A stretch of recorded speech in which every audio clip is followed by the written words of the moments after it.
I crossed over to another world with fragmented history. This land of Xia, having shown no divine miracles for a decade, was labeled by the West as the godforsaken land, with the 8-nation allied forces now pressing at the city gates. In the moment of despair, on the day I participated in the National Mythology program, I finally awakened the SSS-class Relic Awakening System. The newbie gift pack instantly expanded my brain capacity to 26%, granting me photographic memory and strength to overpower a junior knight. Ignoring the director's objections, I changed the program on the spot from Nezha conquers the Dragon King to the Great Qin Empire. Pulled out the USB drive given by the system, live broadcast began, and as I narrated the great feat of the first emperor building the Great Wall. The Great Wall has truly manifested its divine presence in the lands of the East. The sudden surge in physical prowess among the people of Xia Kingdom has shocked the entire world. However, this was merely the beginning. The system indicated that the next relic to be awakened would be Chapter 1, Program Invitation. Sigh, what bad luck. Failed to find a job again, and now the war is about to start. Never thought finding work would become so difficult.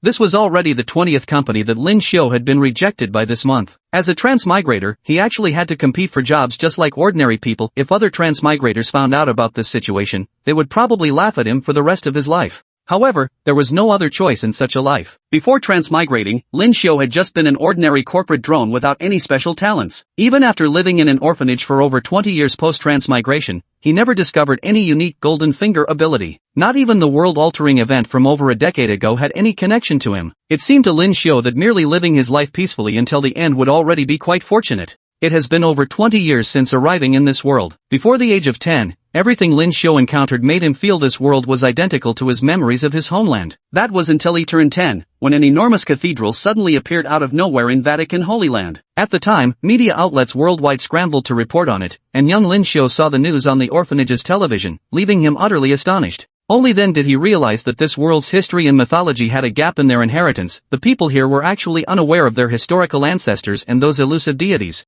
Ever since someone in the West publicly uttered the words, "Let there be light," awakening the power of the cathedral in Vatican Holy Land, the once obscure small nation transformed into a globally recognized country, achieving a qualitative leap in fame. In the year following the event, some individuals with supernatural abilities emerged in Vatican Holy Land, capable of performing feats beyond ordinary imagination. After examinations, these suddenly mutated Westerners were found to have two primary types of mutations, physical and cerebral. Later, Western countries classified them respectively as knights and mages. Of course, if such occurrences of divine awakenings and mutations were limited to just this small area, they would have no impact on the global dynamics of Blue Star, as the overall trend still favored ordinary people. Unfortunately, within a few years of these events happening in the Vatican Holy Land, Western nations began experiencing their own divine miracles one after another. What stunned people even more was that, after years of research, numerous scientists discovered that with the appearance of these miracles, the physical fitness of people across various nations had improved to varying degrees. The more divine awakenings a country experienced, the more astonishing the enhancement in its people's physical abilities became.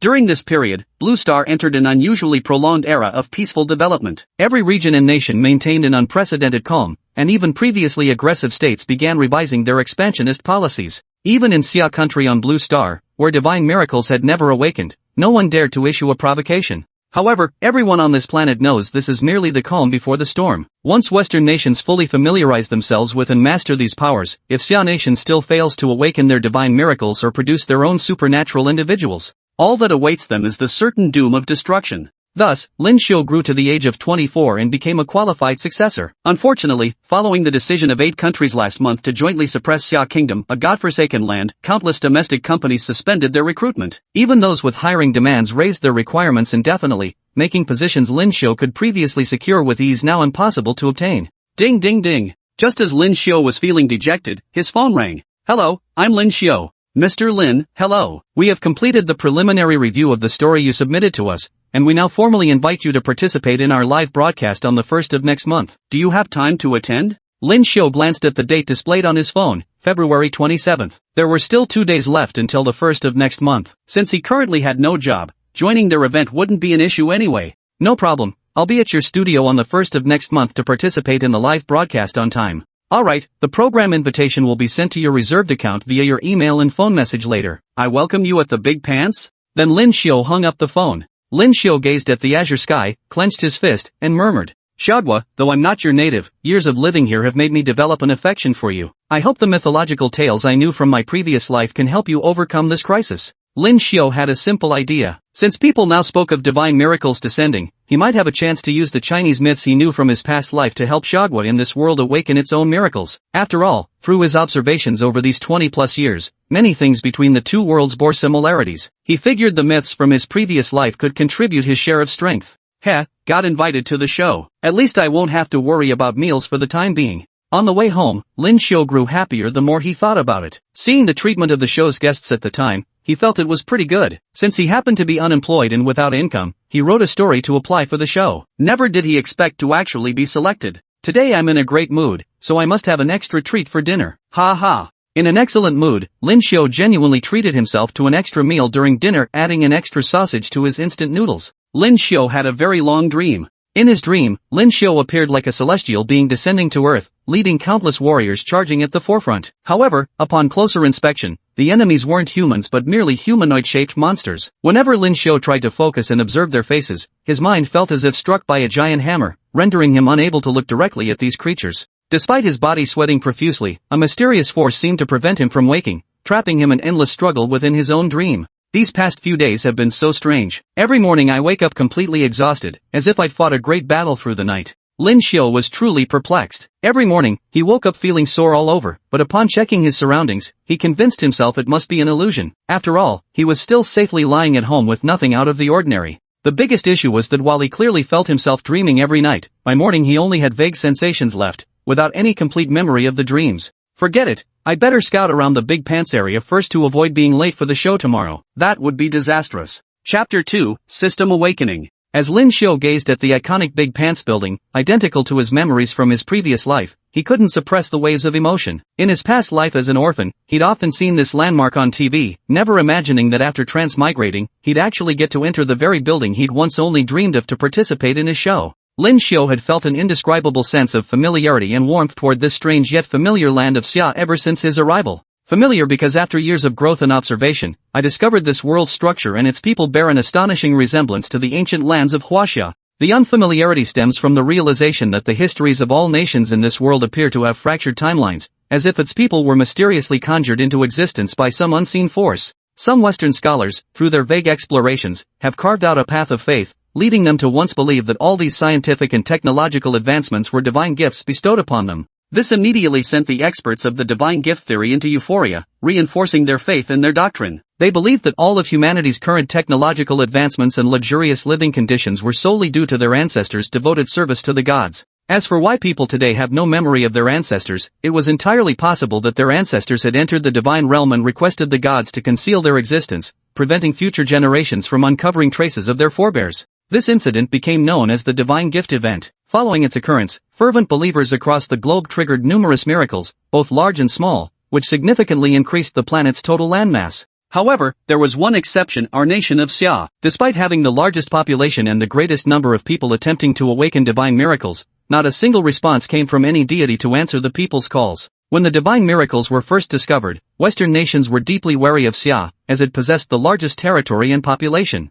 Many countries speculated that Xia held the greatest number of miracles, making diplomacy remarkably smooth during that period. However, as more miracles were awakened in other nations and their territories expanded due to these divine gifts, the once easy diplomacy grew increasingly difficult, and Xia's international status gradually declined. From then on, Xia became known as the godforsaken land, with numerous traders fleeing to their so-called dream countries. However, as miraculous events increased in other countries, the physical fitness of their citizens had far surpassed that of Xia Kingdom's people. Moreover, with the growing numbers of knights and mages in these nations, Xia Kingdom's international standing became increasingly precarious. At last, after the 8 nations issued a joint declaration against Xia, the Xia Kingdom finally decided to mobilize its civilian forces to see if any ordinary people could help awaken the divine relics belonging to Xia. Once the nation became aware of the issue, the machinery moved with unimaginable speed. In just 1 week, the preliminary work for the program Tracing Myths, Awakening Xia's Divine Wonders was completed, and overwhelming publicity ensured every citizen of Xia knew about it. This even led to leaders of other countries openly mocking Xia at international conferences,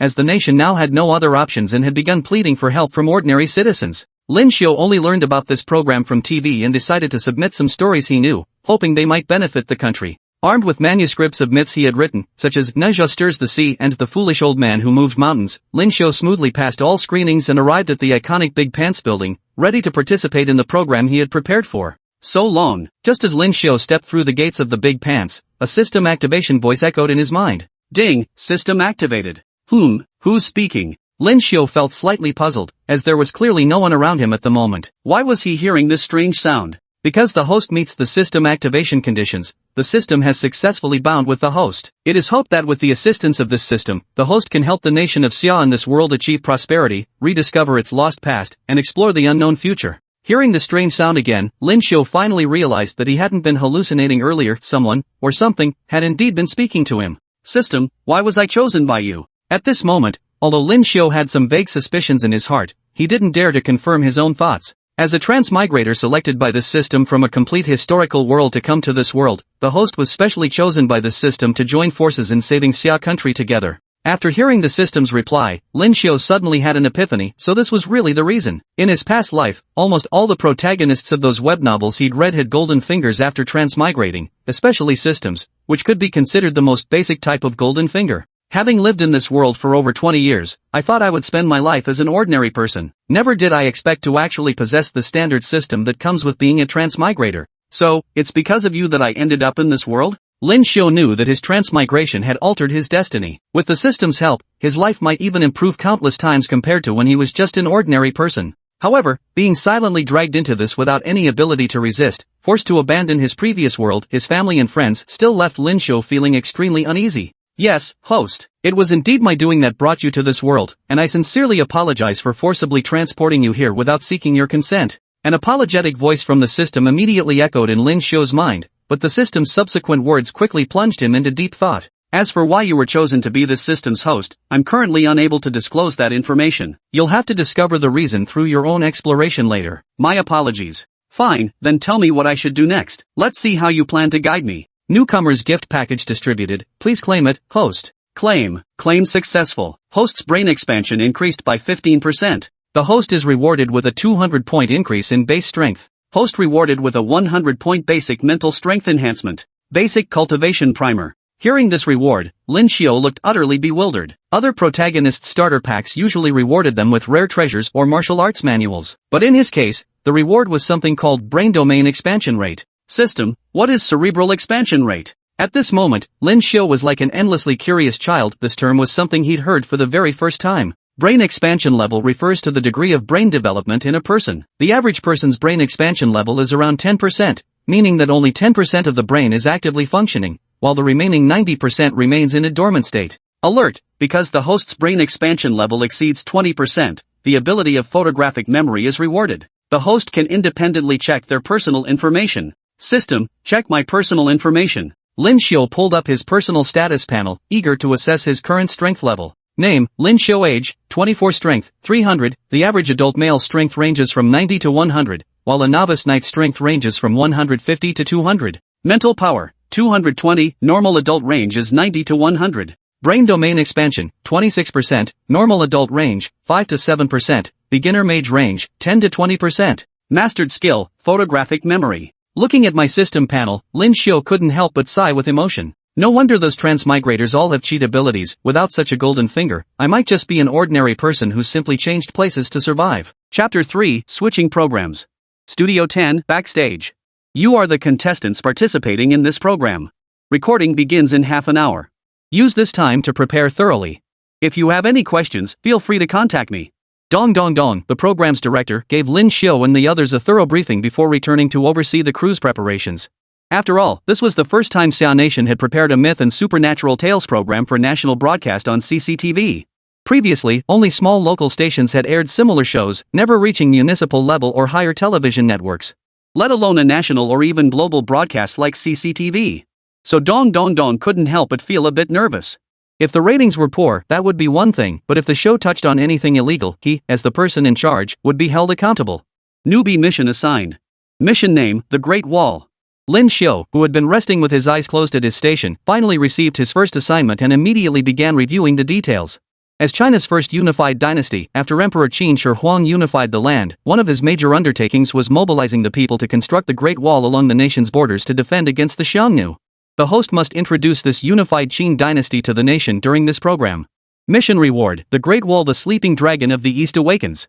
If the host achieves a sufficiently high completion rate and gains substantial recognition from the public, additional rewards may be granted. Hint, the story narration video has been delivered via USB drive to the hidden pocket in your clothing. Lin Xiu reviewed the mission description and rewards, then took the USB drive he just retrieved from his pocket. Immediately, he found himself in a bind. There was no way around it. The program he had signed up for wasn't about the Qin Empire at all, but Nezha's mind. Changing the program list at this late stage would be no easy feat. Glancing at the reward, Lin Xiu could roughly guess it involved restoring the Great Wall to this world. Ever since arriving in this world, Lin Xiu had noticed the absence of the Great Wall. He never imagined it had been buried by history. Now that he had the chance to bring it back, he saw no reason not to seize it. How else could he honor the wisdom of his ancestors? He had to let those who'd never witnessed their ancestors' brilliance see the true legacy our forebears had bequeathed us thousands of years ago. With that thought, Lin Xiu clenched his jaw and walked toward the program director, Dong Dong Dong. Mr. Dong, hello. I'm Lin Xiu, today's contestant. Lin Xiu stated his purpose immediately upon seeing Dong Dong Dong. After all, bypassing the program director was impossible if he wanted to change the segment. Upon hearing his request, Dong Dong Dong grew visibly angry. Mr. Lin Xiu, you must understand that you were selected as the last contestant.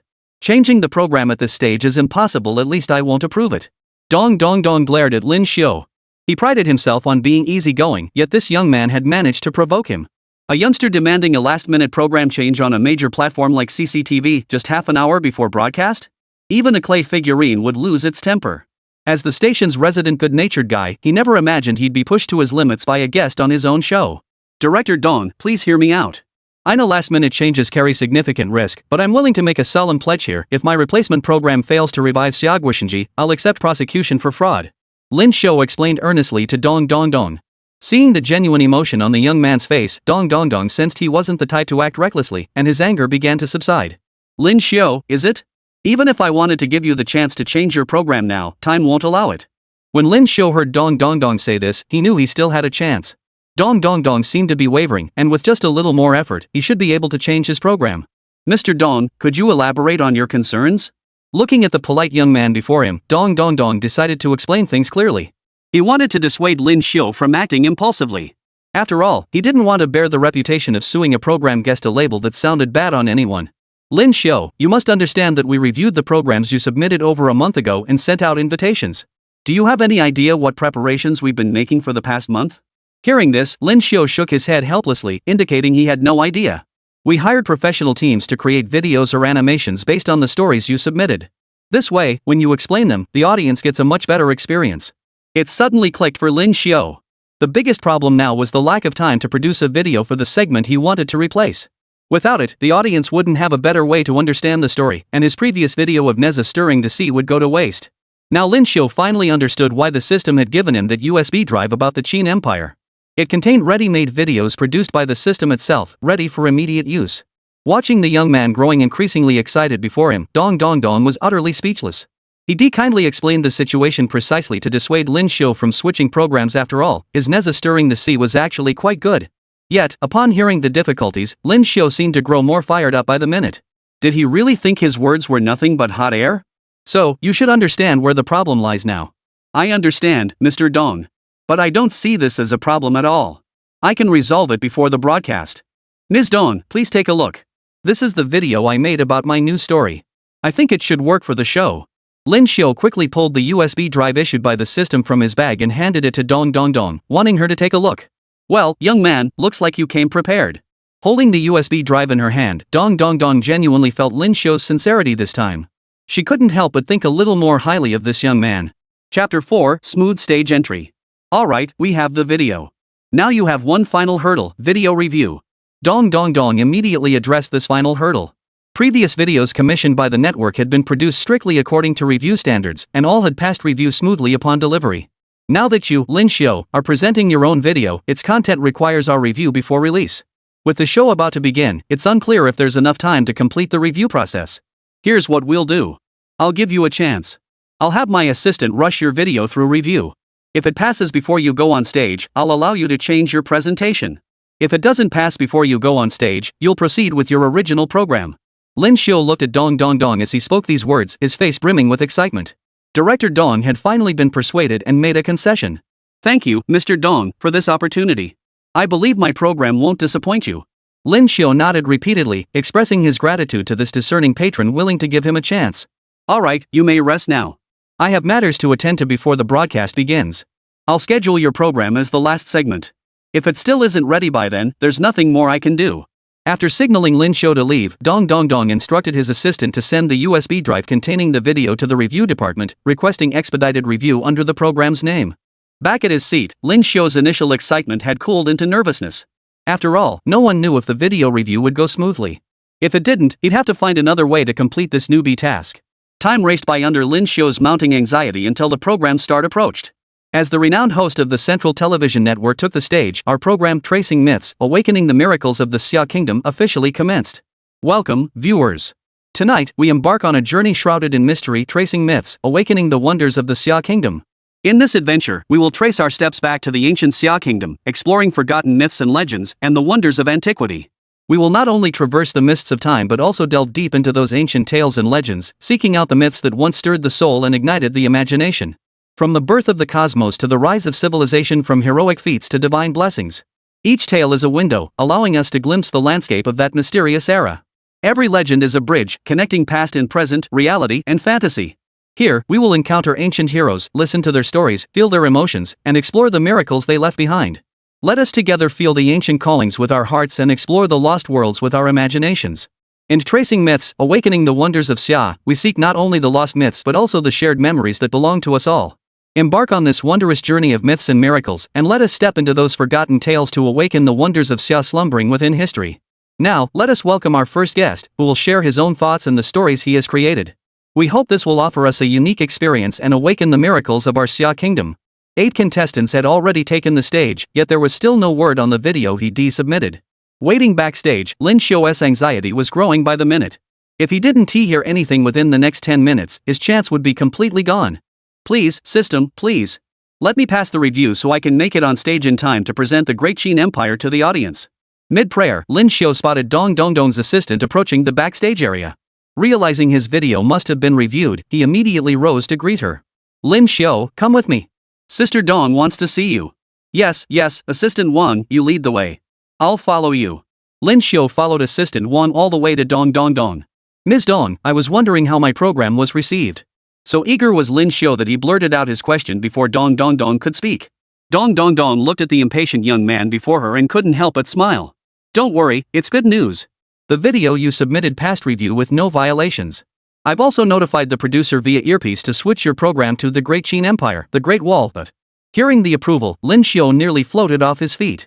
Only his awareness of being inside the Central Television headquarters kept him grounded, otherwise, he might have literally taken flight. Thank you so much, Director Dong.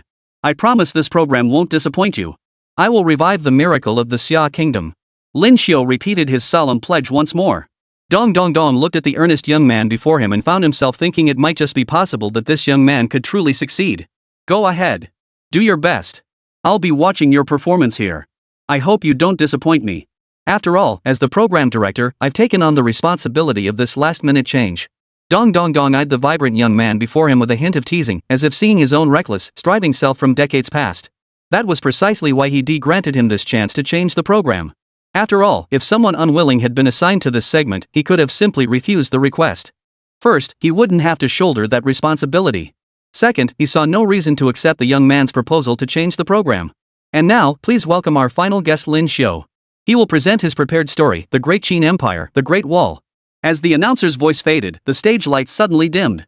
A spotlight swept from backstage to the front, revealing our protagonist, Lin Xiu, to the world. Good evening, everyone. I am Lin Xiu, your storyteller for tonight. The story I bring you is The Great Qin Empire, The Great Wall. This is a structure of immense charm, a masterpiece crafted by our ancestors. It has guarded us common folk for countless years, a fortress that kept the enemies of our Xia nation at bay. Now, please join me in watching this video I've prepared. It will give you a basic understanding of the Great Wall. As Lin Xiu's words fell, minor tremors began to ripple across the borders of Xia Kingdom, as if some ancient colossus were about to emerge. Chapter 5, On the Eve of the Fierce Battle. Thus, Lin Xiu finished playing the nearly 20-minute video provided by the system. As the imposing figure of the first emperor faded from the screen, the previously disabled bullet comment feature was simultaneously activated by the director. In an instant, the comment screen they were watching was flooded with messages in effect none of the previous programs had achieved. Dong Dong Dong, witnessing this, couldn't help but smile. After all, agreeing to Lin Xiu's last-minute request to change the program could have landed him in hot water. Now, seeing the audience's enthusiastic response, he felt his responsibility was likely lifted. With Xia Nation now officially in a state of war, most residents remained confined to their homes, avoiding unnecessary outings. Though unable to join the military and contribute directly to the nation, they could at least ensure they stayed home and didn't cause trouble for Xia. Thus, except for those with special circumstances, most people spent these days in their residences, enjoying relatively peaceful moments with their families. After all, no divine intervention had materialized in Xia Kingdom thus far. Unlike the Western world's so-called psychics, the people here weren't as calm as one might imagine during this invasion by 8 nations. They simply wished to spend these final days peacefully with their families. Barring any surprises, this might be the last time our family gets to be together like this. This sentiment echoed in the hearts of nearly every Xia citizen, for they had witnessed through television and the internet the physical prowess of those from nations where miracles had manifested. Without exaggeration, ordinary citizens from those nations now possessed combat capabilities rivaling Xia's most elite special forces. Not to mention the knights with even more terrifying physical prowess, or the magicians wielding supernatural powers. Xia was in grave danger. Upon hearing that the program Taste of Mythology would air today, these ordinary citizens gathered around the channel, praying for a miracle to save their nation. Sadly, as they watched the penultimate guest share their story, no miracle descended upon Xia. Those who had clung to a sliver of hope now plunged into utter despair. Death itself held no terror for those still living in Xia Kingdom. None feared it. Their only vulnerability was the loved ones now watching the screen alongside them. Their fear lay in losing these family members after the war, or in these family members losing them. The agony of losing loved ones was the most excruciating suffering imaginable. Oh, cruel heavens, must you destroy my Xia people? Some emotionally fragile individuals in front of the screens began to cry out in despair. Inside the broadcast studio, Lin Xiu faced the camera, speaking his heartfelt words to the viewers watching him. My fellow Xia people, I know you must find the story video I've prepared somewhat baffling. This is clearly the set of a program exploring myths and legends, yet why does my video feature not a single so-called deity? Instead, it shows only countless ordinary citizens. Of course, please don't be too perplexed. I will resolve all your doubts one by one. Then Lin Xiu began his personal narrative. He traced the narrative from the founding of the Qin dynasty to the unification of the Xia tribe, brushing past countless heroes and warriors with mere passing mention. It wasn't that he wished to gloss over their stories, but rather that he needed to reserve time for the Great Wall. According to the system's instructions, awakening the Great Wall required more than simply recounting its deeds. Its existence must first gain the people's recognition. Only then could it be roused. I'm sure you've all seen that monumental structure in the video. Now I can tell you its name, the Great Wall. It is a magnificent marvel built by our ancestors. Some observant viewers in the livestream caught Lin Xiu's use of the word ancestors and voiced their confusion in the chat. Lin Xiu, however, chose not to elaborate. He knew that once he finished his story, their doubts would naturally vanish. The Great Wall was built to defend our ancestors against enemies beyond our borders. It served as Xia Kingdom's first line of defense and its most crucial one. Its existence allowed us to respond immediately upon enemy invasion, mobilizing sufficient forces to march north and deliver a crushing blow. It has long played a vital role in safeguarding our nation's territory, ensuring the survival and prosperity of our Xia people. He saw it in the video too. In those brief 20 minutes, he witnessed countless wars from the early campaigns to unify the 6 states to the later construction of the Great Wall. Countless citizens of the Qin Empire dedicated their entire lives to this monumental project. These monumental sacrifices were made for one purpose: to secure a better, more prosperous life for their nation and future generations. Once the Great Wall stood complete, countless Qin soldiers took up positions along its length, engaging invading foes in life and death battles. It can be said that the Great Wall stands as the guardian deity of our sovereign, protecting us from ancient times to the present. As the old soldiers in the video declared, steely-hearted Qin warriors, we face the nation's peril together. Steely-hearted Qin warriors, we reclaim our land. Our blood shall not run dry, our fight shall not cease until victory is won. Now, at the northernmost frontier of our nation, our valiant soldiers have already encountered those invaders. To put it bluntly, given our current physical condition, if we were to face Western forces, it would be nothing short of a one-sided slaughter. But what can we do? They are our heroes, our fathers, our brothers. They are Xia's last line of defense. I truly wish to save them. I implore you all to lend your support. What I am about to say is the truth. I hope you will believe me. This is the only chance to save them. After speaking these words, Lin Xiu looked at Dong Dong Dong with pleading eyes, hoping she would believe him and grant him more time. Xia Kingdom truly had no time left. Wow, this guest Lin Xiu's words are truly moving. Though Lin Xiu's script was nothing special, the audience could sense his genuine sincerity in every word. He was truly speaking from the heart. In an instant, the comment stream was flooded with messages urging Lin Xiu to lead them. They were willing to trust him this once, eager to contribute their own efforts to support the warriors fighting on the front lines.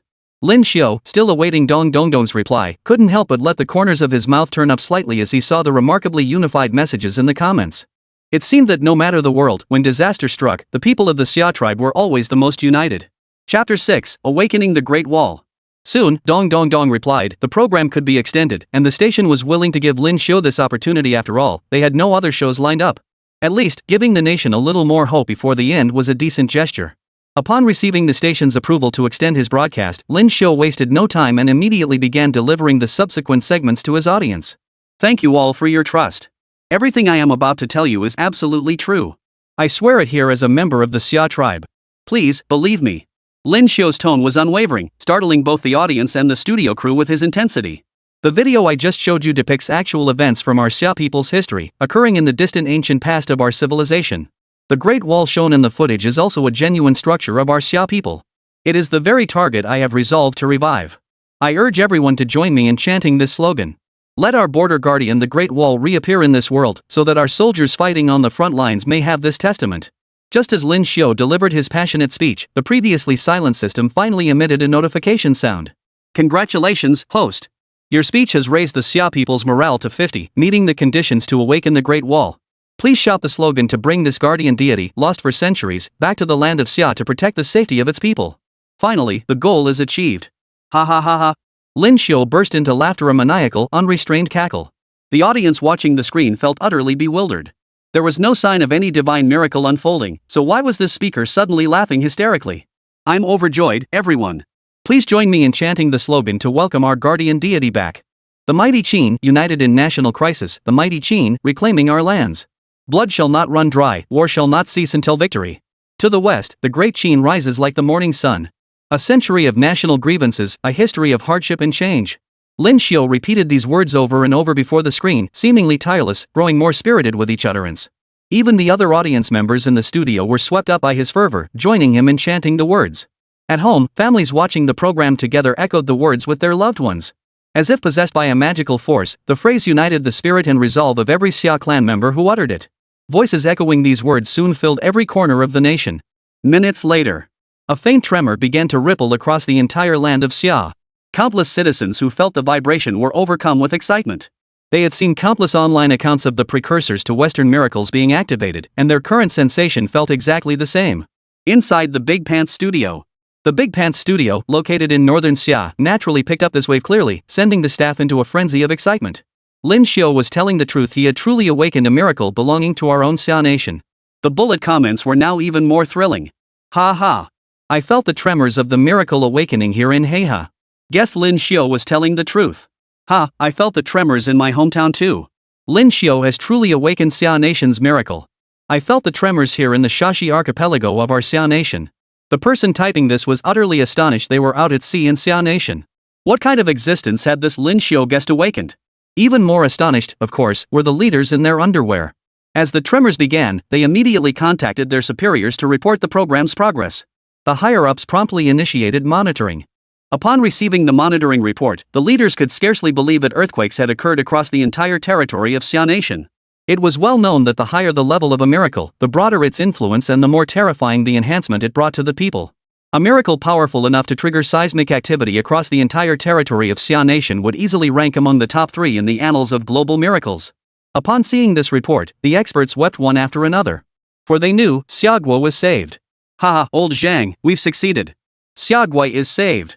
The station director, upon receiving the leadership's reply, joyfully embraced the deputy director beside him. My proposal for this show actually helped Xiaoguo find someone who could awaken the miracle. I really succeeded, haha. Now, let us all welcome his arrival together.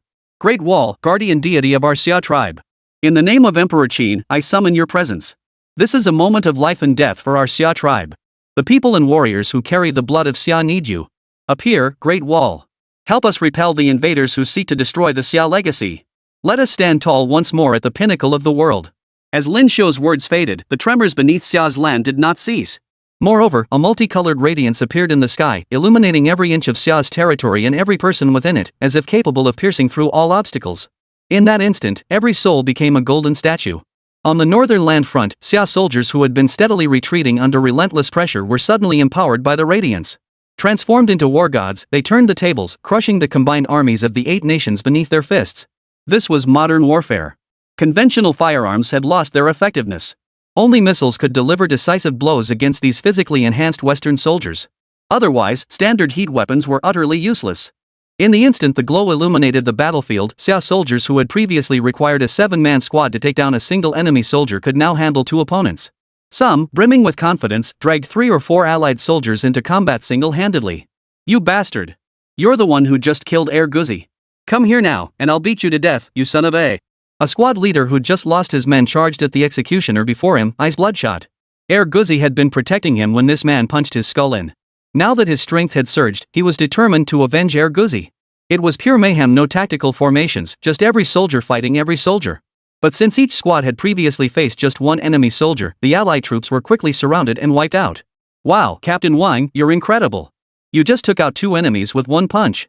These guys used to beat us like we were nothing. Enough with the praise. We've only temporarily repelled the enemy's advance. This sudden surge in our strength must be because someone back home successfully awakened our divine miracle, granting us this temporary boost. Since this power comes from divine intervention, you should know it's a temporary boost during the miracle's manifestation. It'll gradually fade over time. How much we retain depends on our innate talent." Captain Wang had studied Western miracles extensively, and these were common knowledge online anyway. So the team members understood clearly that their current power was merely a temporary burst, a temporary boost during the miracle's awakening. Once the miracle stabilized, most of the power would be reabsorbed, leaving them with only a fraction. Chapter 7: The Power of the Great Wall. Inside the broadcast studio. Upon receiving news of a miracle appearing at the border, Dasa became so excited he rushed forward and hugged Lin Xiu, completely forgetting they were live on air. "Bro, could you let go? You're choking me." Lin Xiu, tightly embraced by Dasha, finally managed to speak. Despite his slight build, Dasha had unexpectedly unleashed such immense strength. Realizing they were still on air, Dasha immediately released his grip and smoothed out his clothes, which had become disheveled from his overzealous celebration. "Dear viewers, I sincerely apologize for my earlier behavior. I was so overcome with emotion that I neglected my composure. On behalf of myself, Dasa, I offer my apologies to Mr. Lin Xiu and all the viewers watching at home." After saying this, Dasa bowed deeply to Lin Xiu, then turned to the camera and bowed again to the viewers, expressing his regret for disrupting the event. "However, there is one thing I must clarify for everyone. We have just received frontline intelligence from military headquarters. Our land battles against the 8-nation alliance have concluded. Our Xia nation has emerged victorious. With the assistance of Mr. Lin Xiu and the collective efforts of our viewers, our Xia nation has awakened its first divine miracle. At the critical juncture of the war, this sudden revival of the miracle granted our soldiers the strength to drive the enemy from our land, successfully safeguarding the people of this nation. Mr. Lin, we are truly grateful to you for this." Dasa's words struck like a thunderclap, stunning every viewer watching at home. "We won. Ha ha. Honey, we won't have to be apart anymore. Grandpa, did you hear that? We won. Who would have thought we could actually awaken our own miracle? Lin Xiu, I'm going to give you a bunch of kids." Suddenly, the survivors, having narrowly escaped disaster, began chatting excitedly with their loved ones beside them. "Mr. Lin Xiu, I thought I heard you say something like, appear, Great Wall. Could it be that the miracle we've awakened is called the Great Wall?" The host, now fully in interview mode, immediately began questioning Lin Xiu. According to the original schedule, the program should have ended by now, and everyone was preparing to return home to face the fall of Xia Nation. Yet unexpectedly, among the contestants, someone had truly awakened Xia Nation's own miracle. This development left the executives, who had initially approached the event with mere curiosity, pleasantly surprised. The miracle had been awakened, granting Xia a new lease on life. Thus, the television station immediately received orders from higher-ups to continue broadcasting this episode, albeit with a change in format. Instead of Lin Xiu's personal narration, it would now feature Dasa's interview with him, seizing this opportunity to establish Lin Xiu as a national hero. The higher-ups had little choice in the matter. Throughout the mythic revival era, Xia Nation had failed to awaken its own divine miracle. Its citizen strength had steadily declined, resulting in Xia's people now lagging far behind Western nations in both combat prowess and physical conditioning. This had caused Xia's international standing to plummet, to the point where even third-rate nations it once looked down upon dared to band together against it. While Xia's national cohesion now appeared at an unprecedented peak, this unity rested entirely on the foundation of victory in this war. Should the conflict collapse on all fronts, the nation would inevitably disintegrate. Such cohesion would vanish forever. Thus, after a brief meeting, the leadership swiftly decided to launch the Hero Project. They would elevate the youth who helped awaken Xia's miracle to the throne of Xia's national hero. This figure would serve as a unifying bond, fostering unprecedented solidarity among the people and deepening their sense of belonging after the war. Exactly. The miracle we've awakened is precisely the one I showed in the video, that fortress built by the combined strength of hundreds of thousands from the Great Qin Empire. That Great Wall which helped the Qin people successfully repel countless Hun invasions. But it looks quite different from the scale shown in the video footage, doesn't it? Lin Xiu's earlier video had been watched attentively by both Desa and many viewers. So when Desa saw the photo just transmitted from the military displayed on the screen, he asked this seemingly naive question. That's because, during the Qin dynasty, the Great Wall only needed to protect the Qin people from Xiongnu invasions. The area requiring protection was limited. But now it's different. After its awakening, it serves as the guardian deity for all the people of Xia. Therefore, it will be stationed along Xia's borders to prevent enemy forces from suddenly breaching the frontier and invading Xia's heartland. Thus, the Great Wall will remain anchored along Xia's borders in this world. Should we conquer and expand our territories in the future, the awakened Great Wall will automatically relocate to the new frontier. Lin Xiu briefly explained the miraculous effects of the Great Wall, as he had just learned from the system. This left both Desa and the television audience utterly dumbfounded. What immense power was this? While miracles awakened in Western nations also possessed unique effects, none had ever been heard of that could expand alongside the growth of a nation's territory. Moreover, this Great Wall seemed to be a guardian-type miracle, akin to the pyramids in safeguarding a nation's fortune. Yet ancient Egypt possessed multiple pyramids, each with a limited protective range. Beyond that range, the pyramid's guardian effect ceased to function. Sir, are you suggesting this Great Wall miracle can protect all of Xia's borders, restoring absolute peace and security against those petty provocations? Dasa looked somewhat skeptical, turning to Lin Xiu for further clarification. No, Mr. Dasha, your question is slightly off.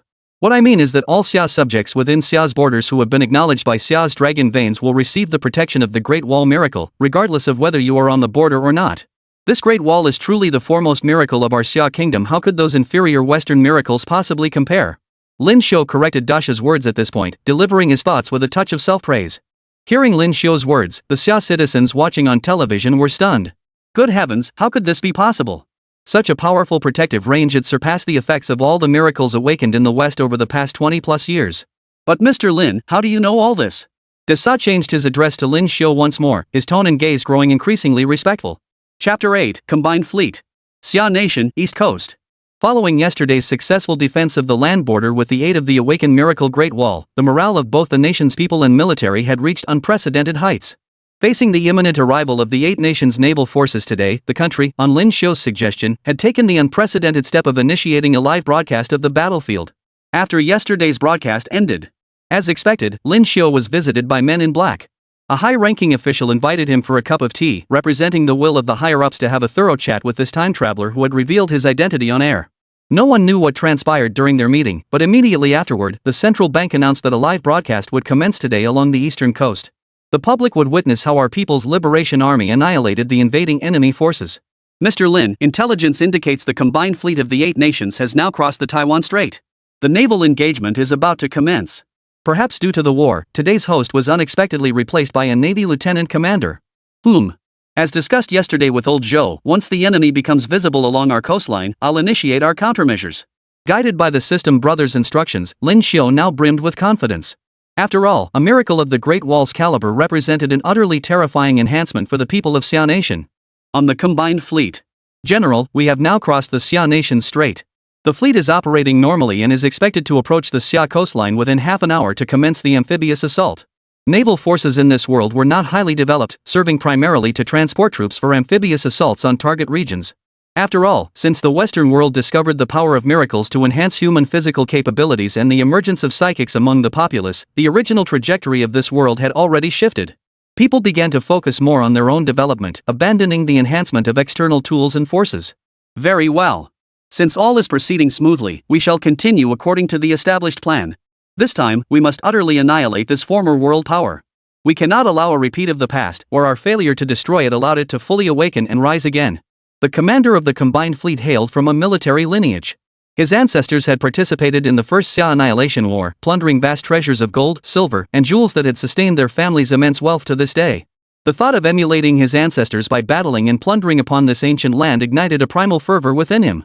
A savage bloodlust surged through his veins, fueling his intense craving and anticipation for the impending conflict. But General, we received news yesterday from the homeland that Xia has also awakened their first miracle. Our land forces suffered defeat yesterday, and headquarters has authorized us to withdraw if necessary. Should we continue advancing? In the mothership's conference room, a staff officer relayed the homeland's directive to General Mack, the fleet commander. After all, the intelligence indicated the ground forces had been defeated, and headquarters intended for the combined naval fleet to withdraw immediately to avoid further losses. But no sooner had he finished speaking than General Mac, seated at the front, flashed a look of utter contempt. Those useless army fools. Who would have thought that Xia nation could rout them so thoroughly just by awakening a single divine relic? It seems the honor of our 8 nations must be restored by my invincible navy. Retreat? Impossible. The word retreat doesn't exist in my dictionary. Broadcast this to all units, launch the amphibious assault in half an hour. Since Xia's navy won't show up, we'll transform our navy into an army and storm their shores. We'll begin annihilating them from their eastern coast. Yes, General. The brief meeting concluded thus. As General Mac was the commander-in-chief appointed by the 8 Nations High Command, no one in the army would dare oppose his orders when he issued them. Lin Xiu wasn't idle either. He walked up to the makeshift altar erected yesterday and began his performance. This altar had been constructed overnight by military personnel following his instructions after communicating with old Zhou the previous day. According to Lin Xiu's own explanation, he represented the first line of defense, while the Xia Nation's soldiers formed the second. Consequently, only Lin Xiu, that military major, and a small contingent of central bank personnel remained on the eastern coastline at present. The Xia soldiers, meanwhile, were all preparing at a nearby base.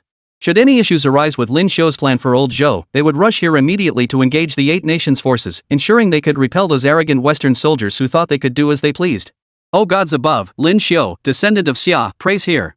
Today, our nation faces the peril of annihilation. May the divine spirits manifest their power and aid us in overcoming this crisis. Lin Xiu recited the prayer words imparted by the system, imploring the Xia deities to respond. Yet, as these words reached the ears of television viewers, each felt a slight sense of awkwardness. Is this old Lin guy here to make a fool of himself? The enemy is almost here, and he's bowing to gods? His words aren't even as eloquent as what my grandmother says during her prayers. Calm down, everyone. Brother Lin must have his reasons. Just yesterday, he performed a miracle awakening the first divine power for our Xia Kingdom. Seeing those viral videos of soldiers defeating enemies online still makes my blood boil. In the livestream chat, aside from a minority who found Lin Xiu's actions somewhat baffling, the vast majority held an unconditional faith in him. After all, without Lin Xiu awakening the Great Wall yesterday, Xia Nation might have already fallen. For such a national treasure who propped up the collapsing edifice, not just the country's top leaders but even ordinary citizens felt a deep, heartfelt respect. Meanwhile, Lin Xiu continued to recite the text the system had taught him, and the mood in the livestream changed once more. Look! The combined fleet of the 8 nations is already visible through the livestream, yet not a single soldier of our Xia nation is in sight. Are they going to let them land on our soil unopposed? The viewers in the livestream were now both anxious and furious. Had the higher-ups lost their minds? It seemed they intended to use Mr. Lin as the first line of defense against the 8 nations' forces. This is pure comedy. Even if Mr. Lin possesses some special abilities, how could he possibly block such a massive allied force single-handedly? The viewers in the livestream chat were as frantic as ants on a hot pan, each of them wishing they could leap through the screen and rush straight to the eastern coast. Chapter 9, The Golden Radiance on the Altar. After all, bolstered by yesterday's Great Wall enhancement, the confidence of Xia Nation's citizens was now sky-high. With their newly strengthened physical prowess, they were ready to face the enemy head-on. Lin Xiu spotted the allied fleet at that moment and immediately began his performance. According to the time he and Old Zhou had agreed upon, the moment he could see the allied fleet from the eastern coast was the moment he would act using the power of the divine miracle Qi. Lin Xiu suddenly chanted the incantation. A golden light surged from the altar, sweeping straight toward the allied fleet. The golden light appeared so swiftly that many viewers in the livestream chat hadn't even registered what was happening before it had already left the screen and shot off into the distance. Holy crap, Lin Xiu must be a god. Even watching videos of Western mages online, their spells never looked as majestic as that golden light he just unleashed. Blinded my 24K titanium alloy dog eyes? So damn cool, brother Lin. Lin Xiu hadn't even imagined this effect himself. He trusted the method system brother had taught him to stop the combined fleet, but he never expected it to unleash such dazzling power. This was a spell straight out of the novels of his past life. Never in his wildest dreams did he think he'd get to cast it with his own hands in this lifetime. Wait, system. After unleashing that golden light, why don't I feel the slightest bit tired? Logically, after such a massive display, I should be exhausted, right? After a few seconds of excitement, Lin Xiu sensed something was off. In the novels of his past life, ordinary people who unleashed their latent potential were supposed to be utterly exhausted afterward. How could he feel as fresh as a daisy after casting his first spell? Lin Xiu felt confused. Had he cast a fake spell? Of course. If it were your current physical host, forget spells of this level. Even the most basic human machine spell would leave you exhausted as a dead dog, completely drained. The system bluntly stated the glaring truth about Lin Xiu's current weakness. With the host getting a bit too cocky these past 2 days, it had decided to bring him back down to earth. Otherwise, this host might get too big for his britches and stop doing its job properly. But this definitely came from the altar I set up. If I didn't cast this spell, then did you cast it? This spell was neither cast by you, host, nor by me. The altar I provided serves only one purpose, to channel the power of the celestial deities, allowing them to manifest their might through this altar without significant depletion. Damn it, you useless system. Why didn't you say so earlier? Now I'm all worked up for nothing. I thought such a cool spell was mine. So you're saying this spell was cast by the Great Wall Spirit using the altar? Host, rest assured. As long as you diligently follow the system's guidance to improve yourself, you'll soon be able to unleash spells of this caliber on your own. The requirements for this spell aren't difficult. Lin Xiu felt a twinge of disappointment that he hadn't cast the spell himself. After all, no native Chinese could resist the thrill of unleashing such a magnificent spell from their own hands. Still, Lin Xiu felt a glimmer of hope at the system's words. If he followed its guidance to strengthen himself, he believed the day would come when he could unleash the spell with his own hands. Of course, neither the viewers of Lin Xiu's livestream nor the officer present knew about his conversation with the system. Upon witnessing Lin Xiu's maneuver, the officer was utterly astonished. He immediately reported the incident to his superiors. The commander on the other end of the line instructed the major to ensure Lin Xiu's safety at all costs. Should Lin Xiu's methods prove ineffective, the major was to evacuate him from the east coast without delay. Lin Xiu, they were told, was pivotal to Xia Nation's rise. After receiving this order, Major Wang's perception of Lin Xiu shifted dramatically. He had previously dismissed him as a mere lucky kid who had accidentally awakened Xia Nation's miracle by sheer coincidence. But after witnessing Lin Xiu's demonstration, Major Wang's gaze transformed. The previous indifference in his eyes gradually gave way to fervent intensity. At just 30 years old, Wang Botao had been exceptionally promoted to major, making him a rare talent. His top priority from the outset was to protect Lin Xiu's life at all costs. His initial reaction to this order had been one of contempt. Why should he protect a youth younger than himself, whose resume showed nothing extraordinary? Even moments before Lin Xiu unleashed his magic, Wang Botao still harbored this sentiment. Yet, for Xia Nation soldiers, obedience to orders was their sacred duty. No matter how reluctant Wang Botao felt, once he received his superior's command, he would focus on completing the task assigned to him. This was precisely why Wang Botao was so highly regarded by his superiors within the military. But when Wang Botao witnessed the techniques Lin Xiu displayed, his eyes changed. In that moment, his thoughts raced. Indeed, a leader is a leader. My perspective was so far off compared to his. Thankfully, I followed orders to come here as his bodyguard, allowing me to witness such a magnificent scene firsthand.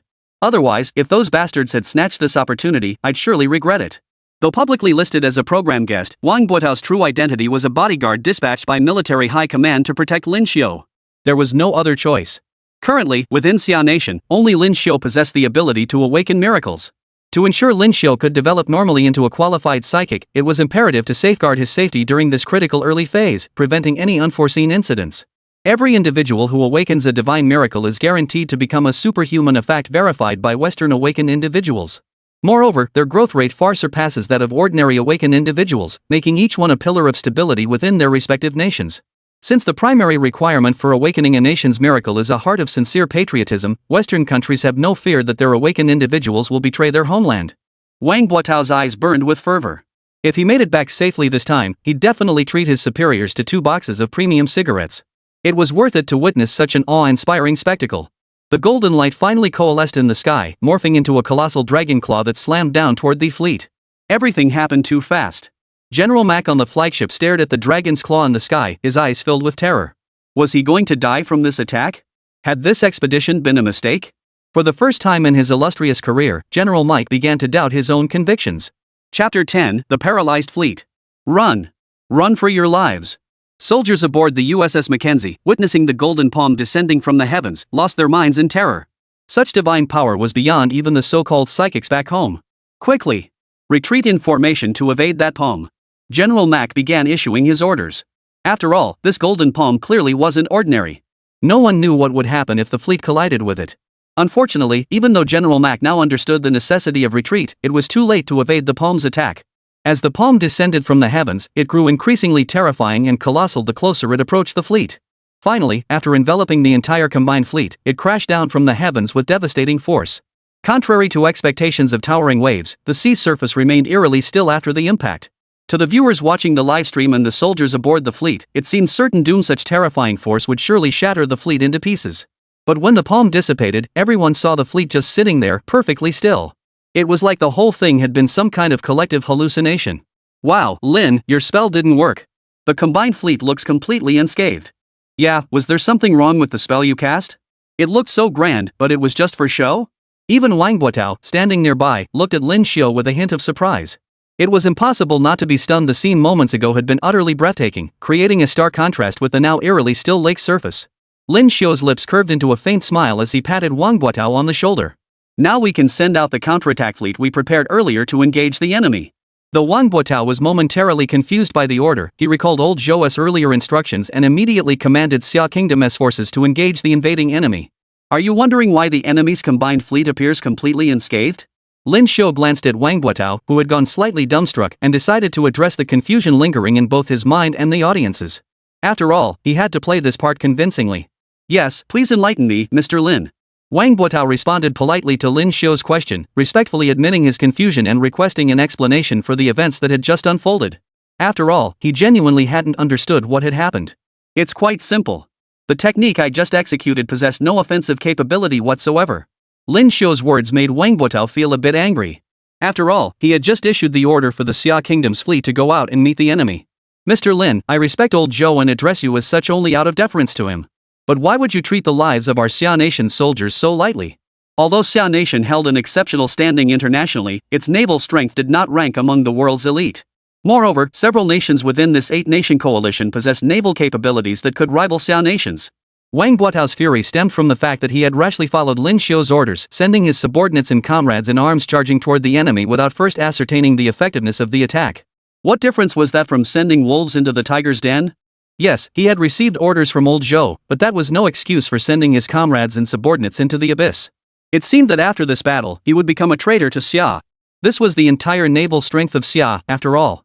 And now he delivered them straight into the enemy's jaws. Commander Wang, please calm down.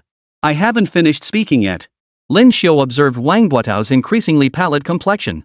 After a moment's thought, he decided against teasing this endearing officer any further lest he frighten him into a breakdown, a responsibility he couldn't bear. Wang Buotao perked up the moment he heard Lin Xiu say that. Could there be a glimmer of hope yet? Mr. Lin, please continue. Wang Buotao gestured for Lin Xiu to proceed, indicating he was all ears. The spell I just cast wasn't a physical attack in the conventional sense. Naturally, it wouldn't affect the personnel aboard this so-called combined fleet or the hull of the fleet itself. Lin Xiu then explained the effects of the spell he had just cast.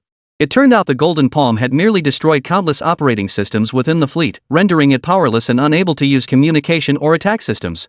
It had also burned out the circuit boards of the carrier-based aircraft. Repairing it was straightforward, just dismantle and fix or replace the critical components. As Wang Buotao listened to Lin Xiu's explanation, his previously pale complexion regained color. As a naval warrior, he understood all too well how critical this system was in wartime. These damages appeared to be minor glitches that could be fully repaired given sufficient time. But what moment was this? It was wartime. Xia Nation would never grant them the opportunity or time to diagnose and fix these problems. The gains from this far outweighed the benefits of completely destroying the combined fleet. These were elite vessels from various nations, brimming with technology vastly superior to Xia's. Especially that USS McKenna carrier seizing it would make his future as a star officer highly probable.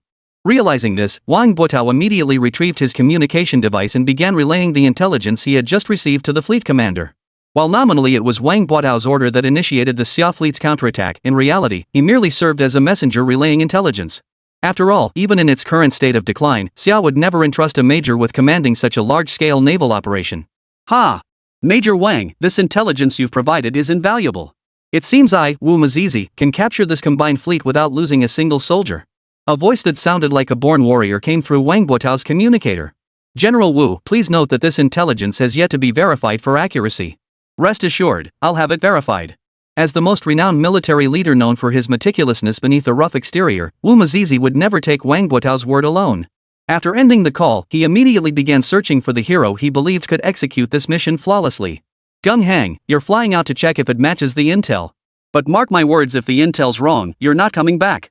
Wu Mazi directly named a pilot he trusted. Yes, sir. I'll get the job done. The young soldier saluted before exiting the command room to carry out his mission. Chapter 11, Nuclear Weapons? General, what should we do? We've lost contact not only with headquarters but also with every other ship in the fleet. General Mac's staff team was now as frantic as ants on a hot pan. There was no solution. Their fleet had completely lost contact. Even the carrier-based aircraft and various systems on the aircraft carrier had ceased functioning. They had become sitting ducks at sea, unable to move. When they saw that golden palm descending, they thought they were finished. Yet, surprisingly, no tangible damage had befallen them. Just as they thought it was a false alarm and prepared to resume their original plan, they discovered that the golden palm had destroyed all their fleet's systems. Now they were moving targets, a realization that filled them with even greater dread. Don't panic. I told you not to freak out when trouble hits. Look at you lot, acting like you've never seen anything before. General Mack scolded his staff while retrieving a box from beneath his seat. After entering the passcode, he retrieved his secret weapon, a satellite phone. Thankfully, those idiots in Congress weren't entirely useless. All that money poured into developing this material, it blocks all electromagnetic attacks. Otherwise, we'd be finished for good this time. General Mack cursed the congressional bigwigs while dialing the satellite phone to contact military headquarters. This is Mack. The amphibious assault on Xia Nation has encountered complications. Requesting nuclear submarine intervention. Initiate Plan B, nuclear strike against Xia Nation. Copy that. The nuclear submarine East Asia is currently on mission in the East Asian region. Nuclear strike impact is projected in 20 minutes. General Mack, please restrain your forces from conducting amphibious operations until the strike arrives. The voice on the satellite phone clearly belonged to someone of higher rank than General Mack, who immediately issued further operational instructions. General, what should we do? Xia Republic fighter jets are hovering over our fleet, intimidating us to surrender. Under normal circumstances, with the carrier's weapon systems fully operational, no fighter would dare linger so brazenly overhead. After all, it was highly likely they'd be shot down by the carrier's defenses before posing any real threat. There's an old Xia saying, if you're going to put on a show, do it properly. We'll first convey our surrender intentions and let them come accept it. General Mack appeared remarkably relaxed at this moment, showing no awareness that he was about to become a prisoner. After all, once the nuclear warhead struck Xia territory in half an hour, his troops would no longer need to fear Xia's military forces, even if they abandoned the ship. Reporting, sir. I've reached the airspace above the USS Mackenzie. As intelligence indicated, they're unable to engage me. Gung Hang relayed his status to the Combat Command Center and awaited further operational instructions. Copy that. Gung Hang, commence surrender negotiations. Persuade them to cease resistance. Upon receiving the order, Gung Hang commenced his surrender negotiations in both languages. What he hadn't anticipated was that before he could even finish the 10th official surrender statement, he received the signal flag indicating acceptance of surrender from the opposing side. Reporting to Command Center, the enemy has accepted surrender. Gung Hang was momentarily stunned. The Eight-Nation Alliance had always presented such a formidable front on the international stage. That they would surrender without putting up any resistance at all suggested something was amiss. Understood. Gung Hang, you may return to base. We will dispatch a reception unit shortly to handle prisoner transfer procedures. Upon returning to the command center of the Xia Nation's flagship, Gung Hang immediately briefed Wu Xinghua on the situation. Sir, this surrender negotiation was highly unusual. I urge you to pay close attention to it. Gung Hang had routinely intercepted foreign aircraft violating airspace, but never had a mission unfolded so smoothly. Normally, expelling a single intruding aircraft required a battle of wits and courage. Yet this time, expelling an entire joint fleet had been remarkably smooth. The opposing side had accepted the terms with minimal official communication. Such an occurrence was unheard of in the annals of military history. Rest assured, old Mac won't be that compliant. You may stand down and prepare for the next engagement. Wu Xinghua showed considerable consideration for his veteran subordinate.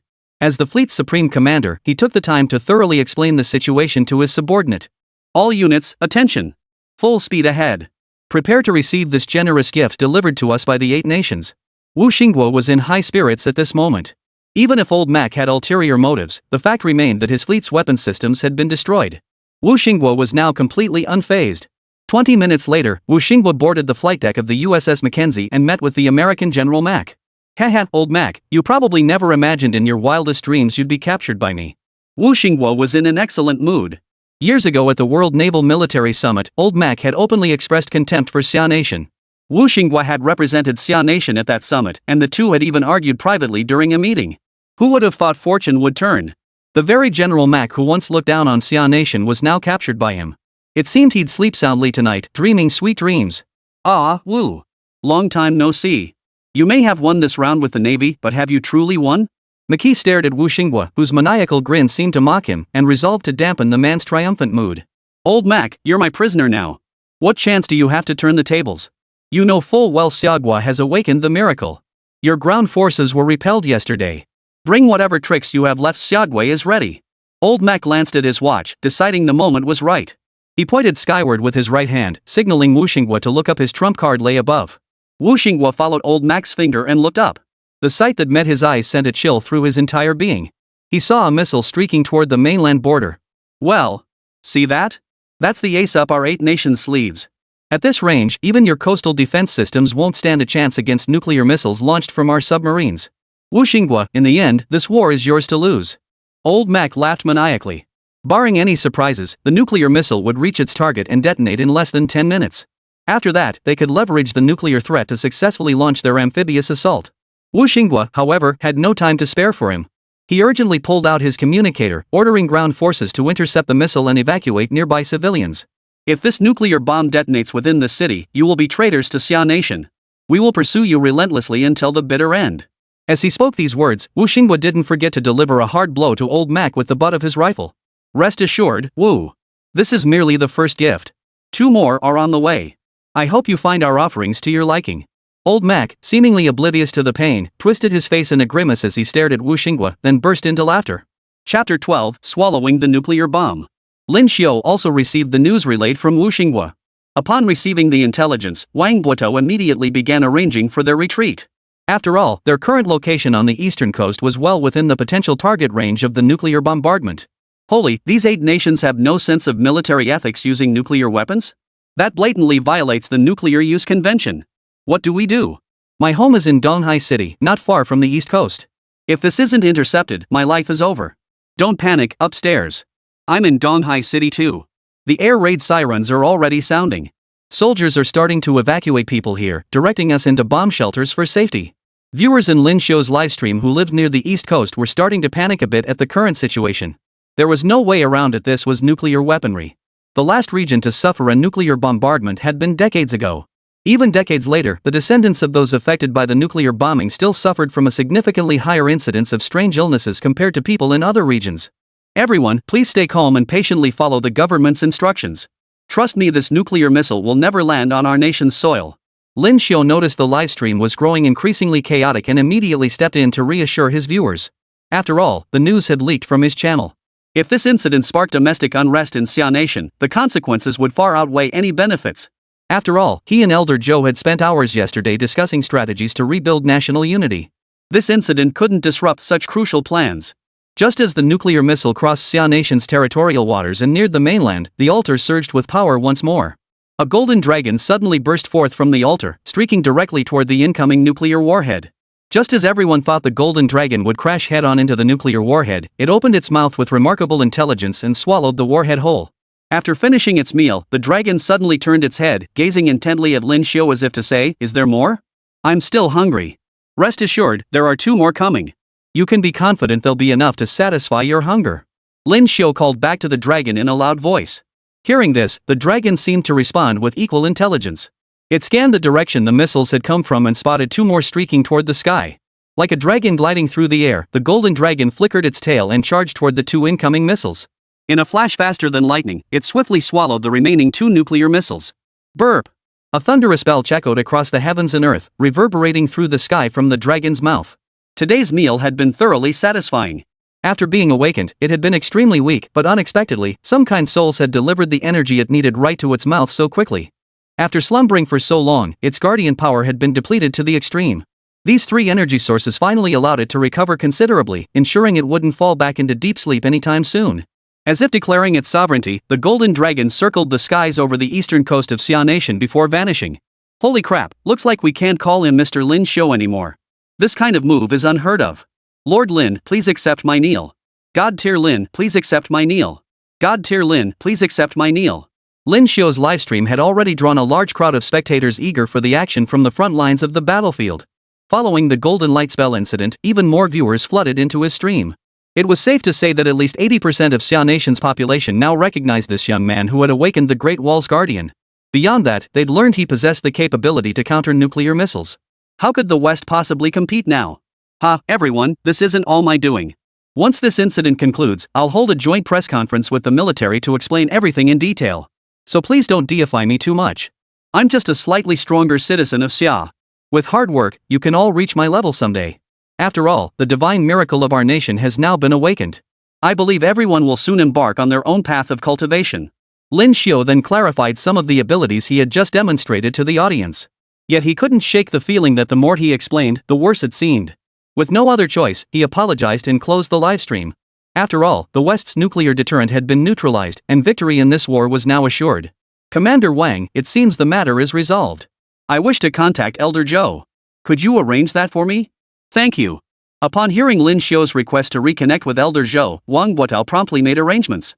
After dismissing the on-site staff from the central bank, he drove his military vehicle to escort Lin Xiu to the nearest military base. USS McCain. Old Mac was utterly shaken upon witnessing the nuclear warhead being swallowed so effortlessly. Seeing this guardian spirit devour a nuclear bomb hole left him momentarily flustered. No, this can't be possible.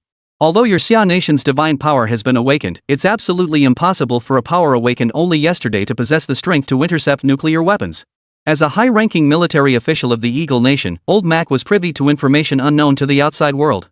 Historically, whenever a miracle was awakened anywhere in the world, its guardian spirit would awaken alongside it. These spirits endured a prolonged period of weakness afterward ranging from half a year to several years. During this time, they were incapable of manifesting physical forms and could only provide basic enhancements to the people within their protected domains. How could Xia Nation's guardian spirit manifest its form after only one day of awakening, and even withstand the pinnacle of conventional weaponry in this world? In that moment, Old Mac finally grasped the colossal error of launching this invasion against Xia.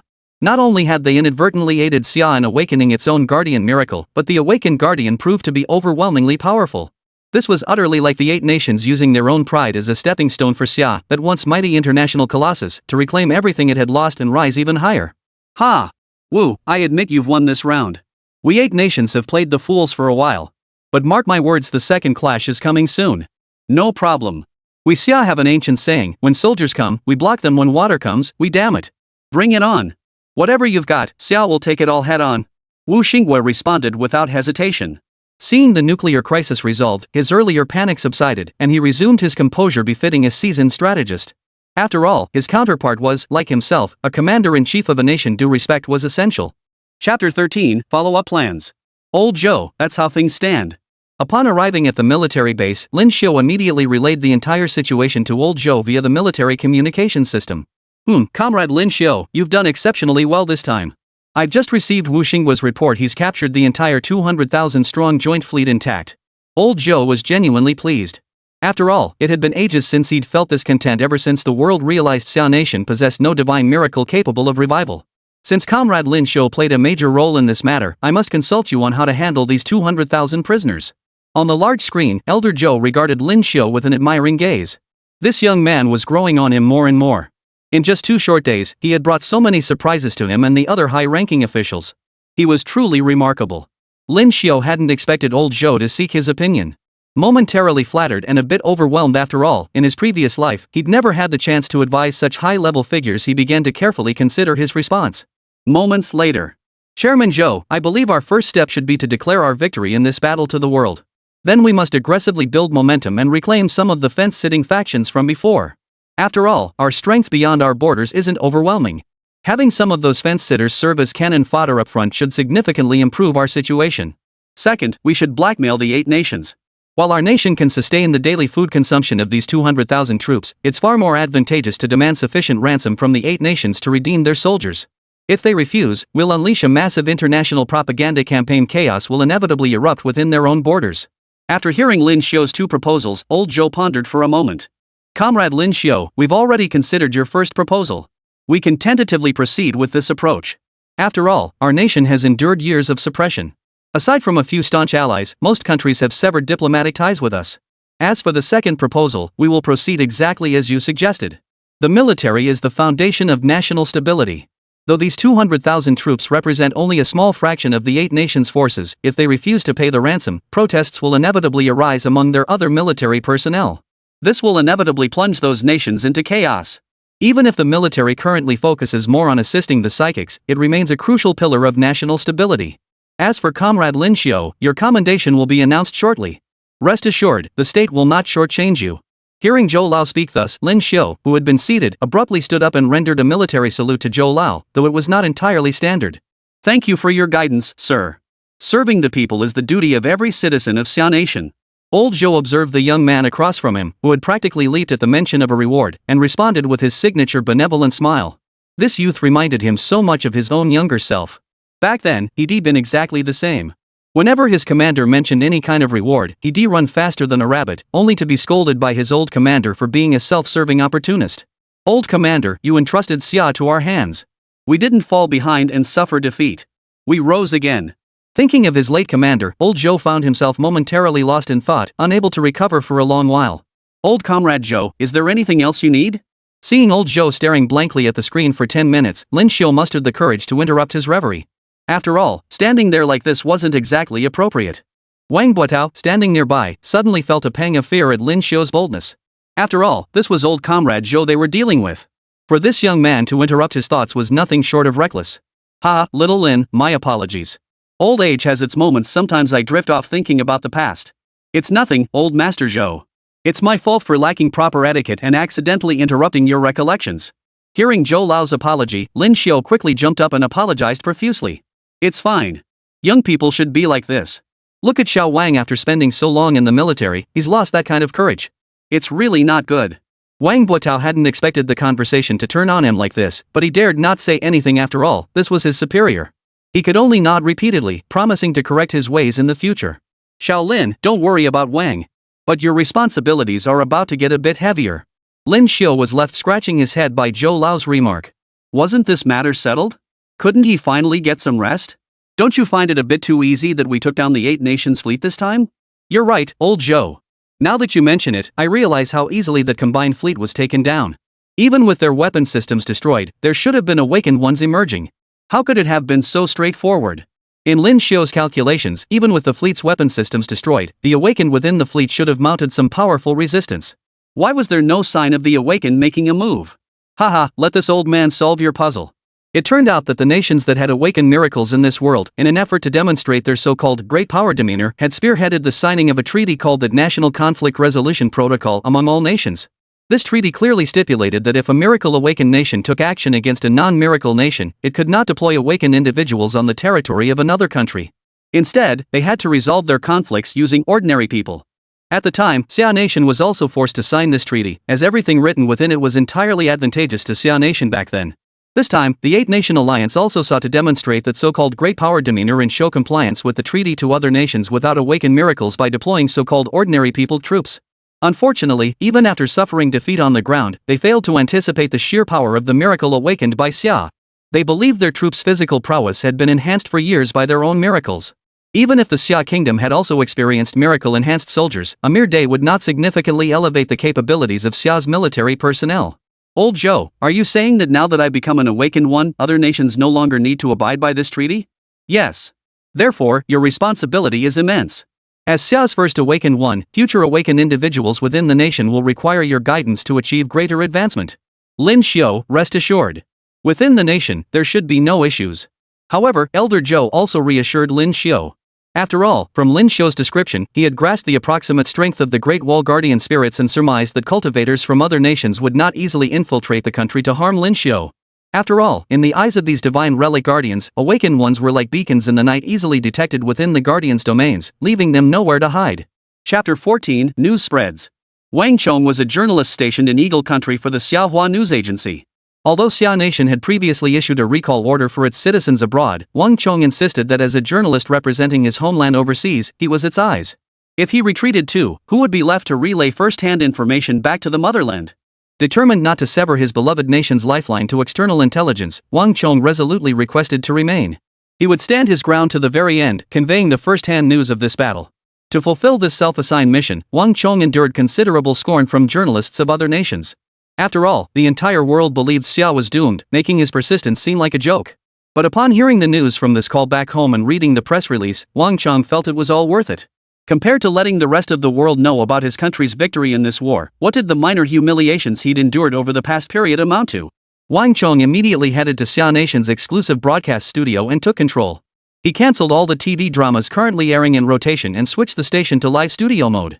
Foreign viewers who had been engrossed in Xia Nation's dramas were suddenly cut off at the most thrilling moments, leaving them visibly annoyed. Oh, what the hell is Xia doing? Don't they know abruptly cutting our show is a huge bummer? What the hell are these Xia people doing? Over here, Wang Chong finally finished setting up all the studio equipment. Holding the broadcast script transmitted from the mainland, he walked to the anchor's position. Hello, viewers at home. I'm Wang Chong, Xia Nation's correspondent in Eagle Land. I'm here to bring you the latest updates on the ongoing invasion of Xia Nation. Wang Chong skillfully delivered the news from home in English, repeating it over and over for the viewers watching. Xia Nation has captured over 100,000 soldiers from the 8-nation allied fleet, achieving the largest and most decisive victory since the nation's founding. Wang Chong then began an endless loop of battlefield footage transmitted from the homeland. Have the Xia people lost their minds? This must be fake news. As the dominant power of Blue Star in this era and a key member of the 8-nation allied fleet, the people of Eagle Country possessed an innate arrogance, convinced of their own invincibility.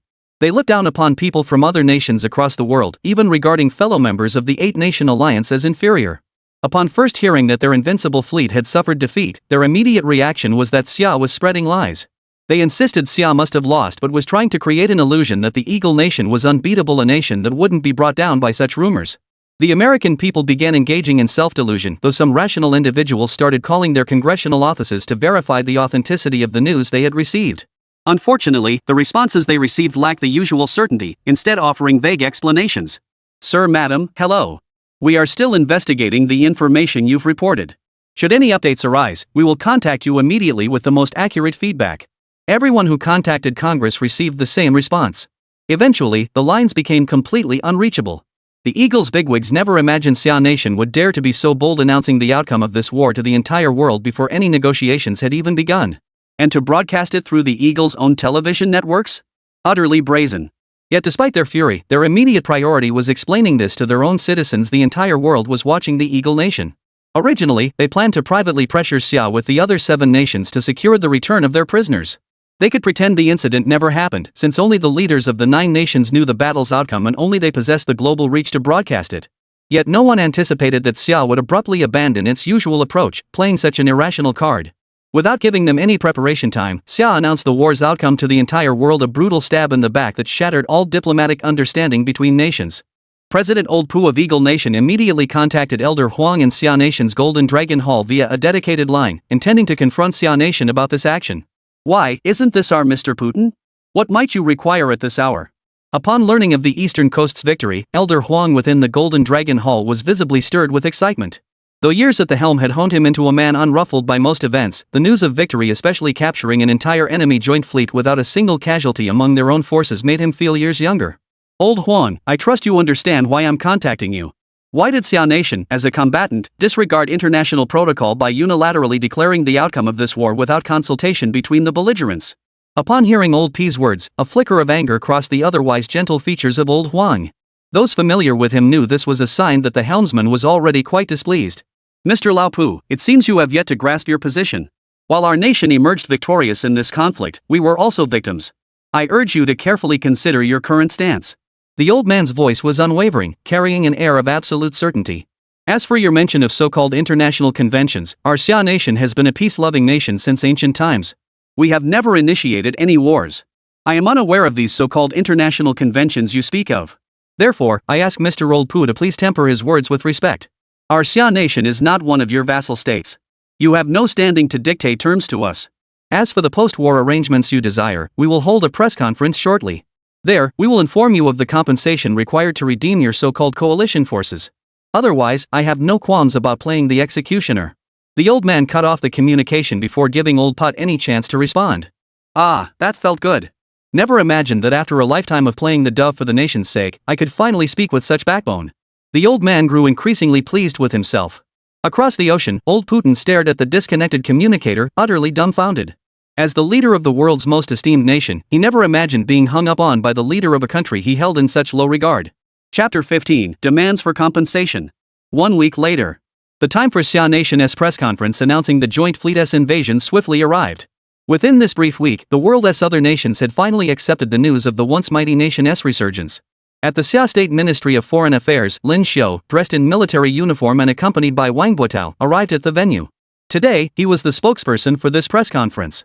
Wang Buotao, standing beside him, couldn't help but feel envious.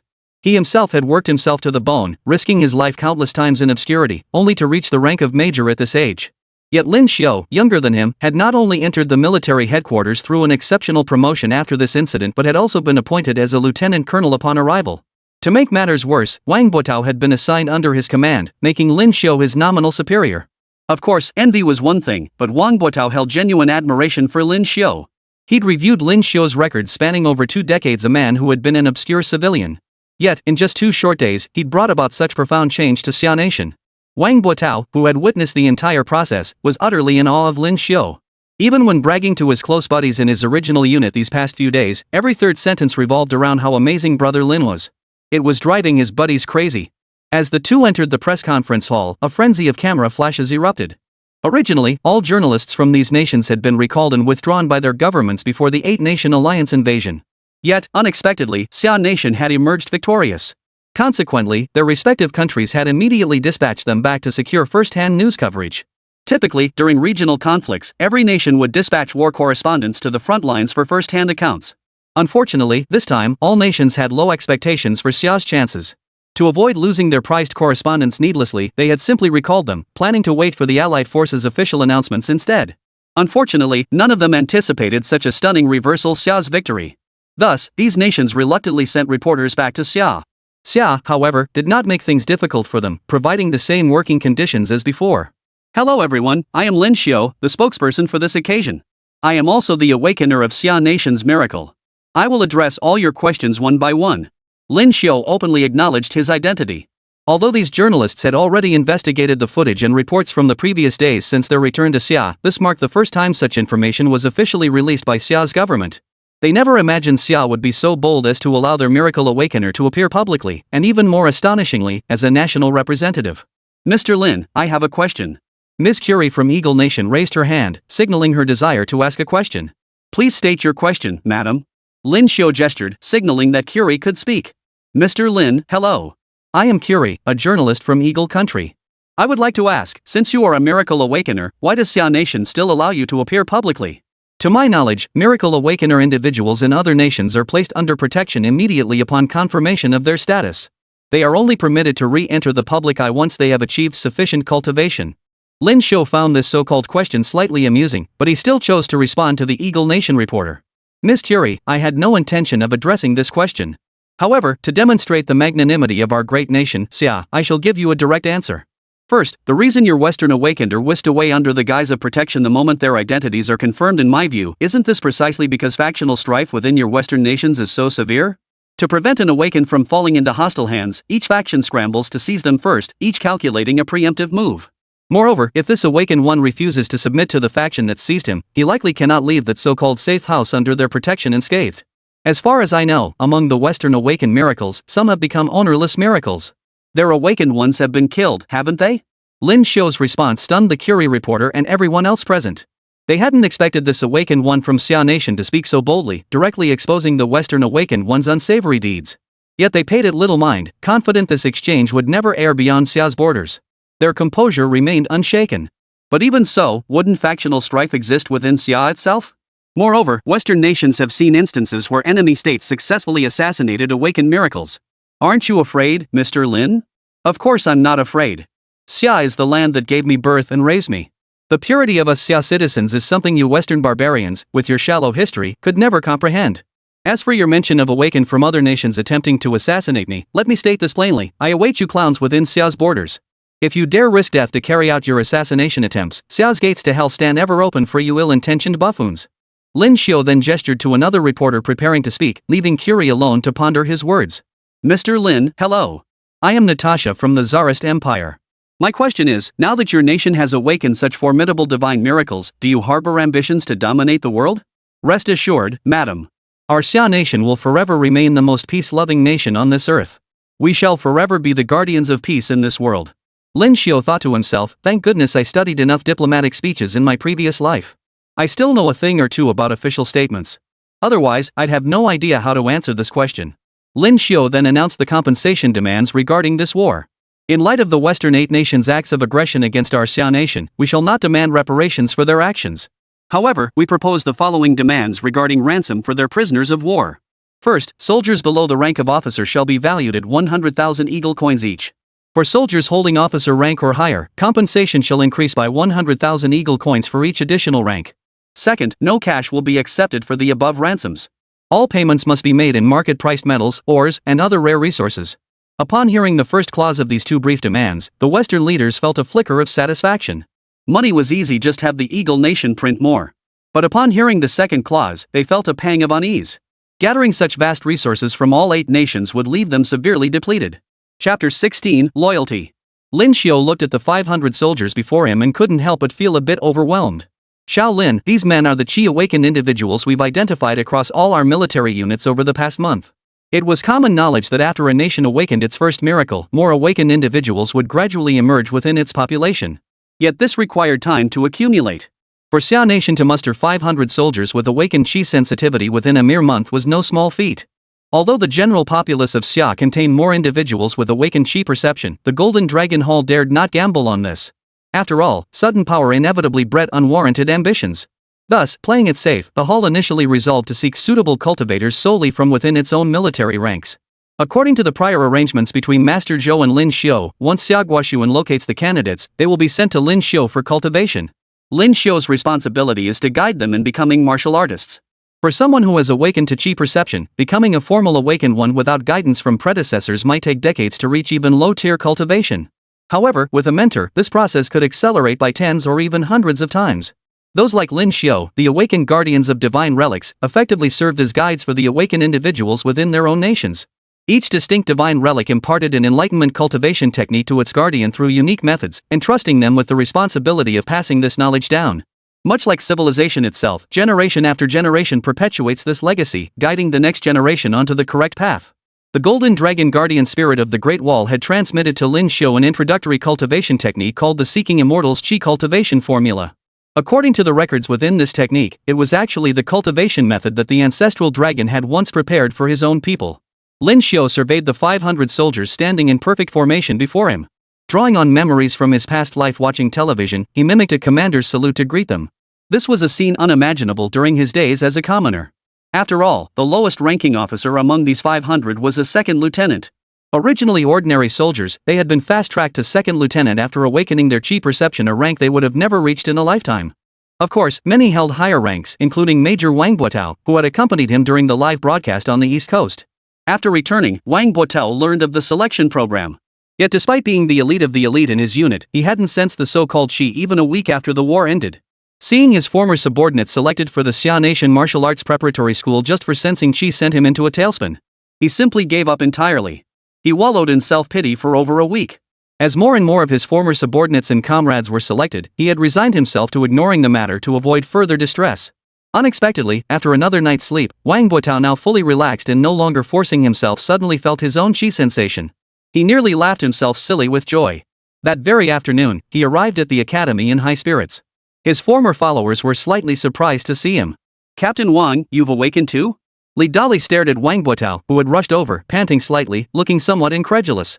After all, based on Western experience, awakening typically occurred faster in those with superior physical conditioning, barring exceptions. In his former unit, Captain Wang consistently ranked among the top 2 in physical fitness. When even his subordinates had awakened, Captain Wang hadn't. To the soldiers, it seemed unlikely he'd ever attain cultivation. But who could have imagined that Captain Wang, deemed incapable of awakening based on Western experience, would successfully awaken after him? What's the deal?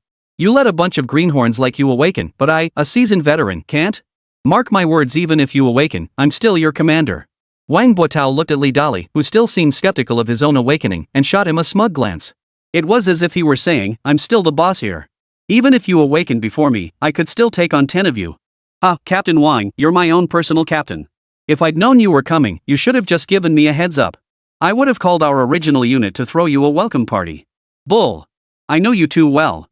If I told you I was coming, you tightwad would have bailed long ago. I showed up unannounced just so I could bleed you dry, you cocky little who's been walking around with your tail in the air lately. After saying this, Wang Buotao had Li Dali lead him to meet the guys from his old unit, all the while grumbling about how he was going to fleece Li Dali tonight. Beside him, Li Dali kept complaining about being broke, saying his family couldn't even afford to put food on the table. But the joy in his eyes was impossible to hide. He was genuinely happy for his captain. The spirited, confident leader he remembered was back. Unfortunately, while his heart was truly happy, his wallet was about to be anything but tonight. You've all awakened your Qi senses. But I can guarantee you this, in our Xia Nation, there are far more than just you who've awakened. Do you know why you were chosen? Lin Xiu didn't use a microphone. Instead, he stood before the 500 people and asked directly in his booming voice. Ever since becoming an awakener, within a mere month, a mysterious force had propelled him to the innate realm, a development he found utterly astonishing. According to the system, the innate realm corresponded to what Westerners called the sovereign realm. Even the legendary awakener of the Western realm, the one from the sacred land of Vantia, had reportedly reached the sovereign realm only 2 years after his own awakening. Yet he had never shared the news of his ascension to strength with a single soul. After all, once secrets left one's lips, they ceased to be secrets. Moreover, within the borders of Xia Nation, he was now the strongest individual. As long as he remained silent, no one could possibly discern his true strength. Reporting to the commander, it is precisely because we are soldiers of Xia that we must fight on the front lines. We must protect the common people, that is why we were chosen. Lin Xiu watched Wang Buotao, who was shouting at the top of his lungs, and felt quite satisfied. After all, Wang Buotao was only slightly stronger than an ordinary person. To voice his thoughts so loudly was nothing short of a desperate effort. Lin Xiu walked over to Wang Buotao, who was gasping for breath, and nodded. Well said, but in my view, that answer isn't entirely correct. The reason I and those above me suggested selecting martial artists from within the Xia army first is because your loyalty is unwavering. You would never turn your blades against the people of Xia. That alone is sufficient. Remember this, the reason you are prioritized for martial training is your unwavering loyalty. When you achieve mastery in your cultivation, never forget this day. Loyalty to the motherland and loyalty to the people, that is your greatest strength. No sooner had Lin Xiu finished speaking than the 500 men echoed in unison, loyalty to the motherland, loyalty to the people. Chapter 17, A Mass Brawl in the Academy? As everyone delved deeper into cultivating the seeking immortality Qi cultivation technique, the terrifying nature of this cultivation method gradually revealed itself before their eyes. The conventional wisdom among awakened practitioners from the West held that one must first cultivate a sense of Qi, then spend considerable time mastering this nascent energy. Only then could one guide this fragile Qi through the body's meridians, unblocking acupoints to make every part of the body responsive to Qi.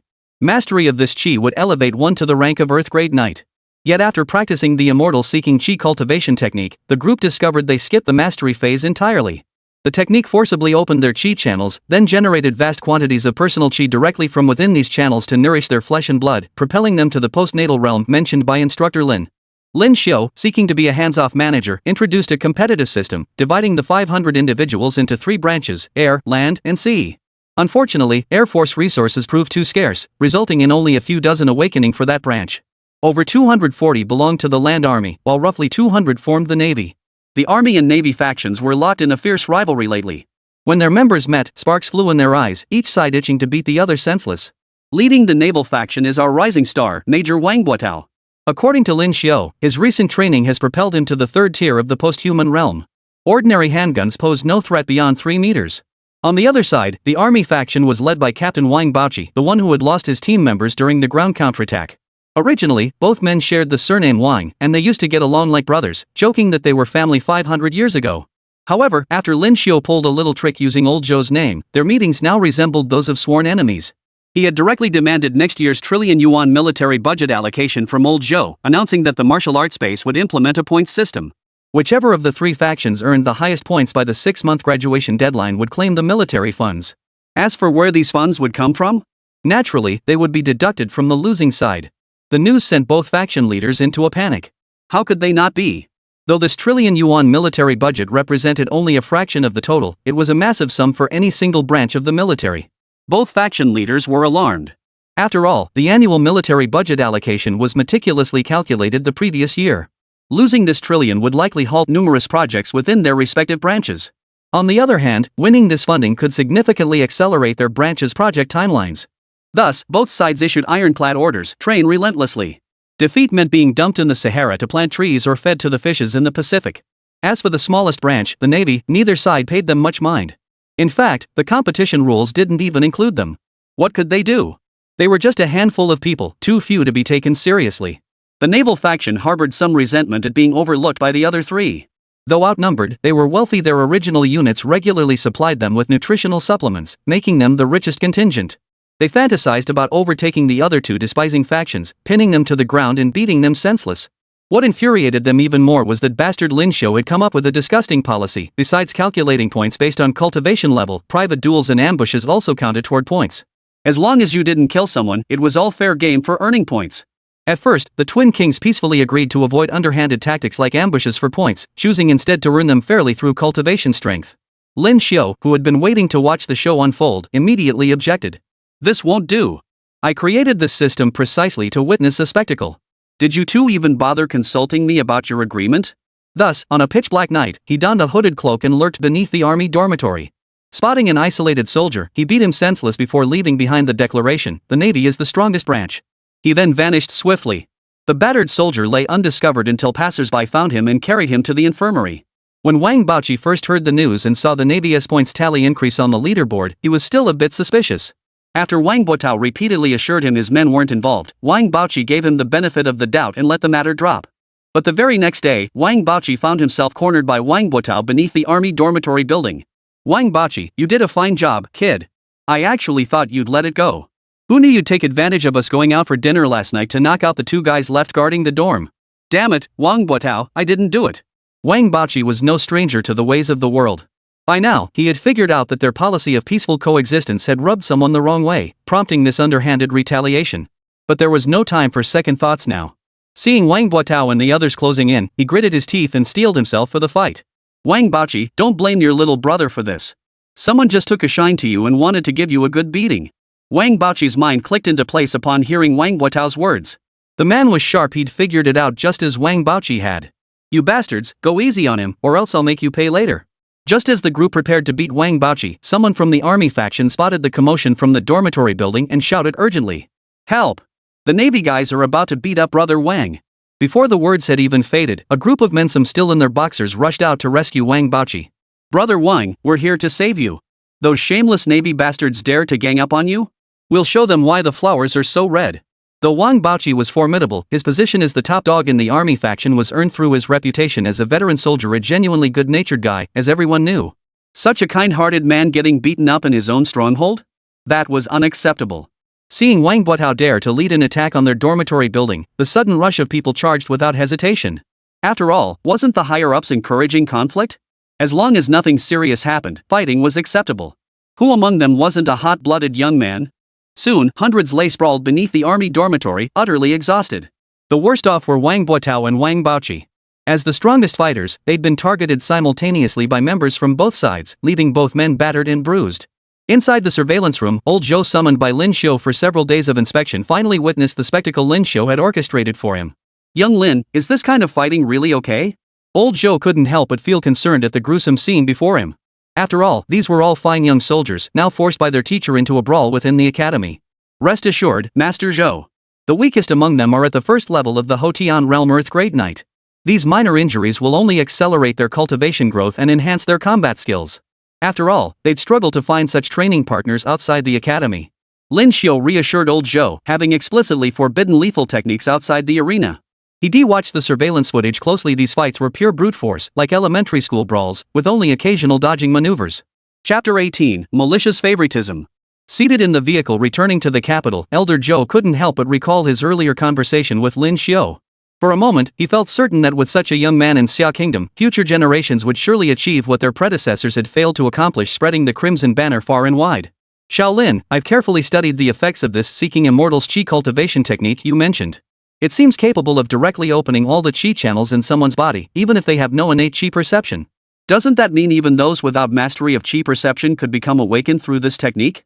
Lin Xiu was also somewhat surprised to hear Zhou Lao's words. "Didn't I tell you, Elder Zhou? The foundational cultivation method bestowed by the Great Wall Guardian Spirit is one that even ordinary people can awaken to after practicing. It's not something those Western trash techniques can compare to. I may be old, but my memory hasn't failed me. Now, tell me honestly, what mischief are you up to now, young man?" Young people these days don't know how to respect their elders or care for the young. Upon hearing Elder Zhou speak thus, Lin Xiu promptly revealed his true intentions and reasons. After all, since he'd first engaged with Xia Nation's high-ranking officials, they had shown him unconditional trust. Whatever he required, they provided support without question and at the fastest possible pace. "Old Zhou, I didn't mean to keep this from you. I just believed that secrets shouldn't be shared with too many ears. The more people know, the greater the risk of leaks. I hope you won't hold it against me." Lin Xiu directly apologized to Elder Zhou, clarifying his actions weren't deliberate, before revealing his inner plan. Lin Xiu clarified that the foundational cultivation technique he had acquired could indeed transform ordinary people into awakened ones, granting them some power. However, Xia Nation's current situation was unique, requiring the cultivation of a group of sufficiently loyal awakened ones first to fulfill the initial role of defending the homeland. Furthermore, while the technique was accessible to all, those who had naturally awakened chi sensitivity would experience significantly faster progress and greater power gains when practicing it. Hence the requirement for chi sensitivity awakening.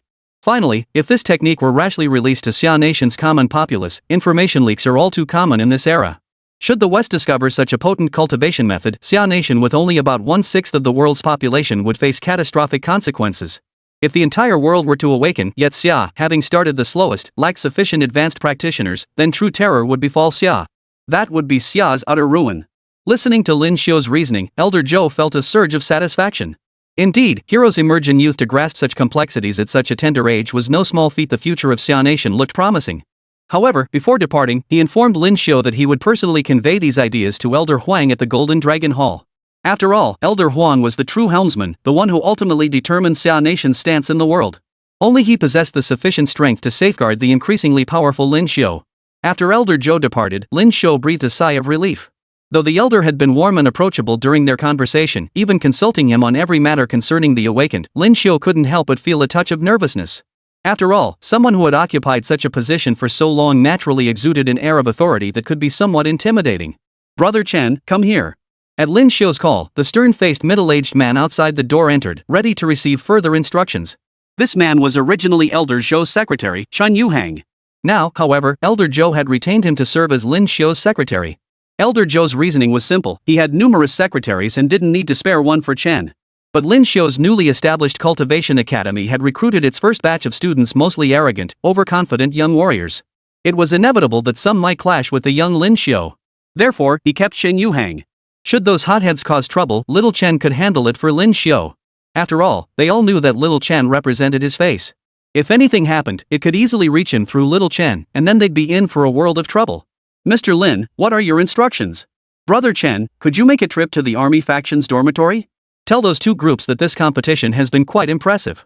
Elder Zhou is thoroughly pleased and is awarding the army faction an additional 200 points. "Mr. Lin, excuse me for asking, but did old Zhou really say that?" As Zhou Lao's former personal secretary, Chen Yuhang felt a pang of displeasure upon hearing Lin Xiu falsely attribute words to Zhou Lao. This felt like defaming the towering figure he revered. Had Zhou Lao not instructed him before his departure to treat Lin Xiu as he would treat himself, Chen Yuhang would likely have abandoned all decorum and cursed him out right then and there. "Brother Chen, you can go with peace of mind. Old Master Zhou explicitly told me to proceed freely. He said he'd take responsibility for anything that happens. It's all good. If you don't believe me, you can call him and ask." Lin Xiu could see the lingering doubt in Chen Yuhang's eyes, but he wasn't fazed. After all, old Zhou had indeed given him that assurance. If necessary, Chen could call and verify it was merely a matter of standing behind his word, not some illegal scheme. Seeing Lin Xiu's confident response, Chen Yuhang momentarily doubted whether his former boss had truly said those words. But doubts aside, lacking absolute proof, he swiftly set out to carry out the order. When Wang Buotao heard the outcome, he found it hard to accept. Clearly, more of his navy men had been beaten down by the army, yet the army was the one getting extra points? He immediately started acting like a spoiled brat. "No way. I'm going to see old Zhou. He's favoring those army brats." Thus, Wang Buotao stormed down to the office building, only to be met by Lin Xiu, whose face was dark and sullen. "Old Zhou has already left. What's this, Wang Buotao? Do you take issue with old Zhou's decision? We clearly knocked down more of them. Why did old man Zhou give them extra points?" Wang Buotao and his crew were arguing loudly. After all, no one would be happy seeing a sure thing slip away. "You want to know why? I'll tell you. Because at your combat site, at least 50 army soldiers were left completely unscathed." "Impossible. By the end, we were all down." "Lin Xiu, if you're going to make up an excuse, at least make it a better one." Wang Buotao had been right there and knew exactly what happened. By the end, only a few of his own men were still standing, while the entire opposing army squad had been knocked down by his side. How could there possibly be 50 intact soldiers like Lin Xiu claimed? "Don't believe me? Want me to take you to the army barracks right now and count them? See for yourself if there are still at least 50 unscathed. You're cheating. Those guys didn't even participate in the fight and you're counting them toward the points?" Chapter 19, The Shift. Reading Lin Xiu's words, even someone as thick-headed as Wang Buotao finally caught on. This guy was counting the army soldiers who hadn't even participated in the fight as part of the duel's outcome. Of course. I'm the rule maker. My word is final. Got a problem with that? Or maybe your buddies behind you do? Lin Xiu now adopted an attitude of "I'm second only to the heavens," looking down his nose at everyone. Lin Xiu thought powering used is a waste. "I'm no fool. Bullying these honest folks is the most fun. If you're unhappy, come fight me." I'm standing right here. If you back down even an inch, forget about giving you the army's 200 points. Adding another 200 would be no big deal. Wang Buotao and his buddies heard Lin Xiu's words, and suddenly, their tempers, which had been ready to explode at any moment, shriveled up like dried up plants. They turned into a bunch of scared little birds. He still remembered back when they first enrolled. Lin Xiu had stood alone against an attack from all 500 of the men who could be called elite soldiers without moving a muscle. He'd beaten them so badly they'd been bedridden for a day or two before recovering. Even though their current strength had improved dramatically since their freshman year, he could still tell that his group was no match for Lin Xiu. He didn't linger on the matter, immediately leading his brothers away from the place. As they departed, however, Wang Baoqi and his crew couldn't resist stirring the pot. They fired off verbal jabs. Wang Buotao, don't be a coward. Go fight Instructor Lin. If you can last 10 minutes, we'll give up our 200 points and hand them over to your navy. The group of Marines led by Wang Buotao seemed to have transformed into health gurus overnight. What are you guys saying? We can't hear you. To these sailors, thickening their skin proved far simpler than risking their physical well-being. But after word of this incident spread, the entire academy seemed to shift in tone. Whenever members of these three factions ventured out, they displayed impeccable manners. Attending cultivation classes? Full mobilization. Going to the cafeteria? Full mobilization. Using the restroom? Well, that one didn't require the whole crew. Thus, things gradually evolved. In the days that followed, whenever conflicts arose between the Navy and Army factions, they would fight together, not a single member left behind. After all, no one wanted to be the odd one out. Getting beaten alone was nowhere near as thrilling as getting beaten alongside a group. Even the smallest Air Force faction, usually content to watch the show, found themselves accidentally dragged into the fray several times, taking a few beatings for no good reason. Ouch, easy there. Wang Buotao rubbed the black eye Wang Baoqi had just given him, muttering to the young soldier applying ointment. That old bastard really is a piece of work. He hits so hard. How could he beat someone as handsome as me into a panda eye? How am I supposed to face the ladies now? Captain, you've got some nerve calling others Captain Wang. I bet the other Captain Wang is cursing you right now. You weren't exactly holding back either. Having applied medicine to Wang Buotao numerous times, the young soldier gradually loosened up around him. He'd discovered that despite his stern appearance, Wang Buotao was actually like those goofy netizens he'd encountered online before enlisting. Hearing the young soldier's words, Wang Buotao's scowling face softened into a saintly smile. That Wang Baoqi thought his skull was tough enough to focus solely on head protection. Too bad he ran into me. This time, I made him suffer like hell. The thought of the two massive bumps he'd punched into Wang Baoqi's skull filled Wang Buotao with glee. Before they knew it, graduation was just a month away. The entire academy was buzzing with tension. After all, the ranking board hung like a sword over everyone's heads. The sea and land factions were locked in a tight race for the top spots, while the air faction stubbornly clung to last place. I can feel it. I'll break through to the next realm soon. Once I do, beating that thick-headed Wang Baoqi should be a piece of cake. Wang Buotao's cultivation had already reached the 4th level of the post-human realm, and the gap to the 5th level wasn't too great. He felt confident he could break through this barrier before the graduation trials in a month. Then, come next year, the Navy would gladly pocket the Army's military budget. Unfortunately, in the nearby Army dormitory, Wang Baoqi, the Army's poster boy, harbored identical ambitions. He planned to showcase the Army's prowess at the graduation duel ceremony in a month, where high-ranking officials would be present.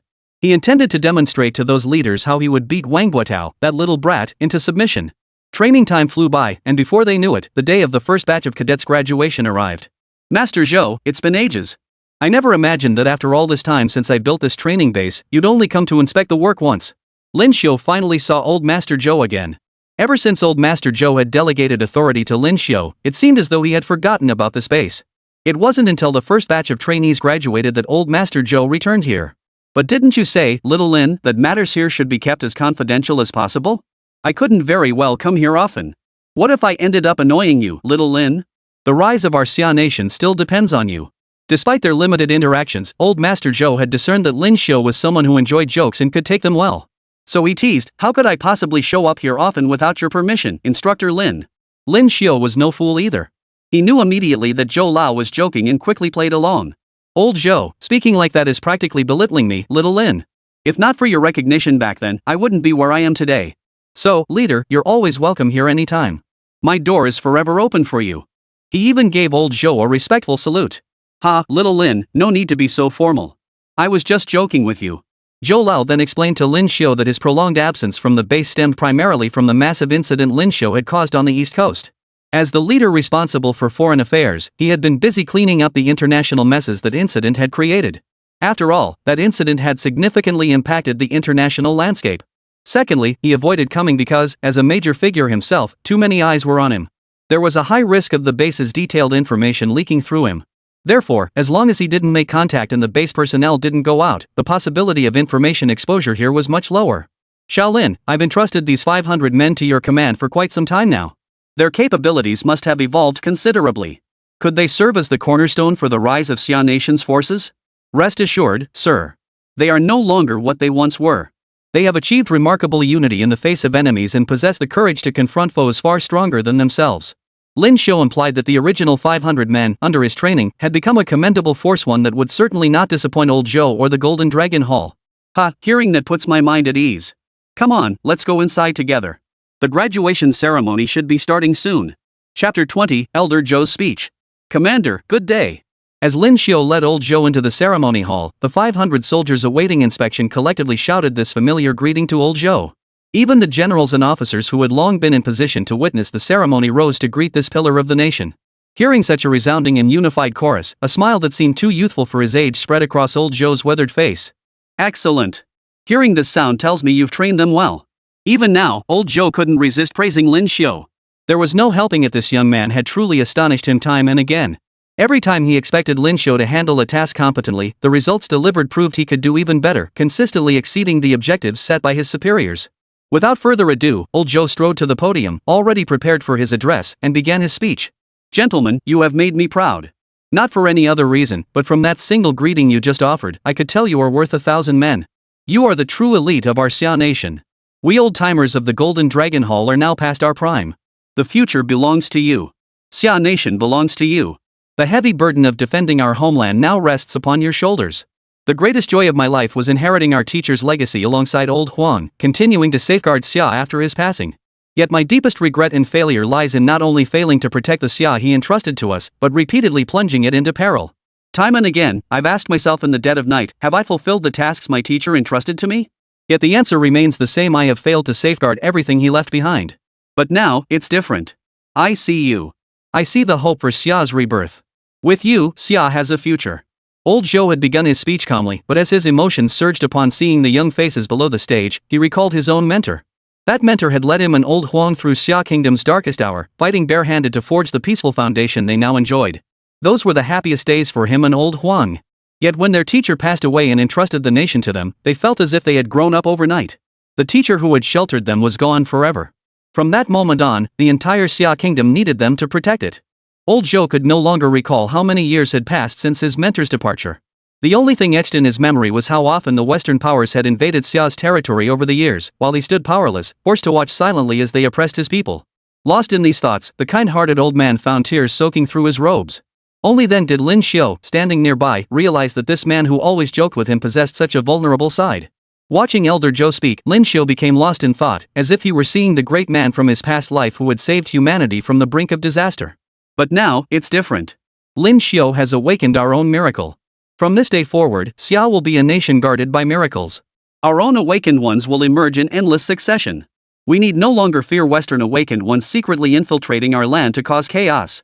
Old Master Zhou's demeanor shifted abruptly as he began lavishing praise upon Lin Xiu, as if the man weeping moments before had been someone else entirely. Were it not for the lingering traces of bloodshot in his eyes, anyone would have sworn he was a different person. You are fortunate. You are fortunate to be among the first awakened ones, the first students taught by Lin Xiu. Then, after a sudden pause, old Master Zhou continued without hesitation. But you are also unfortunate. The reason for your misfortune is that, as the first group of awakened cultivated by the nation, you will inevitably fight on the front lines for the country. In the most perilous situations, when there are no successors, you will always be the ones charging ahead. You will forever be Xia Nation's first line of defense against danger. Children, I am truly sorry. It is we old fools who have failed you. It is Xia Nation that has led you into this predicament. You dedicated yourselves to the nation, yet the nation has betrayed you. Just as old Zhou was about to say more, the troops below, undergoing inspection, spoke in perfect unison. Old Zhou, the nation owes us nothing. We joined the military to serve our country. Even dying on the battlefield is our own choice. So rest assured, we will forever be the people's strongest shield. As long as we stand unbroken, no enemy shall ever breach Xia's borders. Wang Bachi, standing at the very front, suddenly broke ranks and stepped forward. Reporting to the commander, I am Wang Bachi of the 12,345th Regiment of the Army. I came here for training solely because this place can make me stronger, giving me more opportunities in the future to avenge Erguzi and the others. The nation owes us nothing. On the contrary, by sending us here to train, it is we who owe the nation. We will always be the first to fight, forever serving as the shield of the people, safeguarding the security of our nation and its citizens. Having spoken these words, Wang Baoqi saluted old Zhou with a military salute. You treat me as a national treasure, I shall repay you as one. As Wang Baoqi finished speaking, the entire formation echoed his words in unison, the chant reverberating long after he fell silent. Even the generals on the viewing platform removed their hats, silently observing this group of former soldiers who had once served under them. Old Zhou gazed at them with a complex expression, his thoughts drifting back to when Lin Xiu had asked him to help select trainees. Old Zhou, could you help me select some people for my cultivation base? Otherwise, I won't find anyone to teach. This was the first time Lin Xiu had formally requested his assistance, solely for the purpose of recruiting qualified trainees for the cultivation base. Lin Xiu, you mean you intend to guide their cultivation? Yes. The guardian spirit of the Great Wall gave me a foundational cultivation technique called the Seeking Immortals Qi cultivation method. It also informed me that it would help me screen out a group of sufficiently loyal individuals. I humbly request your assistance in bringing them here. Lin Xiu then informed Elder Zhou that the Golden Dragon Guardian Spirit of the Great Wall had revealed, once awakened and the spiritual energy of the entire Xia Kingdom revived, it would assist in selecting sufficiently loyal warriors from the Xia Kingdom's military ranks, helping them become awakened ones. These individuals will become the first generation of cultivators in our Xia Kingdom after my self-awakening. Before Xia stands atop the world, they shall be our nation's sharpest spear and strongest shield, safeguarding our countless subjects. Chapter 21, Clash. Master Zhou, selecting these individuals is of utmost importance to our Xia Kingdom. Please trust me, I can cultivate them. The profound mysteries of the Seeking Immortality body tempering art surpass any Western cultivation technique, enabling our Xia Kingdom to rapidly produce a cohort of formidable cultivators. Lin Xiu observed old Zhou's furrowed brow and initially feared he was reluctant to help assemble this first cohort of trainees. After all, this involved selecting 500 elite soldiers of formidable strength. Should they develop excessive ties to him, it could prove detrimental to society as a whole. Sit down, young Lin. I'm not worried about imaginary threats. I'm pondering something else. Since you say this foundational technique bestowed by the Guardian Spirit is so powerful, if the individuals we select prove unworthy and leak it to the West, our Xia Kingdom will have no chance of ever rising again. Old Zhou motioned for Lin Xiu to take a seat on the nearby chair, then voiced his current concern. After all, this was an age of information. If spies stole state secrets, enemies could uncover a nation's vulnerabilities in mere seconds. Certain security measures might only be symbolic, incapable of achieving perfect containment. Master Zhou, rest assured. The Golden Dragon Guardian has informed me. He will first concentrate spiritual energy to select 500 soldiers within our military who possess unwavering patriotism, aiding them in awakening their Qi perception. When the time comes, we'll simply find a reason to bring them over. Lin Xiu explained that the Golden Dragon Guardian was the supreme entity responsible for safeguarding Xia Nation's destiny. Bound to the nation's fate, it possessed an absolute sensitivity to the loyalty of Xia's people. Thus, there was no need to worry about any issues with the awakened individuals selected by the Guardian. Of course, while the Golden Dragon Guardian mentioned concentrating spiritual energy within the military, some leakage is inevitable. Thus, Elder Zhou still needs your assistance in closely monitoring any awakenings among civilians.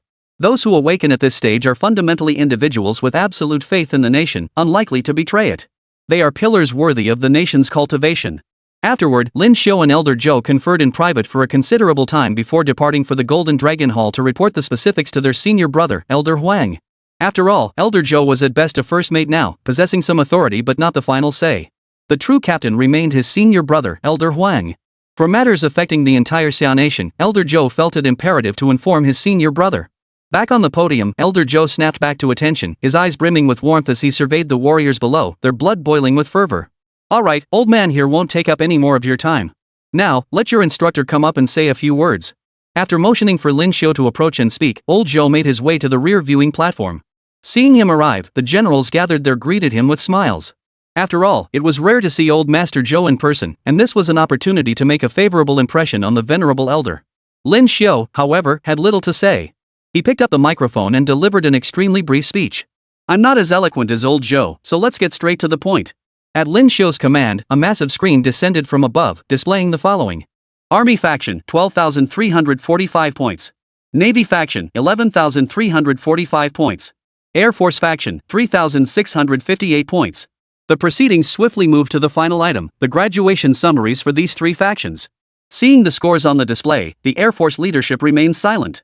After all, their numbers were small, and their commander had already stated the Air Force wouldn't participate in the wager. It could be said they'd come to the auditorium purely for entertainment. Noticing the mere 1,000-point gap between the Navy and Army factions, Air Force General Jean Lao felt the urge to stir things up. He immediately piped up. "Young Wang, your Navy's not pulling its weight. How could you let those Army guys, those broke brothers, outdo you?" Wang Bohai, the older brother of Wang Buotao who was still conversing with Zhou Lao, instantly turned grim. "Zhan Tian, if you want to pick a fight, just say so. A measly trillion in military funding? The Navy can afford it. Don't you dare imply we're like those Army beggars, drooling over every penny. Besides, the scoring isn't final yet. Old Zhou promised an exciting show is coming up. Damn it, Wang Bohai, are you looking for a beating? Who do you think you're calling a poor bastard? Our army has too many elite units in too many places that need funding. If you can't speak properly, shut your mouth. Nobody thinks you're mute." Army big shot Zheng Jojo, standing nearby, was also annoyed. "Sure, the army is strapped for cash, but that's not something you, Wang Bohai, get to decide. We're not poor, we're just short on funds." As he thought this, a smirk spread across Zheng Jojo's lips. Yesterday, he'd specifically sought out Wang Baoqi, who'd assured him Wang Buotao couldn't beat him. That meant the upcoming points battle was already in the bag for his side. Zheng Jojo mused, once next year's trillion yuan naval budget gets transferred to the army, who'll dare call us a broke brigade? Finally, some surplus funds. Looks like the Xia army can recruit a wave of new talent next year. Zheng Jojo, for God's sake, wipe that drool off your mouth. It's dripping onto the floor, forming crystal pendants. Wang Bohai couldn't help but scold Zheng Jojo at the sight of his over-the-top excitement. Alright, since the point gap between the naval and army factions is minimal, we'll now proceed to the final competition for points. The winner will claim victory in this military funding battle. As a platform rose from the ground, the military parade reached its climactic finale. Wang Baoqi and Wang Buotao leapt onto the platform from their respective camps. As the leaders of their factions, they couldn't stand by and let their subordinates steal their thunder. With so many heavyweights watching from the platform, losing face was one thing. But if they proved too weak and were swiftly defeated by their opponents, that would truly bring shame upon their factions. Lin Xiu swiftly materialized on the platform, assuming the role of referee. After all, both combatants were late-stage 5th-rank martial artists. Though both had only recently ascended to this level, fighting at full strength carried the risk of inflicting severe injury or even death upon their opponent. They fought for their respective honors. While they loved the nation of Xia, their true faith and glory lay in their own regiments and military banners. They were prepared to fight to the death for their beliefs and honor. Begin. I will oversee the entire match. With me here, you may unleash your full power. I will intervene at critical moments to determine the outcome. As soon as Lin Xiu finished speaking, the two charged at each other with lightning speed, commencing their first full power clash since enrolling. Chapter 22, Trained by the Same Master. On the stage, Wang Baoqi and Wang Buotao's figures shifted positions with blinding speed, weaving a battle of strength and beauty. Their outer garments had long been torn apart by the power they unleashed, revealing chiseled muscles beneath. Whoosh! Whoosh! Whoosh! The air was constantly ripped apart by Wang Buotao's fist winds. His form was as agile as a cheetah, each punch accompanied by a howling gale. His movements were swift and precise. Wang Baoqi, standing nearby, was equally formidable. Having honed his skills in close combat over the years, his fist struck with thunderous force, each punch generating immense wind pressure. For a moment, a mysterious air pressure seemed to form around the two fighters on the stage. After exchanging several blows, neither gained the upper hand. Each punch landed with bone-crushing force, each kick swept through the air like a whirlwind. Their every clash erupted like thunderous collisions, filling the air with deafening roars. Their fists and feet wove a tapestry of fierce combat, each strike showcasing extraordinary martial skill and immense power. Yet, amidst this masterfully balanced, evenly matched duel, both seemed to realize that sheer strength alone would hardly decide the outcome. Hey, Wang, why don't you just admit defeat? Looks like you're no match for him.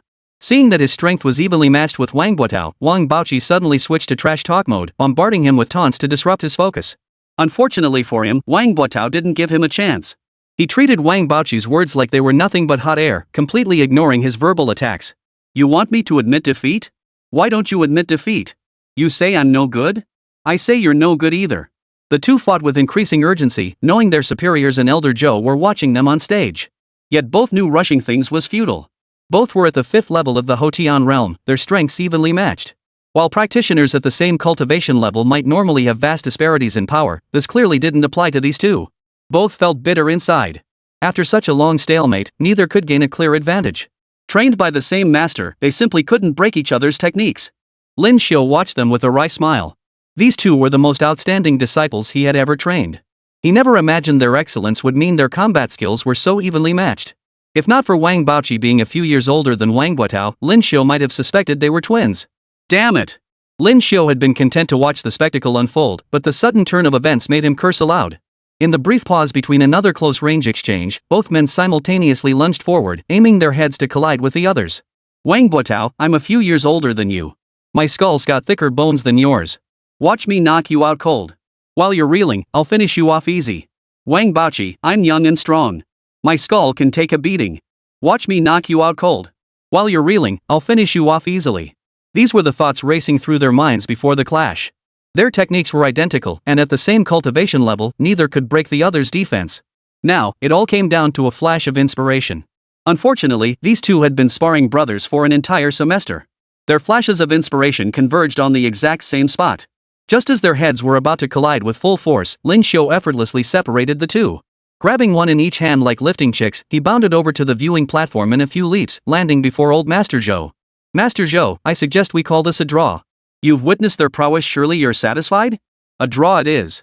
These two truly fought to the death for their units. With Elder Zhou's words, the matter was settled. After all, he couldn't risk the lives of his soldiers, especially such elite troops. He too could see they were fighting to the death. Had Lin Xiu not intervened just now, they would likely have collided violently. Lin Xiu then explained the earlier battle to the other generals watching the ceremony. Though they'd enjoyed the spectacle from the viewing platform, some aspects remained unclear. After all, while they'd seen plenty of Western night combat videos, this seemed somewhat different from their own traditions. Lin Xiu, there's one thing I noticed. Their fighting style seems different from the Western night combat we've seen portrayed. Old Zhou reflected on the Western night duels he'd witnessed before, then revisited the recent clash between the two kings. He sensed a qualitative shift between the two styles, yet couldn't pinpoint the exact difference. This peculiar feeling compelled him to voice his observation, otherwise, it would leave him feeling unsettled. Master Zhou, esteemed generals. Since you've raised this point, allow me to explain. Western knights, like our martial artists, are awakened beings. Yet their systems of power and combat techniques are fundamentally different. Western knights emphasize confrontation and brute force. Clad in heavy armor, they wield massive battle axes or long spears. In combat, they overwhelm opponents through sheer power, delivering brutal strikes with their weapons, a strategy of one force overpowering 10 techniques. In contrast, martial artists' combat is more refined and technical. They possess unique fighting techniques and specialized weapons. They value physical agility and flexibility, emphasizing speed and precision. In battle, our martial artists demonstrate shadow-like footwork and clever counterattacks. They swiftly evade enemy strikes and launch counterattacks in an instant. Masters possess exceptional martial prowess, fearlessly engaging in close combat. Knights rely more on brute strength and muscle, while martial artists emphasize technique and precision. In this context, the martial artist's masterful skills and agile movements give him a clear advantage, making his fighting superior to that of the knight. Of course, this is also because the two who just entered the arena, Wang Baoqi and Wang Guotao, both follow the path of the martial artist, so the difference may not be immediately apparent to everyone. Had they faced a Western knight of equal cultivation level, both would have secured easy victories. After all, the Western approach prioritizes brute force over technique and relies on squad tactics. In one-on-one combat, martial artists hold a natural advantage. Of course, in Legion-level combat, even equal numbers would need to evade a charge by a Western knight regiment. 1,000 martial artists at the same cultivation level absolutely cannot face 1,000 knights head-on. There was no way around it. Lin Xiu learned from Brother Tonzi that the power systems between East and West were so vastly different. Chapter 23, Western Enhanced Soldiers. Lin Xiu, if you say the gap between the West and East boils down to strength versus technique, could they possibly steal our combat skills? Seeing Lin Xiu speak so decisively, Wang Bohai still felt uneasy. After all, in his view, strength was innate, while techniques, things that could be honed through training, were entirely susceptible to being stolen. General, rest assured. That simply won't happen. The fundamental gap between East and West lay in their foundational training methods. While Eastern training aimed at comprehensive enhancement, its various disciplines still had distinct focuses. After all, achieving a perfectly balanced, all-around warrior solely through training methods alone was unrealistic. Western foundational training, however, boiled down to a single principle: the relentless pursuit of strength enhancement. It seemed as though Western mythology had been steeped in a world where might ruled supreme, where sheer power alone determined leadership. Old Zhou, listening to Lin Xiu's explanation of Wang Bohai's question, suddenly wore an "so that's it" expression. The worry that had been hanging in his heart also eased. After all, if the West could secretly learn the East's combat techniques, it might lead to further complications. Subsequently, the military stars on stage posed further questions to Lin Xiu. He answered each query without reservation, though some topics were beyond his expertise. Yet he discovered his system seemed to possess infinite knowledge, consistently providing precise responses. Just as the conversation flowed smoothly, Lin Xiao suddenly received a warning from the system. For a moment, he felt slightly overwhelmed. After all, he had never encountered such an alert since acquiring the system, not even during his time on the East Coast when it had remained remarkably quiet. Warning: within a 10-kilometer radius, a lifeform harbors hostile intent toward the host and those surrounding the host. Host is advised to intervene and neutralize the threat. Upon receiving this message, Lin Xiao immediately stood up. The generals conversing nearby noticed his abrupt change and turned to look at him. Lin Xiao harbored no doubt about the system's alert. His only immediate concern was figuring out how to respond. Trainee Corps, assemble. Cover the retreat of Commander Zhou and the observing leaders. Lin Xiao's sudden order left the leaders on the viewing platform bewildered. Even Elder Zhou looked at him with confusion. After all, they were currently on Xia Nation territory. What possible threat could endanger them? Senior Zhou, there's no time for explanation. We've just received intelligence that enemy forces have infiltrated our perimeter. Their strength remains unknown. Please evacuate to a secure location with the generals. I'll handle these intruders. Lin Xiao, you are a national treasure and the future pillar of our nation. If possible, you should leave first. Their target is likely me. Old Zhou understood all too well that his recent high-profile appearances on the international stage had likely drawn enemy attention. Especially now that the nation had awakened its divine power, allowing Xia to develop peacefully for a few years could potentially restore its former glory.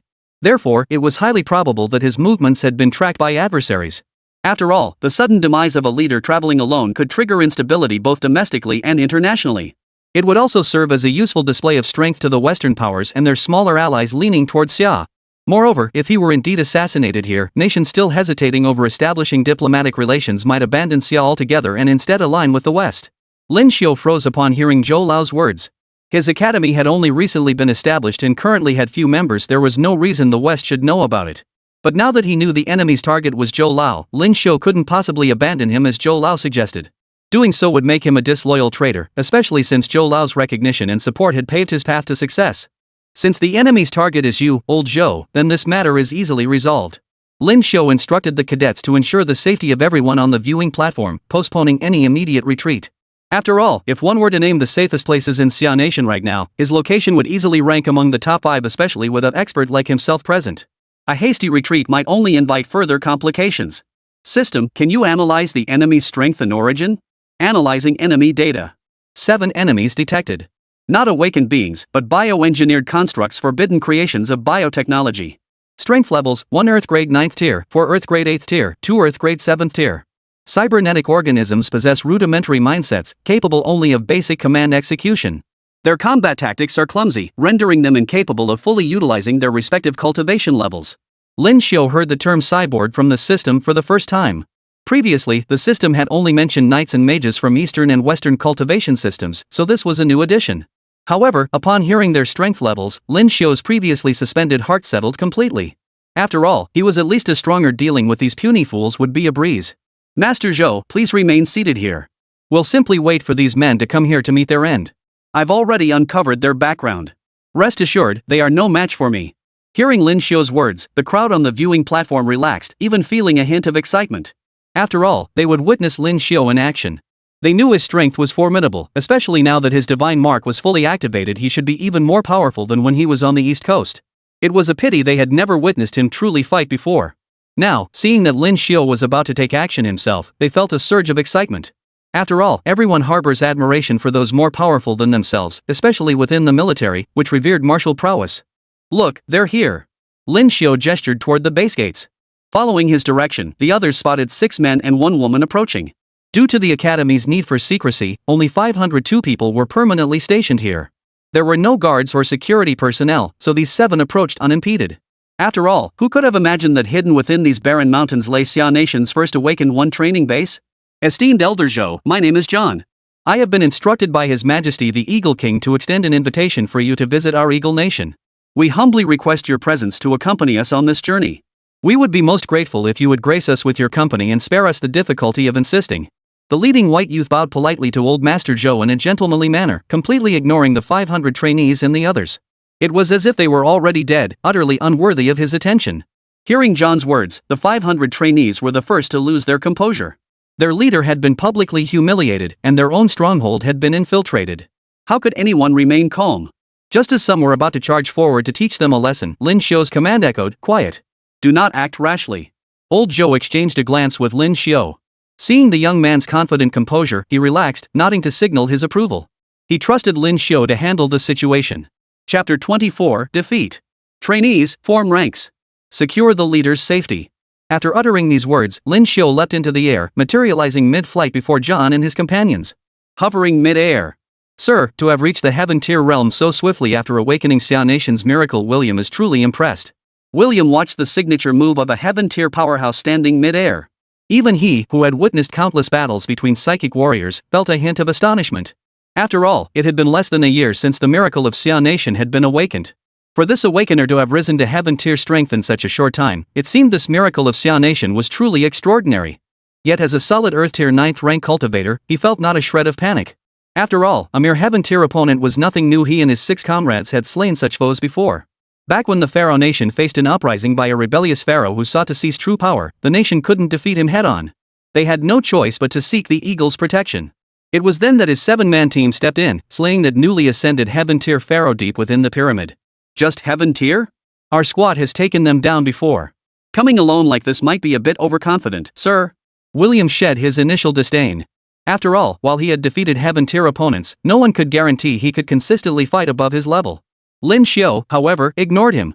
With a sweeping gesture, he dragged all 5 of them aside under William's horrified gaze, leaving only the 2 Earth-grade 7th-tier modified humans on the field. I'll handle these 5. I'll leave you 2 weaklings to practice on. Lin Xiu's words echoed across the empty parade ground. Wang Baoqi and Wang Botao's eyes lit up instantly. Lin Xiu's words were clearly directed at them. Their fighting spirit surged, and they immediately charged onto the stage. Mr. Lin, you really are something, leaving a woman behind. Old Wang, this woman is yours. No need to thank me for upholding the fine traditions of the Xia Nation. You. Keep that woman for yourself. This old man here isn't up for that kind of enjoyment. Both were battle-hardened warriors.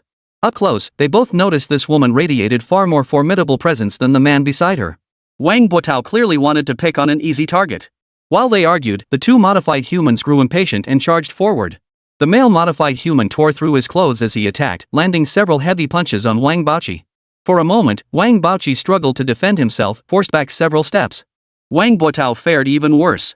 As the woman charged, she produced a flexible whip from somewhere, lashing it repeatedly across Wang Botao's body until he howled in pain. Damn it! I knew you weren't some innocent little girl. Who pulls out a weapon in the middle of a fight? Anyone can beat someone with longer arms. If you've got the guts, put that whip down. Wang Botao scrambled about wildly, dodging blows. Whether it was sheer recklessness or something else, his seemingly chaotic escape route revealed upon closer inspection that he hadn't stepped outside the ring's boundaries once. It was as if everything was under his control. Is dodging all you men from Xia know how to do? The modified woman who'd been chasing Wang Botao for ages was clearly losing her temper. After all this pursuit, this Xia man only knew how to dodge, wasting her precious stamina for nothing. Well, this is a first for me, beautiful. I, Wang Botao, never hit women. But if a woman wants to hit herself, I'm more than happy to oblige. Wang Botao slammed on the brakes, halting his escape abruptly. He spun around, seized the modified woman's whip in his hand, and yanked it hard. Ha! Why can't I pull you? Wang Botao had intended to deliver a small shock to his opponent, but unexpectedly, even his full strength at the 5th level of the post-human realm couldn't budge her. Now, it was his turn to receive a small shock from her. You think a mere Earth realm 5th tier can challenge me? You Xia Nation people are still too green. Just as Wang Botao steeled himself to fight the modified woman, a new complication arose nearby. Wang! You little bastard, come help me! I can't beat him. Wang Botao looked over. The scrawny, short man who had been getting beaten by Wang Baoqi had vanished, replaced by a monstrous creature with a human body and a rat's head. The two had instantly switched roles, from Wang Baoqi dominating the fight to Wang Baoqi now being dominated. Holy beauty, you can transform? Why don't you show me what you're made of after your transformation? Wang Botao, who had always been the jolly joker in the military, was now witnessing something truly bizarre. His playful side kicked in, and he began teasing the modified woman, Jennifer. Xia National, since you're so eager to meet your end, open your eyes wide and welcome the arrival of the goddess of death. No sooner had Jennifer spoken than her beautiful face began to contort.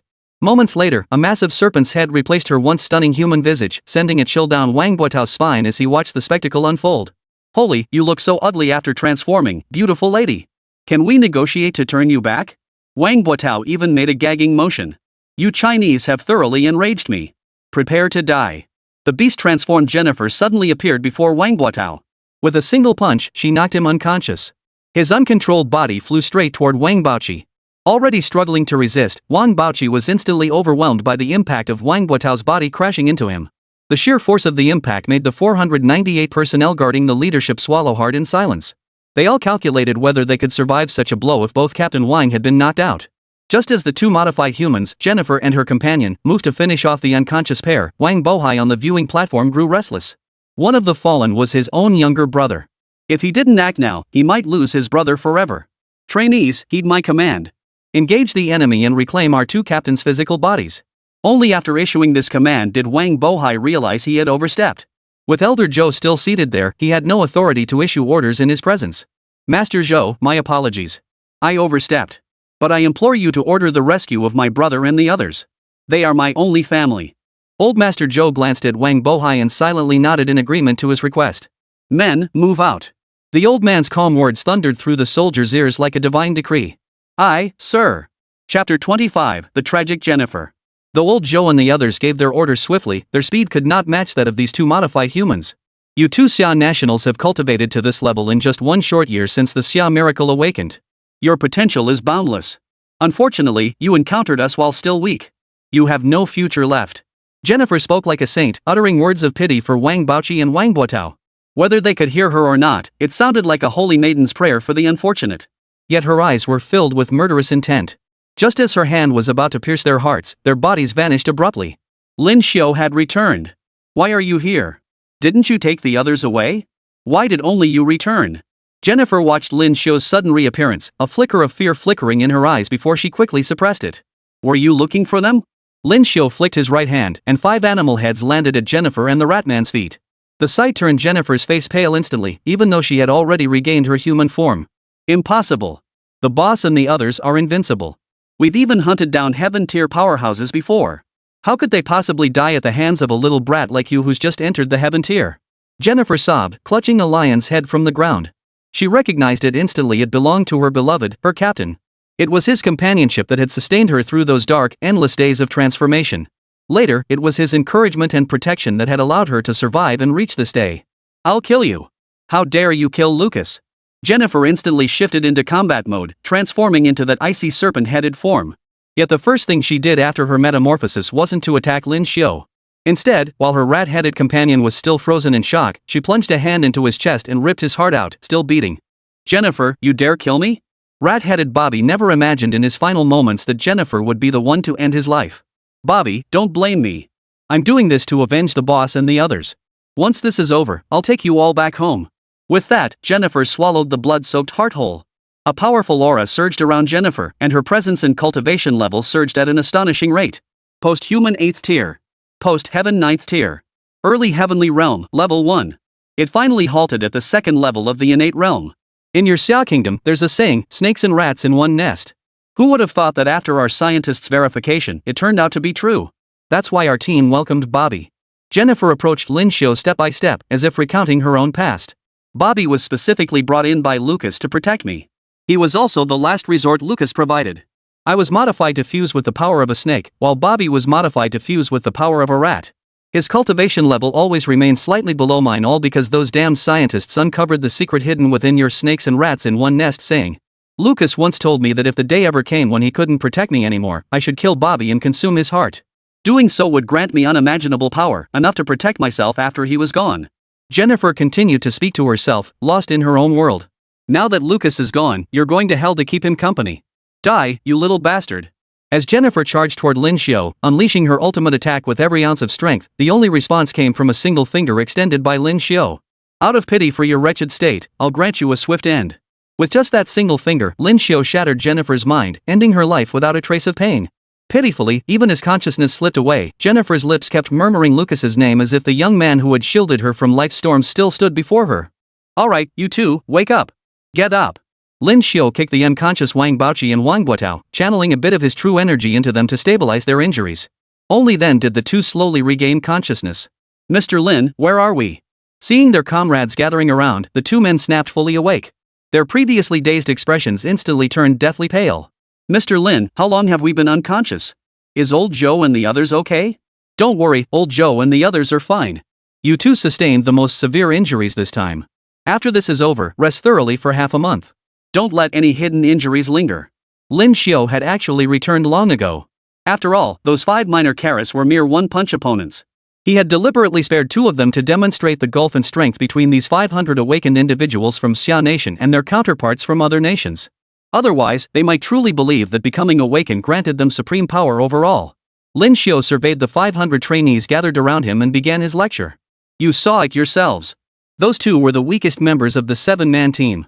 Their cultivation levels were only 2 tiers higher than Wang Buotao's group. They weren't even trained through the normal path, they were modified humans who took up the path later in life. Their strength isn't as formidable as those who followed the standard path, yet they beat Wang Buotao and his men like dead dogs. Now you understand that there are always people stronger than you, and the sky has no limits. As Lin Xiu's gaze swept over them, every head bowed in silence. Wang Buotao and Wang Baoqi, who had always boasted of being the base's strongest duo, now hung their heads in shame. 2 of the weakest modified humans plucked at random from Eagle's squad had beaten them senseless. Had Mr. Lin not been present today, the consequences would have been beyond their group's capacity to bear. Just then, Old Zhou and the others arrived, catching the tail end of Lin Xiu's scolding. They immediately stepped forward to defend Wang Buotao and the others. Young Lin, you shouldn't be too hard on them. In my view, they did quite well. Knowing they were outmatched, they still chose to rescue their wounded comrades. They didn't disgrace the honor of our Xia Nation's soldiers. They showed real backbone. Hearing Zhou Lao's praise, the soldiers showed no sign of joy. After all, despite a year of training, they had nearly allowed the enemy to capture their leader in their own hometown. Now their leader was defending them. No soldier of Xia could find happiness in such a situation. Alright, take Wang Baoqi and Wang Buotao downstairs. Let them rest properly. Old Zhou, I have something I wish to discuss with you. Is now a convenient time? If you wish to speak, of course I'm available. Old Zhou immediately understood that Lin Xiu wished to discuss the specifics of the attack. He promptly stepped aside with Lin Xiu to a more secluded spot. Chapter 26, The Past of the Modified Man. Xianyang City. With the system's assistance, Lin Xiu finally located a divine sight capable of monitoring the entire realm. Gazing upon the boundless plains, Lin Xiu felt a surge of emotion he could scarcely contain. Had the system not revealed that this was the site of the burned-down Afong Palace, he might have dismissed it as merely an ordinary place with somewhat pleasant scenery. But he knew full well this was the site of Xianyang's most magnificent palace, Afong Palace. The ruins of that once glorious structure now lay beneath their feet. News of Lin Xiu's arrival had already been discreetly disseminated. Given his elevated status, local officials had promptly evacuated the surrounding populace. System, are you absolutely certain this Afong Palace possesses the capability to monitor every movement within the Xia Kingdom? Though Lin Xiu never doubted the system's capabilities, the stakes were simply too high. He chose to seek confirmation once more. Absolutely. This system never deceives. Host, simply follow my guidance to awaken Afong Palace, and you shall discover its marvels for yourself. Time rewound to 1 day prior. Master Zhou, I sought you out today because I've discovered why the Great Wall's guardian spirits are malfunctioning. This requires me to undertake another task, for which I'll need your assistance once more. Lin Xiu then detailed the circumstances of the modified humans and the Great Wall guardian spirits to Old Zhou. It turned out these modified humans were the creations of some twisted Western scientists. They fused their theological beliefs with their scientific knowledge, conducting forbidden human experiments to produce these taboo beings. First, these children were deprived of emotion from infancy and raised among countless beasts, the legendary children raised by beasts. During this process, countless infants were devoured by the beasts, leaving only a handful of survivors. Yet every survivor exhibited an extraordinary affinity with the species among which they lived. After years coexisting with these beasts, the children killed them. Their genetic material was extracted and combined with divine power obtained from ancient ruins, injected into the children's bodies. This process pushed them toward beastification and deification, testing their willpower to the limit. Any showing the slightest weakness was tortured to death. The final step was straightforward. Those twisted scientists employed electric shocks and other methods to condition the children, who frequently lost their minds due to beastification, into obedience. As the children grew older, their human consciousness gradually reasserted dominance, restoring them to the level of the modified humans who had initially attacked. However, due to their traumatic upbringing, nearly all developed dissociative identity disorder. Before launching attacks or erupting with murderous intent, they appeared indistinguishable from ordinary foreign tourists visiting the country. The guardian spirits of the Great Wall offered no warning whatsoever.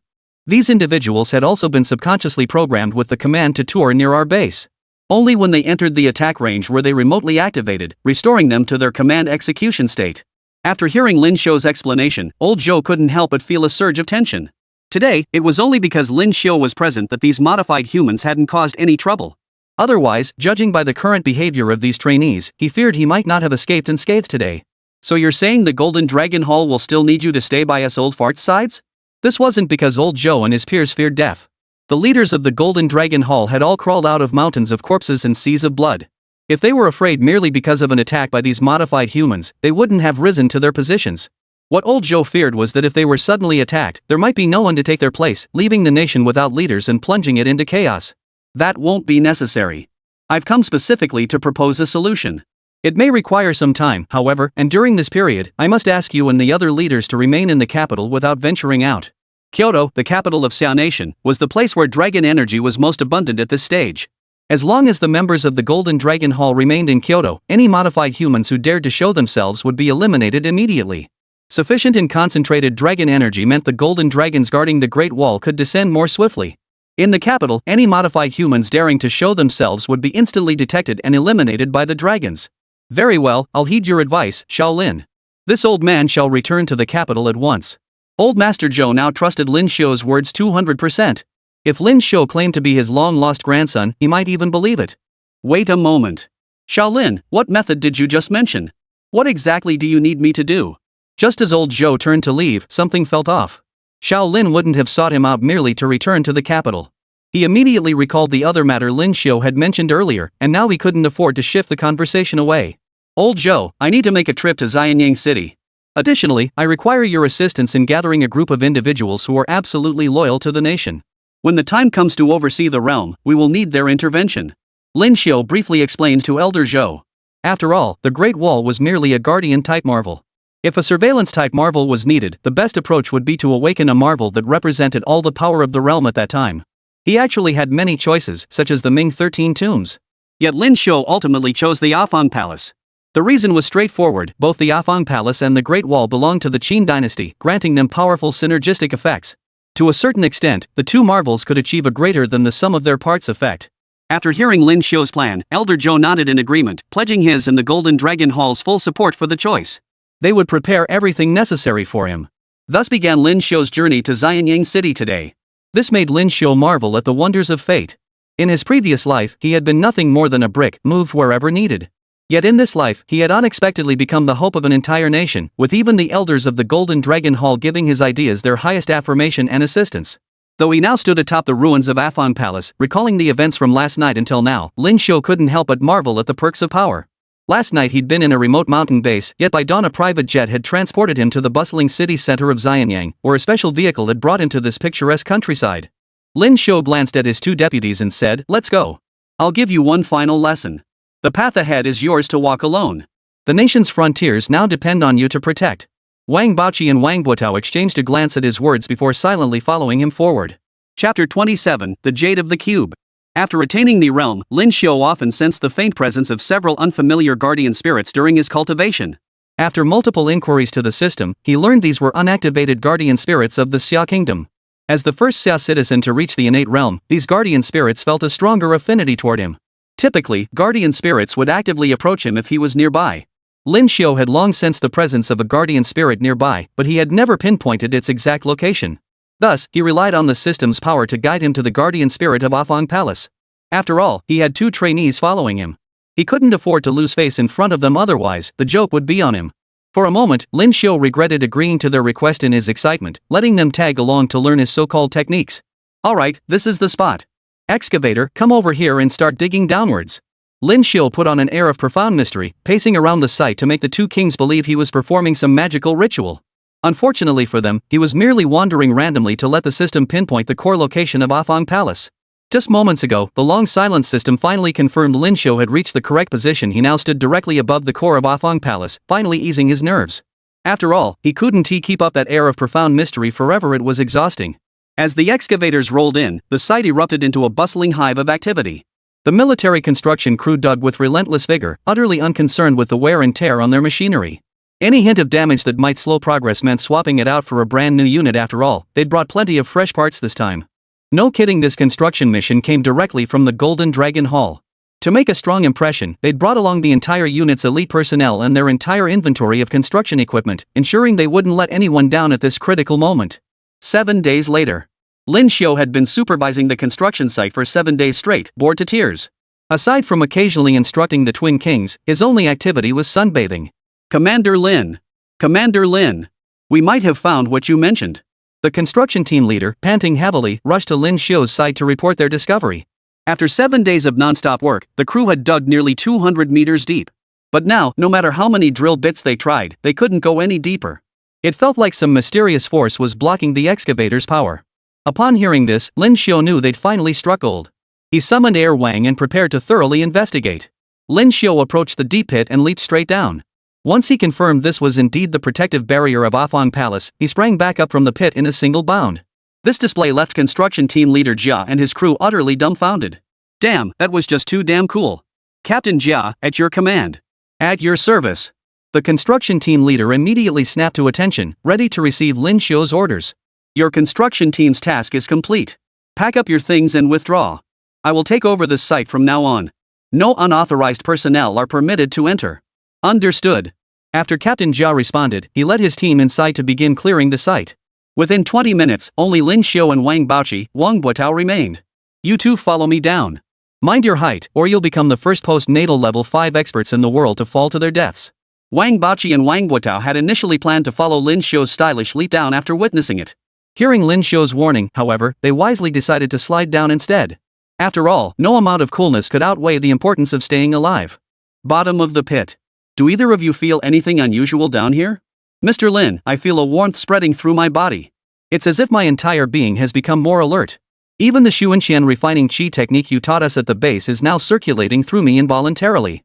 Wang Buotao wouldn't miss a chance to impress Lin Xiu. After these days of close interaction, he felt his abilities had surged again through Lin Xiu's brief guidance, a terrifying rate of improvement utterly unattainable through solitary, grueling practice alone. Wang Baoqi, watching Wang Buotao's swift response, inwardly cursed the little brat for being shameless. He quickly chimed in, Mr. Lin, I feel the same way.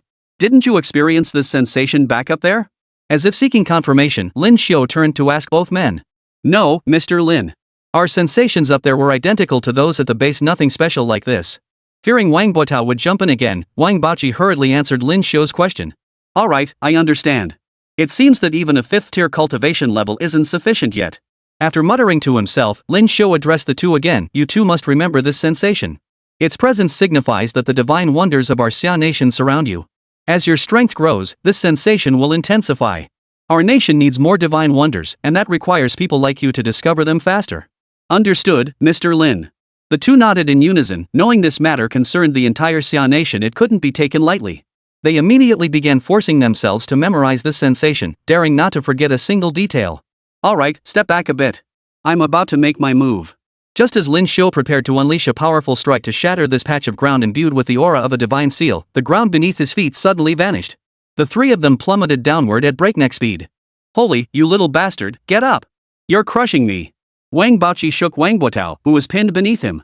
Realizing the boy had fainted, he reluctantly pushed him aside and made his way over to Mr. Lin, unsure whether he had already regained consciousness or had never lost it at all. But as Wang Baoqi approached, his gaze was instantly drawn to a jade artifact before him. Its ancient, profound aura held his eyes captive, refusing to let them look away. Just as Wang Baoqi reached out to touch the jade, Lin Xiu grabbed his hand, snapping him out of his spellbound state. Alright, go wake Wang Buotao first. Leave this to me. Wang Baoqi obeyed and retreated, his heart pounding wildly. Though it had been only a fleeting moment, he knew Lin Xiu had saved his life. If he had touched the jade, who knew what terrifying consequences might have unfolded.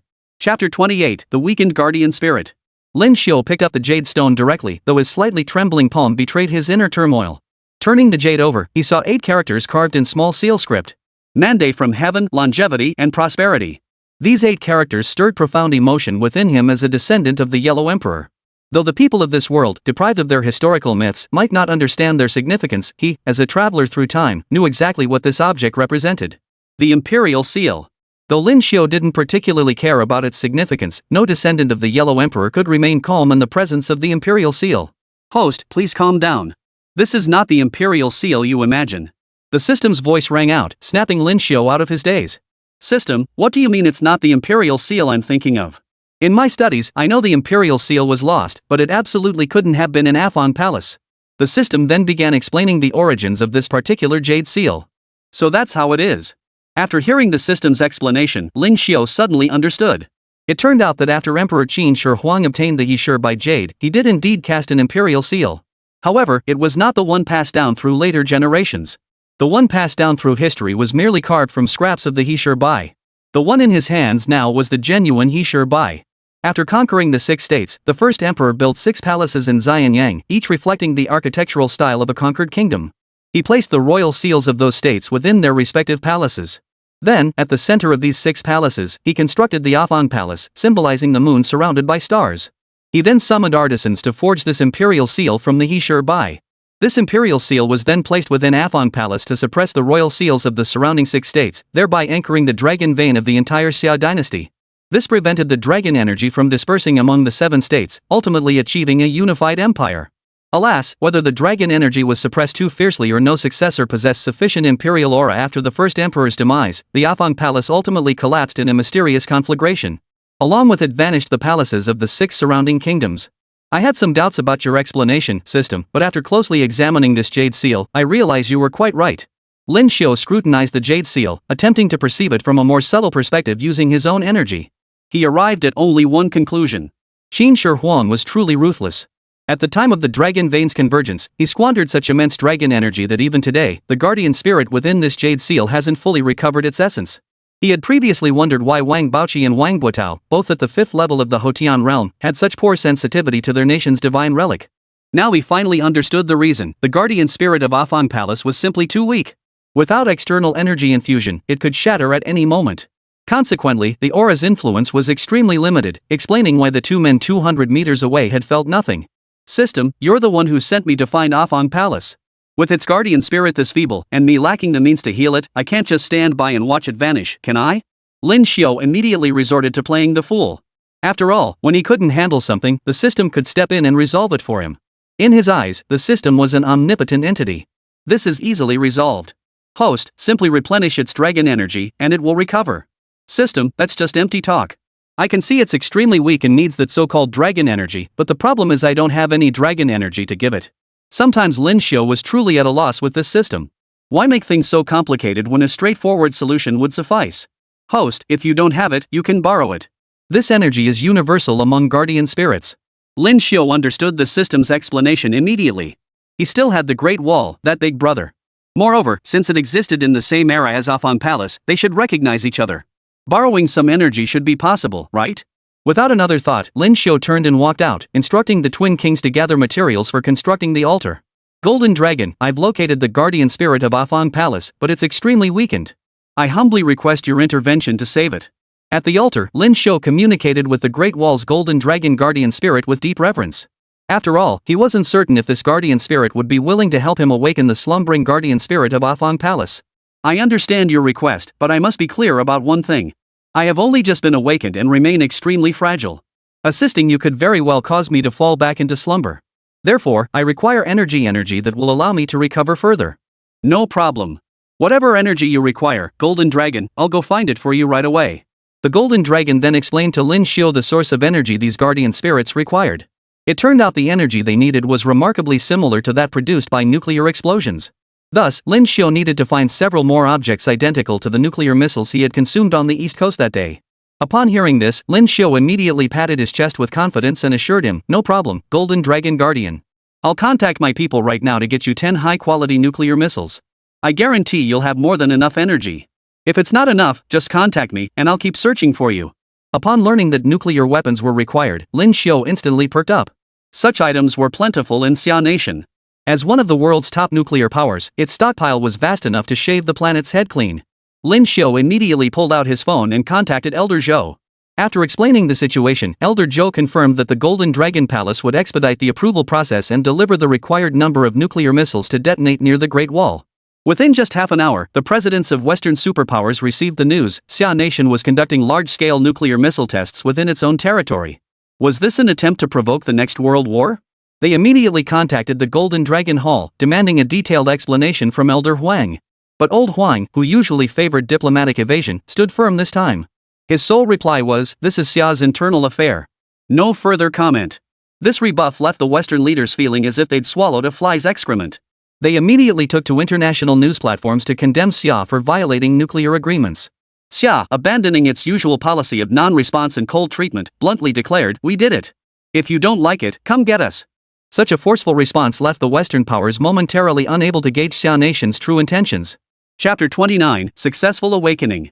Not bad. I finally feel a bit like my old self again. The Golden Dragon Guardian was thoroughly satisfied with the surge in energy he now possessed.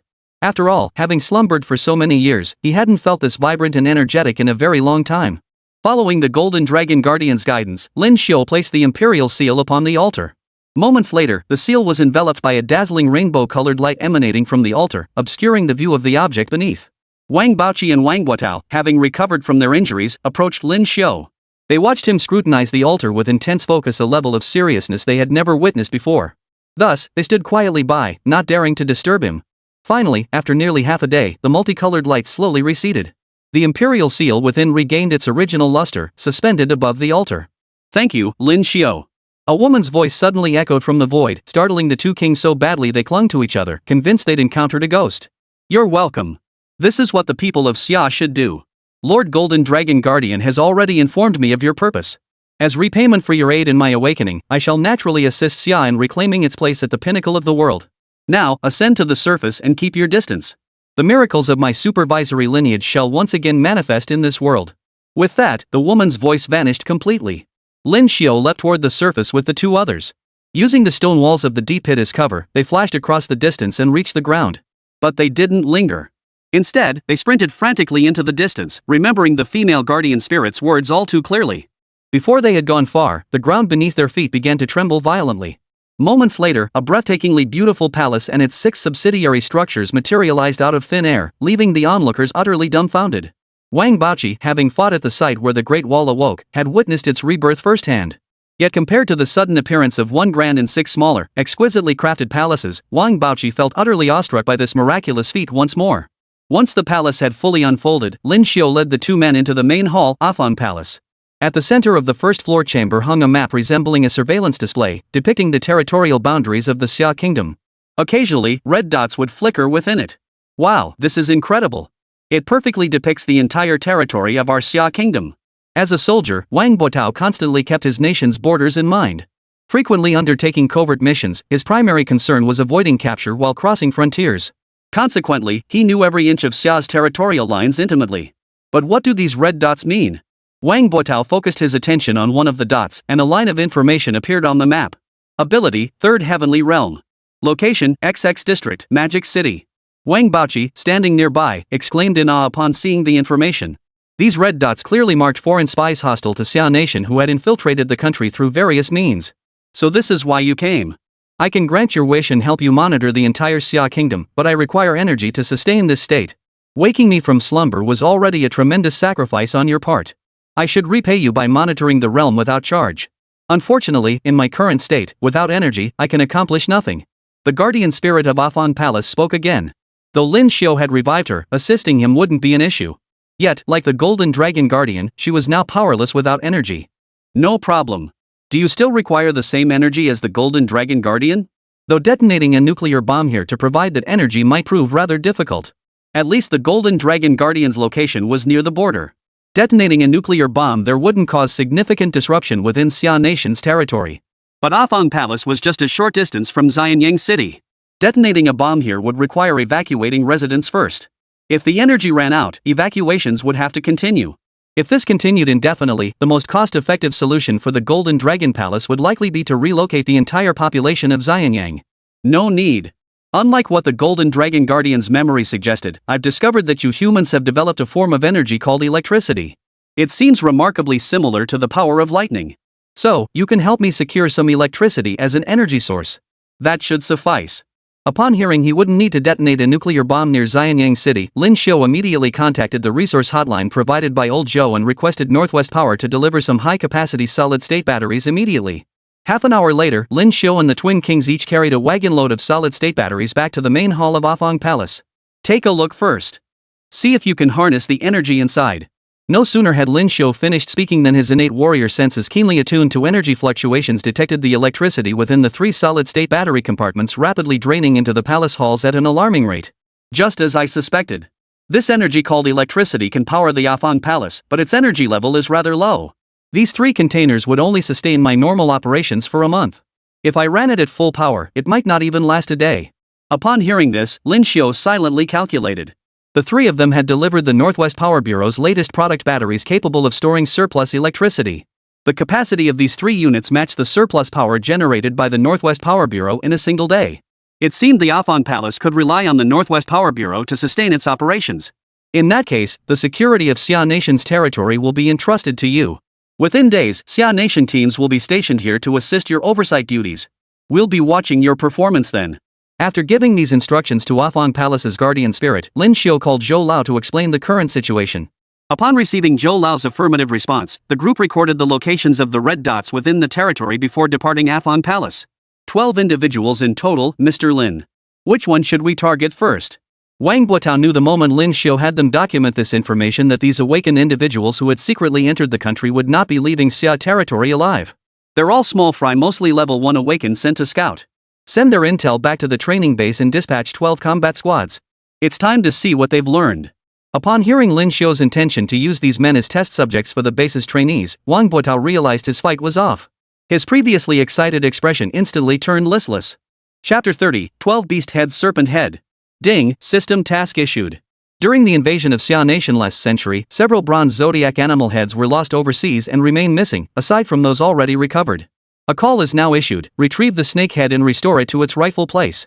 Mission hint: after its loss in the last century, the snake head underwent multiple transfers before ending up in the island nation, where it was collected by the imperial family. Upon seeing this system-issued mission, Lin Xiu's expression darkened instantly. He had been elated over Team 12's flawless completion of their previous task. Though he was a patriotic youth deeply angered by the national humiliation of the last century, this was ultimately a matter of state. While his own strength was formidable, taking on an entire nation single-handedly was still a bit beyond his capabilities. System. You sure know how to throw me a curveball. Lin Xiu pondered for a long time but couldn't devise a perfect solution. After all, mishandling this matter would tarnish the nation's reputation in the international community. Golden Dragon Hall. Mr. Lin, you're saying you know the whereabouts of the snake head and intend to retrieve it? Yes, Mr. Huang. The serpent's head resides within the imperial family. If they truly intended to return it, we wouldn't have remained without news for so long. Even I only obtained this information through special channels. Therefore, in my view, retrieving the serpent's head necessitates my personal involvement. I sincerely hope you will grant your approval, Mr. Huang. The serpent's head is merely an object, Mr. Lin. You are Xia Nation's most precious asset. If you insist on risking your life to retrieve it, I'm afraid I cannot grant your request. To the leaders gathered in the Golden Dragon Hall, Lin Xiu was Xia Nation's most precious asset. The idea of sending him on a perilous mission to retrieve the serpent head was utterly unacceptable to them. I appreciate your trust, but there is a reason I must retrieve this serpent head. It is not for any other matter, but because these 12 beast heads are crucial to our nation's next phase of advancement. Therefore, I must go and retrieve it. Lin Xiu was deeply touched that Elder Huang and the others held him in such high regard. Yet, recalling that the system never issued tasks without reason, he realized these 12 beast heads must be a crucial set of artifacts. For Lin Xiu, obtaining them was non-negotiable. Senior Huang, I came to you precisely because I'm confident in retrieving the serpent head from the island nation. But there's one concern: if I succeed, might the island nation and the eagle-eyed one seize the opportunity to stir trouble, causing negative international repercussions for our Xia Kingdom? Huang Lao merely smiled lightly at Lin Xiu's concern. It seems your resolve is firm, Mr. Lin. I shall say no more. Should you encounter danger or require assistance in the island nation, contact the Celestial Group, our nation's global intelligence network. But then his tone abruptly shifted as Elder Huang declared with unmistakable authority, as for any provocations from the island nation or the eagle-eyed ones, our Xia Kingdom has never taken them seriously. Go forth with confidence. Xia will always be your most steadfast support. With Huang Lao's affirmation, Lin Xiu boarded the ferry bound for the island nation alone that very day. As for why he didn't take a plane? Even with Xia Nation's help in forging a new identity, if word leaked and the plane was shot down, Lin Xiu's current abilities wouldn't save him from being crushed into mincemeat. Hello, Mr. Lin. I'm Fangzi, your liaison. Lin Xiu had just disembarked from his 2-day cruise onto the island nation's territory when a woman claiming to be Fangzi blocked his path. Tian Wang Gai Di Hu. Chicken stewed with mushrooms. Seeing that the secret phrase matched, Lin Xiu's previously unapproachable expression instantly turned warm and welcoming. Your heaven group is quite formidable. I've just disembarked the cruise ship, and you found me and matched my code phrase. No need for me to seek you out at all. Impressive. Such warmth left Fangzi standing beside him, feeling slightly uneasy. According to the intelligence she'd received, Mr. Lin was supposed to be a very aloof person. Had she approached the wrong man? Let's go, cousin. Take me to rest first. We'll begin the official operation tomorrow. According to the fake identity created back home, he was also named Lin Xiu, but he was Fangzi's distant cousin. His mother and her mother were sisters. Alright, cousin. Fangzi then drove Lin Xiu to a house not far from the divine latrine. Mr. Lin, this is the temporary base the organization has prepared for you. It allows observation of most activities at the divine latrine, with the imperial family's residence directly behind it. Should you require anything else, contact me at any time. We will fulfill your needs to the best of our ability within our capabilities. Certainly. Once you've finalized your operation timeline, please inform us. Our Heaven group will prepare an evacuation route for you. Certainly, no problem. Thank you, Miss Fangzi. Seeing that Lin Xiu had no further requests, Fangzi tactfully withdrew from the room. System, can you pinpoint the location of the serpent's head? Snakehead location acquired. Approximately 10 kilometers due south, 200 meters underground. Lin Xiu pulled back the curtains and gazed toward the south, where the imperial palace, the residence of the imperial family, stood directly behind the divine toilet. 200 meters deep? I never imagined this seemingly peaceful country would bury such secrets so deep. Looks like we're in for a fierce battle. Lin Xiu hadn't expected the snakehead to be concealed so thoroughly. Lost artifacts from years past were usually auctioned off for display, but he'd never heard of any being hidden this deep. Clearly, this place held a major secret. How many days will it take for the system to scan the topographical data of Shinto City? 3 days. In that case, begin scanning Shinto City's data. Today is the 20th, so we'll commence the operation at 10 a.m. on the 24th, 4 days from now. Lin Xiu had originally planned to use the system to pinpoint the serpent head's location upon arrival. He hadn't anticipated it being buried 200 meters underground. Breaking through such depth by brute force was impossible. He'd need the system to generate precise maps and locate the entrance to complete the mission efficiently. This meant he might need to wait a few extra days here, but he didn't mind at all. He had all the time in the world. Miss Fangzi, I will commence operations on the 24th, 4 days from now. Upon completing the objective, I will depart the island nation and return to Xia. Understood, Mr. Lin. After giving these instructions, Lin Xiu commenced his official vacation. For the following days, he immersed himself in experiencing the unique local customs and culture of the city, behaving exactly as if he were a tourist from Xia. Chapter 31, Sudden Change. Lin Xiu stared at the city's structural diagram provided by the system, his expression darkening momentarily. Beneath the seemingly bustling metropolis, half the space was hollow. As an island nation constrained by land, he hadn't expected them to develop subterranean space to such an extent. No wonder I didn't sense any cultivators on the surface. I never imagined they were practically all hiding underground. This island nation lives quite well, yet it's remarkably adept at concealment. 100 heaven-tier experts, thousands of earth-tier practitioners. The strongest among them has reached the 5th stage of heaven-tier cultivation. The gap between them and my current strength isn't that great. Though this island nation boasted 100 heaven-tier experts, Lin Xiu felt no fear toward them. According to the system's analysis, these practitioners followed unconventional paths. Their combat effectiveness was only half that of someone like him, who followed the standard lineage. I thought this trip was just to retrieve the serpent's head from the imperial family. Never expected such complications. Looks like we'll need to adjust the original plan. Lin Xiu immediately assessed the situation, then pulled out his special communicator to send Fangzi a message informing her that tomorrow's operation had changed and needed to be postponed. He then requested she come to his lodgings to discuss matters in person. Mr. Lin, may I ask why we're abruptly halting this operation? Although Lin Xiu was the overall commander of this operation, as the highest-ranking commander of the Heaven Group in the island nation, many of the arrangements had already been set in motion. With less than half a day remaining until the original operation time, such a sudden halt posed a significant risk of exposure for the undercover operatives. Miss Fangzi, I'll answer your question after you answer one of mine. Do you know how many awakened individuals Japan has in Kamatsumi City, and what their respective power levels are? Are you implying there's a major flaw in our intelligence, Mr. Lin? Having held high positions for years, Fangzi instantly grasped why Lin Xiu was asking this. Mr. Lin, our intelligence matches the data you received. Shinto City maintains a permanent force of approximately 5 Heaven-tier awakened and around 120 Earth-tier awakened. Even accounting for personnel turnover, the numbers should remain largely consistent. Fangzi held absolute faith in the intelligence she'd obtained. After all, maintaining a general understanding of a nation's or region's combat capabilities was precisely the duty of those operating in the shadows. Providing the data that safeguarded their country was their fundamental responsibility. Miss Fangzi, your data contains significant errors. After discovering this issue myself over the past few days, I urgently halted this operation. Lin Xiu then relayed the intelligence he had obtained through the system to Fangzi. Impossible.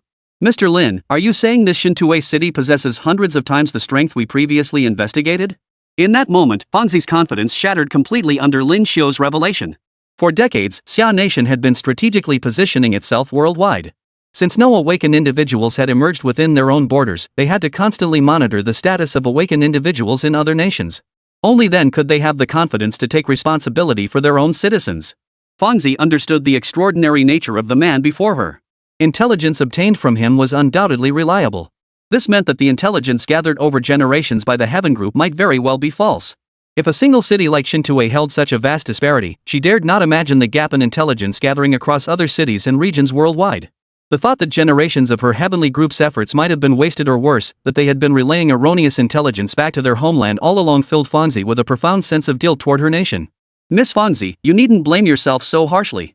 After all, our Xia nation previously lacked any divine manifestations to support your awakening. As ordinary people, uncovering this much information was already remarkable. And ultimately, Xia nation hasn't suffered any losses due to your intelligence, has it? Lin Xiu noticed Fangzi, who had been so confident earlier, seemed to be growing increasingly despondent. After a moment's thought, he decided to offer some words of comfort to the leader of the Heaven team. After all, formulating a new plan going forward would still require her support. Mr. Lin, please rest assured I'm not as fragile as you imagine. I was merely momentarily distracted upon receiving the news. I'll halt this operation immediately. Fangzi then used her specialized communicator to issue the order to cancel the operation. Fortunately, it wasn't yet midnight. Sky Team members typically confirmed final mission details at midnight on the day of the operation, after which they would shut down all communication devices until the mission concluded. After all, Sky Team was rarely deployed. Their activation signaled the moment they would dedicate their lives to the nation. Moments later. Our previous operation plan has been cancelled. As a local here, do you have any new plans to offer? Although Lin Xiu had cancelled the previous plan, he was unwilling to abandon the snakehead mission item. Therefore, he still wanted to hear if Fangzi had any good suggestions, since his own knowledge of this city was limited. Mr. Lin, since you mentioned that most awakened live underground and we can't force our way in to seize the snakehead, our only option is to find someone from the island nation with legitimate access to the underground world to escort you in.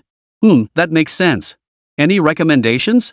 I trust your Heaven Group has built connections with powerful local awakened after operating here for so many years. Fangzi pondered for a moment.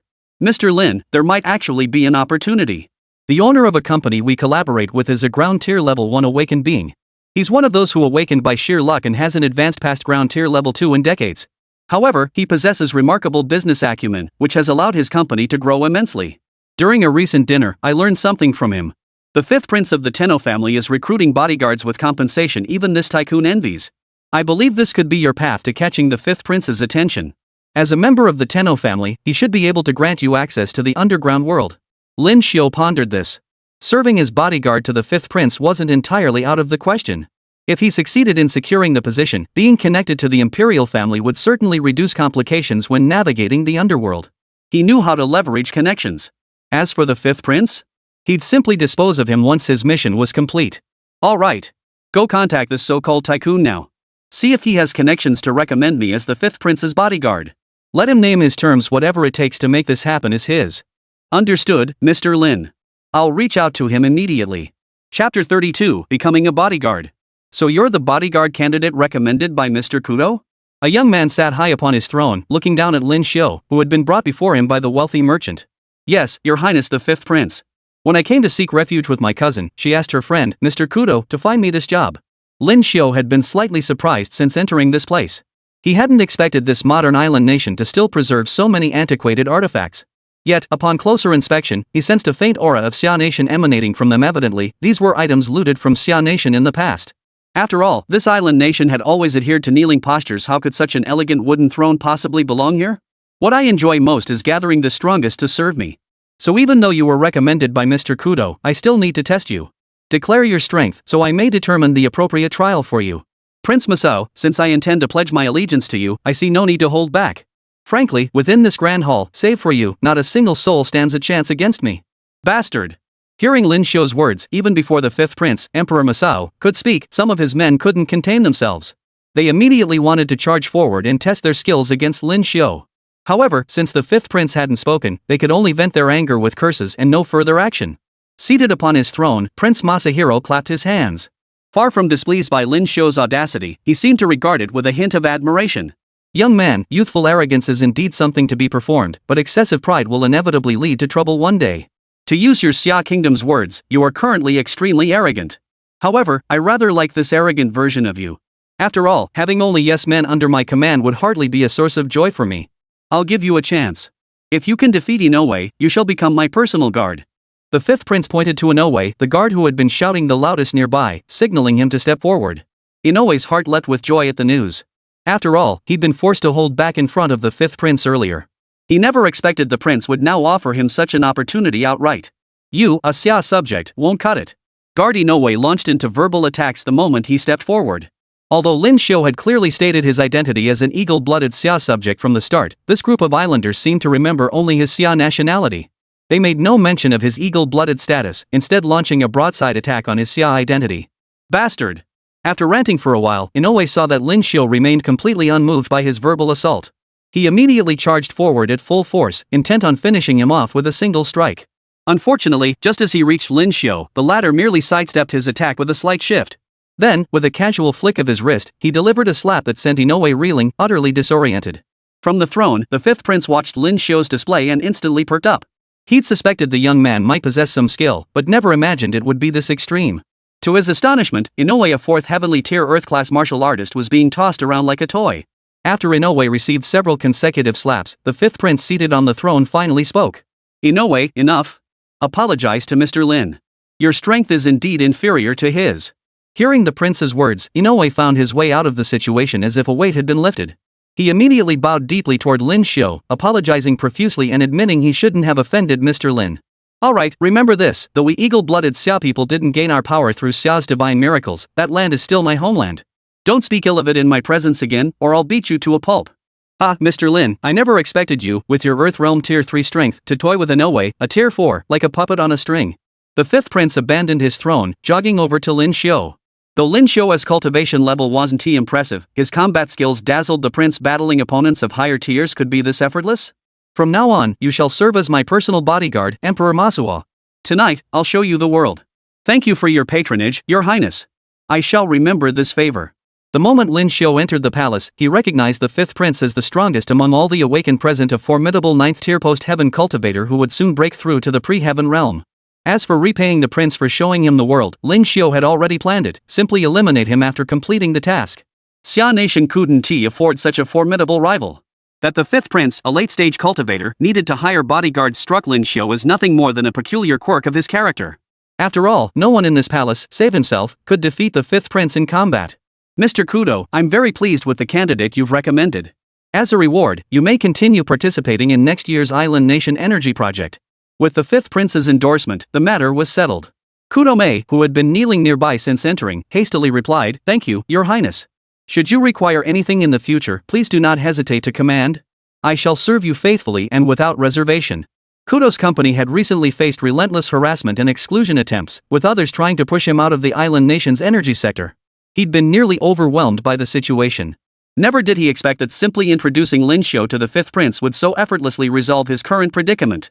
Kudome thought to himself, now that the fifth prince has spoken, let's see what chance you clowns have left to push me around.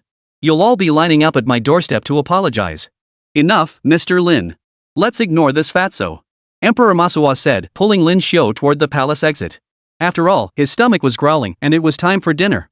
Certainly, Your Highness. But Your Highness needn't hold my hand. I'm not quite accustomed to having someone hold my hand. Mr. Lin, I truly apologize. I was momentarily overcome with excitement at suddenly gaining such a formidable ally. My apologies.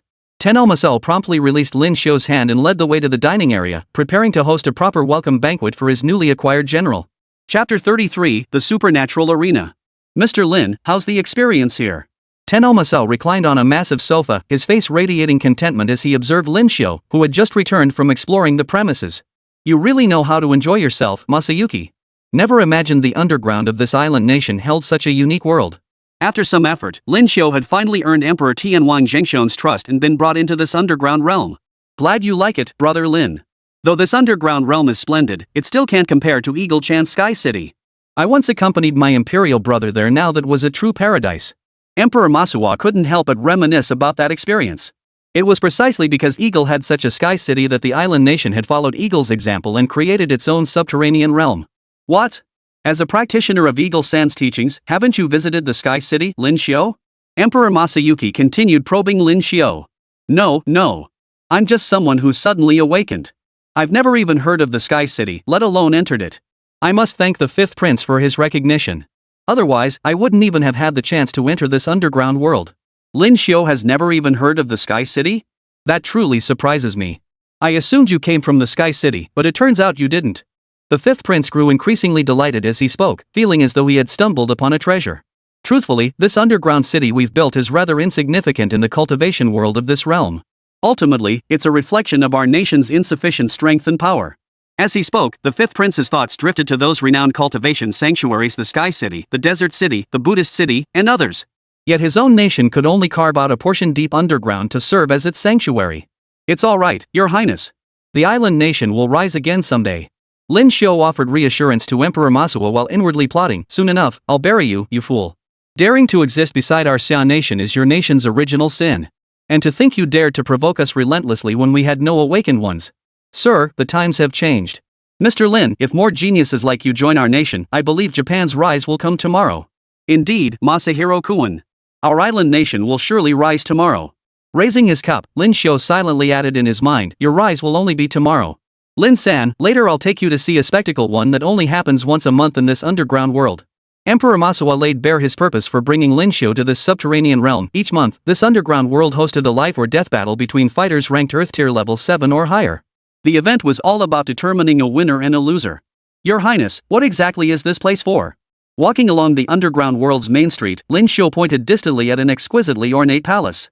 He sensed a peculiar aura emanating from within, one strikingly similar to the divine energy present in Xia Nation's sacred sites, yet fundamentally different in essence. System, you made me notice this building. You wouldn't be telling me the Snake Lord is inside, would you? Lin Xiu knew the system wouldn't draw his attention to something without reason. Instantly, he recalled the purpose of his journey. Congratulations, host, you've mastered the art of snatching answers. The serpent's head lies at the very center of this grand hall. All you need to do is retrieve it to complete the mission. Lin Xiu felt utterly speechless upon hearing the system's reply. How was this any different from telling him to just forcibly seize it? Of course there's a difference. This counts as sneaking it away. Your previous plan was nothing but a blatant heist. Lin Xiu realized the truth in this. His previous plan had been far too brazen. Attacking directly from the surface would have exposed him completely to these people's sight. Mr. Lin, the palace you mentioned is the shrine of Yamada no Orochi, the pride of our island nation. This entire underground world was built upon this sacred site. Emperor Manhwa spoke with palpable pride, as if this place were the very embodiment of their honor. Alright, Mr. Lin, we've arrived. This is our destination for tonight. Lin Xiu looked up to see the entrance bearing the inscription Supernatural Arena, clearly marking it as a combat-oriented structure. Your Highness, I understand the concepts of supernatural and arena separately. But combining them confuses me. To my knowledge, there are no mutated animals yet. Lin Xiu voiced his confusion to Emperor Manhwa. Haha, Lin-san. That's the clever part of the owner's naming. Both combatants stake their lives in these matches. When facing mortal peril, whether you're a high-level being or not, you become no different from a beast. So this is where two psychics unleash their animalistic power. As Tenno Masayuki explained, a bloodthirsty gleam flashed in his eyes. This island nation sure knows how to play. Even the most basic psychic, if utilized properly, could generate several times the value to society compared to an ordinary person. Yet here, they're treated like beasts for the entertainment of the masses. Lin Xiu fell deep in thought as he contemplated this. What's wrong, Mr. Lin? You look a bit uncomfortable hearing the origin of this name. Tenno Masao noticed Lin Xiu's pensive expression, a hint of disdain flickering in his own eyes. In his view, humans were divided into classes, and so were awakened ones. These low-tier awakened ones existed solely for the amusement of noble aristocrats like himself. I'm not uncomfortable. Just thinking about what a spectacular performance we'll witness shortly. Ha ha. Lin Xiu detected the prince's displeasure in his tone and quickly deflected with an excuse. After all, he still needed this prince to uncover the secrets of the underworld. Ha ha. If it isn't His Highness the Fifth Prince. Please, come in. Before they even entered the shop, a manager-like figure stepped out to greet Tenno Masao. It was clear Tenno Masao was a regular here. Earth grade, 8th tier. Lin Xiu muttered under his breath. He hadn't expected even a front desk manager at this arena to possess such formidable strength. It seemed this establishment warranted closer observation. Mr. Matsue, escort my friend and me to my private room. I'm eagerly awaiting tonight's main event. Certainly, Your Highness and your companion, please follow me. Matsuo hurried ahead to lead the way, soon arriving at the door of a private room. The fifth prince hasn't been here in ages. From the looks of it, you're here specifically for tonight's match? Matsuo ventured the question. After all, the fifth prince's sudden appearance after 2 months of absence was bound to be significant. I brought my new acquaintance to see the sights tonight. Whatever performances are scheduled, bring them on. Well, Your Highness has come at the perfect time. Tonight we have a showdown between a grade 8 Earth-level cultivator captured from the East Central region and the Sword Saint Inoue. At the mention of the name Inoue Sword Saint, the 5th prince perked up instantly. The Great Sword Saint or the Young Sword Saint? The Junior Sword Saint, of course. The Senior Sword Saint ascended to heaven grade years ago. From what I gather, this Junior Sword Saint intends to hone his skills here as preparation for his own future heaven grade advancement. Sharpening his skills on opponents below his own level? This Junior Sword Saint is a real piece of trash. Bastard. Little bear, how dare you call me a loser? No sooner had the 5th prince finished speaking than a figure emerged from the adjacent private room, storming over to confront him. What? I'm talking about you. A ground tier 9 battling a ground tier 8, what else would you call that but useless? Tenno Masao showed no sign of backing down. Their faces nearly pressed together as they traded verbal blows. If it weren't for His Majesty being your father, a worthless piece of trash like you wouldn't even be worthy of speaking to me. The young Sword Saint Inoue finished his sentence and turned to leave. Lin Xiu watched the scene unfold, struck by how deeply the 5th prince had concealed his true self. The island nation's elite had all believed him to be a mere 5th-rank Earth Realm waste, relying solely on His Majesty the Emperor's favor to secure his resources. Little did they know the 5th prince's actual strength reached 3rd-rank Heaven Realm, a true powerhouse. Chapter 34, Breakthrough on the Battlefield. After watching several matches from their private box, the two finally awaited tonight's grand finale. The host stepped to the center of the arena, first bowing to the audience before expressing the company's profound gratitude to the VIP guests in the private boxes for their presence. Ladies and gentlemen, distinguished guests, we apologize for the delay in presenting tonight's grand finale. First, we welcome our special guest, the young Sword Saint of the Sword Saint clan, Inoue Xiao Jiansheng, who has already reached the 9th tier of Earth grade cultivation at such a young age. He will face off against a slave we recently captured, Albus. This slave, named Debussy, possesses peak Earth grade 8th tier strength. After insulting our great island nation, he was hunted down by the Emperor's Imperial Guards who wiped out his entire clan. Originally destined for immediate execution, he was purchased at great expense by our psionic arena to present you with a perfectly brutal slaughter feast. The host observed the two approaching combatants. Albus was shackled with magic-suppressing restraints, his power significantly curtailed. Esteemed young Sword Saint, allow me to offer my congratulations in advance. This victory will elevate you to heaven tier strength. With that, the host stepped off the stage. Albus, you should thank me. If I hadn't paid the arena to intervene, you'd be reunited with your family right now. Put. You well-fed bastard, thank my grandmother. Albus spat a thick lob of phlegm directly at Inoue Yuda's face. Caught off guard by the sudden attack, Inoue Yuda didn't react in time and got splattered. Damn it! The spit landing on his face sent Inoue Yuda's anger seething past his reason. He swung his katana at Albus with all his might. But seemingly because he'd lost his mind, he failed to land a single blow on Albus for 10 consecutive strikes. Your Highness, the 5th prince, please forgive my boldness. I find this Inoue young Sword Saint utterly incompetent. Despite his enemy's vastly superior strength and cultivation, he was so easily provoked that after so many exchanges, he hasn't inflicted a single meaningful wound on this Eastern Chinese man. Ha! That's precisely why I hold this good-for-nothing in such contempt. He may be touted as the strongest young warrior of the island nation, but in truth, he's nothing but a clown. Emperor Masuwa casually appraised Inoue Yuta. Those unaware might mistake him for critiquing a junior, but insiders knew the 5th prince was actually a year younger than Inoue himself. Of course, your Highness is in a completely different league from this good-for-nothing. Lin Xiu's casual compliment earned him a sharp glare from Emperor Masayuki. Don't be ridiculous. I'm merely a 5th-rank Earth-class waste. How could I possibly be a match for this 9th-rank Earth-class, Grand Perfection Sword Saint Inoue? While I dislike this Inoue Yuta, I hold Uncle Inoue in high regard. The Inoue family are friends of my imperial clan. While Emperor Masuwa appeared to be reprimanding Lin Xiu, his words also seemed to convey a message and assert his stance. After uttering those words, Emperor Masahiro immediately leaned close to Lin Xiu's ear and whispered, "Be cautious in your words and actions here. There are far too many powerful individuals capable of eavesdropping on us. Do not expose yourself lightly." Lin Xiu nodded in acknowledgement upon hearing Emperor Masayuki's words. You Earth Grade 9th Heaven bastards are cowardly sealing my Earth Grade 8th Heaven power? You islanders are truly pathetic. Inoue Yuta, who had barely regained his composure, nearly choked on his own blood upon hearing Albus's words. Someone, remove his magic suppression lock and give him a decent weapon. Today, I'll beat him into submission and trample over his corpse to reach heaven rank. At Inoue Yuta's command, several arena staff rushed over and removed the magic suppressing shackles binding Albus. Ah, this feels so damn good. Bring me a greatsword. Today I'll teach this brat a lesson he won't forget.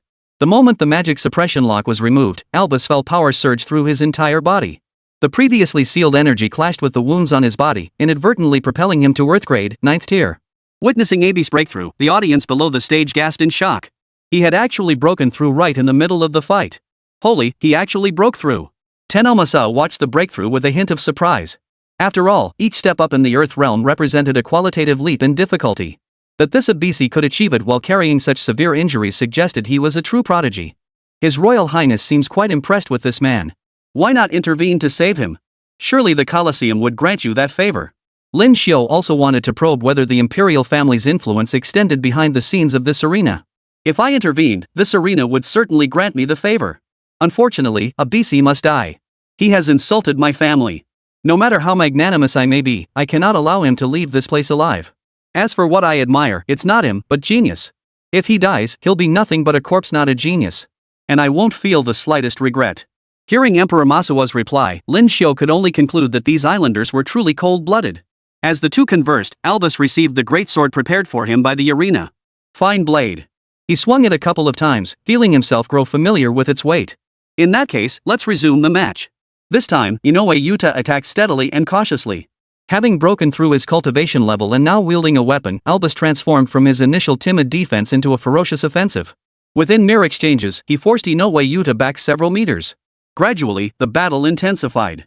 Inoue Yuta, a peak 9th tier practitioner, found himself steadily pushed back by Abisi, who had only recently entered the 9th tier. No! I come from a prestigious lineage, while you're just a self-taught nobody. How could you possibly surpass me? You're merely a stepping stone for my breakthrough to heaven tier. Inoue Yuta's resolve shattered under Abisi's relentless assault. He immediately unleashed his family's secret technique, Cherry Blossom Burial, aiming to end the fight with a single strike. Little brat, I told you you're trash. Since you want to settle this in one move, I'll grant you that chance.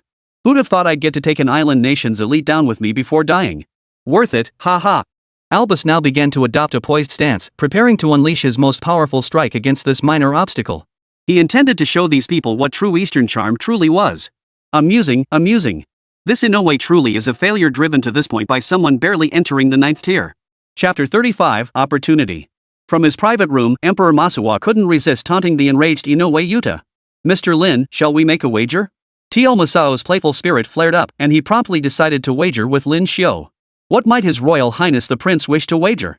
The outcome of their fight. He pointed his right hand directly at the ring. If I win, you continue serving as my bodyguard, no punishment. If I lose, I'll grant you a special opportunity. No problem. Losing won't cost me anything anyway. Who does your highness intend to bet on? As the one proposing the wager, wouldn't it be inappropriate for me to choose first? Lin Xiu hastily replied, not at all. Your highness, it's an honor to make a wager with you. There's no question of propriety. Emperor Masayuki was thoroughly satisfied with Lin Xiu's response and nodded. In that case, I'll wager on Albus to win. Then I'll bet on the young sword saint from the Inoue family. The two then clapped hands, sealing the wager. Cherry Blossom Burial. Earthshaker Slash. Just as the two finished charging their attacks and their weapons were about to clash, an unexpected turn of events occurred. Boom! Inoue's sword pierced straight through Albus's body. Albus stared in disbelief at the great sword in his hand, now snapped clean in two. With his last breath, he gasped out, You cheated. With those final words, Albus breathed his last. Let us congratulate Inoue Yuta on his victory. The host rushed onto the stage the moment Abi's fell, grabbing the microphone to announce the final result. Your Highness, did you know this outcome all along? Lin Xiu had seen it all unfold in an instant. This arena was ruthless indeed. They'd actually planted remote explosives inside the weapons provided to the combatants. From Lin Xiu's current perspective, had Abi's been given a weapon of decent quality, it would have been that Inoue Yuta who had just been defeated. The explosive power unleashed by that earth-shattering slash was simply too immense. It was a pity that someone who had lived these past days without making a single mistake had resorted to trickery. Of course. This is a common tactic in the psionic arena. If a trainee can't defeat the criminals, they remotely detonate pre-positioned bombs. Lin Xiu thanks His Royal Highness the Prince for his guidance. Emperor Masuwa patted Lin Xiu on the shoulder and said, Not too foolish. Keep up the good work. Only when your strength surpasses the heavenly rank in the future will you be of any use to me. But I still wish to ask, Your Highness, what exactly was that opportunity you mentioned earlier? See that guy over there? Emperor Masuwa pointed at Inoue Yuta, who was surrounded by spectators on the arena. He could have broken through to heaven rank ages ago. This duel is nothing but a show.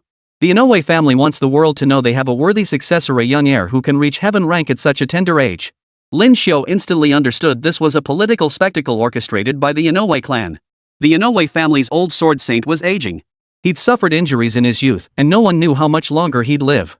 So, the Inoue family needs to show the world they haven't fallen into decline. At the same time, they're using Inoue Yuda's breakthrough in public to warn off anyone thinking of targeting the Inoue family. Look, he's beginning his breakthrough. Inoue Yuda stood on the stage, mind and body focused. He drew a deep breath and closed his eyes. His inner world churned like a turbulent sea, surging with boundless power and untapped potential. Suddenly, a colossal energy erupted from within him, illuminating the entire stage like a blazing inferno. He felt his body detach from the ground, floating in the void as everything around him blurred into an ethereal haze. His consciousness seemed to transcend the boundaries of time and space, merging with the cosmic rhythm. In that instant, he sensed an unprecedented power and wisdom, transcending his physical form and mental limits. This sensation is truly wondrous. Though the breakthrough lasted but an instant, he never imagined ascending from Earth grade to Heaven grade would feel like this. In that instant, Inoue Yuda felt like a god among men, with everyone else appearing as insignificant as ants before this overwhelming power. Alas, as Inoue Yuda completed his breakthrough, that feeling of being the undisputed master of the world swiftly faded. Now, he only sensed a slightly greater power than before the breakthrough. A profound sense of loss instantly filled Inoue Yuda's heart. Congratulations, young sword saint, on your breakthrough to Heaven rank. You have contributed greatly to the island nation's strength. The sharp-eyed host announced the joyous news the instant Inoue Yuda completed his breakthrough. Your Highness, did he just break through like that? Lin Xiu had intended to observe the differences between the breakthrough systems of the island nation and Xia nation, only to find the island nation's process surprisingly perfunctory. Of course not. Typically, after achieving breakthrough, one must proceed to the Yamata Shrine to receive the subsequent divine blessing to truly complete the breakthrough. Emperor Masuwa paused here before turning to Lin Xiu and continuing, this is also the opportunity one wished to discuss with you. It turned out that each time the Yamata Shrine opened, it required a newly ascended Heaven grade leader. This leader could then bring 15 Earth grade beings to pay homage to the great god Yamata. All 16 individuals would receive the great god's blessing, allowing their strength to increase to a certain degree. Upon hearing the name Yamata Shrine, Lin Xiu immediately recalled the location where he had previously sensed the serpent's head. Your Highness, is this Yamata Shrine the palace we saw when we arrived? Yes, that is the one. Lin Xiu now felt it was like searching high and low in vain, only to find it effortlessly. He had been scheming how to infiltrate the Yamata Shrine to retrieve the serpent head, yet now the fifth prince had handed him the key to entry. But will the Inoue family permit your Highness to take one of the spots? Lin Xiu began to worry that if he couldn't secure a spot, he might have to resort to force. Rest assured. My imperial family's face is not something a mere youngster from the Inoue clan can refuse to grant. Hearing Emperor Masuwa's confident assurance, Lin Xiu felt his worries ease. The temple typically opens 7 days after the breakthrough. Use this time to prepare whatever you need. If you require assistance, let me know, I'll do my best to help. With that, Emperor Masuwa turned and left the room, but not before casting a meaningful glance at Lin Xiu. Chapter 36, The Heavenly Group's Withdrawal. Fonzie, immediately arrange for a group to return home. If necessary, ensure all our people are back within 7 days. Upon returning to his lodgings, Lin Xiu immediately contacted Yoshiko, instructing her to begin preparations for the return of their underground operatives. He feared the actions he was about to undertake would shatter the entire sky. Should the island nation's high command fly into a rage and launch a full-scale purge, there would be no hiding place for Yoshiko and the others to survive. Mr. Lin, although my previous orders were to follow your commands, I cannot agree to what you're asking. This is the foundation built by generations of our Heaven group. If we withdraw everyone back to the mainland, we would betray the sacrifices made by our forebears who gave their lives for our nation. For the first time, Fangzi, who had always followed Lin Xiu's every word, refused his order. She knew, as did Lin Xiu, that abandoning their mission now would mean destroying the Heaven Group's years of meticulous planning in the island nation. They would become traitors to the Heaven Group, traitors to Xia Nation. Such a burden was too heavy to bear. Nor would they willingly accept it. The intelligence network they possessed today was built by countless predecessors who had lived in obscurity. For Fonzie to abandon it based solely on Lin Xiu's word was utterly impossible. Absolutely impossible, Mr. Lin. Expecting us to abandon the foundation Heaven Group has built over so many years in Japan based solely on your word? That is utterly impossible. Fonzie's agitation grew into near hysteria. She never imagined this special envoy from the mainland would make such an outrageous demand while she was lavishing him with hospitality. Ms. Yoshiko, please calm yourself. Lin Xiu's words seemed to carry a magical power. Fonzie, who had been teetering on the edge of madness, suddenly fell silent. Tell me what the foremost principle of the Heaven Group is. Reporting to the commander, the foremost principle of the Heavenly Group since its inception has been to prioritize the compatriots of Xia Nation above all else and to obey orders above all else. Since you know and uphold this primary principle, why did you not carry out my order? This command was issued precisely in accordance with that principle. Reporting, sir, I cannot execute such an unusual order based solely on your word. At least in my view, your current authority is insufficient to issue such a command. Fanzi directly invoked the term authority, hoping Lin Xiu would recognize the difficulty and back down. If you claim my authority is insufficient to issue this order, then take a look at this. Lin Xiu could tell Fanzi was the type who wouldn't budge until she saw the coffin. To get her to follow his orders, he'd have to show her something real. He reached into his pocket and pulled out a ring engraved with 2 golden dragons and a gold dragon coin, handing them to Fanzi. Fanzi stared at the items in her hands, her mouth slightly agape, unable to utter a sound. Comrade Fanzi, do I now have the authority to issue orders to you? Reporting to the chief of the Heaven Group, you now have the authority and qualification to issue orders to me. According to regulations, command authority over the Heaven Group and the island nation is hereby transferred to you. This command authority is useless to me. Just carry out everything I instruct. Remember, all Heaven Group members in the island nation must withdraw to Xia Nation within 7 days, including you. You may bring your husbands, wives, and children. After delivering these orders, Lin Xiu playfully added, the Heaven Group will cover all transportation expenses for this relocation. Ever since obtaining these 2 items, Fanzi knew she had no choice but to follow Lin Xiu's orders. The Celestial Dragon Ring and Golden Dragon Plaque were the insignia of the Heaven Group's supreme leader. Since the group's founding, the heads of state of all nations had recognized these items as proof of the leader's personal presence. Though Fanzi now outwardly agreed to carry out Lin Xiu's orders, years of high-ranking experience compelled her to ask why abandoning the organization's influence in the island nation was necessary. I believe you've misunderstood my plan. I am not abandoning the heavenly group in the island nation. Rather, it is to ensure you can make a stronger comeback in the future.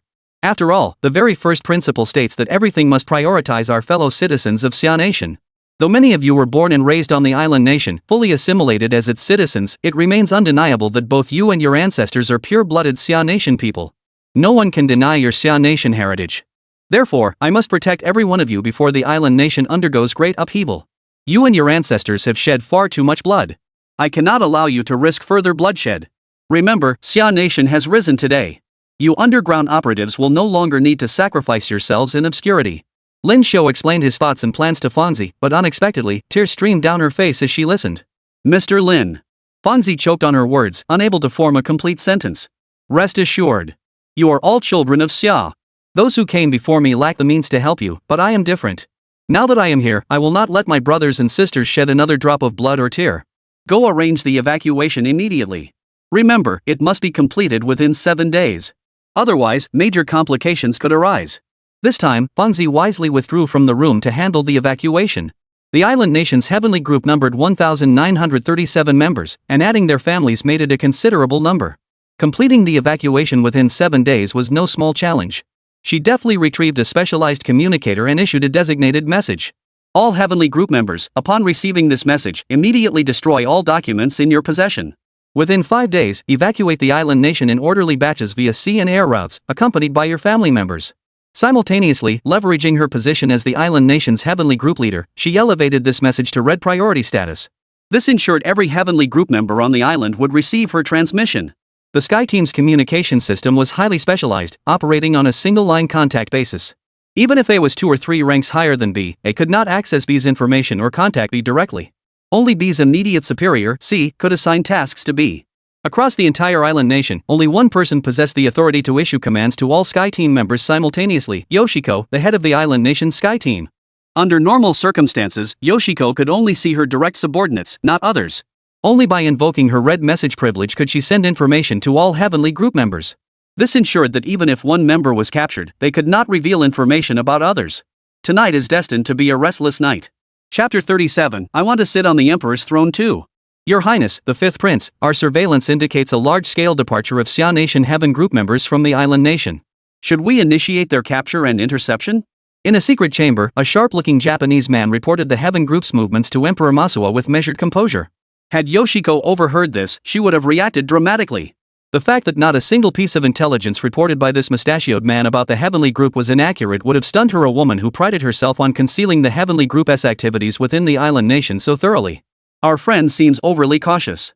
There's no need to intercept them, let them leave the island nation. If necessary, assist them in departing smoothly. Your Highness, is this appropriate? The mustachioed man, Genmoku, attempted to dissuade his master. After all, if the other princes learned of this, it would be tantamount to aiding the enemy. Kagura, you've served me for so many years. You handled the traces of the Xia Nation's heavenly group before. I thought you'd become my right-hand man by now. It seems you still fall a bit short. Emperor Masuo sighed. Kamiki Taiki was a capable man, but his mind wasn't sharp enough to keep pace with his own rhythm. The only commendable thing about him was his unwavering loyalty in executing orders. Your servant is ignorant. Please enlighten me, Your Highness. Originally, I kept the Heaven group and aided them to create trouble for my brothers. The old man has grown senile. That seat is mine for the taking. The day I ascend to that throne will be the day the Heaven group meets its end. Emperor Masuwa didn't bother to see if Daiki had understood a word, continuing to speak to himself.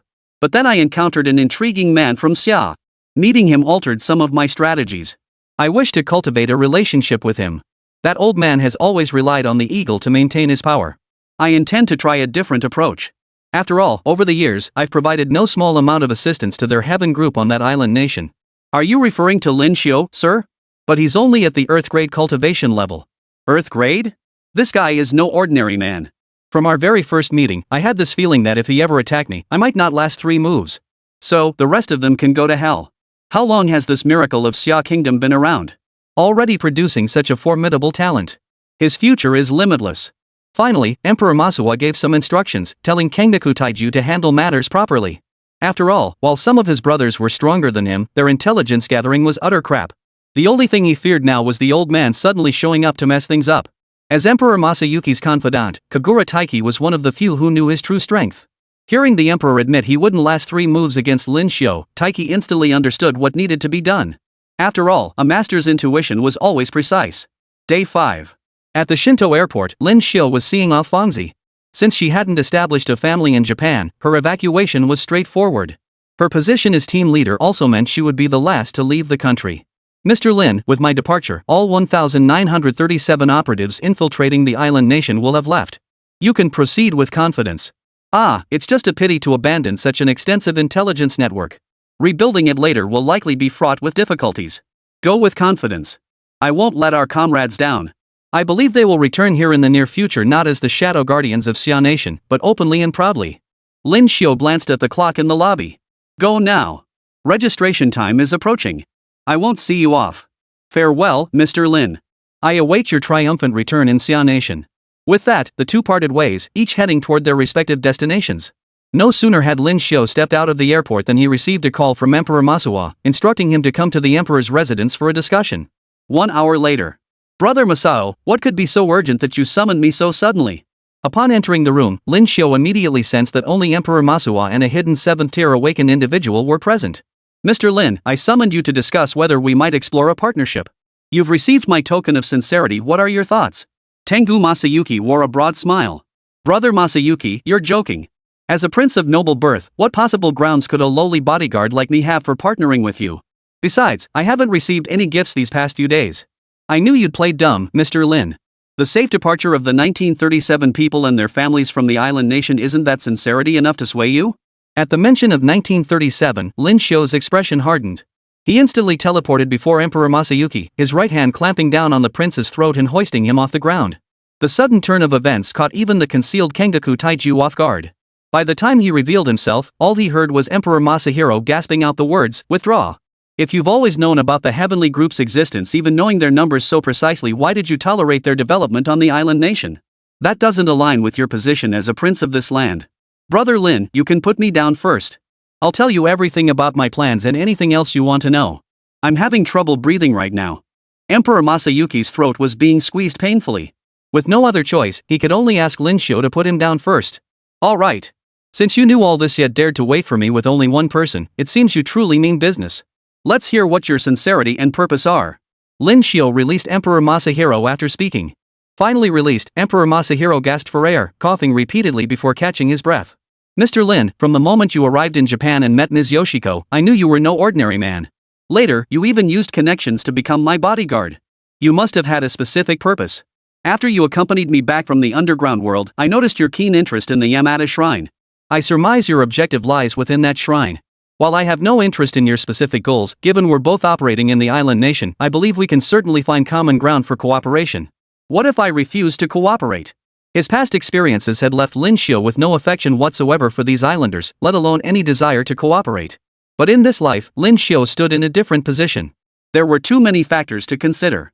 If the terms proposed by this Emperor Masuwa weren't excessive, he could still give it some thought.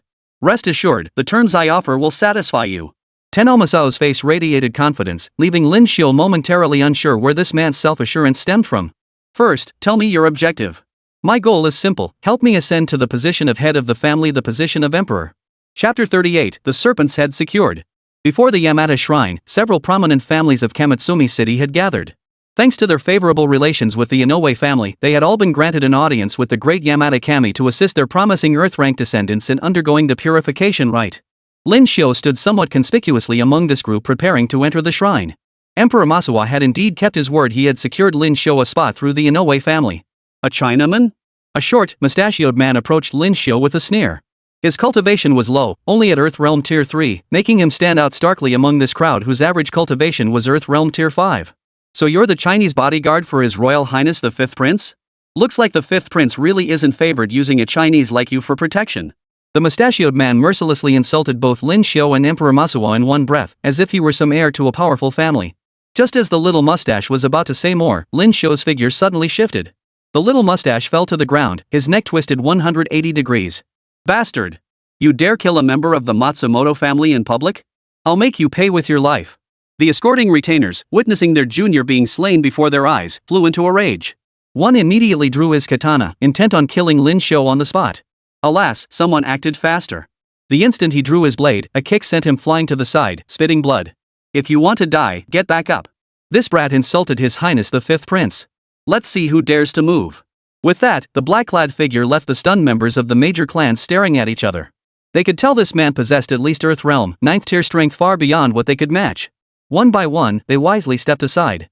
After the black-clad figure's intervention, an eerie silence descended upon the scene. Though no words were spoken, the exchange of glances among the crowd never ceased. This tension was broken when a priest emerged from the temple.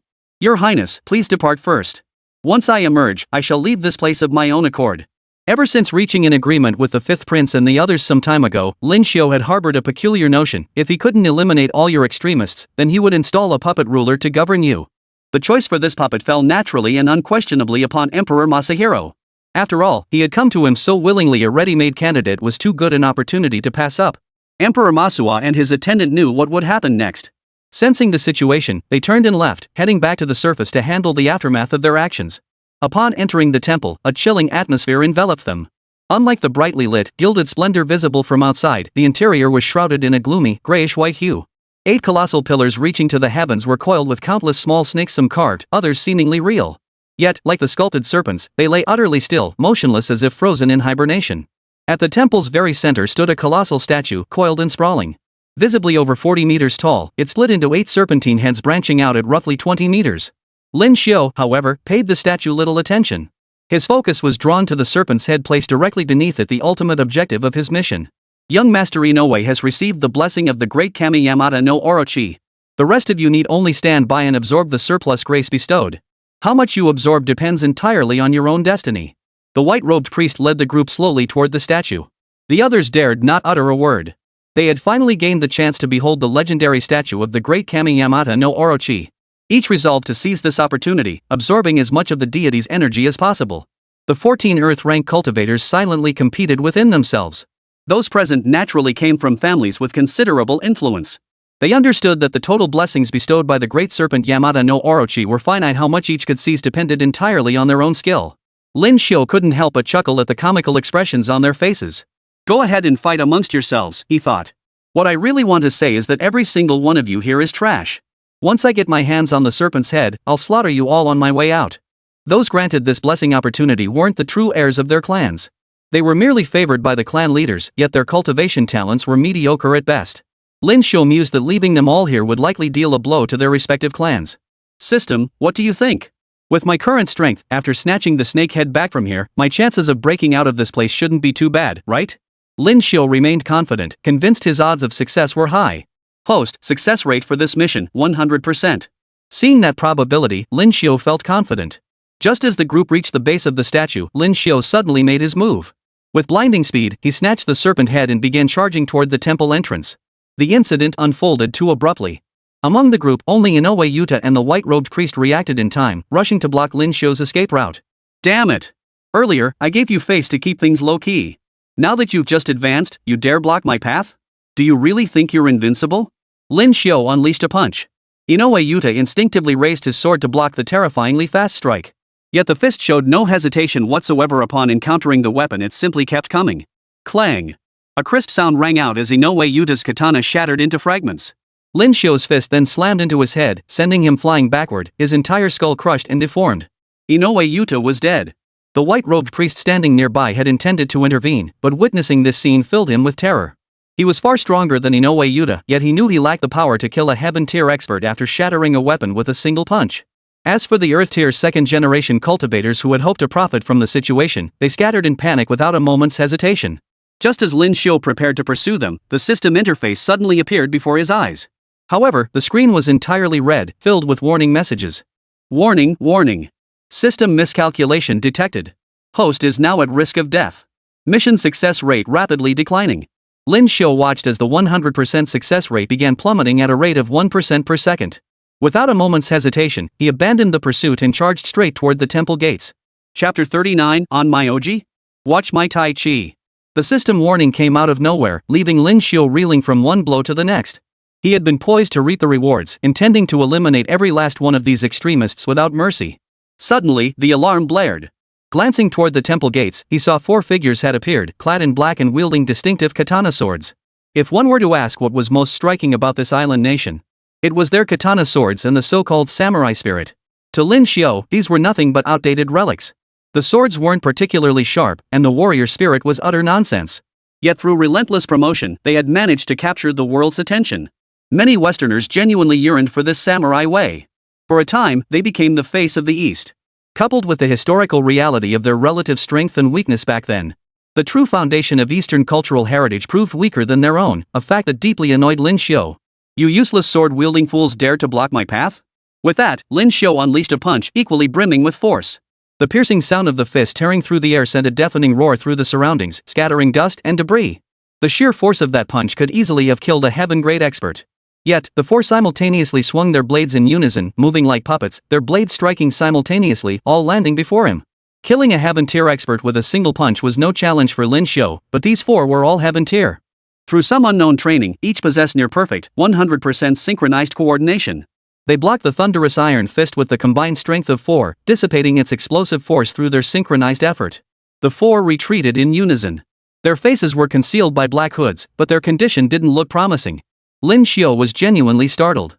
The alarm continued to wail, revealing that stronger adversaries lay beyond these 4 assassins. Sure enough, a peculiar figure clad entirely in white appeared behind them. Since his arrival, he had been conspicuously flaunting himself, seemingly holding some peculiar white soul summoning paper. He waved a wooden staff, and the fluttering white paper strips at its tip stirred up a whirlwind, thick with gloom. A sudden chill swept through the air as the white paper fluttered like malevolent spirits, relentlessly swirling toward Lin Xiu as if intent on engulfing him. Lin Xiu had weathered countless storms and faced formidable foes before, dispatching them without hesitation.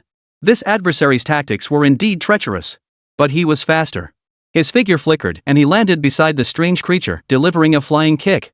Having already secured the archer, he had no desire to linger here. Even if this island nation harbored hidden masters, he had no desire to linger in battle. His kick landed squarely on the opponent's head. But unexpectedly, the white-clad figure somehow transformed. His body drifted aside like cotton. The 4 black-clad guards roared incessantly, their concern focused entirely on the strange white-robed figure. Only then did Lin Xiu realize why this figure seemed vaguely familiar. In this world, whether in the East or West, or across all nations, there always exist extraordinary individuals of immense power. The awakening of ancient relics. This had made the island nation quite arrogant. Legend had it that some Onmyoji had awakened here. Lin Xiu didn't know the name of this Onmyoji. It was said that Onmyoji were stirred by unfathomable arts, their mastery of yin and yang energies reaching such heights that a single incantation could decide life or death. They are the so-called great shamans, possessing formidable abilities. However, the incantations they employed actually originated from Eastern arts of yin-yang, the 5 elements, and the 8 trigrams. Upon arriving in their region, they altered the names and modified some incantation methods. They perfected the most insidious and deadly aspects of these arts to the extreme, truly worthy of the title Onmyoji. Seeing that Onmyoji as if he were a ball of cotton, impervious to ordinary force, Lin Xiu descended. First, a sweeping kick sent 4 guards flying, landing him beside the Onmyoji. The opponent let out a cold, cackling laugh. Chinese, you cannot harm me. With my yin-yang arts, no power in this world can harm me. Arrogant and self-righteous, he stood there. Lin Xiu delivered a sharp slap across his face. The blow caused little physical harm but was deeply humiliating. The man was indeed unharmed. But a bright red handprint remained on his cheek, glaringly conspicuous. Look at you, you sissy neither man nor woman, and you dare speak of yin-yang power? You're not worthy. What our Eastern ancestors passed down is far from the trash you're showing now. What kind of yin-yang master are you? Today I'll show you what true Tai Chi yin-yang power looks like. Speak up. Lin Xiao directly twisted the other party's arm. His speed wasn't fast, but he used a bit of skill. At his level of power, many abilities could be unleashed in an instant. Heaven Realm Masters had long mastered the flexible control of their power, strong or weak, hard or soft. Combined with the so-called yin-yang power, essentially a refinement of technique, their potency would multiply tenfold. Mimicking the principles of Tai Chi, Lin Xiao twisted back and forth against his opponent's body, seeking to seize a joint. Yet he sensed something fluid and elusive shifting within the man's form. But this did not deter Lin Xiao. He silently applied more force. He twisted with a series of cracking sounds, snapping the man's head a full 180 degrees. The yin-yang master still hadn't died. Whatever martial arts he practiced, he certainly had a strong constitution. Lin Xiao paid no heed, bending the man's waist once more. In mere seconds, the esteemed Onmyoji had been twisted into a ball. His head slipped through the gap between his own legs. His arms snapped into multiple pieces behind his back. As for those legs, they were completely twisted around, as if in a full 360-degree turn, wrapping completely around the body. His entire body was twisted into the shape of a soccer ball. Throughout this process, he wailed in agony, his face finally betraying his pain. If anything, the Onmyoji seemed most intent on transforming himself into something neither quite human nor ghostly. Though clearly a man, he possessed a certain handsomeness. Yet he insisted on painting his face entirely white. Especially with his meticulously drawn eyebrows and eyes, he resembled an effeminate woman, his lips painted a vivid crimson. His face was perfumed, and from a distance, Lin Xiao might have mistaken him for a woman disguised as a man. After Lin Xiao's strenuous efforts, the opponent's body twisted completely, now as pliable as a ball in his hands. The other guards let out a chorus of shrieks, too frightened to approach for the moment. Seeing this, Lin Xiao felt even more pleased. You worthless piece of trash. I was actually considering how to break out of here, but now I see you're just another opportunity. Lin Xiao chuckled darkly, hoisting the worthless guard's head by the neck as he strode outward. Sure enough, dozens of layers of troops had already surrounded the temple's perimeter, alongside the black-clad guards, Onmyoji priests, and Shinto priests. At the very front stood one of their island nation's high-ranking officials, a figure even more imposing than the others. Taller and more imposing, he wore a long robe, his face weathered by time, his beard and hair snow-white. His gaze was like lightning, clearly no ordinary man. Yet, within that gaze lay a hint of unsettling coldness. Was this his opponent? Lin Xiao realized he truly seemed no match for this man, the legendary old monster of the island nation. Chinese scum. Release the hostage and surrender peacefully. I'll spare your life. The ball-shaped shaman beside him also shouted defiantly. Release me, and I'll grant you a swift death. Lin Xiao placed him on the steps and delivered a kick, landing squarely on his mouth. What if I refuse? Today, I intend to break through your defenses and see if you island trash truly have the guts to stop me. Tensions flared to breaking point, but a voice cut through the tension. Hold your fire for now. Everyone, listen to me. Chapter 40, Visitors from Afar, a temporary ceasefire. Lin Xiao knew this Emperor Masahiro would inevitably show up as a peacemaker. He represented the legitimate bloodline of the emperor and was also one of the island nation's most ambitious figures. Emperor Masahiro arrived late, with an air of nonchalance, clearly here to watch the spectacle unfold. But he had come well prepared. Opposite him stood a group of formidable figures. And those ancient priests, the Onmyoji. The white-haired elder was particularly formidable, radiating an overwhelming, extraordinary power. Emperor Masuo was surrounded by formidable figures. Beyond the samurai and ninja, a contingent of soldiers clad in battle armor and armed with rifles stood ready. Hidden within black robes were arbor spirits whose cultivation levels remained unseen, likely summoned masters of great power. The fifth prince, Emperor Masuo, had long schemed to seize power, even contemplating alliances with foreign tribes. Lin Xiao had wondered just how formidable his adversaries truly were. Emperor Masahiro's cultivation level was not weak, at least reaching the third tier of the heavenly realm. Yet compared to this old man, he still fell short. Tenno Masayuki had few options left, forced to secretly accumulate strength. The warriors who followed him were his trump card.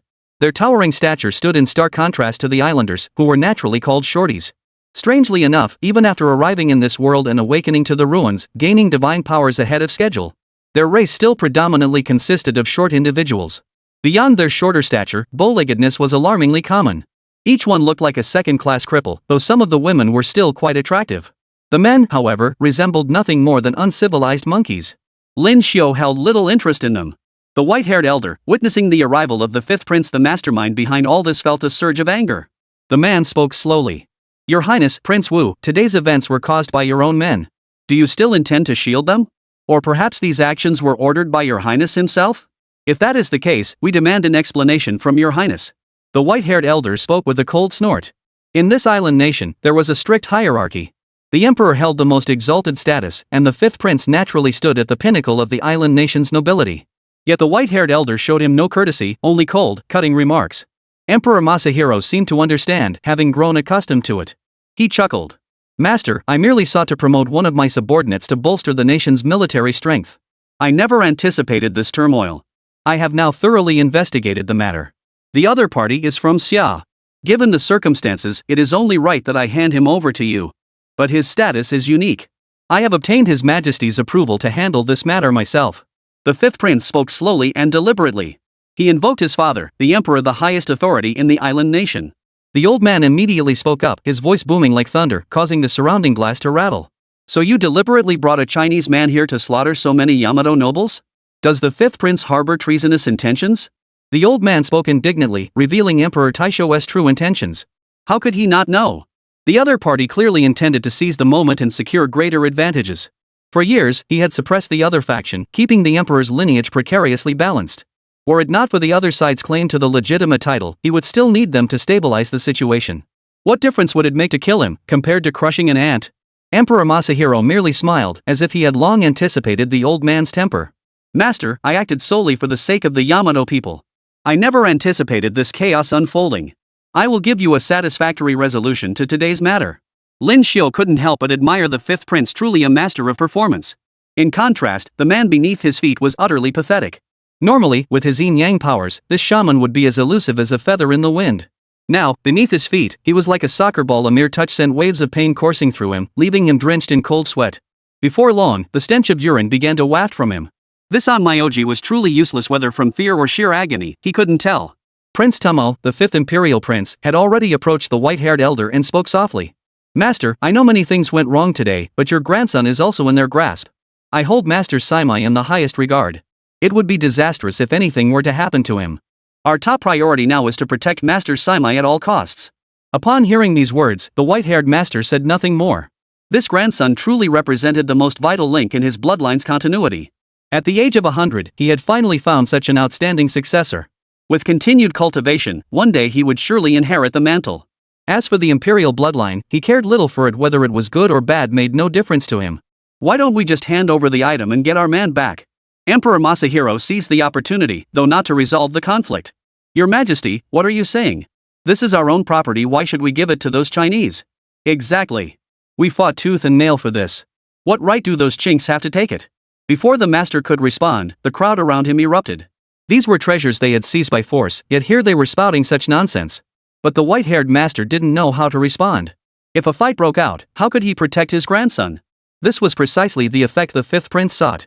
As long as the master remained silent, he had his own methods, especially with allies at his side. Everyone, please don't speak that way. We should prioritize harmony, they are our friendly neighbors. Moreover, I found an ally who's come specifically to help us reach a fair judgment. This Mr. Lin killed one of our people, he must answer for it. Someone, go fetch the ambassador immediately. A blonde-haired, blue-eyed foreigner stepped out of the car parked nearby. He was York, an envoy from the Eagle Nation across the ocean. Despite his name, York was not a native of Xia Nation. He too was an awakened individual from across the ocean, having awakened the power of flames. He had once effortlessly subdued an entire island nation's military unit on the battlefield, reducing them to ashes. The island nation, arrogant in its perceived strength, had repeatedly challenged the authority across the ocean. Yet York single-handedly reduced them to screaming, cowering ashes. Diplomat York, our island nation seeks peaceful coexistence. We entrust you to handle this matter. The moment they brought out the diplomat from the Great Eagle Nation, the group of so-called nobles who had been bickering moments before instantly fell silent. Seeing them reminded Lin Xiu of an ancient saying, they fear might but not virtue. A lowly race like the islanders slap them half to death. They'd crawl back up and cry good, and thank you. Try to reason with them calmly, and they'll resort to every trick in the book to sow discord. Their treacherous tactics would never cease. Such is the baseness of this race. Chapter 41, The Ultimate Plan. York was a tall, blonde-haired, blue-eyed foreigner and a general in the Eagle Nation's military. Upon receiving permission, he spoke. Everyone must obey. I have come to end this war. We will find a reasonable, peaceful, and better solution. Mr. Lin of Xia Nation, please do not harm the hostage beside you. Lin Xiu deliberately acted as if he hadn't heard, planting his foot squarely on the man's head as he retorted. Mr. York, I hold you in the highest regard. You're practically an idol to me. I still remember your legendary reputation as a barbecue master. But I can't release this guy beside me. I'm afraid if I let him go, he'll be killed. Hearing this, York hesitated slightly, unsure of Lin Xiu's meaning. Within their intelligence network, Lin Xiu was a uniquely high-level individual. They intended to monitor him closely, yet York had never heard of Lin Xiu harboring any particular regard for him. Rest assured, until this matter is resolved, our Yanjian Association guarantees your personal safety. We guarantee to handle all matters with objectivity and impartiality. Lin Xiu knew these people had waded into this mess precisely to gain greater control over this island nation. It seemed Emperor Masahiro wasn't only collaborating with Lin Xiu, but also with that nation across the ocean. To break free from the control of his superiors, he had resorted to every possible means. A man of considerable capability. Lin Xiu was then transported to yet another location as a so-called honored guest. He never imagined he'd end up in such a predicament, stealing from the enemy shrine, taking lives, and even capturing that old man's grandson. This guy was still bouncing around like a ball, left behind by Lin Xiu. When Lin Xiu grew impatient, he'd kick him a few times or torture him into ceasing his incessant filthy ranting. The constant Xina chanting made Lin Xiu kick him squarely in the mouth, shattering countless teeth and nearly biting through his tongue. Lin Xiu was transferred to a hotel. It was heavily guarded, with security sent from across the ocean, making the defenses extremely tight. Upon entering the room, Lin Xiu immediately spotted Emperor Masahiro seated there. The man was in high spirits, sipping red wine, his gaze sharp as an eagle's. He chuckled softly at the sight of Emperor Masahiro, the hostage in Lin Xiu's grasp. Mr. Lin, you'd better treat the fellow beside you well. If anything happens to him, it could be troublesome. After all, this Master Saimai is a major celebrity in our country. Lin Xiu snorted, slightly taken aback. So this fellow has some background after all. I thought he was just a mere gatekeeper. This remark drew Master Saimai's displeasure. Even though his tongue nearly bit through and his teeth threatened to fly out, he insisted on arguing his point. Shut your mouth, you Chinese bastard. I'm an idol, damn it. Countless people regard me as an idol and hold me in the highest esteem. You Chinks will never comprehend the sheer power and glory of our supreme race. One day, I will exterminate every last one of you Chinese. Hearing the other's loud shouts, Lin Xiu stepped forward and delivered another kick. His foot crushed down on the man's forehead, grinding relentlessly until the joints cracked audibly. You island scum, I'll wipe your ass off the face of the earth. I'm only sparing your worthless life for my own safety. Lin Xiu exchanged a glance with the man. The unfortunate Saimai was stuffed into a bag. This way, the bastard couldn't spew any more filthy insults. Brother Masao, you look like you're riding high. Did today go as you wished? Lin Xiu gestured toward the bag beside him, still containing the onmyoji. Emperor Masayuki beamed with delight.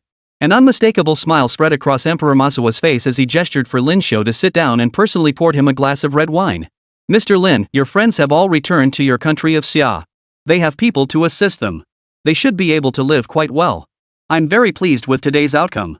All the major clans have suffered heavy losses. They've seen the methods of my imperial lineage. The only regret is that we failed to eliminate that old man. Lin Xiu studied the ruthless Emperor Masahiro. He was far from the useless fool he appeared to be. Beyond being a prince who masterfully orchestrates strategies and understands the art of patience, he was undoubtedly a formidable master in his own right. He had known beforehand that a formidable old man presided over the entire island nation. Though Lin Xiu was powerful, he stood no chance against such an opponent alone. Therefore, he hoped Lin Xiu would help him eliminate more political rivals. As it turned out, Lin Xiu did eliminate quite a few nobles. Especially the second generation. These royal relatives and nobles wielded immense influence over the nation's political landscape. With them gone, Emperor Masaru could further eliminate dissenters. He had even included himself in his calculations, but Lin Xiu merely gave a cold smile. Brother Masao, let's be perfectly frank. The current situation feels rather peculiar. It seems you're trying to sell me out. What exactly are you planning? Emperor Masao retrieved a box from the side. Upon opening it, a bizarrely shaped helmet lay inside. The helmet was clearly custom-made. External antennae protruded from its surface, while its interior contained numerous critical pressure points and steel spikes. Once worn, these spikes would pierce the skull, inflicting excruciating pain. Tenno Masayuki pointed at the helmet, his voice dark and menacing. This helmet was provided by a nation across the ocean. It possesses the highest energy level. Even superpowered individuals above the 8th tier of heavenly rank will be controlled by it. Once worn, it will ensure perfect obedience to my commands. I shall have a valiant guardian for my nation. Even if that warrior possesses the strongest will to fight, he cannot resist that supreme command. Lin Xiu, upon seeing the helmet, remained utterly unconcerned. He was confident he wouldn't be controlled, and he had already figured out the opponent's trump card. Glancing at the box, it was unmistakably Eagle brand craftsmanship, radiating a formidable aura of steel-tech sophistication from top to bottom. Lin Xiu turned his gaze to the fifth prince. You likely intend for that old bastard to wear it, correct? Once he dons the helmet, he becomes your nation's foremost combat asset, a loyal dog to your emperor, right? Lin Xiu calmly laid out the plan, and Emperor Masahiro showed no sign of nervousness. Correct. This is Plan B. We've already set the timing for the three-party peace talks on an aircraft carrier in the middle of the ocean. I demand you and the people of Yingjiang cooperate with me to capture that old man and force the helmet onto his head. Once this plan is accomplished, each party will get what they need.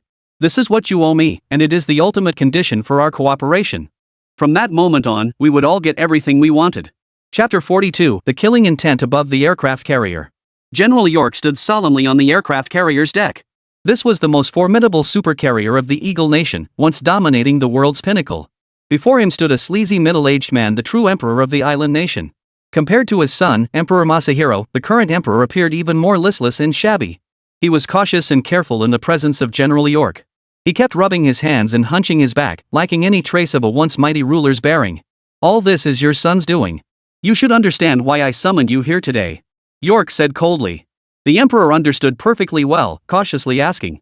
I certainly understand your meaning. Must I truly abdicate now? I am reluctant to relinquish my position. Is there no other way? That's my fifth son. He does possess a modicum of talent, but I have no desire to depart now. I am still in the prime of my life. General York looked at this useless man and simply waved his hand dismissively. Enough of this nonsense. Orders have been issued. The Strategic Command has notified us. You shall step down from the throne and assume the role of so-called retired emperor. Isn't that a title you Easterners are so fond of? I've also brought the medicine you require. At the mention of medicine, the emperor's spirits lifted considerably, and relinquishing the throne seemed a minor sacrifice. Rumor had it this medicine could make him as vigorous as a dragon and a tiger, extending his lifespan. General York couldn't be bothered to look. The moment this useless fool got his hands on the medicine, he'd be all smiles. Enough. Depart at once. Next, relinquish your power and proceed immediately to the hidden base deep within the mountains. You may only emerge once the situation has stabilized. General York issued his command, and the emperor naturally bowed his proud head, departing with a smug grin. As he departed, he boarded the nation's helicopter. The moment he stepped aboard, the playful expression vanished from his face. Beside him on the aircraft, a soldier pulled off his helmet. He appeared to be an ordinary soldier. His features bore a striking resemblance to the emperor, sharing 7 or 8 parts of his likeness. Father, have you made your decision? The other asked cautiously, eagerly awaiting the emperor's response. Of course I have. This is our final, ultimate gamble. Victory would grant us the chance to turn the tables once more and break free from their control. By provoking war between Xia and Eagle Nation, we can reap the benefits as the third party. One misstep is all it takes to remember. This is the future of our Yamato people. We must seize this chance. The emperor spoke with unwavering confidence, though everything was a trap, shrouded in shadow. Lin Xiu sat in his own room, enjoying a peaceful and comfortable life. This place was quite pleasant, and the fifth prince held him in the highest regard. He had given Lin Xiu the finest of everything. In recent days, numerous so-called island beauties had come to attend to him, including celebrities. Today's arrival was particularly special, a woman named Hashimoto Rina. She was said to be a very famous actress throughout the entire island nation. A moment later, the door opened. Entering the room was indeed a woman of exquisite beauty. Hello, sir. My name is Rina Hashimoto. I've been specially arranged by the company. I hope you'll enjoy my dancing and singing. With that, Rina Hashimoto began dancing and singing. In the blink of an eye, all this commotion left Lin Xiu utterly speechless. He had assumed that besides her charming looks, Hashimoto Rina would possess a sweet voice and excellent dancing skills, but he hadn't expected everything to be merely average. Perhaps years of cultivation in China had honed his aesthetic standards to a higher level.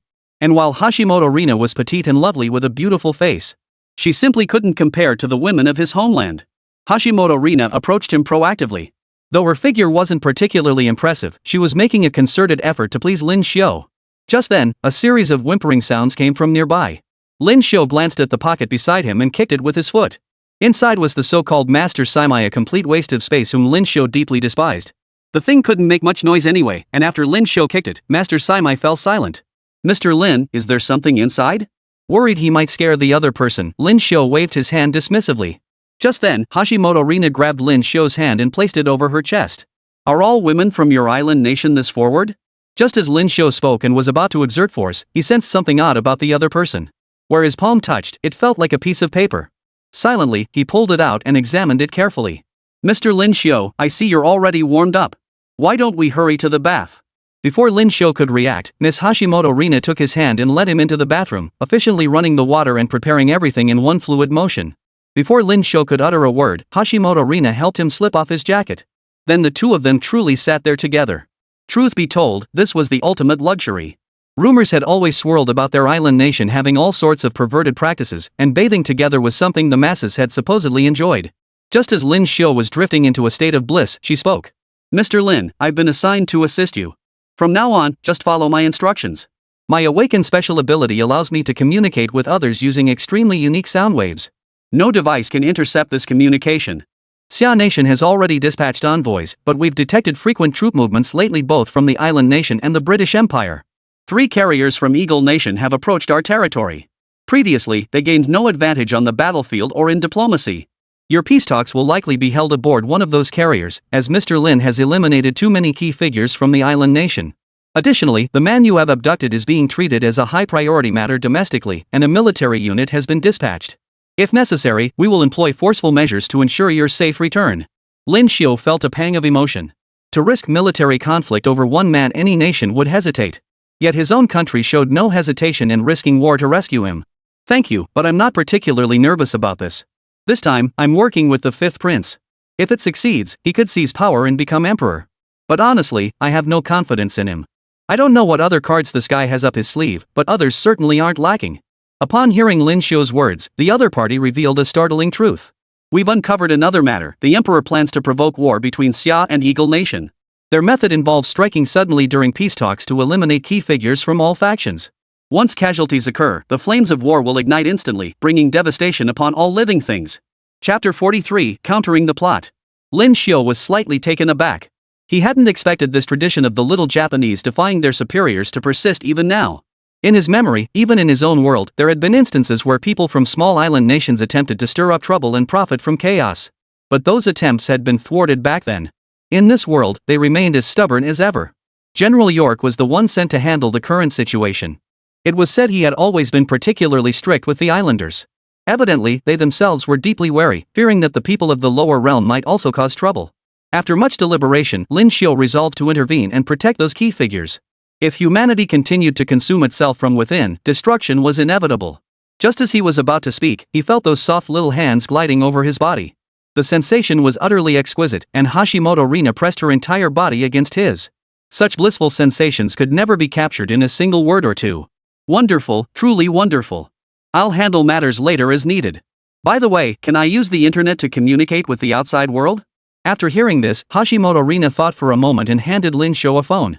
This phone can stream live throughout the entire process. You may begin with any requests, but we cannot predict when the network might be cut off. Hashimoto Rina had prepared for this, so Lin Xiu no longer worried. Don't worry, I've got plenty of fun plans lined up. By the way, who exactly is this Master Saimai? Upon hearing Lin Xiu's question, Hashimoto Rina promptly explained his identity. Every nation has its so-called awakened individuals like Western mages and knights, each possessing earth-shaking power. Even the weaker ones among them could achieve fame more easily than ordinary people. After all, awakening was a matter of chance. Saimai, however, was an awakened individual with family lineage. All the Onmyoji across the entire island nation traced their heritage back to the Saimai clan. The previous Grand Onmyoji was his grandfather, the white-haired elder we met that day, the most formidable old monster in the entire island nation. It was said that only the ancient sword saint of the Inoue clan and the ancient ninja of the Hattori clan could rival him. These 3 represented the nation's ultimate combat power. Even if only one appeared now, Lin Xiu wouldn't stand a chance. But that didn't matter much. After all, Lin Xiu was still young. Given time, he would surely become the strongest. That said, these 3 are the guardians protecting the entire island nation. The Inoue clan, in particular, had deep ties with this Onmyoji family. Though they have not openly rebelled, they have long since sidelined the emperor and formed their own faction. The 2 major clans both cooperate and compete.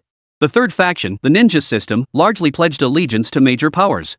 Crucially, the pinnacle of ninja clans resided directly within the emperor's inner circle. This delicate balance maintained the overall political stability within the nation. Now, it is the 5th prince, Emperor Masahiro, who seeks to shatter this equilibrium. By gaining control over the leader of the Onmyoji, he could directly shatter the existing equilibrium. As for Master Simai, he now cultivates an idol-like persona, though his true power is known only to a select few within his inner circle. Even so, his combat prowess remains formidable, though he was still instantly defeated by Lin Xiu. So he really is that important. I plan to debut alongside the star. Don't worry, I have my ways. Hashimoto Rina nodded and was about to rise when Lin Xiu pulled her back. Miss Hashimoto, you have quite the figure. May I ask when you plan to visit our country? I insist on hosting you properly. Hashimoto Rina's face flushed crimson. She hadn't expected him to say something like that, and she felt genuinely embarrassed. Then, sounds of intimacy began to drift from inside. Of course, it was Master Simai who blushed bright red. After about an hour, a flash of light appeared.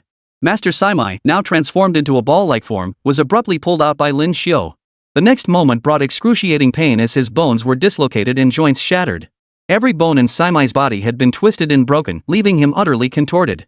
Following his own design, Lin Xiu reshaped his body, rendering it irreparable for the foreseeable future.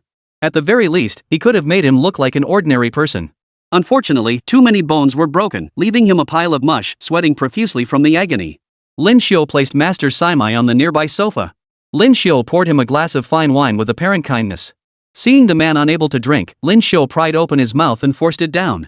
Now that's more like a man, Master Simai. I've decided to let you go, but there's a condition before I do. Simai tried to curse, but he had no strength left. He could only glare at the other man with hatred. Exactly. That's the look I want. Since I'm a newcomer now, why don't you give me a shout-out? After speaking, Lin Xiu grasped the other man's hand, channeling a surge of energy into his body. It served both as healing and as a shackle. Within moments, a potent energy began to flow through him. Your body should recover somewhat. You can now move about freely, but if you stray beyond my designated range, your body will instantly grow weak and limp, torn apart in an instant. You've seen my power. Alright, now go greet everyone. Lin Xiu turned the phone around. Simai's charming face appeared on the phone screen, now broadcasting live. Lin Xiu had appeared on television programs before. Back in Xia Nation, he had even brought the protection of the Great Wall to everyone. This time, however, he was abroad and seated alongside a pale-faced individual. The live broadcast was startling. Isn't that Lin Xiu? Why did he suddenly start streaming again? Who's that guy next to him? Looks like some pretty boy. I recall that guy is from an idol boy band in Japan. They say he's a once-in-a-millennium top-tier man, something like Simai. Never seen him before, but he looks like a sissy. He's nowhere near as impressive as Lin Xiu. In mere moments, the comments flooded in mostly praise for Lin Xiu. Simai beside him, however, was thoroughly disparaged by the crowd.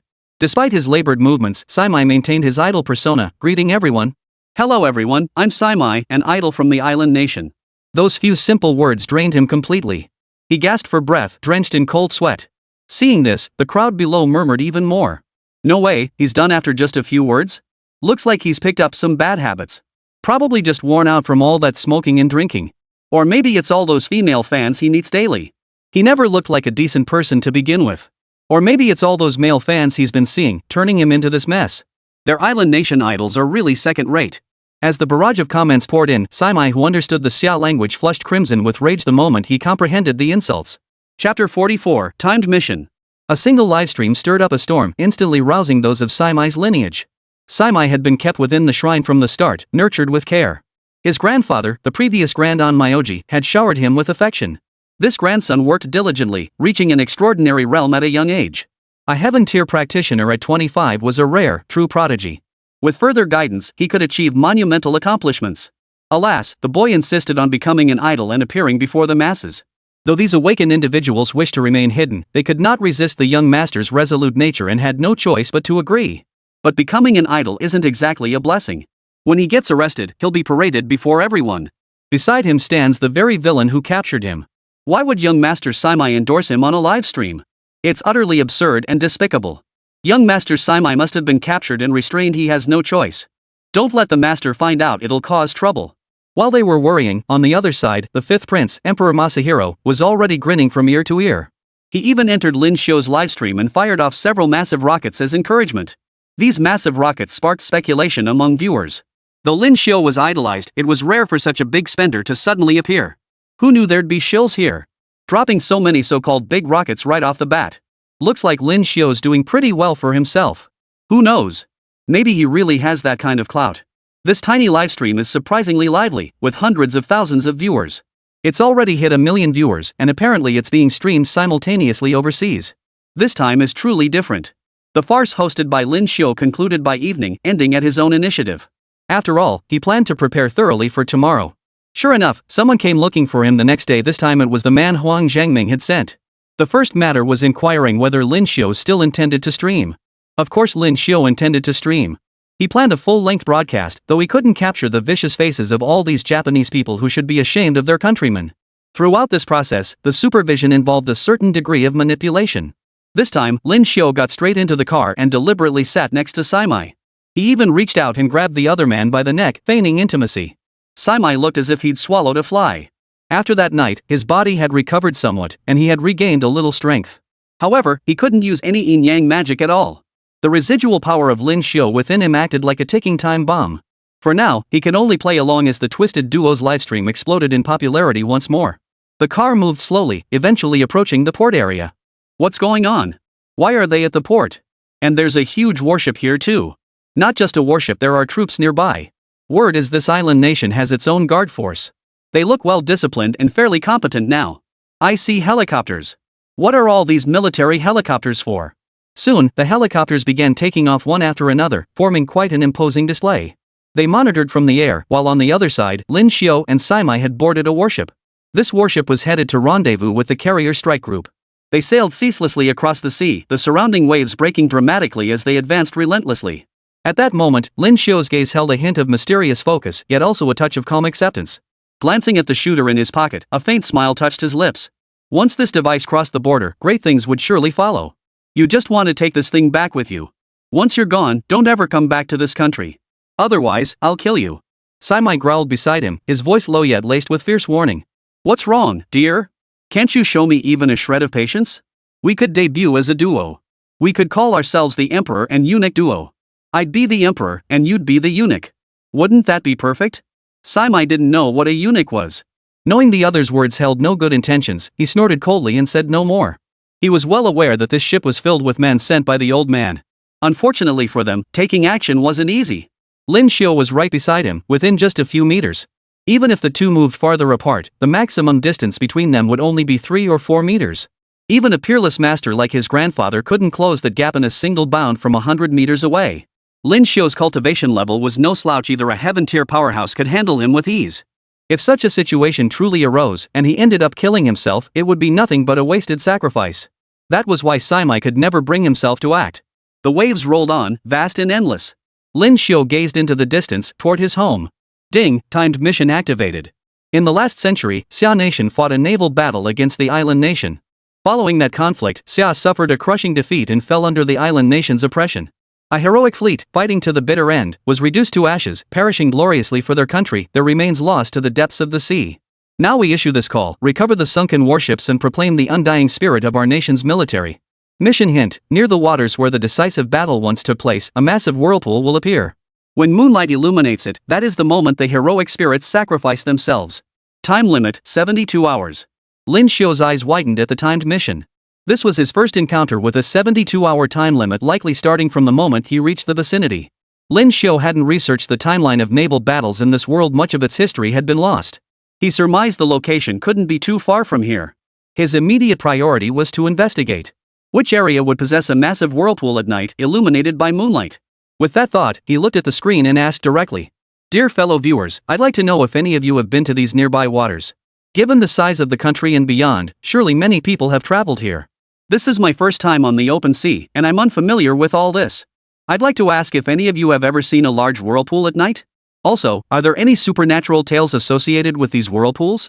Lin Xiu didn't spell it out explicitly, but these few remarks alone drew the attention of many, including Hashimoto Rina aboard the ship. What is Mr. Lin thinking? He must have some plan in mind. Meanwhile, back in Xia Nation, Bongzi and the others exchanged puzzled glances upon hearing this. Lin Xiu was exceptionally sharp, and they weren't fools either. Naturally, they sensed the deeper meaning behind his words. "Mr. Lin, what does this mean? Is he searching for a specific location? Miss Yoshiko, I recall we once traveled the seas ourselves. Dozens of our group members have long operated along this maritime route." Hearing this, Bongzi immediately waved her hand. "Gather them here. Mr. Lin Xiu must have a grand plan. Golden Dragon Hall."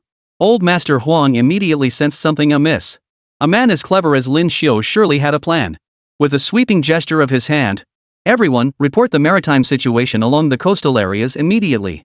Focus especially on compiling all reports concerning whirlpools and paranormal incidents occurring at night. We must assist Lin Xiu in accomplishing this. It may concern the awakening of another ancient site. Chapter 45, Internet Sensation. What the hell is that Chinaman up to? The emperor unleashed his fury, glaring at his fifth son, Emperor Masao. Though Emperor Masao harbored rebellious thoughts, he was actively advancing the plan. Yet witnessing his father's wrath, even the divine majesty had to rein in his actions somewhat. With the grand scheme yet to be accomplished, he had to endure no matter what. Father, your majesty. I have no idea what this Lin Xiu intends to do. He just conducted a live stream, and during it, the figure of Simai appeared. It is precisely because of Master Simai's presence that we find ourselves constrained and dare not act. Emperor Masuwa promptly shifted the blame back onto the Onmyoji faction. The Inoue clan, though suffering losses, remained silent at this moment. Though the young sword saint was dead, they could always promote a new candidate. After all, power struggles had long simmered within the clan. The newcomers surpassed the old guard. As allies of the sword saint, they naturally held back their words, even watching the spectacle with a hint of amusement. Meanwhile, the Onmyoji's followers were now dissatisfied with the breakout. Were it not for the emperor's presence demanding some measure of decorum, they would have launched a verbal assault on the spot. I know you all feel anger. My son has not served well, allowing an Eastern man to enter our nation and cause such great trouble. This time, I, the emperor, intend to lead by example and call for a grand peace conference. The recent rise of Xia is plain for all to see. That nation bears ancient grudges against us. If peace cannot be achieved, they become mortal enemies, and war is inevitable. With the Eagle Nation backing us, we hope to forge a lasting peace treaty through these negotiations. The emperor's words carried little conviction. What good could a piece of paper possibly do? After all, they had signed peace treaties before, none of which had ever brought true peace. At that very moment, Emperor Masahiro pointed ahead, seemingly struck by an idea. Everyone, look at this live stream. Quite a few people are shouting about searching for a certain place. This Lin Xiu is asking everyone to search for a nighttime whirlpool in the sea, and there are also some stories about sea ghosts in the area. This location must hold some ancient ruins. This year, Emperor Masuwa had accurately discerned Lin Xiu's intentions, a clash of wits between two brilliant minds. But it was merely a bold conjecture. He knew nothing about Lin Xiu's system, yet he had guessed precisely these points. The others pondered as well, though they didn't truly believe Lin Xiu could turn something worthless into something miraculous. Each ancient relic was shrouded in mystery, beyond the reach of ordinary men. Simply put, they were already sights of wonder and marvel. Did Lin Xiu truly possess the divine ability to locate them? Though he had created quite a few myths in recent days, I don't believe Lin Xiu is some kind of divine being who could actually find these things. I agree. Lin Xiu is no immortal, he absolutely lacks that kind of power. A chorus of skepticism erupted, yet the internet had already exploded with speculation. Even General York from Eagle Nation was scouring maps. When it came to the hydrography around Xia Nation, no one knew it better than them. General York had previously operated in the Eastern world, completely suppressing an island nation rebellion at the time. They were mobilizing all their forces. Lin Xiu certainly wouldn't deliberately spout such useless nonsense. General York, we've located a potential site of significant size. It lies 100 kilometers southeast, where the night is littered with dense reefs and countless whirlpools. Another location said to have whirlpools lies far away near the South China Sea. As for these ghostly tales, we've never encountered anything to support them. They're likely just false claims from Easterners. General York listened, still perplexed. Exercise utmost caution. Xia has yet to relocate its peace talks. Our objective remains mission completion. Remember, we must weaken the combat capabilities of the southern states and island nations with maximum force. In case of unforeseen circumstances, employ unconventional means as necessary. The priority is eliminating key figures or securing their capture. Lin Xiu's critical score, 95. The Emperor's score is 90. Emperor Masahiro's score is 80. Prioritize targets based on mission objectives. For our nation, we must sacrifice everything we have. General York was a hardened military man. When he gave the order, the crowd roared in response. Meanwhile, on the open sea, a small boat sailed across the waves. It was late at night, yet those aboard were unusually excited. They were a group of young men and women, led by a resolute and determined man. Brother Wang, you brought us all here. Have you truly seen that sea vortex and the ghosts of the deep? One companion asked excitedly. Brother Wang nodded and shook his head. I don't know either. All I know is a voice seemed to be calling me here. It was also this voice that insisted I board this particular ship. Staring at the large characters 81,192 painted on the ship, Wang Wei fell deep in thought. Ever since Lin Xiu mentioned the sea vortex and supernatural tale he sought, he had been hearing a voice. This voice guided him to find a ship, and then it was time to set sail. But he was no stranger to the water. Soon, Lin Xiu also received new information. Here, he could make contact with his companions. Although Miss Fangzi had returned to her homeland, Old Wang had sent another person. This individual was a diplomatic official from Xia Nation, enjoying certain diplomatic immunity privileges here. Upon arrival, he immediately activated the shielding equipment. He immediately established a real-time communication link with Xia's satellites. To ensure no form of eavesdropping could occur, they also deployed various jamming devices throughout the room. However, the effectiveness of these jammers was certainly limited. Mr. Lin, to ensure we can communicate in real time without surveillance, I'm currently calibrating the equipment. However, the window free from monitoring will be very brief. I hope you can contact your superiors as soon as possible to finalize the next steps. Even this diplomat, despite possessing some degree of immunity, he was essentially a low-level operative, speaking with extreme caution and seriousness. Lin Xiu was unsurprised and nodded repeatedly before initiating the call. Immediately, an image appeared before him. It was none other than Elder Huang. The others in the temple were all waiting there. Lin Xiu greeted them briefly, skipping much small talk, and got straight to the point. Master Huang, the serpent's head has been secured. This artifact is of utmost importance. It must be placed within the ruins of the Imperial Garden as soon as possible. Only when returned to its rightful place can it fulfill its purpose. Hearing Lin Xiu's words, Elder Huang nodded repeatedly. Unfortunately, they couldn't simply deliver it directly. They lacked the power of spatial teleportation. Lin Xiu, what location are you directing us to search? We've already dispatched some warriors to patrol the surrounding seas. Word is a small vessel has approached quite close. We're attempting to establish contact with them. The large vessel and small boat seem to have been drawn by some kind of calling. We've already communicated with them. They are descendants of one of our nation's brave fallen warriors. He too seems to have heard a calling, leading him into the depths of the sea. Chapter 46, The Call of the Spirits. Lin Xiu found this reassuring. In truth, heaven seemed to have abandoned the entire Xia Kingdom. Yet something had been imprinted upon the blood and spirit of the Xia people. The heroic spirits lost at sea likely held some connection to this descendant of a hero, though it hardly mattered who it was. Master Huang designated that location, insisting the ceremony must be held there and specifically that night. There must be ruins nearby. I don't know the method to awaken them yet, but as long as we go, we have a chance to turn the tables. This time, multiple factions will vie for it. I may have to slaughter many. I need greater strength backing me up. Lin Xiu's ambitions far surpassed others. He spoke with unwavering resolve, and Elder Huang merely nodded slightly. The Xia Kingdom stands with you. With just those few words, the others spoke with overwhelming grandeur. The Xia Kingdom, which had long remained actively restrained, seemingly lagging behind the world, would now fight with all its might, fearing neither life nor death. Even if this conflict brought untold death and destruction, they would charge forward with unwavering resolve until the very end. Lin Xiu paid little heed to such matters. After finalizing certain arrangements with his counterpart, he awaited the night assembly to follow. Everything proceeded exactly as Lin Xiu had anticipated. On the ship, he was under strict surveillance, with limited freedom of movement. Holding the trump card, he could livestream at any moment, perhaps to flex his muscles here. On the morning of the second day, a team from Eagle Country also arrived. The Eagle Nation sent their own superpowered agents. Essentially, they were warriors who had awakened powerful abilities, though they had given themselves a new name. The superpowered duo consisted of a man and a woman. The man had blonde hair and appeared exceptionally robust. As for the woman, she radiated an exceptionally alluring charm. Her explosive figure, paired with those crimson lips, was enough to devour any man in his prime. The man was named Jiako, the woman Rui Si, quite common names. However, this duo possessed formidable combat prowess, both being heaven-tier warriors. Upon seeing them, Lin Xiu merely offered a greeting. Hello, Mr. Lin. Will you be streaming today?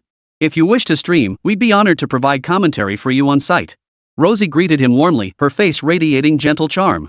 We also need to ensure you don't stream from certain restricted areas, disrupting the overall plan and violating the rules here. Once aboard our ship, you'd better be obedient, kid. Jack, meanwhile, played the role of a grim reaper, his cold words carrying an imposing presence. Despite being no older than their late 30s, they had attained such a high level of cultivation. Their combat prowess was truly formidable. Thank you both. I'll begin streaming shortly. May I inquire if tonight's peace conference can proceed? I'm already bursting with anticipation. After hearing Lin Xiu's words, the two offered only a brief hint, suggesting that several nations were currently in discussions. Finalizing the peace talks shouldn't be too difficult. Lin Xiu snorted coldly. He had no idea how many nations were maneuvering behind the scenes, but he himself showed no fear. Alright then, I'll start the livestream now. This useless guy beside me is Master Simai, a true idol type. He follows a different path than I do. With that, Lin Xiu warmly took Qin Ming and the others by the arm and led them toward the edge of the warship. Watching the warship cleave through the waves with relentless momentum, it truly possessed an awe-inspiring presence. Just as everyone was about to marvel at the sight, Lin Xiu adjusted the camera angle. The mighty warship, riding the waves like a small fishing boat, was dwarfed in the frame, with Lin Xiu's face filling the entire screen. The fishing boat now appeared utterly insignificant, a testament to the magic of camera angles. See that? This ship isn't nearly as formidable as imagined. I'd thought Eagle General Nation's vessels possessed some earth-shattering capabilities. But upon closer inspection, it's utterly inadequate. It lacks any real capability whatsoever. Truly disappointing. Look at all the rust on the warship. This iron plate, just one kick leaves a footprint. Lin Xiu stamped his foot on the specially reinforced steel plate, leaving a deep imprint. Corrosion was undoubtedly present. Having sailed the harsh seas for so long, corrosion from seawater was inevitable. Of course, in Xia Nation, they could still perform some ship maintenance work, so the rust was much less noticeable there. But that footprint was made by Lin Xiu's single kick. His cultivation level speaks for itself. A single stomp from him could warp even thick steel.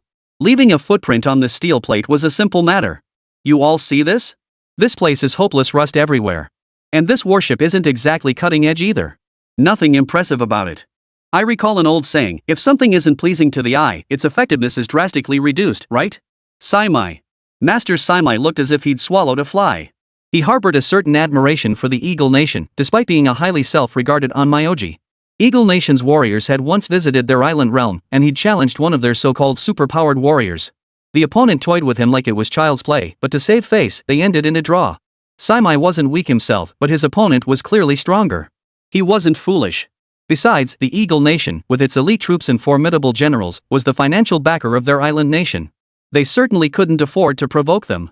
Normally, a draw would have been acceptable, but now they insisted he declare it. His frozen face was caught between tears and laughter. Brother Saimai, you think you're so handsome, right? You should consider the more handsome one to be the stronger fighter. Saimai gritted his teeth and finally nodded. This was about his own handsome face. Right? Since Mr. Saimai nodded, it means beautiful things are stronger in battle. Our nation's newest warship will surely be breathtaking. As Lin Xiugang spoke, discontented murmurs rose from nearby. That Jack had never liked his sarcastic remarks. Hearing that Xia Nation's warships were superior, he snorted coldly and immediately jumped into the camera frame. Mr. Lin Xiu, what are you implying? Everyone knows Xia's naval military strength has been utterly inadequate for years. I'll concede your nation has always harbored grand maritime ambitions, but you simply lack the capability.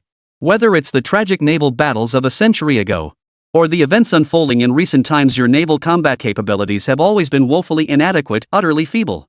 Your ships of old have all fallen silent. Did you truly believe they could sail the seas again today? That they can sail at all is a mercy granted by us. Jack was full of himself, and Lin Xiu suddenly smiled at him. Well then, Mr. Jack, shall we make a wager? Your ship is doomed. Chapter 47, The Unbreakable Superhuman. Speaking carelessly while a ship is underway is forbidden, both domestically and abroad. Ships have their own rules, and the taboos are even more numerous. Warships are no exception. Lin Xiu's curse that the ship would sink carried no ordinary weight, and the other party was furious. Mr. Lin Xiu, I am a member of this ship's crew. It seems you no longer believe. I challenge you now. I don't care if you're some important figure from Xia Nation, I'm taking you down first. The live stream screen suddenly flooded with 666 comments. He wants to fight Lin Xiu? Does this guy even have the skills? Lin Xiu should be careful. Look at that guy, tall, broad, and built like a bull. Even if he's strong, it won't matter. I bet those muscle-bound guys are all hollow inside. He'll never beat Lin Xiu. The live stream chat exploded with activity in an instant, comments erupting like fireworks, nearly filling the entire screen. Lin Xiu watched his opponent quietly, his tone devoid of any hint of confrontation. Instead, he remained utterly composed. Miss Rousey, are you truly permitting us to fight privately? This doesn't seem to follow the rules. The woman beside him chuckled softly. Mr. Lin, we simply honor the strong. This is about freedom and the pursuit of a warrior's path. You may accept it or not. Your Xia Kingdom always prides itself on being a nation of etiquette. I don't know what kind of etiquette that is, but I think real men should settle things with a proper fight. If you're afraid, you're free to refuse. Oh, and if you do fight, you might want Mr. Saimai to stand back. You're fighting alone, no need for both of you. Lin Xiu found himself in a seemingly impossible predicament. If he fought with Saimai nearby, as long as he stayed 3 meters away, he'd surely fall into the enemy's hands, and recapturing him would be difficult. But giving up now was out of the question. We Xia people can't lose face. Go, Lin Xiu. Take down that yellow-haired bastard. Strike back and lift our spirits. We're not afraid, this is exactly what we need to fight. Watching the crowd relentlessly showering him with rockets and gifts, Lin Xiu remained utterly unfazed. Go ahead then. I'm actually curious to see what you've got. Your Eagle Nation's so-called superpowered folks are supposed to be pretty formidable. Lin Xiu remained composed. These so-called superhumans possessed both the physical strength and skills inherited after awakening their abilities. Others had undergone powerful genetic enhancements through their advanced technology. In short, they crammed every possible advantage into a single individual. Though his cultivation level appeared to be only heavenly limit, perhaps a fight would reveal unexpected discoveries. Lin Xiu remained composed. He didn't release Master Simai but instead embraced him warmly. Mr. Qingming has chosen to fight alongside me. But rest assured, I won't let him lift a finger. Master Simai just doesn't want to leave my side, right, dear? Simai's expression, as if he'd swallowed a fly, was truly too painful for anyone to bear witness to. And everyone knew Lin Xiu wasn't a man with peculiar sexual preferences. The fight erupted in an instant. Though this blonde-haired man appeared domineering, his attacks were precise and powerful. A single punch sent a whooshing wind through the air. On the warship, a fierce wind howled, accompanied by the roar of thunder. Many soldiers on deck turned to watch, cheering the blonde-haired man on. His iron fist struck first, the thunderous blow closing in on Lin Xiu in an instant. Lin Xiu merely smiled faintly, sidestepping the blow though since he was holding Master Simai's arm. The unfortunate Master Simai was dragged along with him. With a thunderous crash, the fist, possessing strength exceeding 1,000 jin, slammed into Master Simai's face. Though Master Simai possessed the magical prowess of an onmyoji, capable of withstanding this so-called iron fist, his body was still under Lin Xiu's control. His entire body flew backward violently, his arm still being held tightly. A piercing cry of agony erupted as the unfortunate Simai's arm nearly snapped. A gash split open at his mouth, blood gushing freely. Screaming in agony, Simai had no chance to react before being flung away. Simai flew like a weapon through the air, landing near the blonde-haired man. The blonde man reached out his large hand to grab him. Just as one hand pressed down on Qingming's shoulder, Lin Xiu had already acted, pressing down on Qingming's shoulder as he launched a flying kick. The kick struck the blonde-haired man squarely in the face, sending him reeling backward. This Jack possessed a body of steel. Yet he was nearly crippled by a single kick, especially with that huge shoe print on his face. He too was struck, several teeth flying from his mouth. His face was instantly disfigured, and this was with Lin Xiu holding back.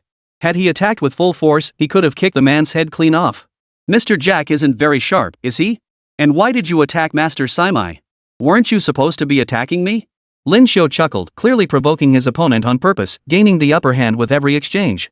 Jack roared with rage, unleashing a barrage of punches, super iron fists, endless and relentless, as if boundless power surged from his body. Lin Xiu pulled Master Simai this way and that, dodging relentlessly. Simai took several blows, yet Lin Xiu felt not a moment's weight on his own body. The two were playing a game of feints and tricks, a scene already observed by General York. Through the surveillance feed, his observations of Lin Xiu deepened significantly. This Lin Xiu is truly extraordinary. His combat prowess is formidable, and he can keep moving swiftly even in such dangerous circumstances. General York held the opponent in high regard.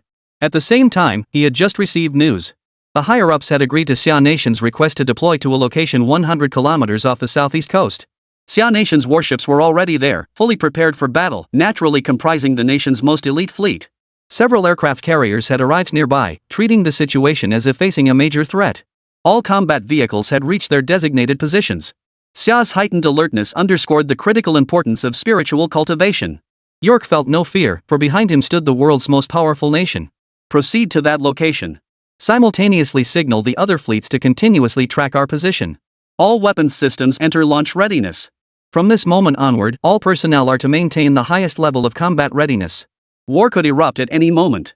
Under York's shouts, the duel reached a fever pitch as Lin Xiu dashed back and forth. The two seemed to be tearing each other apart, one reeling from a steel fist, the other gasping for breath. That's enough, Mr. Check. I'll take it with just one punch. Lin Xiu's figure flickered, appearing beside his opponent at an unseen speed. A thunderous punch slammed into the man's chest. Lin Xiu frowned. He sensed the opponent had unleashed absolute force this time, and he himself had given it his all. Yet the punch failed to knock him down. Jack stood there like an unshakable giant. The opponent harbored hidden strength. Jack's eyes turned bloodshot, as if about to undergo a transformation. Was this the divine power of genetic evolution? Stop! Ruoxi's shout halted the fight. Chapter 48, Tripartite Talks, the strong enter the fray. The battle finally ended, yet Lin Xiu felt neither surprise nor fear. He merely sensed that the opponent's genetic bloodline power was stronger than he had anticipated, and whatever had been used earlier was undoubtedly extraordinary. He felt neither anger nor lingering thoughts. Carrying the battered Master Simai, whose face resembled a pig's head, he returned to his room. Master Simai, aren't you angry? You look nothing like your handsome self now, just a swollen pig's head. I'll avenge you. Simai's heart ached, but he could say nothing. He yearned for vengeance, longed to tear that yellow-haired Jack to shreds, reduce him to ashes, and condemn him to eternal damnation. This is all you're doing. If I ever escape this suffering, I will kill you. Simai still spat out threats, but Lin Xiu couldn't care less as he came over to ruffle his hair. Looking at his pale, ghostly face, he truly resembled a stage actor. Simai-san, it's not that I'm saying it, but when did you start looking like a man and learning to spit out threats like one? With your ambiguous appearance, neither fully male nor female, you're hardly normal. I wonder if you even like women. When Miss Hashimoto Rina served me here before, I wonder how you felt about it. She was practically your nation's goddess, after all. Simai snorted coldly, his mouth spewing filthy insults. He cursed her ancestors 18 generations back. She's just a lowly woman from my country, yet she dared to offer herself willingly. How despicable. If I ever leave this place, I'll kill her. No, I won't kill her. I'll find people to properly serve her hundreds, even thousands of beasts. Lin Xiu's eyes finally flashed with murderous intent at these words. This Simai was no longer human, his actions were vicious and ruthless, sparing not even his own kindred. To be fair, Hashimoto Rina was technically his woman. And with the right arrangements, she should be able to return home. But Simai's actions were too brutal, he found himself unwilling to spare him. At this point, Lin Xiu raised his hand. You want to kill me? If you do, you won't survive. My grandfather will tear you limb from limb. What awaits your Xia Kingdom next is war. Simai is no fool, he has powerful backing. His grandfather was none other than the previous generation's Great Qin Empire. Rumored to be a scholar of unparalleled skill, he could certainly protect him from death. Anyone who dared touch him would unleash an earth-shattering upheaval. Rest assured, I will never kill you. But whether others will, that I cannot say. Lin Xiu spoke calmly and composedly, having long seen through the other's intentions. The ship was slowly coming to a halt. As its speed gradually lessened, Lin Xiu knew the moment had arrived. He gazed outside at a warship, at the bright moon, at the vast expanse of sky. Through the window, he gazed into the distance, where moonlight fell silently upon the distant landscape. This night is destined to be anything but peaceful, Mr. Simai. What is the most astonishing thing you have ever witnessed in your lifetime? At the question, Simai snorted coldly. Countless bodies torn apart before my eyes, countless powerful men begging for mercy on their knees, scenes like pigs and dogs. I've seen it all. It was truly exquisite. Simai was utterly twisted, unlike any normal person. Lin Xiu said nothing more, choosing to ignore him. His expression remained calm and composed. Lin Xiu was summoned to the ship's deck. They would board another aircraft carrier, which would carry them to the Lotus Pond region. It was a distinct area in the vast ocean, flanked by a solitary island. The Eagle Nation had already sent personnel to conduct reconnaissance there. This nameless island lay on the high seas, unclaimed and uncontrolled, a place virtually untouched by anyone. Mr. Lin, this is the location we've chosen for the peace talks, an unnamed, isolated island. All parties may go ashore, and each nation may bring some of their top warriors. Given the severe damage suffered by the island nation this time, they have decided to send 20 representatives. As the protector of these negotiations, our nation will send 50 representatives. As for your nation, in accordance with the prior agreement, they will send 40 representatives. I don't know who will be selected. Please remain by my side for now. Once the Lotus Pond begins, we will find you a place. General York spoke slowly, harboring little warmth for Lin Xiu, who stood at the eye of the storm. He understood that it was precisely the other party who had granted the Xia Kingdom this tremendous opportunity. Thank you, General York. I quite enjoy being protected. After all, dying in confusion and obscurity would be rather unpleasant. It would be best if that previous pair protected me, Jack and Miss Rosie. They're both good people. York seemed to have anticipated Lin Xiu's request, clapping his hands slowly as the pair stepped forward. Accompanying them was another sinister, dark-clad man, a specialty of Eagle Sauce Nation. This dark figure, nearly invisible even in the night, was one of their combat operatives. He appeared exceptionally tall and robust, his body bulging with muscle. Unfortunately, his greatest skill lay in deadly combat within the darkness. This black bloke was practically invisible now. These three will protect you. I hope Mr. Lin won't make any excessive moves, otherwise they will use force. You must understand how important you are right now. York delivered the warning with a hint of menace. Lin Xiu shrugged indifferently. He had long anticipated these men would resort to every possible method, no matter how vicious, so he remained remarkably calm. This night was destined to be anything but peaceful. Under General York's guidance, Lin Xiu finally set foot on the island as moonlight gradually illuminated the surroundings. Lin Xiu gazed silently into the distance. The vast sea remained eerily calm. The sea stretched out flat and still, without crashing waves or rolling thunder, truly a good sign. Yet the full moon in the sky was different, its brightness carried an undeniable shadow. They soon arrived at their destination. Numerous elevated platforms had been erected at the negotiation site, divided into distinct sections. The representatives from Eagle Sauce Nation, self-important and tasked with handling this matter, displayed an air of arrogance and dominance here. Upon entering the venue, Lin Xiu was deliberately seated in a corner. He was forbidden from direct contact with the representatives of the vassal state, but he welcomed the leisure, sitting cross-legged and puffing on a cigar. He even had Master Saimai seated beside him, while the crucial figure of the Snake Chief occupied the central position. As for his 3 bodyguards, they stood at a considerable distance, at least 10 meters away. This arrangement was meant to reassure Lin Xiu, ensuring his belongings wouldn't be snatched away unexpectedly. A fragile harmony held as attendees gradually entered. The meeting had already begun with heated discussions. Though Lin Xiu stood at the center of the storm, he received little attention from the other parties. Unfamiliar with diplomatic matters, he feared he'd inevitably resort to foul language if called upon to speak, likely launching into a tirade first. Chapter 49, Missiles Fly, Lives Hang in the Balance. True diplomacy was an arena where nations vied for power and displayed their cunning, a realm rich with strategic maneuvering. Those unfamiliar with its intricacies found it difficult to demonstrate their strength unless, of course, Lin Xiu possessed combat prowess that reached the realm of peerless, unmatched power. Would any of you like to eat something? Crack some sunflower seeds? Lin Xiu deliberately looked at the bodyguards beside him, who stared at him as if he were an idiot. Lin Xiu paid no heed. The greater the impending battle, the more crucial it was to cultivate composure. As for Mr. Saimai, that unlucky soul, he sat nearby with a sour expression, too afraid to speak. His current state only added to his pitifulness. He was supposed to be the most renowned, youngest, and most promising new generation in the island nation, yet now he looked utterly miserable. Brother Saimai, we're good friends. Once we're done with him, you can leave. Now I'll ask you one more time, is there anything you want to say? Saimai snorted coldly, his silence speaking volumes. His burning desire for vengeance raged fiercely within him. The negotiations across the table quickly became deadlocked, with neither side willing to yield. The island nation demanded substantial compensation and insisted that Lin Xiu serve his prison sentence within their borders. Imprisoning Lin Xiu was the least of their concerns. This substantial sum turned out to be control over the surrounding waters and several disputed territories. Lin Xiu's stance on this matter was non-negotiable to begin with, let alone the territorial sovereignty. These islanders' wolfish ambitions were clearly excessive. This move clearly wasn't the emperor's own idea. Emperor Tio wanted to dethrone his own father. He sought to become emperor himself. Yet under such conditions, the nation could not possibly agree. Negotiations had reached an impasse, only to breed further complications. Emperor Hirohito actively spoke up, always seeking to make appropriate concessions. Yet as soon as he finished speaking, General York and the emperor's father voiced their displeasure, both loudly expressing their strong reluctance. The negotiations descended into chaos, with heated arguments erupting among the participants. The scene was chaotic and terrifying, yet behind the turmoil, another significant development unfolded. At that moment, everyone slammed their fists on the table and rose to their feet. The most intense confrontation was between the Lower Kingdom and the Island Kingdom. The representatives from the mountainous nation and the island nation sat back, watching the tigers fight, retreating to the rear. In that instant, Eagle Nation seemed to suddenly discover something terrifying. Their warships had already locked onto this position, and a missile was launched. Lin Xiu was startled. The Eagle Nation's military technology was truly in a league of its own. Though the lower nation was striving to catch up, it would take considerable time to truly match them. Judging by the situation, their missiles were top tier, possessing terrifying destructive power. If hit, it would inevitably lead to a major catastrophe. From afar, a flash of light suddenly appeared, startling even the people of the Yingjiang Kingdom. Chaos erupted instantly, threatening to shake the heavens. General York bellowed orders to mount resistance, but the missile was already streaking toward them in a high arc, visible to the naked eye as it approached at breakneck speed. Moreover, during its final acceleration phase, the missile could reach several times the speed of sound. Even a heaven-tier powerhouse would be reduced to dust under the assault of this super missile.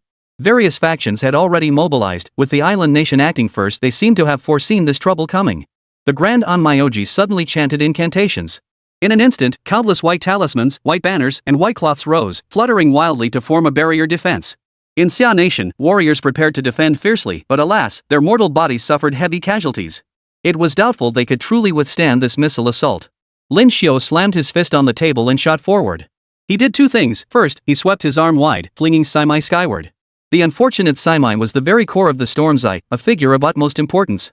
If this man were to die, it would have a profound impact on Lin Xiu as well. Lin Xiu now launched a powerful strike, testing the torrential impact within. The missile arced downward, closing in on Lin Xiu in an instant. Of course, avoiding direct confrontation with Saimai was precisely his tactic. As an Onmyoji, Qingming wielded the power of yin and yang. Combined with the Tai Chi energy in Lin Xiu's hands, the soft yet powerful twist directly deflected the missile's trajectory. After all, the missile was now under the control of the Eagle Nation, capable of interception, but its impact force remained terrifying. Saimai let out a piercing scream as one of his arms and a thigh were torn away, crushed to pieces. Amidst the swirling snow, the missile flew past just over 2 meters above the ground. The exhaust flames from its rear nozzles scorched a patch of land. The immense impact caused the ground to rumble violently. The missile streaked past, continuing toward the coastline before finally crashing into the sea. Then came the terrifying explosion. Yet the sea possessed an extraordinary divine power. Vast and boundless, its currents embraced all things a truth beyond dispute. The missile struck Simai, crippling him. He fell to the ground, blood raining down from the sky. From the opposite side, the other great Onmyoji roared and soared toward the sky. His body now blazed with boundless fury. Great Onmyoji, don't be so hasty. If it weren't for you, you bastard, attacking first, we might have died here. If that missile had exploded, none of us would have survived. Before the great Onmyoji could respond, Lin Xiu immediately addressed General York. General York, let's be clear. Why was a missile fired at this location?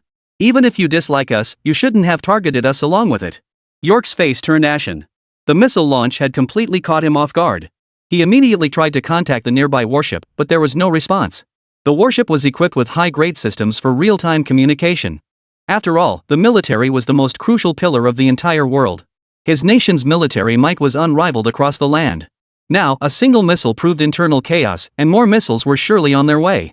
Missile after missile would strike here, and the resulting explosions would claim countless lives. Suddenly, the island began to move, as if driven by a force capable of shaking the heavens and the earth. It turned out there was a massive whirlpool nearby. The island was perpetually eroded by ceaseless currents. Seizing this earth-shaking moment, Lin Xiu activated his livestream. He reached out to intercept several white talismans drifting toward him from afar. The Grand Onmyoji was determined not to let him go. But Lin Xiu showed no fear. While fending them off, he retreated, casually flicking his snake-like arm to reach the diplomat's side. Retreat! I'll cover your escape. Hearing this, the others hesitated no longer. They led their warriors in a gradual retreat, determined to distance themselves from this perilous place. Only Lin Xiu remained, fighting relentlessly. The various talismans drifting through the sky were fraught with danger, while on the other side, yellow-haired Jack charged once more. Mr. Lin, don't go. Our Eagle Nation has an invitation for you. Chapter 50, Fighting Alone, Carving a Path Through Blood. Lin Xiu had no intention of leaving. One man, one life, he would fight to the death. The whirlpool in the ocean grew increasingly frenzied. It even began to engulf the warship, whose crew had been arranged by the emperor himself. Many of their island nations' people served in the military forces of the Xia Kingdom. This man, of pure islander blood, had risen to become the commander of a warship within the Imperial Navy. Under normal circumstances, he would never dare to launch such a missile strike recklessly. After all, the island still held the critically injured General York. Harming the enemy would mean certain death for him. But today, he acted for the glory of his family. He was an islander. As an islander, for the ultimate benefit, he was willing to fight this battle. By igniting conflict among the great powers, they could reap the benefits as the third party, allowing the island nation to grow ever stronger. Captain, should we continue the mission and launch the attack? Have all personnel been evacuated? Haisuk looked at his subordinates. Though most in the command room were his trusted confidants, there were always those who asked unnecessary questions. Mark my words, this is an order from above. Launch a full-scale assault on the island and eliminate every single Xia national who might cause trouble. Kaizo Goro's madness extended even to the emperor within the attack zone. But with the Onmyoji's aid, safety was assured. If all Xia nationals and Hawk General nationals perished here, a world war would engulf the globe. On the island, Jack relentlessly attacked, unleashing a barrage of iron fists. Like a madman, he was determined to settle the score with Lin Xiu once and for all. His iron fist struck with overwhelming ferocity, undeniably formidable. Yet his martial arts skills were truly mediocre. Lin Xiu had no desire to fight him. All his abilities stemmed from his awakening, and defeating him alone would pose no real challenge. Yet this man harbored a deeper, more profound genetic evolution. This was likely a singular phenomenon in the entire world. Their nation had fused ancient awakened power with genetic lineage, forging formidable warriors one by one. As Lin Xiu parried, his figure flickered as he retreated, darting back and forth at peak agility, searching for an opening. Finally, a sweeping kick pinned the opponent to the ground, immobilizing him. Once the opponent fell, it was all over. His martial arts weren't particularly strong, and after being swept down, Lin Xiu was poised to deliver the finishing blow. The alluring Miss Rousey approached his side. Her hand shot out, striking first despite her delayed attack. It appeared to be a test, but the killing intent revealed was savage. The technique itself was ordinary, yet it inspired dread. Her fingernails glinted with a cold, icy light, as if imbued with some kind of poison. And indeed, it was there. The liquid dripping from those nails possessed extreme toxicity. Even the slightest contact could be fatal. This was no ordinary affair. Lin Xiu, unwilling to engage in battle, frantically ran toward the harbor. The diplomats and others were never within the attack range of these men. If they could just scrape by with their lives, there might still be room for maneuver in what followed. General York discovered that someone had rashly taken action, causing an uproar. If not handled properly, this incident could escalate into a major political crisis. Naturally, he had always hoped for a swift resolution. The only thing that mattered was Lin Xiu. As long as the lower kingdom was gone, Lin Xiu will likely struggle to awaken various relics in the future. Their primary target was Lin Xiu. As long as he remained, the objective persisted. Lin Xiu knew he had drawn so much attention and frantically raced toward the harbor area. Over a dozen warships were lined up there, their weapons trained on this location. What good is heavenly might if it can't overcome this? Could their prowess truly shake the foundations of such formidable weaponry and invincible equipment? Flesh and blood could never withstand such terrifying explosions and towering infernos. Mr. Lin Xiu, it seems we're going to be guests. You can't escape. This time, it was that black-skinned fellow who appeared. His entire body was dark, a classic example of someone from the Eagle Nation. His ancestors were likely slaves, but now he's risen from obscurity to become a warrior. What's your name? Lin Xiu asked calmly, chuckling softly. My name is Morton. Whether you remember this name or not doesn't matter. Just come back with me, and I'll complete my mission. Hearing this, Lin Xiu burst into laughter. I imagine your ancestors didn't fare too well either. When our nation was weak, we were invaded by foreign tribes. The common folk suffered terribly, and 9 times out of 10, your ancestors were among the first to be enslaved. They picked cotton and watermelons back then. Have you truly moved beyond that? This line of questioning left Motorson speechless. He knew full well what his family and ancestors had been like. Back then, they were indeed captured as slaves and brought to this Eagle Swan nation, which claimed to possess the world's most advanced technology. In truth, the entire Eagle Nation possessed no such thing as pure freedom or strength. On the contrary, everything was the opposite. All that glory was like a dream. Now he merely lived comfortably, with those around him eating their fill and wearing decent clothes. But had anything truly changed? Of course not. Recalling your days as slaves, you must have been the same. I see your combat prowess is formidable. I'm not one for long speeches. Our nation too has known deep humiliation. Many warships fell silent here. I often wondered what became of those ancestors. Lin Xiu watched the livestream on his phone screen continue, just like when he first appeared on the show, simply speaking one sentence at a time. Then the system flashed multiple alerts. First, the morale of the lower nation's citizens stood at a mere 35. Yet the number kept rising and pulsing. His desperate fight seemed to awaken more people and draw attention. Yet most saw this as a personal showdown rather than a tale of national pride. Distant warships appeared on the screen, yet Lin Xiu showed no fear. I vividly recall a century ago when these sharp-prowed ships and deadly cannons swept across the seas to invade our Xia Kingdom. Our ancestors fought to the death, sacrificing their lives and spilling their blood on the battlefield. Yet they could not withstand the iron hoof of the imperialist powers. The moment these words were spoken, the morale meter shot past 60. Back then, we suffered terribly. Without sufficient strength, defending our homeland meant sacrificing lives. Exactly. A century of humiliation. The early years cost lives, the later years cost blood. Millions perished in the war before we could rise again. The morale meter climbed higher and higher. Even now, the sturdy ships and powerful cannons remained, and the shouts of General York echoed through the air. Mr. Lin Xiu, I guarantee your safety. Surrender now. Xia Nation has become a powerful state. We will show you due respect.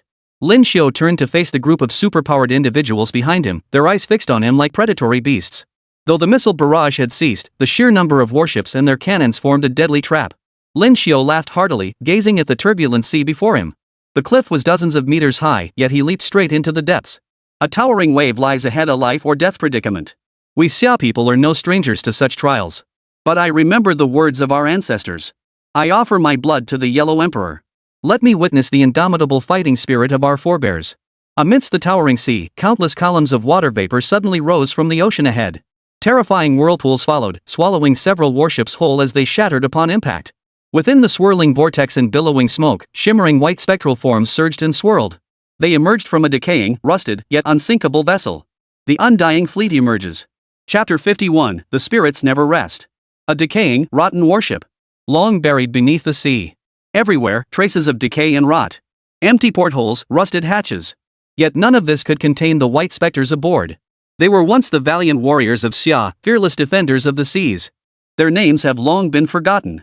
Standing together, they steered their nearly wrecked warship forward to crash into the enemy, like warriors from memory. With a thunderous crash, fragments rained into the sea as the warships collided. Waves splashed up, carrying the impact and an unspoken terror. The soldiers aboard the enemy warship panicked for a moment, already in chaos and collapse. Those who spent their lives at sea were the most superstitious. They had never witnessed true white specters walking upon the ships, each one resembling a ghostly apparition. This was a sight beyond their wildest imaginations. Even those who still clung to strength within the ship were overcome by panic. Good heavens, what on earth is that? They must be ghosts. Terrifying. Stay away from them. Never seen anything like this before. And how did this ship come up from the depths? Is it some new technology? You fool, it's a ghost ship. The mere mention of ghost ship instantly sent many so-called warriors and soldiers running. The vessel seemed like a specter, utterly terrifying. Standing at a distance, Lin Xiu's eyes welled up with tears, and many spectators felt the same. What they witnessed were their ancestors, their forebears, a band of fearless warriors who charged into battle against overwhelming odds, only to be swallowed by the sea, becoming lonely spirits. For a century, they never forgot their battle, never forgot their vow to defend their homeland. Thus, they carried an unwavering resolve to continue fighting to battle to the death for glory. You all see this, don't you? This is the heroism and glory our nation once possessed, those warriors who fell on the battlefield for us, fearless in fighting until their very last breath. Even when stripped of shells and weapons, they rammed their ships into the enemy, perishing in the end. This is our glory, our ancestors, and the legacy we must uphold and forever revere. Amidst the resounding cries and the aura of regal might, everyone felt a mix of solemn grandeur and dread. With a sense of reverence, everyone was moved to tears. As a new season of awakening dawned, a distant group likewise felt an energy radiating upon them. It was the crew aboard the ship, including the former commander, Wang Wei. This man's ancestors had participated in that naval battle, and he had been searching for his forebears all along. Now, standing on the deck of his nation's aircraft carrier, tears welled in his eyes. Kneeling there, a powerful, blazing force surged from his body. Many of the warriors present were elite fighters who had emerged after the last Golden Dragon awakening. Through relentless training, their combat prowess had grown formidable, with many having already broken through to new heights. Yet compared to the advanced standards of foreign nations, a significant gap still seemed apparent. Yet they were citizens of the lower nation, their resolve unwavering as they pressed forward. In this world, a powerful energy surges forth upon breaking through a barrier, enveloping them like a halo. In the blink of an eye, many found themselves radiating a powerful, wave-like force, a new energy that felt profoundly mystical. The heroic spirits appearing on the vast sea seemed to be their ancestors, bestowing upon them the ultimate force for advancing through the ocean. Ship and crew as one press forward. A shout rang out from somewhere. The warship became one with their collective will. Though a massive aircraft carrier, it surged forward with astonishing speed. Now, infused with the collective intent of its crew, it could advance in any direction. Its speed could be swift or measured. Most crucially, many aboard had awakened to the power to control water. A shout rang out from the front, and a torrent of water surged forward. Even more daring, some rushed into the line of fire, snatched a shell, and hurled it forward. That shell hurtled forward at hundreds of kilometers per hour, slicing through the sky before exploding violently over the sea. More awakened ones stepped into this battle-awakened new relic, bringing with them an extraordinary legacy of power. Meanwhile, a helicopter soared swiftly across the ocean toward another distant target.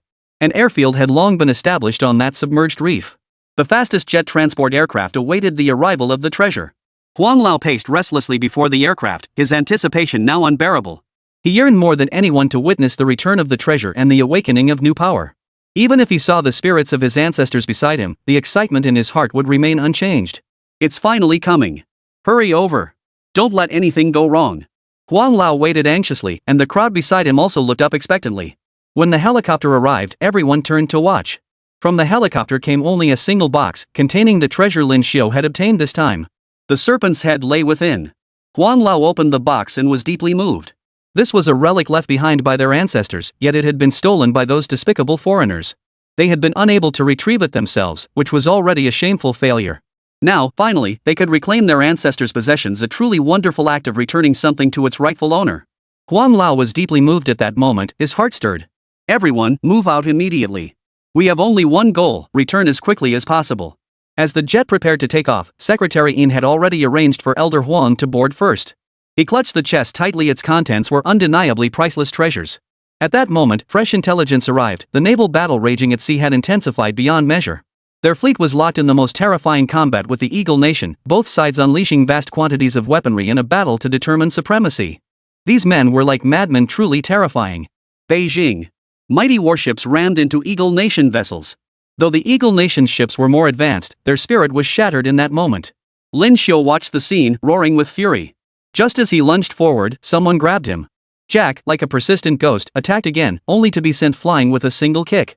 Mr. Jack, don't court death. I don't want to kill you. Jack knew he couldn't defeat Lin Xiu and prepared to undergo genetic evolution. Meanwhile, powerful onmyoji practitioners from all factions converged. Lin Xiu had long been aware of the mission's extreme danger and terror, yet at this moment, he witnessed three formidable figures. The first was the elderly onmyoji, the former head of the onmyoji, a peerless master of the highest caliber. The second was a figure cloaked in darkness, his weapon short and bizarre, a ninja master. The third figure needed no introduction, another formidable foe. This was the Inoue family's ancient sword saint, whose blade mastery was peerless in the world. The moment he appeared, even the birds and all living creatures around him seemed to wail and lament. This formidable monster had only just arrived. Chapter 52. The three strongest of the island nation. Lin Xiu faces fierce enemies. So you're the three little bastards from that island nation, huh? They say you're three great warriors, a sword saint, a ninja, and an onmyoji. Here's the deal, lay down your weapons, and I'll spare your lives. From now on, you'll serve as subjects of our nation, obeying our commands. Only then might you scrape out a dog's life.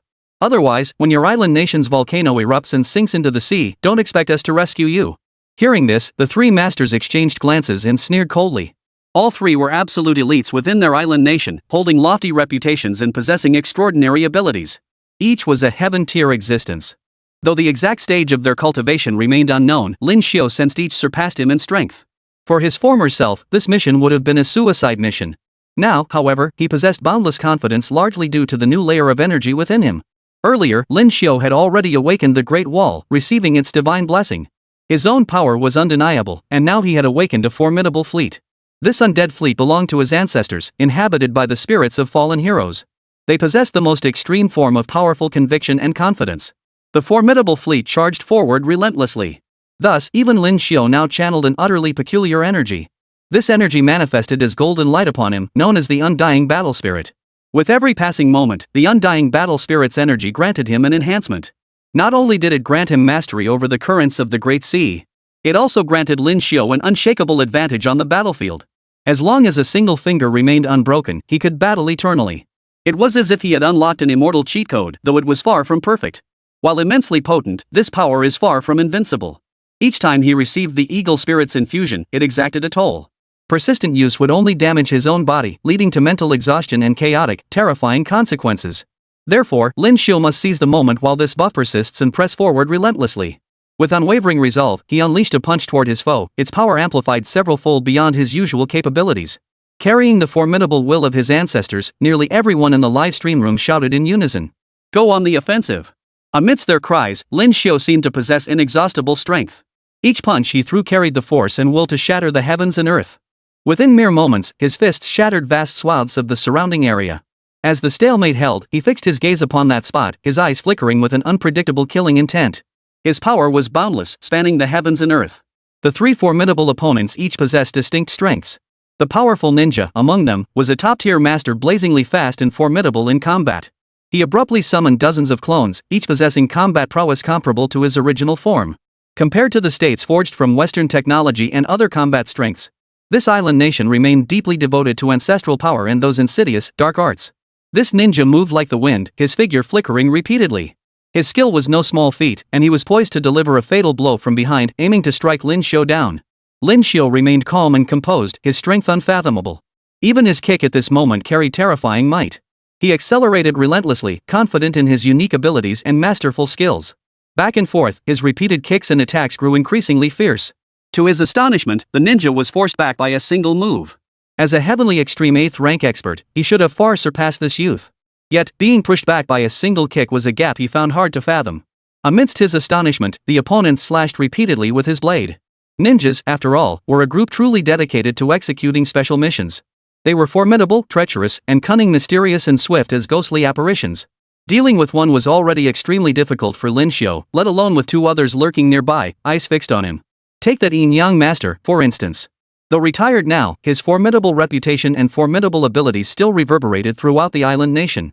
If the other insisted on fighting, he would become his mortal enemy, and this battle would be fiercer than imagined.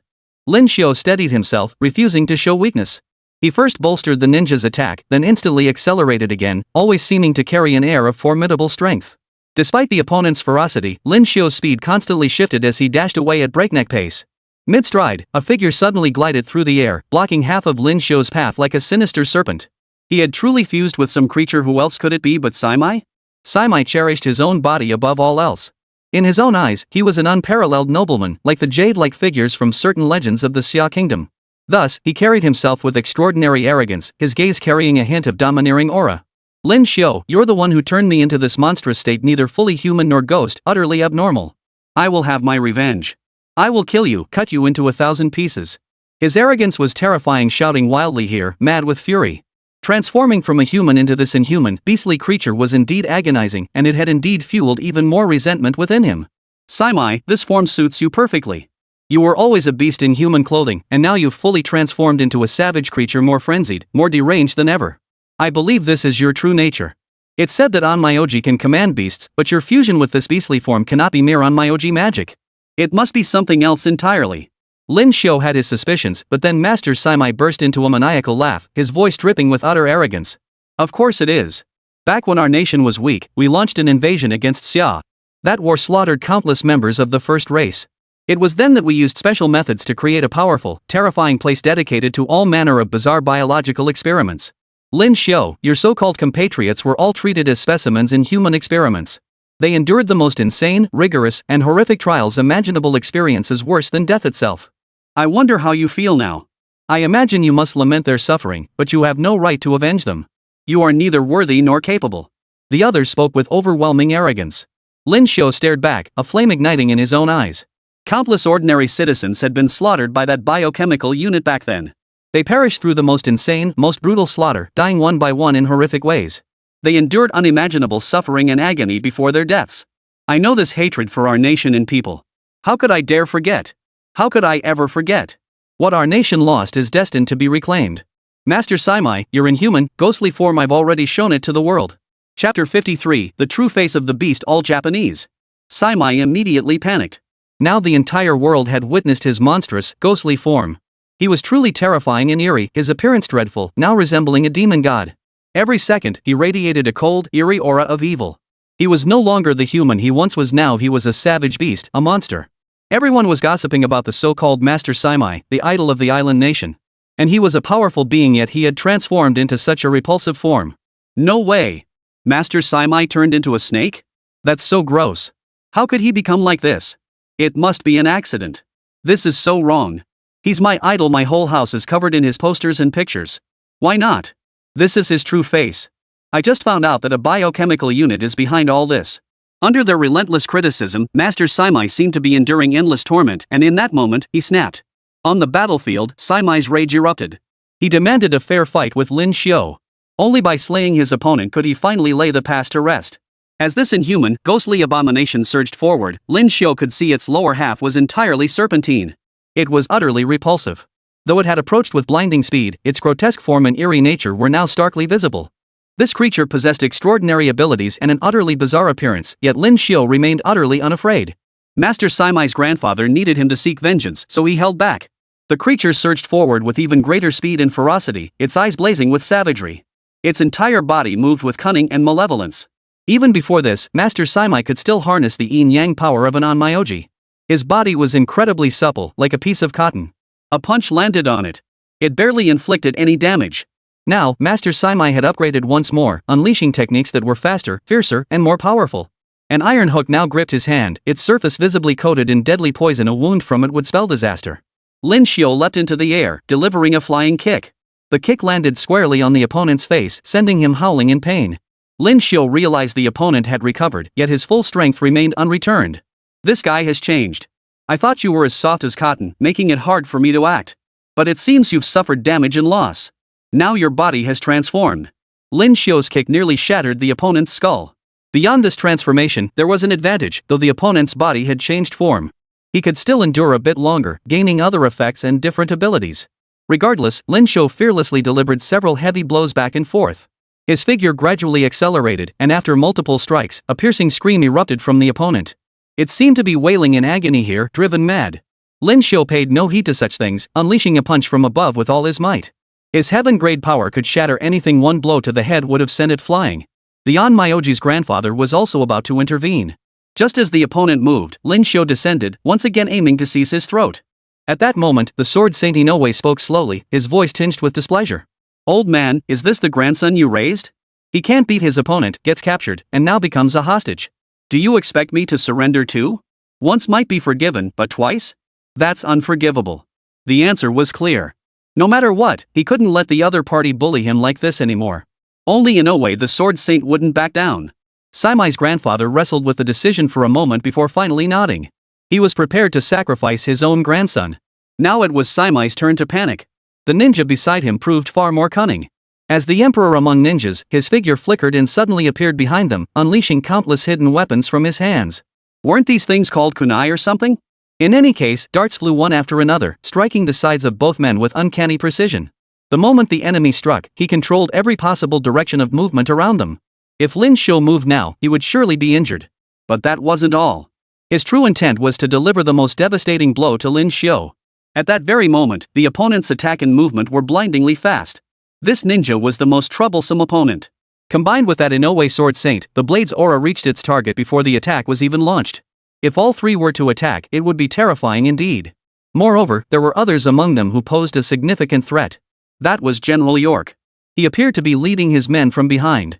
Yet he would still intervene to seize me when necessary, as if we'd reached a desperate stalemate. As Lin Xiu processed these thoughts, a blade's wind swept past him. Lin Xiu darted to the side, his shoulders slashed open, blood spattering. Yet he saw that Saimai's head had already been cleaved in two. Even if the Saimai master possessed extraordinary vitality, having his head cleaved in two meant certain death. Yet his demise was utterly ridiculous, a top-tier idol, no less. Combined with his extraordinary power, the esteem of his clan, and his exceptionally bright future. Yet fate had dealt him such a grotesque death, a death that rendered him unrecognizable as human. Even in his final moments, he could only feel helpless resignation. The wound on his shoulder seemed to push him to the brink, and the blood coursing through his veins began to stir with a frenzied energy. Though I cannot kill you, boy, I shall torment you thoroughly. His opponent unleashed the grand curse of the Onmyoji, a technique forged by blending numerous distinct arts from the Onmyoji tradition with the mysterious arts of the Chimanduanjia. Combined with elements from their indigenous religion, the fusion of these two traditions gave birth to this formidable curse technique. As the curse took effect, Lin Xiu felt his blood boil within him. Amidst the agony, he was forced to kneel there. At that moment, the Sword Saint of the Well had arrived. Also arriving was the unfortunate Jack, who had sustained multiple injuries. Still possessing the strength to fight, Ling Xiu was the core of the trade between the island nation and the Kingdom of England. He would be sent to the British Empire for research, under the guise of an invitation or a trip for fun. In reality, it meant becoming a test subject for all manner of experiments. Lin Xiu showed no fear whatsoever. Even if he were to go, he wouldn't be afraid. Besides, he had the system to assist him. Alarms blared throughout the system, but the thing Lin Xiu had been waiting for finally arrived. His phone slipped from his hand and landed on the floor, stained with blood. Many were worried about him. What's happening? What's happening? Master Lin, is he critically injured? Look at his shoulder, flesh is torn open. Could he be done for? Master Lin absolutely cannot die. What on earth is happening? This is too terrifying. I can't accept it. Some watched Lin Xiu howling in agony. If he were to suffer a crushing defeat and die like this, they could never accept it. But could Lin Xiu himself accept it? Blood dripped from his wound onto the phone as he murmured something under his breath. Follow me, everyone. Vast nation, sacred beasts of emperors. 12 zodiac signs, endless reincarnation. Millennia of heritage, enduring prosperity. One reckless move, all majesty lost. Return the zodiac to its place, restore peace to the land. Reshape the cycle, rebuild prosperity. Return, sacred beasts of faith. The 12 zodiac animals return to their rightful places. Chapter 54, The Zodiac Returns, Seasons Align. Most of the bronze heads of the previous 12 zodiac animals had already been returned. As the final serpent head returned to its place within the palace ruins, the 12 zodiac heads began to glow with radiant light. In an instant, even the venerable elder Huan was so startled he stumbled backward. He had always considered this a blessing from their ancestors. He had personally overseen the process of retrieving these strange bronze heads. It had been an arduous endeavor, costing them a fortune. Overseas, these artifacts were merely spoils of war. Now in the hands of their own people, they were undoubtedly genuine treasures. There they lay, all 12, each radiating golden light. Suddenly, the golden light flickered, and 12 living beings appeared from a mouse to a pig. Each shimmered with a golden radiance, like celestial beings, before ascending one by one toward the heavens. The golden dragon, in particular, radiated the most majestic presence. Compared to the last one, it felt slightly different, lacking that overwhelming, unimaginably grand aura. Such power was already astonishingly overwhelming, beyond imagination, beyond description. The golden dragon's blaze shook heaven and earth as the 12 divine beasts soared toward the sea. The fallen heroes upon the sea halted their advance in that instant. Their battered warships swayed upon the waves, their countless cannons instantly readying counterfire. Amidst the deafening explosions, the steel hulls of these ships cracked once more, unsinkable warships. As if they were about to be sunk once more, yet unexpectedly, those heroic spirits displayed immense pride and strength. For China, we live and die together. Live and die together. Though these spirits perished, they clung to life, their cries echoing defiantly against the might of tyranny. They charged forward, and even all the powerful warriors began their assault. Leaping from their own ships, they channeled the raw power within them to strike forward. Some unleashed fists, others kicked, and still others charged headlong, each poured forth their most resolute strength. This brutal battle was shocking. For the ghosts of the dead before them. After all, they were merely the souls of those who had perished at sea a century ago. In this day and age, they were hardly formidable foes. Their era had long since passed, gone forever. This astonishing battle had already terrified countless soldiers of the Eagle Nation. They could not fathom that even after becoming ghosts, humans could retain such a fierce will to fight. In any other country, such a sight would have been impossible to tolerate. Yet the ancestors of Xia Nation guarded their descendants. This protective spirit remains unchanged for 10,000 years. Even as a group of souls, they must fight once more for their former descendants, for everything they once stood for. It was only right, it was inevitable, this was a battle fought for something far greater. Amidst relentless assaults and ceaseless combat, these spectral warriors had long transcended ordinary strength. They could withstand modified humans, and super-powered warriors gradually joined the fray. They believed they could withstand the onslaught, but these phantoms moved with blinding speed. Compounding this was the awakening of the powerful relic itself. This undead warship was the very embodiment of Xia Nation's past humiliation. When the warship sank, its warriors perished for their country. Now, they fought onward, seeking breakthroughs. What's going on? Why are these dead bastards so incredibly powerful? Don't they fear anything? The soldiers were terrified of these powerful ghosts from the fallen nation. Some retreated, hoping to eliminate them, but that was easier said than done. Each so-called ancient ghost possessed formidable combat prowess, facing enemies with utter fearlessness, a task of utter simplicity for them. As the warriors continued their battle, 12 ferocious beasts suddenly appeared from above. These 12 beasts were the 12 zodiac animals, led by the divine dragon, charging forward. Among them soared the newly awakened serpent god, who sought to locate Lin Xiu. After the 12 zodiac beasts returned, even the heavens themselves began to undergo extreme transformations. Golden thunderclaps were followed by raging winds, and even a few petals drifted down. The divine manifestations were beyond comprehension, infinitely mysterious and unbelievable. This small place had transformed into a realm of the gods. Soldiers from all factions continued their relentless struggle, their clashes never ceasing. The sky suddenly flashed, and torrential rain and thunderbolts poured down from above. This was actually the land of 4 seasons. Previously, the Summer Kingdom had not awakened any ruins. Compounded by various adverse factors, the seasons had long been disrupted. Whether it was the violent winds or the torrential rains, they arrived suddenly and with terrifying force. The imbalance of the seasons created a harsh environment, leading to reduced harvests, suffering among the populace, and even significant damage to the urban areas. This scene left even Lin Xiu deeply astonished. Indeed, such natural and man-made calamities were beyond human control. Yet, with Lin Xiu's assistance now, things would be different. This newly awakened power held the potential to profoundly alter the fate of all living things in human destiny. Though Lin Xiu had sustained injuries, he looked up and laughed heartily, his excitement palpable. All this was precisely what I sought. Now that my ally has arrived, do you truly believe you can kill me? As Lin Xiu spoke, the great ninja god had already arrived. The opponent's cultivation level surpassed his own. As he drew near, he aimed to strike Lin Xiu. At the very least, to silence his boasts and neutralize his combat effectiveness. Yet, unexpectedly, Lin Xiu met the attack head-on with a desperate, iron-fisted counter. It appeared ordinary, yet it channeled his unrivaled strength. Lin Xiu unleashed 12-fold combat power, as if burning the very will of his soul. Combined with the golden divine dragon from the altar of divine powers he had awakened earlier, it granted him a touch of divine might. His fist erupted, shattering the ninja before him. Yet this ninja was one of the island nation's 3 greatest warriors, his realm and power surpassing Lin Xiu's. Though shattered, it was merely one of his avatars. Yet this particular avatar had taken decades to cultivate. This was his most crucial life-saving clone, perfected through decades of cultivation. Normally, it merely attached itself to his body. In a moment of certain death, it could save his life. He never expected Lin Xiu to break through at the moment of death and unleash such a devastating strike. That strike utterly stunned his opponent, shattering their arrogance as well. As his form shattered, the ninja master retreated at lightning speed, standing aside, already trembling with fear. My apologies for not finishing you with a single punch. I gave it my all. What a pity. Lin Xiu rose slowly, undaunted, blood streaming down his body, yet refusing to concede defeat. The next moment, a golden snake plummeted from the sky. The serpent instantly landed on Lin Xiu's shoulder. Unlucky Jack reached out beside him, only to be bitten by the snake. In an instant, his arm turned golden, and the next moment, it exploded completely.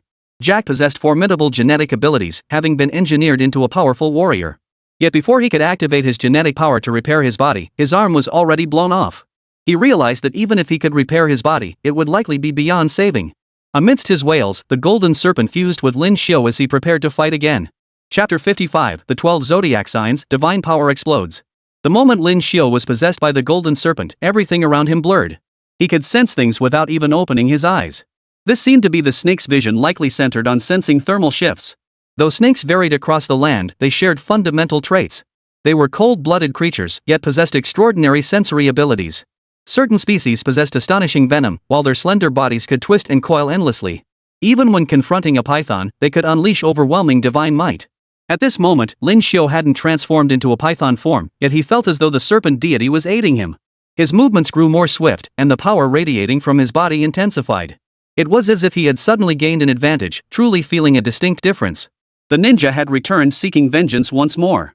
He had lost much here. Most devastatingly, the life-saving clone he had spent decades crafting had been destroyed by this very man before him. The ninja god vowed to kill Lin Xiu before he died. His figure flickered and vanished, only to strike again in an instant, now 10 times more ferocious and crazed. The ninja god's actions remained terrifying. He was determined to fight to the death here, to eliminate Lin Xiu. Meanwhile, the great Onmyoji on the other side was chanting incantations. Even his casual incantations carry terrifying, overwhelming power, fearsome curses and supernatural abilities. If struck by this curse, one would inevitably suffer damage. Even those cloaked in divine power would be wounded beyond repair. Rage surged through Lin Xiu. His entire body turned golden, resembling a serpent darting through the sky as his form shifted back and forth. In an instant, he closed the distance to his opponent. Coiling around the recluse god with his own body, he thrust a single finger forward.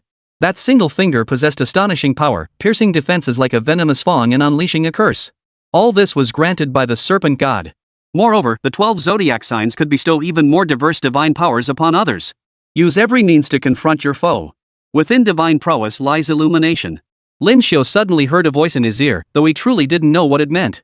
As he launched his attack, he strained to accelerate, only to suddenly feel a howling wind that seemed to oppose him. He immediately slowed down, only to find his body seemed to vanish. The ninja god, poised to counterattack, was startled to find Lin Xiu's figure vanished. How did he vanish in an instant? He truly couldn't find any trace of his opponent. Yet, as he looked again, the attack was still there, but the figure had vanished. It was as if he were a ghostly apparition, or perhaps concealed somewhere nearby.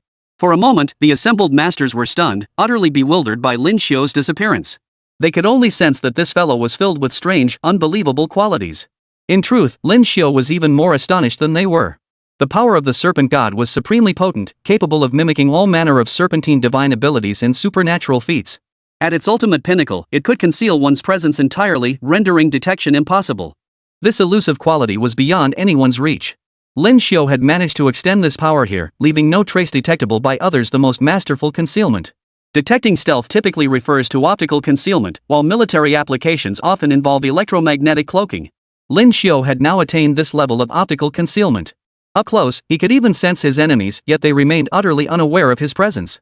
Coupled with what seemed like serpentine perception and tactile senses, Lin Xiu's current sensory abilities had multiplied several-fold.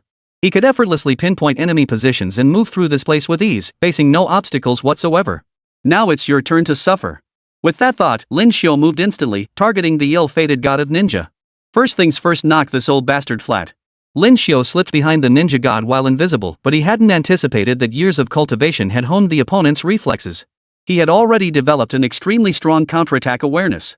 Acting on this instinct, the ninja swiftly swung his blade, nearly landing a heavy blow on Lin Xiu. Amidst his astonishment, Lin Xiu delivered a follow-up iron fist strike. The wretch was sent flying by the relic iron fist, coughing up blood mid-air. Only now did he realize that Lin Xiu had merely erased his presence. The man himself was still nearby. Now that he knew the truth, he had to intensify his counterattack. He had to eliminate Lin Xiu at all costs. With that thought, he swung his blade relentlessly, cleaving through surrounding trees and plants. Yet things didn't go as he wished. Lin Xiu wasn't stupid. Why would he insist on close combat? The enemy wielded a great sword, yet he charged recklessly into its blade. Wasn't that madness? Unless he was the fool, he wouldn't do such a thing. Even if Lin Xiu wouldn't do such a thing, it didn't mean the man before him would stop. The Grand Onmyoji was also attacking. His grandson had died so horribly, his desire for vengeance burned like a fierce, raging flame. Earlier, as he silently chanted his incantations, the surrounding air had been filled with soul-summoning power, with evil spirits being reborn, as if carrying boundless terror. Even his casual incantations carry terrifying offensive power, igniting an inexplicable blaze right here. On the other side, the sword Saint Inoue had similarly entered a meditative state. Uttering not a word, his entire being was intensely focused and concentrated. General York witnessed this and realized Lin Xiu's stealth made him impossible to capture. Outside, explosions and shockwaves intensified. He received new orders: retreat immediately. Even if the target couldn't be apprehended, they had to leave swiftly, lest worse trouble ensued. Hearing this, General York dared not linger and prepared to order a retreat. Beside him, Jack seethed with fury. He had already lost too much here, his body tortured beyond endurance, his life worse than death. Now, even the chance for revenge was being snatched away? Jack's fury echoed the rage of many. Amidst their fury, Lin Xiu darted back and forth like a ghostly apparition. Amidst the shadows, he had long since determined the fate of all present. The laws governing life and death were already in his grasp. The phone on the ground captured the astonishing battle. Soon, dust and smoke billowed everywhere. Then came the sound of explosions, followed by flashes of movement, yet Lin Xiu himself remained elusive. Huang Lao and the others watched on. At this moment, Lin Xiu had gained the power of the serpent god, filling them with excitement and joy. Yet this battle was far from over. Hope still burned within them, a quiet expectation that Lin Xiu would surpass all expectations. Lin Xiu absolutely cannot lose. This time, we've awakened 2 more relics. Though one is merely a ship and some things didn't go as we wished, our Xia nation emerged from that very despair. Recalling past events, Elder Huan felt a surge of inspiration.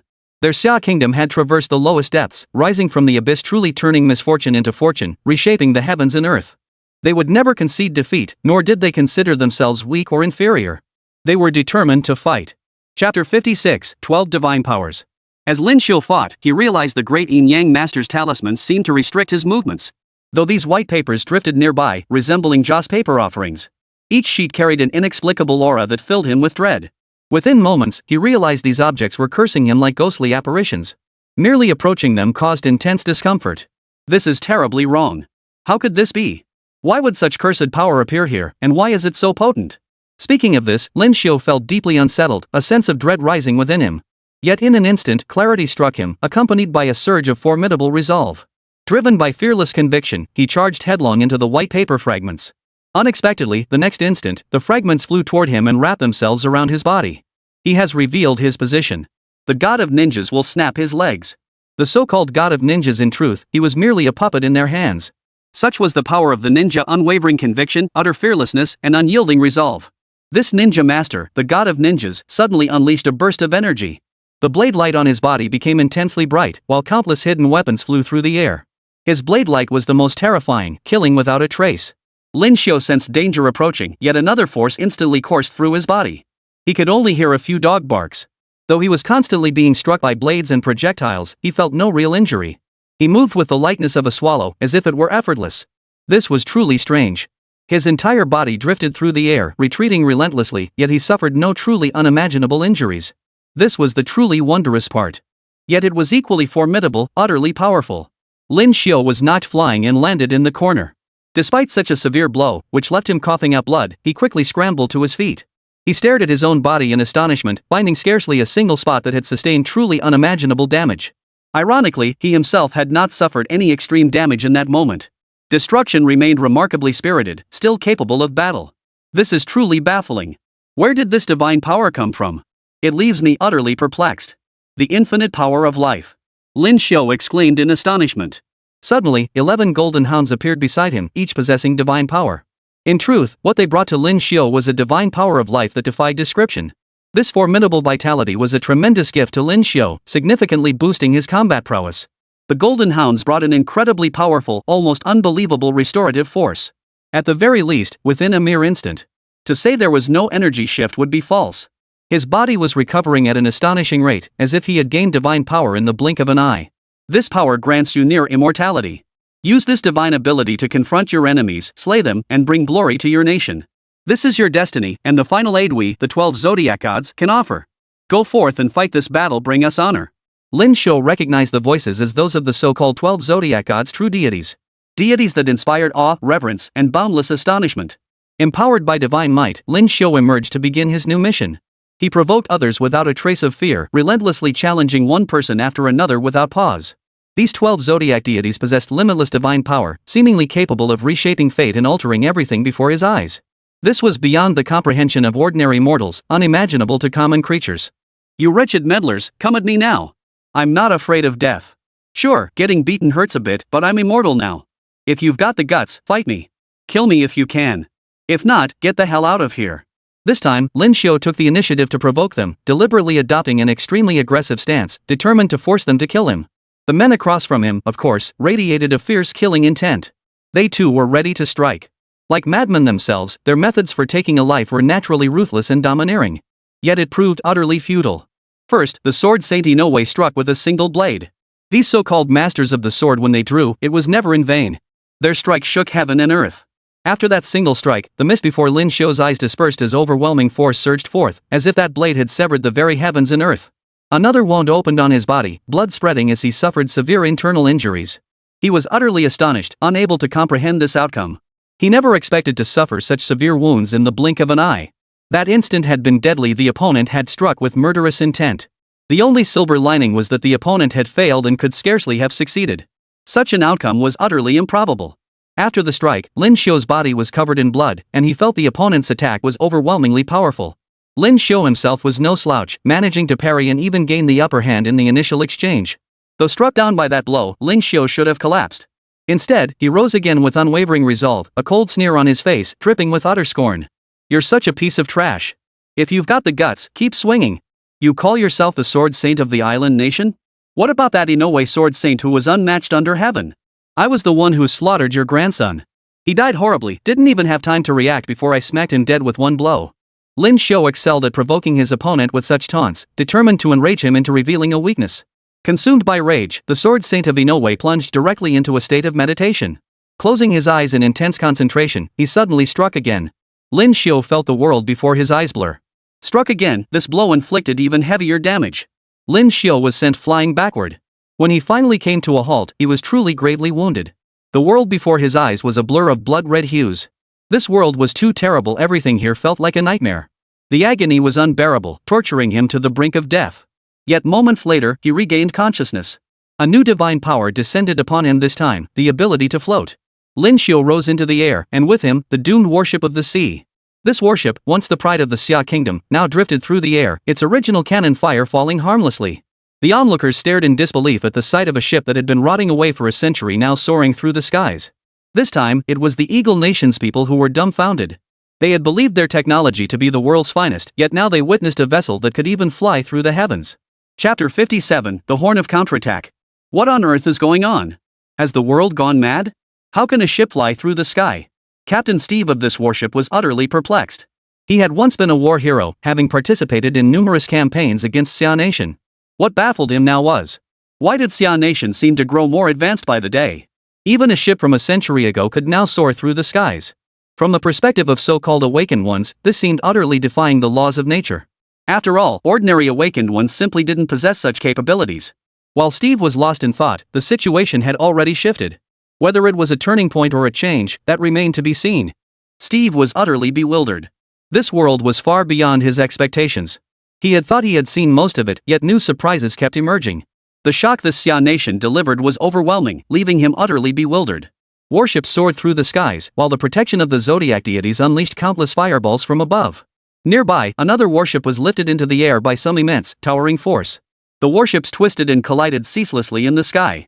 General York had also returned. Seeing so many warships from the lower kingdom floating in the air, coupled with the arrival of even more troops, he immediately decided to withdraw. Now they were mere spectators.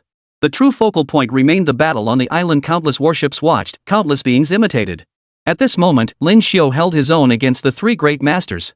He possessed methods to heal bodily injuries and the ability to act on multiple fronts simultaneously, truly a master of extraordinary skill. Lin Xiu had mastered the art of extreme multitasking in battle, seizing opportunities to add layers of dominance to his already formidable prowess. Though Lin Xiu was driven back once more, he unexpectedly discovered a strength beyond mere floating. He charged forward without hesitation, sweeping his fist horizontally upon landing. His unstoppable momentum surged forth, his body already imbued with the power of the Golden Serpent.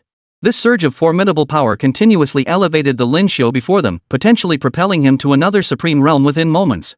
As Lin Xiu battled these three formidable foes, the benevolent god among them was likely clinging to half a life. The sword saint, growing more ruthless, prepared to strike with a single slash, intent on proving his blade was superior. Yet Lin Xiu proved even more formidable in that instant. He lunged forward, arms outstretched. As the opponent countered with his blade, Lin Xiu's hands closed around the sword's edge, gripping it with ironclad resolve. Lin Xiu had achieved the ultimate feat, bare-handed against a blade, intercepting it with both hands. In that instant, he pinned the blade down, rendering it immobile. This astonishing spectacle had already left countless spectators utterly stunned. Even the sword saint Inoue was startled. He couldn't comprehend how his blade had been seized. This man seemed almost divine. Amidst his astonishment, Inoue even felt an inexplicable sense of dread and unusual unease. Inoue's blade flickered slightly, poised to strike again, ready to cleave through everything. Yet after a moment's hesitation, it remained firmly blocked, utterly immovable. "What's wrong, old man? Did you freeze up? You don't have what it takes. The times have left you behind. Watch this move." Lin Xiu opened his mouth wide before his opponent, unleashing a torrent of powerful flames. The searing heat forced the opponent back. In an instant, he crashed to the ground far away, utterly immobilized. Now, the opponent stood there, eyes wide in disbelief. The mighty sword Saint Inoue had been burned badly by that flame, his body covered in wounds. In that moment, he looked like he'd been dragged from a pile of corpses, utterly hopeless. In his desperate struggle, Inoue's sword saint fought back with extraordinary skill. His sword technique was peerless, his abilities extraordinary. He flashed back and forth with lightning speed, his movements as swift as thunder. His supreme martial arts were truly formidable, and in battle, he could unleash his absolutely peerless skills. Though wounded, the sword saint of Inoue continued to swing his blade steadily, landing several consecutive strikes upon Lin Xiu. Yet Lin Xiu, now possessing an immortal body, merely laughed heartily after each strike before unleashing another torrent of blazing fire. This blaze was even more intense and ferocious than before, another divine power from the 12 zodiac beasts. Much like the golden dragon's divine power before, this blaze was noticeably more potent. As the sword saint Inoue retreated, screaming in agony from the flames, Lin Xiu held his sword horizontally, poised to unleash a devastating strike. "Old sword saint, aren't you supposed to be supremely skilled? Your grandson met a gruesome end at my hands. I dispatched him with ease. You still dare to fight? You'd be better off going back to your village to sell sweet potatoes, it'd be simpler." Though he didn't know if the other could understand. Lin Xiu could only offer what he considered sarcasm, hoping the man would grasp it and regain his senses sooner rather than later. With that, the opponent roared in fury, accelerating with a savage, ferocious, ravenous intensity. In that instant, the sword saint before him had cast aside all distractions, his focus absolute, his energy surging. A single stroke held the power to cleave through heaven and earth, the Tao and the mystical, all living beings. This strike was the very essence of his ultimate attack. Under the overwhelming aura of its immense power, he swung his blade, and everything before him shattered into oblivion in an instant. Moreover, this draw and strike technique unleashed the ultimate infinite damage. By the time the blade was drawn, it was already too close to evade a clear sign that Lin Xiu had reached the most perilous juncture. Inoue, the sword saint, possessed sword drawing skills that astonished the world, blindingly fast and devastatingly powerful. After that single strike, he vanished into the whirlwind, leaving the ninja master standing beside him. This ninja was a formidable master of the highest caliber. He specialized in various assassination techniques, moving like a ghostly specter, striking fear into all who faced him. As the various masters attacked simultaneously, another figure reacted with the swiftest reflexes and unwavering courage. Empowered by the formidable abilities he had acquired, he focused his entire being and launched an instant counterattack. Now, a new divine power surged through Lin Xiu's body. His eyes flashed, unleashing bolts of lightning. This green flash forced the two opponents before him into retreat. The Onmyoji was startled. The longer the fight went on, the more formidable this man became. At that moment, another figure watched the battlefield intently, Emperor Masuwa. His heart yearned for that very outcome. The Yin-Yang master met a gruesome end in an instant. Little did he know that his own father, the old emperor, possessed an even more terrifying power. All Emperor Masahiro desired was the throne of a nation. He could continue entangling himself with the heroes of the Xia Kingdom below, or he could proactively extend goodwill to the Xia Kingdom. In his eyes, once he ascended the throne, anything would be possible.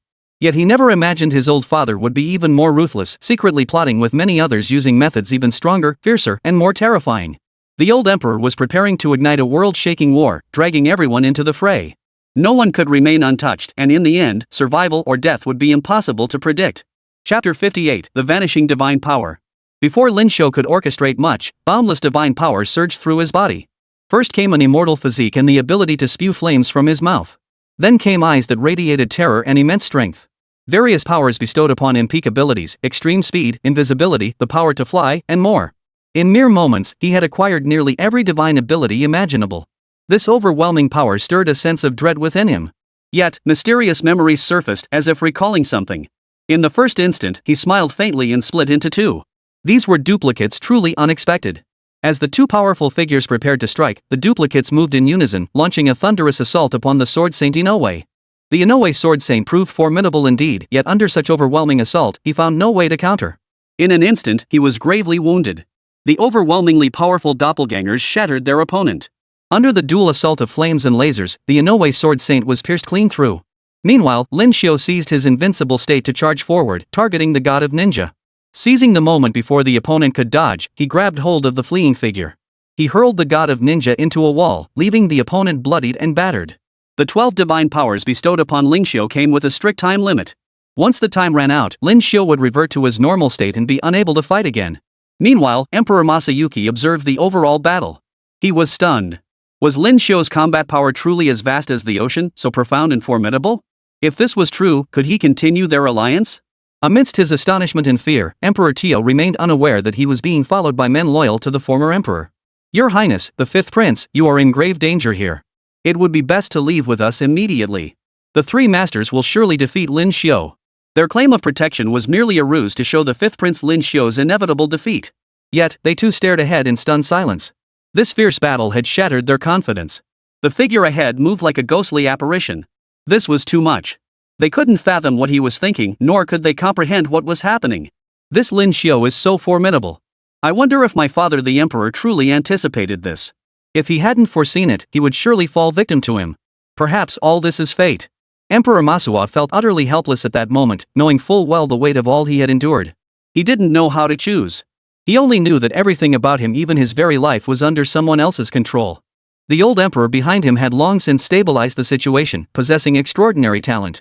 Just as Emperor Masahiro hesitated, the world suddenly spun violently. It was Lin Xiu, accelerating once more. His figure flickered like thunder and lightning, moving with unparalleled speed. In this life or death struggle, Lin Xiu suddenly realized the divine power within him was steadily diminishing. Though he had initially subdued two top-tier masters, when it came to facing the Yin-Yang master, his power was nearly depleted. Just as he was about to strike, Lin Xiu abruptly halted. The Grand Yin-Yang master, poised to strike, saw that even someone as fierce as Lin Xiu seemed to harbor thoughts of escape. Just as he was about to move, Lin Xiu froze. This was peculiar.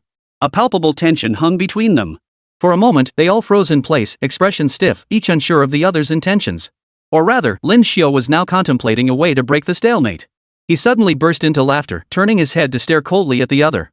Grand Onmyoji, choose how you wish to die. Those two unlucky souls beside you are barely alive, beaten to a pulp by me. I can command blazing fire to shoot laser beams. I'll show you how you'll die without a proper burial. In an instant, the Grand Onmyoji tensed completely, his staff trembling slightly in his grasp. As if facing an immense threat, a faint sense of dread began to stir within his heart. He was genuinely afraid that the man before him might truly fight to the death. If that happened, the crisis would be upon him, and he couldn't be absolutely certain of victory. Lin Xiu, even if you unleash your ultimate power, I fear nothing. We Onmyoji possess ancestral secret arts passed down through generations. As the words left his lips, his face twisted, half human and half demonic. It was this peculiar spell that rendered it utterly bizarre. As he spoke, his face twisted into something wicked and inhuman, neither fully human nor ghostly. His words carried a hint of sinister charm. This half-human, half-ghost appearance was truly terrifying. This spell was naturally formidable. This skill, named Ghost Mask, induces a state where one becomes neither fully human nor ghost, bridging the realms of yin and yang. It allowed one to push their power to its absolute limit. The next strike would be the most powerful one yet, but this Grand Onmyoji clearly used this technique for defense. The power Lin Xiu had just unleashed was utterly inhuman. He immediately surmised that this power must stem from the technique Lin Xiu had awakened. Whether it was the nearby boat or something else, it must have been such a supernatural feat. Under the pressure, his mind raced to devise a countermeasure preemptive defense against an incoming attack. Yet he never imagined Lin Xiu would evade it. Meanwhile, the two locked in fierce combat nearby had also escaped danger. Each had leaped away, revealing themselves to be masters of terrifying strength, formidable as ascending to heaven. Lin Xiu knew these warriors were no ordinary foes. If they recovered, eliminating them would prove exceedingly difficult. Now the Sword Saint slowly emerged, his body pierced through by shards of rock, charred and scorched in numerous places. Yet he continued advancing step by step, the blade in his hand now gleaming with a faint, icy light. On the other side, the ninja master, though barely clinging to life, unleashed his final ninjutsu. He leapt onto a tree and flung countless hidden weapons in all directions. Lin Xiu was now unable to move. Fortunately, the divine power within him had not been completely extinguished, allowing him to endure the repeated projectile attacks without flinching. For now, they maintained this false equilibrium. Lin Xiu put on an act here, pretending to be invincible, maintaining appearances. He claimed to possess the strongest combat prowess, while the others were merely clowns. Each wore a different expression. "What's the matter? You lot better get moving. I'm already charging up my ultimate move. When I unleash it, none of you will stand a chance. This time, I'm bringing it out the 18 dragon subduing palms." With that, Lin Xiu struck a posture reminiscent of a dragon's initial coils, twisting his body back and forth. This chaotic writhing utterly stunned those before him. Suddenly, they all retreated as if they'd seen a ghost. Each fled, daring not linger another moment. They had made their choice. Chapter 59, Spirit Power. Watching them depart, Lin Xiu began moving not to pursue, but to retreat. Surviving these 3 monsters unscathed and wounding 2 of them was already a miracle. He strode forward, racing toward the sea as quickly as possible. Witnessing this, General York aboard the warship froze in shock. What on earth is Lin Xiu doing? Why does he always act so unpredictably? Is he trying to escape now? This doesn't feel right. Though he spoke thus, no one knew Lin Xiu's true intentions. By all appearances, he was fleeing and he intended to run far and fast. Lin Xiu himself was the central figure in all this, so his attempt to flee came as a huge surprise to everyone. For a moment, no one could react. The other 3 elders, the powerful ones, had already plunged deep into the forest. They moved swiftly, with the slowest among them being the Onmyoji. Even the Grand Onmyoji moved with remarkable agility, matching the pace of most young men. Yet halfway through their advance, they detected no pursuers. The Onmyoji halted first, his heightened senses alerting him to danger. The more perceptive among them sensed something amiss. Could another ambush lie ahead? Seeing the Onmyoji halt, the 2 other powerful figures beside him also stopped one after another. For a moment, the 3 of them exchanged glances, seemingly unable to comprehend the situation. "Sword Saint Inoue, you followed us all the way here? Do you really think it's safer to stick with us? What if the enemy has an ambush? What then?" The venerable Inoue had already suffered burns to several internal organs, leaving him barely clinging to life. Still, his condition was far better than that of the god of ninja. The god of ninjas had been beaten badly, even losing an arm, blood flowing freely. If Inoue could return home to utilize advanced medical technology and the various secret treasures within his clan, he should have no trouble surviving. "I stand here now. No foe shall intimidate me here. I only ask, why have you pursued me so relentlessly? I assumed you were still hunting that Lin Xiu, which is why I refrained from action, leaving this to you. Your actions have truly disappointed this master." The Sword Saint's shameless words infuriated the Grand Onmyoji to no end. Yet before he could speak, the god of ninjas, spitting blood, interjected. "We came to aid you. We never expected this outcome. Why are you here? Why didn't you attack Lin Xiu? He didn't pursue us. What happened?" The great Onmyoji grasped the truth in an instant. Lin Xiu had lost that overwhelming power. Such unimaginable might could only come from another source of forbidden divine power obtained elsewhere. Precisely because this power was too immense, it could never last. Lin Xiu had been deceiving them all along, making them believe he possessed overwhelming might. In truth, he had merely played a psychological game with them. How utterly despicable. This Lin Xiu never possessed such power, or at least, his power was far too insufficient. He deliberately put on an act of overwhelming might, using this psychological tactic to lead us astray. These words stunned everyone. It seemed undeniably true. Lin Xiu had indeed played a psychological game, shattering the illusions of these so-called long-established masters. They had believed themselves invincible, only to be utterly exposed. Even the Sword Saint of Wounds was so enraged he spat another mouthful of blood. The god of ninjas swayed dangerously, nearly collapsing. The Grand Onmyoji saw the moment had arrived and swiftly flicked 2 talismans into the air. Inscribed upon them were the words, "The power of yin and yang, the workings of the 8 trigrams and the cycle of rebirth." The talismans adhered to the bodies of the 2 warriors. The 2 island nation masters regained some strength. The talismans proved effective. The Sword Saint Inoue's complexion immediately flushed with color. He was unaware of the Grand Onmyoji's ruthless intent. While the talismans temporarily dulled pain and restored stamina, they consumed the wearer's life force. What the Sword Saint Inoue perceived as a pleasant sensation was, in truth, the act of consuming one's final reserves of life force. The other man faced no easier ordeal. The god of ninjas was also forcibly burning his own energy, a seemingly simple act. But his injuries were severe, and he was already near death. After the burning, he immediately entered a state of deathbed lucidity. He had at most half an hour left to live. He intended to exact his revenge during this process, determined to see it through no matter what. Alas, the ninja god, who could have lived another half-month or longer, was now sentenced to death. Feeling the surge of immense physical strength, he leapt high into the air.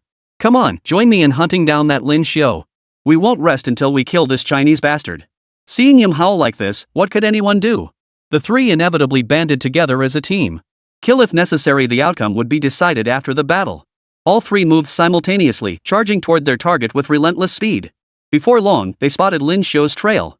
Lin Xiu had already reached the coastline, retreating at an equally rapid pace. Spotting the three monsters approaching, he quickened his stride. Watching Lin Xiu relentlessly sprint forward, the three powerful pursuers accelerated their chase, eventually bellowing at the top of their lungs. "You monster bastard! Stop right now! Let us kill you! You're nothing but a bluff utterly deserving of death." Under their shouts, Lin Xiu deserved nothing less than death. He had deceived them thoroughly, leaving these old fools utterly humiliated. It was laughable, pathetic. "You three old fools deserve to die. You get worked up over a little trick? You think you're worthy? I merely played a small trick. Look at you, ready to tear each other apart. This time, I'm escaping to freedom." As Lin Xiu spoke, his pace quickened once more. He leapt into the sea, ready to swim. He was confident that by heading out to sea, he could evade these bastards' pursuit. After all, they were old and injured, long past their prime for pursuit, especially in the vast ocean. But he hadn't counted on the yin-yang master's formidable skill. In an instant, he cast a spell and silently chanted the binding technique, freezing the entire stretch of water solid. Before Lin Xiu could even hit the water, he found himself stepping onto a sheet of ice. He glanced over to see trouble brewing nearby. The old sword saint, Inoue, his face flushed, had just shattered the ice with a sword strike from afar. The flying ice crystals struck him repeatedly, inflicting fresh wounds. After 2 consecutive blows, Lin Xiu was on the verge of collapse, swaying precariously. The third god of ninja lunged forward, determined to take his life. He grabbed Lin Xiu and plunged into the water. Ripples spread across the surface, and moments later, a crimson stain began to spread. This terrifying scene sent shivers down the spine. For this was a fatal strike, the very essence of a ninja god's assault. Chapter 60, Slaying the Sword Saint. This time, Lin Xiu rose from the sea, his face bearing a hint of calm. As he floated on the surface, he raised his hand, commanding the water with ease. A marvelous power awakened in this latest transformation.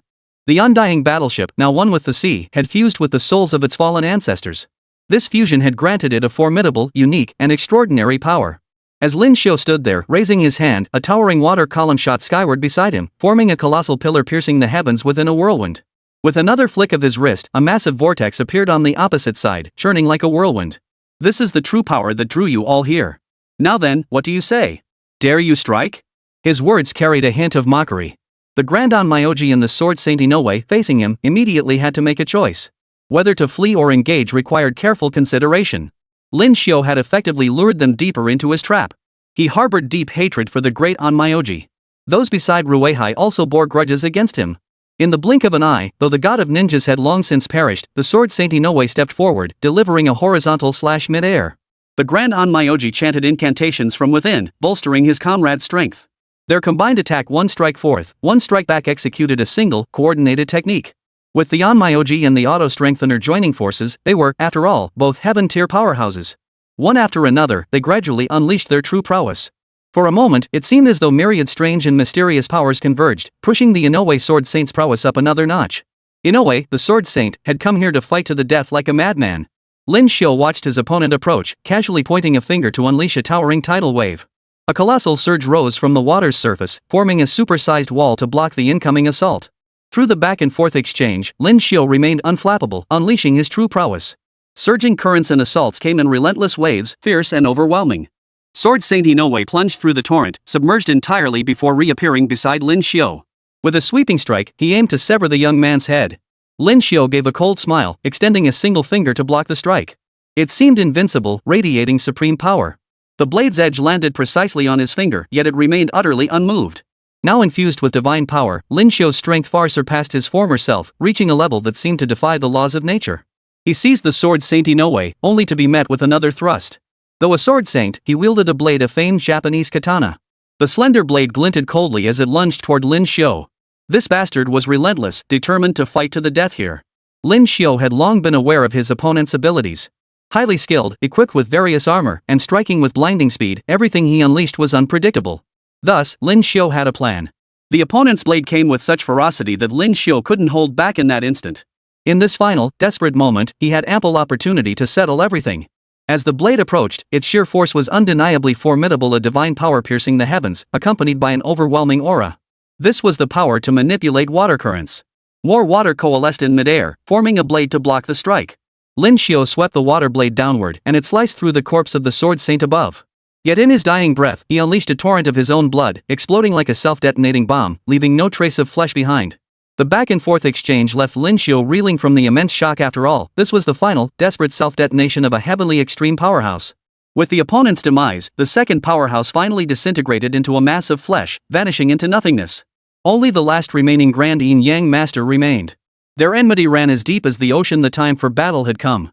Lin Xiu drifted forward, casually sweeping his hand across the ocean's surface to unleash two surging currents.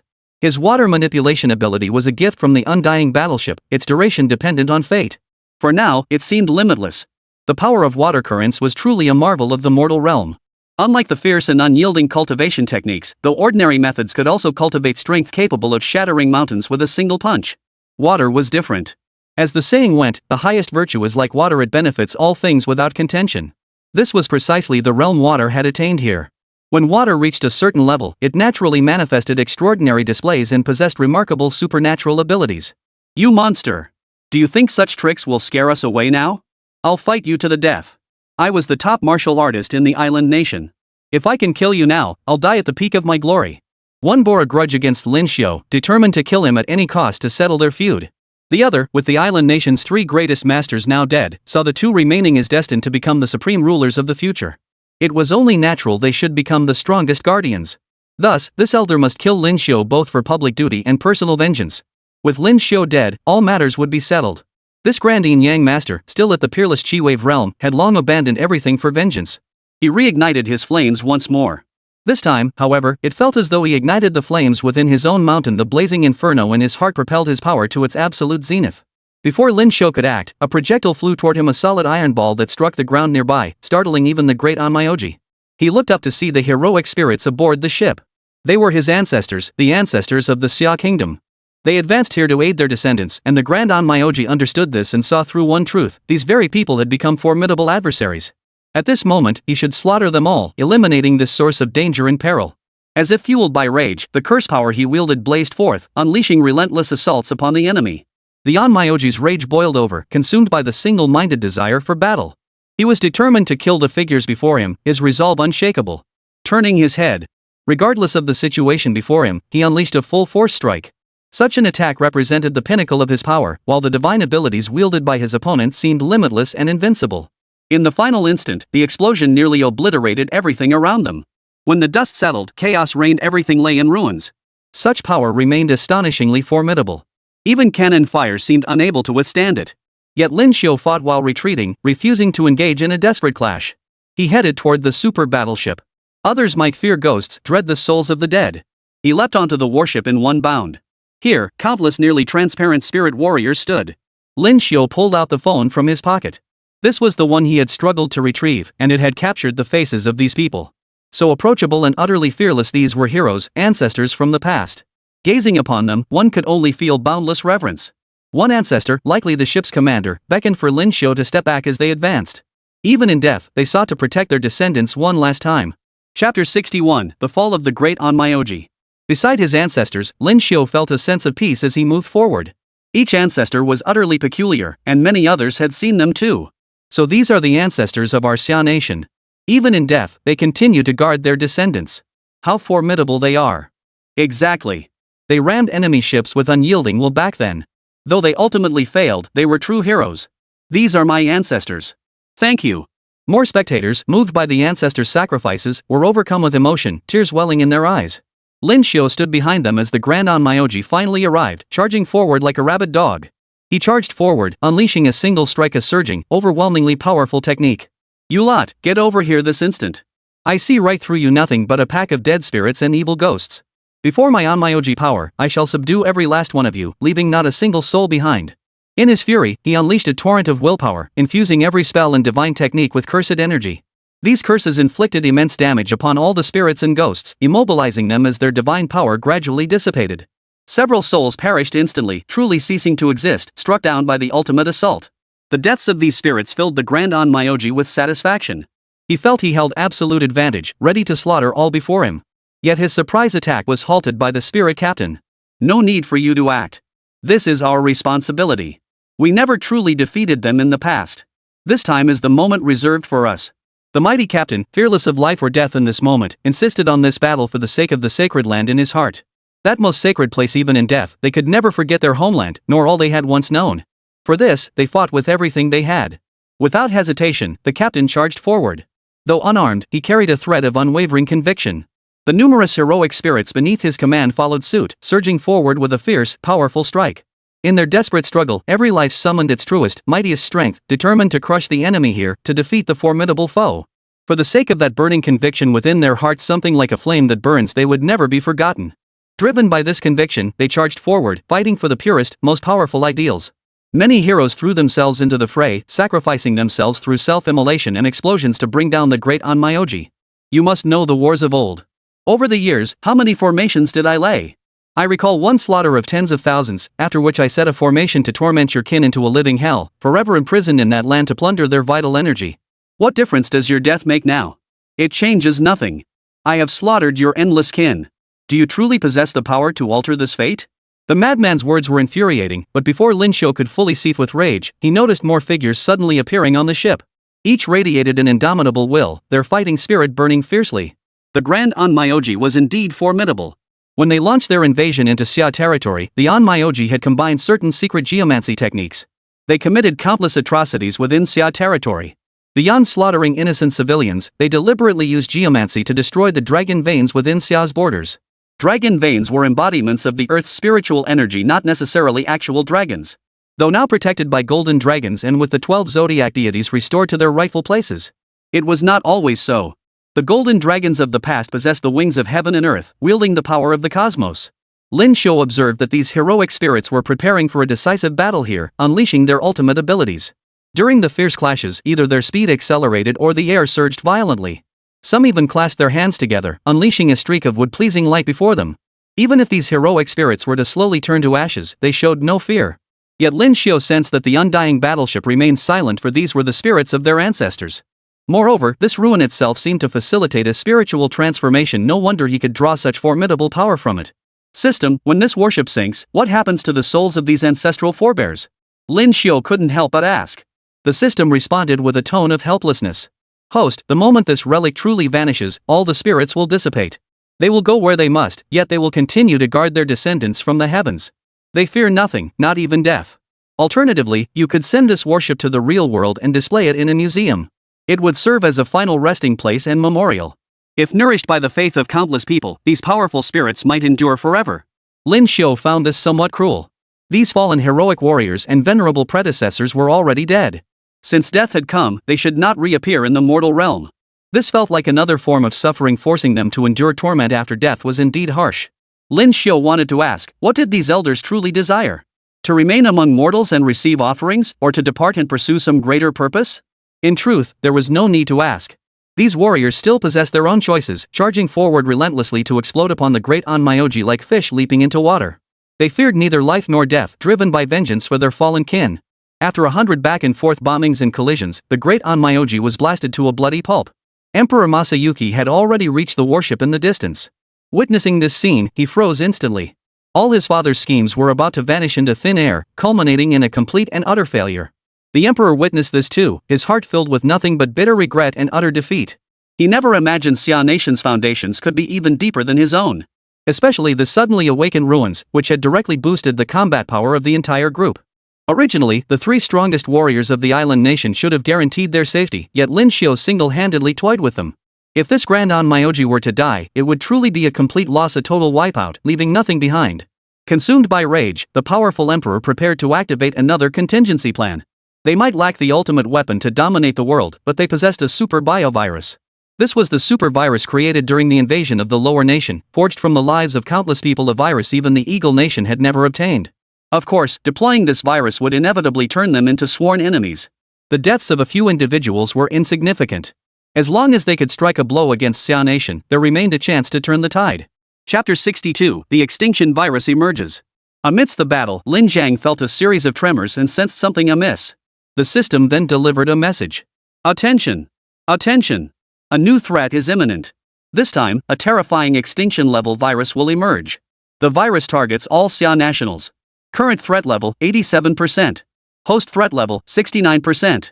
Evacuate immediately. Its virulent nature and rapid transmission will cause massive casualties. Even the system issued such a warning. And a red exclamation mark kept flashing beside it. Within moments, Lin Xiao sensed something was amiss. He understood the methods and principles the nation employed in its dealings, though they weren't exactly noble. They wouldn't go so far as to release a virus in the midst of a major conflict. This was going too far, utterly ruthless, bordering on madness. Perhaps sensing Lin Xiao's hesitation, the ancestor beside him spoke up. You may depart early. A fierce battle will erupt here, but before the ships are destroyed, we shall infuse the spirit power of our heroes into every warship. Thus, the vessels of our Huaxia shall dominate the seas, unmatched by any foe. The enemy was preparing to unleash their final power. Such time-limited tasks always came with such time-sensitive elements. However, after receiving the divine power of the 12 zodiac beasts, many team members had broken through again. Golden light flashed from their bodies, and some had even reached heaven grade or higher. While such realms existed before, they were truly rare as phoenix feathers or qilin horns. Now, members above the heavenly realm were beginning to emerge one after another. Most possessed unique bloodline inheritances, and with the wind god's power, they were naturally formidable. The true power of the 12 zodiac gods lay in creating the 12 zodiac guardians. The return of the serpent chief had now brought the divine power of the 12 zodiac to a state of perfect abundance. As long as the common people's faith grew stronger, they could cultivate formidable warriors to protect the Xia Kingdom.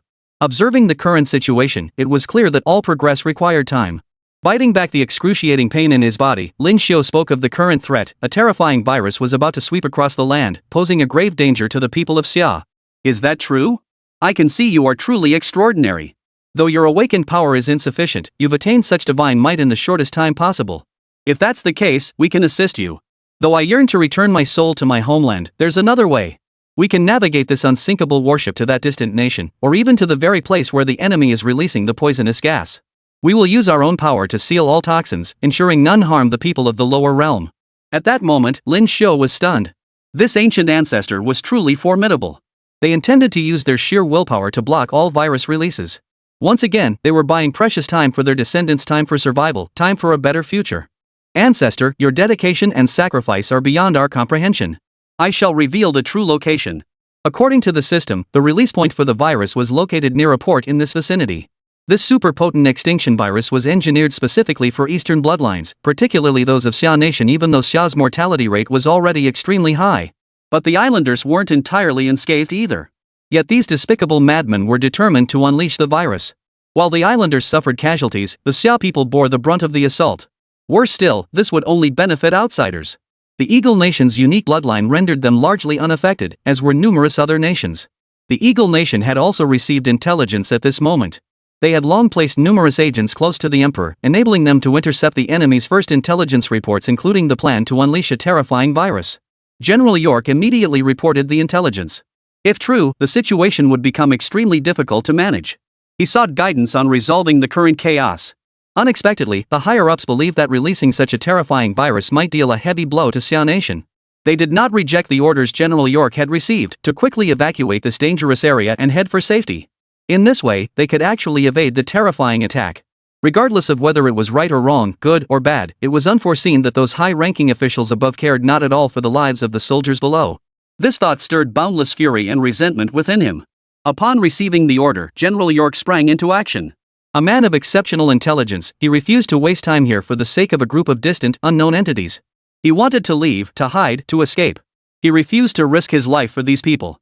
This seemed like a deadly game of survival, and General York's actions would have enormous consequences. As the Eagle Nation retreated, fierce battles erupted elsewhere. The Eagle Nation had initially supported the Island Nation.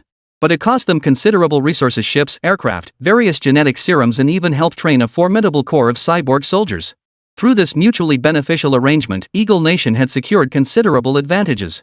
Most crucially, this Island Nation served as a buffer against the distant Lower Kingdom, preventing it from expanding too far.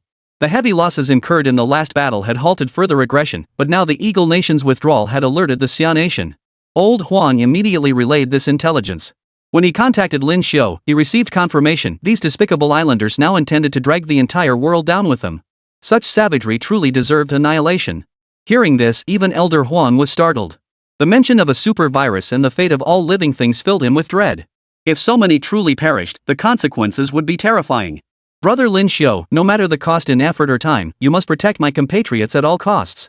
Frankly, my own life matters little. We must stop this virus. Our Xia nation has only just emerged from its lowest ebb, having lost countless lives in the previous wars and conflicts. Our nation is already suffering immensely. If we face this viral catastrophe now, countless lives could truly be lost. We have no time to recover or adapt, we can only fight. Old Huang Tu displayed unwavering resolve. Even if it meant dying on the battlefield, he would save more lives. He could not allow more loved ones to perish on this senseless battlefield. They felt no fear toward the potential dangers ahead, holding fast to their final conviction. Having come this far, Lin Xiu vowed to Huang Lao that he would prevent the virus outbreak at all costs. He could not let so many loved ones perish. Those who felt the divine call and sensed his supernatural power. The 12 zodiac gods, too, felt Lin Xiu was worthy of their trust. Divine power surged through his body, transforming Lin Xiu into an invincible sovereign. Chapter 63, The Emperor's Despair. Emperor Masayuki also returned to the coastal base of the island nation aboard a helicopter. The old emperor greeted his son's return here, sipping tea with an unusually serene expression. Father, what plan did you truly set in motion? Now, all three of our nation's greatest warriors have met their end. My original intention was to eliminate one of them, to purge the influence of the imperial power brought by the Onmyoji. Yet I never anticipated such a chain of events. How am I supposed to proceed? How am I supposed to resolve this? Emperor Masayuki had sought to seize power, only to be outmaneuvered by his own father, the emperor. This was not even the full extent of the situation. It had already spiraled completely out of control, teetering on the brink of collapse. You are my son. Your conspiracy to rebel and seize power matters little to me. But your alliance with the Chinese is unacceptable. Your excessive closeness to these Chinese will only lead to disaster. Now you must pay the price for it. The trouble this man has caused is severe. The old emperor understood all too well the events unfolding before him. Rage and fury burned within him. Emperor Masahiro knew he had been outmaneuvered by his own father. The old emperor was not the most brilliant mind in the world, and his intellect was indeed inferior. But in that moment, when the fate of the island nation hung in the balance, Emperor Masahiro made a desperate choice. Father, I know only one thing: you chose the wrong adversary, the wrong enemy. We should never have provoked the eastern nation. Deep resentment existed even before Xia. I was prepared to cede some authority to appease Xia. This way, all matters could be settled peacefully, no war, no chaos. Yet I never imagined you would scheme against the vassal states, with everyone caught within your calculated plans. This affair will cost countless lives. In his fury, Emperor Tio spoke with impassioned fervor, his voice resonating with unparalleled authority. In that instant, he displayed the fearless demeanor of a hero facing death. You are my son. Why speak thus? Would you betray me for the sake of Xia's people? At the old emperor's furious words, guards nearby drew their swords in readiness. Even though the fifth prince was the emperor's own son, his guards would not hesitate to strike him down if ordered. Taking his life would mean ending it in an instant. I do not fear death, but I fear the true destruction of our island nation. I am now leading a large group of my closest allies and my people to our own refuge. I have spent years building it. The refuge holds enough provisions to sustain tens of thousands for years. I sense the end is near. This is our final conversation. You are wrong, terribly, terribly wrong. Emperor Masahiro made the most astonishing choice of his life, to follow his father, the emperor. He might forfeit his claim to the imperial succession. Yet by choosing this path, he might indeed become the next emperor. At most, he could become a puppet figure who would indeed ascend to the highest position after the old emperor's death. Yet the current emperor, Masahito, has chosen a radically different and perilous path. He possessed both courage and resolve. Emperor Hirohito now knew no fear. The old emperor, enraged, had already raised his hand, and his soldiers were poised to kill. Yet in the end, he lowered his hand, feeling uneasy within. Suddenly, news arrived that powerful figure was charging toward them. Lin Xiu represented the forces of Xia. No one could have imagined it. He charged bravely toward this place, determined to fight here, to engage in a battle that would shake the heavens and earth. His formidable strength and courage were plain for all to see. One could immediately discern how different he was, radiating heroic might and overwhelming presence. Infused with divine power, Lin Xiu strode across the sea, his target this very base. The old emperor resided within, accompanied by his most elite warriors. These warriors rallied around the old emperor as their core, fighting to the death to protect their master. They feared death not at all, displaying formidable resolve here. Upon Lin Xiu's arrival, numerous so-called heaven-grade warriors stood in his path. Among them were numerous ninja warriors, most of whom were the old emperor's trusted confidants. They stood like an impenetrable wall, but Lin Xiu charged forward without fear, his blade flashing. His powerful attack unleashed a force like thunder and lightning, swift as a storm, unmatched in ferocity. With a series of strikes, he sent the crowd flying. Then, channeling the divine power of the 12 zodiac beasts, he unleashed flames from his mouth and bolts of lightning from his eyes. In an instant, he swept through the scene, causing earth-shaking chaos. After landing, he casually waved his hand, summoning a torrent of water that formed a sphere and shot forward with tremendous force. This technique of manipulating water through divine power was an ultimate force in this world. When used appropriately, it was exceptionally formidable. This single strike violently shattered the gate with unparalleled force. Numerous onmyoji and ninja were trapped inside. Among them were many elite warriors from prominent clans, most either bribed by the old emperor or recent defectors who had pledged allegiance to him before the chaos erupted. These men were determined to protect the old emperor, ready to die in battle without flinching. Each held their blades, waiting. Seeing them, even Lin Shou marveled at the old emperor's shrewdness. He had already assembled a formidable force here to guard him, one that was not only numerous but also exceptionally powerful. Charging forward with blades drawn, their frenzied assault inspired genuine respect. Each soldier radiated a fierce, relentless momentum, their blades cutting through the air with a chilling intensity. As they closed in, their ferocity seemed almost overwhelming. Lin Shou casually waved his hand, subtly forming a palm strike imbued with the supreme yin-yang harmony technique. The strike erupted with a thunderous roar, as swift as an instant. This single strike was enough to force the opponent before him into retreat, its effect remarkable and subtly precise. Casual attacks, casual combat, this is the realm of those who have reached true power. Of course, they were extraordinary. This was the path and power of a true strongman. Amidst the chaos, Lin Shou fought with fury, capable of slaying a heavenly extreme expert with a single punch. Such formidable figures were not uncommon. Suddenly, another emerged, also named Inoue, hailed as the current head of the Inoue clan. Of course, the old sword saint had met a tragic end, and his son had also perished. The current head of the Inoue family was little more than an empty shell. Though 60 years old, his sword technique was remarkably polished. He was still a heavenly extreme powerhouse, one of the few in the eastern Xia Kingdom who could truly match him. You're the last piece of trash left in the Inoue family, aren't you? Now that I'm cutting you down, it saves me some effort and wastes less of my time. Lin Shou had long since abandoned any semblance of courtesy. Seeing these despicable islanders, he prepared to charge at them alone, sword in hand. The Inoue family's sword saint immediately adopted a tense expression. Lin Shou, there's no need to continue fighting here. The Inoue clan has suffered immense losses because of you, and you've killed many of our people. Let this end now. Chapter 64, Death Zone. At that moment, the virus erupted violently. The old emperor had already pressed the button.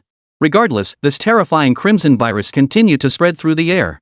Lin Shou blinked and saw the Inoue clan leader still charging toward him with his sword. Lin Shou instantly swung his palm. In that instant, his body seemed to shift, and countless streams of water surged around him, freezing solid in midair. He aimed to block all the virus first. Any terrifying virus inflicted the greatest damage on the human body, so this was his only option. The terrifying virus began to rage, spreading through the air like countless red threads. Like the tentacles of some monstrous creature. If these terrifying tentacles pierced through the surrounding water currents, they could burrow into the bodies of living beings. They would continue their rampage, beginning to absorb the victim's blood and vitality. The terrifying virus began its assault, leaving even some of the surrounding powerful individuals momentarily stunned. Only Lin Shou struggled to erect barriers to block the virus's spread. Yet, hundreds of drones rose from the ground beside him, each equipped with viral devices. In Lin Shou's ear, Master Huang's voice echoed through his communicator, shouting urgently, his voice trembling. Lin Shou, I must tell you something. Countless so-called flying machines have risen across the entire island nation. These machines are moving and flying everywhere, preparing to spread viruses. If they succeed in their plan, this world will be plunged into utter devastation. If, as you say, all viruses in this world are designed to be most effective against Easterners, then our nation will be impossible to protect. Lin Shou heard these words as the naval battle raged on outside. However, the warships of the Eagle General Nation had begun to gradually withdraw. They had no desire to engage in a bloody fight with the lower nation, nor did they see the need to launch excessive attacks against this unsinkable arrow of death. Hearing this, the powerful warrior of the Inoue clan swung his blade.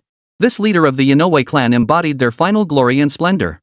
Where his blade struck, thunder and lightning were unmatched. A single swing nearly swept up the surrounding smoke and dust.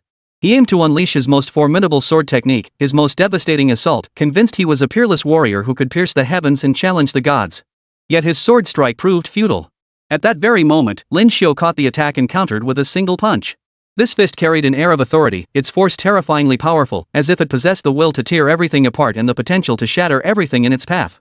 With that single punch, Lin Shou crushed everything before him, his eyes blazing with the arrogant pride and domineering aura of a supreme ruler. He knew this battle remained unresolved, merely forcing his opponent back. Then, suddenly, a figure appeared from the smoke. It was a colossal shadow, stretching across the sky. Lin Shou's phone instantly captured the astonishing scene, revealing everything. These were the spirits of the dead from that warship. After the fierce battle with their superiors, many had perished, vanishing forever. Earlier, Lin Xiu had pondered whether to let them truly vanish forever. His intention was to send them into the cycle of reincarnation, freeing them from the suffering of the mortal world. After all, lingering spirits inevitably endured torment in this realm. The sun was fire, the night was ice. Cold. They had endured suffering for so many years. Lin Xiu lamented the sacrifices of these predecessors and wished to help them find release. Yet unexpectedly, the warship suddenly flew here and slowly descended. As it descended, the surrounding sea surface suddenly churned, stirring up countless wisps of mist. The mist transformed into surging currents, rising with breathtaking force. No one could fathom why these waters raged so violently. A deafening roar filled the air as the water surged hundreds of meters into the sky. Enveloping the entire island nation's borders, it resembled a colossal tsunami, a tidal wave converging from all directions. This tsunami threatened to disrupt the entire island nation's stability. The old emperor never imagined that the meticulously crafted plan he had poured his life's work into would encounter so many obstacles. He was utterly stunned. This was his own infallible plan, a vicious scheme that would drag all living beings into its vortex. How could he have foreseen such a colossal variable? The currents surrounding the entire island nation surged skyward, forming a barrier that blocked everything. Why is this Lin Xiu no match for my nation's most terrifying enemy? How does he always anticipate everything? He even managed to contain the virus outbreak, and now the rising waters are constrained too. Meanwhile, Emperor Masahiro, departing by helicopter, sensed the immense power at play. Yet he repeatedly ordered those within his former territories. He summoned them all to the underground base, instructing them to prepare for the impending catastrophe. This subterranean facility had originally been intended for the emperor himself. His father had always been a man fearful of life and death. Coupled with the super struggle and various political matters, Emperor Masahiro had long contemplated building a secure base. Yet the former emperor's actions had been so extreme that he had no choice but to lead his people inside. The supplies stored within this base were sufficient to sustain tens of thousands for an entire year. This was the greatest act of mercy. A year later, they would still have the means to emerge and confront the so-called natural disaster. Emperor Masahiro never realized this act had entirely saved their nation. Though from that point onward, the so-called Yamato people entered a period of decline, nearly ceasing to exist. Even their culture vanished entirely within a century, leaving them as nothing more than a solitary group scattered across the world. Yet this was still preferable to their complete annihilation at that very moment. The loss of these cultures, the permanent dissipation of all that once was, this is what resides in the hearts of some. Emperor Masahiro fled desperately, fighting for his final moment, moving frantically.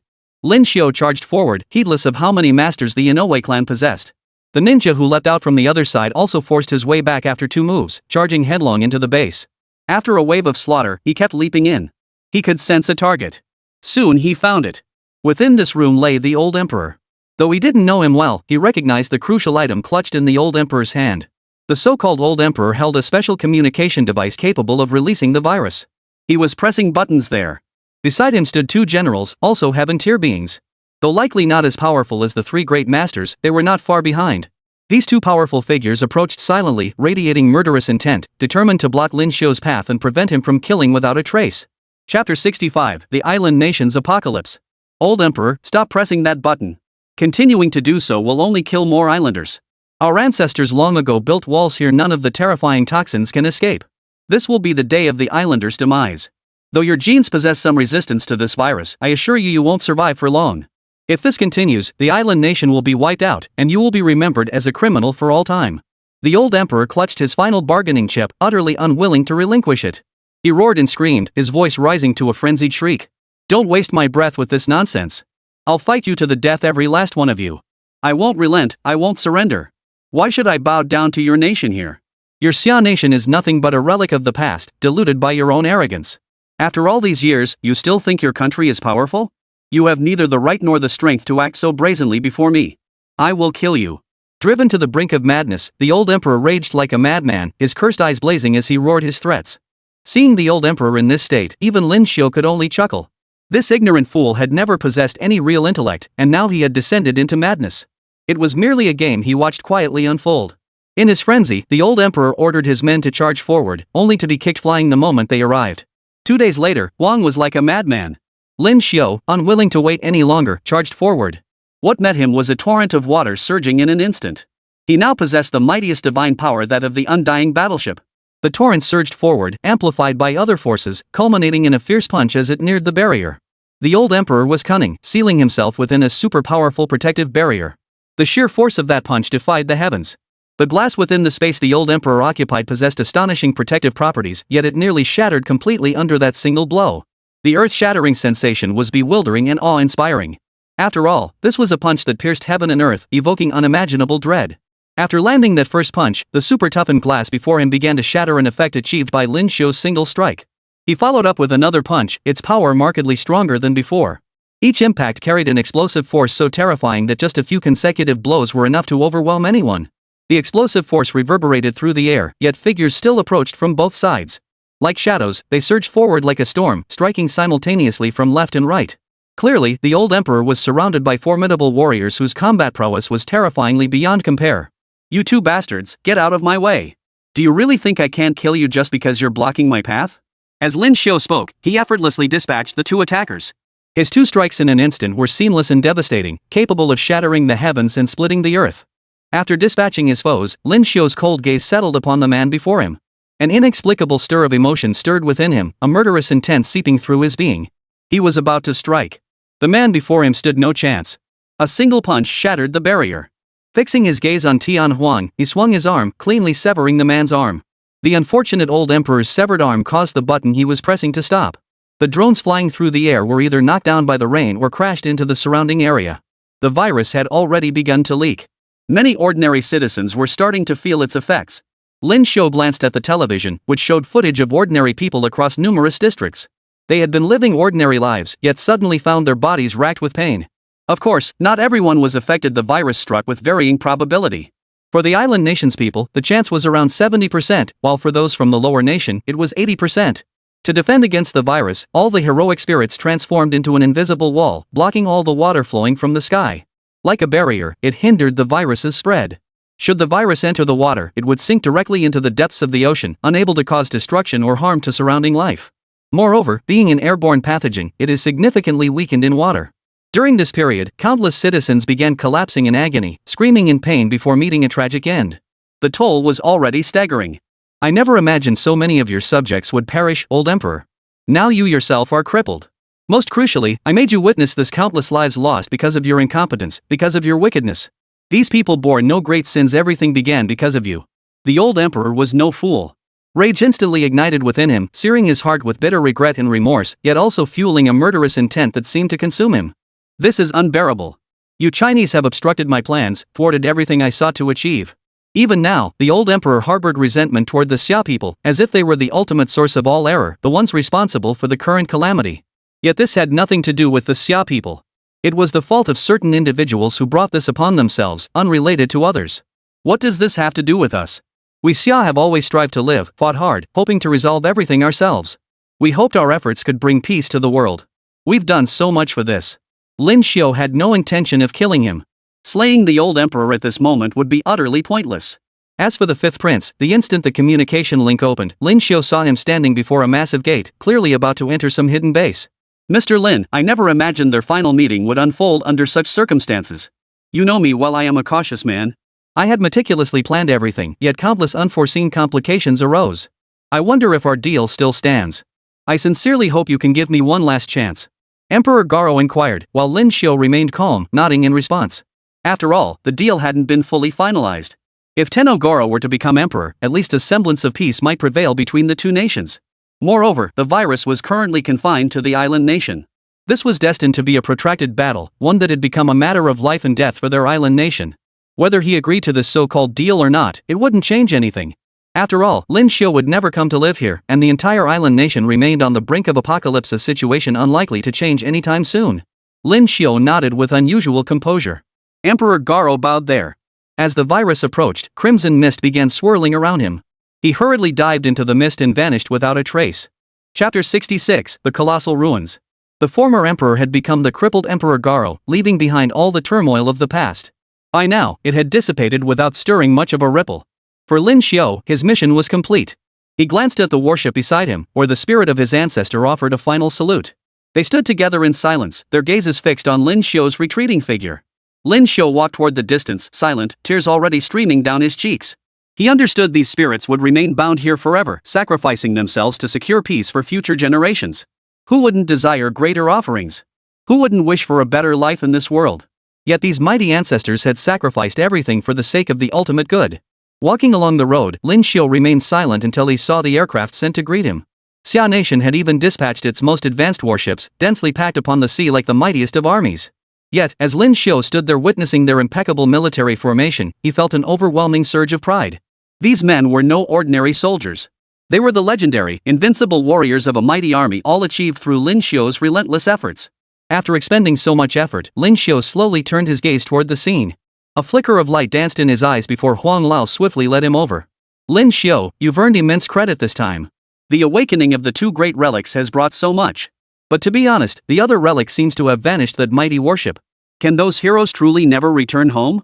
Master Huang voiced his concern, but Lin Xiu felt compelled to reveal the truth. The heroes could not return home. It wasn't that they didn't want to, but that they simply couldn't. Lin Xiu, you must rest first. The nation is showering you with praise now. You've acquired such treasures for the country, and everyone holds you in immense admiration. But I also know you're now a figure of great importance to many factions. The island nation is no longer a threat, but there are other countries in this world, especially certain Western powers. They have long harbored an immense and deep hatred toward you. I fear something major may happen. Hearing this, Lin Xiu remained unconcerned. He was certain he had a mission to fulfill, recovering the national treasure. He had only just reclaimed one island nation, pushing himself to the brink of collapse, yet he still had much left to accomplish. What are your thoughts now? Old Huang inquired again. Lin Xiu had made up his mind he needed to see something first. As you know, Elder Huang, many artifacts have now been returned to their rightful place. But there is one thing I absolutely must see: the recently repatriated snakehead. This is a national treasure, one I pursued relentlessly. I believe the awakened power of the 12 zodiac animals within it holds immense benefit for our nation. And I recall that all of this should be able to combine into a whole with a certain exceptionally massive ancient site. Huang Lao had never seen him study the awakenings of numerous relics, both domestic and foreign, which often contain traces of so-called sequential creation influences. Yet he had never imagined something so astonishing. Are you suggesting that the awakened relic is only a fragment, with a larger portion yet to be revealed? If so, you could lead us to explore it first. Though I suspect this won't be easy. With you as our core member, we might give it a try. With Elder Huang speaking up, Lin Xiu readily agreed. His goal was to head to Qianquan for a search.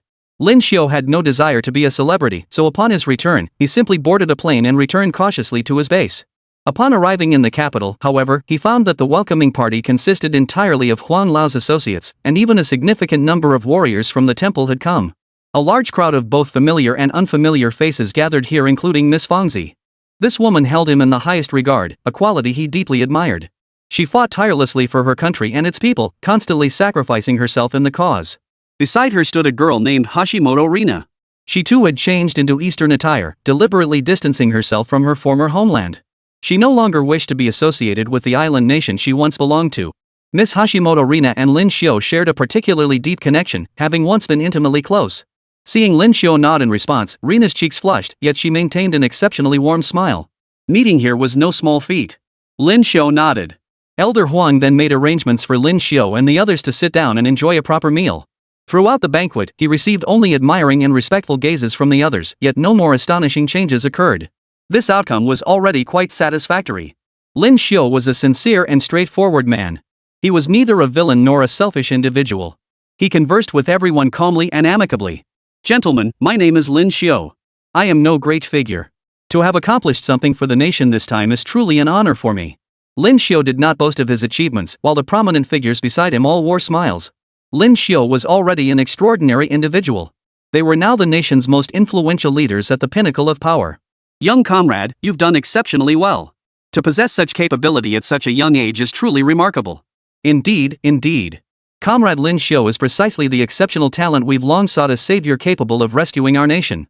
His name deserves to be forever inscribed in history. To receive such high praise from the highest-ranking figures, Lin Xiu felt deeply honored. Old Huang, standing nearby and equally esteemed, offered him a warm smile. Everyone, Lin Xiu's presence at today's dinner is already a great honor. We should really let him rest properly. This gathering is also our chance to discuss many matters for the future. Truthfully, calling this a welcome banquet for Lin Xiu was hardly fitting. With so many figures gathered, their hidden agendas and schemes were far from concluded. Lin Xiu himself paid it little mind. After the banquet concluded, under arrangements, Miss Hashimoto Rina arrived once more. This was a special arrangement by Elder Huang, and Lin Xiu found it quite impressive. Brother Lin, it's truly wonderful to see you again. I hold you in the highest regard. From this day forward, you are my master. The term master made Lin Xiu feel a bit awkward, as she was clearly throwing herself at him. When Lin Xiu returned to his room, Rina Hashimoto truly acted like a maid, preparing his clothes and making his bed. Whatever Lin Xiu needed, she promptly provided. Moreover, this young woman, Hashimoto Rina, had already been a star in Japan. She was gentle and virtuous, and though her figure wasn't particularly voluptuous, she was genuinely endearing, radiating an air of innocence. Lin Xiu was thoroughly enjoying this emperor-like lifestyle. Just as the two were deep in passion, the system's voice sounded again. Ding, system task issued. Mission name, The Forbidden City, the Rightful Dynasty, the City of the Son of Heaven. Chapter 67, Ruins of the Imperial Dynasty, Broken Walls and Crumbling Ruins. Ding, system task issued. Mission name, The Forbidden City, the Rightful Dynasty, the City of the Son of Heaven. Millennia of heritage, centuries of history. This palace bears the weight of millennia of culture and centuries of imperial power. Enemy invasions and shifting tides plunged this city into repeated warfare, ultimately reducing it to ruins.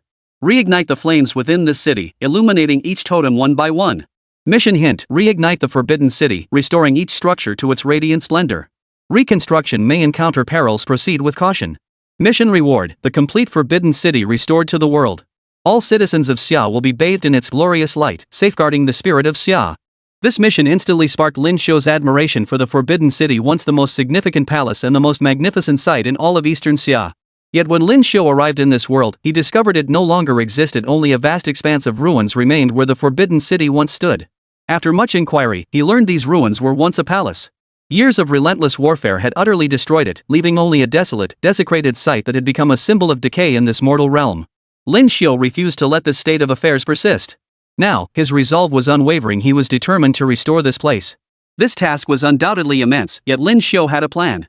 The first step was to restore the various palace structures. This task of restoring the Forbidden City encompassed different areas, divided by region.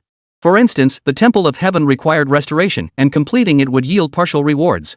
There was also the garden where the bronze heads of the 12 zodiac animals once stood. This garden area remains incompletely restored.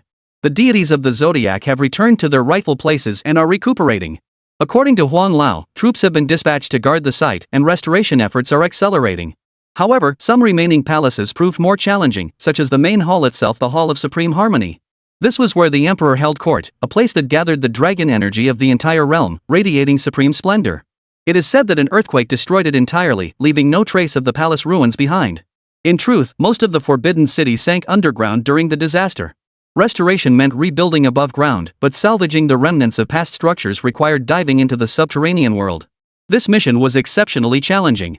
At that moment, Miss Hashimoto Rina had drawn near, her gentle hands softly caressing Lin Xiu, oblivious to the gravity of the situation.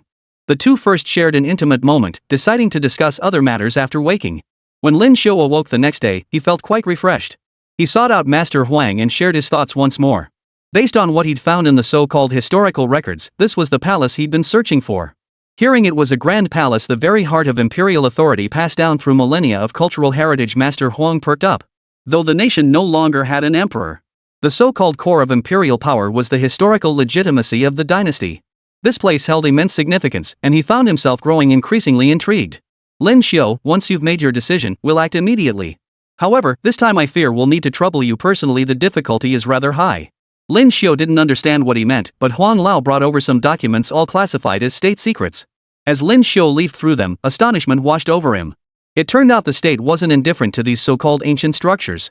They had long been conducting continuous research and restoration efforts, hoping to uncover some secrets within them. After all, the awakening of any ancient relic held immense benefits. Their Xia Kingdom, however, had failed to board this train, suffering immense trauma as a result. Later, they were even attacked by enemy nations. The true situation was akin to that underground Forbidden City relic. They had sent teams to explore it, only to face relentless assaults from all manner of monsters. Hearing about monsters here startled Lin Xiu, who then saw numerous photographs. The photographs depicted green-faced, fanged zombies. They were actually dressed in official robes from the previous dynasty, arms outstretched, hopping forward just as seen in the video footage. Beyond these bureaucrat-clad zombies, there were also female ghosts dressed in other attire. All of them had once existed within that structure, including some from even earlier dynasties. Even more eerie were the sightings of towering, bizarrely shaped invaders. Just then, Master Huang produced another document. This document concerns many things. I think you should take a look too. Lin Xiu glanced at it and found it was a petition, though calling it a petition felt more like a contractual transaction. It detailed how a prominent Western family wished to come to Xia. They had their own mission not to retrieve their ancestors' remains from these palace ruins.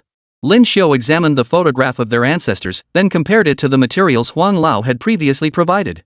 He discovered a striking resemblance: a figure dressed in military uniform, a sword at his waist, surrounded by bearded soldiers. Despite having perished so many years ago, they seem to still exist, their faces pale as death, even emitting a faint, eerie glow. I reviewed these images and discovered this man's ancestor, the one who perished within the ruins. According to these records, his ancestor may have been an invader. However, I see this treaty was ratified precisely 1 year ago. Old Huang nodded with a hint of resignation. This isn't something we can decide. No one wants foreigners entering the core territory of their nation. Moreover, they've already made it clear during this process that any treasures they discover, as long as they can prove ownership, they'll take with them.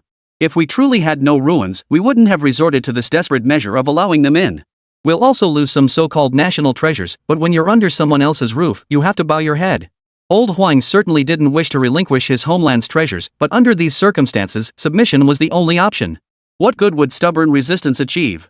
Forcing a confrontation would bring them nothing but harm. Lin Xiu understood the struggles of these once powerful figures. They were deeply conflicted, not because they weren't striving or refusing to fight. It was that they simply couldn't alter their fate. Even the hope of saving more people was a luxury beyond their reach. Rest assured, Elder Huang. Not a single national treasure will be taken this time. Trust me, I have absolute confidence in completing this mission. Huang Lao could only nod in agreement as he listened. In his eyes, how much could he truly accomplish? Some things felt like fate itself, merely the one thing he could do. I hope so. And please, be extremely careful throughout this process. I'll do everything I can to send more people to assist you. Chapter 68: Descendants of the Invaders. With the matter settled, each party would pursue their own interests and objectives, their schemes unchanged. Having agreed to the family's request to send representatives into the imperial palace ruins, proper arrangements must now be made. Yet complications still arose. It seemed America's recent dominance had provoked resentment and anger among many Western nations. In other words, they were now firmly in the crosshairs, a situation with no escape. Lin Xiu wished to avoid excessive contact with them, but fate had other plans. These individuals specifically requested Lin Xiu's presence, leaving him no choice but to receive them. Leading the delegation was Sir Smith. He was a knight from a major Western power, a title reflecting the nobility's hierarchical system, one Smith had inherited from his father. It was respectable, but in the eyes of the leaders, it was ancient history. What truly mattered was looking forward. Regardless of what lay ahead, everyone had their own schemes and pursuits. This expedition included the foremost scientists of the modern West, along with their knights and mages, a truly remarkable assemblage. The presence of mages proved the expedition possessed formidable combat strength. Yet what truly astonished observers was how they had come to recognize the need for such elite combatants as mages and knights. The palace sunk beneath the earth bore no resemblance to its former glory atop the heights. All traces of its splendor had vanished, leaving only crumbling ruins and an oppressive gloom, a sight impossible to forget. Yet they clearly arrived with troops, and rumors later suggested substantial supplies followed. Had that contract not already been signed, Lin Xiu would have certainly had them cancel the contract. What good would exposing all this to foreigners do? You must be Mr. Lin Xiu. Hello, it's an honor to meet you. The person across from him had approached to greet him, but Lin Xiu felt no warmth toward their material. He reluctantly extended his hand. As their hands touched, Lin Xiu caught sight of young Smith. This young Smith was none other than the descendant of that very Sir Smith. He had come seeking his grandfather's remains, though it resembled more of a treasure hunt, accompanied by numerous large and small boxes. Mr. Young Smith, I'd like to know what you've brought with you. This time, I'll be joining your operation along with an elite unit from our Xia nation. And this must be conducted in strict secrecy. Hearing Lin Xiu speak, the other man suddenly smiled. Mr. Lin Xiu, there's no secrecy here. I've brought my entire team for an international live broadcast. Lin Xiu's expression sharpened. This so-called international live broadcast was clearly a ploy to muddy the waters and profit from the chaos. Judging by young Smith's intentions, he planned to broadcast everything to the world. It seemed little Smith definitely had ulterior motives. And this time, it's definitely not just any ordinary livestream. You've brought your team, and I've brought my elite forces. As for what lies within, it will certainly open your eyes. We'll discuss further once we arrive. But let me reiterate, anything discovered during the process that proves to belong to our nation must be taken back with us. Lin Xiu said little, merely acquiescing. After all, what they sought likely involved certain entities below. Lin Xiu was merely surprised. Still, he was pleased. As he picked up the plane, the first batch of restoration work, as Huang Lao put it, was nearly complete. The so-called first batch of restoration projects was none other than the Temple of Heaven itself. Near the Temple of Heaven, they had already located the ruins, including the surrounding bricks, stones, and tiles. Reconstruction was proceeding at a rapid pace, with work underway in every direction. The restoration of the former imperial gardens had also commenced in stages. This process wouldn't be quick, but it never stopped, all for the sake of completing more similar projects. Lin Xiu despised their schemes, but there was nothing he could do. The contract had already been signed. Moreover, the previous agreement held binding force. After all, the Xia people, no matter what, kept their word and delivered on their promises. This time, Lin Xiu felt much more at ease. He first dismissed these people. During this process, Lin Xiu encountered a formidable warrior. Wang Buotao led a small squad of elite soldiers, among whom stood Wang Wei. These two warriors surnamed Wang now formed the core of the squad. Wang Buotao had previously served under Lin Xiu, leading troops to assist him. As for Wang Wei, his ancestors had been valiant warriors aboard the Undying battleship, imbued with its formidable combat prowess. The undying power within Lin Xiu had been completely depleted. After all, the spirit of the Undying warship bestowed the power to control water, a force as formless as the sea itself. As the heir to this bloodline, Wang Wei now advances by leaps and bounds. He can command water currents, his combat prowess formidable, even surpassing that of Western mages. He seemed like a natural water mage, able to transform into water itself, solidify within it, and forcefully create surging currents to attack. Now, as the youngest warrior in the group, he could stand on his own. The matters concerning young Smith and the others would be handled by them first. Lin Xiu departed and encountered another convoy sent by the Yellow Elder, this one vast and imposing. Next, Lin Xiu was headed to the Temple of Heaven to gather information on the building's overall structure and design. Though they were in a state of recovery, the true core held certain requirements. The Temple of Heaven served as a sacred site for ancestral worship, holding immense significance throughout the empire's history. Lin Xiu followed their lead in their actions. Given its astonishing historical significance and status as a symbol, Lin Xiu was determined to assist them in its restoration first and foremost, and he was deeply committed to the task. He had already moved forward, his eyes fixed intently on the path ahead. Lin Xiu's focus and dedication were truly formidable, and he naturally wouldn't pause at this moment. Upon approaching this vicinity, however, Lin Xiu sensed something amiss. It felt like an instinctive perception. He detected an inexplicable aura lingering nearby. The flow of this energy made it difficult for anyone to feel at ease. A formidable presence seemed ever present. The sheer extent of its spread was almost unimaginable. He fixed his gaze to the side, his eyes conveying a profound sense of unease. Everyone, be cautious. Though this is my first time here, something about this palace feels deeply unsettling. Lin Xiu warned the others as their convoy arrived, surveying the ruins. Only a portion of the surrounding area had been restored, yet the altar seemed enveloped in a strange, eerie energy. Lin Xiu felt no fear, yet something about this place unsettled him. The official beside him, however, appeared visibly anxious. Mr. Lin, Elder Huang sent you to assist us in restoring this site. Please join the work immediately. Don't linger here looking at all sorts of things. This place is safe. We've investigated it multiple times and worked here for months. Chapter 69, The Temple of Heaven's Transformation.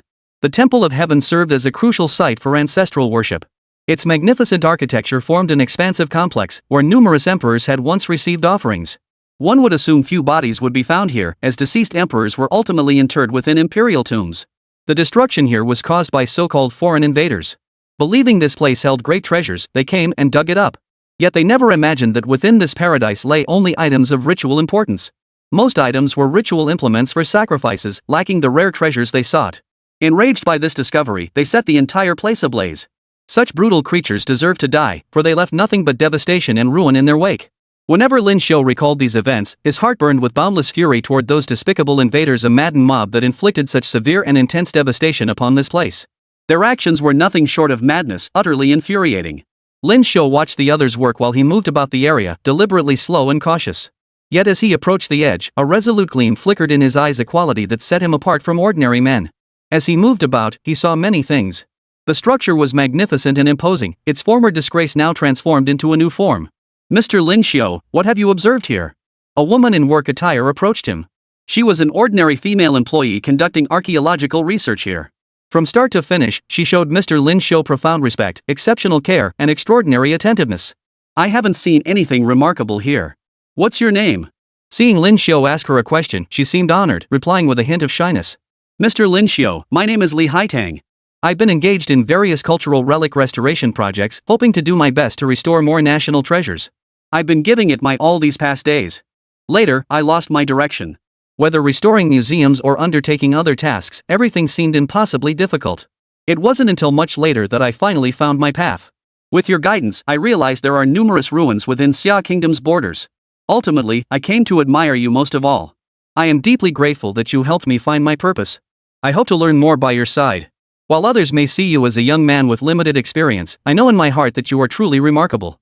Lin Xiu hadn't expected Li Haitang to admire him so deeply.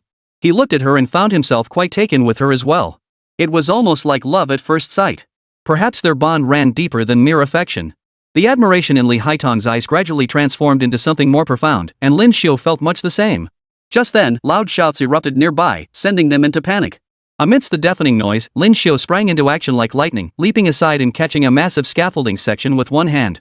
Had that scaffolding crashed down, it would have injured many people below.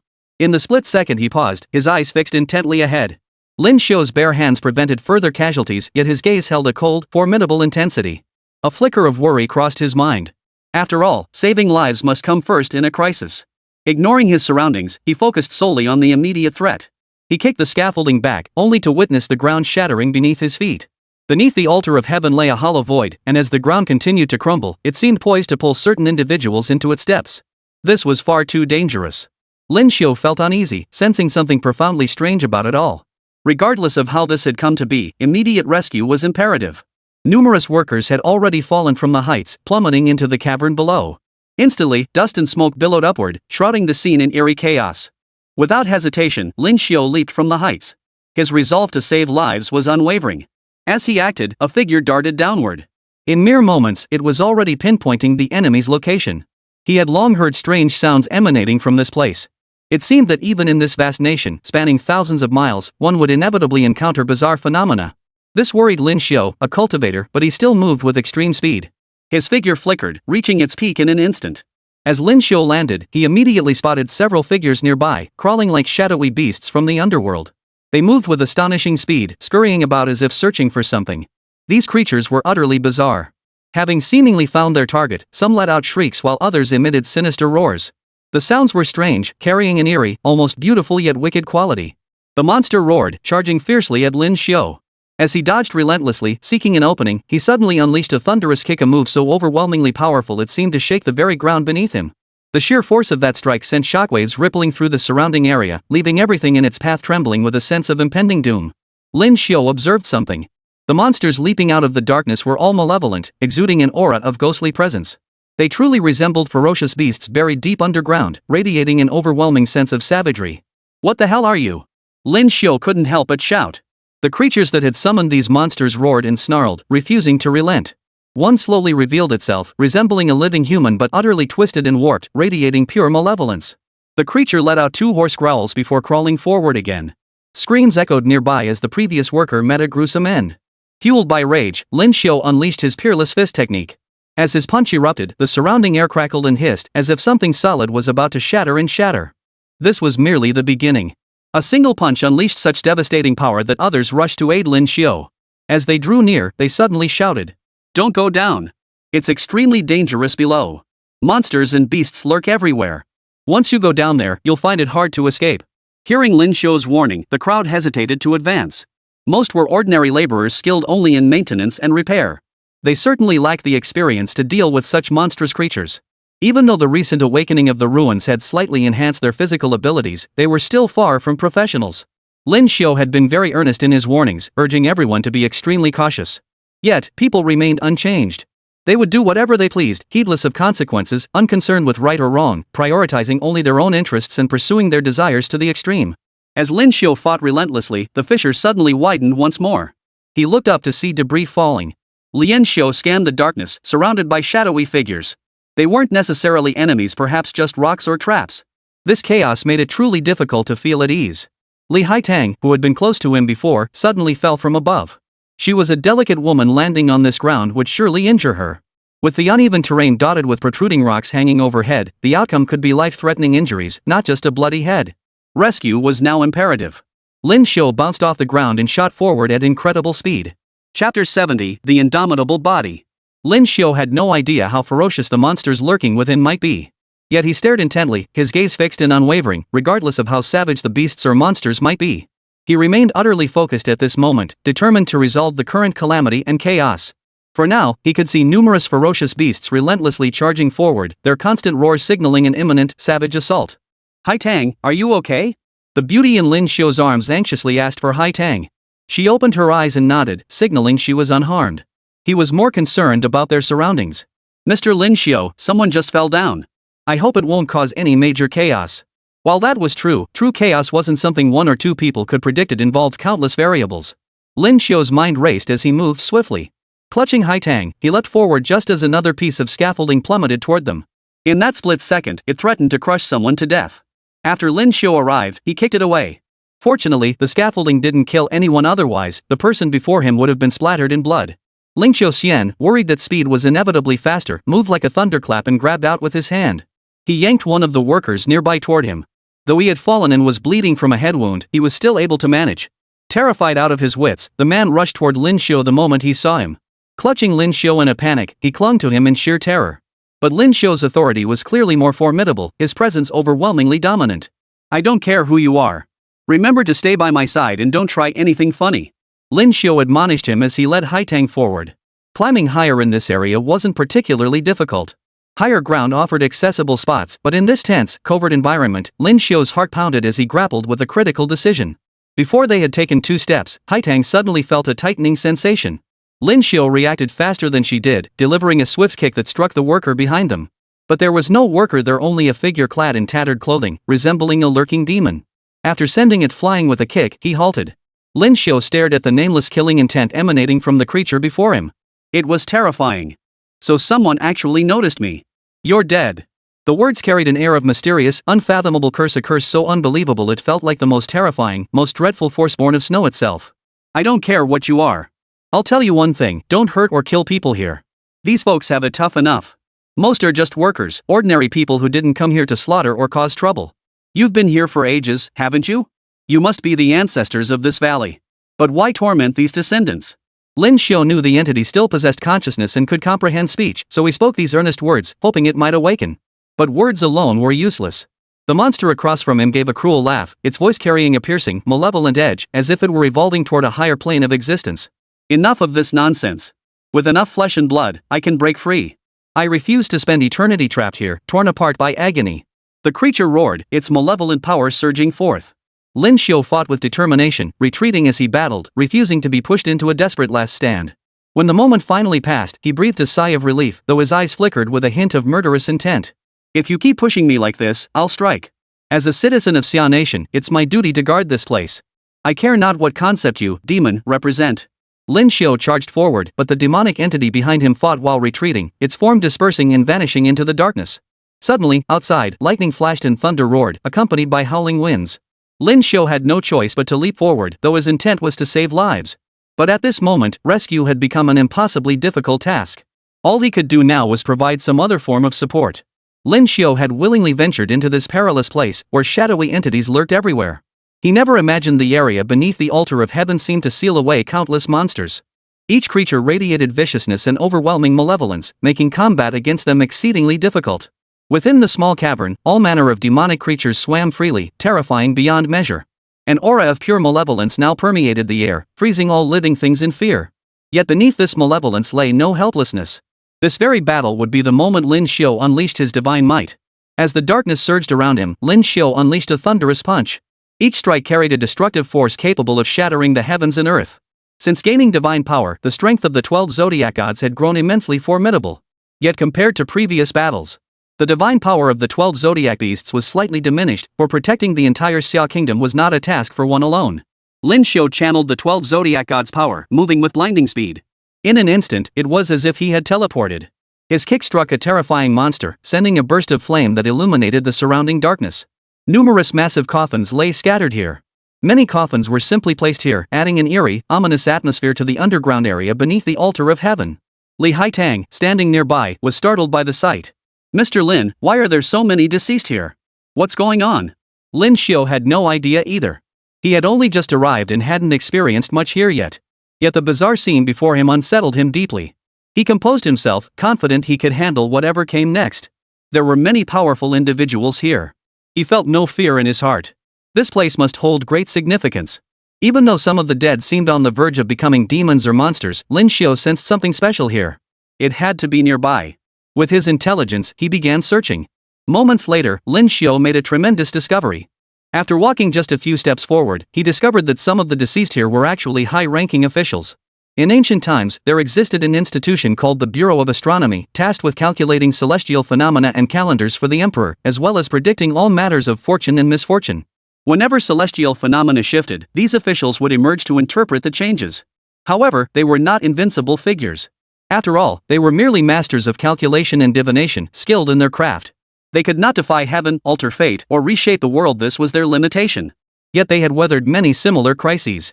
These masters of divination were responsible for calculating celestial mandates and cosmic transformations. Everything fell within their realm of understanding, allowing them to produce numerous writings. All these masters were former officials, yet they met tragic ends here. There must be a reason behind it. At least for Lin Xiu at this moment, he wanted to investigate thoroughly. He sought to open a door here, to glimpse what lay beyond, though the task proved exceedingly difficult. Lin Xiu pressed forward, where a massive door stood shrouded in gloom, looming before him. Chapter 71, The Ancestors' Scheme. Lin Xiu didn't know what peculiarity this place held, but the sheer number of corpses around him, their deaths, and the current location left a profound impression on him. Li Haitang beside him had actually photographed everything in meticulous detail, capturing it all with remarkable clarity. Mr. Lin Xiu, these are all left behind by our ancestors. It seems they must have done quite a lot, but I still wonder what their plans were. Only Li Haitang would voice such a question. In truth, Lin Xiu had already pieced together a rough outline of these ancestors' calculations. He observed numerous bodies nearby, their eyes gouged out before death. Though there were a few villains here, the guards who protected this place were cruel, and their endings were equally brutal. I understand what this is now. I never imagined this place held so many secrets. At that moment, Lin Xiu grasped the truth behind it all. He bowed deeply with profound respect before all the fallen souls. These were all the forebears of his Xia Kingdom, who had journeyed here relying solely on their own strength. Truthfully, I should document all this now. Yet I find myself at a loss for words. As Lin Xiu spoke, those so-called demons appeared once more. But demons, they were not merely warriors guarding this place. Years had passed, and they had long since lost their sanity. They clung to life by feeding off the strange yin-yang energies of this place. They had become utterly malevolent and terrifying, determined to kill any intruder who dared to approach. Tearing their victims limb from limb was their fundamental purpose. Faced with this situation, Lin Xiu had no desire to confront them. Instead, they discovered several unconscious workers nearby. They carried none of the threatening aura that surrounded Lin Xiu, so they posed little danger. This allowed Lin Xiu to preserve his own life. By then, ropes had been lowered from above. Lin Xiu instructed Li Haitang and the others to depart first. After rousing the workers, he had them leave one by one. After they departed, Lin Xiu cast one final glance at the corpses of Li Yinyan and the others. He truly saw no need to disturb them. Elders, I understand your hardships and your sacrifices. In this moment, it is I, Lin Xiu, who has failed you. I should have allowed you to rest in peace, yet it proved so difficult. There was no other way. As he spoke, Lin Xiu seized the rope and began ascending. In the blink of an eye, he reached the top, where he spotted the men sent by Elder Huang.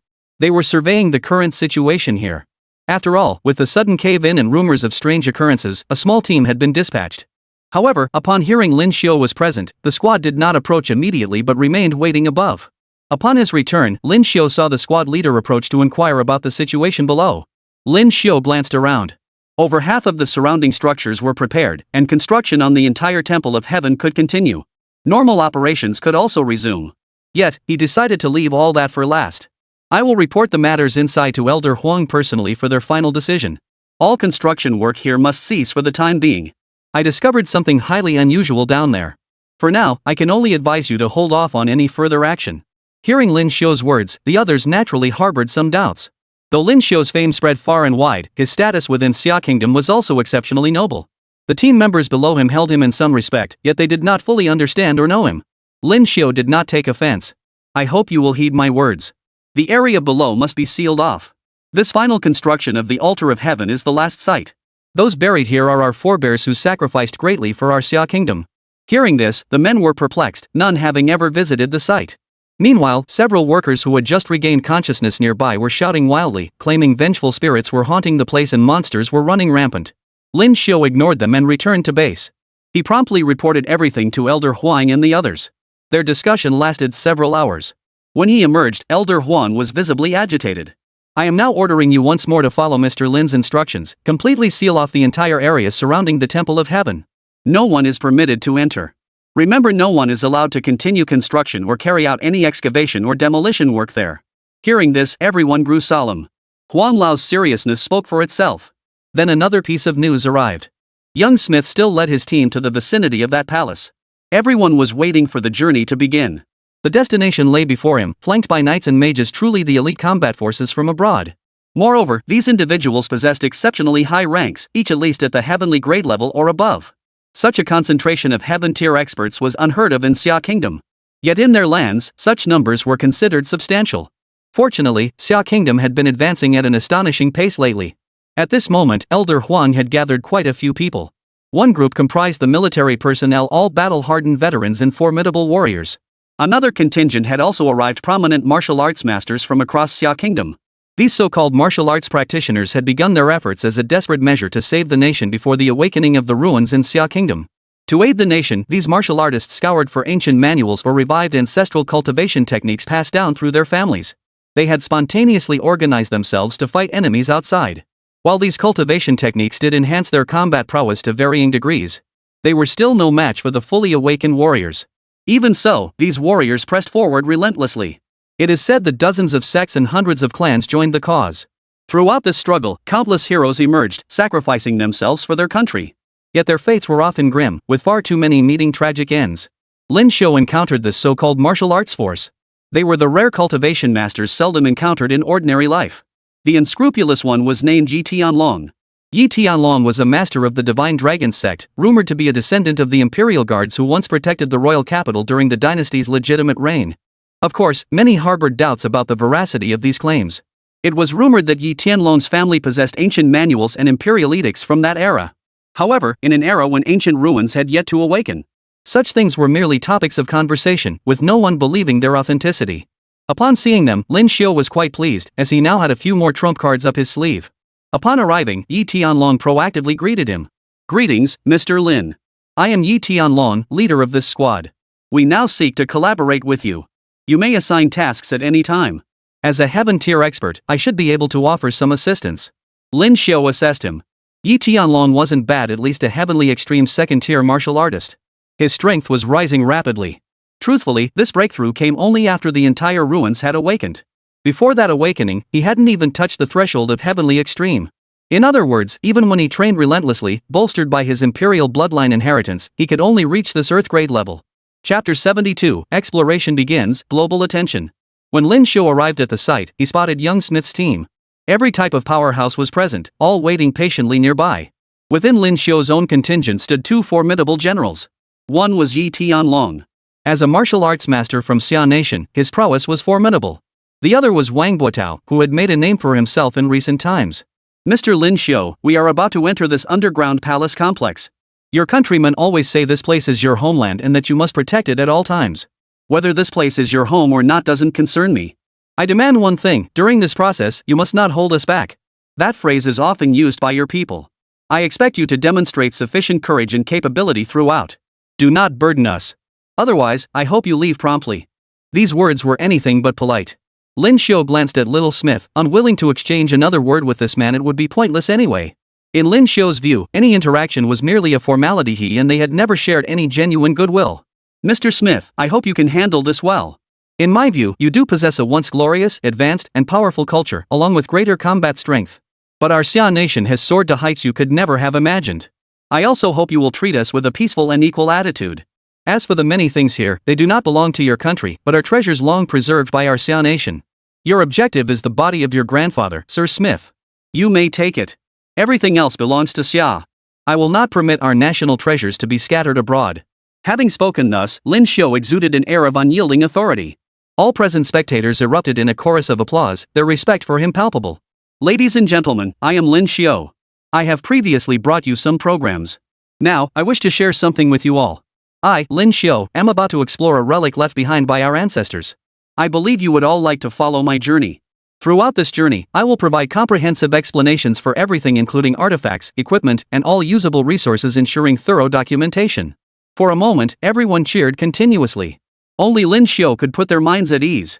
Master Lin Xiu will once again share his expertise on artifacts truly remarkable. He is a god to our nation. What an honor to hear his insights. Exactly. This time, we might even awaken a truly formidable relic. Our nation having Lin Xiu is an unparalleled honor. Don't get too excited. Having Smith and his crew tag along this time makes things tricky. Exactly. That foreigner surely has ulterior motives. Besides, foreign technology and military strength have always surpassed ours. We can't let 2 victories make us think they're completely useless. We still need to be cautious. Such were the various opinions circulating.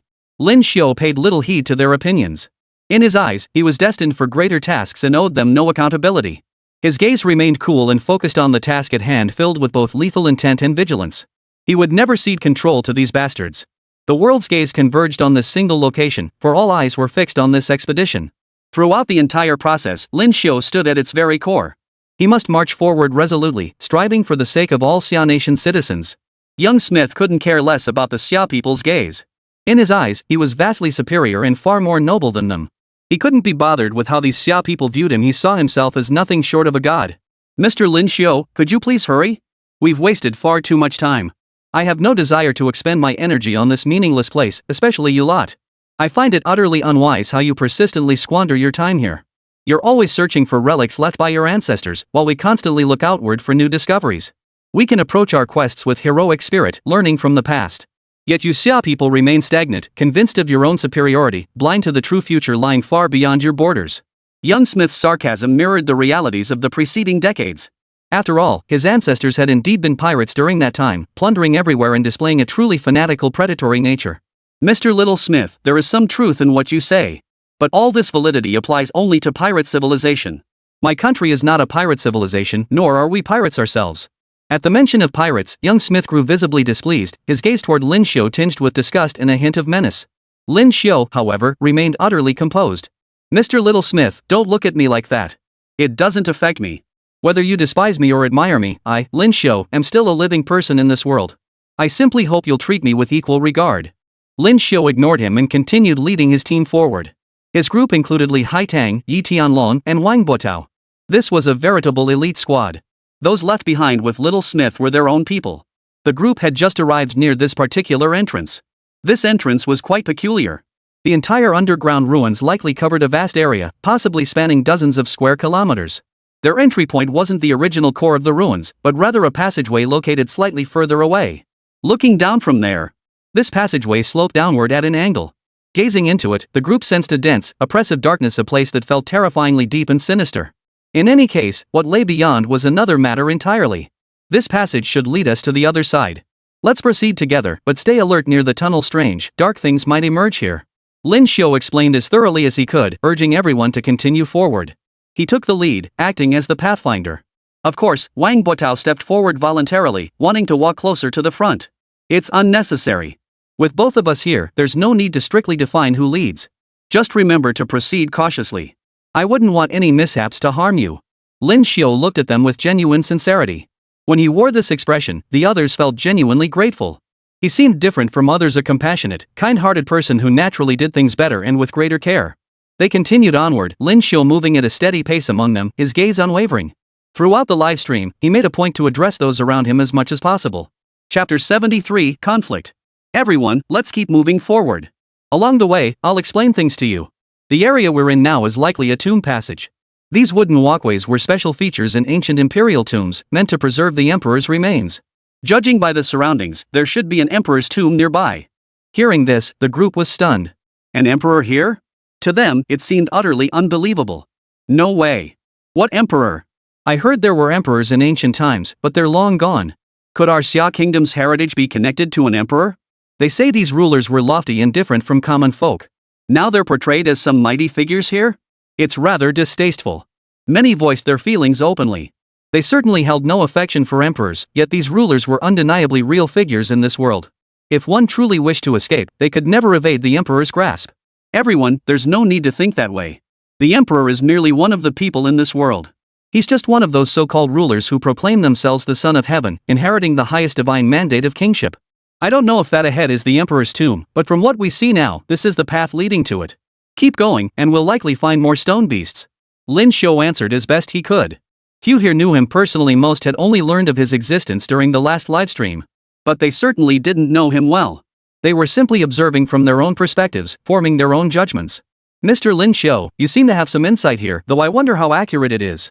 Should danger arise, please stay by my side. I possess at least some ability myself. More importantly, I'm well versed in medical knowledge. Li Haitang spoke up again. He held a deep regard for Lin Xiu and hoped he would stay by his side. Lin Xiu merely offered him a smile. He wasn't about to let a woman protect him. Just then, a commotion erupted nearby. A man, tripped by a stone on the path, raised his hand to wield a massive sword poised to smash the rock to pieces. Lin Xiu glanced over. The stone, with its bold, tiger-like features, was actually a statue, a masterpiece crafted by skilled artisans of the past, radiating an air of divine elegance. Seeing the man about to destroy this treasure, Lin Xiu immediately grew displeased. "Stop right there!" Lin Xiu bellowed. Before he could act, Wang Buotao had already intervened. As the divine sword swung down, Wang Buotao thrust both hands forward, trapping the blade firmly between his palms. The knight seemed to perceive Wang Buotao's resistance as merely building up greater force. It pressed downward with brutal force, its momentum intensifying several-fold in an instant, intent on crushing Wang Buotao flat. Wang Buotao successfully resisted, yet his eyes suddenly blazed with an endless crimson glow. He seemed to have been struck by the mightiest force imaginable, nearly vomiting blood and suffering severe injury. This was deliberate. Lin Xiu, now furious, soared into the air, closing the distance in an instant. His foot shot out. This seemingly light kick carried a tremendous explosive force, sending the opponent crashing into the nearby wall. "I told you to stop. Not only did you refuse, but you deliberately swung harder when my teammate blocked you. That was intentional. Many treasures here were placed by me. You lot have no right to destroy them recklessly. If you want to wreck things, go ahead and destroy whatever you want in your own homes. But here, you must abide by my rules. No one has the right to damage a single brick, tile, blade of grass, or tree here." Lin Xiu stood there, his voice cold as ice. His eyes held a terrifying glint of killing intent. Defending his home and protecting his people was paramount. He would not yield an inch of ground. Across from him, young Smith's expression grew increasingly strained, his anger flaring with visible displeasure. "It seems Mr. Lin Xiu is truly different. We haven't even traveled far, yet Mr. Lin Xiu wants to block our path here, proving he's the master of this place. Frankly, I'm curious, do you, Lin Xiu, truly count as the master here? How many people can you protect? How much can you accomplish? Your bold claims are laughable." His words carried undeniable authority. Lin Xiu took a step forward, refusing to yield an inch, until he stood right beside the other. His eyes flickered with a hazy intensity, radiating the aura of a formidable opponent. Neither budged an inch. At that moment, a mage slowly stepped forward. Among the opposing ranks, this mage appeared to possess considerable ability. His rank was relatively high, and though his voice carried a soft, almost feminine quality, it commanded respect. "Mr. Smith, Mr. Lin Xiu, there's no need for violence here. We all have our missions. Your people wish to find your ruins and promote your culture here. That's perfectly understandable. From this moment on, we won't interfere. You're free to act as you will. However, regarding matters concerning us, we also hope you understand our urgent need to recover what was once lost here. Henceforth, we wish to pursue our own paths without excessive interaction, and we ask that no one engage in any excessive actions here." Seeing the other party speak thus, Lin Xiu calmed his impatience. He hadn't resorted to violence, but online, the backlash had already erupted. Most were now lambasting Lin Xiu with scathing criticism. This Lin Xiu guy is supposed to be so formidable? Why didn't he fight back? A bunch of foreigners stood there, and he acted like he was bowing to his father. How could he be like that? Is this really the backbone of China, a true warrior? I don't think he deserves it. What's this talk of worthiness? Lin Xiu is just this kind of person. Did you really think he was some saintly good guy? Not at all. This guy is actually pretty rotten, thoroughly corrupt. It's all just a facade. He's no good. I don't know what's gotten into Lin Xiu. How dare he not fight back against these bastards? Under everyone's descriptions, Lin Xiu seemed utterly wrong, his every mistake already sentencing him to death in their eyes. But in Lin Xiu's eyes, he wasn't that person. He wasn't the one sentenced to death. All of this stemmed from his own choices, his own thoughts. Meanwhile, overseas, opinions varied. General York, who had appeared earlier, was now in his office watching the exploration activity with others. "I witnessed Lin Xiu firsthand. He is indeed an extraordinary individual. Yet, upon closer observation, his abilities proved merely average. While Lin Xiu possesses formidable strengths, he also exhibits profound weaknesses." Chapter 74, Not an inch of ground, not a step back. There's no need for excessive concern. What you're witnessing now is merely the path Lin Xiu has chosen to walk and the tasks he intends to undertake. He is a rather ordinary individual, with nothing particularly surprising about him. As everyone described their impressions, opinions on Lin Xiu varied. Some found him acceptable, others average. Perhaps each person held a different answer in their heart. Lin Xiu paid no heed to these opinions. He turned his gaze back to Wang Buotao, who lay wounded from the earlier clash. The man possessed formidable combat prowess. No ordinary soldier could hope to match him.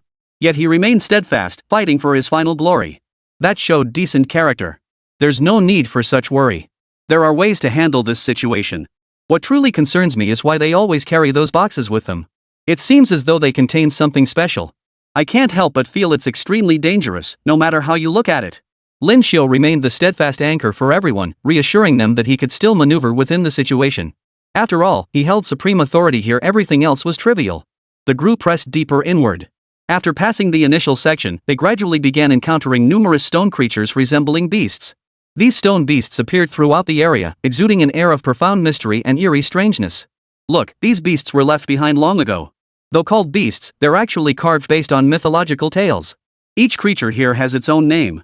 I know you've likely encountered few like them, but study them carefully. Everything here is significant and quite unique. Lin Xiu attempted to name each small beast. These creatures guarded the vicinity of the imperial tomb, serving as its protectors. This only deepened the common folk's suspicion about the true purpose of this place.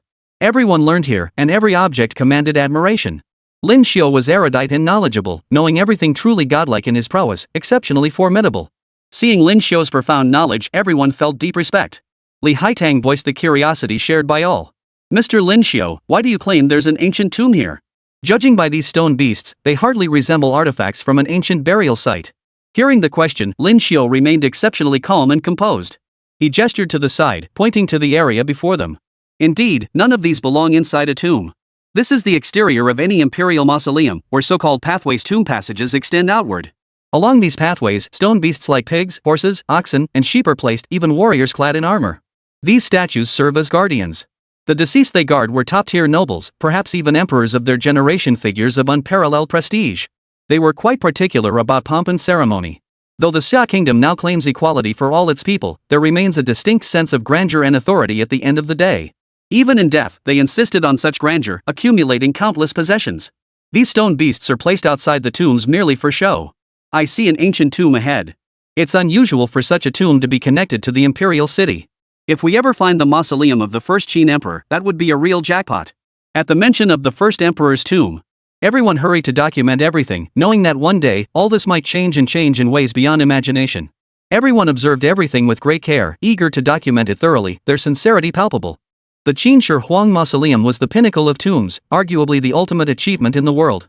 The real Qin Shi Huang was the supreme ruler who unified the 6 states, his fame towering beyond reach. He truly possessed the aura of one who upheld heaven and earth and subdued all things.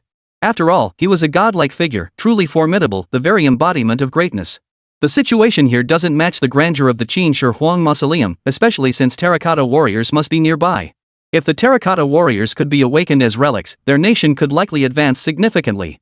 For now, we should move on quickly. This tomb stretches endlessly into the unknown, and its mysterious depths surely hold something extraordinary. Smith and his companions quickened their pace. They began deploying advanced equipment, a highly specialized flying device resembling military drones. It could glide slowly through the air, gradually closing in with impressive maneuverability. Beyond these drones, those standing behind could still observe the immediate surroundings. Sure enough, the drones didn't travel far before spotting a large group standing opposite them, their expressions cold and solemn. They appeared to be the dead, and what was even more unsettling was that these deceased beings carried an indescribable aura. In other words, though dead, they seemed to have endured unimaginable suffering and despair. Examining their attire, these were not the zombies encountered earlier, but a group of bizarre-looking invaders with golden hair. The one most stirred by this sight was young Smith. He shouted, "This many? There really are this many? These are all our nation's ancestors. We must take them all with us. Hurry up!" To Lin Xiu, however, the urgency in Little Smith's reaction seemed off. To be fair, Little Smith's thoughts were perfectly normal. He was a clever man, sharp-minded, thoughtful, discerning, exceptionally wise, and remarkably capable. But what truly troubled Lin Xiu was his sudden urgency. He was searching for his grandfather, yet now he seemed determined to leave no stone unturned with these already dead individuals. Something was deeply amiss. Lin Xiu wanted to see through it all clearly. Something's off about them. Wang Buotao, keep a close watch. And bring out all our drones and detection equipment. These devices will be crucial for our next move. Make sure you keep a tight grip on them. Not a single one of these bastards is trustworthy. Wang Buotao immediately straightened up upon hearing the orders, his focus intensifying. Rest assured, Mr. Lin Xiu. I'll keep a close watch on them. These outsiders think they're so noble and powerful, but today is the day they'll all be exposed right here. That said, exposing them won't be easy. A hint of murderous intent flickered in Wang Buotao's eyes. These despicable bastards had caused so much trouble here. Today was the day they paid the price. If he could act immediately, he'd charge straight at them before doing anything else. As Xiao Smith and the others began their work, they quickly unearthed most of the surrounding corpses. Each body bore the marks of unimaginable suffering, as if they had endured a catastrophic disaster. Their pitiful, sorrowful state stirred a sense of profound emotion in those who witnessed them. Chapter 75, Necromancer. These were the corpses of the invaders, long dead. In their time, they had been a rare breed in this world, possessing a resilience beyond that of ordinary beings. These invaders had once rampaged through the Xia Kingdom, slaughtering countless lives. They still wore their ancient military uniforms. This was immediately apparent at first glance. Yet they bore a mountain of sin. They had claimed countless lives, inflicting immense devastation upon this land. They were the most wicked and terrifying force the entire nation had ever known. At this moment, Lin Xiu harbored profound hatred toward them, for he knew more of the history than anyone else, and in far greater detail. All the suffering endured over the past century had begun with them. Lin Xiu gazed upon these invaders, their deaths and destruction seemingly something he himself had longed for. Yet Lin Xiu remained silent. These fallen monsters had lingered here for an incredibly long time. Within a specific period, these corpses had become uniquely distinctive traces of this place, leaving unimaginable things behind in their own time. I never imagined there would be so many invaders' corpses here, Mr. Lin Xiu. Should we block them from collecting them, or help them complete their task? It's said their mission is to find these bodies. Li Haitang once again felt compelled to act, but Lin Xiu shook his head. Intervening now would be foolish. Why help them? They're searching on their own, but the scenes in the photos don't match what's here at all. This might only be a fraction of the invaders dead. They're searching for the late Sir Smith. That bastard was no saint. He ran rampant across this country, committing countless atrocities. He must have done truly heinous things. Personally, I still despise and loathe such scum. If given the chance, I'd kill him myself. Hearing this, the expressions of those across from him shifted noticeably. Witnessing this change, their own thoughts began to diverge. If we're truly going to kill him, we should find a different location. I don't want these people to affect our country or its people. The speaker was Li Haitang beside him. He actually believed they should kill the man, likely having glimpsed the sheer evil and ferocity in those people earlier. After all, they weren't good people, and their actions were truly despicable. Lin Xiu, however, wished to distance himself from them entirely and kept his distance. His cultivation was already formidable, and instinctively, he sensed a chill wind stirring. Especially beneath this chill wind, something peculiar seemed to be approaching, making it even harder to stay calm. Amidst this peculiarity, his vision sharpened. Something's off.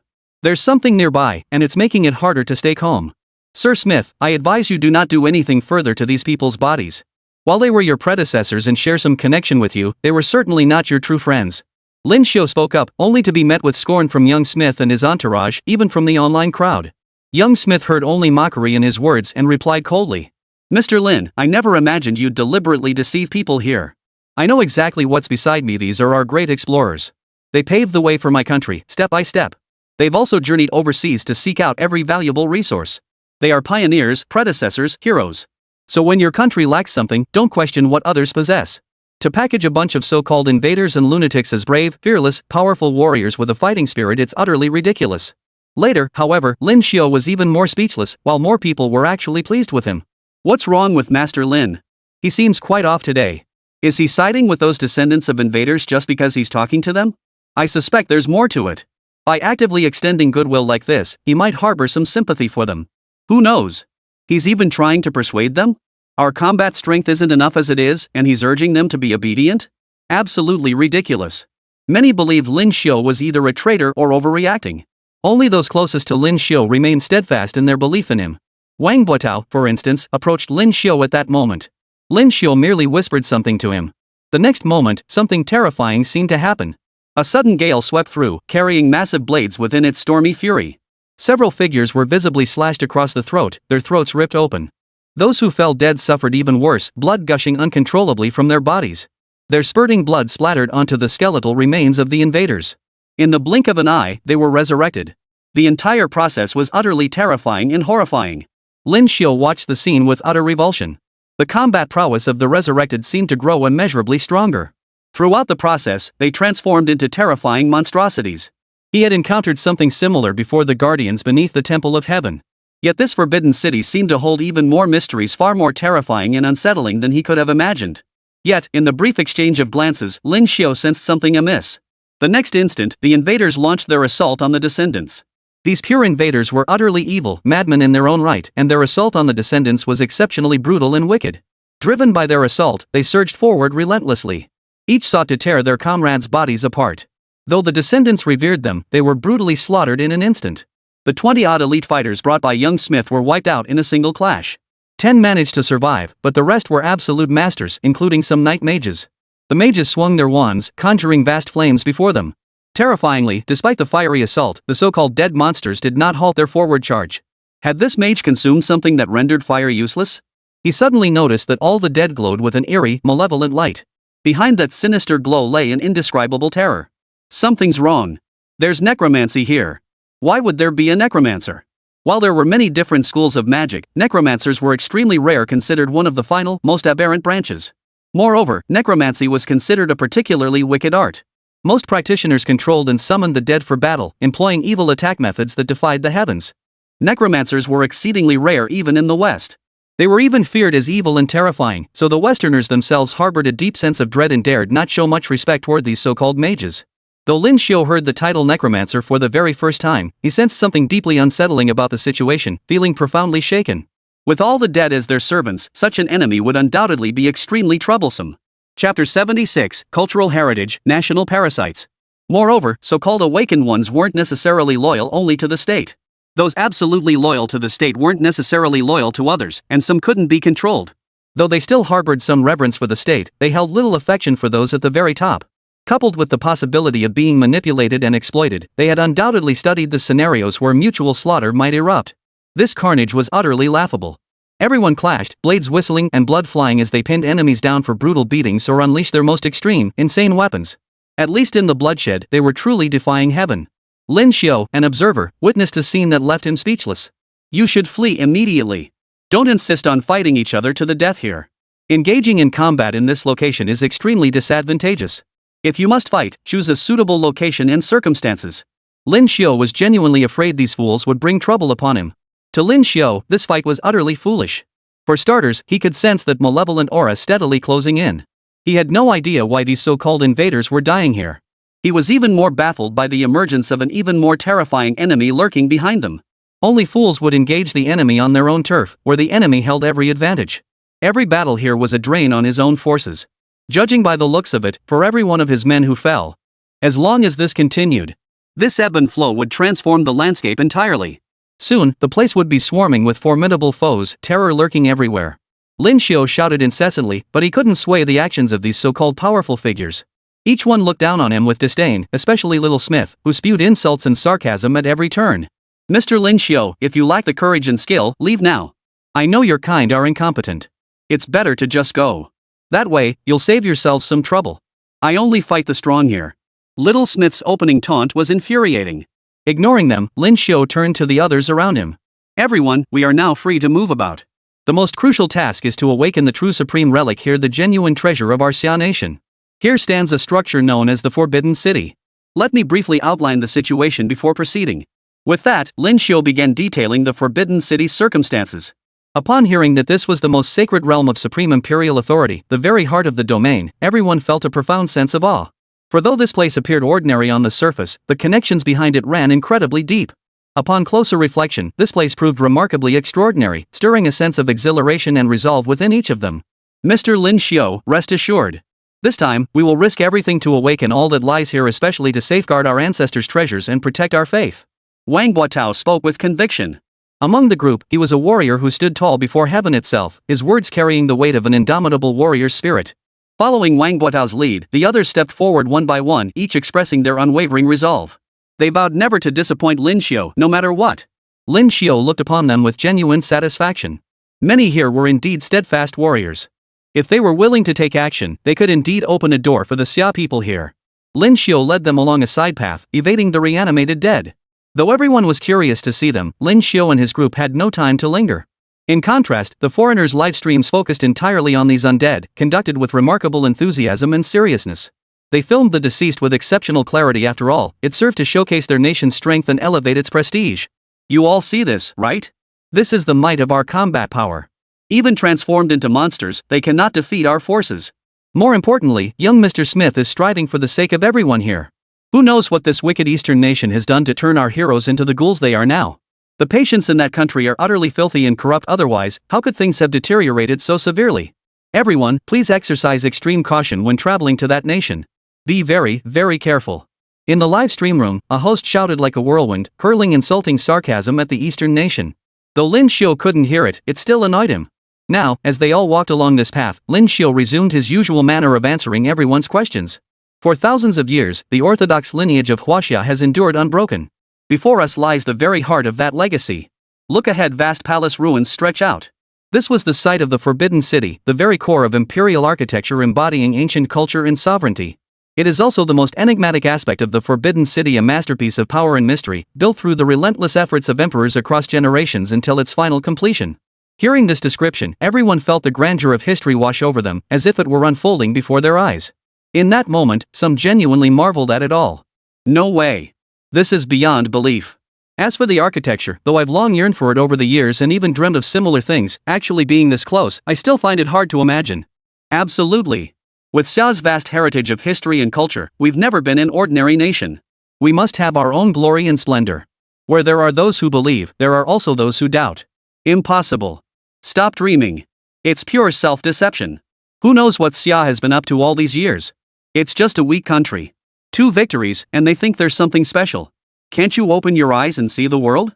Still clinging to that delusion of being a heavenly empire? This nation is nothing but an ordinary, weak country on this earth. Due to its peculiar circumstances, it can't even fully harness its national strength.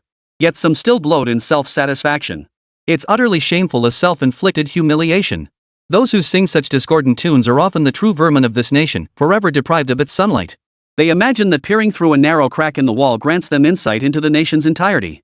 Their understanding is narrow, their ignorance 100-fold. They are not normal people. Lin Xiu disdained engaging with such people, so throughout the entire process, he refused to exchange a single word with them. In his heart, what he did was just driven by unwavering conviction, something these people could never hope to match or compare with. I stand here to speak only of what is just. I urge you all to observe the Forbidden City closely. This is a place every citizen of Xia should hold in the highest reverence. Please look carefully. Chapter 77, Endless Exploration. The Forbidden City reveals its form. Compared to the Great Wall, the Forbidden City was an ancient relic that had long existed in this world. However, there was no effective method to awaken it. The difficulty was immense, far from a simple, effortless task.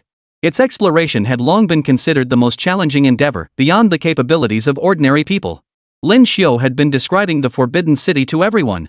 Suddenly, a flash of light erupted from beneath their feet. How could light appear in the world? Looking ahead, they saw a forest of buildings, twisted and contorted into bizarre shapes. Is this the Forbidden City? Truly astonishing. From here, the structures appear vast and immense beyond comprehension. How could human hands have built such wonders? Impossible. Could this palace truly be the Forbidden City? That our nation possesses such a pinnacle of architecture is utterly divine beyond comprehension. Many citizens voiced their doubts, and at this moment, Wang Lao appeared as a guest in the livestream as a top-tier figure. He intended to provide some context, though most of his knowledge came from Lin Xiu. Everyone, I have access to some more confidential and accurate information. I'll now read it out for you. This unique complex known as the Forbidden City spans approximately 720,000 square meters. Its total floor area is roughly 150,000 square meters. As he rattled off these figures, some listeners froze in disbelief, while the surrounding crowd erupted in astonishment. After all, a typical modern house barely reaches 100 square meters. The mere notion of a structure occupying 720,000 square meters was utterly mind-boggling. Huang Lao then proceeded to list several renowned bows and arrows. I'd also like to introduce several palaces of commemorative significance, such as the 3 Great Halls. The Hall of Supreme Harmony, the Hall of Central Harmony, and the Hall of Preserving Harmony are all of great importance, holding special symbolic significance throughout the entire dynasty. Next is the Qianqing Palace, hailed as the core of imperial power. Whenever the emperor held court here, he would summon his ministers to discuss future developments. This place was of paramount importance. Thus, every structure here carries profound historical significance. I encourage everyone to study these deeply. Mr. Lin Xiu serves as our exemplar. He will personally guide us through the complex.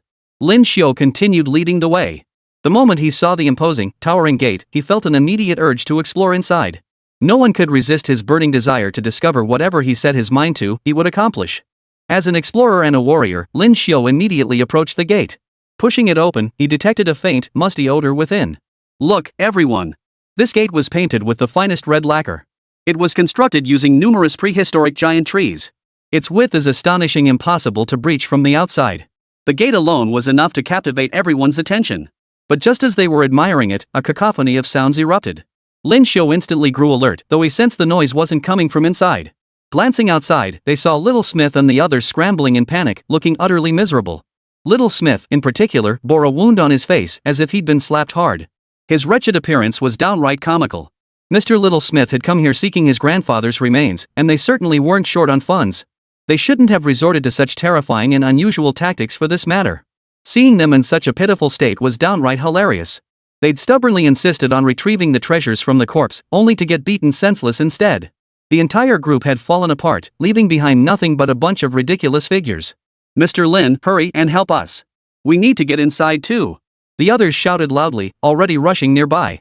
Having come this far, they naturally had to be let in. Lin Xiu watched these panting figures and found it utterly amusing. After such an ordeal, each of them was gasping for breath, utterly exhausted. Their reckless, headlong rush was truly laughable. After all this, it was even more sigh-inducing. How could life be filled with so many comical characters? Smith kept thanking everyone, but he couldn't bring himself to look at Lin Xiu. Lin Xiu had told him to leave, but the man had stubbornly insisted on staying. It turned out he'd made a terribly wrong decision, and his final choice was incredibly foolish. Yet he'd charged ahead regardless how utterly ridiculous. "Mr. Smith Jr., you finally arrived. I thought it would take you much longer to get here. Speaking of which, we share quite the serendipitous connection.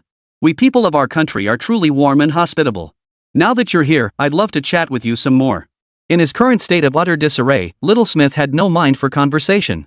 He now yearned to flee back at once. The events he'd encountered were beyond his wildest imagination. "Mr. Lin Xiu, I don't know what you people from the lower kingdom think, but I understand you live in a realm of demons. Demons lurk beneath every inch of this land. Even our original heroes have been corrupted into your demonic servants. At this moment, I urge you to let go of the past and return to sanity." Though he refrained from outright curses, his assessment of Xia Kingdom was even harsher than usual. Xia was a great nation, every citizen believed this. Yet according to the other party, it had become a demonic realm. There were no demons here. Perhaps some hearts harbored less than benevolent thoughts, but that hardly justified calling it a land of demons. Lin Xiu sighed, unwilling to engage in a quarrel. "Let's leave these matters be, Mr. Smith. You do well to understand that our Xia nation possesses profound, ancient culture and history, things many of you cannot fathom or comprehend. This is my personal explanation to you." Lin Xiaolan urged the group to continue exploring the Forbidden City.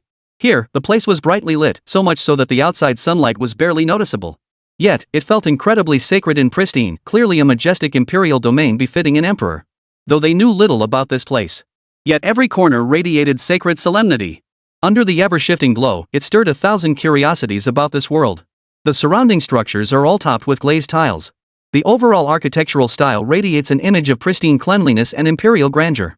Remember, this is the true majesty of royalty, accumulated over countless dynasties, something ordinary people can scarcely imagine. As Lin Xiu shared these insights, the common folks' fascination with the Forbidden City only deepened. The only regret was that they could not witness its true splendor. This was already quite remarkable. Each person was on their own path, each walking with purpose, their sights set on the future. Young Smith remained silent. Having approached with disdain, he was instantly subdued by the Forbidden City's solemn grandeur. Even the paving stones laid around them were arranged with such perfect order, let alone the surroundings, which seemed like nothing short of paradise. "Where am I? Am I dreaming? This must be heaven." Chapter 78, The Majestic Xia Kingdom, A 1,000-Year Legacy.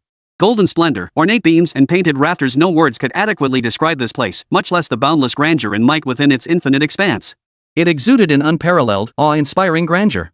Golden glazed tiles adorned the surrounding structures, while dragon and phoenix motifs were intricately carved throughout.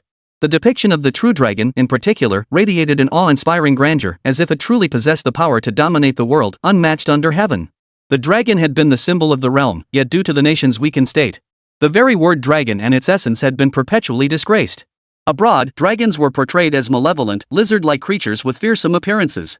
Yet they had never witnessed a true dragon like this. It's been many years.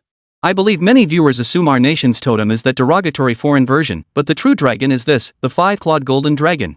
It possesses 5 claws, soaring through clouds without a sound, unmatched in its ability to traverse heaven and earth. This mightiest of creatures dances across the skies, unleashing boundless divine might and power. In this moment, it stands as a peerless creature, evoking awe and wonder. Thus, the dragon is our totem, a symbol passed down through thousands of years in Xia. The true dragon is here unmatched under heaven. The dragon's form has long inspired profound reverence, and everyone gazed upon each one with genuine respect. I never imagined this was the totem I had drawn as spiritual totem. When I saw it last time, it didn't strike me as anything special, but seeing it today fills me with boundless reverence and admiration. Exactly. This is the dragon that soars 9 heavens above, peerless under heaven. Such dragons are the mightiest, the most formidable. The prowess of such a dragon is truly beyond belief, soaring through the heavens and diving into the earth, peerless under heaven, a dragon among gods, inspiring renewed reverence. The majesty of the dragon, the sanctity of the dragon, the might of the dragon. Even a fleeting glimpse reveals the dragon's awe-inspiring presence, commanding boundless reverence from all creatures, great and small. This is the dragon's pride, the dragon's might. Countless people marveled at the carvings here. Even Smith and his companions crowded closer. Awe filled every heart. Some began snapping photos, others started recording videos. Lin Xiao noticed one individual among them seemed unusual. After gazing intently for a while, a mysterious expression appeared on his face. This fellow stood out among the crowd, his enigmatic expression tinged with a hint of strangeness. His eyes seemed filled with a different kind of thought, slowly drawing closer with a murderous intent that seemed to seep out without diminishing. He was memorizing everything here, waiting for an opportunity to return and plunder. That was the pirate's nature. His entire nation was like this, laughable, mad, and utterly despicable. That Lin Xiao fellow seems off. Look how he's eyeing the things nearby. His eyes are filled with greedy desire. This guy will probably rummage through everything here and then steal it all. These villains, these scoundrels, always have such intentions. Those nearby had observed this clearly. When it came to a greedy individual, most people had their own ideas. At least Li Haitang could see right through him. As Li Haitang spoke, Lin Xiao silently nodded and instructed Yi Tianlong to assign someone to keep an eye on the man. After all, many in the country had studied ancient martial arts. These martial arts families had passed down their ancestors' skills intact to the present day. Families like Yi Tianlong's were even said to venerate martial deities. Of course, upon hearing this, Lin Xiao refrained from pointing out that the revered martial god was likely none other than Guan Yu. They had venerated this deity for generations without knowing its true identity. How laughable. Yi Tianlong's family venerated Guan Yu as their martial god, though Lin Xiao kept this to himself for now. Among the neighboring clans, several possessed formidable warriors. One excelled at concealing his presence, suppressing his aura, and tracking targets in the shadows. He boasted unparalleled lightness skills, essentially, powerful legs and swift movement. Once he shadowed a target, he proved an extraordinary master. He could detect the movements of these individuals without leaving a trace. Danger lurked everywhere here, one must be vigilant.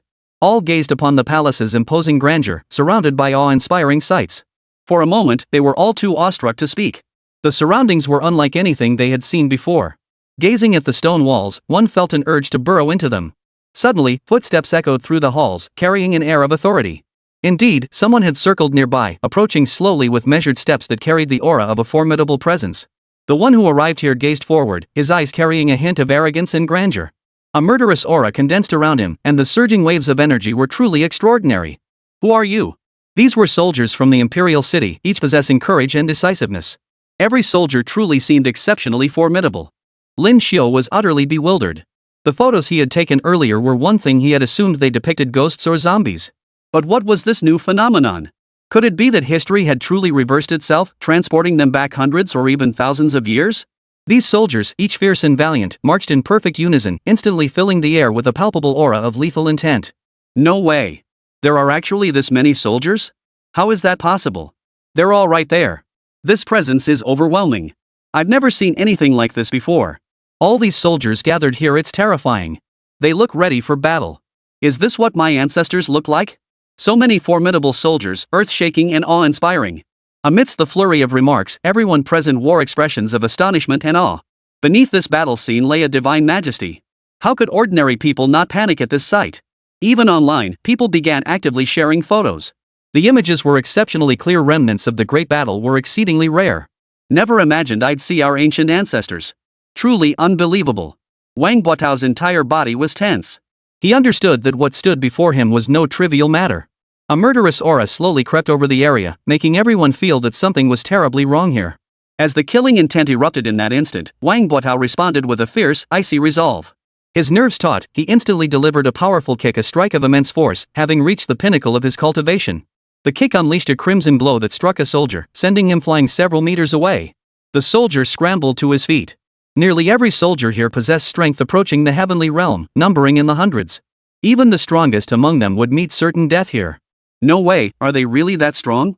Young Smith was utterly shocked by the sight. Heaven-tier powerhouses were numerous in this world, tens of thousands across the globe, perhaps. Of course, once one reached the heavenly realm, the gap between each tier was enormous. Little Smith and his companions had already made their decision. Knowing that so many heaven-tier powerhouses had appeared near the palace, with their combat strength, escape was impossible. Chapter 79, Resolute Battle. If a fight broke out, these heaven-tier powerhouses would annihilate them collectively. At that point, forget about survival, even death would be difficult. It would undoubtedly be an excruciatingly painful end. Little Smith immediately realized he couldn't outrun them. The palace was immense and grand, where could he possibly flee? Lin Xiu, however, had an answer. After all, he was familiar with this so-called Forbidden City. Even having just arrived, he grasped the palace's general layout. He understood which areas were separated and where he needed to go to reach the far end. His sharp wit was fully engaged. Xin Chang led the group toward another location, followed by countless soldiers.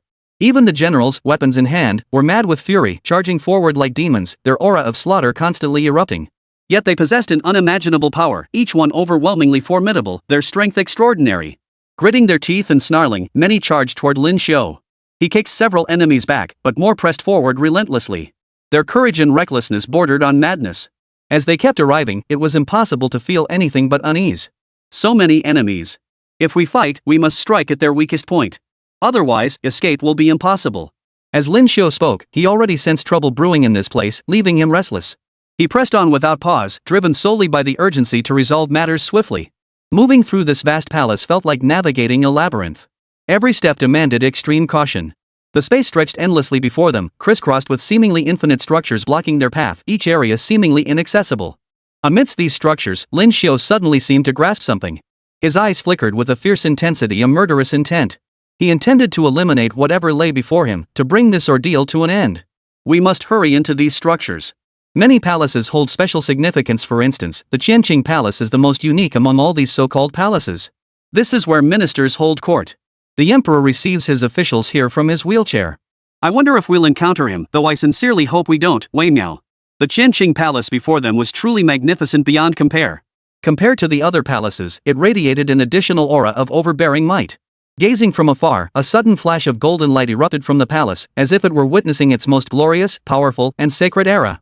Explosions echoed relentlessly behind them, accompanied by thunderous roars. What could be happening? Lin Xiu glanced up and saw another group of soldiers emerging from behind, appearing like undead specters. A murderous aura spread through the air. They had come to commit evil deeds. Lin Xiu's eyes widened in astonishment at the sight. Amidst the crowd, he glimpsed a figure vaguely resembling the photograph of Sir Smith. He had arrived with a contingent of musketeers, or perhaps undead creatures resurrected from the past. The soldiers who had been pursuing Lin Xiu and his companions split into two groups upon hearing the approach of formidable enemies outside. The stronger contingent headed to the rear to ambush the foe. The other continued searching for Lin Xiu and his companions, both groups pressing forward relentlessly. This division of forces inadvertently created strengths and weaknesses within each group, revealing the current tactical landscape. This was all thanks to the formidable celestial soldiers and generals among the Huaxia nation's forces. Each possessed the spirit of a hero, fearless in battle. Each soldier was extraordinary in their own way, possessing formidable strengths. Now, these troops charged forward with astonishing speed and fervor.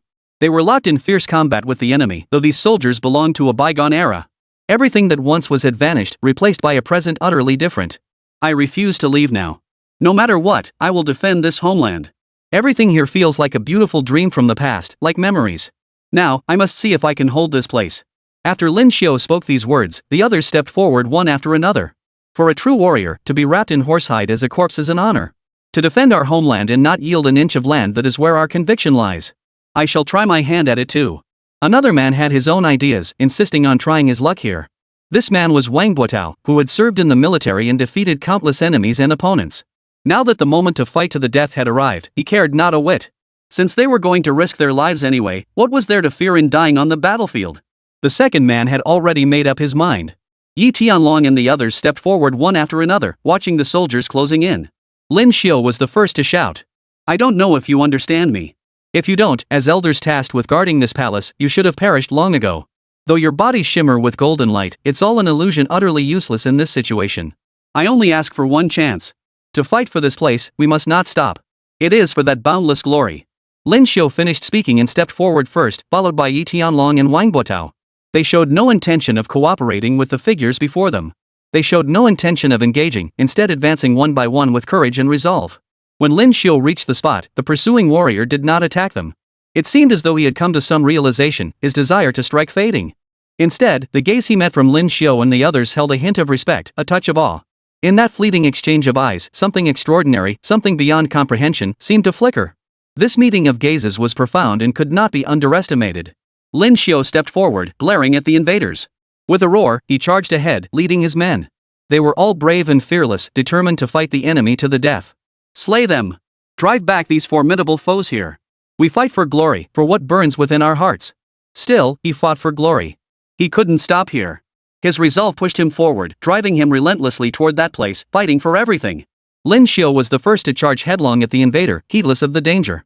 He was determined to fight to the death. In the first instant, he unleashed a punch, a powerful force carrying a crimson aura. He aimed to smash the enemy before him with a single blow. Lin Xiu's plan was sound, and he channeled his divine power, yet he hadn't anticipated being blocked. The next moment, he found himself pinned down, as if his opponent possessed an even more sinister aura. Lin Xiu's attack only added to his fierce momentum.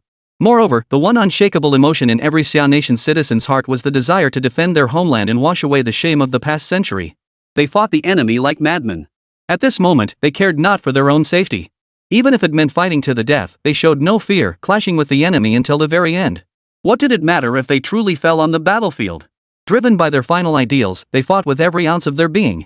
With unwavering resolve, Lin Xiu charged into the enemy ranks and came face to face with Smith's grandfather. The man stood tall and imposing, radiating formidable presence. Even the two tufts of his beard seemed to carry a certain air of authority. Chapter 80, Reclaiming Glory. With a sweeping gesture of his massive hand, he commanded more soldiers to surround the fallen, now transformed into truly malevolent corpses.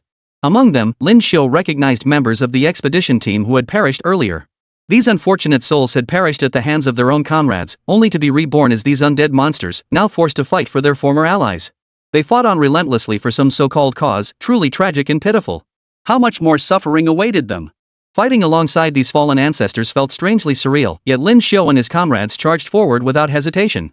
They plunged fiercely into the enemy ranks, clashing relentlessly in a battle that shook the heavens. Swords swung with overwhelming momentum as they fought the foe without cease. In the end, the enemies met gruesome deaths. Yet beneath this fierce battle, the men behind them harbored different emotions, different feelings. After slaying so many, all this glory seemed within grasp. Yet what would become of those who followed? I fear nothing, no matter what you are. I fight for the honor of our ancestors. Our Xia nation has lost so much.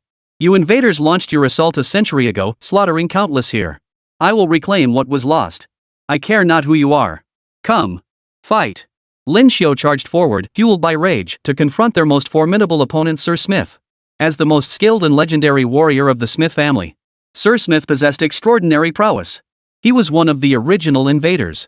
He had led soldiers to burn the royal gardens, causing immense destruction. He himself was a villain of the most depraved kind. Now, Sir Smith commanded a large force operating alongside him. This formidable figure drew the dagger from his waist.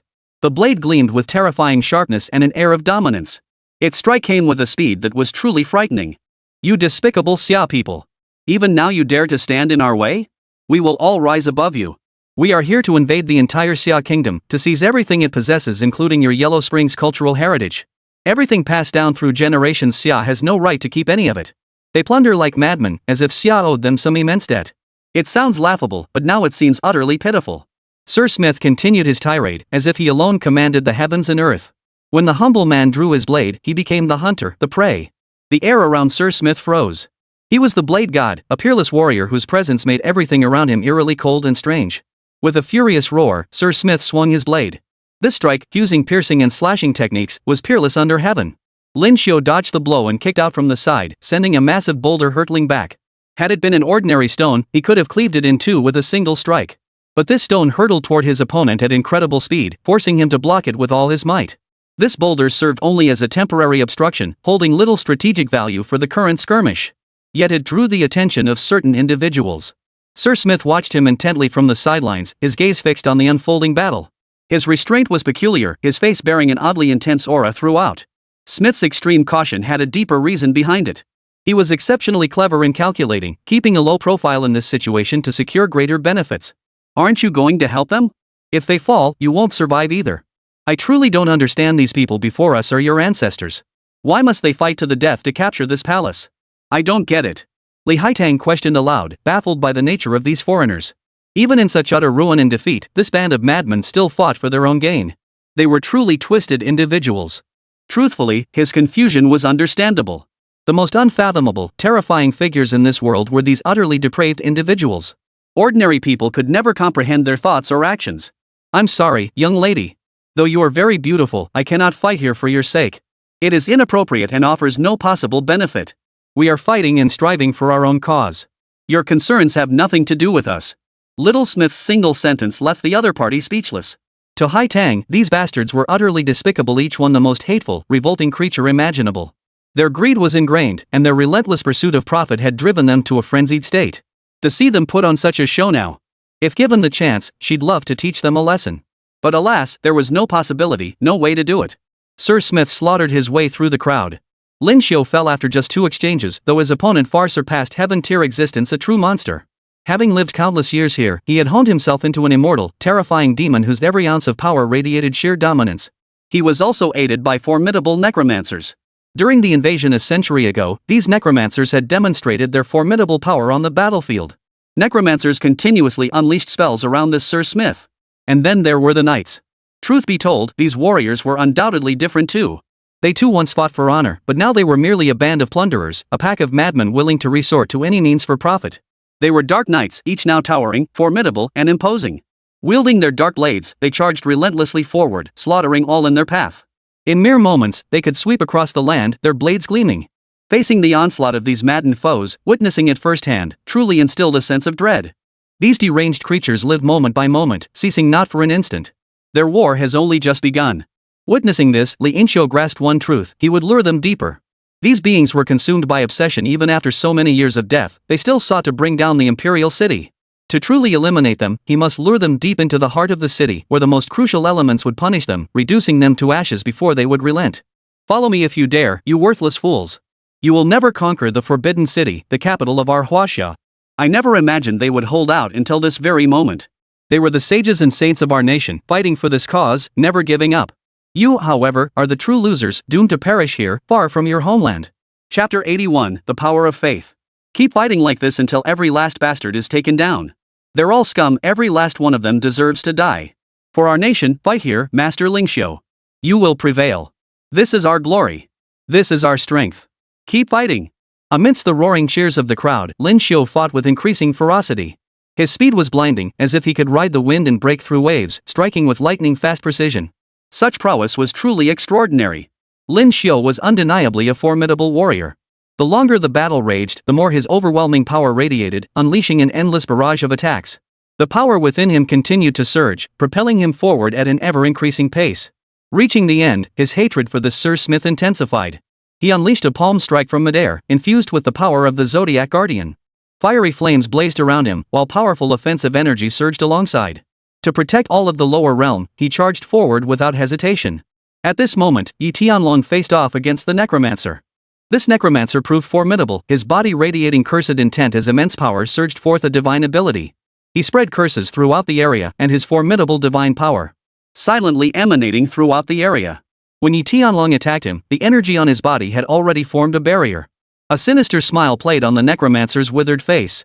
It seemed to be both a howl and a roar, evil power permeating every moment. They harbored profound resentment toward the Xia nation, having scorned the power of curses from the very beginning. Terrifying, malevolent forces radiated outward, as if this moment were their dominion, certain to make all enemies flee in terror, swiftly destroyed, leaving only the formidable curse as their weapon. A formidable power gradually left behind traces of wickedness, eeriness, and even a destructive aura here. What followed was no different. I don't care what kind of evil creature you are, undead mage or necromantic demon lord, I'm kicking you to death right now. My Yi family's wind-chasing divine leg is peerless, and paired with Dragon Clawfist, it'll shatter you to pieces. These successive declarations laid bare Yi Tianlong's true, hidden prowess. He darted back and forth like a celestial dragon, his swift movements befitting a heavenly extreme powerhouse. He flashed around the area, closing in on his opponent with a kick. Even with fierce resistance, it exploded like thunder. With a thunderous boom, the opponent was sent flying backward. In midair, the dragon surged forward like a coiling serpent, its momentum growing ever more fierce. His relentless assault threw his opponent into disarray. Within moments, the enemy was in complete disarray, unable to continue resisting as they had at the start. Yi Tianlong truly lived up to his reputation as a martial arts master. Lin Xiu was genuinely astonished to learn that such a group of martial arts masters, inheriting ancient traditions, actually existed within the country. These long-established clans and powerful figures remained hidden from view in ordinary times. Legend had it that a century ago, during a humiliating war, they had rallied their strength to resist. Yet they were utterly crushed by knights and mages. Even 100 of them couldn't match a single elite warrior from the opposing side. There was no way around it. Back then, not a single one had awakened their true power. 100 men could barely handle one of them. Even 10,000 ordinary fighters would struggle to take down a single one. Watching Yi Tianlong grow fiercer with each strike, Lin Xiu saw the opponent's thunderous momentum. As he charged forward, his figure flickered repeatedly. Under this relentless assault, Lin Xiu swiftly shifted his stance, circling behind his opponent. His wind-chasing divine legs struck hundreds of times, shattering the defense of the Ganner undead mage. Then came the dragon claw hand, crushing the opponent's throat. Just as he was about to finish the opponent off, something bizarre occurred. Despite his attacks being lightning fast and devastatingly powerful, at the very last moment, they halted abruptly, stiffening into an eerie stillness. Yi Tianlong was a formidable master. His strikes were lightning fast and masterfully executed, each action showcasing extraordinary combat techniques that were truly exceptional. Meanwhile, Wang Buotao and his group joined the fray. They were a rare breed of formidable fighters whose martial prowess centered on devastating offensive combat and destruction. Wang Buotao's combat style diverged entirely from Yi Tianlong's. One could say Wang Buotao had mastered the most potent offensive techniques and diverse combat capabilities. His battlefield combat skills, in particular, diverged from ancient martial traditions. Eschewing flashy flourishes, he relentlessly targeted vital points. His opponent was a knight. This knight wore armor that had rotted away, revealing the decayed bones beneath. Little sign of life remained in him. He was like the purest, most terrifying corpse, radiating a vicious aura. Such an aura was exceedingly rare, yet he remained a force of raw, unyielding power, his fists like iron, wielding a great sword that was nearly snapped in two. Though decayed and fractured, it still carried immense force when swung. Li Haitang grew deeply concerned about the outcome of this battle, but elsewhere, action had already begun. Young Smith and his companions headed toward the central palace, the Qianqing Palace, the most glorious and sacred place within the entire dynasty. What exactly are you lot doing? Did you think you could sneak in and steal treasures? Little Smith merely gave the woman before him a cold stare. He knew she couldn't stop him, so his gaze held only a hint of harsh, icy power. The look on your face is truly peculiar. Do you really think you can stop us? Besides, you have no proof this belongs to your Huaxia people. It's just a palace. None of your relics have awakened here before. Do you genuinely believe this place now belongs solely to you? Li Haitang shouted back, her voice rising. As a woman, she shouldn't have been so agitated, yet she remained resolute and earnest in her words. You people are nothing but bullies. Do you think all foreigners are the same? What you're doing is utterly despicable. All you know is plundering and committing these wicked, despicable acts. Do you truly possess no human heart? Not a single one of you has the decency to accept other nations' legacies or respect their cultures. You're nothing but a band of pirates. Young Smith remained utterly unfazed by these words, especially the mention of pirates, which made him burst into laughter. He promptly revealed his own tattoo. Despite being a top-tier rich kid, he indeed bore a mark tattoo. Know what this mark means? It's our Smith family legacy piercing our skin to leave the deepest scar, proving the Smith's strength. We were the original pirates, a band of warriors driven to advance relentlessly, securing greater gains for our nation. Now you lecture me about justice and evil? It's meaningless. We are justice. When we triumph, we become the embodiment of justice. Chapter 82, Seizing by Force. These men possess no shame whatsoever, convinced they could control everything. Their very existence was justice, their actions were righteousness. Faced with such madness, even the most thoughtful among us could not engage them on their terms. Even knowing these foreigners were so vicious and shameless, there was little one could do. One couldn't very well start a fight with them right now, engaging in a life and death struggle. Such is the nature of some people and their humanity, there was little immediate means to change them. Little Smith shoved Li Haitang aside. They possessed a semblance of so-called gentlemanly decorum, refraining from using outright lethal force against a woman. Even so, the group charged forward with relentless fury. They had only one demand, one thought, to enter and resolve all local issues. Judging by their fierce charge, these men were indeed formidable and arrogant. Each one charging and carried an air of domineering force. Their expressions were strikingly similar, each radiating an astonishing intensity. Witnessing this sudden spectacle stirred a peculiar curiosity. After all, no matter how capable the people before them might be, even if their abilities reached the pinnacle of heaven-piercing mastery, what difference would it make? It was utterly incomparable to their own prowess. Young Smith's expression was cold and murderous. Their group arrived at the Qianqian Palace.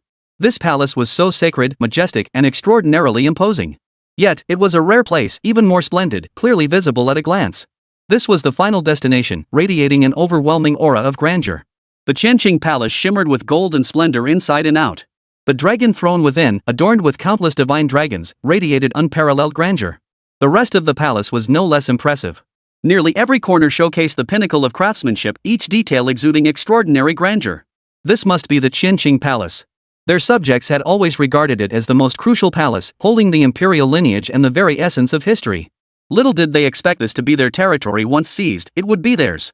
Young Smith cared not who stood in their path outside. In this moment, he was consumed by exhilaration, leading his men forward. They were about to seize everything, to possess it all. That resolve, that conviction, that sheer dominance. Now it seemed to erupt from within him, like a raging fire consuming him. They stormed into the Qin Palace, only to find themselves surrounded the moment they entered. Do not assume the lower realm truly lacks defenders. Here stood mighty warriors guarding the heroic spirits.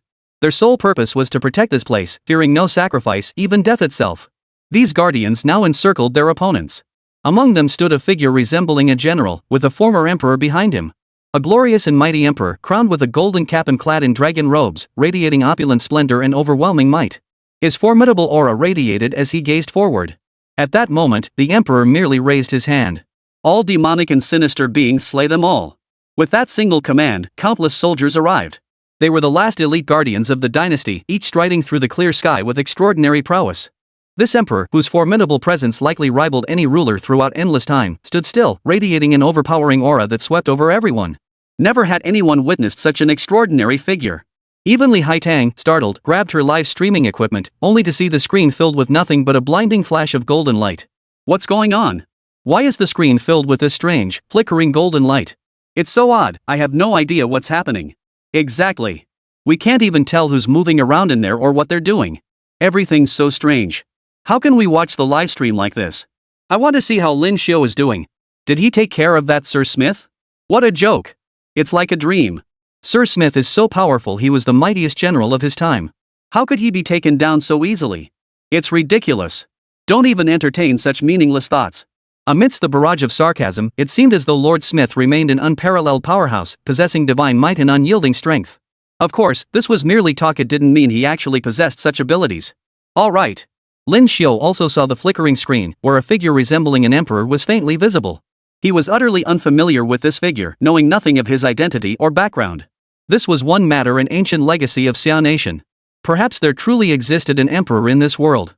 And he had lived all this time in this subterranean world. The notion was hard to believe, but whether it was true remained to be seen. Lin Xiu felt no genuine fear. He continued his relentless assault. The so-called Sir Smith waved his hand in defense, his palm crackling with thunderous power. A thunderous punch shattered the earth.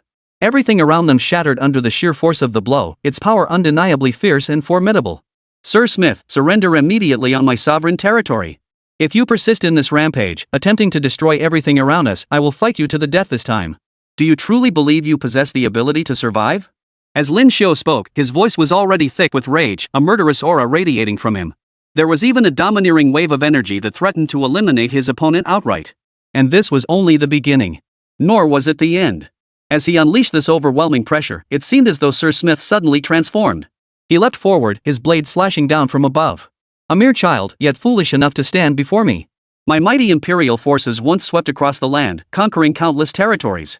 Every living thing fell beneath our blades, enslaved by our might. You people from these inferior nations persist in defiance, utterly foolish. This moment is yours to meet your end. Suddenly, Sir Smith raised his arm as if preparing something. Lin Xiu immediately sensed something was amiss. A rumbling sound came from nearby. 7 or 8 soldiers, moving like the Walking Dead, had carried out a cannon. Could such an ancient weapon still function? Lin Xiu doubted it, but then recalled how the world held many unexpected powers and energies. If it could unleash immense destructive power, it might prove useful. Sure enough, they positioned the massive cannon before them. The next instant, the ignited cannon unleashed a savage, terrifying shockwave. In an instant, the earth shook and the sky trembled. The deafening roar seemed to pierce through the heavens and earth. The cannonball arced through the air toward them. Its immense impact force was terrifyingly powerful. At that critical moment, Lin Xiu threw himself forward, using sheer physical strength to block the projectile. Yet he was still sent flying over 10 meters. Lin Xiu stared in astonishment at the cannonball, a mere iron sphere, yet its impact was utterly staggering. Xian Shang, though startled, did not pause. He merely stared coldly at his opponent. He knew only one thing: to protect Xia Kingdom, he could not yield. Raising his fist once more, his eyes began to gleam. Chapter 83, The Xia Emperor's Inherited Will. Thinking of the soldiers fighting fiercely around him, he distributed most of the divine power of the 12 zodiac animals among them. His own innate power defied death and injury, allowing him to recover even from severe wounds. Thus, the combat strength of everyone began to surge and grow. With Lin Xiu's unwavering resolve, he radiated formidable presence and boundless energy. The convergence of all his divine essence was indeed a colossal force. Lin Xiu now harbored but one desire, to slay this bastard before him for everything. He had long embraced a resolute, death-defying determination, seeking only victory, only to end the opponent swiftly. This was his way to vent the boundless fury within his heart, the very thing he craved, his ultimate trump card. Laser-like intensity blazed in Lin Xiu's eyes as he lunged forward. Mid-air, however, he was suddenly seized by the throat by Sir Smith. As if blessed by the gods, Sir Smith radiated overwhelming might. Gripping his throat, he loomed like a celestial being, vast in stature, extraordinary in strength, his voice a mere snarling roar. Now, boy, you can't struggle anymore. I'm going to kill you.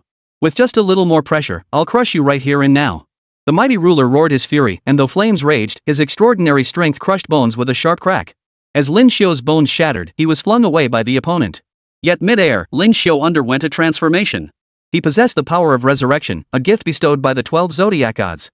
From them, he had learned countless skills and possessed inexplicable, indescribable divine abilities. It was precisely because he had mastered so much that Lin Xiu could now endure. In an instant, he launched a powerful counterattack, his hand unleashing waves of overwhelming energy. Battling fiercely despite his injuries, Lin Xiu forcibly turned defeat into victory.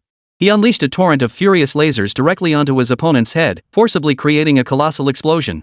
When the smoke finally cleared, the opponent's head was nearly shattered to pieces, leaving only a broken, charred ruin. This was the heaviest wound Lord Myth had ever suffered.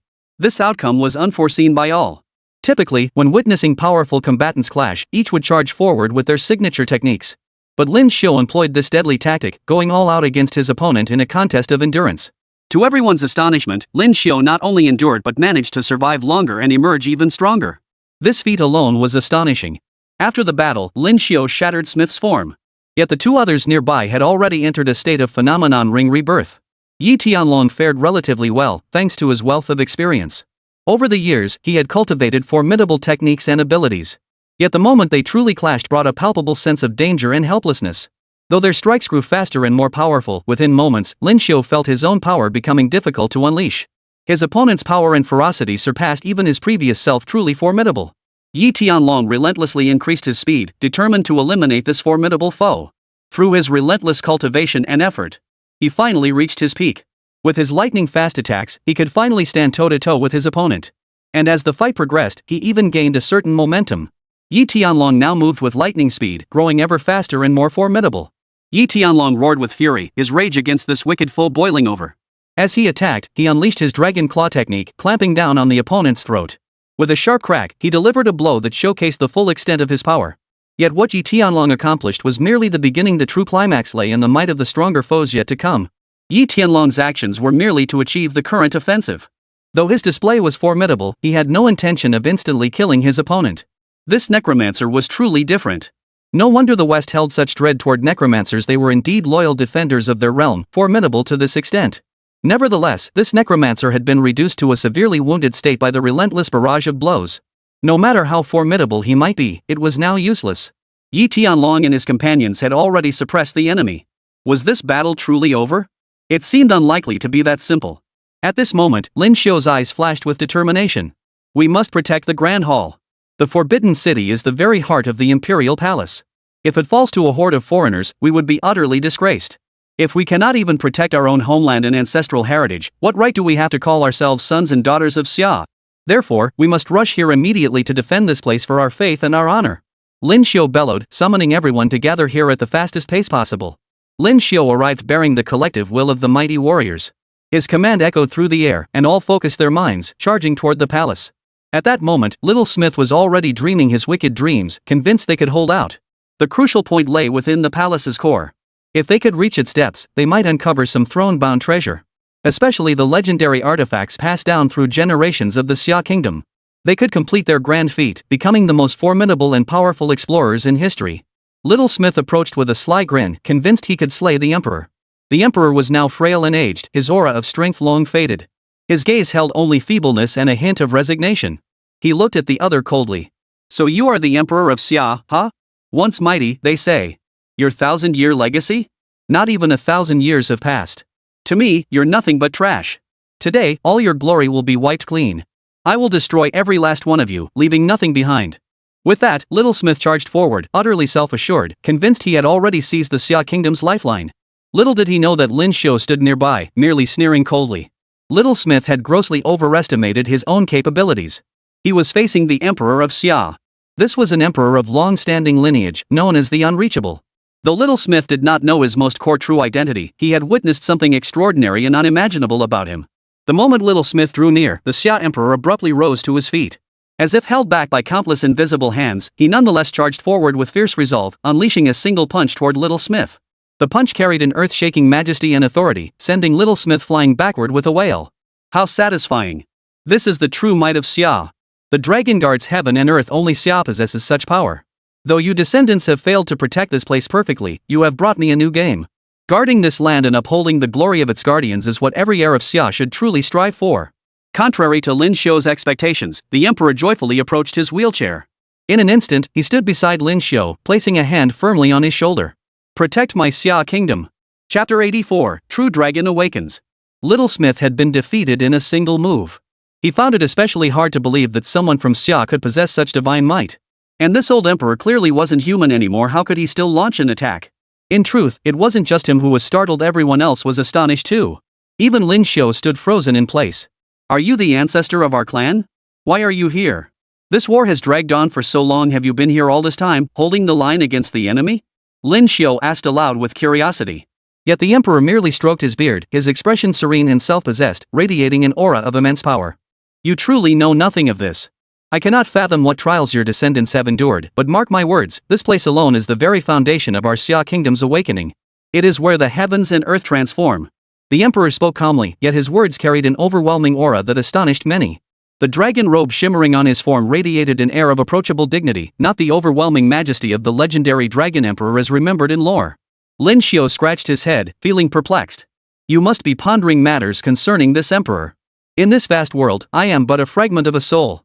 Do you think I remain here for no reason? When the Xia dynasty faced calamity, the heavens and earth failed to flourish, and even divine powers could not awaken. As the last emperor, I had to fight to the death to protect the imperial capital. A ruler dies for his state, the son of heaven guards the nation's gates. It was an invasion. All manner of foreign tribes formed a coalition and relentlessly attacked this nation. Yet this land could not muster enough awakened warriors of sufficient strength. In the ensuing desperate struggle, countless lives were lost. Only I, leading the last mighty legion, could defend this place, guarding the very soul of our Xia Kingdom. Finishing his words, he pointed to the golden dragon carvings adorning the wall. This is the Golden Dragon Wall, a legacy passed down through generations of our Xia Kingdom. The paintings and inscriptions here mark the locations of all dragon veins across the land. Though this heritage spans countless millennia, perhaps some today no longer recognize its significance. Yet this legacy itself is the true glory. Possessing this Golden Dragon Wall could have unlocked our nation's great destiny, but alas, we were unable to achieve it in those days. Now that you have come here by fate, it must mean other ruins have awakened outside. With determination, you can continue guarding this divine dragon wall, continue awakening, and unleash overwhelming divine power. With the dragon's descent upon the world, my lineage naturally possesses peerless might. Moreover, I shall now reveal to you another profound secret of divine power. The emperor now swayed precariously, his form weak and shadowy, as if about to vanish. Lin Xiu's heart leapt in alarm, and he hastily withdrew. Ancestor, if possible, perhaps you could hold off on sharing this now? Let us resolve other matters first. There's no need to expend your divine essence here. Hearing this, the other party showed no concern whatsoever. Grabbing Lin Xiu's hand, he entered the rear hall, while others attempting to follow were all stopped. This startled everyone. They had no idea what the old ancestor might be planning, but curiosity burned fiercely within them. They all believed the ancient ancestor would never harm Lin Xiu. As the true dragon emperor who had guarded the soul of Huaxia for countless ages, he had no need to resort to such despicable methods to harm the person before him. This was only natural. Upon entering the rear hall, Xian Chang was startled to see countless statues enshrined around them. Among them were some he recognized intimately. The tallest statue at the very front was none other than the Yellow Emperor, Xian Yuan. He was considered the progenitor of the human race, yet this statue of the Yellow Emperor appeared as if someone had hacked at it, leaving terrifying damage upon its surface. Other areas housed statues of legendary deities and primordial ancestors. Even the statue of the Jade Emperor nearby bore immense damage. How astonishing! At this moment, Lin Xiu's heart was filled with awe. Young man, it's clear you're one favored by the gods, possessing considerable power. In the past, our realm fought to the last soldier and clan to protect this land, only to lose all our celestial spirits. Our primordial essence was sealed, leaving all deities unable to descend. A tragic fate indeed. Seeing these statues, Lin Xiu was startled and about to ask questions when he noticed the ancient emperor's form growing even more ethereal and elusive. Having lingered in this palace for far too long, his divine essence had been drained to its absolute limit. The final, crippling blow he struck was the last ounce of strength he possessed. Ancestral predecessor, please spare yourself further strain. Whatever you require now, speak to me, and I shall fulfill it.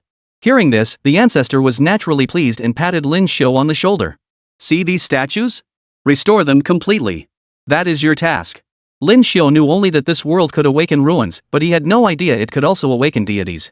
The gods before him were merely clay statues, though each deity's form emitted a faint spiritual glow. At this point, it was impossible to move them out to continue fighting. Moreover, judging by the emperor's demeanor, there was undoubtedly some mysterious story behind him, though he couldn't speak of it openly. You'll understand in time. Moreover, this place holds the locations of all the ruins across the land. When this city descends once more, humanity may awaken other realms. If you can restore these at your own pace, you'll possess immense power, capable of directly enhancing the strength of all people. Lin Xiu glanced at the largest painting on the wallpaper beside him, which depicted the renowned landscapes of the world. Many were already familiar to him from his memories. Now, upon seeing them again, he found them even more wondrous: the Grand Canal, the Terracotta Army, even the divine capital Luoyang. Towering structures and breathtaking vistas all resided here, never fading into obscurity. More crucially, the map marked the dragon veins that coursed through the land. Many of these landmarks were built upon these veins. Once awakened, the dragon veins could restore these ruins to their former glory. Of course, this was not something that could be achieved overnight. To awaken so many ancient ruins, one must seek out every single location, a task far beyond Lin Xiu's capabilities alone. I entrust everything to you. Guard the land of Huaxia, restore these ruins, and repair these statues. If you seek the true secret, it lies here. But beware your adversaries until then. Those outsiders have come under orders. They seek to destroy this place, shatter the statues, and sever the dragon veins of our Xia Kingdom.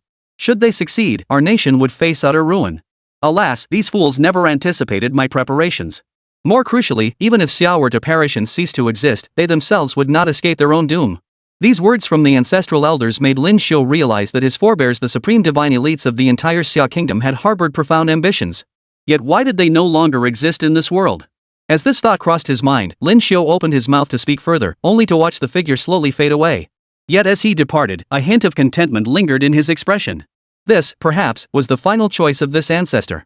Though he had been an emperor, a solitary guardian, now he remained as the last remnant of a soul, protecting the forbidden city. His existence now was hardly more comfortable than when he lived. Yet in Lin Xiu's eyes, it was enough to truly call him an ancestor, a genuine predecessor, a true sage. Chapter 85, Super Bomb. Watching the figure vanish, Lin Xiu knelt on the ground and bowed toward the direction of its departure. Rising to his feet, he turned to observe the statues and murals adorning the opposite walls, which held profound significance.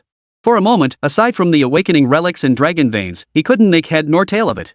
Just as he was puzzled, a loud commotion erupted. Someone was forcibly breaking through. He looked again and saw that Little Smith had indeed arrived, enraged beyond measure. He was determined to fight to the death here. Little Smith was already charging toward them. Just as Lin Zhang prepared to block him, a sudden burst of golden light erupted from his body. A warm energy flowed and spread through his body, and he felt its immense power. He glanced to the side and saw a similar golden light emanating from Miss Li Haitang. Apart from those who had been subdued around them, their figures shimmered with extraordinary radiance, though none knew the nature of this force. Lin Xiu, however, sensed that this place was awakening. The awakening of the Forbidden City knew no degrees of intensity. Over the years, it had endured relentless attacks from foreign forces. Even after transforming into a demonic monster, that Sir Smith kept launching attacks, determined to destroy this place. With the aid of other accomplices, the place had likely been reduced to utter chaos. What should have been a sacred site, the very heart of Xia Nation's rule, had become a battlefield, a sight both tragic and heroic. Smith had done so much yet achieved nothing. As Lin Xiu watched, the young Smith was about to cause chaos when Li Haitang stepped forward and slapped him across the face. The young Smith was sent flying by the blow, screaming in midair. Even after suffering such a heavy blow, he looked utterly stunned. What the hell is going on with you? You were useless a moment ago, and now you're this strong? Li Haitang couldn't explain it either. Instinctively, golden light flared around her body, and with that power infused, even an ordinary person possessed a touch of divine might. This scene instantly captured the attention of countless viewers watching on their screens. Li Haitang's suddenly awakened divine power is incredible. Could it be that anyone can awaken it? I see golden light on my body too. One viewer posted this comment, and immediately afterward, golden light did indeed emerge from his body, though no one else could see it. This wisp of golden light was an infusion of energy. In the most crucial region of Xia Nation, this awakening naturally triggered countless others to awaken their own divine power. Those capable of awakening were inherently fiercely loyal to the nation, much like Sir Smith, the grandfather of young Smith. They had traveled thousands of miles to launch their assault, determined to destroy the very foundations of Xia Nation. The divine walls crumbled in other areas as well, and they fought relentlessly to accomplish their mission. They were by no means benevolent souls. In the eyes of their own people, they were unquestionably true patriots. Marching thousands of miles for their nation's interests, dying tragically in foreign lands, no wonder their bodies must be brought home, and so on. Lin Jingxiu observed the changes in everyone with natural delight, but then heard young Smith roar directly. Just as I expected. You are awakening. If what that book foretold comes true, your Xia Nation's awakening will surely bring about the end of the world. Don't think you can succeed. Lin Xiu was particularly intrigued by Little Smith's words and was about to ask for clarification when he noticed the man's face contorting into a hideous grimace. Something was terribly wrong. The boxes they carried seemed to contain something. With a twisted expression, Little Smith ordered his men to bring the boxes forward. The men moved swiftly, setting the boxes upright before them. Immediately afterward, they opened the boxes, allowing whatever was inside to take effect. The tension in the air was palpable. Stunned, Lin Xiu immediately sprinted forward, pushing his speed to its absolute limit. Fortunately, the power of the 12 zodiac gods proved formidable. He covered 100 meters in an instant. A burly man was about to open a crate before him when Lin Xiu seized his head and crushed it in an instant. Little Smith pulled a phone from his pocket. Just as he was about to operate on Lin Xiu's remains, laser beams shot from his eyes, piercing straight through the man's palm. The pain made him scream in agony. The rapid succession of events was astonishing, and a look of despair crept onto Little Smith's face. How did you sense something was wrong? Lin Xiu stood there, a lingering unease settling over him, his nerves still frayed. Only now did he realize that young Smith's box must contain something truly terrifying. He spoke slowly. I don't know what's inside this box, but your recent behavior, coupled with your relentless pursuit of finding this Sir Smith, it makes me highly suspicious of you all. Sir Smith has been dead for so many years, you shouldn't have such deep feelings for him, yet you're intensely interested in his corpse. I'm not stupid. If I couldn't see that, I might as well quit. At that moment, Yi Tianlong and the others departed one after another, heading toward the true ruins of the Xia Kingdom, the place where the strongest national consciousness lingered. As they ascended, their power surged several-fold. Yi Tianlong, it seemed, had already broken through to the 5th tier of the heavenly limit realm. He had completely overwhelmed one of the opposing knights, crushing him with a single strike, and now held another firmly by the throat. Little Smith looked utterly devastated, his face ashen. Lin Xiu, his suspicions confirmed, spoke up. What exactly is inside that box? Tell me. Little Smith sneered coldly. If you've got the guts, open it yourselves. By then, Wang Buotao had arrived beside them. Don't think we're afraid to open it. Who do you think you are, threatening us like this? Wang Buotao reached out to open the box, but Lin Xiu shoved him away. You almost fell for his trap. He deliberately provoked your hatred to make you open it. I suspect this box contains explosives. If not explosives, then something with devastating destructive power. Your true intent, you foreigners, is to destroy everything here, including our Xia Nation's relics, this imperial city, and the murals behind it. In short, you want to plunge our Xia Nation into eternal ruin, leaving nothing standing. Young Smith neither confirmed nor denied it, his expression cold and grim. But failure was failure, and this defeat was still too painful for him to bear. On the screen, countless people erupted in fury. What on earth is going on? Is it really as Mr. Lin Xiu said? Are these foreigners deliberately trying to destroy the relics of our Xia Kingdom? This isn't merely about destroying relics. It's like they're targeting the very heart of Xia's culture and historical legacy. If they succeed, we'll lose everything. We wouldn't even deserve to call ourselves descendants of Xia. No way. What use is destroying these? Just to suppress lesser nations? That's far too elaborate. Besides, weren't the ones sent here Sir Smith and the others figures from 100 years ago? Did they start this plan a century ago? Young Smith remained silent until new messages came in. Lin Xiu saw they were from Elder Huang and the others. He connected the communication link, scanning the temple's surroundings as he did so. Elder Huang began compiling and relaying the latest intelligence to the group. Chapter 86, The enemy approaches, like these bones. Mr. Lin Xiu, your reasoning is likely correct. The arrival of young Smith and his group is an order from the highest echelons of their nation. To conceal their true intentions, they selected certain warriors, but not their most powerful elite forces. This is likely a ploy to deceive us, making us believe they're merely here to recover the body. Our investigations suggest the enemy has already mobilized. The entire Western world is paying close attention to this incident and has deployed heavy forces along the border. If their plans are confirmed, they will undoubtedly launch a full-scale attack. Moreover, a mysterious flash of light suddenly appeared near a temple somewhere in the west. We're investigating the cause, but it seems connected to the awakening of a Western deity. Earlier, everyone was boiling with rage, but the moment the term deities awakened in the west was mentioned, their fury nearly vanished. The awakened deities of the West represent the true core of the West. Even ordinary citizens who awaken possess extraordinary combat prowess. True divine awakening, however, is an entirely different matter, incomparably more powerful. If a true deity were to awaken, the combat prowess unleashed would far surpass anything the human Su Yunchang could ever imagine. It would be overwhelmingly formidable, an indescribable terror. Throughout the previous wars, the Xia Kingdom had grown increasingly formidable, steadily gaining strength until it could finally stand toe-to-toe with its adversaries. Yet the arrival of the true God's hand was exceptionally terrifying, and this news immediately crushed morale. Fear not, my fellow Xia subjects. Our ancestors stand with us, and the gods watch over us. Behind us, I have observed their divine statues slowly repairing themselves. Should the enemy truly set foot within Xia's borders, these deities will surely awaken. May they grant Xia the strength to purge our foes and restore our supreme might. Lin Xiu, now a national idol, carried weight with his words. Some rejoiced inwardly, while others roared with fury, demanding to join the ranks and fight for Xia. Given the chance, I'll rush to the battlefield too. I've unintentionally awakened the power to control flames of formidable ability. My abilities aren't half bad either. I seem to be some sort of Taoist master. I can't fathom where this power comes from, but I can lend my strength too. I too wish to join this battle. I only ask to defend our nation here, protect our people, and safeguard our homeland regardless of life or death. The crowd shouted in unison here. In an instant, the network had rallied the collective will of the masses, accomplishing what could be called a monumental feat. Lin Xiu knew Smith's arrival here couldn't be that simple. Young Smith, you've already spoken this far. If you don't come clean now, it'll be pointless. Your ancestors are dead. Perhaps you won't get another chance to do these things. Why not just lay your cards on the table? Stop being so hypocritical. Young Smith paid no heed to these words. His face bore only a thick layer of murderous intent, as if he never once regarded Lin Xiu and the others as worthy of his attention. Lin Xiu, even if you possess 3 heads and 6 arms, the mightiest strength, you couldn't protect all the people of Xia Kingdom. You lack the power to safeguard the masses. Let me be clear, destroying this structure is my true objective. Finding my ancestors, as you claim, is merely an excuse. Inside this box lies a bomb. Whether triggered by the button or simply by opening the box, it will obliterate everything within hundreds of kilometers, leaving nothing behind. Hearing this, everyone felt a wave of dread wash over them. Had they truly allowed the other party to carry out such actions earlier? The very heart of Xia Nation would have vanished without a trace, a true catastrophe of cosmic proportions. Wang Buotao stared at his own hand, wishing he could chop it off.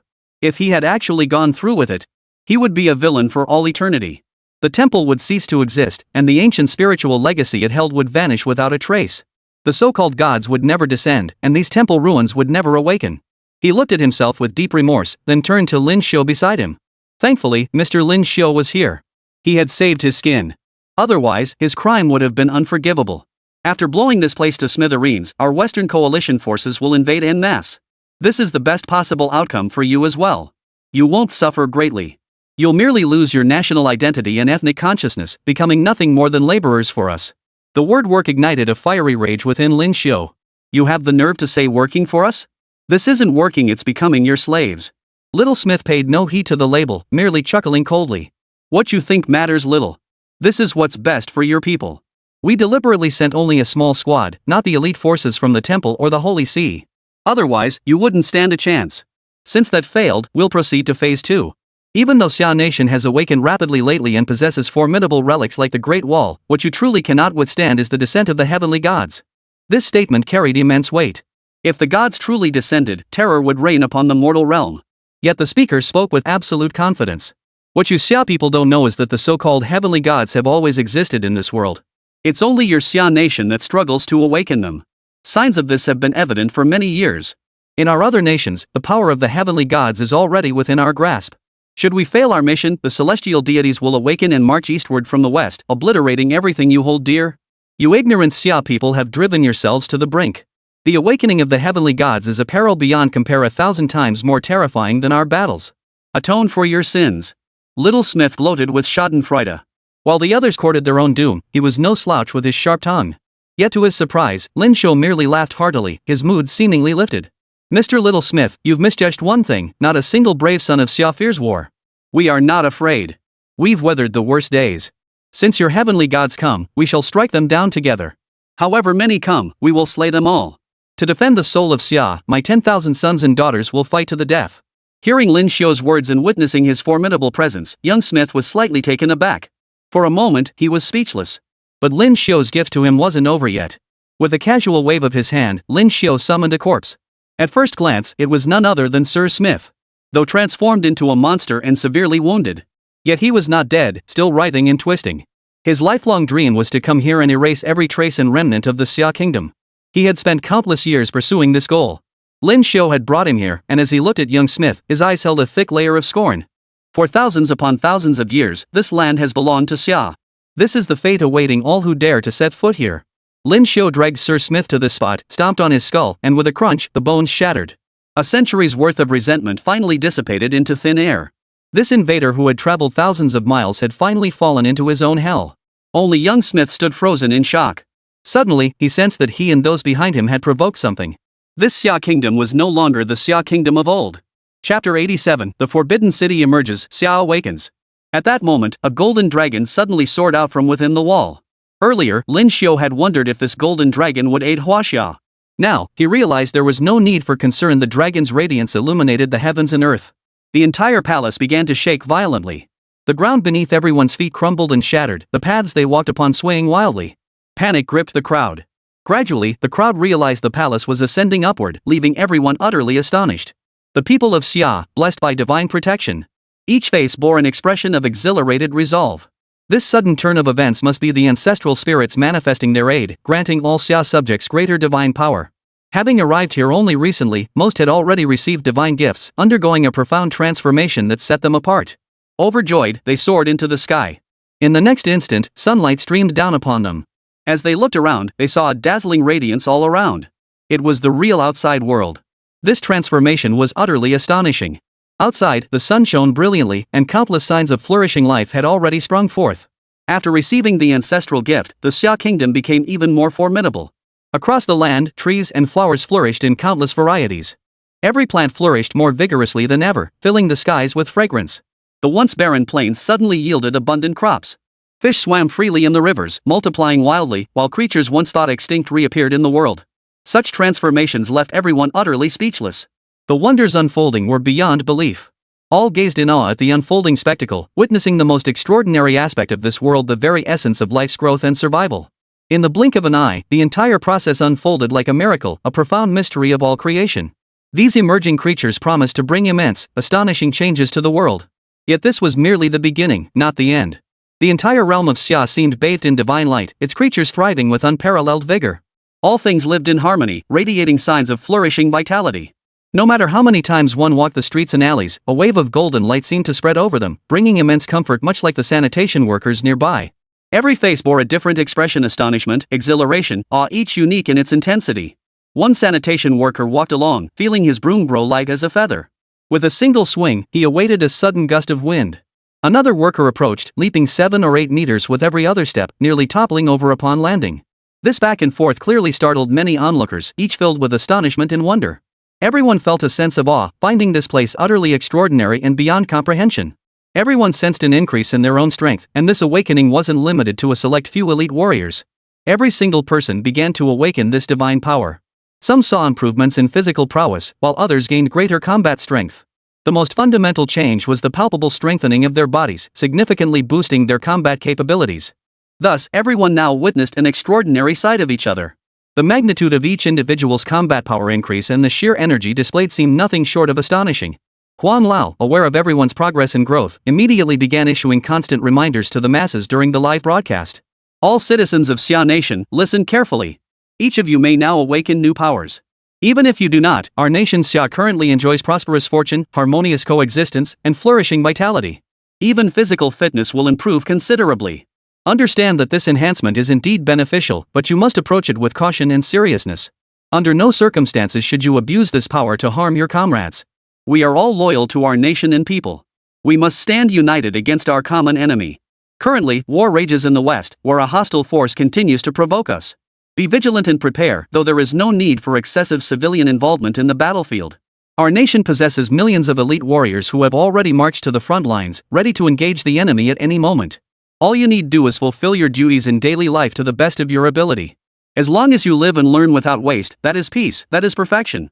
Huang Lao's words were meant to calm everyone, even in the face of foreign invasion. The elite forces within the army can handle the situation comprehensively, leaving not a single enemy behind. There is absolutely no need for the ordinary people before us to be caught up in the turmoil and chaos of war. During this process, even Huang Lao himself sensed a transformation. His physical constitution had noticeably improved, and the spiritual energy radiating from his body carried a certain pleasant sensation. Though advanced in years, he now possessed this spiritual energy. The energy flowed perfectly through every acupoint in his body. The entire world seemed to be in a state of turmoil, with tremors shaking its foundations. Peace was impossible anywhere, and this was true everywhere.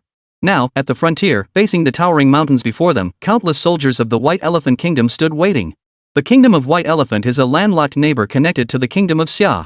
A significant portion of their national border rejoins Xia, and it must be said that relations between the two nations are not particularly amicable. After all, Xia has been impoverished and weakened for so many years. The nation now seemed like a juicy piece of meat on the chopping block, with everyone eager to take a bite. The last time, a coalition of nations sent the bulk of their forces to attempt the direct annexation and destruction of Xia. Yet despite their overwhelming numbers, they failed to accomplish their goal. Merely relying on quantity cannot alter the current situation. Even so, it must be said that, even after that battle concluded, certain nations harbored mad ambitions, their desire to destroy Xia never fading. Take the White Elephant Kingdom before us, for instance. It seems to harbor a thousandfold grudge against Xia. In truth, there were no significant border disputes between the two nations. Rather, each side was single-mindedly driven by this very notion. They were determined to wage war to expand their borders. This is driven by their own greed and thirst for battle, a desire to gain more, which is never a good thing. Instead, it was a powerful madness perpetrated by madmen, relentlessly orchestrating and executing their schemes. A monstrous assault upon the world. Regardless, the world now seems to be in turmoil, as if bracing for a storm of fury terrifying and dreadful beyond measure. Even the small world is no exception, filled with places that inspire fear. At this very moment, this realm seems to be in utter chaos and turmoil, almost beyond belief. Everything here has long revealed its horrors, strange chaos and terror. This world may well transform into something entirely different. Most of the White Elephant Kingdom's soldiers waited here, ready to advance at any moment. Their unwavering resolve for battle needed no further explanation. The pinnacle battle now commenced. Chapter 88, A War Game. Remember this, the enemy we must defeat lies ahead. Xia has always been our foe, invading our lands. This towering mountain peak rightfully belongs to us. Yet the Xia people, disregarding all honor and decency, have seized it. They are a wicked bunch. The commander before them had the audacity to declare Xia a realm of utter wickedness, demanding they reclaim everything here. His furious roar shook the entire Xia kingdom, for atop that mountain stood a garrison force. Among them were numerous formidable warriors, prepared to defend this place with unyielding resolve. This formidable military presence was merely a surface display. A general gazed down silently, puzzled as to why the White Elephant Kingdom had launched another attack. For years, the White Elephant Kingdom had steadily devoured border territories. When Xia was weakened before, they could only stand by and watch. Now they dared to come again. They were utterly mad, courting their own destruction. The general watched silently as a vast horde of White Elephant soldiers gathered below. Their numbers were staggering, their frenzy palpable as they brandished weapons. Among them were even awakened ones. The awakened of the White Elephant Kingdom possessed unique abilities. Capable of channeling divine power, breathing fire from their mouths, or wielding extraordinary ancient inherited techniques. Those who could spew fire were also called awakened ones. As for those trained in ancient arts, their prowess rivaled the martial masters and elite warriors within Xia Kingdom's borders. In short, they possessed distinct abilities. These awakened ones were among the ranks, including those who could spew flames or even summon a day's worth of fire. The first wave of warriors prepared themselves and began advancing toward the mountain. Though their pace was not swift, their resolve was unwavering. This mountainous region was precisely the destination they relentlessly sought to reach. One by one, their figures flickered as they charged fiercely toward the mountain. These beings found themselves in a strange, twisted mountainous region. As if drawn to the place they themselves had envisioned, one by one they approached the mountain's vicinity. From the heights, they surveyed their surroundings, looking left and right, observing the rivers and valleys with a different perspective and awareness. That must be the mountain. It's truly peculiar, a rare sight indeed. The first one declared, but he soon overlooked something. A large boulder rolled down from the mountain. Unable to dodge in time, he was crushed beneath it. It turned out the mountain was occupied by Xia Kingdom soldiers. Even ordinary soldiers who couldn't awaken their powers received immense attention, especially when defending their homeland and safeguarding their territory. The Great Wall's effect would then manifest. The Great Wall's effect lay in enhancing combat strength within its borders, using the wall itself as a boundary to continuously advance. Though excessive concessions had been made before. After the Great Wall's establishment, Xia's territory became unparalleled in stability. The Forbidden City, meanwhile, serves to comprehensively enhance all warriors and citizens alike. Even ordinary citizens, after being enhanced, possess unprecedented mobility and combat prowess. This enhancement persists for a period, sometimes escalating to astonishing levels. Ordinary people, after continuous enhancement, could join the battlefield. Elite warriors, possessing the finest physical conditioning, were even more formidable. One such warrior hoisted a massive stone weighing hundreds of pounds and hurled it from a great height. Plunging from the heights, the boulder rolled and crashed through the forest, finally landing with an earth-shattering roar. It seemed like a terrifying weapon of divine power, its impact awe-inspiring and utterly formidable. That a mere stone could possess such extraordinary power left everyone below gape-mouthed and utterly astonished. The destructive force unleashed by the boulder's impact continued to unfold, showing no signs of abating. If anything, it intensified. One boulder struck a soldier from the passion fruit army. Before he could react, he was crushed into a gruesome pulp by the boulder. Such horrific scenes unfolded relentlessly, one after another. All present fought desperately, seeking a decisive strike, yet beneath this terror, the sheer force of the impacts alone proved terrifying. They invariably claimed lives and inflicted horrific injuries. Such devastation was not uncommon. It had become the dominant theme here. Rocks tumbling from above and the frenzied counterattacks of the lower kingdom forces inflicted unprecedented damage on the white state. Casualties mounted, corpses littering the ground without end. After enduring so much destruction, other areas seemed unable to find stability. After all, in this world, there would always be those who chose to take desperate, insane risks. A battle was inevitable. Powerful warriors, their bodies enhanced, advanced relentlessly upward. In mere strides, they leapt to great heights, adopting an utterly malevolent demeanor and striking a terrifying pose. The first to arrive was a commander from the White Minister's forces. As the leader of the assault squad, he possessed considerable skill. Upon reaching the front, he turned with a malevolent gaze, his voice booming with a commanding roar. In his eyes, he was a triumphant victor. To this powerful warrior, the people of the vassal state were nothing but vulgar, utterly fragile beings. He intended to seize this moment to establish his legacy, to unleash his full potential. You foolish subjects of the inferior nation. This very moment, I shall crush you and make you understand the folly of your invasion. Faced with the other's shameless interrogation, Yi Ziwu, commander of the Xia Kingdom's army, was utterly dumbfounded. Incidentally, Yi Ziwu was the younger brother of Yi Tianlong. Though their lineages appeared distinct, they shared one common thread: the cultivation techniques and realm advancement passed down through their family lineage. In short, seeing the enemy's shamelessness, Yi Ziwu flew into a rage on the spot. Have you people of White Elephant Kingdom no shame left? Why have you become so wicked, so despicable? You're the ones invading our nation, yet here you stand playing the role of the so-called weak. You deserve to die. Yi Ziwu roared furiously, denouncing the people of Beixiangguo as perpetually shameless. They seemed utterly ignorant of the very concept of dignity, its meaning, its form. They were perpetually vicious and repulsive, and their true nature was plain to see. This squad leader and Yi Ziwu fought together, both wielding formidable techniques that unleashed devastating destructive power. For a moment, the scene before them became dizzyingly chaotic, a display of extraordinary skill that was truly remarkable. To defend Xia Kingdom, Yi Ziwu and his comrades charged bravely into battle against the enemy. With his overwhelming martial prowess, he unleashed a relentless assault, ultimately crushing the enemy before him, driving them back from start to finish. Some still fell from the heights, and that arrogant commander was swiftly eliminated. This border skirmish was merely one of countless such battles along the frontier. Across the ocean, a nation was advancing with relentless speed, deploying its final fleet. The Sunset Empire was poised to launch its decisive final assault. Chapter 89, The Strong Stand Alone. Lin Xiu stood within the Grand Hall, gazing outward. He was not the ruler of this place, nor an ancient emperor. He was merely an ordinary man now, gazing into the distant expanse. His eyes held the yearning of one seeking the mystery of the strong, as if he could see through the very essence of the world, the awe-inspiring power that turned all things upside down. At this very moment, Lin Xiu saw clearly, saw with exquisite detail. He even perceived everything unfolding in the distance, the entire world shifting its form, everything within it changing as well.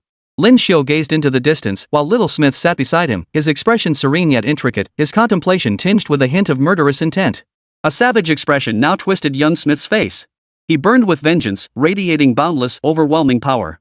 He refused to concede defeat, even as he surveyed everyone present.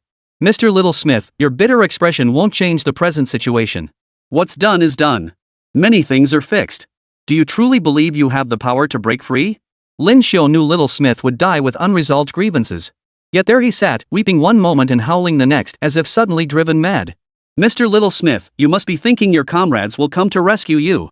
They've launched a world-class war. With enough people united, they'll wield immense power, fight relentlessly, and ultimately triumph. But have you truly considered this? You won't see victory in this. Though few in number, these words ignited a furious rage within Little Smith. He roared with unbridled fury, utterly refusing to believe the man before him understood more than he did.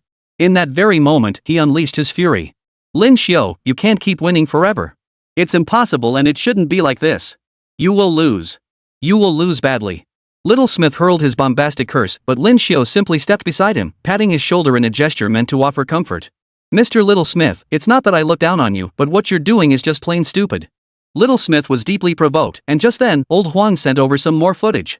These images depicted another nation across the ocean, the Sunset Empire.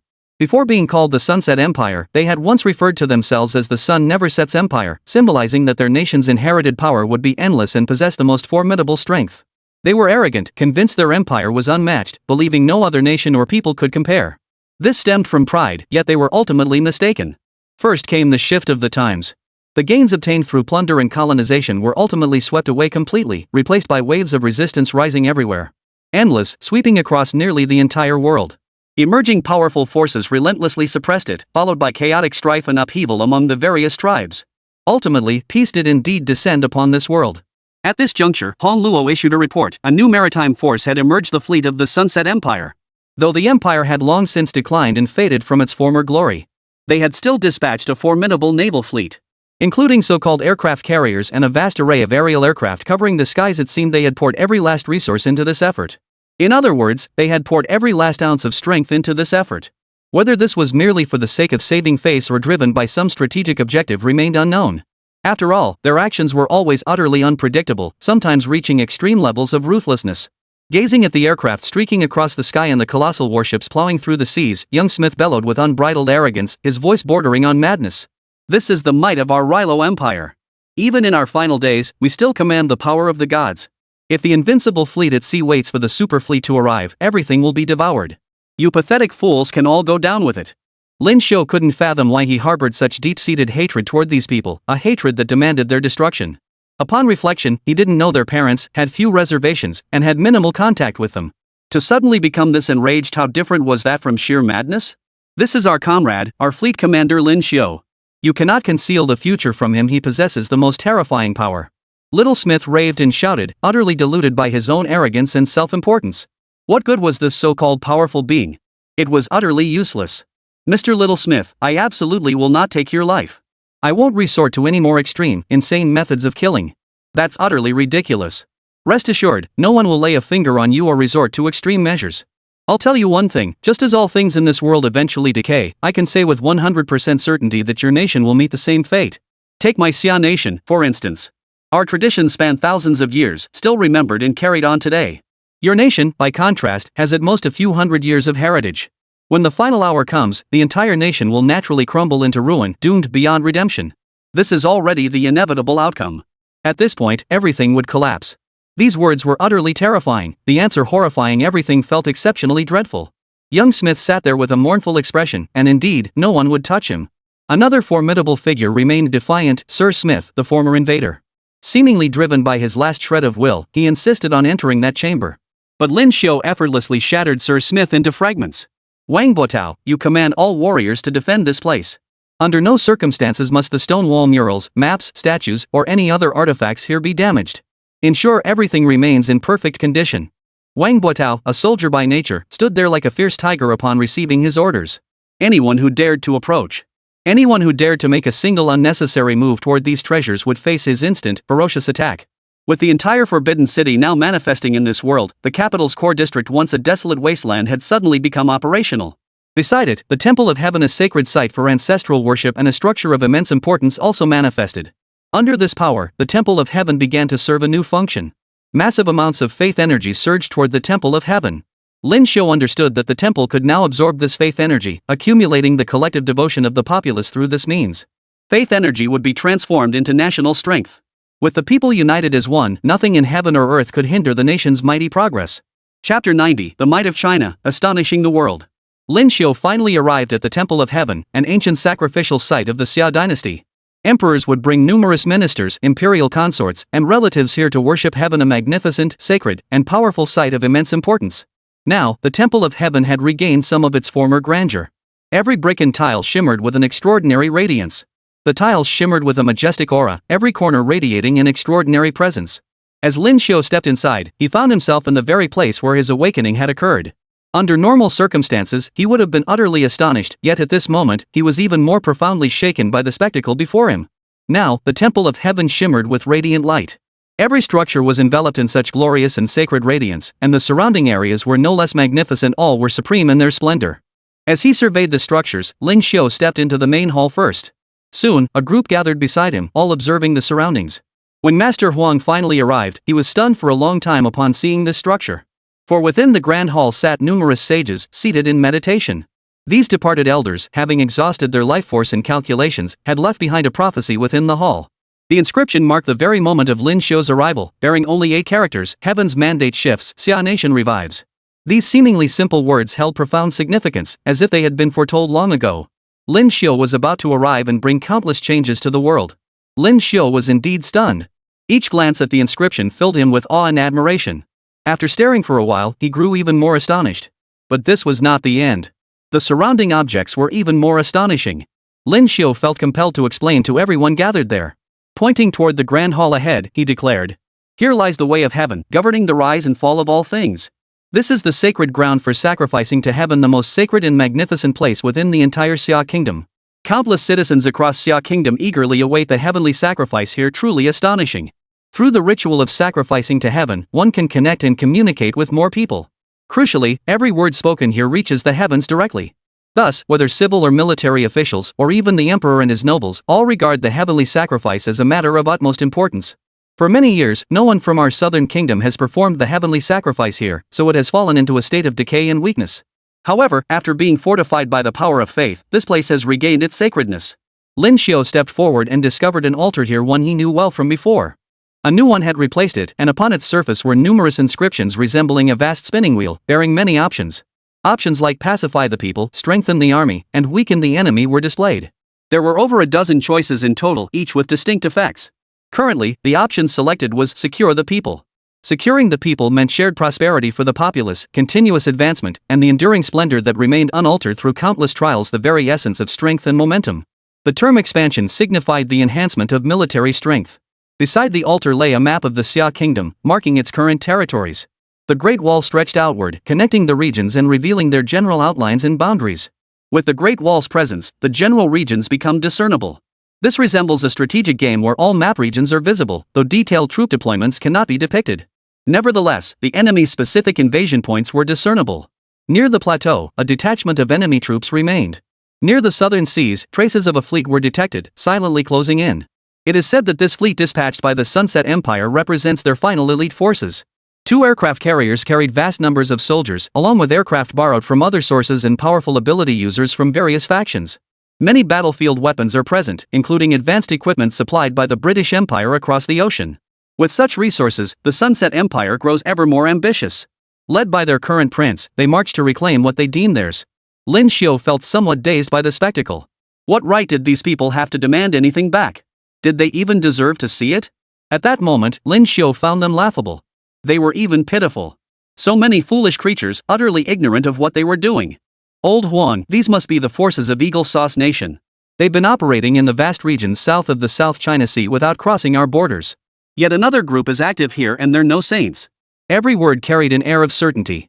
Old Huang's face lit up with excitement as he stroked his beard and chuckled. Excellent, excellent. These are all enemy traces. Since that's the case, using this method for command should work well. We might even reinforce certain units. Huang Lao finished speaking and gestured toward the troops engaged in combat near the border with the White Elephant Kingdom. Suddenly, divine power surged through each of them, causing their bodies to glow brightly. The squad leader, Yi Ziwu, who had been entangled by several White Elephant Kingdom soldiers, suddenly erupted with power. Huang Lao's portable device allowed him to observe their battle. With a single tap on the map, a burst of divine light descended upon those soldiers. Other areas dimmed slightly. Yet the combat power of these individuals surged to unprecedented heights. In other words, while Xia Nation might lack a massive pool of top-tier awakened individuals, yet they could pool the collective will of the masses, weakening others' strength to amplify the combat power of select individuals. This was Xia's defining difference, where others were either selfish or rigid, or pursued their own interests. Only Xia could achieve nationwide awakening and total dedication. Truly marvelous and formidable. Master Huang marveled at the sight, astonished that a mere tap could elevate the collective prowess of the entire force. It was nothing short of a divine feat. In Huang Lao's eyes, elevating the combat capabilities of an army was an extraordinarily difficult task. Even with his relentless efforts, such improvements typically demanded immense exertion and far more time. Yet now, witnessing the entire process unfold, it seemed entirely different. House made it look effortless and straightforward. Master Huang, I know nothing of command matters. I must now journey to the South Sea. Whatever those enemy warships intend, I fear them not. Moreover, another ancient site near the South Sea is about to awaken. The first matter was clear to old Master Huang. You're heading to the South Sea to block the forces of the land of the setting sun, correct? I understand that. But another relic is about to awaken? Noticing the other's curious gaze, Lin Xiu pointed to a brightly glowing spot on the map. These glowing points represented individual models. Only upon closer inspection could one recognize them as objects encountered before, especially that slender structure. Like the Great Wall, delicate yet captivating. Chapter 91, Storms over the South Sea. I observed earlier that these flashes indicate ruins. There are vast ruin zones near our capital, each site holding immense significance. Others lie near the South China Sea. I see these ruins are equally extraordinary in significance, and some even remain within our borders. Huang Laoran glanced over, inwardly astonished. This spiritual cultivation observation was remarkably sharp. Viewed from this angle, there were indeed relic flashes within the island nation. The ruins appearing near the island nation were those of the ghost worship, the mighty vessel that the Xia people took the greatest pride in. Its ability to cleave through the winds and clouds left an indelible impression on all who witnessed its power. Lin Xiu requested a helicopter. At that moment, Li Haitang approached. He had recently awakened some divine power. He held a certain reverence for Lin Xiu, and after awakening his power, he insisted on accompanying Lin Xiu on his mission. Before Lin Xiu could say much, Yi Tianlong also arrived. Mr. Lin, you are the person I most revere. You've awakened a superstructure like the Forbidden City. Now we must defend against external threats. Whatever foe comes, I'm ready. Please give me a chance to serve my country too. Those capable of awakening power often held profound loyalty to their nation. Wang Botao was such a man, and Yi Tianlong even more so. In that case, I shall lead you both. I can only guarantee we will fight for our nation. What lies ahead, however, remains unknown. All that matters is unwavering resolve and relentless effort. Hearing Lin Xiu's words, the others nodded in agreement. No matter what lay ahead, pressing forward was paramount. They possessed formidable resolve, accepting their fate and determined to fight on. By now, the military had dispatched a helicopter. As it swayed and rocked, it carried them steadily toward the distant horizon. Lin Xiu closed his eyes, resting his mind while deep in thought. This expedition to the Forbidden City had yielded rich rewards and uncovered some secrets. For instance, it had long been known that divine beings within Xia Nation could be awakened, yet various obstacles had consistently hindered this process. This had resulted in Xia's timing for awakening its divine spirits being completely and profoundly flawed. Perhaps precisely because of this, they could accumulate strength in silence and then soar to the heavens in one mighty leap. And it seemed he himself was also within the calculations of heaven's mandate. Lin Xiu pondered silently as their aircraft soared skyward with unwavering resolve. From this height, he beheld landscapes unlike any he had seen before. Inside the helicopter, Lin Xiu could only hear the deafening roar of the engines. The noise was overwhelming, and he sat in silence. Deep down, Lin Xiu yearned to reach the battlefield and join the fight sooner. Moments later, an uneasy feeling suddenly took root in his heart. It felt as though something was approaching, something threatening. The next moment, he caught a glimpse of murderous intent in the eyes of the person beside him. Pilot, I trust you're someone special. Your heart's beating pretty fast while flying this helicopter. This unexpected remark startled the pilot. Uncertain of Lin Xiu's intent, his expression froze momentarily before he slowly replied. Carrying such a heroic mission as yours, especially with someone as formidable as Mr. Lin Xiu, naturally makes me nervous. It's only human. Lin Xiu didn't seem bothered by the response, but a cold, mocking smile spread across his face, a smile that carried an air of dominance. Is that really it? All I feel is your heart pounding so hard it might leap out of your chest. Your true feelings aren't excitement at seeing me, quite the opposite. You're agitated and terrified because you know what you're about to do is dangerous. Like blowing this plane up and sending us all straight to hell. The remark sent a chill through those nearby. Yi Tianlong was the first to react. Even with his formidable physique, surviving a fall from hundreds of meters would be next to impossible. His entire body tensed, refusing to underestimate his opponent. As for the pilot, hearing this finally made him erupt. His eyes blazed with murderous intent, his entire being consumed by frenzied excitement. Of course I'm delighted to finally have you all here. You must understand every single one of you is on a wanted list.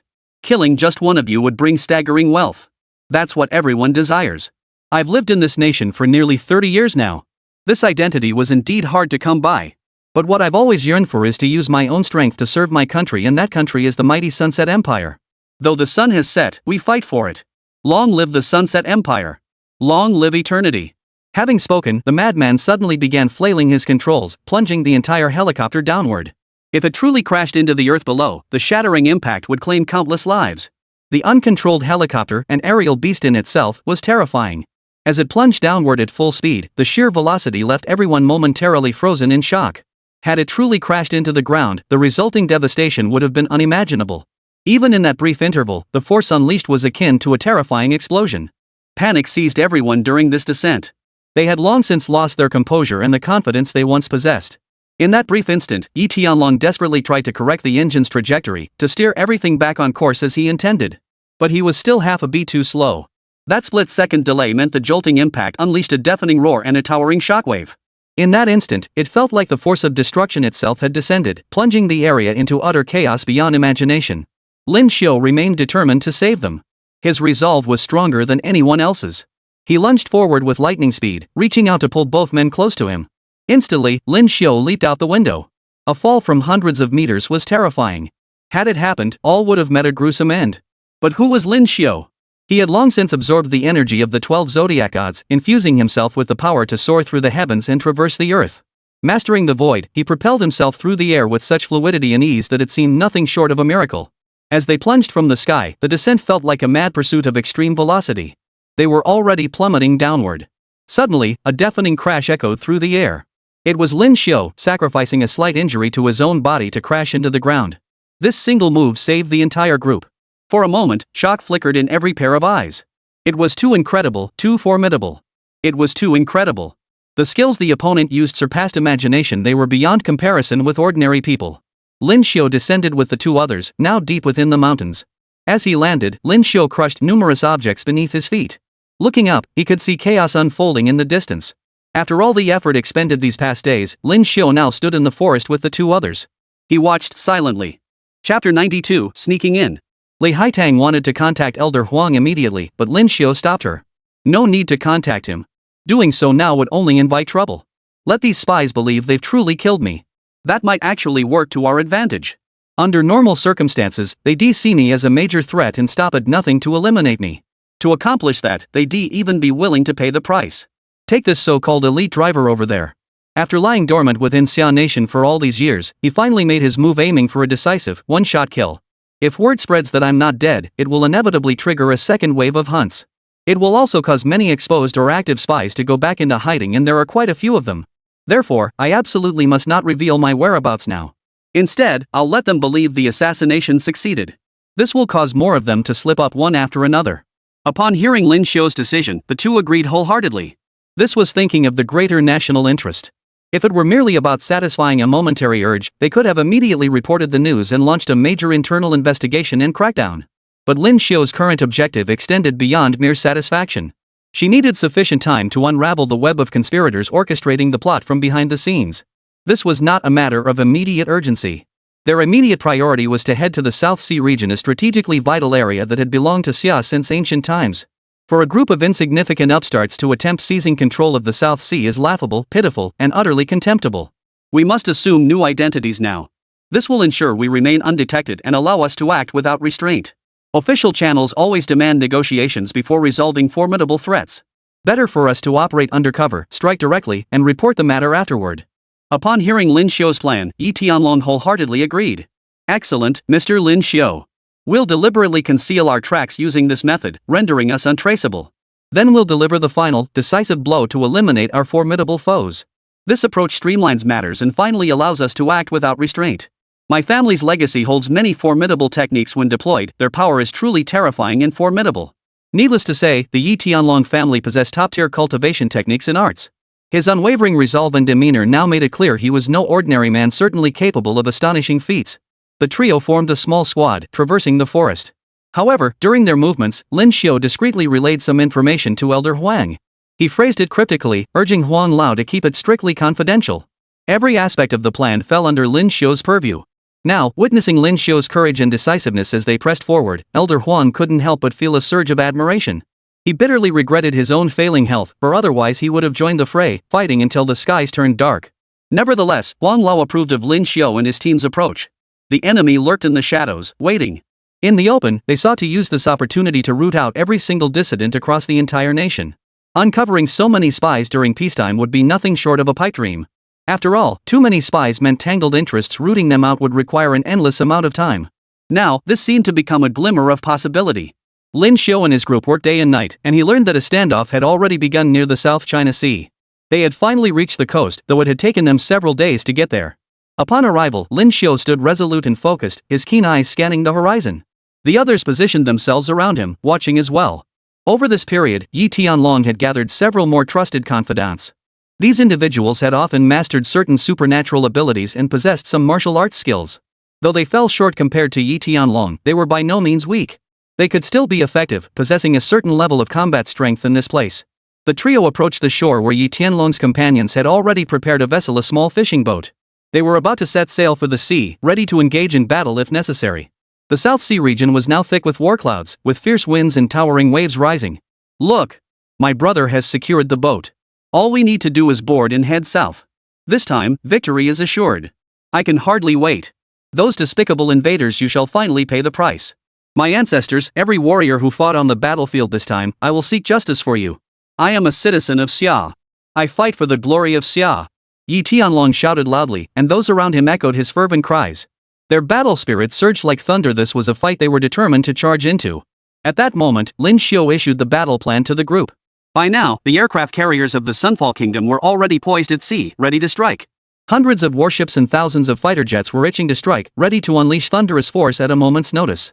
Their only option now was to play the game of capturing the king to subdue the enemy. They would infiltrate the enemy's warships, eliminate their commanders and generals, or capture them outright to decide the fate of the battle. Upon hearing Lin Xiu's words, everyone's expressions varied. This battle carried a high risk factor, making it extremely difficult to emerge unscathed. Yet Yi Tianlong merely chuckled. You all finally have the chance to repay your family and country. What is there to fear? Even if we fall in battle, we will leave behind the name of heroes. In the end, we will have no shame before heaven and earth. Yi Tianlong's words reignited their fighting spirit. Repeating the phrase without shame before heaven and earth, each man's battle fervor burned brightly. Lin Xiu assigned each of them a specific target vessel to attack. For instance, Lin Xiu himself chose the Queen-class aircraft carrier. This carrier was the enemy's most crucial warship, their true command vessel. Who knew if it harbored their most vital figures? The Prince-class carrier was assigned to Yi Tianlong nearby. Li Haitang insisted on accompanying Lin Xiu. Though her combat prowess was formidable. Relatively speaking, she was no match for those heaven-tier beings. Yet, seeing her unwavering resolve, Lin Xiu did not refuse her request. To walk together in life and rest together in death, that's a kind of fate. So let's act together. Hearing Lin Xiu's consent, Li Haitang was overjoyed and immediately took his hand. Lin Xiu understood her feelings perfectly well. Some things needed no words. The two focused solely on pressing forward for the battle at Xiagua, for the glory of the fight. They immediately boarded a fishing boat and set off. This small vessel possessed little defensive capability and was utterly invisible amidst the enemy's military fleet. At that moment, nearly all their enemies chose to ignore them. Some even found it utterly laughable, their constant chatter filled with growing familiarity. Little did they know that Lin Xiu had already arrived on their territory, bearing a dark and terrifying killing intent, ready for the battle to begin. Chapter 93, The Aircraft Carrier Showdown. Who would have thought their first wave of counterattack would be these fishing boats? What kind of formidable force could possibly be hidden inside? Did they stash all their super captains in there? There's no way that Lin Xiu could have walked thousands of miles to get here. This is impossible. This will be the battle where our Sunrise Empire turns the tide. We will restore our nation to its former strength and grandeur, and reclaim our rightful place on the international stage. Exactly. Xia truly believes it can rule the world with one hand. It was once defeated by our nation, and this time will be no different. They will never raise their heads again. This world offers Xia no real opportunity.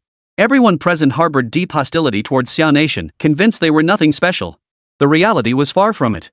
They would eventually regret their arrogance, for only fools could be so conceited and self-satisfied. Truly wise individuals never behave this way. They witnessed these small fishing boats approaching firsthand. A warship immediately intercepted them, intending only to ram and capsize the vessels. In their eyes, the most these fishermen possessed was an unwavering loyalty to their nation at best. They sought to crash into this place by their own strength. A tragic spectacle reminiscent of a century past. Yet they were utterly mistaken. In the blink of an eye, one small fishing boat did indeed capsize. But emerging from it were Lin Xiu and his companions. Lin Xiu, especially, was the first to descend, his eyes flashing with an intense, almost mystical brilliance. He recognized it clearly, the Queen. This aircraft carrier was the most crucial vessel in the entire Sunset Nation, reputedly built with their greatest effort. Nearly the entire nation had contributed significantly to this super warship. Countless minds and energies had poured into its creation. While the supercarrier sailed the seas, Lin Xiu's men seized the opportunity to infiltrate, exploiting the enemy's lack of vigilance. They cautiously closed in. Before long, the group approached the vessel. Even the most advanced radar couldn't detect the presence of a few ordinary individuals. By the time they arrived, Lin Xiu had already begun scaling the hull with Li Haitang. From this angle, the enemy naturally couldn't see clearly. Lin Xiu climbed swiftly, soon reaching the edge of the deck. Looking forward, the deck appeared chaotic. A variety of complex equipment and gear had been prepared here, making the place resemble a peculiar experimental zone. As Lin Xiu and the others stepped onto the deck, Li Haitang looked at him with deep concern. She couldn't shake the feeling that something unsettling hung in the air. Lin Xiu, however, remained calm. "Don't be afraid. I've already sensed powerful beings nearby. But they won't have time to stop us here. We'll complete our mission soon." Li Haitang relaxed upon hearing this, but suddenly his brow furrowed. It turned out that after the Forbidden City ruins had awakened, everyone had awakened some form of power to varying degrees. Li Haitang had awakened enhanced physical prowess and heightened perception, a particularly potent form of the latter. "Lin Xiu, I sense a peculiar perception ability. I can detect the locations of nearby individuals and discern their capabilities. It feels extraordinary. For instance, I've detected over a dozen enemy traces aboard this ship. I know their approximate positions." Upon hearing this, Lin Xiu immediately smiled. After all, such perception would be invaluable in the upcoming battle. He promptly turned his gaze to her. "We don't have much time. Just tell me where the enemies are and we'll try our best to bypass them.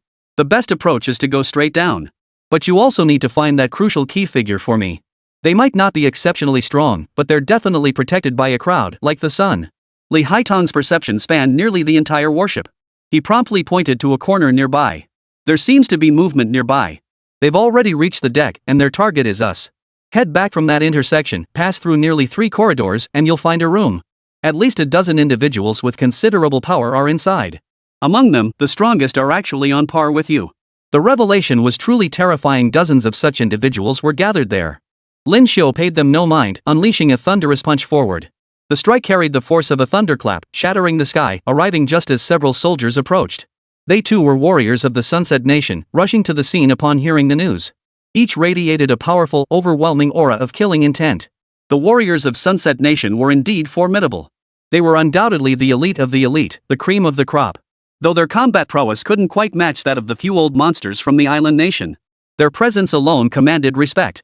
At this moment, Lin Xiu cared little for such distinctions, sending each soldier flying with a single punch. At that moment, the domineering power surging through Lin Xiu seemed to reach its zenith, fused with the thunderous might of the heavens. Each strike was devastating, unleashing astonishing attacks that sent the sky spinning and the earth reeling. Lin Xiu moved like thunder, his momentum overwhelming. In mere moments, he unleashed a relentless barrage of powerful iron fists. His body possessed inherent defensive power, and now he weaved relentlessly forward. His attacking figure flickered, appearing before his enemies with unmatched dominance. Lin Xiu unleashed a sudden punch. The sheer force of this punch was truly staggering, like a furious roar, like an earth-shattering force, unleashing a torrential wave of energy. Enemy intrusion! Enemy intrusion! Alarms blared from all directions. Unexpectedly, such a massive commotion erupted the moment they arrived. Lin Xiu and Li Haitang moved with extreme speed, reaching the rear in mere moments. The two had barely come to a halt when they locked eyes. Behind them, chaos still reigned, a turmoil that felt particularly unsettling at this moment. As Lin Xiu took a single step forward, the thunderous aura radiating from his body surged forth, causing everything around him to shudder and rattle. Combined with his array of formidable skills, each one granted by the zodiac deity, proving remarkably effective. Particularly his immortal body, though not absolute invulnerability, it vastly enhanced his body's regenerative capabilities, a power truly beyond the ordinary.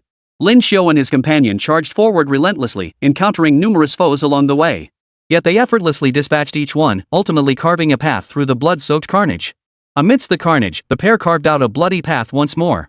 The enemies that appeared at this juncture grew increasingly fierce and formidable. Many possessed formidable abilities. These fierce and daring foes emerged from all directions, engaging in combat upon the small ship. Leading the charge was yet another augmented being. Half his body was mechanical. When his iron fist struck out, each casual strike unleashed powerful gales and towering waves, its force rivaling that of a Heaven's Edge-level powerhouse. The two could only keep dodging here, searching for an opening, hoping to advance further and accomplish more amidst these seemingly invincible foes. Chapter 94, The Battle. In short, the battle had begun. The two moved swiftly, already pushing themselves to their absolute limits. Moments later, Lin Xiu brought Li Haitang to the door. Though unopened, it radiated an overwhelming, urgent terror like a beast poised to strike. Ignoring the danger, Lin Xiu unleashed a fierce punch, channeling the power of the 12 zodiac gods through his body. Like steel, he instantly shattered the iron door before him.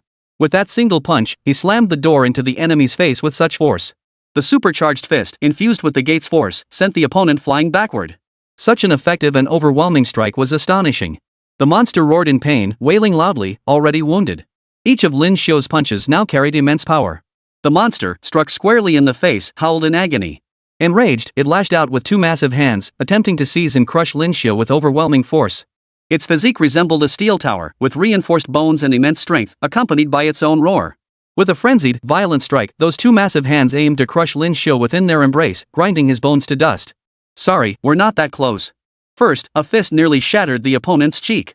Then, Lin Xiu delivered a flying kick that seemed to unleash thunderous roars, a colossal forbidden technique that forcibly unleashed devastating destruction. Before Lin Xiu could act further, Li Haitang beside him suddenly roared. His hands clasped before his chest emitted a mysterious glow. This mysterious light possessed a certain impact effect. In the blink of an eye, it momentarily blinded the opponent. When Lin Xiu looked over, he realized the towering brute had been completely stunned by this light.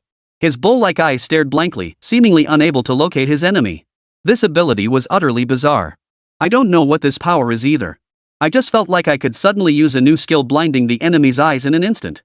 Li Haitang's voice echoed within Lin Xiu's mind.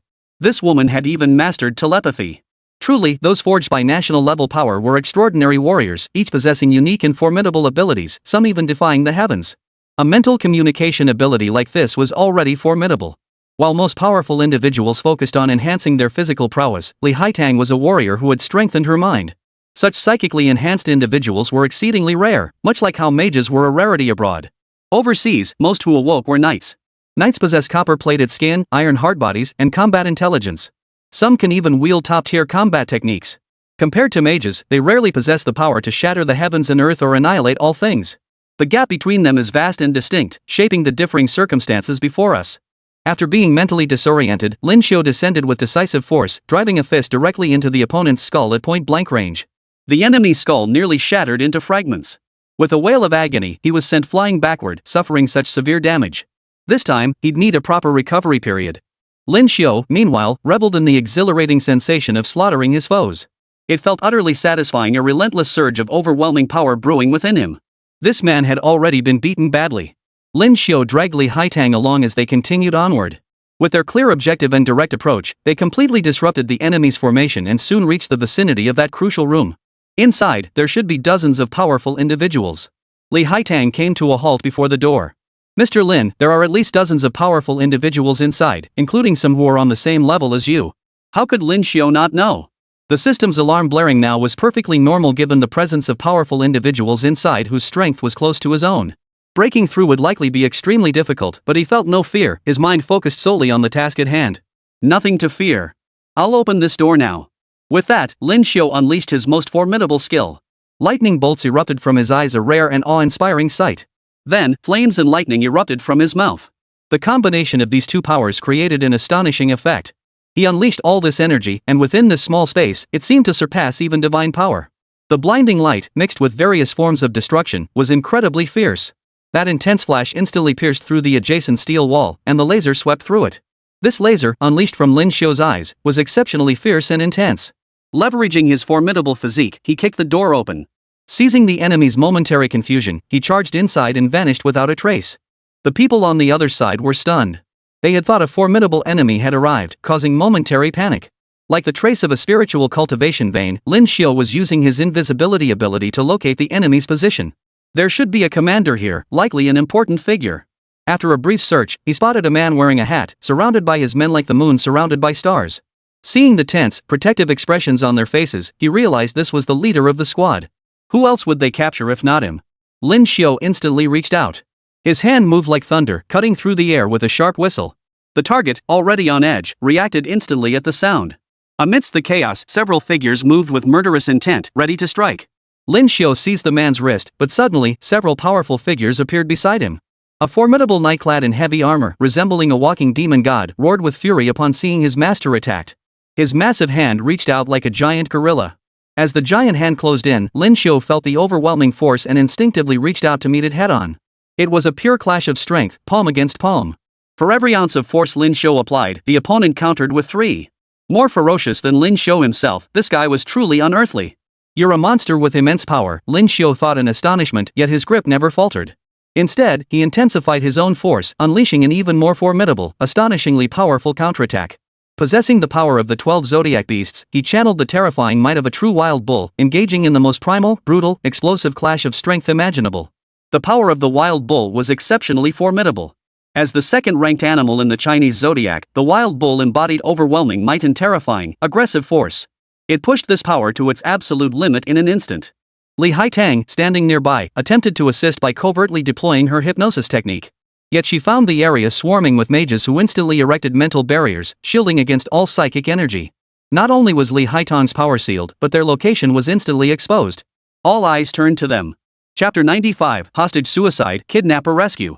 Having been lying in wait, Lin Xiu charged forward without hesitation. First, he collided with the bull rider, sending him flying. Then, seizing the momentum, he grabbed the hooded man with an iron grip. To be honest, this hooded man was incredibly light and possessed an oddly peculiar physique. Like a woman. Lin Xiu struggled briefly with him. No, wait. The opponent was indeed a woman. At this moment, Lin Xiu was truly at a loss. If the leader had been a man, he could have killed him on the spot without hesitation. But what was the identity of this woman? He couldn't fathom it, and he was even more determined to uncover the secrets of this person from another era. His words, however, were simple and direct. Clutching the woman's throat tightly, he bellowed threats at the crowd. Don't you dare come any closer. If you do, I'll wring this woman's neck right here. You're a whole group, and I'm just 2 people. I'm afraid I can't take you all on, so you'd better back off. The onlookers weren't fools. Witnessing their leader seized, they immediately held back. Yet rescuing their core figure was non-negotiable. One by one, they glared menacingly, murderous intent simmering beneath their eyes, ready to strike at any moment. Their pathetic display only reinforced Lin Xiu's sense of control over them. Truly, these men were pitiable and lamentable. In the past, these powerful foes might have torn him apart with their blades. Yet now, for the sake of one man, they seemed almost ready to surrender. Truly pitiful. Still, Lin Xiu remained cautious. He'd weathered storms before. Amidst danger, he possessed confidence, but he was never arrogant or reckless. It seems you all agree this fight is pointless. The lives of bystanders are at risk, and you yourselves will fail your mission. Let's make a deal. I'll lead him slowly backward, promising not to harm him in the slightest. Just let us leave. Lin Xiu knew this was a bluff. Across the field, the opposing team was already calculating their options, weighing whether they could force a rescue. Lin Xiu sensed trouble brewing, but suddenly, the woman spoke up. Get the hell out of here. The voice emerged from his own mouth. Only a second later did Lin Xiu realize it was Li Haitang speaking. Had it been the woman herself, she likely would have resorted to more extreme, reckless methods. But with Li Haitang impersonating the other party, it was surprisingly straightforward. The opposing team argued back a couple of times, speaking in what seemed like an incomprehensible language. Research had revealed that Li Haitang possessed a unique ability. Her mental control was exceptionally effective. She could even converse effortlessly within this state. This obscure, incomprehensible language was spoken by the woman under Li Haitang's control. She rattled off a long string of gibberish, sounding almost like someone drunk, their mouths numb from excessive drinking. After this lengthy monologue, the group gradually dispersed, no longer blocking their path. Only then did Lin Xiu and Li Haitang breathe a sigh of relief. They knew they'd caught a big fish this time, but remained ignorant of her identity. For now, it was best to leave without overthinking it. They carefully guided the woman step by step back onto the deck. This supercarrier was vast and expansive, surrounded by formidable fighter jets, many of them borrowed from the Eagle Nation. Truth be told, this was the Sunset Empire's last desperate gambit. They were a nation already in decline, a shadow of their former mighty, divine, and world-dominating glory. By now, the so-called Sunset Nation was clearly past its prime, a shadow of its former self. In short, it looked pitiful, and today's sight only confirmed it. This wretched state was hardly a pretty sight. As Lin Xiu and his companions pushed their way onto the deck, the voice from across the deck spoke again. Li Haitang muttered a string of incomprehensible words, things best kept from outsiders, and Lin Xiu couldn't understand them anyway. The other side had prepared a warship for Lin Xiu. Without hesitation, he leapt aboard and then brought Li Haitang into the ship's cabin. Now that the two were successfully hiding their tracks, Lin Xiu finally voiced the endless curiosity burning within him. Miss Li, are you manipulating this woman's speech? I couldn't understand a word she said. It was bizarre. Is this how you communicate after controlling someone's mind? Beside him, Li Haitang slowly recovered her breath, panting heavily. Spotting the trapped woman glaring at them, Lin Xiu promptly knocked her unconscious, saving them some trouble. Don't worry, she's unconscious now. She won't be able to spout that nonsense or cause trouble for a while. Speaking of which, you were the one who helped us escape danger just now, weren't you? Lin Xiu asked, and Li Haitang nodded repeatedly. I possess this ability to manipulate minds. After entering, I felt immense discomfort magically suppressed. Yet I still mustered all my strength to barely establish communication. Especially after touching that woman, this communication ability seemed to grow. This woman's identity must be no ordinary matter. Anyway, now that he's been captured, he's become our puppet. I'm manipulating his mind to communicate with us, which should make things considerably easier. Lin Xiu admired this approach. Though Li Haitang had only been by his side for a short time, she had already mastered some truly ingenious techniques. Compared to before, she had grown remarkably powerful, and even he found himself impressed. The woman sat silently beside them, not uttering a word. Her expression seemed almost deathly. Suddenly, Lin Xiu saw her spit out a mouthful of blood and collapse. She had forcibly shattered some vital meridians within her body. Though she possessed some awakened power, Lin Xiu stepped forward and pressed a hand against her chest. You foolish woman, seeking death, I'm not afraid. Now, come back to life. I possess the power to heal you. Regardless of her consent, Lin Xiu used his power to revive her. Finding herself not only alive but also imbued with newfound strength, the woman was utterly bewildered. Then the realization hit her, captured by her enemies, now a prisoner. Rage boiled within her, yet she was utterly powerless. Lin Xiu's methods were ruthless. He didn't want her dead, so she simply couldn't die. She became nothing more than a plaything in his hands. Amid her struggles and furious expressions, Lin Xiu continued controlling her. Each time she attempted suicide, he revived her 7 or 8 times in a row. Realizing death was impossible, the goddess seemed to resign herself to her fate. This bizarre game was a first for Lin Xiu, yet he found himself admiring her willpower. Once she ceased her suicide attempts, her face remained frozen in utter coldness. She held no memories of her past life, only a burning rage. What's wrong? You're not saying a word. Just speak to me directly. I want to know who you are and why you were on the ship. From the looks of it, you must be someone important. Lin Xiu asked, but the woman remained silent. Li Haitang stepped forward instead. Let's interrogate her together. Chapter 96, Mind Reading. Mr. Lin Xiu, rest assured. My current abilities allow me to directly read the contents of another's mind. Hearing this was essentially top-tier mind reading, absolutely fantastic. Lin Xiu immediately asked Li Haitang if she had discerned anything. Since both men wanted to extract information from the woman, Lin Xiu promptly made arrangements. Suddenly, an earth-shattering roar erupted beside him.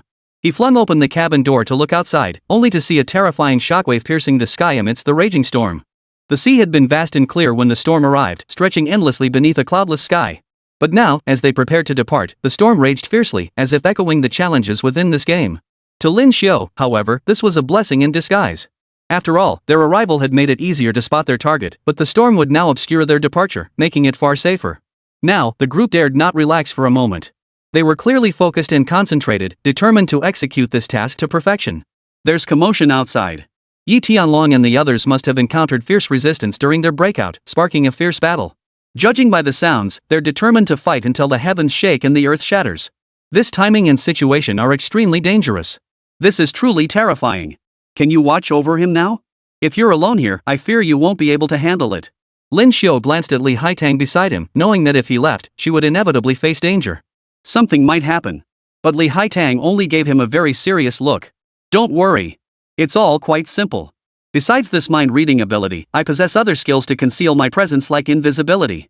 That invisibility ability seems incredibly powerful.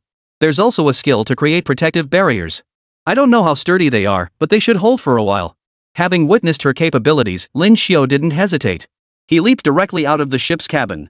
Knowing the rendezvous fleet within Xia territory would soon reach him, he sprinted through the water at breakneck speed. In mere moments, he surfaced and began walking on water, resembling the legendary lightness kung fu masters depicted in ancient tales, though in truth, it was merely his extraordinary speed. If not for defending against certain special attacks, he could even soar through the skies and traverse the earth. The power of the 12 zodiac gods grants both the ability to float and the swiftness of movement. He could even harness these abilities to fly through the skies and traverse the earth at will, limitless in his transformations. Lin Xiu sped across the water's surface in this manner, swiftly approaching the second aircraft carrier. This vessel remained vast, imposing, and formidable. The sight of it immediately inspired boundless reverence in one's heart. After all, compared to an aircraft carrier, humans were utterly insignificant. Their smallness was starkly evident when measured against this colossal structure. Lin Xiu remained utterly focused. Knowing just how insignificant humans were, he refused to concede defeat. Spotting the ongoing explosions, he immediately charged forward. The one who had struck was indeed Yi Tianlong. With the force of his fists and palms, he unleashed thunderous power that made the ground beneath him roar with a deafening clatter. The sheer might was overwhelming. In mere moments, he obliterated everything before him, his formidable might truly beyond imagination. He also faced a coordinated assault from the group across the ocean, which contained a significant number of formidable opponents. These awakened beings possessed formidable combat prowess and various astonishing abilities such as blinding speed and curse-like powers truly terrifying. Witnessing their actions firsthand, Lin Xiu understood these enemies were no easy foes to deal with. Yet, at this moment, he felt no fear in his heart. "I'm here to help you." As Lin Xiu shouted, he had already descended from the air, landing with a powerful iron kick. The sheer force behind that kick was overwhelming, an explosive power far exceeding anything he had imagined. The air hummed with the impact, the sheer power before his eyes truly terrifying. Lin Xiu targeted a heavily armored knight, a rare powerhouse among the knights, whose entire body seemed forged from steel. Even his armor was exceptionally thick, adorned with shimmering golden patterns. Since the awakening of the ruins, many Western sites had also gained unique effects. Some ruins were renowned for their formidable power, such as the Temple of the Gods, said to be an exceptionally potent sanctuary. Then there was the undersea ruin of Atlantis, a shattered expanse slowly rising from the depths, its very emergence evoking a sense of the divine. Similar ruins abound, though the awakening of certain sites has also given rise to unique phenomena. For instance, the profession of weapon crafting, those who awaken to it are 1 in 10,000. They can significantly enhance weapons, and some masters can even forge legendary divine blades. At first, Lin Xiu found it all rather fantastical. While the awakening of ability users made sense, how could one also awaken as a master weaponsmith? Later, he realized it made sense. After all, many awakened individuals inherited what was called divine power. By the time of the Xia Kingdom, people everywhere had ceased to worship the gods, showing little reverence for the celestial deities. When Xia faced calamity, not a single celestial deity came to aid them. Subsequently, the faith in these heavenly gods was nearly abandoned by all ordinary citizens of Xia. Since the gods offered no aid, they were deemed unworthy of worship. Over time, few in Xia now held reverence for the gods. Instead, they felt a certain awe and respect for the legendary warriors of lore, a sentiment entirely justified. Now, facing an opponent whose armor was as hard as iron, Lin Xiu's kick couldn't budge this mountain-like figure. The next instant, Lin Xiu delivered another kick 10 times more powerful than imagined. The force sent the warrior flying backward. When he finally came to a halt, he swayed slightly, visibly shaken as if struck by a devastating blow. His face contorted in pain, grimacing in agony. This creature held little significance to Lin Xiu. Leaving it crippled after that kick was, in fact, a satisfying outcome. "Impressive. You actually managed to block that kick. Rest assured, this one won't miss." Lin Xiu spoke before launching another attack. His movements were dizzyingly fast, almost impossible to defend against. To the onlooker, it seemed as though 1,000 forms flickered before their eyes, a dance of light and shadow. Beyond the immense increase in his attack speed, Lin Xiu now shot 2 bolts of lightning from his eyes. They struck the enemy's body squarely, causing him to howl in pain from the heavy blow.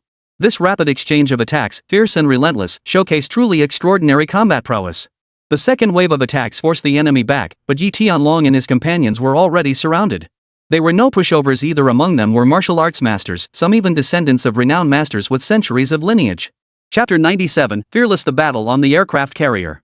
Alas, their once vaunted prowess had faded into the past. Unable to keep pace with the currents of this era, they were relics of a bygone age, pale shadows of their former glory. "Mr. Lin Xiu, flee now. You shouldn't stay here. These enemies are extremely dangerous and formidable. Remaining here risks grave consequences. Departing immediately is the only sensible course." The other party shouted urgently, desperate for Lin Xiu to flee.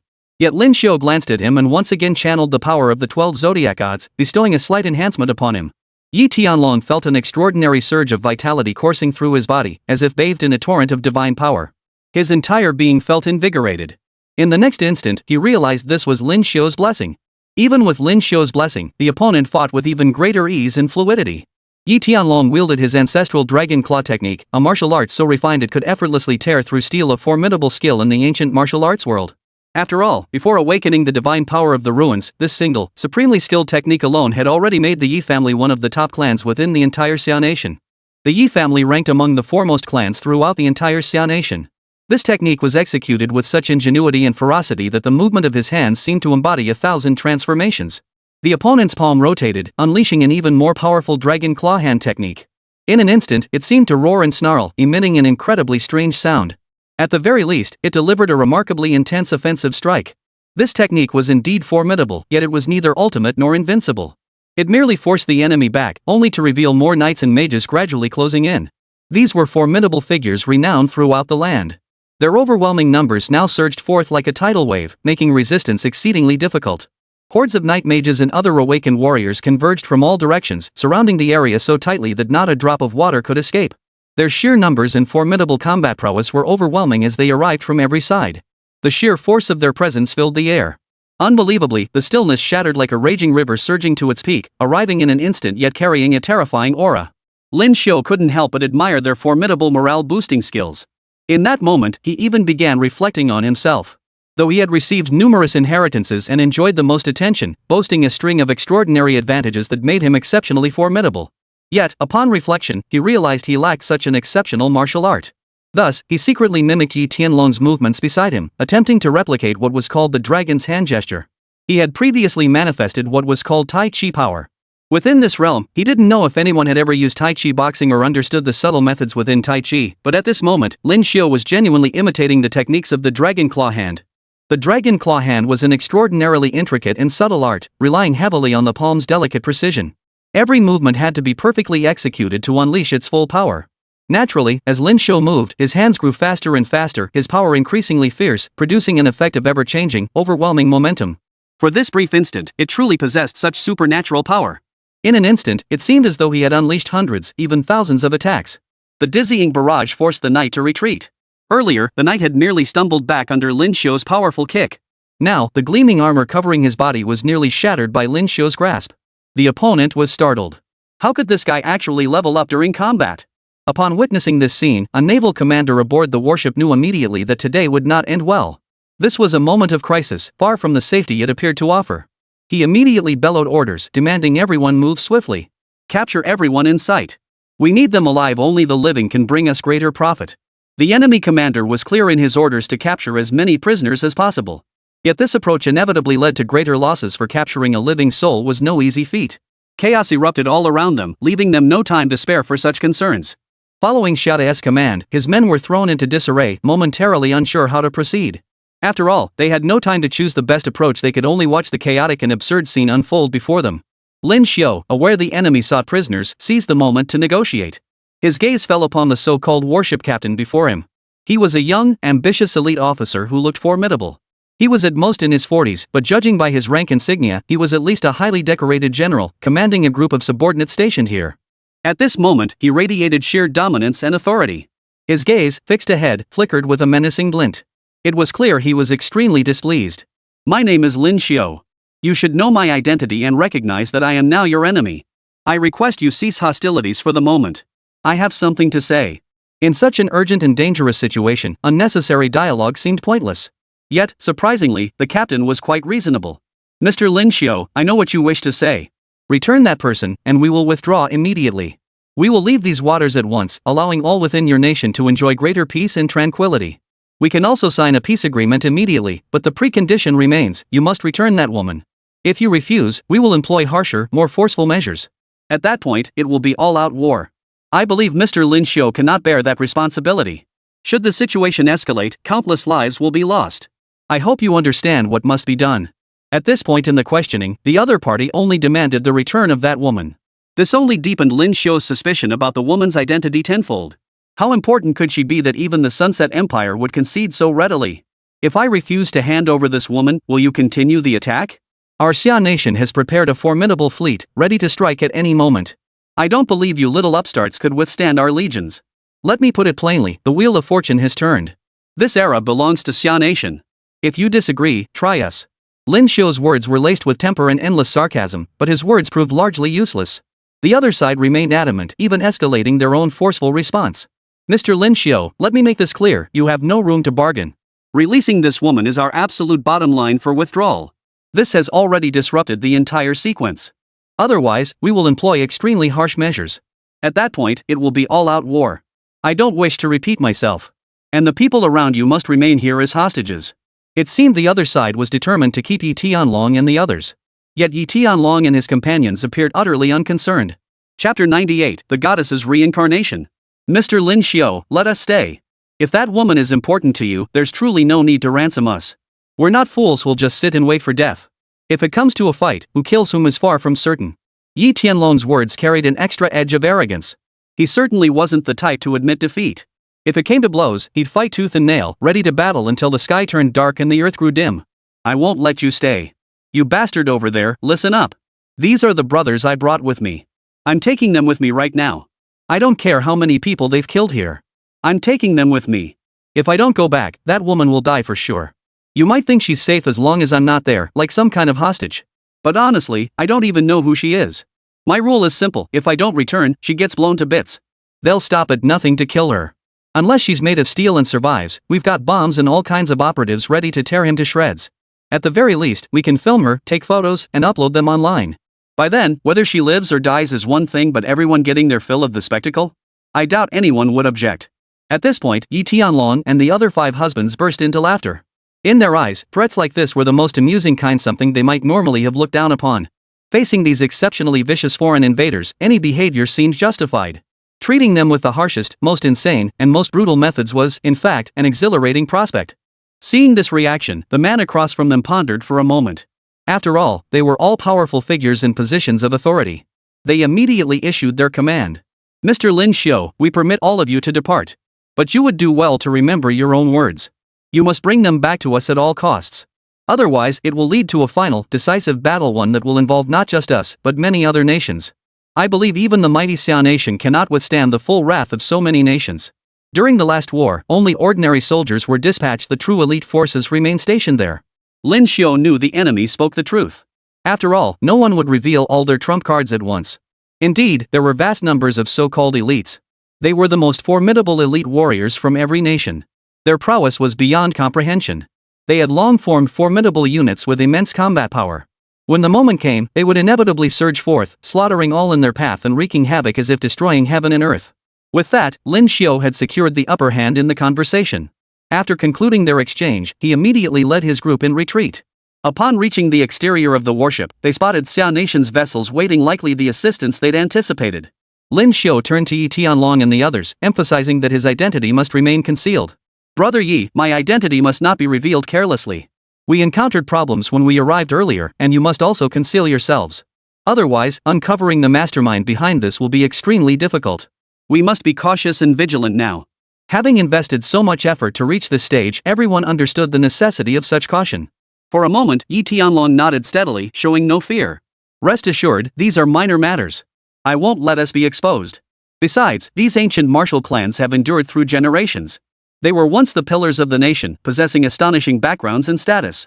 They are the ballast stones whose words carry significant weight. Even that elder Huang would heed their counsel. Old Huang's noble status goes without saying. He's the one who controls the temple. Even he had to give them some face, which showed just how powerful and formidable these clans were, to the point of being arrogant and self-important. With matters having reached this point, Lin Xiu immediately led them to the nearby warship, which remained the core vessel in this location. Upon entering the warship, Lin Xiu located the cabin and attempted to open the door. Immediately, a resistance appeared before him. He exerted all his strength, swinging his palm with such force that it shattered the signal barrier, finally granting him entry. Lin Xiu couldn't help but marvel at how truly extraordinary this cheat-level individual was. Li Haitang had transformed before his eyes from a defenseless archaeology major into a formidable warrior, each skill she possessed utterly unnatural. Such divinely favored individuals were being discovered in great numbers across Xia Nation, their powers harnessed to amplify combat strength. Soon, monstrous combat capabilities would likely proliferate throughout the land. This prospect brought Lin Xiu a sense of relief. It meant everyone could relax more, while combat power would continue to surge wildly upward. Lin Xiu had hoped to find the young girl from before upon entering, but she still lay motionless nearby, seemingly unconscious. Lin Xiu immediately asked, and only then did Li Haitang slowly respond. Lin Xiu, this situation is quite unique. This woman holds significant importance. With her in our hands, we possess a crucial bargaining chip. Otherwise, the enemy would have launched a full-scale assault long ago. They must be in disarray now, knowing she's fallen into our grasp. Li Haitang spoke with palpable excitement, feeling as though she now held the reins of everything. Come in quickly, come in. We'll explain everything, but first, I'll give you a chance to guess who this woman really is. Li Haitang mysteriously ushered them inside. Yi Tianlong was the most curious of all. Who could this woman be? Could she be the princess of the Sunset Empire? I recall they do have a princess, but she's quite old. Even if it is her, what significance would that hold? Their involvement in this war is likely just to earn military merits. If they fail to earn them and get captured, it's just a matter of embarrassment. But to protect their own, who knows what price the enemy will pay? Looks like a voluntary retreat is inevitable. They'll at least protect their royal family. Word is most of their royals are already dead anyway, just a bunch of short-lived fools. Yi Tianlong's assessment might be somewhat one-sided and unfair, but it wasn't entirely off the mark. The Sunset Empire's royal line had long been in a state of decline. Due to apparent issues with reproduction, the empire's population was now in a dire predicament. These people simply couldn't accelerate the race's reproduction again. Talking about it was pointless, but what use was such a useless bunch anyway? However, Lin Xiu knew from the other's expression that this wasn't the case. Li Haitang isn't involved in this matter, right? Then tell me, is it someone else? Could it be some princess from another country? Who else would care if it's not someone from the Sunset Empire? Li Haitang offered a faint smile. It is a princess of a nation, but this princess is quite extraordinary. She was reborn as a human. I'll tell you, you bunch of fools, this woman is the princess of Atlantis. She came from the sea, reincarnated from a goddess into a mortal. Chapter 99, The Hostage. The legend of Atlantis has existed since ancient times, passed down through the ages and known to many. Most people understood little about this mysterious realm, holding few perceptions or expectations. Especially the people of this world, they had no idea what Atlantis was. Lin Xiu, standing nearby, took it upon himself to explain to the others. Ladies and gentlemen, Atlantis is a unique realm that holds a significant place within Western historical mythology. Though its people possessed an advanced civilization, they were struck down by the gods during their defiance, their entire city shattered and plunged into the sea. This cultural legend is truly remarkable, documented for a very long time. Unfortunately, our Xia Kingdom lacks such legends. Still, it matters little. It's said that at the height of its power, the Atlantis civilization was nearly divine. The princess they passed down through generations was practically a demigod herself. After the ruins of Atlantis were destroyed, their gods sent their divine projections to the mortal realm, a truly rare occurrence. Lin Xiu had anticipated the possibility of these so-called gods turning their backs on the world or descending directly to the mortal realm.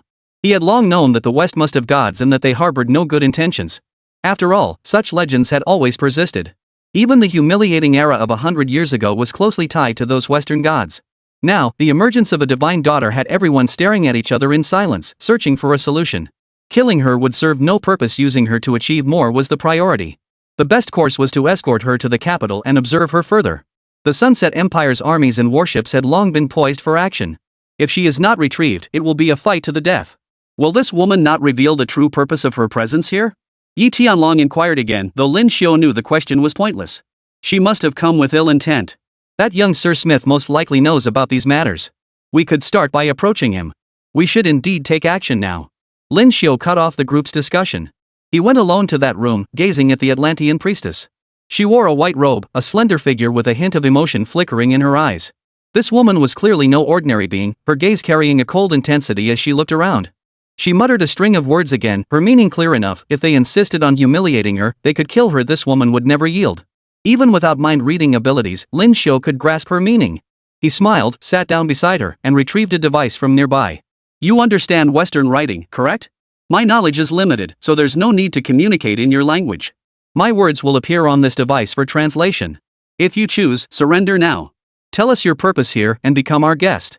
If you choose to resist and cause trouble, rest assured those people won't save you. And I'll use a particularly brutal method to make you understand just how pathetic you truly are. Lin Xiu's words remained ruthless as he tapped the screen beside him. Another sequence appeared, a graphic depiction of execution methods, performed before countless witnesses. Before their eyes, the opponent would be subjected to brutal punishment. Even if she truly bore the title of goddess, it would vanish in an instant, plunging her to the lowest depths. To die in such a degrading manner would be the most unbearable fate for this so-called goddess. Her eyes already burned with boundless fury. Judging by her expression, this woman was furious beyond measure. The murderous intent radiating from her gaze in that instant seemed capable of slicing everything to pieces. There's no need to glare at me like that, sir. It won't do you any good. This is how we conduct ourselves in the past. We were too preoccupied with propriety, only to find ourselves constantly at a disadvantage. So now that I'm in control of everything, there's no chance of us being at a disadvantage. If you keep causing trouble, we'll make you wish you were dead. Her words carried an air of utter dominance and boundless confidence, as if she had the other completely in her grasp, destined for a death of unbearable agony. The woman glared coldly at him. Had her power not been sealed by Li Haitang, she would have erupted in fury long ago. As Lin Zheng pondered the situation, the entire warship shook violently. He sensed the impact of powerful artillery barrages and the release of various forces. The enemy had already dispatched their troops. Looking out through the surveillance feed, I saw the fastest fish darting across the water's surface like dolphins, yet unlike any fish I'd ever seen. Yet someone stood atop this fish's back. The fish moved with astonishing speed, gliding through the water. The people atop it wielded spears and bows, weapons that seemed feeble yet possessed devastating power with every strike. Your kindred have come to rescue you, but they will surely perish by our hands. We of Xia have grown weary of any invaders. That your kin seek their own demise is their misfortune and tragedy." Lin Xiu had already departed while speaking, leaving only the woman's impotent rage behind. He stepped onto the ship's deck, flanked by several Xia Kingdom warships. The water's surface churned violently, shrouded in towering mists of spray, a chaotic maelstrom. Those foreign invaders, warriors possessing heroic combat prowess. They approached swiftly across the water, their momentum already carrying immense, formidable force. Seeing them arrive so swiftly, Lin Xiu knew another fierce battle was imminent. This might be the enemy's final attempt at rescue. If they failed, the enemy might resort to even more brutal tactics. While the woman was undoubtedly important, but if they couldn't rescue her, they might unleash the most brutal slaughter. "I don't care who you are. We've endured countless invasions since our founding, plunged into a century of agony and near extinction, suffering untold casualties. Now, only the most brutal counterattack remains. It doesn't matter how many of you come. We are stronger. Everyone, defend and counterattack immediately." Before Lin Xiu could finish collecting a spear, it was thrust at him. The attacker hurled it forward with blinding speed. As it neared, the air split with a piercing whistle. In the blink of an eye, the spear reached Lin Xiu. He stretched out both hands to catch it. The opponent's force was truly formidable, and within it lay genuine talent. Their combat prowess fell short. It was said that beyond the heavily extreme realm lay the divine realm. Those who could walk upon water possessed heavenly extreme cultivation. And they were exceptionally formidable, each swiftly cutting through wind and waves to close in. Yet within Xia Kingdom's borders lay remarkable blessings. With the awakening of ancient relics within Xia's borders, the Forbidden City, the Temple of Heaven, the Great Wall, and more, they continuously bestowed blessings upon the people. The number of powerful individuals continues to grow. Before Lin Xiu could act, he noticed swift boats approaching from the water nearby. Swimmers approached through the water, moving with surprising speed. These swimmers were actually fishermen from near Xia Kingdom, renowned for their exceptional swimming speed in the sea, coming to provide support. Chapter 100, Storm of Fury. Lin Xiu witnessed this battle unfold with the suddenness of a raging storm and thunderclaps, fierce and overwhelming. Meanwhile, Wang Wei personally led a group of men to the scene. Their arrival was equally fierce and formidable. Wang Wei had once revealed that his forefathers were heroic martyrs of the sea, who had sacrificed their lives for the nation and fought valiantly for it. They were equally formidable. After the encounter with the ghost worship, the power of his nation's martyrs had awakened within him. Combined with his fierce fighting spirit, he now possessed a strength as thunderous as the heavens themselves. Now, he too leapt high into the air, plunging downward into the water with a crash that sent countless droplets flying. Within the water, he seized a formidable foe capable of walking. He spun his opponent directly underwater. In this brutal exchange, it was unclear who perished in the depths, but the surface was now entirely crimson. This crimson expanse bore witness to those who had fallen on the battlefield. Lin Xiu watched the scene, his heart heavy with worry for his comrades. Yet he saw Yi Tianlong and the others waving flags and cheering. Yi Tianlong drew his family's unique weapon, a bow and arrow. Though the bow and arrow seemed primitive compared to modern weaponry, yet he wielded it with supreme skill. The arrow flew like a bullet, its speed astonishing. In an instant, Lin Xiu received new intelligence. Opening it, the opposing side had initiated diplomatic negotiations directly. On the other side appeared Huang Lu and his men, seated within the temple, each wearing a calm expression. "Mr. Lin Xiu, I wish to speak with you alone. I repeat our demand, release the woman we brought with us, and we will withdraw immediately. We will also sign a permanent peace treaty with your nation." It seemed this woman was truly crucial to them. Upon reflection, she was a reincarnated divine being. If the Sunset Empire failed to guarantee her safety and something went wrong, the gods above would likely condemn them to eternal torment and impose the harshest, most brutal punishment. Despite the gravity of the exchange, Lin Xiu remained remarkably composed. He observed his counterpart, a young man radiating remarkable mental acuity and wisdom. "You are the commander-in-chief of the Sunset Empire this time, correct? Here you are again, forcibly demanding we agree to your terms. I have only one question: on what grounds? What gives you the right to demand our honesty and obedience? I truly cannot fathom how you people from the Sunset Empire think. All these years, you've lived like children, utterly devoid of reason, foolish beyond belief, unimaginable. You are the aggressors this time. You sent people claiming to seek the remains of their ancestors here, which would have been normal. Yet upon arrival, you resorted to the most despicable means to harm my nation. Our counterattack thwarted their entire conspiracy. Yet now they dare spout such nonsense, convinced they hold the moral high ground. This is the most foolish thing you could possibly do. If you wish to negotiate, so be it. This woman holds no value for us. But you must agree to our terms: immediate withdrawal, a formal renunciation of all future claims regarding this incident in the treaty, and substantial compensation." The opposing captain nodded in agreement without hesitation. "Mr. Lin Xiu, we have made significant concessions regarding compensation. The total amount stands at 10 billion sunset currency. The other party seemed to believe they had made a tremendous concession. Upon hearing this, Lin Xiu burst out laughing. Are you people completely brainless? What use is your sunset currency to our nation? It's worth less than a pile of here. Such an important diplomatic occasion, and he uttered such utterly impolite words. The other party was furious, especially after hearing the meaning of those words through the interpreter. His entire face turned the color of liver. Mr. Lin Xiu of Xia Nation, I urge you to engage in dialogue with us objectively and earnestly. Your current stance seems excessive. We can only reiterate that this compensation is the absolute limit. Any further demands are unreasonable and lack legal standing. The other party continued. Likewise, if you insist on compensation in your own currency, that is acceptable. We can also pay a certain amount in gold, approximately equivalent to 5 billion Sunset Nation currency. To be clear, this sum was substantial 5 billion Sunset Nation currency. After all, Sunset Nation currency held significant global standing. The other party offering 5 billion upfront demonstrated serious intent. Yet Lin Xiu continued to wave his hand. There are further demands. First, Smith and his associates committed heinous crimes within our nation, including attempted murder. They must be tried by our country. You have no right to interfere and must remain silent. Though reluctant, the other party nodded in agreement. While the Smith family always arrived with missions, their importance paled in comparison to this Atlantean priestess. Second, I recall during the century of humiliating wars, your foreign nations plundered countless treasures from us, acting as if you owned everything. I remember your so-called museums still hold vast collections of artifacts stolen from our Xia Kingdom. Every single item must be returned to us.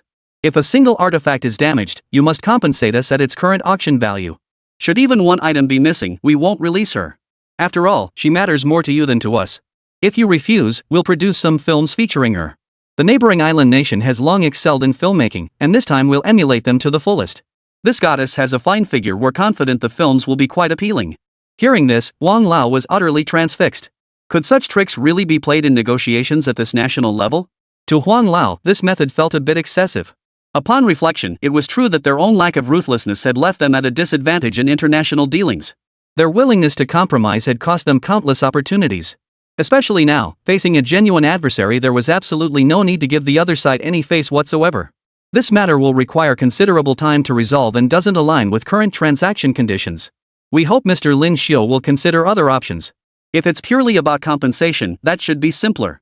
After all, the ancient treasures they had seized were spoils of war. To them, these artifacts were mere showpieces, not even properly preserved. They were openly displayed in the hall for exhibition, accessible to anyone. Every time Lin Xiu thought of those items, a smoldering fire of frustration ignited within him. What had been lost must be reclaimed. This has nothing to do with us. You'll have to figure it out yourselves. I'm giving you 1 month. Chapter 101, Forceful Diplomacy. Mr. Lin Xiu, I formally protest. This is not a genuine diplomatic request, and we cannot possibly meet it within such a short time frame. We hope the young lady will return as soon as possible. Your actions only prolong the negotiations, which benefits no one. Lin Xiu's eyes flashed with scorn at these words. It's more disadvantageous to you, isn't it? I couldn't care less about that. I'm fighting solely to protect my country's interests. If you don't mind more complications and problems arising, I honestly don't give a damn. After all, this woman isn't my lover, and she has little to do with me anyway. But it deeply concerns you. If you fail to retrieve her, you'll bring endless trouble upon yourselves. And that has absolutely nothing to do with me. Lin Xiu had pinpointed their Achilles heel precisely because of this. While the woman's identity was indeed crucial, she was connected to them, but had absolutely no ties to Lin Xiu or Xia Nation. That much was certain. Lin Xiu was like that, unbending to pressure or persuasion. This wasn't a typical diplomatic setting. He held the other party's Achilles heel firmly, refusing to relent until the warship commander finally gave in. Mr. Lin Xiu, we'll proceed as you requested. We'll provide 10 billion Sunset Nation currency in gold. Naturally, any gold unavailable will be compensated with other equitable rights. Additionally, nearly all the antiquities will be returned. This repatriation process will take time, as a significant number of artifacts are in private hands. We must acquire them from private collectors. This endeavor is inherently challenging, so we kindly request your patience. Hearing this, Lin Xiu appeared genuinely displeased, meeting their gaze with only a cold smile. I don't think it should take too long. After all, you have pirate blood in your veins. If someone refuses to hand it over, you'll just seize it by force or resort to some other terrifying, insane method, right? I have complete faith in you. As long as you accelerate your efforts, you can accomplish anything.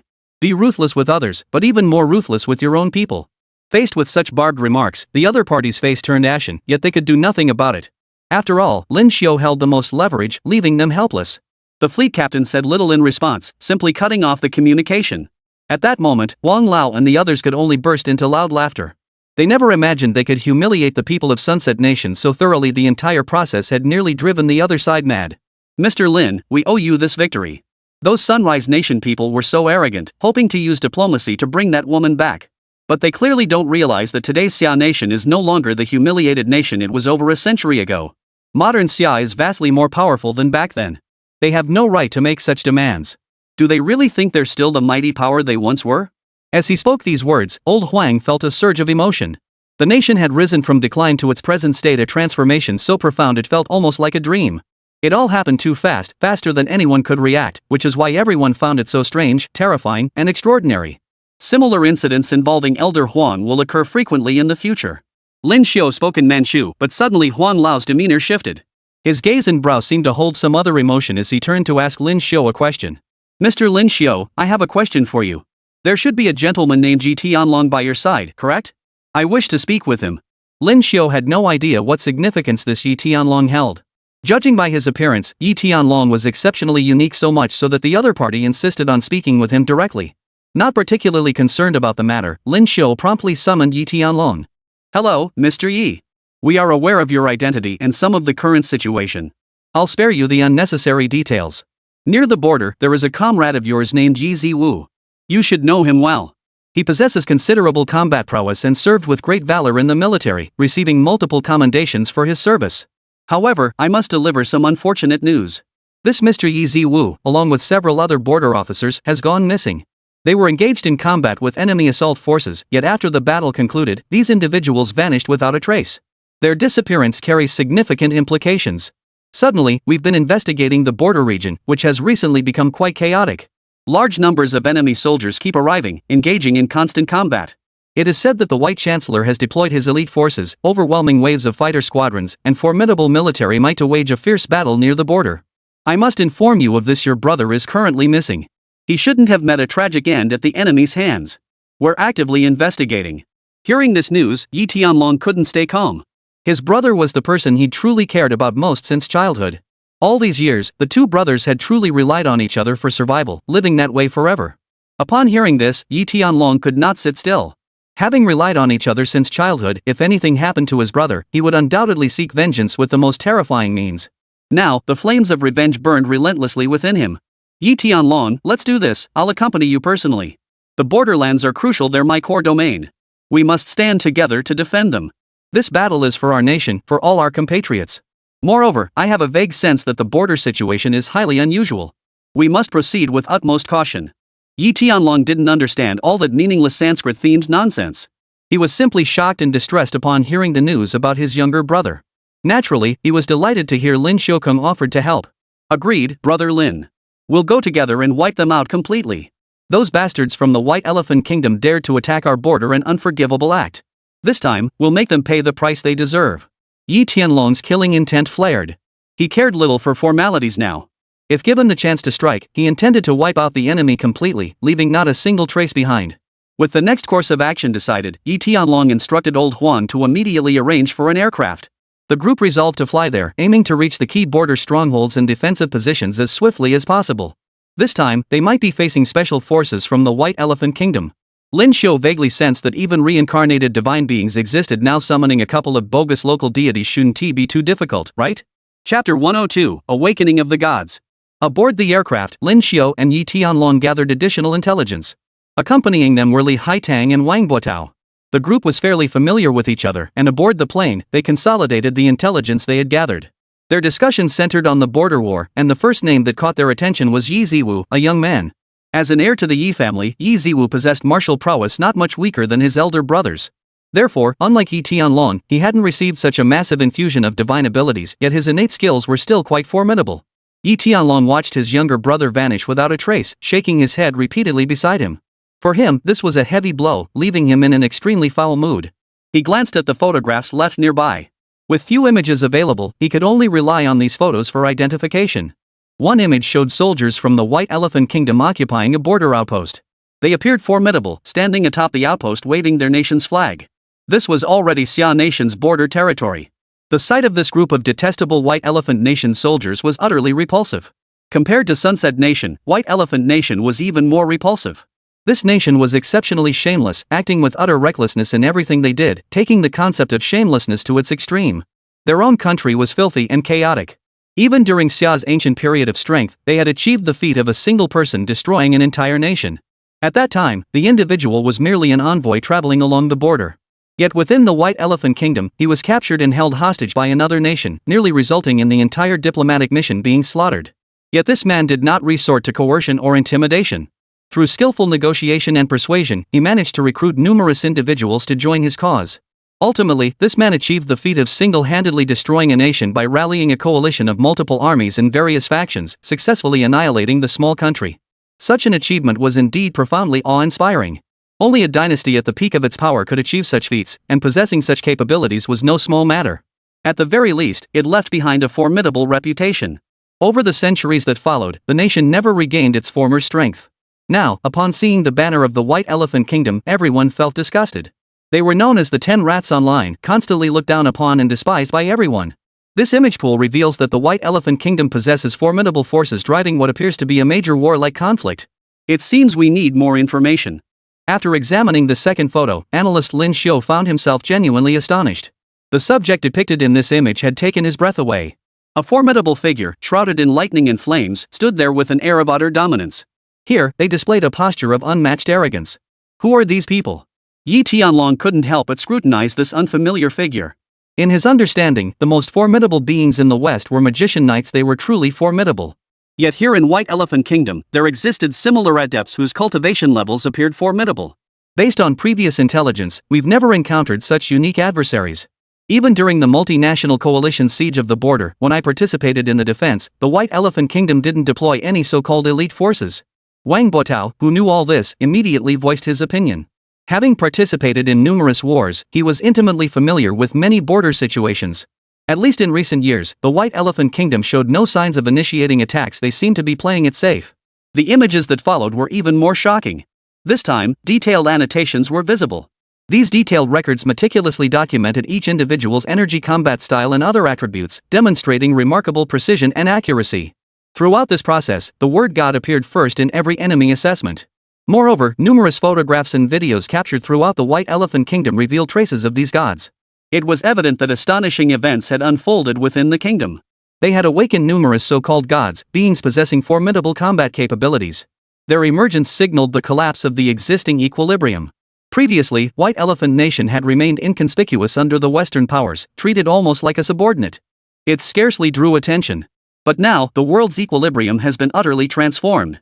What the hell are these things? I never imagined the White Elephant Kingdom harbored so many gods. And judging by their divine realms, they're incredibly powerful. They breached the border outpost with ease. Only the strongest guard the borders, Yi Tianlong thought, his anger boiling over as he slammed his palm onto the table, shattering it. No need for such fury.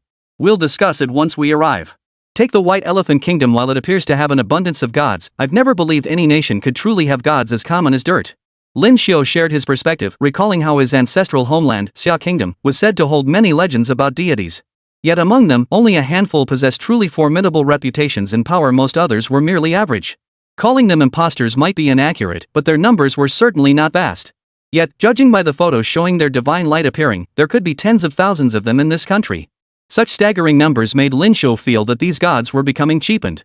In his White Elephant Kingdom, they seemed practically free. Wasn't that a bit excessive? The group continued their journey by plane to an airport near the border. Stepping off the aircraft, everyone felt their legs tremble, a testament to the immense power each possessed. After all, the long journey had taken its toll. Their status was worlds apart from that of soldiers in the military, and the high-altitude plateau environment was vastly different from the lowlands below. The environment here was extremely harsh. Even breathing felt constricted.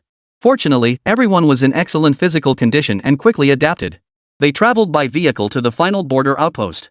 Though the sentry post clearly held advantages in equipment and combat resolve, Yi Ziwu's elite team had been wiped out by the enemy, leaving over a dozen bodies behind.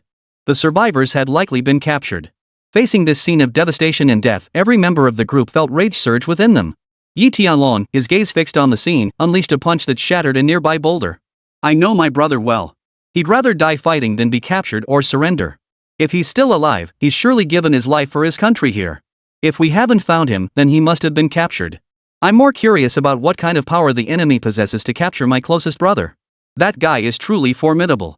As he spoke these words, Yi Tianlong understood his brother well, knowing his temperament. Wang Buotao shared the same view. Chapter 103, The Divine Being. For these border warriors, dying for their country was not a difficult concept to grasp. It was a conviction, an ideal they held in battle. Even death on the battlefield held no fear for them. If what you say is true, then it seems the so-called Wanshan from the White Elephant Kingdom has brought about a terrifying influence. They are undoubtedly a group of complete enemies and villains. As Lin Xiu spoke, a sudden rush of wind swept past. Turning to investigate, he saw a so-called divine being sprinting toward them. With a few swift leaps, the figure scaled the mountain and stood before them, gazing down with an air of arrogance. Lin Xiu knew the man was deliberately putting on a show of strength here, trying to gain the upper hand in momentum. He would regret it in the next moment. Lin Xiu reached out into the air, his grasp carrying the force of a raging storm. He yanked the man down to the ground. Even worse, before the man could react, Lin Xiu struck him down. Within that single strike, Lin Xiu poured every ounce of his supreme technique. The unfortunate deity was merely a heaven-grade being, likely just a messenger. Yet Lin Xiu unleashed his full divine might, knocking him from the heights. Seeing the panic on the creature's face, Lin Xiu thought, serves him right. Who did he think he was? You're the envoy from the White Elephant Kingdom, right? Speak up. I want to know what business you have here. Why have you invaded our territory? Lin Xiu spoke slowly, his killing intent now fully exposed, causing the other to panic slightly. He suddenly realized this mission might not be easy to complete, but he still composed himself. I am a god of the White Elephant Kingdom. My name is Atura. I'm here on a mission. Your country has invaded our territory and harmed our people. This time, you will pay the price. Withdraw immediately from the plateau region. Once you've withdrawn, we will return your hostages and renegotiate the border demarcation. Lin Xiu laughed bitterly at these words. In international border negotiations, there was one eternal rule: not an inch of land should be conceded. Any retreat signified relinquishing sovereignty over that territory. Xia Nation had once withdrawn from a certain area due to various issues. When they later sought to reclaim sovereignty, it proved exceedingly difficult. Such scenarios were common in international negotiations. If a nation was powerful enough, it could reclaim what was lost. If weak, it had no choice but to accept its fate. Though Elephant Nation wasn't the mightiest power under heaven, its people's resolve and conviction had reached an unshakable peak. They certainly wouldn't be swayed by the other side's nonsense. You call yourself a god of the White Elephant Kingdom? What kind of nonsense are you spouting? Demanding we withdraw from our own national borders? You must be dreaming a delusional, mad dream at that. You're the ones who should be kicked out. I'll say this plainly, the White Elephant Kingdom must leave our territory immediately. If you refuse, we'll turn every last one of you into corpses. As for all our people who were captured, return them to us. If a single hair on their heads is harmed, we will destroy one of your cities. The gods of the White Elephant Kingdom had never endured such treatment. Ever since they were the first to enter the realm of the awakening of 10,000 gods, they believed themselves invincible. After all, the awakening of the 10,000 gods was the ultimate challenge within the ruins, a feat achievable only at the pinnacle of power. It summoned the divine energy within the ruins, allowing fallen gods to descend once more. Of course, this feat was extraordinarily difficult, requiring the collective unity and convergence of all people. The White Elephant Kingdom's awakening was fraught with drama, yet it undeniably demonstrated their lead over Western nations. Western nations, like Atlantis, still face immense difficulties in their own awakenings. Though their quality cannot be compared, the White Elephant Kingdom now stands with great pride. I am the god of the White Elephant Kingdom. You must obey our commands, no matter what. If you refuse, we gods will level your nation, ensuring the entire Xia Kingdom ceases to exist forever. The other party grew increasingly domineering. Lin Xiu remained silent, but beside him, Yi Tianlong dashed forward, leaping into the air and thrusting his dragon claw hand forward with a fierce grab. The strike through the void carried immense power. The impact was terrifying, carrying a hint of explosive force. In an instant, it unleashed an overwhelming power that sent the once proud god reeling, fleeing in disarray. When he looked again, all he saw were the cold smiles on everyone's faces. I told you this guy was nothing special. You see now, don't you? Lin Xiu addressed the crowd, his expression cold and grim. That this so-called heaven-grade existence was called a god was laughable. If that were the case, then those three old bastards back on their island nation would have become gods long ago. Lin Xiu had once traveled to the island nation and eliminated its three strongest warriors, leaving the country in utter turmoil. Moreover, within the massive barrier, the virus underwent endless mutations, torturing the citizens to the brink of death. As long as the spirits of the undying fleet remained, the virus could never truly spread across the mortal realm. It could be said that these islanders had truly shot themselves in the foot, and in the most painful way possible. Attila believed he held immense prestige and authority within the realm of the gods. After receiving the mission to deliver information here, he saw no difficulty in it. But upon arrival, he was beaten to a pulp by several Xia nationals, while Jingru suffered like a tortured pet. Even with his temperament, Achula now harbored only thoughts of fighting back. Just as he prepared to strike, he suddenly noticed Lin Xiu's gaze fixed intently upon him. The murderous intent radiating from those eyes sent a chill down Atura's spine. Though not particularly observant, Atura possessed basic judgment. This Lin Xiu was clearly formidable. Even with his limited experience, he could sense the terrifying power and overwhelming killing intent radiating from the man. "You worthless god, I'm not in the mood for your nonsense. I'll give you one chance, return the people you kidnapped from my country within half an hour. If you want to fight, we'll oblige.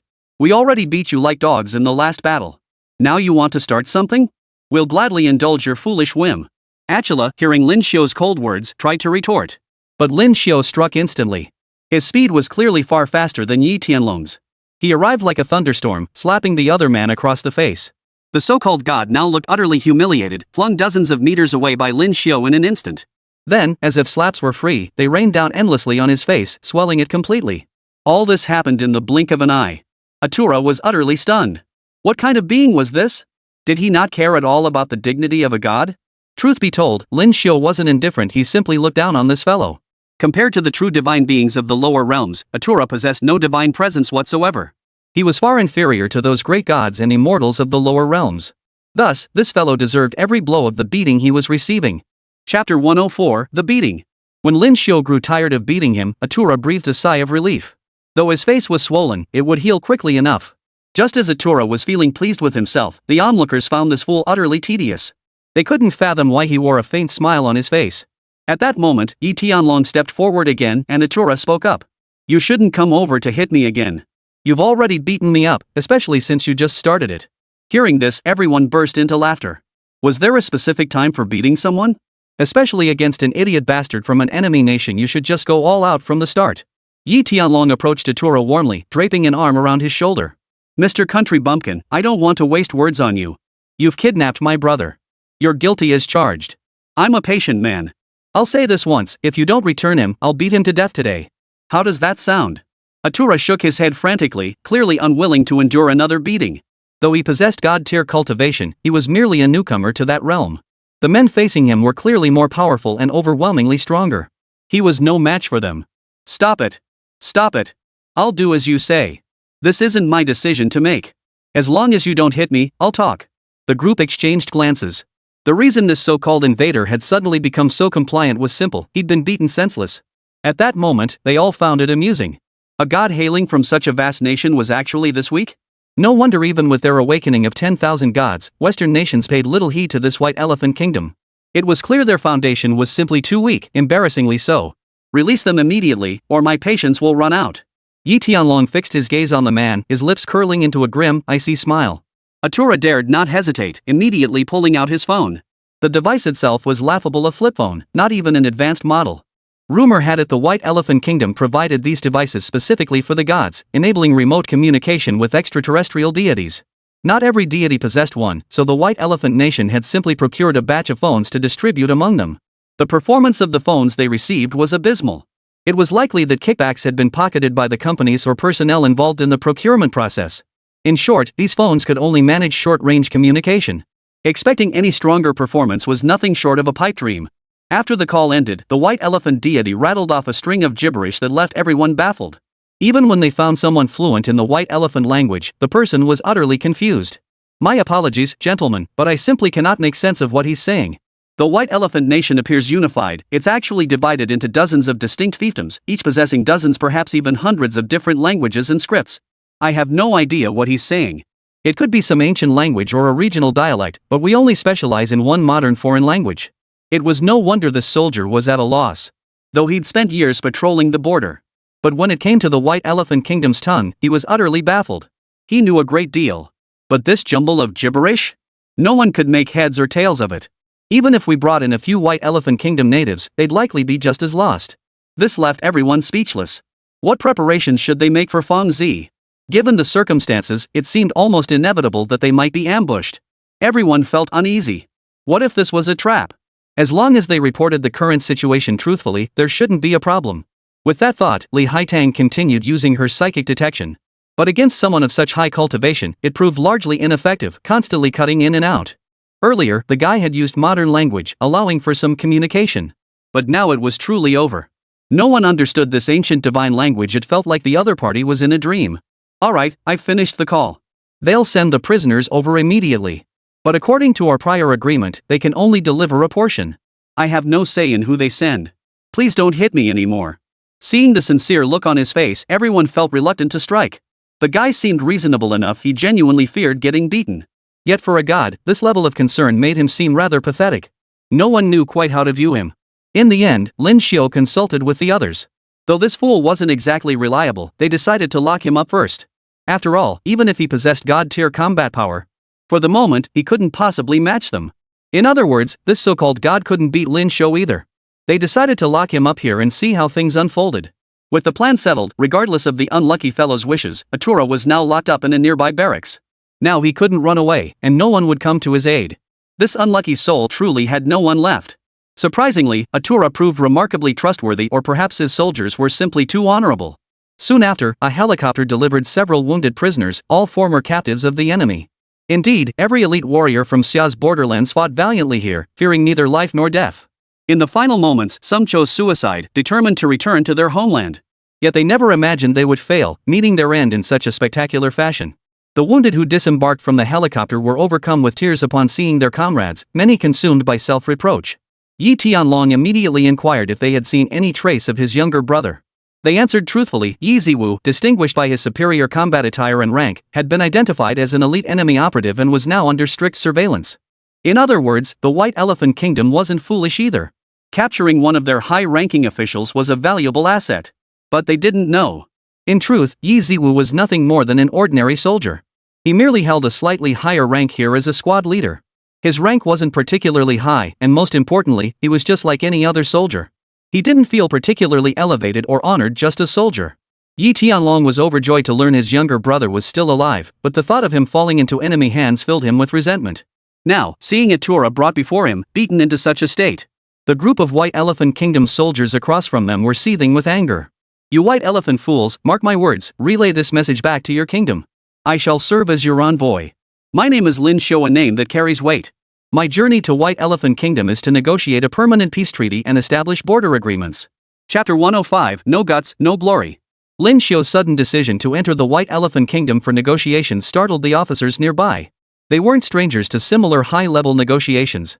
Typically, they would select a mutually agreed-upon neutral location for talks, where each side would present their positions and expectations. The abrupt proposal to negotiate within the enemy's territory was undeniably perilous and defied all expectations given the current situation. Lin Xiu's abrupt decision sent shockwaves through the assembled officers. Should anything go wrong, the consequences were impossible to predict. All eyes turned to him. Lin Xiu, however, appeared remarkably composed. After the other party departed, Lin Xiu gathered his squad together. The four members each had their own thoughts, but Wang Botao voiced the greatest concern. Mr. Lin Xiu, our numbers are small now. Suddenly engaging in peace talks with the other side, especially within their territory, will inevitably hinder our operations. We must be extremely cautious. Wang Botao viewed the situation from a military perspective. One misstep now could invite the enemy's most brutal and relentless retaliation. I agree. We could choose another location for the talks. With leverage in hand, there should be nothing to worry about. Li Haitang concurred, but Lin Xiu's perspective diverged from theirs. He glanced at Yi Tianlong beside him, a man radiating heroic spirit, truly a peerless martial artist of legendary lineage. Mr. Lin Xiu, speak your mind. To me, either way is fine. If we fight this time, we can certainly rout them completely in this battle. My younger brother may possess some skill, but he's certainly not invincible. I'm confident our team can outperform him when we unite. Yi Tianlong knew his own capabilities well. If he truly entered the fray, he possessed that level of confidence. Seeing everyone had their own opinions, Lin Xiu merely smiled faintly. Everyone, my plan is straightforward. We send in an army to wipe out every last one of their core members. Ideally, we leave not a single one standing. Only then can we truly relax. Otherwise, these constant attacks from the White Elephant Kingdom's land of 10,000 gods will draw attention from all sides. And recently, the first battle's probing move gave them the upper hand. They become incredibly arrogant.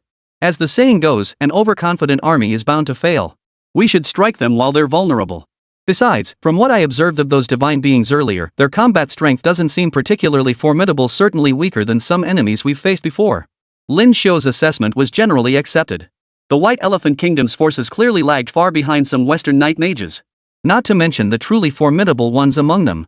By comparison, perhaps they could truly emerge unscathed and triumph in every engagement. Given this possibility, who wouldn't want it? After all, this was an entire team, brimming with countless strong individuals, each excelling in their own way. Even so, the group still sensed potential complications in this battle. One by one, they voiced their concerns, prompting Lin Xiu to immediately contact Elder Huang. Master Huang, should we proceed with this plan? I have great confidence in it. Moreover, the White Elephant Kingdom possesses a relic, or rather, an artifact that I believe we should reclaim. Lin Xiu's words startled everyone. He already knew about valuable items in the White Elephant Kingdom before even setting foot there. Master Huang trusted Lin Xiu implicitly. Upon hearing his words, he immediately focused intently, flipping through documents and uncovering significant information. Mr. Lin Xiu, my research indicates that the White Elephant Kingdom once waged war against our nation. However, both sides maintained a certain restraint. Moreover, for a long period, the White Elephant Kingdom did not exhibit the aggressive tendencies towards Xia Kingdom seen in other ancient feudal states. In other words, the ties between the two nations weren't particularly deep. Are you certain they possess treasures originating from within our own country? It wasn't that Master Huang refused to believe it, but given the current circumstances, it was hard to fathom that such a decrepit, laughable nation could harbor our nation's secret treasures. It seemed utterly improbable. As if anticipating his thoughts, Lin Xiu merely smiled, his expression brimming with confidence. There is something I once wished to reveal, but later realized I could not openly discuss with you. In truth, long before our time, there existed a mighty empire at the heart of the lower lands. This empire spanned vast territories, its might reverberating across the world. One of its rulers was even hailed as an emperor for the ages, possessing glory beyond compare. At the height of his power, this emperor ruled over the four seas. As nations and peoples rose and fell around him, he was revered as the Heavenly Khan. These few words alone caused a flicker of longing to appear in everyone's eyes. What kind of figure could be called the Heavenly Khan? It must be someone of peerless talent, unmatched under heaven. To be frank, this Heavenly Khan was a formidable figure indeed, ruling over the four seas with power beyond measure. Under his command marched mighty armies that shook the heavens and conquered the four seas. His name lives on through the ages as one of history's greatest emperors. The strongest stone was merely an envoy he dispatched, yet he could effortlessly annihilate an entire nation like the White Elephant Kingdom. This alone should give you a glimpse of his prowess.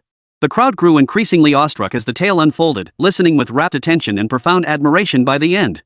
What kind of emperor could command such reverence, viewing the world as his domain and himself as supreme? That envoy once slaughtered countless here, leaving behind a royal edict. Should we find this Khan's edict, it might awaken something new, a treasure of some sort? Its effects remain unknown, but I know conquering the White Elephant Kingdom may be within reach provided we uncover the ancient secret safeguard. At Lin Xiu's words, the group fell silent. The prospect was undeniably tempting. Perhaps they could truly uncover the mysterious treasure left behind by their ancestors thousands of years ago. If true, they would strike it rich beyond imagination. Very well. I permit you to proceed, but exercise extreme caution. Meanwhile, our Xia Kingdom will begin mobilizing our forces. We've been interrogating the Atlantean priestess for some time now. Though she remains silent, based on current circumstances, we've conducted extensive investigations into her identity. It appears, as you suggested, that this woman is indeed a divine being from Atlantis. With her in our custody, the Sunset Empire dares not act rashly. We've already gained the upper hand on the battlefield. This is the perfect opportunity to resolve the territorial disputes in the White Elephant Kingdom and prepare for our next moves. Lin Xiu hadn't anticipated that his seemingly incidental involvement would so swiftly and efficiently resolve numerous problems and disputes for those behind the scenes. Chapter 106, Arrival in the White Elephant Kingdom.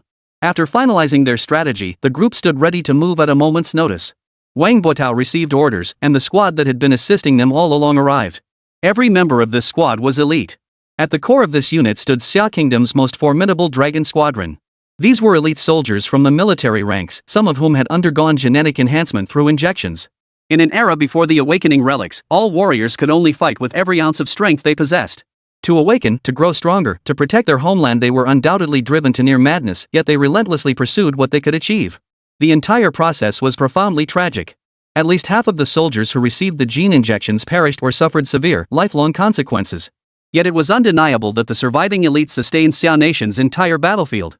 Fighting thus, they battled for many years, guarding the nation and its people. The captain who arrived here was named Long Zhan. He too had once been a genetically modified warrior, possessing formidable combat prowess and extraordinary abilities. As he looked at Lin Xiu, his eyes held a distinct respect.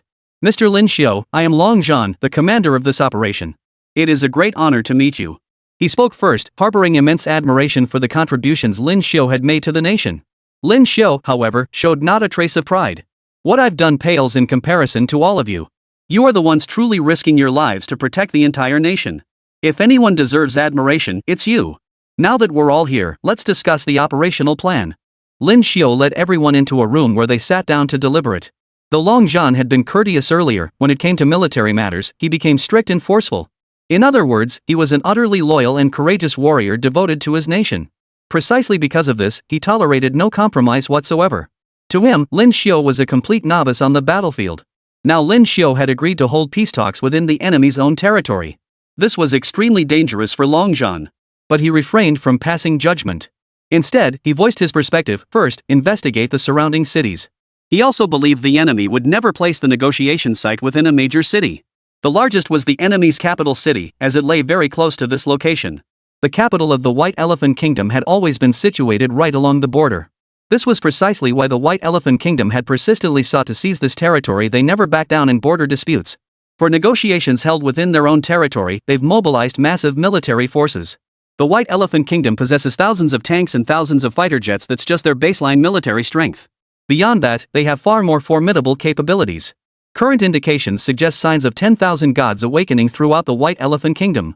Divine beings are continuously emerging, some possessing formidable combat prowess that is truly terrifying. Those appearing along the border are merely their second-rate forces. The true elite divine beings reside near the capital, where they are now revered and followed by multitudes, thus protected by the power of faith. Upon hearing the words power of faith, Lin Xiao suddenly realized his own rashness. Yes, the power of faith. Their nation is a religious state where the so-called gods command near universal worship. The concentration of faith power there must be immense. I was indeed a bit careless this time. If that person is only a second-tier god, we might still handle it. But a top-tier god is likely very powerful. By the way, could they have any supreme deities as well? Long Zhan shook his head at the question. He didn't know the answer himself. These matters were entirely unknown to him. We simply don't know about these things. We've prepared substantial armed forces in the rear. Since the awakening of the domestic ruins, a large number of psychics have begun to emerge. They are fiercely loyal to the nation, and their combat strength is rising at an insane rate. As long as these individuals keep emerging, their combat strength will only grow stronger. Some have already received training and are stationed along the border. Moreover, every person blessed with supernatural abilities is an absolutely loyal warrior to the nation, even among the civilian population. So there's no need to worry about their loyalty. Old Huang is mobilizing them. Once they arrive, Mr. Lin can rest assured. We'll maintain our forces along the border. Moreover, possessing the Atlantis goddess grants us significant diplomatic leverage. Lin Xiao listened with admiration. Elder Huang's thinking was clearly deeper and more comprehensive. Though he possessed intelligence himself, he could never match these masters of their craft, each with minds that were astonishingly sharp and calculations that left no stone unturned. He still fell far short of their caliber, yet he felt no fear. Once the negotiation location was set, the other side promptly relayed their message. The talks were to be held in their capital. Lin Xiao and his group could only follow the small historical delegation as they approached, accompanied by newly dispatched diplomats. This diplomat bore the surname Wang and was primarily responsible for all diplomatic affairs. Yet everyone understood that what couldn't be gained on the battlefield would remain unattainable at the negotiating table. Soon, Lin Xiao and his companions landed by plane within the other country. Looking around, Lin Xiao was speechless. The streets were bustling with people constantly moving about. This nation seemed content with its current state. They cherished tranquility and peace. What was even stranger was the sheer number of citizens. It was everyone's first time in this country. Immediately after landing, Yi Tianlong felt nauseous and quickly covered his nose. Even the ground near the airport was littered with filthy excrement, whether human or animal was unclear, and the entire nation was permeated by an indescribable stench. The entire place felt unbearably unpleasant, the foul stench mingling with all sorts of nauseating odors. This place was utterly baffling. What's wrong with this country? The White Elephant Kingdom has always been known as an ancient nation, yet it's covered in feces and stench everywhere. How can people even live here? Who knows? This place is just as terrible everywhere. I'm more worried about my brother now. They exchanged glances, finding their impressions of the White Elephant Kingdom utterly repulsive. The entire realm was shrouded in foul stench, making it unbearably miserable. Even lingering here for a moment felt nauseating, let alone the common folk outside. They seemed like shambling, writhing corpses. Pairs of eyes turned their gaze their way, some fixed on Li Haitang with particularly malicious intent. Li Haitang was undeniably beautiful, yet now she was surrounded by countless stares, every one of them filled with ill intent. Every single pair of eyes here was utterly repulsive, unbearable to look at. No one wanted to linger. Amidst the crowd's encirclement, everyone caught sight of the approaching motorcade. The White Elephant Kingdom's diplomat led the convoy.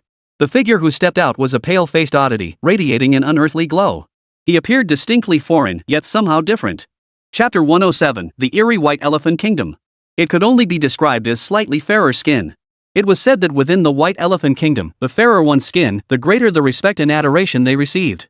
It was perplexing that they themselves had racial differences. As soon as he stepped down, the people beside him immediately knelt. With each step he took, a red carpet was laid out for him. This high-level reception was truly divine. I am your diplomat, Singh. I am here to receive your peace delegation. I expect you to comply with our arrangements for your accommodations. As for food, we will provide you with hospitality of the highest grade. You will fully experience the extraordinary culture and mysterious power of the White Elephant Kingdom. You will come to revere us, and only then shall we discuss matters of diplomacy. As he spoke, his condescending demeanor was utterly repulsive. The words translated by the interpreter beside him only deepened the collective revulsion. The first impression of the White Elephant Kingdom was one of overwhelming stench. They boarded the other party's vehicle and were driven to a hotel. This hotel was indeed high-end, beautiful and mysterious, surrounded by towering buildings. It seemed to be the only glimmer of light in this city. The foul stench lingered all around, forcing them to ascend upward. Fortunately, upon reaching a higher floor, the stench lessened considerably, though the group still felt profoundly nauseated. I can't take it anymore. This country is utterly disgusting. I don't understand how they endure it. Feces everywhere, and the way those people eat is revolting too. Li Haitang sat nearby, feeling particularly sickened by the stares. Every man they passed eyed them with curiosity, nearly going mad at the sight of women. Moreover, Li Haitang had always felt this country was extremely unfriendly toward women. Women should be extra careful. I've heard stories about women who come here, every single one receives special attention. It makes me sick. Real men should conquer women through their genuine affection, not by exploiting them. Using such forceful methods is truly despicable. It seems to me that many people in this country lack spirit, like walking corpses. Yi Tianlong stood by the window, watching the figures moving below, feeling utterly sickened. Brother Yi, you've noticed how strange those figures moving below look, right? They're like walking corpses, not at all like normal people. I've noticed this too and find it very peculiar. Logically, when a nation's people possess absolute faith and reverence for their ancestors and deities, it should trigger a chain reaction of positive change. They should receive blessings from these deities, growing stronger and more formidable, all positive outcomes. Yet the people of this nation seem like walking corpses, utterly lifeless. I have a feeling the deities of this White Elephant Kingdom are rather fierce. It's as if they've drained all vitality from their people, a method quite different from other nations. Lin Xiao voiced his observations. After pondering for a moment, the others agreed that this might indeed be the case. Upon closer inspection, the common folk of the White Elephant Kingdom appeared like walking corpses, stiff as boards, their forms oddly distorted. The true situation remained difficult to predict, and everyone was lost in their own thoughts. Lin Xiao didn't know what would become of these people either. He only sensed an odd aura lingering around him. Then, the system's temporary mission appeared once more. Ding, timed mission activated. During its glorious era, the Xia Kingdom once had an emperor of supreme authority. The honor of the Heavenly Khan must not be violated. The influence extends across the four seas and the heavens. Now, the decree is issued. Retrieve the imperial edict circulating within the White Elephant Kingdom. Hidden target? Task hint, the imperial edict, revered since ancient times, is an object both feared and worshipped by all citizens of the White Elephant Kingdom. It is kept in a sacred place where it is held in awe. Mission duration, 72 hours. This temporary mission, as Lin Xiao had suspected, was undoubtedly connected to a previous map. He had studied the map before and understood the core of the entire mission. Now, this mission required finding the emperor himself. The edict turned out to be the one issued by the Heavenly Khan to his subordinate years ago, commanding him to journey westward to establish diplomatic relations with neighboring nations. Unfortunately, upon arrival, he had been besieged by local enemies. Ultimately, through diplomatic strategy, from this place, he found some allies. He had annihilated the enemy nation in one fell swoop. The entire process was nothing short of miraculous and astonishing. Since we're negotiating, let's choose a location of strategic importance. We'll also inform them that all proceedings will be covered by direct reporting from various media outlets. If they refuse, we'll decline. After all, we hold some leverage and have our own methods. Hearing Lin Xiao's proposal, everyone agreed it was sound. Long Zhan then presented new intelligence. The military operations were now overseen by Minister Singh of the War Department, who belonged to a religious order under the great deity Shiva. Lord Shiva was a formidable and highly revered deity in the White Elephant Kingdom. This deity was considered top tier, with a resounding reputation and extraordinary status, revered by all White Elephant citizens. Above him existed other deities equally renowned. With such a deity present, coupled with everyone's perceptions and thoughts about him, they would likely have to exhaust every possible method. Regardless of his character or any backing he might have, no one was afraid. Captain Long, you've dealt with these enemies for years. What's your take on them? How strong are they? Upon hearing Lin Xiu's question, Long Zhan offered his genuine assessment. Mr. Lin, over the years, I've engaged with these border enemies numerous times. In combat, they always appear weak and predictable. Even during Xia's weakest period, they gained no advantage in border skirmishes. While they have some cultivators domestically, their temperaments are all rather peculiar. This stems from their nation's deep religious influence. Their religion essentially promotes a state of desireless cultivation. Thus, they seem disinterested in anything else. Coupled with extreme ignorance, they inflict great harm upon their own people. I find it hard to imagine large-scale awakenings of psychic abilities among them. In other words, their nation itself is deeply chaotic. Such an assessment was probably deserved, considering how the White Elephant Kingdom sounded and appeared to be an ancient and formidable nation. In reality, factors like their religious caste system severely hindered the White Elephant Kingdom's development and strength. Thus, influenced by various factors, the White Elephant Kingdom's combat strength is actually not particularly high. No wonder the international community held little regard for the White Elephant Kingdom. Just then, a knock sounded at the door. Opening it revealed a nobleman wearing a tall hat and a golden robe. Upon entering, he scanned the room, his gaze finally settling beside Li Haitang. I am Prince Ali of the White Elephant Kingdom. I noticed a remarkably handsome individual among your group. I have come to find him. With that, he strode purposefully over, approached Li Haitang, and grasped Wang Buotao's hand. Ordinary man from the Eastern Kingdom, would you be willing to join me? Chapter 108, The Astonishing Prince. The entire room froze in that moment, everyone too afraid to utter a single word. Li Haitang was terrified, but he felt no affection for the man. Such rude behavior toward a foreign diplomat was unacceptable. Li Haitang could have slapped him back, that was just his temperament. Yet now, Li Haitang stood frozen, his hand raised mid-air. What was happening? The other man had actually reached out and grasped Wang Buotao's hand. The look of twisted horror on Wang Buotao's face was 100 times more intense than his own. He felt as if his blood had frozen solid, his entire being unsettled and utterly at a loss. What are you doing? I have nothing to do with you. Get away from me. Wang Buotao hurriedly pushed the other man away, only to see the Alibaba prince step closer. Don't worry, foreigner. I have at least a dozen wives by my side, but if you come to me, I will treat you well. I won't abandon you within 5 years. You will become one of my best companions. Lin Xiu stood by, utterly stunned. What the hell was this? What was this Ali prince talking about? This guy was seriously off his rocker. Everyone froze in place, and Lin Xiu quickly stepped in to smooth things over. Prince Ali, who should have been the most honored and prestigious figure in the kingdom, was displaying utter eccentricity here, showing genuine interest in a man. Wang Buotao froze, momentarily unable to respond. Prince Ali, are you part of the delegation for these peace talks? Whether you are or not, we are all envoys of Xia. Such rudeness is unacceptable. Lin Xiu stepped forward, locking eyes with the prince in a standoff, matching his intensity. Frankly, the prince's behavior at this moment was crossing the line. In that instant, the other man looked back, a hint of brightness flickering in his eyes. Mr. Lin, is it? Your Xia Kingdom is indeed a powerful nation, but I hold considerable authority within this country as well. If I wish to avoid war, they will heed my command. Moreover, you may seek refuge in our White Elephant Kingdom, where you shall rise above others. Observe how many kneel at our feet. As he finished speaking, several attendants beside him knelt down. It was a genuine act of reverence, as if Prince Ali before them were their very god. Yet this Prince Ali was no supreme martial artist. Not a trace of a powerful aura emanated from him, making the spectacle laughable. Worse still, the impression he gave was downright poor. Prince Ali, what you say may hold some truth. Many indeed yearn to rise to the highest position, to become masters over others. But every citizen of Xia possesses their own will to survive. What we must protect are our loved ones, our friends, and our entire nation. Now, please leave. We have our own ways and ideas to handle this matter. Prince Ali remained unmoved. For some reason, his eyes flickered with intense affection as he looked at Wang Buotao. My dear, you may contact me later. Rest assured, I will give you the utmost care, ensuring you never regret coming to this mortal world. As Prince Ali spouted this incoherent nonsense, everyone felt an excruciating headache. This guy was utterly abnormal. It was as if the world had produced such a lunatic. After the man departed, Wang Buotao sat there clutching his head, his face etched with despair. He never imagined he'd crossed paths with a psychopath. The others remained silent too. What on earth was this? They were seasoned veterans with plenty of experience, yet they never imagined they'd face such a calamity today. What they'd encountered was utterly beyond belief. That said, no one was qualified to judge the situation. At that moment, Lin Xiu walked over and looked at the other man. Wang Buotao, don't worry. No one will lay a finger on you, and I won't allow that freak to harm you either. I'm just curious why such a farce unfolded today. This doesn't seem like a simple matter. Hearing Lin Xiu's words, everyone felt deeply moved.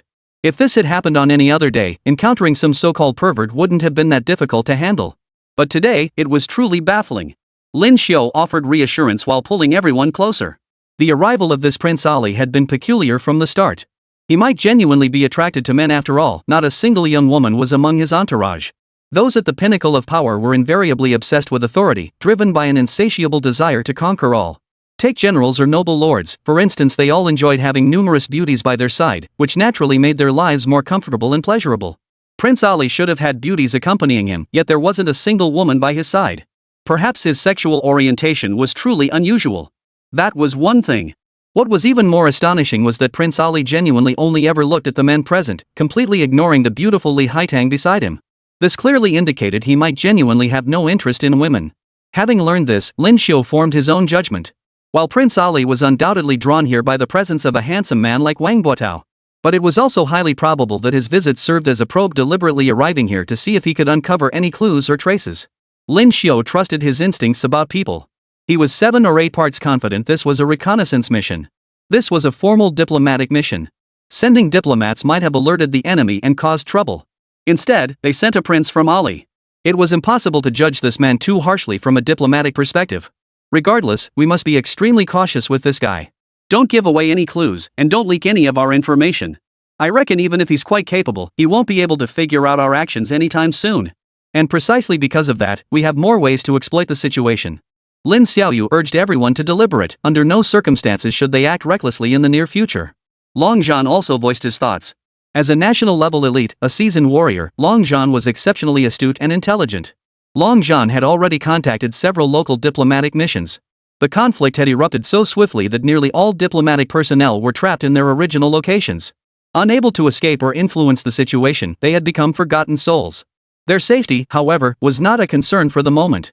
At least for now, they remained unharmed. Yet the suddenness of these events only heightened their unease and distress. Long Zhan and his group were among the core, elite members of this force. Numerous and formidable in combat strength, they had also obtained information regarding some embassy personnel. They were eager to rescue people, so Long Zhan was currently coordinating the embassy's rescue efforts. It was impossible for them to pull off anything spectacular in the blink of an eye, but once they got moving, dealing with the enemy shouldn't be a problem. Chapter 109, Embassy District. Mr. Lin Xiu, I wonder if you could accompany me to that location.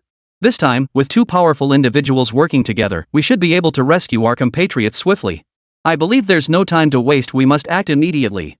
Lin Xiu naturally wouldn't refuse such a mission. Saving lives was a tremendous good deed. Every compatriot had risked their lives fighting for the nation. Now that Lin Xiu intended to rescue them, he would naturally move with extreme speed. He glanced again at the others, each lost in their own thoughts. He guessed that for the time being, everyone's minds were still unsettled by the events that had just unfolded.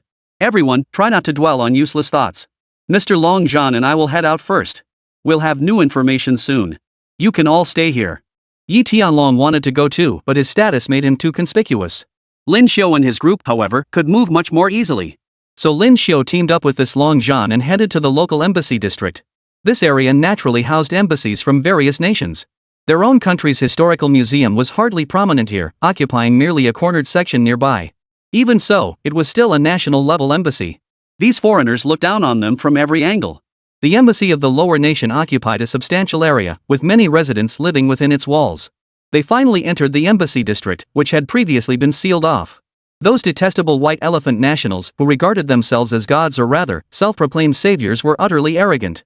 Naturally, they had stationed numerous personnel here to constantly monitor everything around them. They were self-righteous and convinced they possessed immense power. Inside the compound, the residents sat huddled together, their faces gaunt and sallow. Since the siege began, external aid had been scarce, and even food was in short supply. Now, each face bore a rather pitiful expression. Upon finally seeing their compatriots, these individuals wore excited smiles and hurried over. Having endured the ordeal here and fulfilled their mission with remarkable feats, they commanded Lin Xiu's respect. Long Zhan swiftly approached to speak with them. Are you all unharmed? We're terribly sorry it took us so long to arrive. We now have permission to operate here and have brought some food from outside. After speaking, they proactively offered food, which the others immediately began eating. Among them, a particularly frail man caught Lin Xiu's attention. This man was likely a diplomatic official here. As such, he undoubtedly embodied the highest standards of duty and national dignity. Though not particularly old, his face bore an unwavering resolve, commanding respect with every passing moment. He was clearly no ordinary man. Even from a distance, one could sense the boldness and authority radiating from him. Mr. Lin Xiu, it's a pleasure to meet you. I'm Zhang, the diplomat here. For some time now, we've been handling diplomatic affairs for the Kingdom of White Elephant. But with the sudden outbreak of war between these two nations, we too were caught in the crossfire and trapped here. I never imagined it would cause you so much trouble. I truly apologize. Hearing such words, Lin Xiu naturally refused to accept them. There's no trouble at all. This is what we should be doing. You were trapped here, and we should have come to rescue you much sooner. The fact that we delayed is entirely our responsibility. It has nothing to do with any disrespect on your part. The other party merely sighed slowly before describing their current situation. They had exhausted every possible means to establish contact with the outside world. Yet the odds were slim. The complete lack of any news from outside had begun to unsettle them. Later, they heard that hostilities between the two nations had temporarily ceased, which brought them some relief. They also inquired about the current status of the 10 bureaus. According to the information provided, they had not brought dishonor to the nation and had successfully completed numerous tasks. Long John immediately began discussing the next steps with them. He knew full well that some among them were among the nation's most crucial warriors, possessing a warrior spirit, formidable combat prowess, and a willingness to sacrifice themselves for their country. These individuals were truly remarkable. Long John discussed with them whether the next steps required deploying troops, heading to specific regions, or undertaking different missions in various locations. He also inquired whether the documents in their possession had been completely destroyed. Following these inquiries, the diplomat offered his own assessment of the current situation. He first clarified that he himself was unaware of the specific events unfolding within the White Elephant Kingdom. In short, he sensed that their court was now in a state of profound turmoil and chaos. To be perfectly honest, I've spent a considerable time in this White Elephant Kingdom and have never grasped their specific governing principles or strategies. The nation has always been chaotic and unstable. Sometimes you simply cannot fathom what they're thinking. To receive such an assessment, the people of the White Elephant Kingdom are not entirely blameless. Lin Xiu held the White Elephant Kingdom in equally low regard. To him, the nation resembled a troop of uncivilized monkeys, approaching every endeavor with utter chaos. Often, they pursued endeavors they clearly knew were futile. Yet they seemed to relish it, often plunging others into utter bewilderment. This had been the White Elephant Kingdom's modus operandi for years. To outsiders, the nation should have collapsed long ago, yet somehow they managed to keep it afloat, a truly perplexing feat. Take this recent incident. The border troops initiated hostilities, yet the capital only received word dozens of hours later. In other words, the border was already at war before they even got the news. Clearly, someone had already made the decision to go to war on their own. The repercussions were devastating. Yet within the White Elephant Kingdom, precisely because there was no higher governing authority, such core decision-making powers had long been controlled by lower-level officials. To this day, they had failed to implement any meaningful reforms. Mr. Lin Xiu, since you've arrived, I can only offer this advice. If possible, we should find a way to leave them as soon as possible. Currently, White Elephant Kingdom is rife with internal strife, lacking any concrete governing principles, and the surrounding chaos is utterly extreme. I believe the best course of action is for us to depart this place without delay. As for vital resources and materials, we've already destroyed them. We won't leave the White Elephant Kingdom any exploitable opportunities. These men worked with remarkable efficiency, accomplishing the destruction of documents and relocation of assets in a remarkably short time, a feat that was quite impressive. Yet, for some reason, Lin Xiu felt a lingering sense of unease upon witnessing their actions. Chapter 110, Ancient Imperial Mausoleum. That may be true, but I feel even more uneasy now.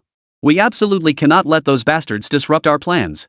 Diplomat Zhang, I need information about the White Elephant Kingdom to pinpoint a concrete location for peace talks.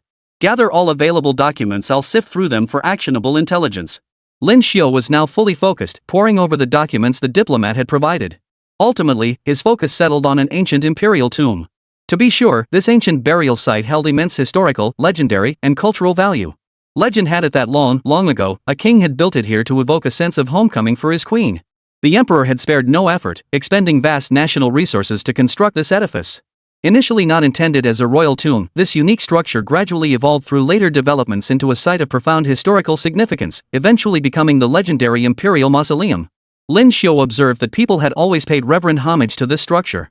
Records indicated that for many years, the White Elephant Kingdom had stationed heavy military forces to guard the site. Given the White Elephant Kingdom's usual conduct, deploying such a large force to guard this place only highlighted its peculiarity and difference, making Lin Xiu even more certain that some special secret must lie here. In Lin Xiu's estimation, this place was anything but ordinary. Let's designate this imperial tomb as the location for our lotus pond. Tell them it holds significant historical meaning. Use this approach to secure their agreement on the peace talks location. If that fails, we'll find another way. Lin Xiu shared his plan with the diplomat Zhang, who found it quite difficult to accept. Mr. Lin, I don't mean to discourage you, but the likelihood of holding talks there is quite low. After years of investigation, I believe no one knows the situation better than I do. When the diplomat decided to personally lead this expedition, he had unwavering confidence in this man. After all, he had experienced much and was relatively familiar with everything within the entire White Elephant Kingdom. Having him serve as a guide was the best possible arrangement. Even Lin Xiu himself felt this way. Now that the specific locations for their upcoming movements had been finalized, Lin Xiu felt less anxious. His only fear was that Prince Ali might indeed return with renewed force. This man's status was too delicate. They couldn't resort to harsh measures against Prince Ali, much less kill him. Using him as a hostage seemed equally problematic. His constant movements inevitably drew attention from various factions. Holding him captive would almost certainly expose their own whereabouts. Thus, Lin Xiu could only brood over the situation, his mind troubled yet unable to devise a suitable solution. This was the predicament he now faced. Retired had already decided to hold the joint talks there, but before that, he still had his own plans. He made brief contact with diplomat Zhang and requested that the other side grant them certain permissions to conduct reconnaissance near this so-called magnificent building. Typically, both parties would select a mutually agreed upon secure location for negotiations, which would save a lot of trouble. But Lin Xiu was currently on the other side's territory, so his request for search privileges was reasonable. His request was swiftly granted. At the insistence of Prince Ali, the host nation agreed and even assigned the prince himself as a guide to escort Lin Xiu and his team around the Imperial Tomb complex. Lin Xiu was certain Prince Ali wouldn't overlook this location, so the next day he brought his group here. The area surrounding the tomb was magnificent and imposing, its grandeur overwhelming. Dense forests surrounded the site, with a massive pavilion standing prominently at the forefront. This structure resembled a castle, featuring a grand gate at its base that offered a clear view to the far end. At the far end stood the ancient imperial tomb, the most magnificent and sacred palace of all. Surrounding it were vast garden plazas. While not overly intricate in design, within the borders of the White Elephant Kingdom, this complex represented the pinnacle of imperial garden architecture. Yet within the borders of the Xia Kingdom, it paled in comparison. The Forbidden City, awakened earlier, dwarfed it in size. Moreover, the intricate interplay of pavilions and towers creates a truly divine and wondrous realm. In contrast, every structure here appeared somewhat dilapidated. It was hardly a place to inspire admiration. Everyone looked around and found it rather ordinary, lacking much that would draw their attention or spark deeper thought. The moment they arrived, Yi Tianlong expressed his distaste for the place. Because of his younger brother, he detested this location. I wish this place would just collapse already. None of the buildings are anything special, nothing like the grandeur back home. I just don't get why so many people flock here like madmen. It's as if they've never seen anything worthwhile before. Yi Tianlong's distaste was palpable, but Prince Ali chuckled beside him, a subtle confidence playing across his face. You two seem quite unfamiliar with this place. I'd be happy to give you a thorough introduction to all the buildings and their historical stories. Of course, if you're interested, I could arrange more activities for you here. Prince Ali pointed at Wang Buotao, who trembled at the mere glance. He was utterly terrified of this monstrous figure before him, sensing something profoundly wrong from the very start. Don't look at me like that. I have nothing to do with you, and I don't want to talk to you either. I'm a warrior from the Xia Kingdom. We have absolutely no connection. Wang Buotao said coldly. Prince Ali, however, wore a faint smile on his face, seemingly unfazed by others' harsh words. It's okay. I know you can't accept me right away, but rest assured, I will be utterly sincere and genuine with you. I can bravely express the love in my heart. Wang Buotao felt a dark chill emanating from the man, sensing something deeply unsettling. He dared not look at him, terrified this monster might actually drag him away. The agony was unbearable. Wang Buotao, I can only advise you to keep your distance from him. Don't get too close. There's definitely something off about this guy, but as long as you don't get too close, it should be fine. Lin Xiu offered a word of caution, hoping Wang Buotao would stay calm and avoid revealing certain things about themselves. If exposed, it could become a serious problem, at least that was how Lin Xiu saw it at that moment. Wang Buotao merely nodded. A man of few words, he had no desire to associate with this peculiar individual before him. He simply steeled himself and continued walking.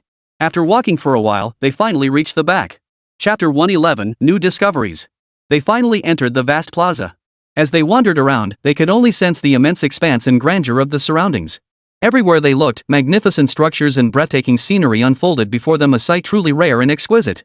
As they moved forward, everyone kept scanning their surroundings, searching every corner. Amazed, some even quickened their pace, as if they could see more clearly that way. Lin Xiu followed the group as they finally entered the vast plaza. The area was densely planted with flowers, grasses, and trees. This place was, after all, the homeland of the White Elephant Kingdom's people. The people of the White Elephant Kingdom often came here to pay homage to the sacred and mighty figures of their ancestors. They frequented this place, holding it in deep affection and reverence. To Lin Xiu, however, the reverence shown by these people bore no proportion to the splendor of the place. One might even say there was no connection at all. Lin Xiu moved slowly through the space, his gaze serene and utterly composed. He did not dwell on it, merely observing coldly as he advanced. This place is truly unique, possessing an extraordinary aura. It's certainly uncommon, at least in my eyes. As Lin Xiu spoke, he hoped the system would sense his thoughts soon, for his heart's desire was for this system to assist him without delay. The core system showed no signs of awareness, seemingly in a state of hibernation. This frustrated Lin Xiu even more. What was this stupid system thinking? Not a single word had been uttered so far. Wasn't this just making him angrier and more speechless? That said, Lin Xiu knew he had no choice but to press forward. He remained focused and determined. At that moment, Li Haitang approached Lin Xiu's side and whispered softly. Something's terribly off here, Lin Xiu. I sense a peculiar aura around us, as if it's connected to this entire building. But I can't quite pinpoint what it is. Li Haitang possessed astonishing perception. He had mind-reading abilities and various psychic skills, making him exceptionally formidable. If he said something was amiss here, then something definitely was. Is that so? Perhaps some divine beast lurks here. Or maybe ever since entering the White Elephant Kingdom, I've sensed you're uneasy.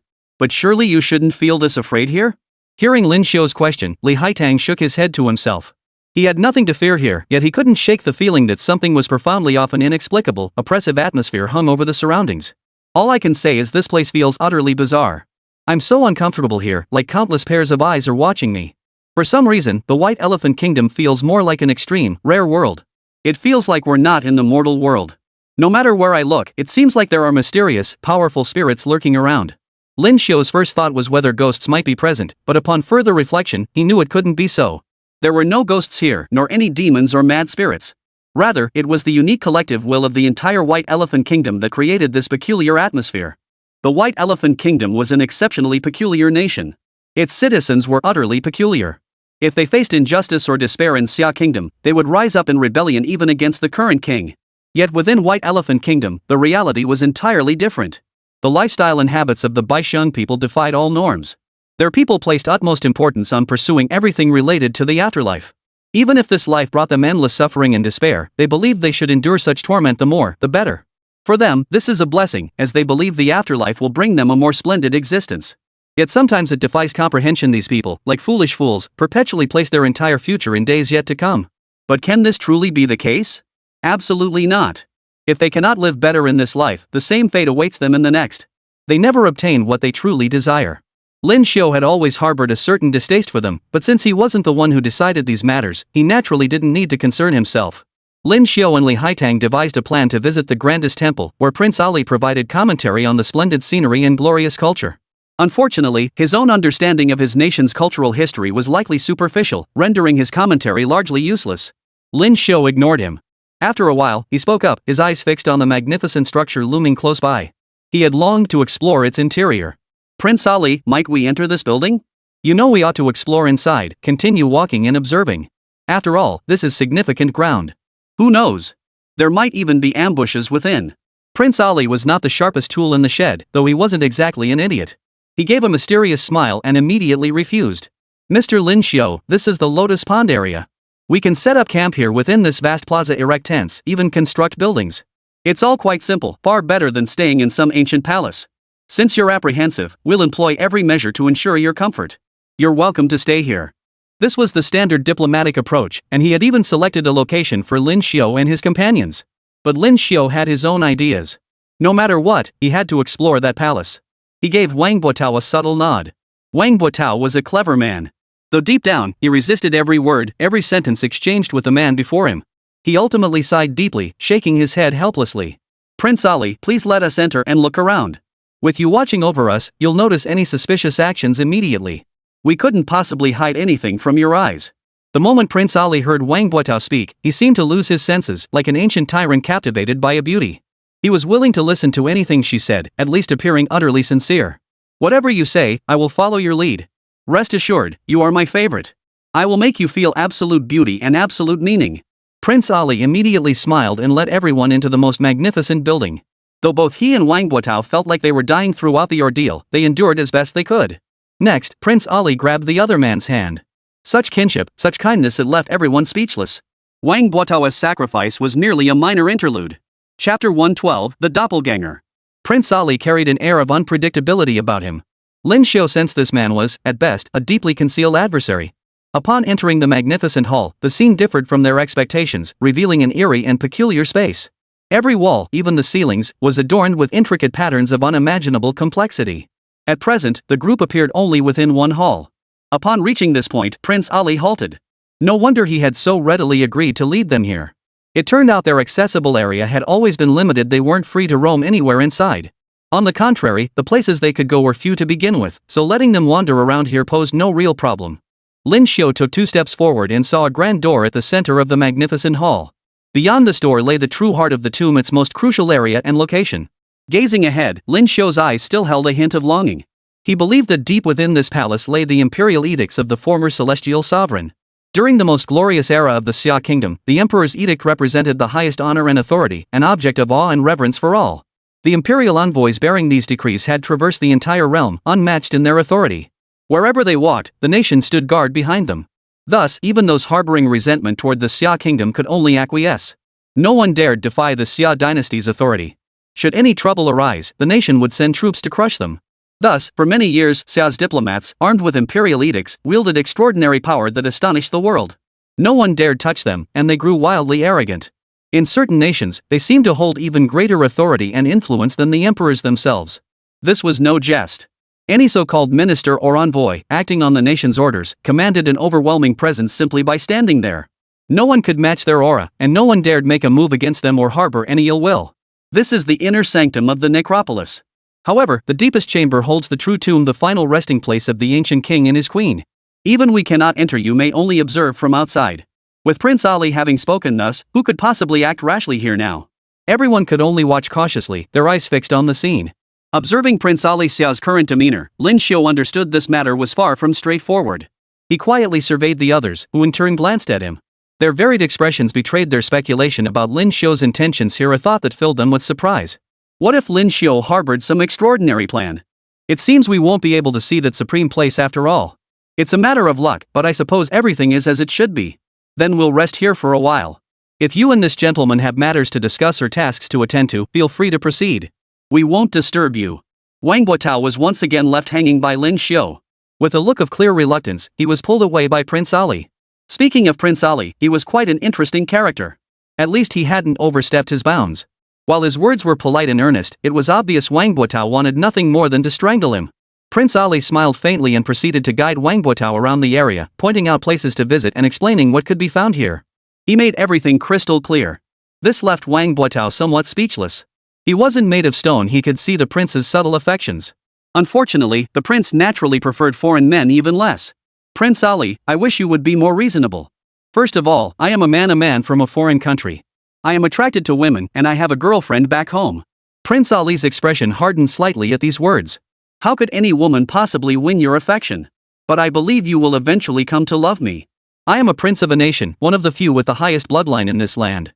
Others have no chance, and it's nearly impossible for them to even meet someone like me. You should feel honored.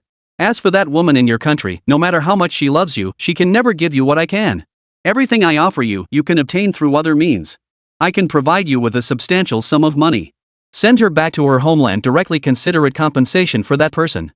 Truthfully, this is already the utmost patience I can muster. In our nation, women hold no power to act or speak freely. They are fundamentally a lowly class. Truthfully, in my eyes, very few women ever inspire the reverence and admiration I hold for those who truly deserve it. Most women aren't worth my attention or concern. They simply don't deserve that kind of sacred care. Hearing this, Wang Buotao's eyes at least betrayed obvious disgust. I don't know what Ali Mosquito thinks, but my girlfriend might just be an ordinary woman.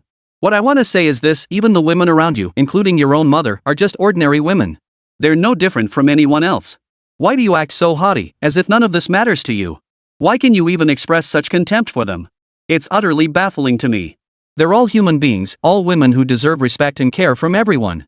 Yet you look down on them. I don't think the real problem lies with them, but with Prince Ali. I won't say more. With that, both had essentially offended each other. Yet Wang Buotao clearly had no desire to continue the conversation. His eyes now held nothing but the deepest loathing, as if the man before him deserved to be torn limb from limb.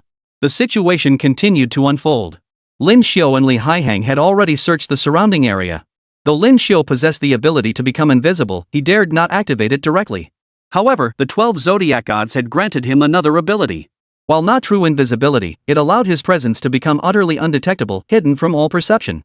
This ability was the power of splitting a special force that allowed him to divide his original body into two parts. Using this power, he could split himself into two. Two separate entities allowed him to move with utter stealth. His opponents stood no chance of catching him. This ability was truly extraordinary. Lin Xiuxian entered stealth mode in an instant, then activated his split form power.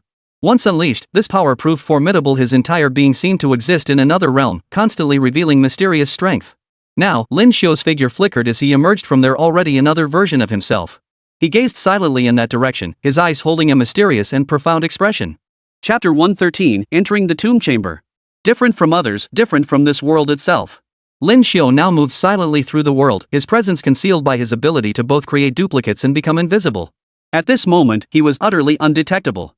He moved silently to the great door, his attention intensely focused on the world beyond it, desperate to know what lay behind. His gaze never strayed elsewhere, remaining intensely focused on the present location. Soon, the place delivered what it owed him. First was the sheer solidity of the door itself. As he looked upon it, he felt his spirit grow weary and listless, as if he were gazing into an abyss. The next moment, everything within the door seemed to rage and howl, as if some terrifying entity lurked within, poised to burst forth at any moment, utterly unlike the serene atmosphere one expected of an imperial tomb.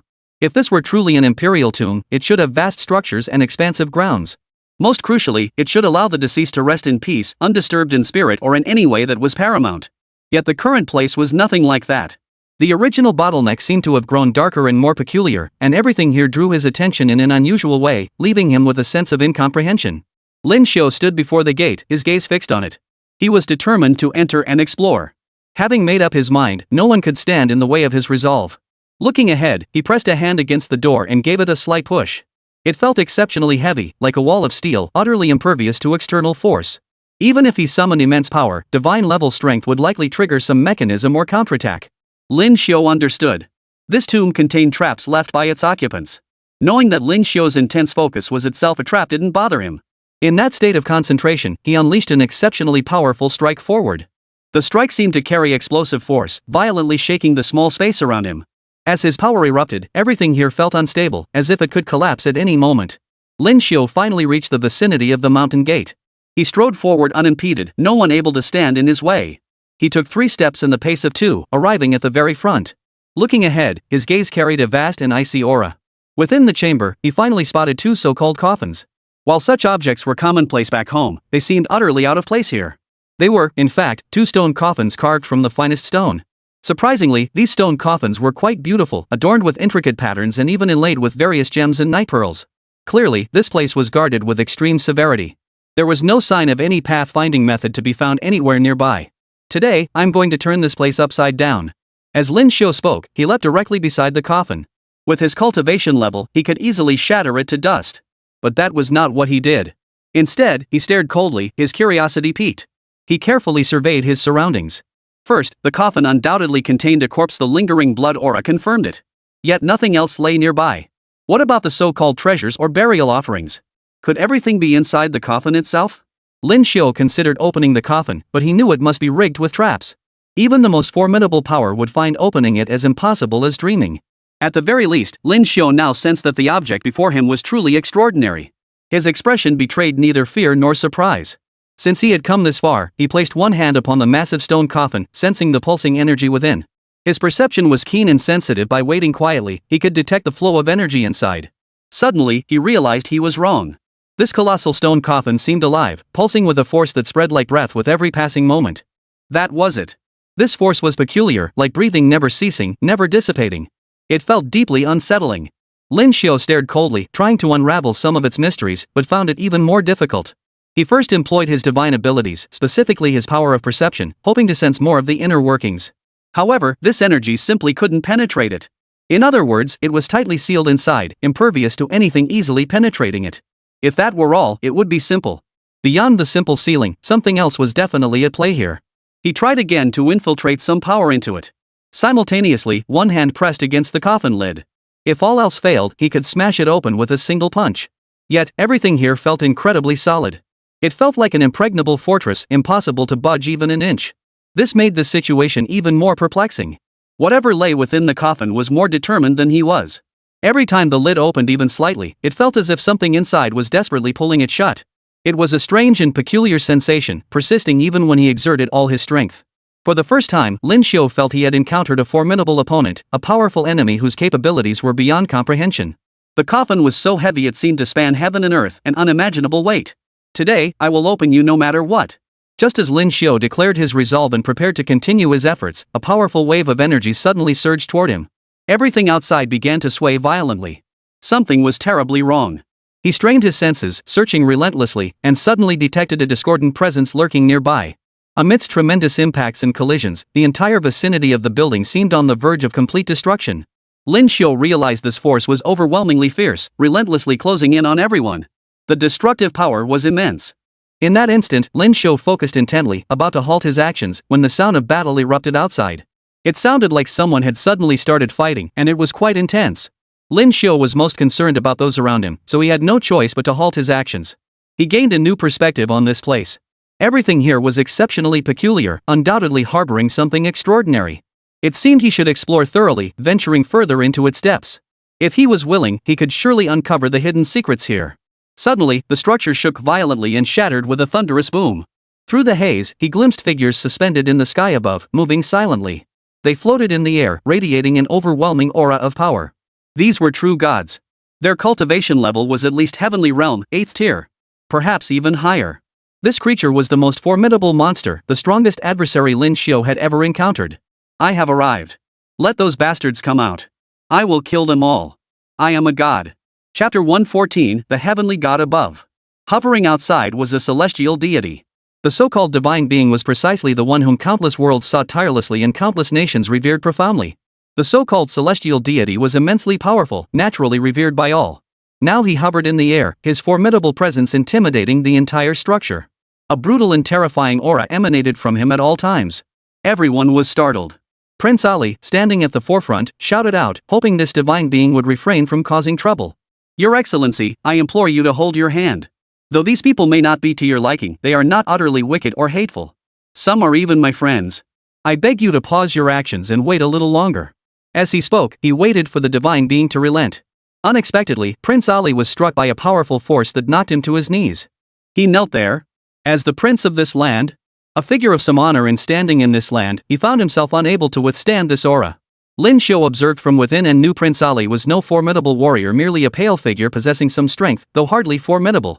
The divine power descended slowly, like a raging storm. He harbored profound loathing for every soul of the Xia Kingdom. A murderous aura emanated from him, permeating the air with a terrifying energy. These Xia subjects are all marked for death. They are utterly unworthy of negotiation.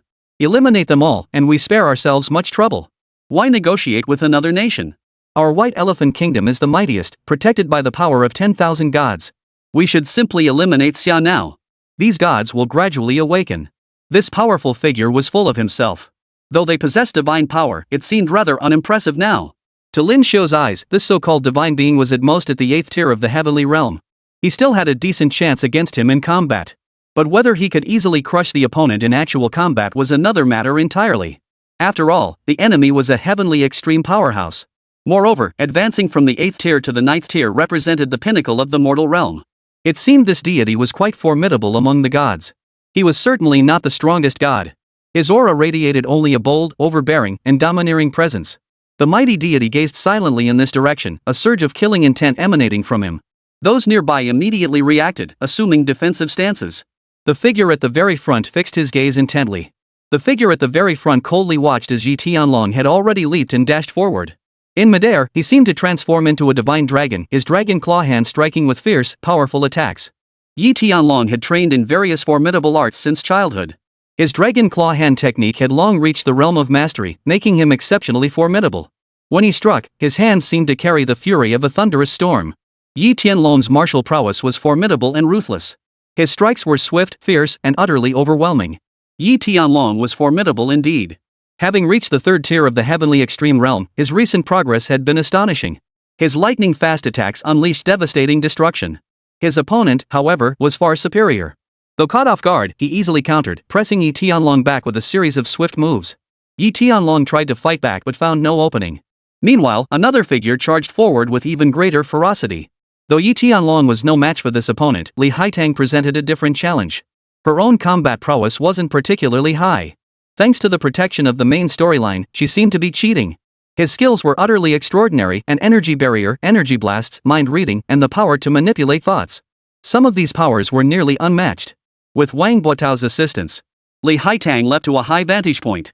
Though he struggled to control his body perfectly, he managed to grab hold of the divine being with one hand. The unfortunate deity, convinced of his own might after all, his cultivation realm far surpassed others. In that instant, his mind was seized. His entire body froze rigid, every movement constrained as if under control, leaving him unable to react or adapt. After enduring such intense control, the opponent struggled desperately, his mind already muddled and unable to respond. The next moment, Li Haitang yanked him downward, and both crashed to the ground. Li Haitang was in a bit of a bind, but she still clutched the other's hand tightly. In that instant, she had him firmly in her grasp, leaving him no time to react. "I thought you were so formidable, but you've been controlled in an instant. My mind reading and other abilities are specifically designed to control you. Don't think you can escape," Li Haitang declared with unwavering certainty. Being able to control the opponent's mental will was already a significant achievement. Even someone with such terrifying combat prowess was now immobilized, unable to mount much resistance. Gods were gods. Having reached this realm, their lives were long, their combat prowess astonishing, and they long ago ceased to fear fire or water. Yet, they found this mental force particularly difficult to resist. Seized in an instant, the next moment felt like plummeting into an abyss. Prince Ali rushed over, utterly clueless about how to proceed.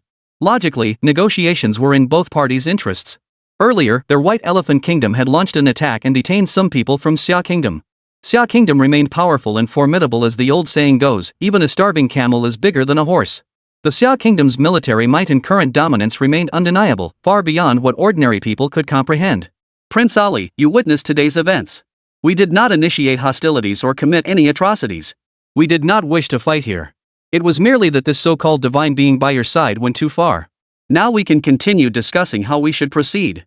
We do not desire open conflict here, but rather hope to swiftly negotiate peace and restore tranquility to the realm. After all, the Western nations are watching us with hungry eyes."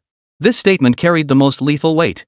Even without being a strategist or decision-maker by trade, Prince Ali understood the Western nations' watchful eyes. Especially toward them. Since White Elephant Kingdom had awakened a large number of divine beings first, its combat strength would only continue to grow if this trend persisted. At that point, the White Elephant Kingdom would become a target that Western nations must eliminate. Hence, the intense hostility currently directed at the White Elephant Kingdom by nations worldwide. Even if the White Elephant Kingdom were to negotiate with Xia Kingdom, trouble would likely arise. While the divine beings within the kingdom were reluctant to concede through talks, the current international situation demanded they make concessions. Prince Ali was momentarily speechless. Then, the sound of helicopters echoed in the distance as large numbers of soldiers arrived. They watched the tense situation with predatory eyes. After all, these soldiers were the White Elephant Kingdom's elite forces. They were tasked with ensuring the peace talks proceeded smoothly. Any further complications would not be favorable for them. This time, Lin Xiu and his companions finally met one of the opposing commanders, a top-tier officer known as Sing within White Elephant territory, among many others. Chapter 115, The Old Sage of the Magic Flute.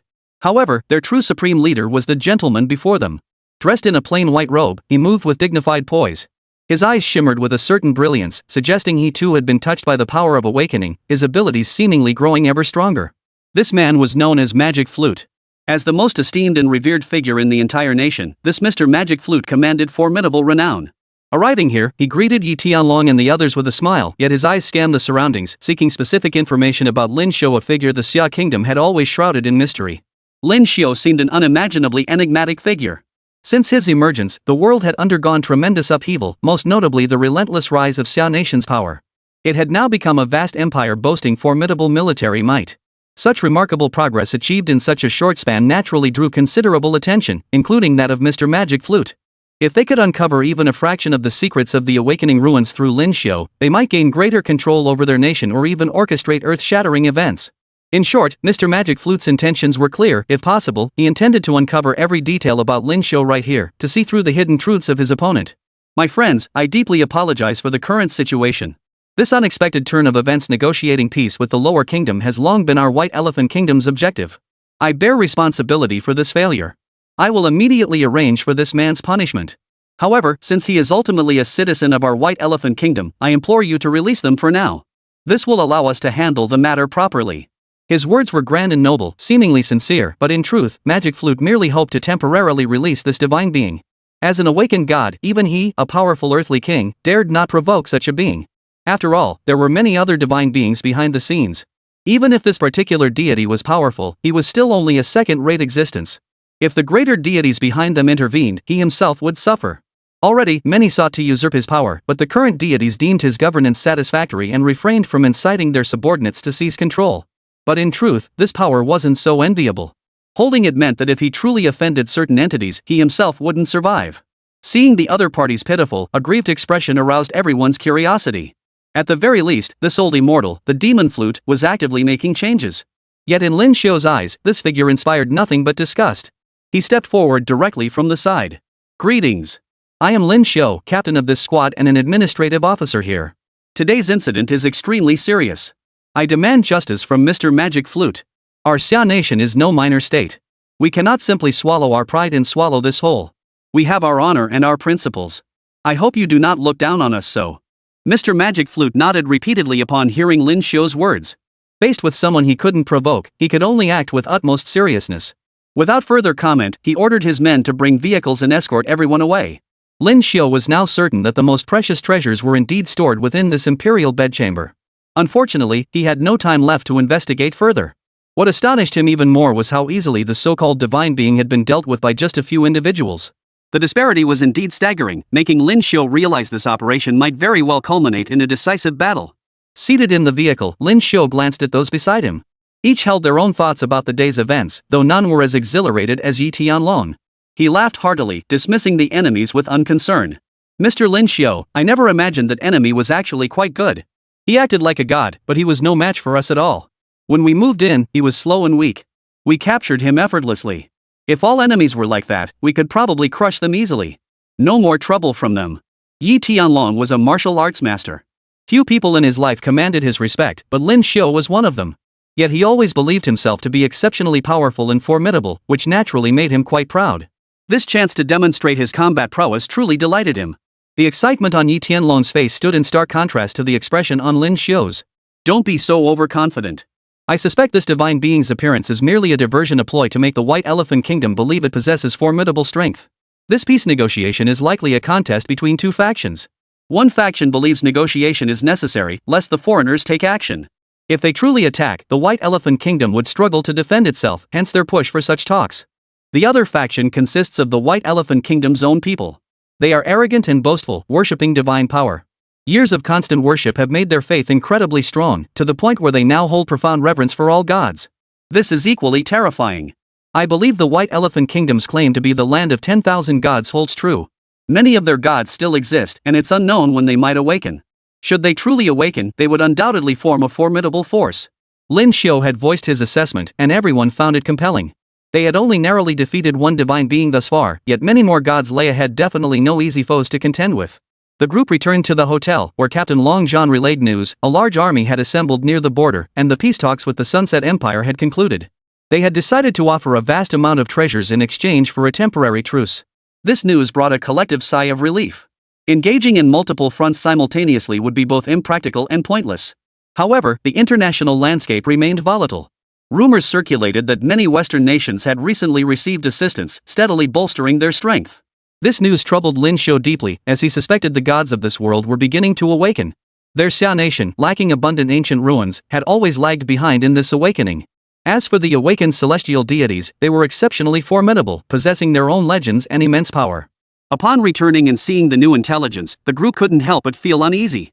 If they failed to prepare and act swiftly, the arrival of these so-called gods would be even harder to handle. Their nation still needed considerable time to grow, develop, and strengthen itself. Thinking this, Lin Xiu surveyed the entire White Elephant Kingdom. He believed its leaders and sages shared his concerns. After all, it was an ancient civilization. Yet for countless years, it had suffered oppression from the Sunset Kingdom, its entire nation manipulated by that power. Thus, the Sunset Kingdom had become the de facto ruler of the entire nation.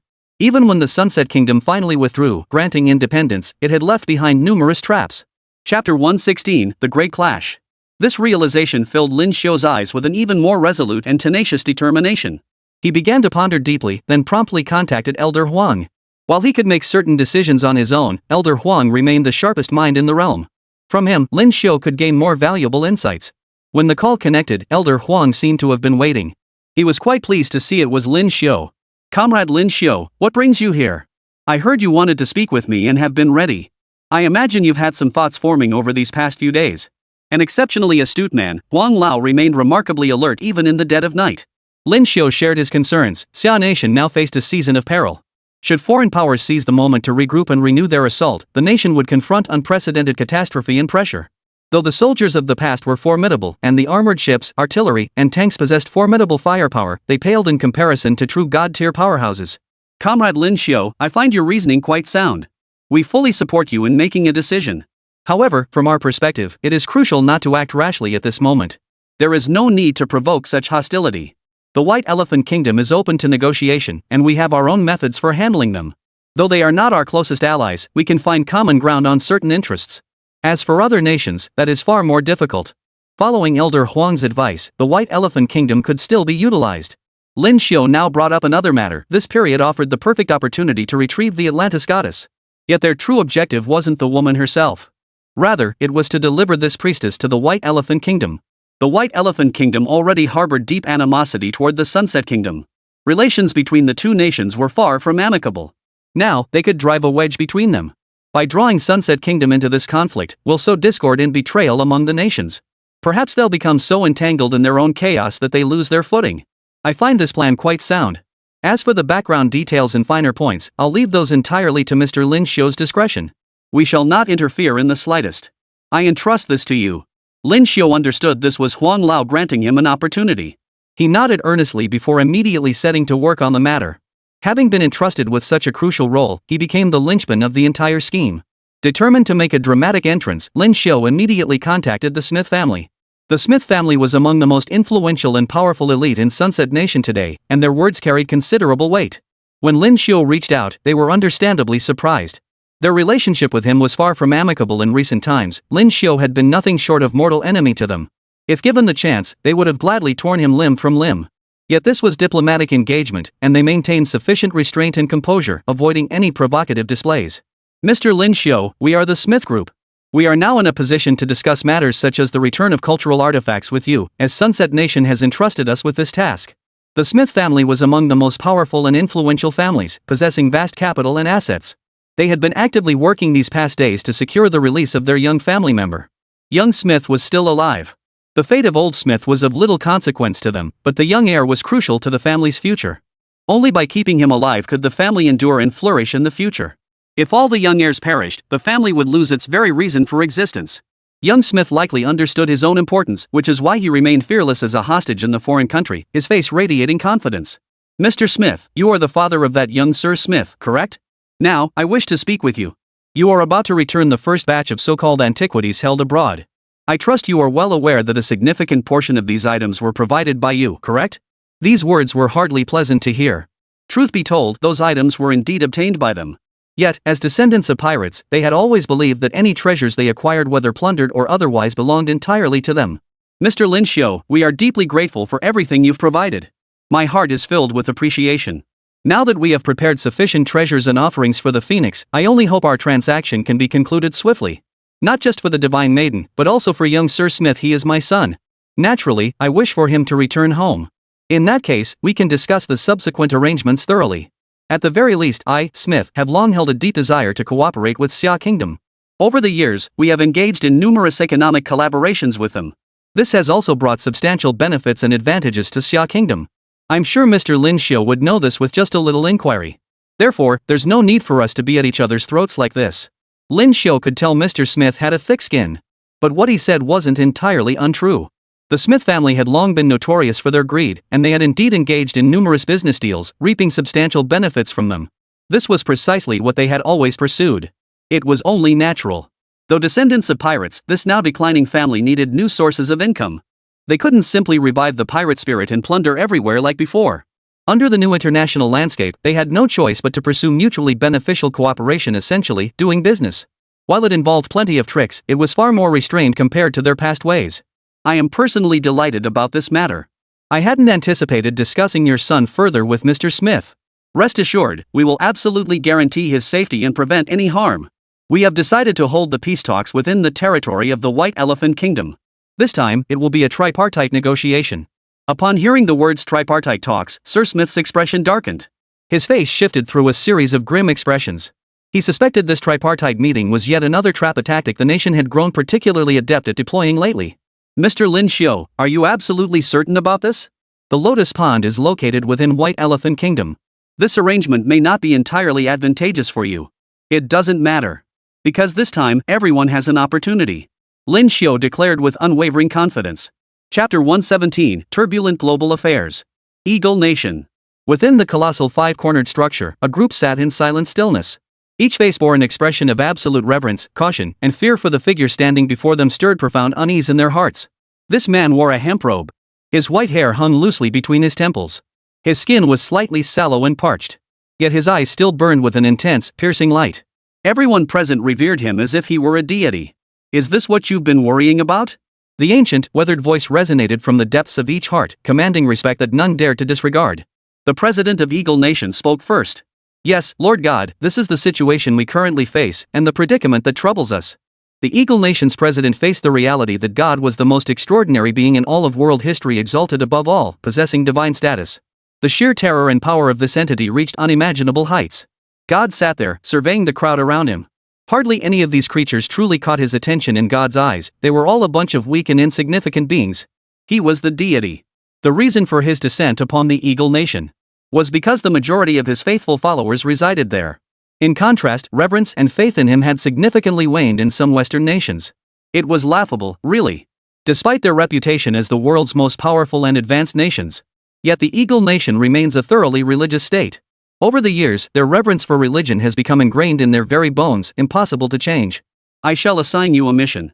The most crucial task is to resolve this situation. They are our enemies by nature. Long ago, in a distant era, they were our allies, united against a far more formidable foe. But now the entire nation faces war, and all the gods have vanished. Should those gods return, it will ignite a new war. You cannot escape it. Hearing these words, the Eagle Nation's president grew uneasy. Watching God, he didn't know how to refuse the other party. The Xia Kingdom could be a partner now. I know what you're thinking, that we should ally with Xia. But that opportunity no longer exists. Let me tell you this, in that era, the Xia people suffered betrayal. Their gods suffered the same fate. Precisely because of that betrayal, there is no chance, no possibility for cooperation between the two. God fell silent at this point. He waved his hand. A divine radiance began to shimmer upon every person. This divine light brought warmth and blessings. The light I bestow upon you shall grant your bodies perfect protection and formidable strength. Utilize this force and its overwhelming combat power to launch an assault and destroy the Xia Kingdom. You may continue training your soldiers. This peace negotiation must be disrupted at all costs. Xia Kingdom must not be allowed to form alliances with others. God spoke, and they had no choice but to obey. What followed would affect countless lives. Meanwhile, within the borders of the Sunset Kingdom, others sat quietly, exchanging glances. The Empress of Sunset Nation held supreme authority, the very core of the nation. Below her stood dukes and earls. Undoubtedly, the Empress alone could decide countless matters with a single word. Beside her sat other deities. Lord Thor, we are making every effort to arrange for the return of the goddess, but there has been no progress whatsoever. We must even conduct negotiations within their territory. Rest assured, we will accomplish this with the utmost speed and in the shortest possible time.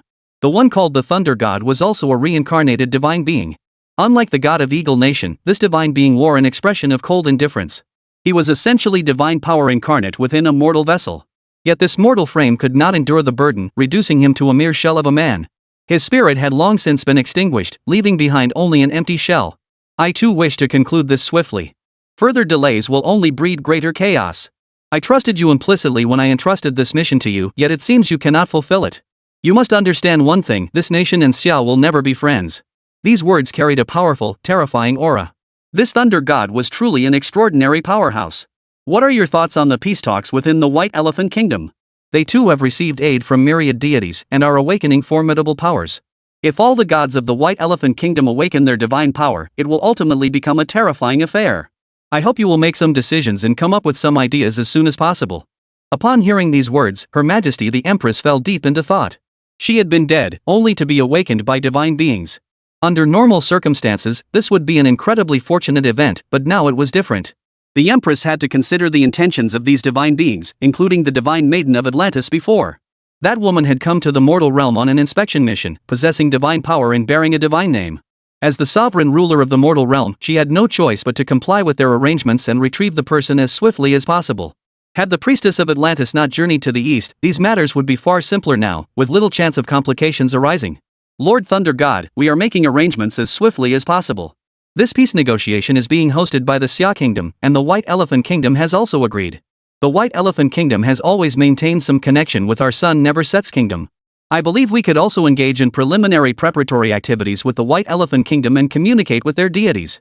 However, such matters must ultimately be decided by Your Excellency. Her Majesty the Empress felt divine assistance would be the simpler solution. The White Elephant Kingdom now proclaims the awakening of 10,000 gods. If this trend continues, they might genuinely produce one or two so-called deities. Current intelligence indicates that lesser deities are now awakening at an accelerated pace, surpassing even the traditional major deities of the West. This was a source of concern for the Empress. In human terms, it would be akin to collaborating with political strategists, developing its own methods and countermeasures. Yet the influx of more deities into this game elevates its stakes, compelling all players to scheme for advantage. So you're only concerned with the awakenings in that realm of myriad gods? Those so-called myriad gods are mostly worthless, lacking any truly formidable combat power. Only the foolish would regard them as formidable opponents. Let me tell you this, precisely because their divinity awakened prematurely, their divine power remains insufficient. Even with faith, their legacy pales in comparison to what exists now. Only you foolish fools worship them as gods and tremble before them. But in the eyes of us true gods, they are nothing but a pitifully weak bunch. We absolutely refuse to associate with these half-baked deities. You'll have to figure things out on your own. Chapter 118, Storm Clouds Gather. Lin Xiu and the others had long since returned to the hotel. Meanwhile, the international landscape was shifting dramatically. The two most powerful foreign nations, Eagle General Nation and Sunset Nation, representing the majority of Western forces, were about to initiate new actions. Lin Xiu and his companions sat quietly in their place. They had always harbored concerns about their future prospects. Mr. Lin Xiu, is there any better way for us to take the initiative now? Frankly, being held in check by them is quite difficult. I don't think they're particularly formidable opponents, but wasting so much time because of them feels utterly pointless. Yi Tianlong voiced his thoughts aloud. Lingering here for so long had proven utterly useless. It would be better to take the initiative. He also desperately wanted to know whether his younger brother was safe. Yi Ziwu was a national hero, leading a band of warriors to fight formidable enemies at the border with fearless valor. Such a man had long since become a formidable figure, one who commanded Lin Xiu's deepest respect. Thus, Lin Xiu had his own thoughts and plans. I don't have a better plan right now either. Even with all the help we've gotten, the most important thing now is to complete the mission. As for Mr. Yi Ziwu, I'm confident he'll be fine. Still, I fear those so-called divine beings or the scoundrels from White Elephant Nation might pull some tricks. They've done it before. Compared to the island nation, the people of the White Elephant Kingdom are even more foolish. They are foolishly cunning, foolishly crafty, and foolishly ignorant. That's what worries me most. They won't release anyone voluntarily, nor let anyone return unharmed. Yi Tianlong grew deeply anxious at these words. If they cripple my brother, I won't let those bastards off the hook. Yi Ziwu's anger flared, but as the captain of Lin Xiu's unit, he didn't truly believe Yi Ziwu would be treated so badly. At the very least, the basic decency of a nation's rulers still existed. Take the fools of White Elephant Kingdom, like that old wizard with the magic flute. They knew the basics of what should and shouldn't be done, let alone someone like Yi Ziwu, who was just an ordinary person. There was no need to go to such lengths over him. If something happened to him, it would only give them more ammunition for criticism and condemnation, making things unpleasant for everyone. In short, there was simply no need to target this minor figure. The real key lay not with him at all, but with someone else entirely. I feel compelled to confront that divine being first. He was utterly arrogant back then, as if possessed by boundless power, determined to exterminate us all without mercy. Such a figure is our most crucial adversary. Eliminating him should pose no difficulty, indeed, it is imperative. Lin Xiu had long intended to explore that magnificent ancient structure during the night. After arriving, he had a sudden realization. He was confident that by going there himself, he could illuminate the structure within the darkness and locate all the crucial items it contained. Be cautious tonight. Don't wander off. I won't rest until I find this treasure. You must protect yourselves. Hearing Lin Xiu's words, the group nodded in agreement. Just then, another visitor arrived, none other than Prince Ali, who had faced considerable reprimands earlier that day. Yet his noble status surpassed even that of the old sage of the magic flute. Though the sage now held positions as a cabinet minister, elite strategist, and even national leader, he often had to heed Prince Ali's commands. The laughable old sage of the magic flute could only release Prince Ali once more. After enduring several reprimands, Prince Ali approached slowly yet with a hint of confidence. He offered a faint smile and fixed his gaze on Lin Xiu the moment he entered. "Mr. Lin Xiu, I wonder if you saw what you came to see today? I am an honest and earnest man.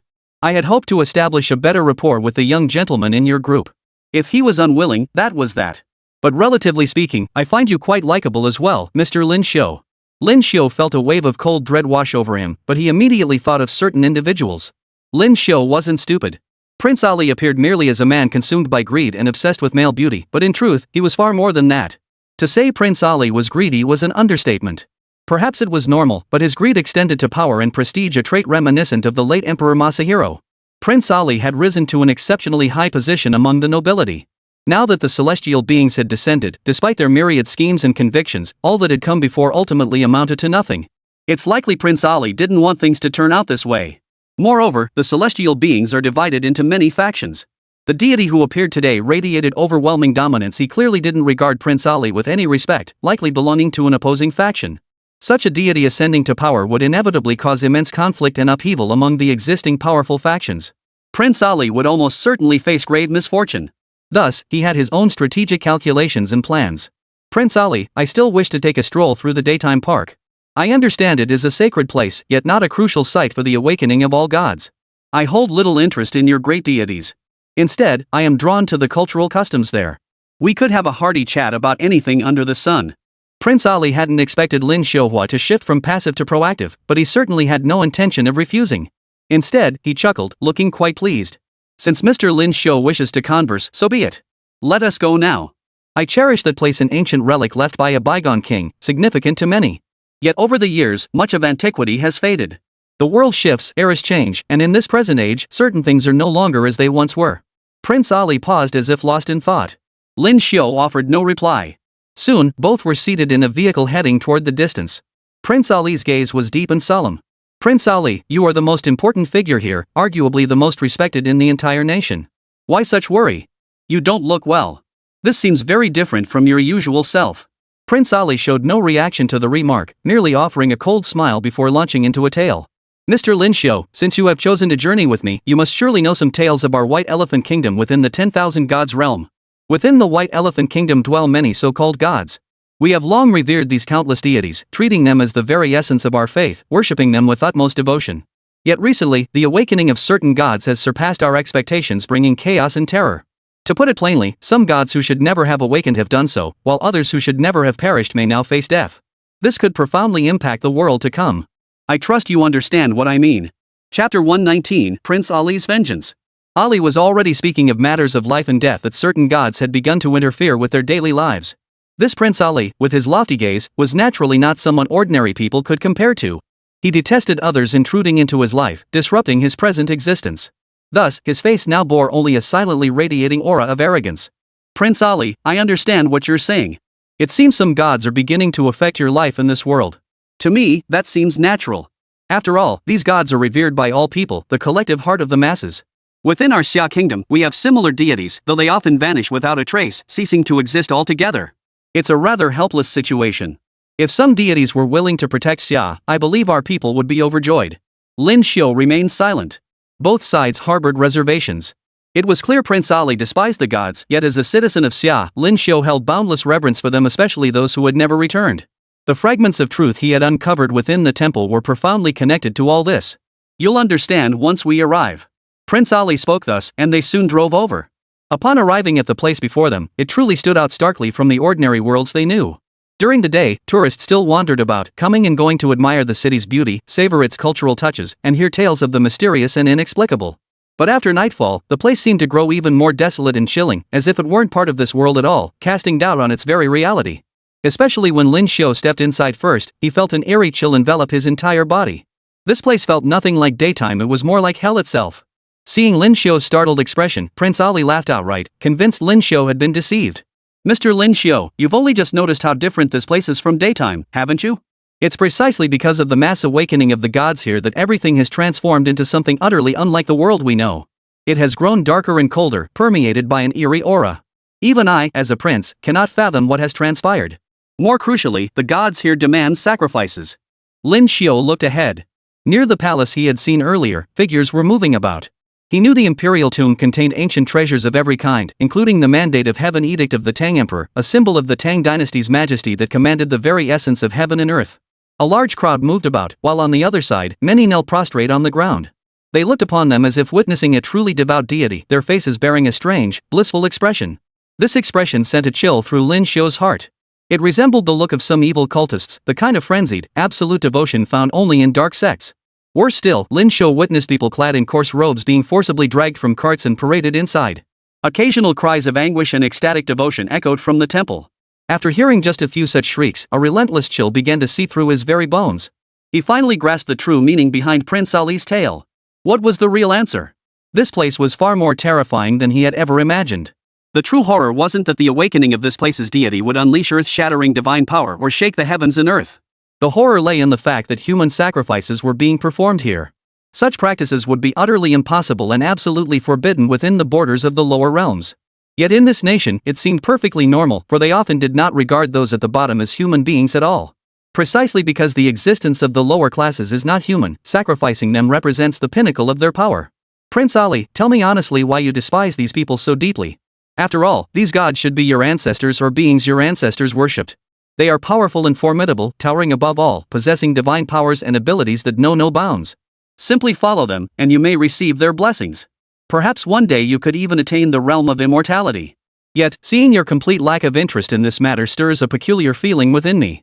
Prince Ali seemed to have anticipated Lin Xiu's questions, responding only with a bitter, mad, and terrifying grin. The reason I despise these gods is that they sent the one I loved here, only to sacrifice him outright. All I was left with was a pile of bones I could see were covered in countless chewing marks. My beloved died a truly horrific death. Our White Elephant Kingdom has always been a uniquely religious nation, with countless deities within its borders, millions of gods and innumerable faiths. Yet the supreme deity happens to be a bloodthirsty fiend with an insatiable appetite. He shows some respect only to the more powerful creatures under his command or to the families that have inherited his legacy. Beyond his followers, every living thing is merely sustenance consumed at his whim, devoured without limit. My beloved was devoured in the most horrific manner. I refuse to let this tragedy repeat itself. Lin Xiu never imagined such hidden secrets existed. To say Prince Ali had suffered was an understatement. What must it feel like to have your beloved devoured? Lin Xiu couldn't fathom it, but he knew it must be excruciating. More crucially, the entity that consumed his beloved must have been a former deity, perhaps even a revered god worshipped by an entire clan. After the stream shattered, Prince Ali began to abandon himself to debauchery, becoming wildly eccentric. That might be the true reason behind his strange transformation. Mr. Lin Xiu, you understand now, don't you? I see you're quite interested in the palace within. I can arrange for you to enter, but I have a request. My most beloved died inside. I demand you help me kill the murderer. This should not be difficult for you. Today I witnessed your heroic battle, truly formidable. You managed to strike down a powerful god, inflicting upon him the utmost torment. It was nothing short of perfect. And that is precisely the perfection I require. So Prince Ali seemed slightly unwell, but what he said wasn't really a big deal. Do you truly believe I can accomplish this? The god behind him might be 10 times more powerful. Lin Xiu felt uneasy, but Prince Ali played his trump card. I know you'll need some protection. It's connected to your nation's ruins, it lies within them. I even know the exact location. Awaken it to slay these gods. The madman roared with fury, as if resolved in that moment. Lin Xiu had no choice but to go all out. Chapter 120, The Assassination Plan. Prince Ali had laid his cards on the table, revealing his true intentions. Lin Xiu, of course, had to voice his own thoughts. He could see clearly that Prince Ali was no saint. This man had once been formidable, and with his lofty status and powerful background, Prince Ali likely wielded immense influence throughout the entire White Elephant Kingdom. But every person had weaknesses and vulnerabilities. Prince Ali's greatest flaw was the attachment in his heart. This made him no different from ordinary men, and it was precisely this weakness that led to his downfall. At this moment, Lin Xiu would say no more, choosing instead to leave Prince Ali with a so-called path. Prince Ali, since you seek to slay the gods, I wish to know what manner of beings they truly are. What are their names and powers? Only by understanding their abilities can they be vanquished. The moment Prince Ali uttered these words, he had already begun to blaspheme against the gods. But he cared not. A man in the depths of despair, he was no longer the rational being others imagined him to be, nor did he give a damn about the interests of any faction. Our White Elephant Kingdom is also known as the Kingdom of 10,000 Gods. Among them, 3 great deities are most renowned: Brahma, Vishnu, and Shiva. These 3 deities are the mightiest beings. Their descent to the mortal realm is exceedingly difficult, requiring the absorption of countless faith energies and the sacrifice of countless believers' flesh and blood. This very temple is dedicated to the chief deity, Brahma. At the mere mention of Brahma's name, Lin Xiu felt a wave of unease wash over him. This was the god among gods of their White Elephant Kingdom. He was the ultimate powerhouse, someone Lin Xiu really couldn't afford to provoke. If it came to blows, this heaven-defying one could likely annihilate him with ease, causing an earth-shattering uproar. If it came to that, he simply couldn't withstand Brahma's wrath. If he angered the deity and brought countless calamities upon the kingdom, he would become a villain for the ages. Don't worry so much. Though this place is flooded with that supreme god's presence, he cannot actually descend to the mortal realm. The faith energy he requires is simply too vast. Such faith energy, vast as mountains and seas, would demand the slaughter of countless lives, something he cannot achieve now. He can only wait patiently. For the time being, this place is controlled by his avatar. When Lin Xiu heard the word emanation, he understood. Just as he had gained the power of the 12 zodiac gods and could create his own emanations, this so-called heavenly god had likewise created an emanation here. Brahma, the main deity, had created an avatar here. This avatar possessed the same divine power as its creator, making it exceptionally unique. Yet being merely an avatar, its divine power was incomplete. It wasn't some all-powerful, earth-shattering monster. If the enemy he faced was so weak, there must be a way to deal with it. Simply slay this avatar, and you'll delay the main deity's descent to the mortal realm, a favorable outcome for your nation. As for the method to slay this avatar, it lies within the temple itself, the very instrument designed to slaughter gods. With a method to slay gods at hand, Lin Xiu continued to ponder. Could such a method truly exist in this world? Gods were immensely powerful. The very notion of them being killed was unfathomable, and a method to slay them seemed like a dream utterly unbelievable. Soon, Lin Xiu understood, or rather, came to terms with it. There must be a way to kill gods in this world. No creature should exist eternally, immortal and indestructible. These so-called gods were no exception. They too possessed their own vulnerabilities and weaknesses. They were neither immortal nor invincible. As long as one found the appropriate method, it was certainly possible to kill them, though it would be difficult. Yet he had confidence in himself. You may enter now. After the ritual here concludes, there will be a period of quiet. Once you slip inside, you can search for whatever you seek. Remain vigilant throughout the process. I'll do my best to create some noise to aid you. Whether you succeed depends on your own luck. Prince Ali truly gave Lin Xiu what he could. He realized he could never escape this state of selling his life for others. But so be it. Life itself was often a series of transactions. As long as the price offered was sufficiently tempting, one could acquire much, even everything, through bargaining. Such exchanges existed perpetually, determined only by how much one was willing to sacrifice and spend. As the crowd dispersed, Lin Xiu strode swiftly inside. He knew time was short. The place teemed with temple priests and awakened from all factions. Even a moment's delay could invite more trouble, unleashing further horrors upon him. He dared not waste time here, determined to press on at the swiftest pace possible. As Lin Xiu had anticipated, he soon reached the temple's core area. This place was distinctly different from the rest. Upon closer inspection, the surroundings appeared chaotic and terrifying, starkly diverging from ordinary perceptions. At the very heart of the temple lay the central tomb area. There stood a mausoleum, the final resting place of an ancient king of the White Elephant Kingdom. This king, deeply devoted to his wife, had built this vast and magnificent structure in her honor. Every inch of the interior was adorned with intricate patterns and the most exquisite decorations imaginable. It could be said that this king truly adored his wife, pouring his heart and soul into creating this beautiful world for her. Unfortunately, his dynasty proved short-lived. Perhaps the immense expenditure of manpower and resources ultimately hastened its decline, rendering its fate all the more tragic and fleeting. The empire collapsed within a mere span of time. To Lin Xiu, this seemed nothing more than a tragic accident. He immediately leapt into the structure, roaming its halls in search of that door from before. Previously, he had relied on his avatar ability, but this time, he had no need for it. After all, few could detect his presence here. And where was that divine clone? Just then, the system emitted a series of sounds, like desperate, strange shrieks. Host, please note, you have now entered the mission area. Host, you must locate the Emperor's edict within 24 hours to amplify overseas influence. Timely completion will grant additional mission rewards, awaken new ruins, and bring further benefits. Failure to complete will incur penalties. Expedite this mission. Beware, formidable warriors lurk within this zone. The mere mention of powerful sent a slight jolt of surprise through Lin Xiu. After all, anything deemed powerful by the system was bound to be a formidable opponent he'd struggle to handle. He scanned his surroundings, yet saw no trace of them. Could they still be hiding? During Lin Xiu's tenure, such stealthy adversaries had proven remarkably formidable, far from opponents he could easily overcome. This realization only sharpened his focus. Chapter 121, The Sleeping God. Near the gate Lin Xiu approached, a hand pressed against it and exerted slight pressure, causing it to wobble. The door was incredibly heavy, as if it possessed a terrifying, earth-shattering weight. As he slowly reached out, the door's weight was only just beginning to manifest that oppressive, unyielding heaviness. And throughout this entire process, a sense of dread seemed to permeate it all. This was merely a small place, yet it made anyone feel incredulous, stirring a sense of dread within them. The instant Lin Xiu opened the door, a wave of blood-soaked stench hit him. He hadn't encountered this during the day, likely because most of the blood had been drained away, leaving only scattered remnants behind. Now, in the night, what remained were the souls of those who had come to die. They must have lived wretched lives. In their brief lives, sacrifice was their only path. What must it have felt like to live to the very end? Was it a death worse than death, or a lament for life's fleeting nature? Lin Xiu paid no heed to such thoughts. Pushing open the door, he immediately scanned the center. Upon the vast platform lay a figure, still and silent, the earthly incarnation of Brahma himself. This avatar is quite unique. Though it serves as Brahma's earthly incarnation, it lacks the divine radiance of Brahma himself. To shape this avatar, Prince Ali had already incorporated a substantial amount of human flesh and blood into its form. This laughable avatar was essentially piled up from human flesh and blood. Whether one acknowledged its existence or not, its very presence constituted a desecration of the divine and evoked a profoundly repulsive sensation. The avatar lay dormant as Lin Xiu soared high into the air, his razor-sharp blade poised to strip away life and sever all in its path. The instant Lin Xiu charged forward, the blade in his hand seemed to radiate a sharp, murderous aura. He had already surged with his utmost strength. Among the powers of the 12 zodiac gods, one force was as brutally powerful as a wild bull. He unleashed 120% of his might, intent on cleaving the figure clean in two. Yet that very instant jolted the divine avatar lying there awake.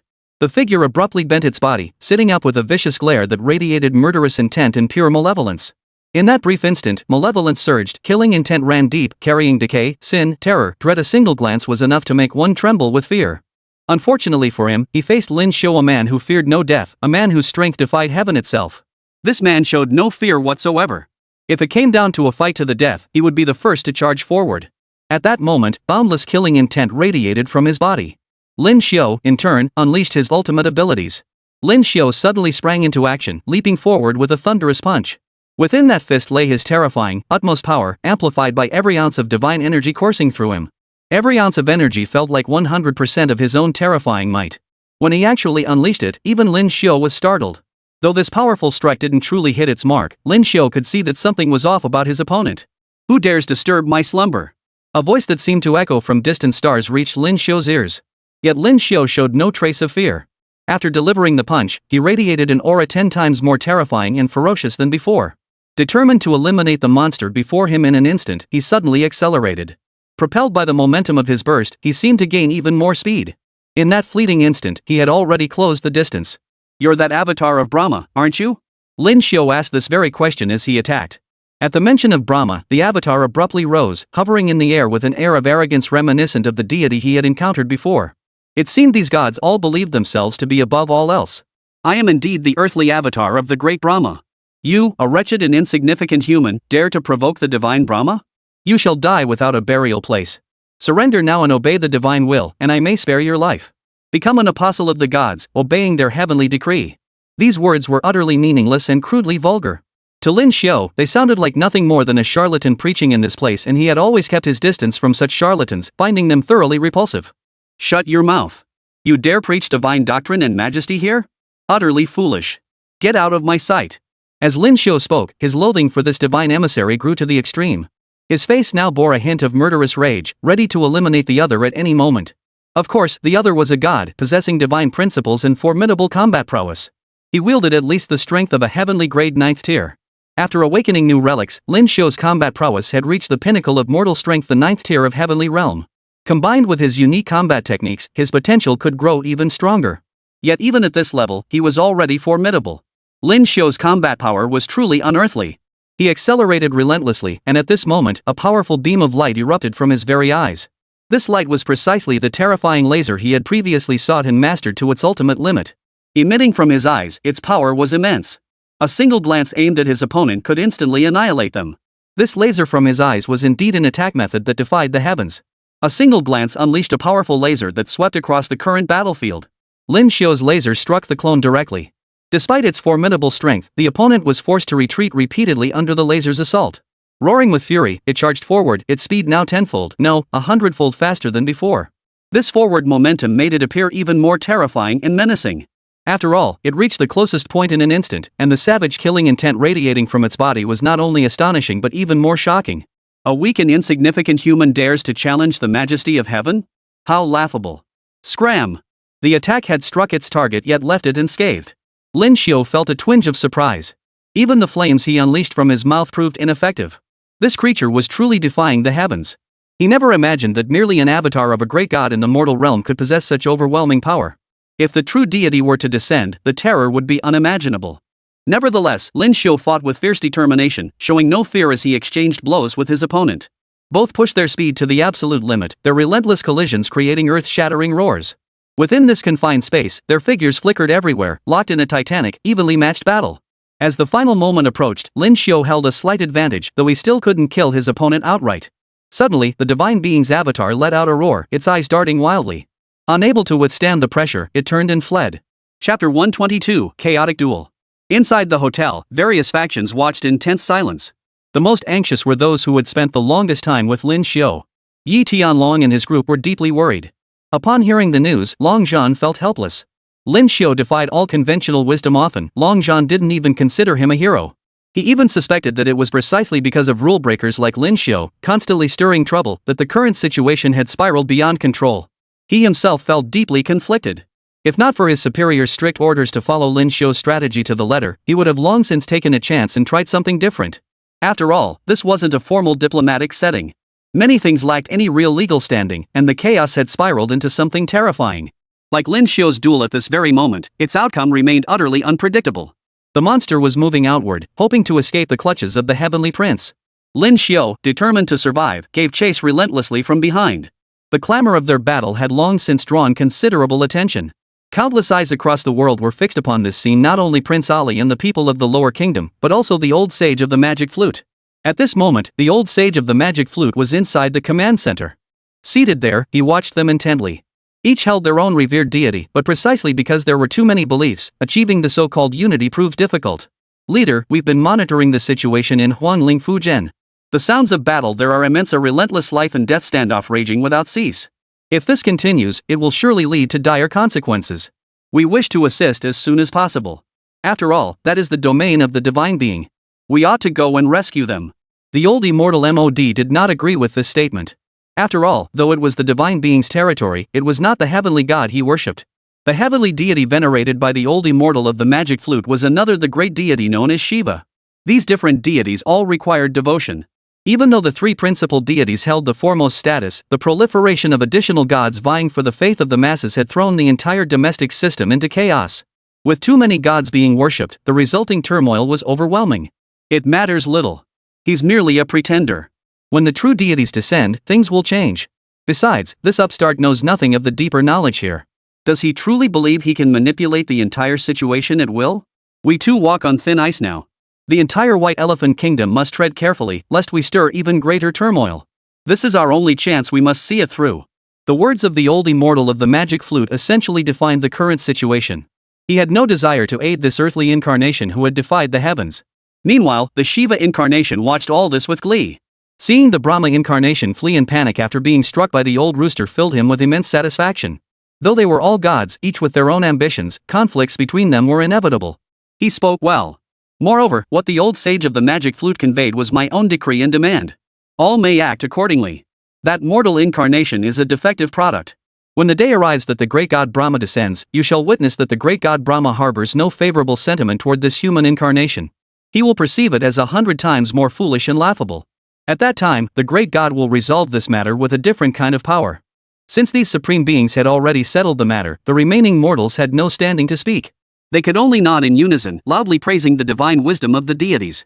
The peerless deity commanded reverence akin to a peerless god, while the deities they served were but minor deities, many of whom had yet to fully awaken. As long as they persisted, these divine beings would lead the masses to greater strength and crush formidable foes. For a time, everyone sang their praises, but was that truly enough? Naturally, it was insufficient to resolve the current crisis. The world was still teeming with too many demonic forces and perverse paths. Lin Xiu remained unaware that all eyes were fixed upon him. Yet amidst the relentless battle, he constantly sought an opening to eliminate this troublesome presence.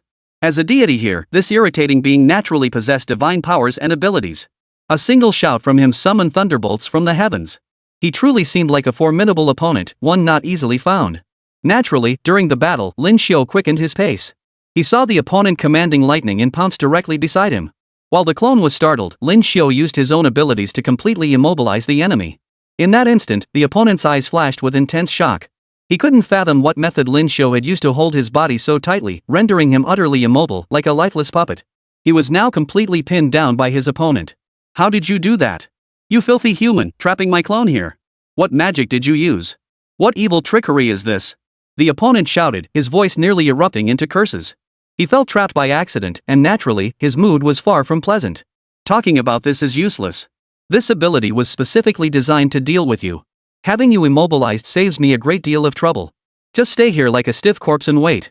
As Lin Xiu spoke, he had already pinned the other firmly in place, rendering him utterly immobile and completely restrained. "Today, I will kill you. No one can stop me." Lin Xiu's words were as unyielding as steel, effectively sealing the fate of his opponent. He had long disliked the man, and now that the moment to kill had come, he would spare no effort to reduce him to ashes. In that instant, the opponent seemed to erupt with fury. How could a mighty celestial being, possessing the awe of heaven, be killed outright by a weak, vulgar creature before him? To be killed outright? That would be utterly shameful and laughable. Seeming to roar with fury, the opponent made a final desperate struggle to turn the tables and eliminate the man before him, using his blood to wash away all the filth and corruption behind him. In that instant, only a powerful curse echoed a roar of endless fury, a voice of pure evil, a wave of malevolent sound. "You foolish human! Since you crave death, I shall grant it now. You shall perish here, reduced to ashes. The radiance of Brahma cannot be obscured by anything in this world. This is the light of divinity." Arrogant and self-righteous, the divine light began to radiate. In that instant, Lin Xiu felt a force he could scarcely withstand. This was the resplendent light of divinity, an ancient, terrifying power that had existed since the dawn of this world. The divine light descended upon the mortal realm, bearing curses and malevolent energy. From its very inception, it seemed poised to devour all existence and annihilate the world of living beings. Chapter 123, The Descent of Divinity. Lin Xiu had always harbored a certain loathing for this so-called god. Since he had come here to kill the other party, he would spare no effort. The heaven-shattering flip was overwhelmingly powerful, but Lin Xiu moved with lightning speed, guided by the laws of the universe. He had long prepared his decisive strike. Yet in that instant, Lin Xiu's speed seemed to surge even higher. Multiple illusory forms of him appeared, delivering a strike from midair. And Lin Xiu still had more to accomplish. Ordinary people knew nothing of the myriad abilities possessed by the 12 zodiac gods within Lin Xiu. The earthly incarnation of Brahma was indeed formidable. Determined to fight to the death, divine power flickered and intensified within him. Given a moment more, he would become even more powerful and dangerous. As the supreme deity of the White Elephant Kingdom, Brahma possessed extraordinary might. He seemed to wield divine powers that could see through and calculate everything. Even a single thread of his intent transcended the realm of mortals, seemingly peerless under heaven.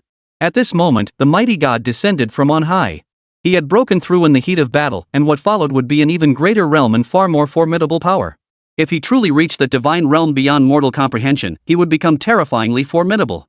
Lin Xiu refused to give him that chance, charging forward suddenly and closing in beside his opponent. Around Lin Xiu, restraining forces coalesced, followed by flames and thunder. Then came the most ordinary yet most formidable of all, a steel hard fist. This fist could shatter virtually any defense, and even a divine being would suffer severe injury. The punch landed with devastating effect, a truly terrifying strike. Lin Xiu didn't truly care, but he had already calculated precisely. At this close range, the golden dragon power surged forth from his body. The mighty golden divine dragon force pierced the heavens with the most ferocious strike, pinning his opponent down completely. "I cannot die. I am the avatar of a deity still invincible in this mortal realm." The opponent roared with maniacal laughter, convinced he still possessed the strength to prevail. Yet in that instant, Lin Xiu had calculated everything, pinning him to the ground. "Die. This is your destiny." As Lin Xiu unleashed his final strike, the golden dragon's brilliance erupted, delivering a devastating blow that shattered everything in its path. The divine being's avatar finally shattered, vanishing without a trace.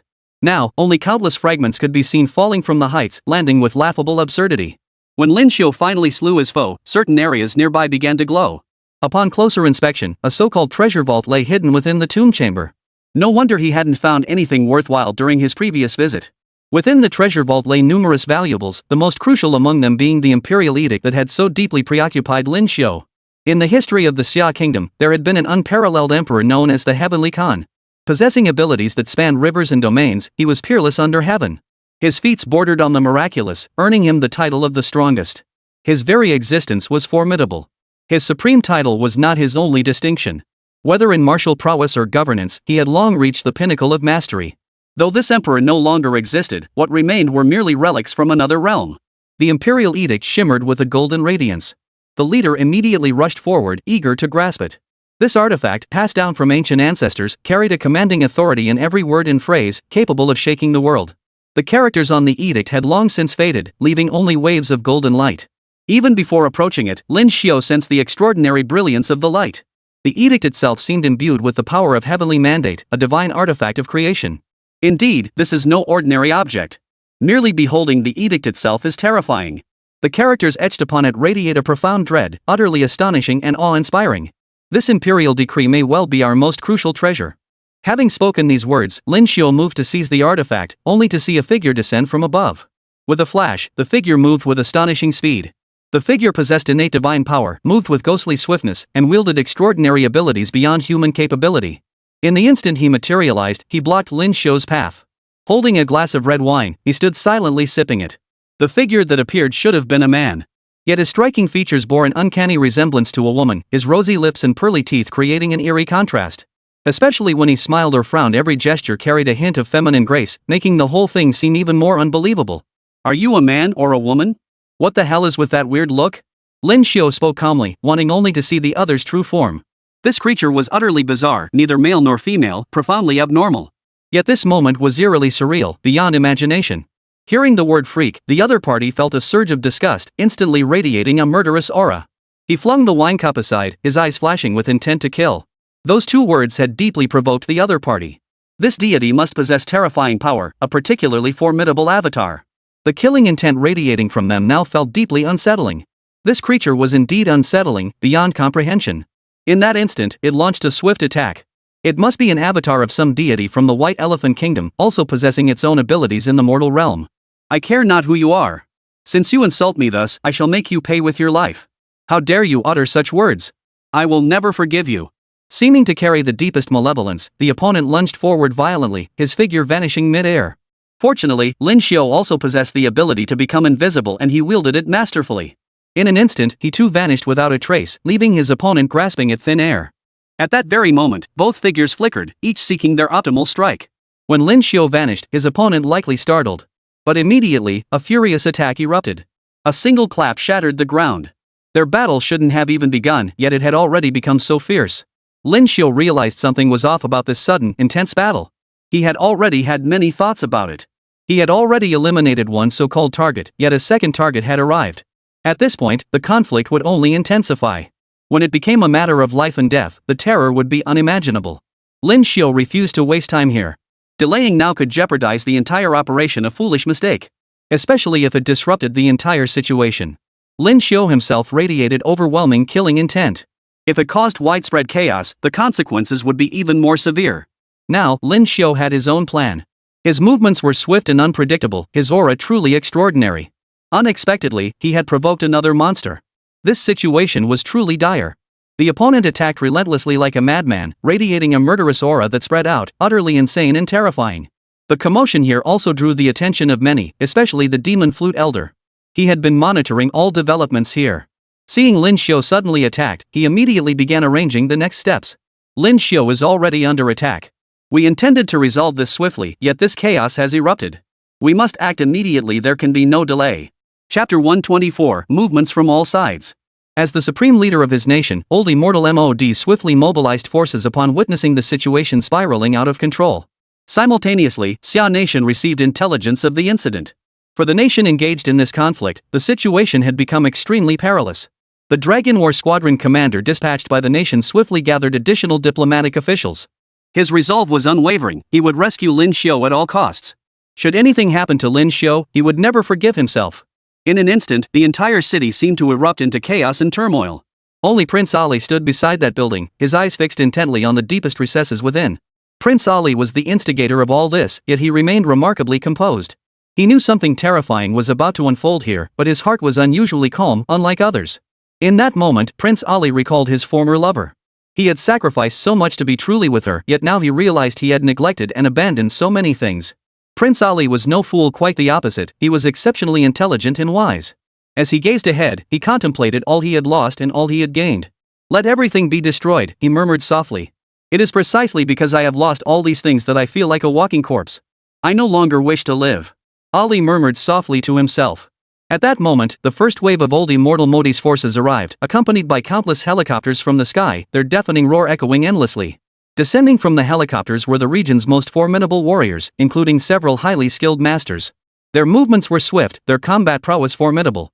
Their arrival served a greater purpose, specifically requested by the demon flute immortal. Lin Xiu knew these men descending from the helicopters would fixate on him with frenzied intensity. The warriors descending from the helicopters wore the uniform of the White Elephant Kingdom, each radiating fierce valor and overwhelming dominance.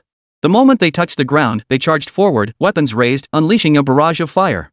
The moment they appeared, they opened fire relentlessly ahead. Alongside the gunfire, formidable masters relied on their exceptional physical prowess to launch attacks. The White Elephant Nation harbored numerous awakened ones. Since their divine awakening, these individuals possessed combat prowess that defied the heavens. One such figure had already descended, a bald man wearing a necklace crafted from bones and teeth. Upon appearing, he moved forward slowly, capable of extending his arms and thighs to great lengths. This was due to his mastery of a divine technique called yoga. This yoga technique was truly extraordinary, allowing one to stretch their body to extreme lengths. Throughout the process, it granted immense, formidable physical prowess, a uniquely powerful and twisted form of strength. After descending, this yoga master extended his arm like a cannon, delivering a punch that struck precisely beside Lin Xiu. Lin Xiu casually blocked with his hand and kicked out, creating a stalemate as they locked forces. The force in Lin Xiu's fist was immense and astonishing. With a single punch, Lin Xiu shattered the opponent's palm. Though this man had initially appeared imposing and domineering, the crushing blow sent him writhing in agony, screaming and collapsing to the ground. After shattering the man's palm, Lin Xiu pressed his advantage. The imperial edict in his hand was the most crucial element.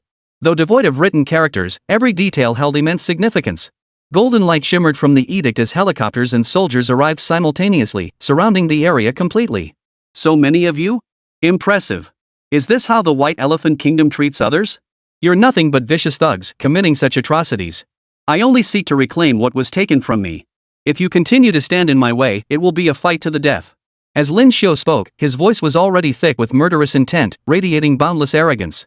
He showed not a shred of fear before the crowd, his eyes blazing with an overwhelming, tyrannical aura. Just as Lin Xiu charged forward, a vehicle crashed through the entrance.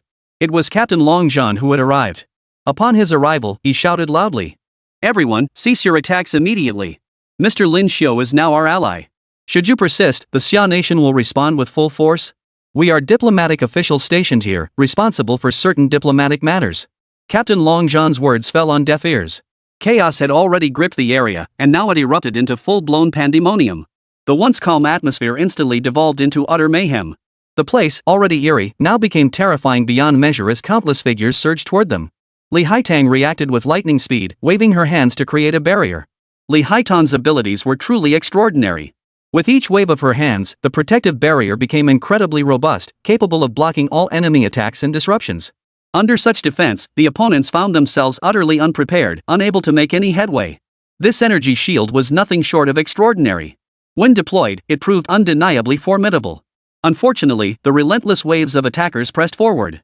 Flames erupted in great quantities from the yoga master's hands, forming dense clusters of fire that ignited all around them. The fiery masses relentlessly surged toward them from every direction. Great masses of fire swirled and surged here, truly formidable, carrying immense destructive power within their flames. Though Li Haitang fought desperately to block them, she found it exceedingly difficult. Fortunately, other skilled warriors nearby could still manage to hold their own, and among them, there were undoubtedly powerful individuals capable of continuing the fight. Long Zhan leapt suddenly, finally unleashing his most bizarre abilities. Since awakening, he had gained the aid of the 12 zodiac gods, and the power within him was equally formidable and extraordinary. What Long Zhan unleashed now was not ancient martial arts techniques, but modern combat skills many honed through life and death struggles on real battlefields. He charged with fierce, relentless aggression. His hands moved with blinding speed, his entire form radiating overwhelming power. In the relentless clash, he pursued only speed and ferocity, closing the distance in an instant to deliver devastating blows. Long Zhan fought with unyielding courage and decisiveness, charging relentlessly forward throughout the battle, his companions by his side matching his ferocity. Yet this remained the era of hot weapons. Even with superhuman abilities, anything below Heaven tier could be wounded by bullets and rockets. Only those at Heaven tier or above could completely evade such threats. Bullets and shells rained down like fiery hail, bolstered by reinforcements from more awakened. This solidified the White Elephant Kingdom's position. They could have pressed on, victory within grasp. Chapter 125, Full-Scale Operation. New clashes continued to erupt near the border between the White Elephant Kingdom and the Elephant Kingdom. Though initially described as nuclear weapons, everyone understands that hostilities could erupt at any moment. The entire Xia Kingdom border has long been on combat alert, with all soldiers fully prepared. Should any unexpected developments arise, they would surge forth en masse. Their weapons were already at the ready, and their resolve to fight was astonishingly fierce. Over the years, the Xia people had endured countless trials by fire and agonizing hardships. Now, driven by the desire to reclaim their former glory, they were prepared to fight on regardless of life or death. Naturally, vast numbers of soldiers had gathered, eagerly awaiting the flames of war to ignite. Only through the baptism of war could they prove their strength and glory. The onslaught of war was terrifying. The surrounding flames seemed capable of cleansing everything. When the enemies of the White Elephant Kingdom made the first move, countless Xia soldiers charged forward relentlessly. Blessed by ancestral protection and the awakening of ancient relics, the soldiers' combat prowess surged to unprecedented heights. Numerous Earth-tier warriors emerged, and even within the entire army, Heaven-tier masters began to appear. With Xia's vast population, the number of elite warriors was naturally substantial. However, the White Elephant Kingdom was also a populous nation. When it came to fighting with all their might, they were no less formidable. They produced a large number of awakened individuals. Some could move along the ground, others could soar into the sky. Unlike their Western counterparts, the awakened of the White Elephant Kingdom possessed peculiar abilities. Yoga masters could spew flames or extend their limbs, while others simply gained enhanced physical prowess, yet even these were formidable foes. The sudden influx of powerful combatants caused the battlefield's dynamics to shift rapidly, creating a turbulent and unpredictable environment. Continuing the fight would inevitably become extremely fierce, and for all factions involved, battling fiercely within this chaos was no easy feat. In that moment, all forces were fighting desperately, especially the Xia Kingdom's military. Wang Buotao's former superior officer was already present here. This superior, who had once personally trained Wang Buotao's soldiers, now led his troops into battle with fierce determination. As a member of the Special Forces, he had attained the 5th tier of heavenly grade cultivation, a level that was already quite formidable. The so-called awakened deities of the White Elephant Kingdom were only around the 8th tier of heavenly grade. This proved just how astonishingly rapid and formidable Xia Kingdom's advancement had become. As the crowd surged forward, the general led his troops in a direct, heroic charge toward them. With a single powerful punch, he sent the crowd flying, displaying utter dominance. Charging through the fray, he smashed dozens of obstructing enemies aside, instantly igniting a slaughter. Seizing one foe, he brutally crushed its skull. Under his relentless, fierce, and furious assault, casualties mounted around him, a fitting consequence. Come on, you invaders! Bring it on, I'll slaughter every last one of you. Back in the day, our Xia Kingdom was weak and powerless against stronger foes, leading to the deaths of our ancestors and the fall of our nation. This time, we've come for revenge. If you've got the guts, step up. His tyrannical assault was truly frenzied. The general seized several enemies, crushing their throats and tearing their bodies apart. Under this overwhelming onslaught, the enemies suffered catastrophic losses. The battlefield soon echoed with wails of agony. The foes, who had once been high-spirited, in the blink of an eye, they were utterly shattered. Terrified, they dared not approach. It felt like a return to the border standoffs. There had been such confrontations before, where these so-called White Elephant Kingdom people would deliberately cross the border. Once they arrived, they'd declare the land theirs and constantly make threats. If the Xia forces showed any sign of strength or took action, they would immediately retreat, too fearful to make a move, ever cautious. In truth, they constantly sought to nibble away at the border territories, each one a villainous and cunning individual. Today's Xia Kingdom bears no resemblance to its former self. Its military might has soared, bolstered by the emergence of formidable warriors. It now stands firmly in control, utterly fearless, ready to crush any opposition. Rather than launching a massive troop advance, the White Elephant Kingdom has unveiled a new weapon. This time, it was the Divine Assault Squad. These so-called divine beings naturally possessed an aura unmatched under heaven. Though their numbers were few, they were all recently awakened gods, and their power was formidable the moment they appeared. All personnel fall back. Our Great Wall will protect us. Upon witnessing this, the general retreated exactly as Lin Xiu had instructed. Once within the Great Wall, the enemy's strength would be weakened, allowing them to handle any situation with superior tactics. Lin Xiu had long anticipated this situation. Even within that vast plaza, he had witnessed the enemy's numerous maneuvers. At that very moment, Prince Ali appeared. To the besieged Lin Xiu and his companions, it felt like grasping at a final lifeline. Mr. Lin Xiu, this is the last time I will aid you. I have placed explosives all around this plaza. You know the only safe place. As he shouted this, he reached for the control button. In that instant, Lin Xiu realized the safe place was within the tomb itself. Though he held the imperial edict of the Xia Emperor in his hands, if he couldn't return it to the nation, the edict itself would suffer significant damage. Lin Xiao and Li Ke signaled the others, and they all entered the emperor's tomb. Even though Prince Ali had lost all faith in the nation and intended to destroy everything, his final act was to preserve a sacred sanctuary, and this imperial burial site was that sanctuary. The previous emperor had also been revered by Prince Ali. The wicked forces unleashed by the celestial gods and demons had long fueled Prince Ali's burning fury. The moment Lin Xiao and the others stepped inside, Prince Ali activated the detonator. Instantly, the entire plaza shattered into fragments.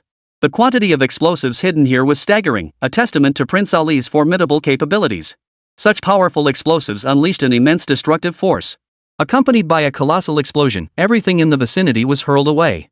The destructive force was overwhelming, its power beyond measure. Yet as the explosion obliterated everything, Prince Ali himself vanished into thin air. Such immense force was utterly unbearable for an ordinary mortal. Lin Xiao and the others had already entered the small chamber. This was the final resting place of the ancient emperor. He was buried here, forever united with his beloved wife. Yet, upon closer inspection, the scene was strangely amusing. Originally a place of perfect harmony, the powerful blast had shattered much of the surroundings. Even the remaining objects bore considerable damage. Lin Xiao now led the group downward, his movements shrouded in mystery as he descended.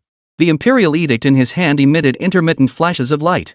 The light on the edict flickered incessantly, an utterly baffling phenomenon. I'm going to show you something astonishing. Chapter 126, Ancestral Protection. The imperial edict held here was the most crucial item.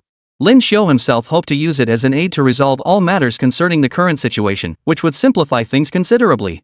The imperial edict left behind by that emperor was indeed formidable. Though it contained few words, it radiated the emperor's majestic authority, inextricably linked to the national fortune of the Xia Kingdom. Perhaps when the nation's fortune flourished, the text would reveal itself, striking fear into all corners. Though currently devoid of text, it radiated an imperial aura. Merely observing the edict revealed its reverse side adorned with soaring dragons and dancing phoenixes amidst swirling auspicious clouds, exuding an overwhelming majesty. Yet what Lin Xiao truly displayed to the crowd was not the aura of the edict's reverse side. Instead, he held forth another treasure, one so rare that none had ever beheld its like. At first glance, the crowd was stunned. Within the tomb chamber lay numerous fallen corpses. These were likely soldiers from the Xia dynasty, clad in Xia armor. Even in death, they retained a rare, faint radiance. Moreover, each exuded a ruthless, domineering aura, a presence that remained palpable even in death. Such a domineering aura of slaughter was far from uncommon in this world, yet at this moment, it emanated from every single one of them. This overwhelmingly domineering aura radiated throughout the chamber. Seeing it, everyone silently felt a chill run down their spines. At that moment, they all turned their heads to look at Lin Xiao. If you ask me, I cannot say how each of these men met such a tragic end here, nor how these marks came to be. To me, it remains an unsolved mystery, an unresolved situation. Lin Xiao didn't know how to respond, but as he walked forward, he found himself putting on the armor before him. The armor was heavy and filthy, covered in rust stains, long past the time when its sharp edges gleamed. Once he had it on, Lin Xiao felt a sudden lightness. Glancing behind him, he saw a heroic spirit standing there, the spirit of an ancestor, a towering man with a solemn expression, gazing toward the direction of his homeland. Seeing Lin Xiao's peculiar expression, the others were startled. They too donned the armor lying on the ground and each saw a different heroic spirit. For a moment, the gloom and dread of the place seemed to lift. A sense of awe washed over them all. These were the souls of their ancestors, warriors who had fallen in distant lands yet never abandoned their longing to return home. In ancient times, the Emperor of Tang had dispatched envoys to this distant land, traveling far and wide. Their original intent was to spread the teachings of the righteous path. To display the nation's might and bring other countries under its banner, ensuring these so-called minor states dared not resist, let alone act presumptuously. Yet this endeavor proved fraught with difficulty. As mentioned earlier, treacherous local factions struck first, murdering members of the envoy. Such acts deeply wounded the nation's sentiments, especially those of the mighty Tang dynasty, which would never tolerate such transgressions. Without deploying troops, the so-called envoy leader stirred up chaos, igniting a fierce battle in the vicinity that resulted in countless casualties. This story sounds absurd, yet it is the truth. In the end, a nation near the White Elephant Kingdom was utterly crushed, its people slaughtered and its lands reduced to ruins. It sounds absurd, but it is the truth. That embassy had actually been besieged by a nation, suffering heavy losses. Yet upon seeing these suits of armor, they were filled with awe. Those heroic figures of yore now seem to stand before us. Even in death, they never returned to their homeland, destined instead to rest in a foreign land. Yet they harbored no regrets, their hearts were wholly devoted to sacrificing themselves for their country, fighting valiantly until this very day. Honored predecessors from all fronts, we hold you in the highest regard. Today, upon meeting you, please accept our deepest respect. Lin Xiao was the first to kneel, his posture radiating profound reverence toward the figures before him. Yet these solemn kings remained utterly silent throughout, their expressions cold as they gazed fixedly toward the direction of home. Rest assured, venerable elders. Since we have come, we shall bring you home and lay you to rest properly. As Lin Xiu spoke, the souls before him finally responded. One among them, though silent for centuries, now seemed attuned to the very essence of heaven and earth. Enemies surround us. Returning is too difficult. Put on the armor and use our final strength. The might of our Tang dynasty is unmatched under heaven. We are all retreating Xian armor soldiers. The others didn't know what Xian armor soldiers meant, but Lin Xiu understood clearly. Throughout Xia Kingdom's history, countless mighty armies had each earned formidable reputations. In every era, these warriors stood as the pinnacle of their time. The armies of Qin and Han possessed formidable combat prowess. The Wei Wu's soldiers were renowned throughout the land. Among them, the Black Armor Army was the most renowned. Emperor Taizong of Tang once defeated over 6,000 enemy troops with just 1,000 Black Armor soldiers. Even more astonishingly, at the Battle of Hulao Pass, just 3,500 Xuanjia soldiers routed an enemy force of 100,000. These Black Armor soldiers, clad in black armor and riding warhorses, were the most formidable heavy cavalry in the world at that time, the elite among all elite forces. Survival within this corps demanded extraordinary prowess, making its legendary reputation no empty boast. However, being heavy cavalry, few could have made the journey here. They likely came at the emperor's command, accompanying this minister surnamed Wang to project a formidable presence and deterrence in diplomatic matters. Alas, these valiant warriors never returned home, instead meeting their end far from their homeland. This sight was truly moving. Their armor was not particularly heavy, and when the men donned it, each looked imposing and formidable. Li Haitang, in particular, was deeply moved, her eyes brimming with tears. Our ancestors had us don these armor, it seems they prepared for their final battle. His tone carried a deep sorrow. After all, these ancestors before them were their forebears. For so many years, the Xia Kingdom had been weak, bullied and looked down upon by other nations. Yet even now, their ancestors still watched over them, inspiring such reverence that it was truly awe-inspiring. Don't hang your heads in despair. If our ancestors are willing to fight this final battle, burning their last breath and soul, then we too must be prepared to give our lives alongside them. These words came from Yi Tianlong, standing nearby. As a martial artist with profound family heritage, his words revealed his true heart, his resilience and unwavering resolve. Everyone found his reasoning compelling. For the sake of these elders, they must fight bravely now. Retreat was not an option. What followed was a fierce battle. Outside, the clashes raged on. After all, this was the most crucial location. Prince Ali sacrificed himself in an explosion, killing many from the White Elephant Kingdom. Even the old wizard with the magic flute nearly fell victim. But with matters having reached this critical juncture, the old sage of the magic flute set aside other concerns. His immediate priority was to capture these Xia Kingdom men. Once seized, he could devise subsequent strategies. Securing their capture would also grant him a certain diplomatic advantage. This was the scheme he had in mind. Everyone, move forward and capture them. We'll deal with these men later. As he spoke, the ruins ahead trembled, filled with the powerful neighing of warhorses. Chapter 127, The Final Glorious Charge. Old Master Magic Flute himself was an awakened one. After all, numerous ruins had awakened within their nation over the years, and some of these ruins consistently enhanced the capabilities of all factions within the country. Though Old Master Magic Flute belonged to a different faction, he was nonetheless a powerful figure who cherished and respected his nation. Naturally, he had earned considerable recognition and blessings throughout this process. What's going on? What is that thing? Old Sage Magic Flute, with his keen senses, immediately recognized that Lin Xiu and his companions were clad in armor. What surprised him as much was the presence of towering, enigmatic figures behind these armored warriors. They seemed mounted on warhorses, radiating overwhelming combat prowess and formidable aura. These mounted powerhouses stood there, eyes fixed like tigers, poised to strike at any moment. Their impending presence felt terrifying, shocking, and utterly terrifying. Even a single glance was enough to unsettle the soul. Observing them now, one could sense a relentless, domineering killing intent flowing ceaselessly. The old immortal of the demon flute was filled with shock and doubt when he saw the land before him erupting with shouts and roars. Mighty warriors seemed utterly fearless of life or death.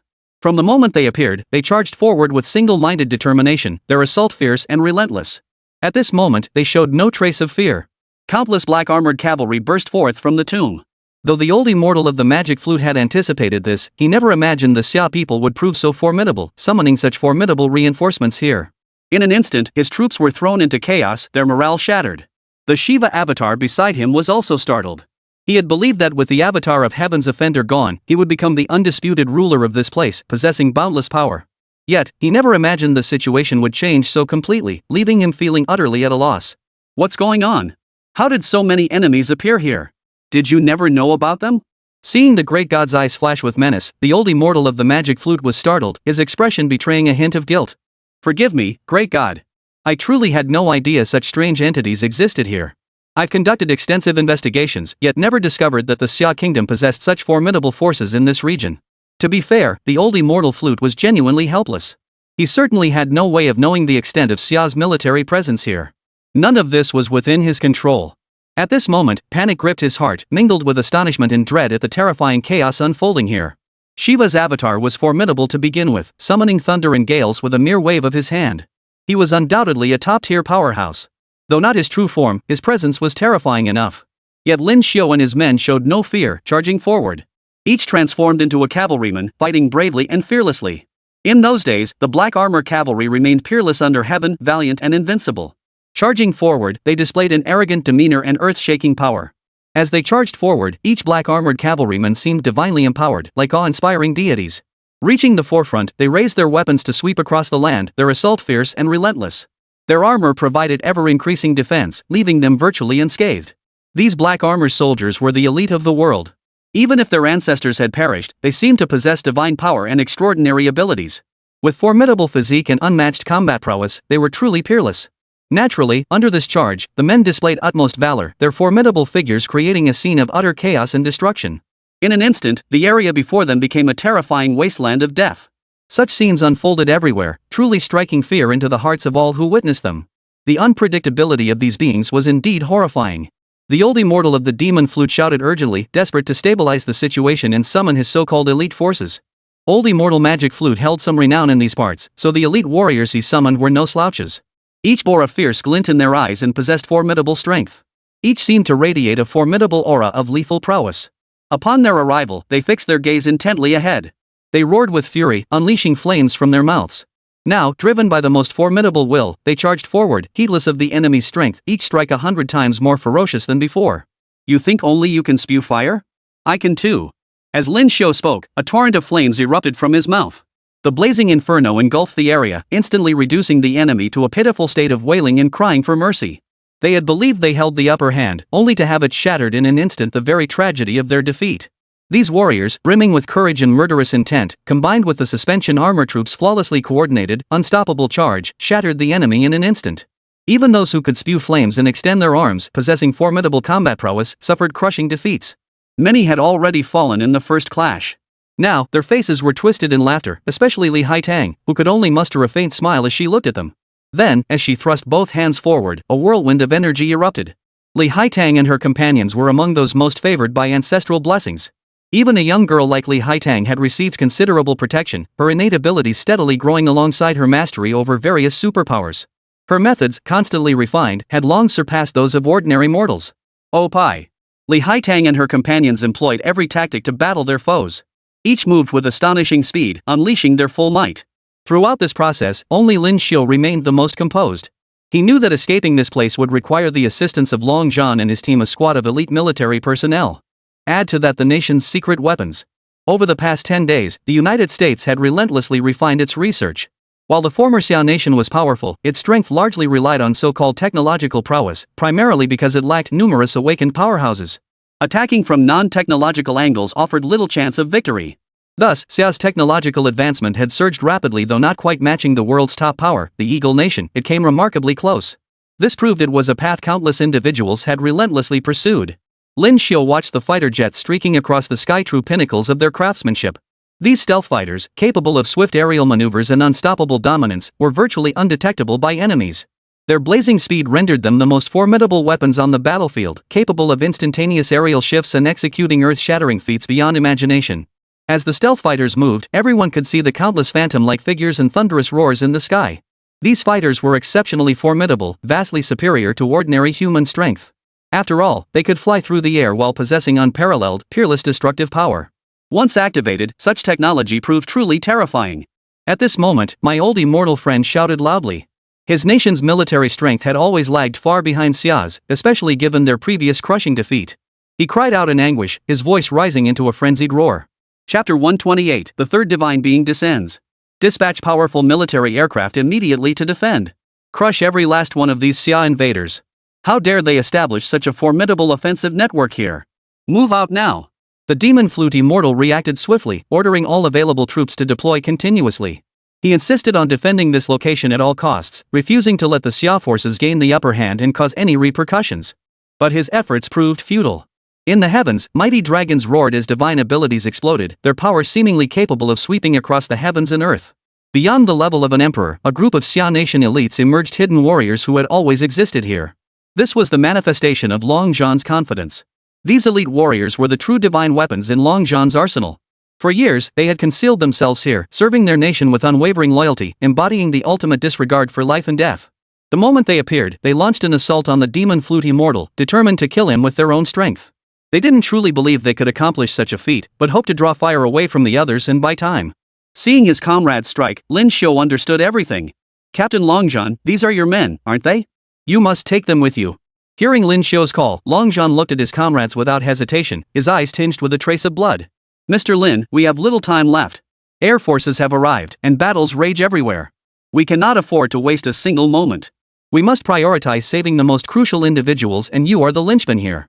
Before I came, Elder Huang repeatedly stressed that I must protect you at all costs. You are the nation's future, the dawn's hope for all. I must ensure your safety. Hearing this, Lin Xiu was utterly unwilling. Captain Long Zhan must take them with us too. They are our nation's finest sons, a group of outstanding warriors. We absolutely must bring them along. Why should they die here? They too served the nation loyally, gave their lives for the country. They are each heroic spirits, each a formidable individual. We absolutely cannot let them sacrifice themselves. We must preserve their lives as much as possible.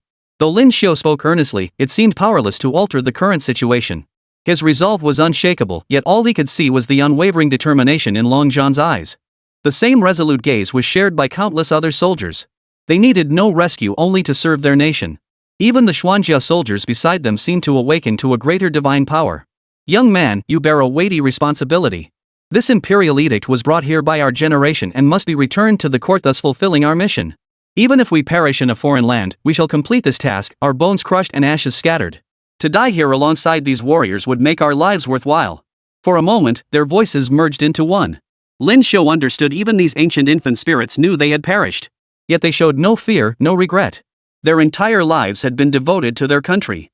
What was there to fear in dying on the battlefield while fulfilling their duty? Witnessing this scene, Lin Xiu's heart stirred, tears welling in his eyes. He resolved to share life and death with these souls. Li Haitang, standing beside him, grabbed his arm. Mr. Lin Xiu, we have little time. We must move swiftly. The surprise attacks from all sides have carved a path for us. The enemy won't react in time. Our forces must act with lightning speed to resolve this situation immediately. Li Haitang's resolute tone made Lin Xiu realize this was the only way to honor the sacrifices of those heroic predecessors. They had given their lives for their country, and he must fulfill their unfinished mission. With that thought, Lin Xiu nodded.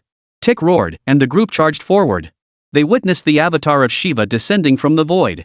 As a divine manifestation, its cultivation base remained at an immense level, and its combat prowess was terrifyingly formidable. This avatar of Shiva truly possessed formidable skill. The moment it descended, it unleashed a torrent of divine power, ceaseless and overwhelming. This was the might beyond the 8th tier of heaven's peak, a profound and potent force. Like thunderous divine energy, it far surpassed ordinary abilities. At that moment, witnessing such terror, Lin Xiu met the challenge head-on, clashing fists with the entity mid-air. Though but a single punch, its force sent the surrounding air shuddering with a roaring clatter. Earth-shattering and sky-shaking, such power was truly extraordinary. Foolish humans! Do you truly believe you can overcome me? I am the master of this world, the true God. Soon, when all the gods awaken, we shall devour everything in this realm. Even your Xia Kingdom will not be spared. You dared to destroy my nation with the strength of a single man. Today, I shall make you pay the price. These words were nothing but ancient history, yet they stirred a surge of national pride within Lin Xiu. He clenched his teeth and let out a cold laugh. You old bastard. I don't care if you're some so-called god. The age of gods is over. Now is the era of humanity. Only humans are the strongest. You so-called god should get the hell out of here. Hearing this, Wet Broken God grew deeply displeased. Soon, he would welcome his ally, the White Elephant Kingdom. With 3 great gods awakened, each formidable in their own right, the arrival of this third deity would secure victory once and for all. There was nothing left to fear. This was indeed the opponent's calculation, a clever adaptation to the shifting situation. Yet whether reality matched this vision remained another matter entirely. Lin Xiu exchanged a single strike with his opponent, realizing he could not defeat this divine being in the short term. Continuing the fight might even lead to his own defeat. After all, the other was a god, while he was merely mortal flesh and blood. The vast disparity between them was undeniable. Even so, Lin Xiu fought on with all his might. He had no intention of retreating, and Yi Tianlin and the others closed in. At that moment, Yi Tianlong witnessed a scene that froze him in place. His younger brother had appeared in the opponent's grasp. It was Yi Tianlong's brother, Yi Ziwu. He too was one of the current heirs to this ancient martial arts lineage. The family had dwindled to just the two brothers. Having lost their parents early, the brothers had relied solely on each other. Now, witnessing the person closest to him like a child in such peril, Yi Tianlong's rage ignited. He charged forward, only to be halted mid-air by another figure. The figure that emerged was equally bizarre. Its form was soft and alluring, yet it gave off an unnatural, almost feminine aura. It seemed that many of the great masters within the White Elephant Kingdom possessed this peculiar, enchanting strangeness, like women, leaving an unsettling impression. Yi Tianlong had never encountered such an eccentric group before. He could only say that today would be an eye-opening experience, a chance to witness the extraordinary. The third divine being's avatar arrived alone. His name was Vishnu. Chapter 129, Breaking Out of the Dead End. Vishnu's arrival sent shockwaves through the entire arena. This was the third formidable avatar obtained by the White Elephant Kingdom. Possessing infinite divine power, he embodied the very will of the gods. From this, one could perceive an endless momentum gathering within him, continuously building into a powerful surge. Here, one could witness his formidable and supreme prowess. This overwhelming aura was boundless and deep as ocean waves, carrying an eternal and terrifying quality that set it apart from other powerful beings. Lin Xiu faced this formidable foe without a trace of fear. After all, he had encountered many formidable opponents before. What difference did it make to meet a few more today? He did not fear them, nor did he dread the overwhelming power radiating from their very beings.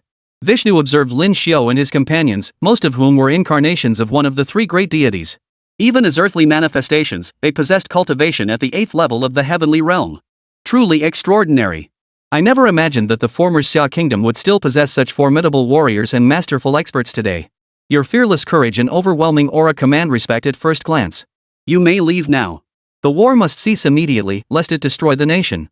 I refuse to waste any more time fighting you. Both Xia and White Elephant face immense peril. The mighty sovereign slowly emerged, radiating an overwhelming aura. Wherever the infant was, terror followed, truly a manifestation of supreme combat will. We shall depart, but our demand remains, allow us to take those already defeated. Otherwise, we shall fight until the bitter end. Lin Xiu was determined to bring Yi Ziwu and the others back. This was an absolute imperative in his heart, fueled by an unwavering, pure conviction. These were his people, his fearless compatriots from his homeland. For these comrades, Lin Xiu feared nothing. Very well. I permit you to take them away. Today's matter is settled for now. However, your Xia nation has inflicted significant destruction and damage here. You will inevitably pay a price for this, though that is a matter for later. His words carried a chilling, malevolent, and domineering aura. As the revered deity of this place, he displayed his formidable and terrifying might, his arrogance reaching its peak. That is a matter for later. Our Xia Kingdom has never been one to dwell on the past. You are welcome to continue fighting us. When that time comes, we can battle to the death. In any case, I am not afraid. I await your next move. After speaking these words, Lin Xiu ordered his men to retreat. Though the battle spirits of the selected soldiers still yearned for more conflict. But at this moment, they could cease. There was no need to fight further, for everything here had fallen silent. Surveying the serene landscape, Lin Xiu resolved to bring all the fallen souls back to his homeland. This journey would be a long one indeed. Moreover, he noticed something else. Along the border, a certain energy still flowed, a certain aura still shone. This was undoubtedly an extraordinary place. His senses confirmed these things were real. His resolve was set, he would carry away every fallen hero who had perished in battle. No matter the cost, bringing them home was worth every sacrifice. We shall depart on foot. You may reconsider before we go, but we have no regrets. With those final words, Lin Xiu turned and walked away. His decision left everyone perplexed, especially Li Haitang and Yi Tianlong, who had received crucial assistance here and reunited with long-lost brothers and sisters, all positive outcomes. Under normal circumstances, everyone would have departed immediately to avoid further complications. Returning home swiftly would have been the sensible choice. Yet now, Lin Xiu was doing the exact opposite. Everyone was baffled by his choice. Noting their puzzled stares, Lin Xiu said nothing further. He led them by vehicle to the vicinity of the capital's border. A checkpoint had long been established here, surrounded by numerous soldiers of the White Elephant Kingdom. They sat stiffly at attention, vigilant and cautious, yet filled with various speculations. The video of the passion fruit here stared at the group with a look of hatred, reminding Lin Xiu of a war from a certain year long ago. Back then, Xia Nation wasn't particularly strong, but it had endured the flames of war and emerged with formidable power. A century prior, though fighting here in a state of utter weakness, the Xia people had battled resolutely until the very end, ultimately repelling the enemy's assault. They had demonstrated extraordinary prowess and unparalleled skill. Why must you insist on taking this route back, Lin Xiu? We're supposed to head to the border and board their transport plane to leave the country. This doesn't seem like a wise choice. It's fraught with danger and uncertainty. If something truly goes wrong along this path, it could spell serious trouble. Li Haitang sensed the route's peril, but Lin Xiu suddenly pulled out his phone and displayed certain records stored within. Upon seeing these, astonishment filled Li Haitang's heart. Straightforward. The phone records a war from years past.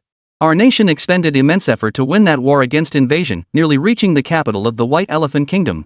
In that conflict, many of our heroic soldiers fell on the frontier battlefields. I wish to bring them back as well.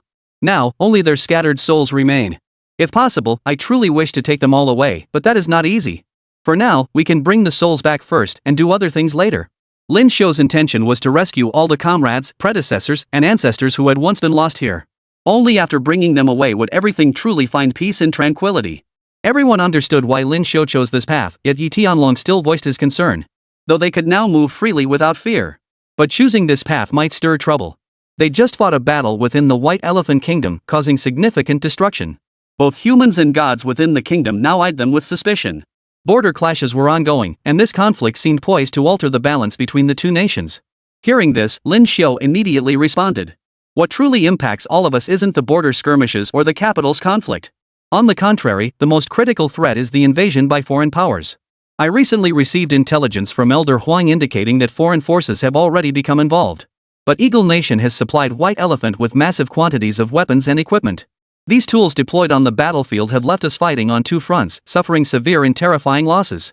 Not to mention other nations joining in, employing every possible means to inflict damage and attacks upon our country. As Lin Xiu spoke these words, he opened a door for everyone present. I see. So these are your true concerns, aren't they? Chapter 130, Returning Home.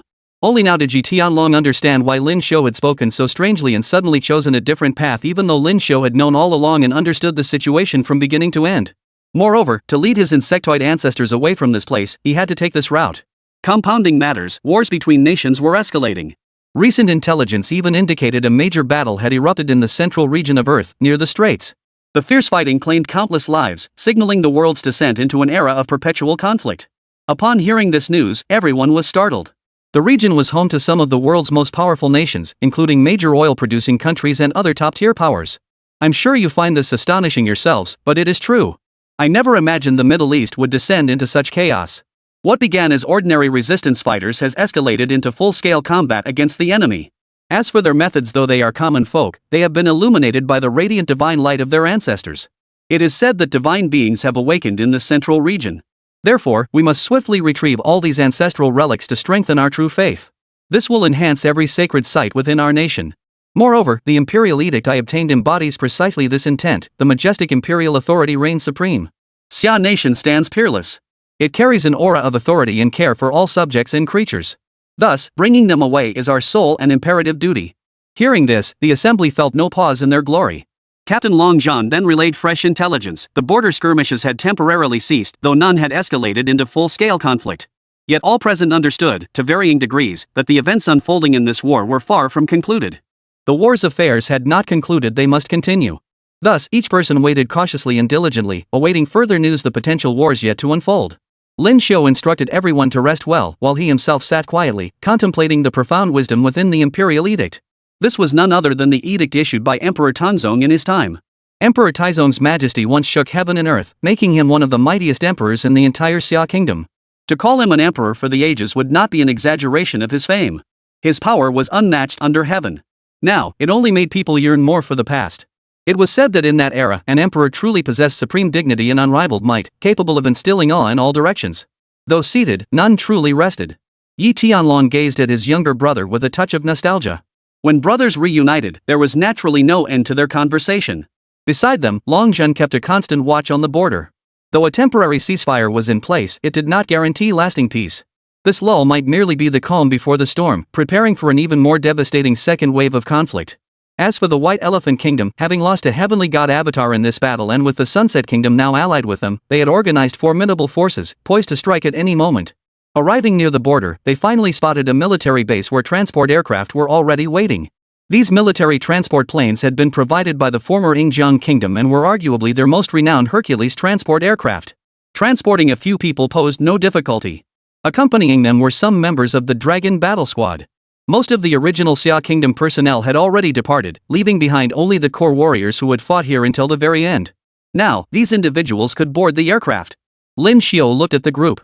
They showed neither joy nor sorrow, calm and composed, free of distracting thoughts. They simply watched silently, their hearts serene. We are now heading to the military airfield near the Xia Kingdom border. It is time to return home. Rest in peace, elders. I must now summon another group. The remnant souls of the selected armored soldiers entered the imperial edict. Lin Xiao turned his gaze to the nearby valley.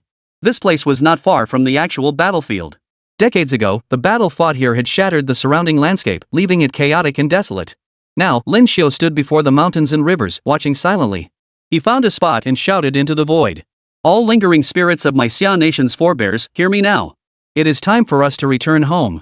I implore you to heed my words and journey back to our homeland. Do not linger here any longer. If you hear my voice, respond swiftly.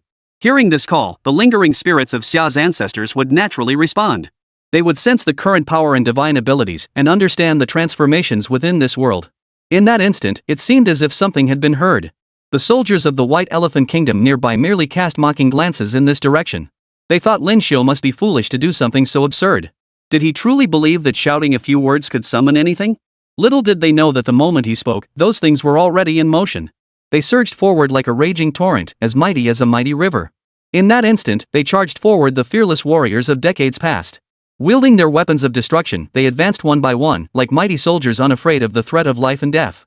The formidable, domineering might they displayed was extraordinary.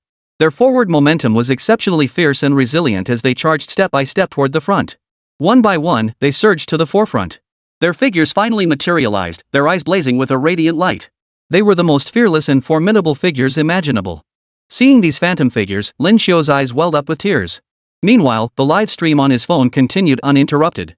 Many viewers couldn't understand why he was broadcasting at this moment, but some longtime viewers who had followed his journey all along had been watching intently all along, seeing everything clearly. Yet they still felt that Lin Xiao choosing this location for his livestream was indeed. Has Lin Xiao lost his mind? Is this some kind of stunt for ratings? What's the point of streaming near this mountain? Just to prove he escaped? Probably. He did emerge from the most perilous situation, but no one truly understands what happened. Comments flooded the screen, the bullet chat already overflowing with such remarks. To them, Lin Xiao resembled an actor putting on a show. His acting skills were undeniably impressive, but not every detail deserved such meticulous scrutiny. Lin Xiao's current performance seemed utterly pointless. People had witnessed him screaming amidst the mountains, yet no one knew what would happen next. However, the soldiers who arrived moments later certainly startled them, sparking a flurry of endless discussions. No way. What's up with these soldiers? It's because our Xia nation has produced countless heroes throughout history. Chapter 131, Heroes Abound, Age of Heroes. In this heroic age, the brilliance of past champions shone before everyone's eyes. Warriors, masters, and fighters could all display their heroic traces, strengthening their own power. They possessed that innate radiance and might. Decades ago, though not utterly weak, this nation had just emerged from the ravages of war. It hadn't awakened many top-tier units, yet it possessed the strength and fighting spirit to confront any adversary. Then came the foolish nation of White Elephant, launching an attack near the border and plunging the world into chaos. Voices of all kinds arose in an instant, yet the other great powers of the world were entangled in the turmoil and threats of war. At the time, I sought to defuse the situation, unwilling to engage in a bloody fight. Yet all such efforts proved futile. If Xia Kingdom refused to fight, they would still advance and continue the battle. Halting now would only mean certain death, rendering any further discussion utterly meaningless.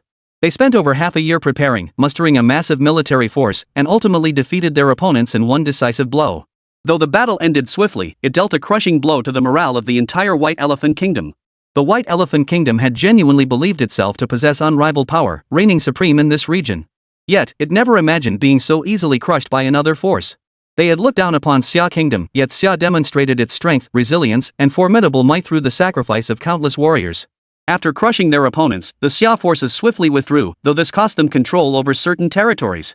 But the Xia Kingdom had not truly conceded defeat. Instead, they continued to prepare and develop. Later, more divine beings awoke, and more ancient ruins were awakened, making many foreign powers grow even stronger. This gap in combat strength only widened. Yet this did not signify the end or defeat of all things. Evidently, the White Elephant Kingdom too had been stunned into disarray by this conflict, never fully recovering thereafter. The wounds inflicted by that battle decades prior were profoundly shocking and terrifying enough to be etched into their collective memory for life. This was the true, greatest, and most dreadful suffering. Though the White Elephant Kingdom later attempted to distance itself, such efforts proved futile. The profound, indelible scars of that crushing defeat remained too deep, too terrifying. As for these events, they were merely fragments of memory to Lin Xiu. He knew little of the details from that era and remained largely bewildered by the memories themselves. Yet he understood one thing: behind these memories lay the relentless struggles and battles of countless heroes. His own predecessors, those valiant warriors, had expended immense effort and time fighting ceaselessly for this cause. Thinking of this filled Lin Xiu with profound admiration. Now, at his call, the valiant warriors finally emerged from the fog of death. They looked upon the figures before them, their eyes blazing with murderous intent. Already peerlessly valiant, they now radiated an overwhelming, domineering strength. We must continue our charge. Even if you are one of our own, you cannot stand in our way. One soldier stepped forward to speak. His body bore dozens of wounds, his flesh pierced through, a sure sign of a gruesome death somewhere. Yet as Lin Xiu looked at him, he felt a deep respect. Ancestor, I do not know whose forebear you are, but you are an ancestor of our Xia people. The war ended many years ago. There is no need for you to continue charging forward. We can rest now. It is over. Hearing these words abruptly, the elder before him was utterly bewildered. A look of astonishment flashed across his face, as if this very notion defied his comprehension. Yet Lin Xiu stepped closer, solemnly unfurling a banner. You know this, don't you? This is the banner of our Xia Kingdom. I tell you sincerely, the war ended many years ago. There's no need for you to keep charging forward, to keep fighting these brutal battles. Day after day, night after night, you push forward here, yet you'll never reach that city. It's not that you aren't trying hard enough, it's that the war ended long ago. I hope you will all come home with me. The war is over. We have won. Today, Xia Nation has developed beyond compare, long surpassing our opponents in might. What is this White Elephant Nation? We have already achieved far greater miracles. Hearing these words, how could those before him not be moved? Even the viewers in the livestream were moved to tears, each shouting aloud. Heroes return home. Heroes return home. They chanted these words with unwavering conviction, filled with profound respect for these elders. They yearned for their swift return to settle the unfinished business of this mortal world, left unresolved for so many years. Their return would bring peace to the realm. Amidst these cries, the heroes seemed to hear something. I sense it as if countless souls yearn for our return. Brothers, we needn't charge onward. The captain addressed his comrade beside him. All were sons of Xia, charging here for Xia's sake, never ceasing even unto death. Yet the war had long since ended. It sounded absurd, yet embodied the ancestors' unwavering resolve. Upon reaching this place, no one spoke. Their forebears cried out ceaselessly, pouring out their joy and relief after victory. After all, there was no need to recount their tales anymore. Their stories had concluded long ago, events from countless years past, now part of history. The realm was at peace. All was tranquil, the turmoil had ceased, long since ended. There was no need to dwell in such despair. Everyone fell silent, boarding the aircraft. The sight of the vast, imposing troops truly stunned the people of the White Elephant Kingdom. Lin Xiu glanced at them, finding the scene rather amusing. He offered a gentle reassurance. There's no need for such fear. We are about to leave this country. In truth, it is not us who will destroy your White Elephant Kingdom, but yourselves. The turmoil or issues now arising in your faith in the gods will ultimately affect only your own people. Lin Xiu's words kicked the problem right back at them. These soldiers, of course, didn't understand. They were defending their homeland, but clearly, they held little genuine patriotism. At best, they were guarding the notion that they could keep their bellies full. For in the White Elephant Kingdom, defending the homeland wasn't about safeguarding the people's own interests. It stemmed from a vague, ignorant reverence and faith in the celestial deities. In other words, the reason so many gods had awakened in the White Elephant Kingdom so early and so rapidly was because the people poured excessive faith into these deities. They possessed little profound patriotism, yet harbored deep reverence and worship for the gods. In the end, these gods were no more than messengers sent to fulfill their destinies. Was it laughable or tragic? Chapter 132, The Return of the Fallen Heroes. In an instant, the heroic martyrs and sages who had perished amidst towering mountains and rugged peaks began to reveal themselves, their forms emerging one after another. More and more departed spirits returned to this place. Lin Xiu paid little heed to the details. Carrying these departed souls, he finally boarded the vehicle bound for distant lands.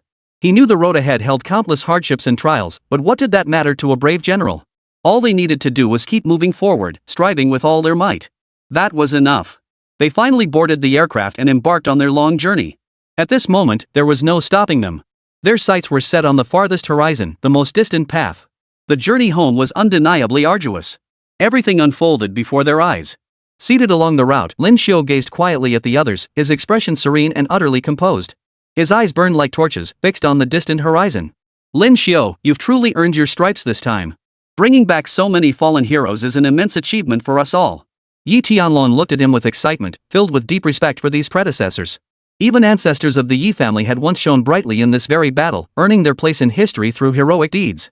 The mere thought of it made his blood boil, igniting a profound conviction to fight. It was simply my duty. I believe we should return as soon as possible. Now that we've found the Imperial Edict, our next task is to awaken more ruins. I know only one thing is paramount. Hearing Lin Xiu's words, everyone felt a bit surprised and curious, wondering what unique idea Lin Xiu had in mind. In the public eye, Lin Xiu was a highly intelligent and capable figure. If he was willing, he could always achieve more and deliver even more outstanding performances. Where exactly are we headed? Lin Xiu, just tell us straight. Yi Tianlong regarded Lin Xiu as a brother and instantly harbored hopeful expectations. If Lin Xiu could reveal something truly extraordinary, Yi Tianlong would gladly risk his life to support his friend. Observing the expressions on everyone's faces, Lin Xiu spoke with a profound and mysterious air. As you all know, our Xia nation has awakened a portion of the ancient ruins. The strength of our entire military and populace continues to grow. With the Great Wall's watchful support, our people can leverage our formidable combat power to stand unshaken against any foreign threat. Yet I understand that this is the era of divine awakening. More and more powerful beings will emerge, ultimately becoming terrifying adversaries. The murals already hint at this. There are numerous ruins scattered across Xia Kingdom. Awakening them would grant our people even greater strength. We would truly be doing a service, securing a blessing for generations to come. Lin Xiu's vision was far-reaching and profound. His words at that moment sent a chill through the hearts of all present. So it's for the benefit of future generations? In that case, even if it costs us our lives, we must go. Yi Tianlong voiced his thoughts first, while Long Zhan beside him gleamed with determination. This elite squad leader had his own formidable achievements, a renowned and formidable expert in his own right. Since Lin Xiu had established further rules and outlined requirements for their actions, the group naturally agreed to follow him. Lin Xiu then turned his gaze toward the aircraft. We've brought quite a few things here, all rightfully belonging to our nation. For now, let's focus on moving forward. We'll discuss further once we arrive. However, this time I intend to lead you to another border region. There lies a ruin deeply connected to our country. Lin Xiu was exceptionally knowledgeable, a remarkably intelligent and formidable individual whose intellect was truly astonishing. The aircraft carrying Lin Xiu and his companions soon touched down at the plateau airport. As it came to a halt, the plane descended slowly onto the tarmac. The team dispatched by Elder Huang had long been stationed here to receive the elite forces from the temple, eagerly awaiting their arrival. It must be understood that the Xia Nation Temple was a bastion of elites, housing the nation's strongest combat forces. Dedicated to defending the homeland, it was truly one of the most elite organizations. It contained numerous formidable individuals and controlled 10 bureaus, earning great merit for the nation and bringing more blessings to the people. Upon seeing Lin Xiu and his companions, the men sent by Elder Huang immediately provided them with new clothing and conducted a thorough registration process. The entire procedure took a considerable amount of time, but it also allowed them to rest. During this time, Lin Xiu spoke again with Elder Huang, who spoke with evident excitement and respect. Lin Xiu, you've truly gone to great lengths.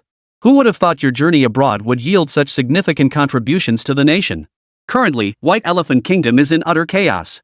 The awakened divine beings there are growing increasingly enraged by the deaths of their divine avatars. As for Sunset Kingdom, they've seized this moment to raise their armies, claiming they seek to reclaim their lost glory as overlords. It seems inevitable they'll clash with White Elephant Kingdom. I never expected them to act so rashly. Though I've observed this situation for a long time, I still can't fathom what these people are thinking. But I know you've significantly impacted the current situation. Facing Huang Lao's words of praise, Lin Xiu showed not a trace of pride. Master Huang, we merely did what we had to do. I have no desire to rest. I see you wish me to pause here and wait, but this moment is absolutely not the time. I observe that more gods abroad continue to awaken. You have also investigated the records from the Forbidden City, correct? At the mention of the Forbidden City, Elder Huang's expression suddenly grew solemn. After all, the secrets hidden within the Forbidden City were known to very few. After Lin Xiu's last visit, Elder Huang and his team had conducted a thorough screening of the Forbidden City. Every detail, big or small, everything had been meticulously collected and organized by specialists. Yet when he actually saw those records, Elder Huang was genuinely startled. Brother Lin, I gather you've decided to head to the Terracotta Army site? It is the most perilous relic within our Xia nation. To be precise, it houses not only the Terracotta warriors but also the mausoleum of the first Qin Emperor. According to the records, this Qin Shi Huang is the true, peerless emperor of our Xia nation, a sovereign without equal throughout the ages. Such a figure should have left an astonishing mark on history. Yet, due to unforeseen circumstances, this great man left behind surprisingly little information. It's truly a shameful failure of his descendants. Though Master Huang spoke thus, his expression carried a hint of anger. Clearly, beyond the descendants' negligence, other factors were at play. The root of the problem lay within. Master Huang, on this journey to the Terracotta Army, I implore you to maintain absolute secrecy. This will be the most perilous undertaking, for the Terracotta Army lies adjacent to the mausoleum of Qin Shi Huang. As the most crucial imperial tomb within our Xia Kingdom, reaching it would grant us the true blessings of our ancestors.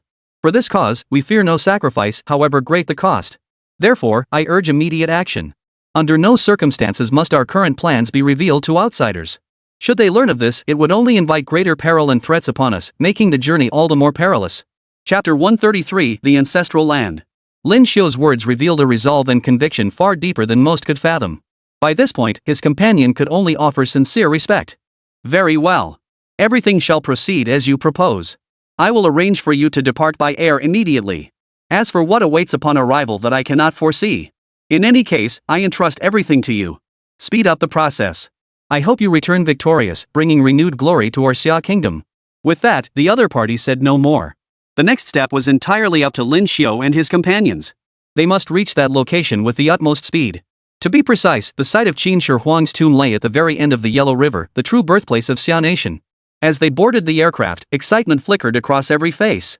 Discovering the ancient ancestor and uncovering all truths about him would bring unimaginable honor to each of them. What followed would be the most astonishing, most awe-inspiring, most incredible event imaginable. I wonder what our ancient ancestor will truly look like when we finally see them. My heart still yearns for it.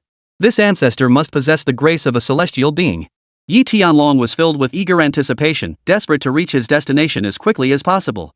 He was driven by the shared desire among his peers to complete this exploration swiftly. Of course, our ancient ancestors from the lower realm must be legendary figures. As Mr. Lin Xiu mentioned, they possessed astonishing abilities, the power to shape history, and even established a unified, supreme dynasty. To achieve such a feat alone would make them the foremost in the world. Truly unifying the realm is an extraordinary accomplishment. Everyone discussed this legendary emperor with profound reverence and admiration. Every pair of eyes held a mix of respect and awe. This mission is fraught with danger. As the supreme emperor of legend, he undoubtedly possesses the power to overcome any obstacle and unify the realm. Truly remarkable. But what I wish to say is that even if we were to go there, accomplishing this swiftly would be no easy feat. It would demand immense effort and prove exceedingly difficult. I wonder what lies in the ancestral homeland of our Xia Kingdom. I've never been there all these years. What would we find? Are there military bases nearby? Captain Longzhan, who had been listening nearby, approached upon hearing Lin Xiu's question and retrieved some documents. Within the annals of ancestral history, that place might hold immense significance. Yet based on current intelligence, nothing particularly critical seemed to be present there.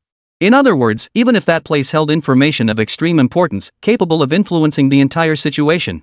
But with little discovery over the years, this ancient, legendary birthplace of China had fallen into significant disrepair. Surrounded by overgrown vegetation, even the nearby city had long since fallen into complete ruin. The site left one feeling that not even the mountain peaks and high ridges held anything of value left behind. A barren expanse to Lin Xiu, it felt like a desecration. I never imagined this was the true birthplace of the Xia Kingdom. To end up like this. The city beside it was supposed to be the ancient capital of 13 dynasties. Only Lin Xiu knew the significance of the title ancient capital of 13 dynasties. The others merely looked curious. In Lin Xiu's understanding, that city beside them was the most crucial city in history. 13 dynasties' ancient capital had witnessed 13 successive dynasties establish their core foundations here, growing ever more powerful and astonishing. It embodied a historical responsibility, a weighty legacy. The group continued flying their aircraft toward the vicinity, unaware that their movements had long been exposed. In truth, any action taken by Lin Xiu and his companions in this world proved difficult to conceal. With countless eyes watching their every step. Wherever they appeared or intended to go, someone would instantly materialize to block their path, watching them constantly. When Lin Xiu witnessed this, surprise flickered in his eyes. His gaze grew sharp, tinged with an inexplicable aura of authority. As their aircraft descended slowly, they suddenly noticed a large group of people nearby, seemingly waiting for them all along. This thrust Lin Xiu into a state of startled bewilderment. He instantly recognized the menacing expressions on their faces. They clearly came with ill intent. How did so many people gather here? This may be the ancient capital of 13 dynasties, but it's been abandoned for years. The surrounding cities lie in ruins. Having this many people follow us now is extremely detrimental to our mission. If those foreigners find out about this now, it will be even worse for us. Lin Xiu remained uneasy, but the crowd surged forward. Each person presented gifts, flowers, food, or even requests for his autograph. In that moment, everyone was utterly earnest. Mr. Lin Xiu, hello. We're so delighted to meet you. We've all gathered here hoping to chat with you properly and get to know you. Exactly. We're so thrilled to meet Mr. Lin Xiu. We've been waiting outside for ages. We just wanted to meet you here, to chat with everyone. Mr. Lin Xiu, you're truly a blessing to Xia Nation, bringing so much change and helping so many people. We sincerely hope to talk with you, to chat. At that moment, a crowd had gathered around him. Everyone treated Lin Xiu as the most admirable figure present, pressing in closer one after another. I'm not very familiar with all of you. If you wish to chat, perhaps another time would be better. Could you please make way for me now? I have matters to attend to. Lin Xiu greeted them and attempted to pass through the crowd, but they had formed a tight circle around him, blocking every exit. They seemed overly eager, as if terrified Lin Xiu might slip away from their sight. Their expressions were strangely peculiar. Mr. Lin Xiu, please don't refuse us again. We simply wish to accompany you on your expedition. We, too, hold deep reverence for Xia Nation's traditional culture and national spirit. Those who admire it hope to assist you at this very moment. Exactly. We too wish to find our own strengths and make our own achievements. Though none of us are particularly remarkable individuals, being able to assist you makes it all worthwhile. They were just ordinary citizens, and the area was packed to the brim. Left with no choice, Lin Xiu could only nod his head and lead the large group forward on horseback. There were always hundreds, even thousands gathered here, and the sheer number of people truly left Lin Xiu feeling helpless. They seemed like a formidable force here, and when they all gathered together, it was utterly helpless. Chapter 134, Group Action. Lin Xiu now observed this large group moving together. He knew they had their own agendas, and he couldn't help them all. He could only continue to feign curiosity as he followed them. For now, Lin Xiu simply watched quietly. They found a campsite and slowly sat down. Lin Xiu felt utterly helpless towards these people. There were simply too many of them here. He, Lin Xiu, was just an ordinary person. His ability to help here was always limited. He could only try to contribute what he could. But with so many people, how could he personally oversee them all? It made his head spin. Those beside him, however, found Lin Xiu's situation particularly amusing. After all, he was arguably the most respected figure in the entire group. Everyone treated Lin Xiu as if he were some kind of god. Yet Lin Xiu himself found their admiration utterly pointless and meaningless. What exactly is the point of all of you staring at me like this? I certainly don't want my fans interfering with this operation. Lin Xiu looked at Yi Tianlong and the others, who found the situation amusing. The unstoppable smile on that man's face left Lin Xiu feeling utterly helpless. As Lin Xiu glared at them, their expressions were a complex and utterly bizarre mix. After all, everyone's thoughts inevitably differed somewhat, and they were certainly not ordinary people. Lin Xiu, you don't need to think like that. Let's put it this way, we all believe you absolutely deserve it. At your current level, everyone treats you like a superstar, with such admiration and affection. Yi Tianlong roared with laughter. In that moment, everyone felt as though Lin Xiu had become the central figure here except Lin Xiu himself, who was utterly speechless. Alright, let's not dwell on that. Now that we're all gathered, the most crucial task is collective action. I intend to explore an ancient tomb here, the very tomb of Emperor Qin Shi Huang. This tomb lies hidden within that gloomy, concealed place. Finding it won't be easy, and there should be some distinctive structures nearby. Lin Xiu just wanted to take a look at the military map, but right then, the president of his fan club arrived, bringing 18 vice presidents with him. Seeing so many people arrive, Lin Xiu was utterly dumbfounded. The presence of the fan club president wasn't surprising, but the 18 vice presidents left him speechless. It seemed each province had its own fan club, with these 18 presidents overseeing them, though some presidents hadn't arrived yet. Mr. Lin Xiu, we've all come. Given your contributions and achievements for the nation, we genuinely long to meet you. We truly believe you are a hero through and through. We've all come here specifically to assist you. We heard you were searching for the legendary ancestral tomb, so we all came. There are locals here who can help you investigate. If you're willing, we can pool our wisdom and work together. Lin Xiu had no idea how word had spread, but seeing the sincerity in everyone's expressions, he reluctantly shared his mission. Here lies an ancient imperial tomb, the true burial site of the Xia dynasty's emperors. Finding it would accomplish much. At that moment, Lin Xiu glanced at the crowd. He momentarily forgot that Li Haitang stood beside him. Among all present, only Li Haitang possessed the ability to read minds. Li Haitang nodded. When Lin Xiu had spoken earlier, every face had shown eager anticipation, without a trace of refusal or deceit in their hearts. In other words, their admiration for Lin Xiu was genuine, and they had long harbored expectations for this kind of exploration. With matters thus settled, Lin Xiu continued sharing information about imperial tombs.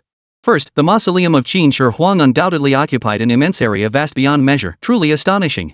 Among all these areas, the most terrifying and crucial aspect was undoubtedly the sheer scale of Qin Shi Huang's own tomb complex. Within the Qin Shi Huang mausoleum lay the legendary terracotta army. The terracotta warriors occupied a vast expanse, with each clay figure representing a soldier of Qin Shi Huang. Even their facial features and physiques closely resembled the troops of that era. It is said that each clay figure was individually crafted by artisans, with distinct facial features and body types. This is merely a conclusion drawn from later investigations. However, if true, it would represent a profound reverence and awe that ancient emperors held for these soldiers or warriors by their side.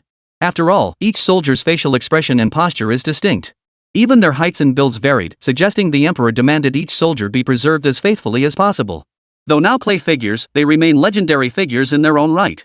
Whether in spirit, combat prowess, or resolve, this embodied the enduring legacy of the Xia Kingdom, a steadfast commitment preserved for millennia. As Lin Xiu addressed them, a deputy leader stepped forward from the group.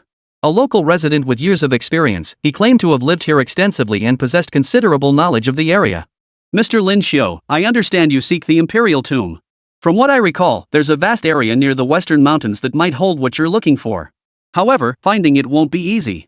That vast area has long since collapsed and fallen into ruin due to an earthquake. Many things have been damaged beyond repair. To this day, I still haven't found a suitable path or method to get there. But it's said that some people encountered ghostly disturbances there. The mention of ghosts brought back memories of the specters or undead creatures they had encountered in that underground chamber. Upon reflection, they were likely influenced by necromancers, though some mysteries were undoubtedly created by the ancestors of the Xia Kingdom themselves. So it's in that area near the mountain peak? If that's the case, we should explore it together. As for the haunted legend, barring any surprises, it should be the legendary terracotta warriors. While Lin Xiu spoke, word of the matter had already spread far and wide. Though each of these men was loyal and steadfast, holding Xia Kingdom in the highest regard. Yet they carried some eavesdropping equipment. Such devices were undetectable even to Lin Xiu, for not all members of this fan group were trustworthy. Even Li Haitang, with his mind-reading abilities, couldn't possibly probe the thoughts of every single person. It was simply unrealistic and defied common sense. Upon receiving the news, a small team immediately contacted overseas using the current satellite communication equipment. Connect us to Mr. Smith. We have new information to report. Chapter 135, Qin Shi Huang's Mausoleum, Terracotta Army Pits. Lin Xiu and his team had obtained intelligence regarding the mausoleum of the first Qin Emperor. They were already fully prepared and ready to head out at any moment, unaware that numerous teams had already taken action, including some ordinary citizens. Driven by fervent patriotism, some sought to contribute to the nation through exploration, while others were purely motivated by curiosity, always eager to try something new. Naturally, there were also some ill-intentioned individuals among them, most of whom had been bribed by foreign forces. At this moment, they slipped away silently. The group had now reached the vicinity of the mountain peak and gorge. The towering peak, scarred by countless earthquakes, had long since collapsed, leaving a massive fissure like a wound gouged directly into the ridge. Where the ridge fractured and the ground caved in, a long, shadowy valley emerged below, shrouded in mist. The nearby city, unlike the real world, had long since fallen into ruin, and naturally, few ventured here to explore. Even before its abandonment, rumors of hauntings had circulated, instilling deep fear among the local populace. Now, among the many expeditions venturing here, one often included a local guide either driven by fear or motivated by money. Or, spurred by the group's enthusiasm, they lead everyone here to explore. This is the spot. We just need to go in. I don't buy that ghost story anyway. There won't be any spirits or monsters here, just some ancient traditions from the Xia dynasty. This statement resonated with the group, who were already eager to proceed. One team had even prepared ropes nearby, ready to rappel down. Their theory was that the area below had been weakened by earthquakes, making the surface fragile. Walking directly on it might cause it to collapse and fall. Others dismissed this concern entirely. They argued that repeated seismic activity had compacted the ground below, forming a solid path of compacted earth and rubble. Besides, if this truly was the ancient tomb of Qin Shi Huang, the underground structures had undoubtedly undergone extensive reinforcement. Even the foundations would be solidly built. How could it collapse under a single footstep? With preparations complete, the group descended. Explorers never ceased their advance along this path, pressing forward relentlessly to push the boundaries of their journey. Amidst this, an attempt was made to halt their progress. A true warrior captain arrived at the scene with several brave soldiers. Everyone, please do not wander freely here. We are warriors from the regular legions. Please do not wander aimlessly. You may encounter great peril here. We have come specifically to assist you. Though their words carried caution, numerous groups nearby ignored them entirely and pressed onward. Everyone, please follow our instructions. Mr. Lin Xiu will soon arrive with the exploration team. We hope you can assist them when the time comes. The captain desperately hoped for cooperation, pleading for no trouble. Yet these civilians lack the unified resolve of an army. One by one, expressions of distaste crept across their faces. We came here specifically to assist Mr. Lin Xiu. Even as soldiers, you have no right to block us. Even if we were here as tourists, you couldn't stop us. These words did not come from the ordinary citizens, but from those with ulterior motives lurking within the group. They harbored ill intentions, scheming to stir up internal strife and sow discord within the entire Xia Kingdom. In short, the speaker harbored ill intent, yet his manner of speaking was intriguing. He consistently spoke as if representing the entire group, though in truth, no one knew who he truly was. Yet there was a grain of truth in his words. The group genuinely came with sincere intentions to aid Lin Xiu and witness the splendor of their ancestral lineage. Captain, please don't stand in our way. We have locals here who know each other well. We're not here seeking treasures, only to assist Mr. Lin Xiu. The words seemed irrefutable. Yet in the next instant, Lin Xiu appeared silently. Upon seeing the group, he greeted them first. Greetings, everyone. I am Lin Xiu. Though your intentions here are sincere, your presence may hinder our entire operation. I hope you'll grant me this favor and not remain here. It would be best if you move to another location. Lin Xiu spoke with great earnestness, adopting a focused demeanor. Whether his words would prove effective, however, was another matter entirely. Lin Xiu's sudden appearance stunned everyone. Many had seen his true appearance on the show, and in their eyes, he was undeniably a strikingly handsome young man, radiating charisma. But upon seeing him in person, Lin Xiu didn't match their expectations of breathtaking beauty. He appeared like an ordinary man, slender in build, speaking with remarkable calmness. The Lin Xiu I saw earlier wasn't like this. Are you deliberately deceiving us? Someone blurted out, convinced the man before them was maliciously deceiving them, secretly up to something. Hearing this, the captain beside them was speechless. Though he wasn't very familiar with these commoners, there was no need to deceive the masses. If these people truly believed he was constantly hiding the truth and deceiving them, then he really had nothing more to say. Everyone, we have no ill intent. We speak sincerely, hoping only to safeguard the interests of more people. Lin Xiu looked at the crowd, convinced most of them had been deceived. I'll say this plainly, I urge you all to leave as soon as possible. While we seek the treasures left by our ancestors, this place is utterly treacherous and terrifying. Looking down from above, can't you see it? There's an indescribable aura of evil lingering below its source unknown, yet deeply unsettling. Lin Xiu spoke with genuine concern, and most of the crowd sensed something amiss. They looked toward the rib-like formation below, where the depths seemed particularly eerie. This canyon vicinity was far from ordinary gazing ahead, the surroundings felt eerily haunted, and the true situation was even harder to predict. Though Lin Xiu had the system's assistance to pinpoint these ruins' locations, he remained deeply uneasy. After all, every mission carried inherent risks. This wasn't some leisurely excursion where he could act on a whim. Mr. Lin Xiu, we don't wish to disturb you. We genuinely want to help. Why not give us a chance? Let us explore together. Even if we encounter danger along the way, we won't call for help. We only hope to act alongside you. Once spoken, these words ensured the group wouldn't easily leave Lin Xiu.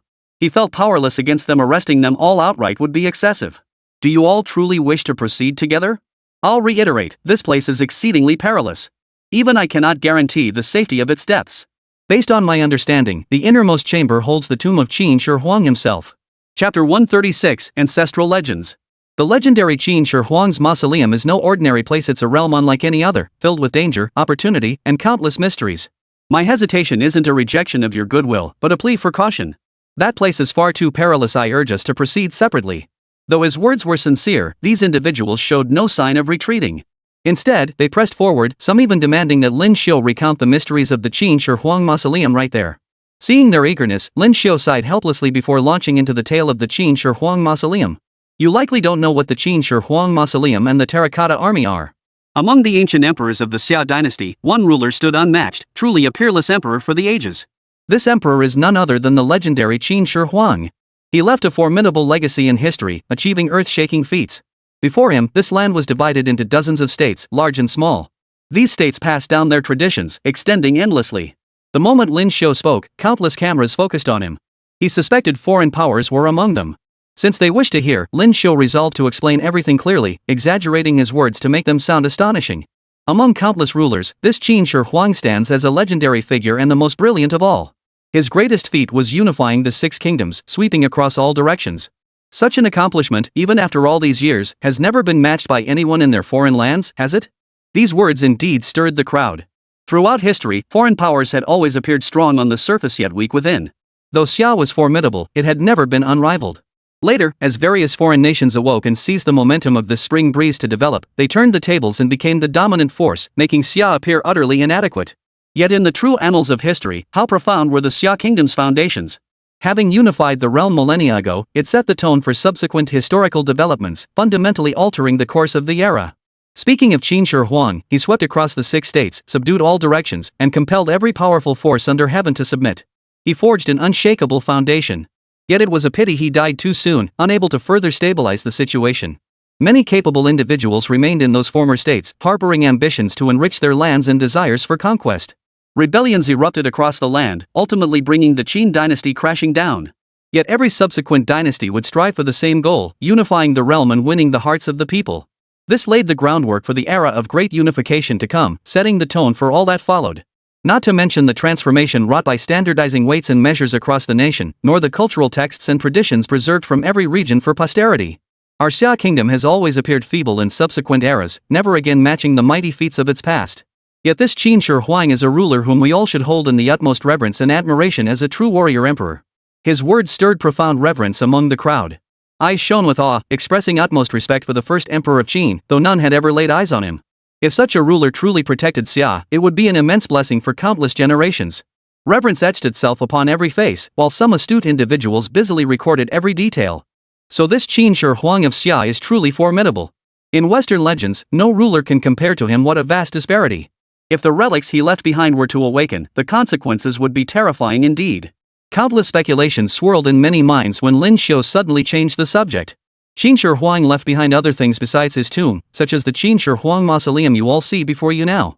Beneath this ground lies an expansive area. Beyond the tomb itself, he enshrined the warriors of the Central Army within his imperial mausoleum, preserving their heroic, tireless fighting stances. Here, everyone can witness the unique nature of Emperor Qin Shi Huang, his extraordinary essence. Stirred by these words, the crowd erupted in shouts, demanding to see this ancient ancestor for themselves. Seeing the groundwork laid, Lin Xiu immediately addressed the group. Of course we must see the ancient ancestor, but remember what I said earlier. Below may lie the terracotta warriors. Back then, the ancient ancestor left numerous traps to protect this place, and likewise for our Xia Kingdom. The dragon vein ensures peace under heaven and prosperity for all. I urge everyone to proceed with caution. No sooner had Lin Xiu finished speaking than the ground suddenly collapsed beneath him. His heart filled with apprehension and shock, and he knew immediately what had happened. Even before he spoke, some teams had already entered the Qin Shi Huang mausoleum. Needless to say, these individuals harbored hidden agendas. Whether driven by benevolent intentions or malevolent designs, their motives were far from uniform. Some righteous and steadfast souls sought the path of their ancestors, while others lurked here with malicious intent and wicked hearts. Their very demeanor gave away their intentions. An earthquake has struck. Everyone, retreat immediately. If the tremors engulf us all, it will cause even greater casualties among the people. Lin Xiu shouted to the crowd. As various groups seemed to sense the impending danger and prepared to retreat, they suddenly realized the earth-shaking tremors had ceased. The original gorge remained eerily silent. Fortunately, a majestic dragon-like formation stretched across the landscape, its terrifying power seemingly anchoring the chaos. Originally, this place had been protected by some powerful beings. Suddenly, the earth shook violently, and chaos erupted. The place became terrifying and awe-inspiring, with earth-shattering tremors shaking the surroundings. The warriors present were thrown into panic. Lin Xiu surveyed the group, knowing he must act with absolute composure. He immediately bellowed. Everyone, gather near the carriages. We'll search the area immediately. At Lin Xiu's command, the crowd dispersed. In an instant, the once crowded area became empty. Lin Xiu, accompanied by Li Haitang and others, immediately began reconnaissance. His cultivation skills were profound and his cultivation level extremely high. He had now reached the threshold of godhood, and it was estimated that one more step would allow him to truly attain the realm of a god. Li Haitang, blessed by heaven's favor, saw her cultivation soar like a rocket. Most formidable of all were the myriad terrifying and bizarre superpowers Li Haitang possessed, each one exceptionally potent. Mind reading and energy manipulation were particularly formidable. Now, Li Haitang could even fly through the skies and traverse the earth. Following Lin Xiu, the two floated down from above. What greeted their eyes was a scene of billowing smoke and towering waves. A closer look revealed a sight that sent shockwaves through their hearts. The areas below had seemingly transformed into a living hell on earth. Amidst the haze, countless figures swayed, some seemingly still struggling to roar and strike out with all their might. Li Haitang's gaze turned to Lin Xiu, who gestured reassuringly, signaling that he needn't worry. He had long since guessed what lay below. Chapter 137, Ancestral Guardians. Following Lin Xiu's gaze, Li Haitang saw numerous figures, each radiating an aura of overwhelming power and dominance. They resembled elite warriors, each formidable and fierce. Upon closer inspection, Li Haitang realized these were not humans, but peculiar entities. What are these things? Li Haitang asked aloud, uttering only 3 words. Terracotta warriors. Li Haitang had naturally never seen the terracotta warriors, nor did she know what they were. Yet she saw figures flickering, each charging and colliding, momentarily creating a surging wave of energy. Beneath the ground, rolling flames surged upward, accompanied by numerous bizarre creatures moving in strange patterns. These things lunged out violently, as if hunting and attacking, instantly turning this small space into a scene of earth-shaking chaos, plunged into utter darkness. So beneath this ground lies a vast seal of demonic beasts? What on earth is going on? And I've never seen such frenzied, terrifying creatures before. Li Haitang was utterly astonished. Such frenzied, ferocious beasts were beyond anything she had ever encountered, truly an eye-opening sight. Lin Xiu, however, remained inscrutably calm, for all this had long been within his plans and expectations. It's only natural you wouldn't know. In ancient times, there was a great war between humans and demons. Humans were the so-called living beings on this planet Earth. They fought against vast hordes of demonic creatures. Back then, humanity was protected by their ancestral guardians, the relics, and the divine ancestors behind them. These beings were immensely powerful, safeguarding human survival. When pushed to the brink, these formidable entities would actively engage the enemy. In that era, humans could more easily summon their ancestral deities. Lin Xiu recalled the murals depicting the ancient war, its scenes vividly etched in his mind. Yet it seemed only within the borders of their Xia Kingdom did such numerous ruins exist. While these ruins differed slightly from the murals, they were almost certainly authentic depictions of history, only deliberately erased or altered by certain parties. Li Haitang, unaware of the true circumstances, only sensed the monstrous beast's savagery. Previous exploration teams that had ventured in had suffered countless casualties, most of whom were ordinary people. They possessed no knowledge of military tactics or combat skills. Even with the enhanced abilities granted by the ancestral relics, making them more formidable, they still couldn't stand a chance against these beasts. Especially the ones emerging from underground, each one looked ferocious and domineering. When they charged, they were like a powerful legion. When they fought, they were truly terrifying. Let's rescue people first. There are so many down there, many ordinary citizens from our Xia Kingdom. If we continue fighting these monsters, casualties are inevitable. Saving lives is the top priority. Hearing this, Li Haitang acted first. His flight through the air was swift, his figure flickering as if blessed by divine favor. In a single flash, Li Haitang appeared above the monsters, unleashing bursts of shimmering air currents toward the ground below. This devastating attack possessed the uncanny effect of long-range damage, capable of severely wounding enemies before they could close in. Yi Tianlong and the others, lacking flight abilities, advanced on the ground. Leading the Dragon War Squadron and flanked by elite warriors, they charged forward with unstoppable momentum. Brothers, let's take down every last one of these monsters. These are the remnants of our ancestors' enemies. Today, we'll honor our forefathers by wiping them out completely. This time, we'll prove ourselves worthy descendants of our ancestors. Before the transformation, Yi Tianlong and his men charged bravely forward. Swiftly moving into the heart of the monster horde, they pinned themselves there, engaging in fierce, brutal combat. These monsters were indeed formidable. Their bodies were incredibly robust, their skin as tough as iron, and their will to fight was unyielding. But facing them were Xia Nation's most elite warriors. As the battle commenced, Yi Tianlong unleashed his family's legendary dragon-seeking hand technique with astonishing ferocity, launching relentless forward assaults. At this blinding speed, he tore apart countless so-called demon beasts. Surrounded by a sky filled with blood and flesh, he roared with maniacal laughter, radiating the aura of a valiant warrior from ancient times. On the other side, Long Zhan was a military elite wielding the latest weapon, a gleaming, formidable sword. This weapon felt perfectly natural in his hands, proving immensely powerful. With each swing, it flashed brilliantly, unleashing attacks of unmatched swiftness. His weapon fully embodied the aura of a formidable warrior. As he charged forward, the light sword in his grasp gleamed with a mottled sheen, unleashing relentless, overwhelming assaults.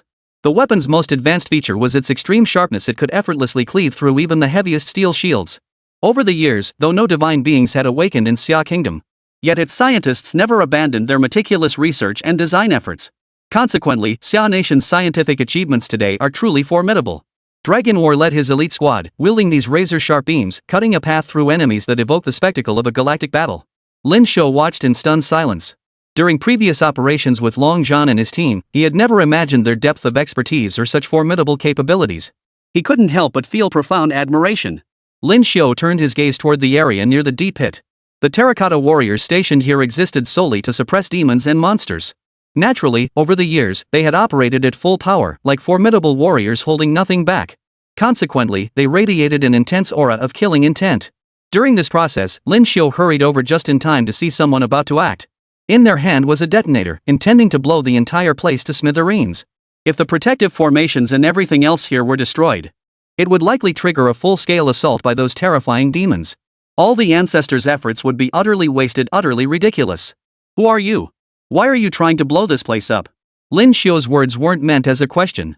The moment he drew the man's attention, he was already at his side, his hand clamped around the throat with overwhelming force and a domineering power that seemed poised to tear the man apart. Lin Xiu, it's only natural you can't stop the destruction of our nation. Many things were destined long ago. Watching the other speak with such arrogance, even fiddling with the detonator in his hand, Lin Xiu felt nothing but utter disgust. Get lost, you bastard. Think you're some kind of big shot? As Lin Xiu spoke, a torrent of fury erupted from him. Like a raging hurricane, he seized the man and hurled him away. The unfortunate fellow's body transformed into a cannonball, sent hurtling into the distance. He crashed heavily to the ground, taking a brutal blow. Even this move was Lin Xiu being generous. After sending the man flying, he swiftly stepped forward and snatched the detonator. Chapter 138, The Awakening of the Demon Clan. Though Lin Xiu had seized the detonator, a chill ran through his body. Something terrifying seemed to manifest here, accompanied by the cold and the wailing of alarms. This was the system's warning. Attention, attention. Enemy exceeding host's capabilities detected. Evacuate immediately. The alarm was accompanied by further warnings from the system, leaving Lin Xiu utterly astonished. He had faced formidable opponents before. Among them were formidable figures from the island nation and renowned masters of various schools, yet he had never heard the system cry out in such fear before. The voice seemed to carry the system's own shock, fear, and unease. For a moment, Lin Xiu stared ahead, his gaze now tinged with a hint of coldness and unease. Turning back, Lin Xiu saw a figure slowly emerge from the pitch-black cavern. The figure appeared towering and imposing, as if its very bones were forged from steel. Though its movements were deliberate and measured, each step radiated an unyielding resolve and formidable presence, a truly rare sight. The steel beast walked toward him, each step radiating unwavering power. Within just a few measured strides, it had already displayed its full majesty and might. Yet upon reaching Lin Xiu, it spoke little, its expression utterly calm. This was peculiar. Unlike other beasts that charged headlong into battle, seeking a fight to the death, this serene figure felt like something even more terrifying. The steel beast moved slowly. Now it stood beside Lin Xiu. The creature towered over him, easily 3 meters tall, its massive head crowned with disheveled hair. What was most striking was its sheer power. It merely stared coldly at Lin Xiu with blood-red eyes, its weathered appearance adding to the shock.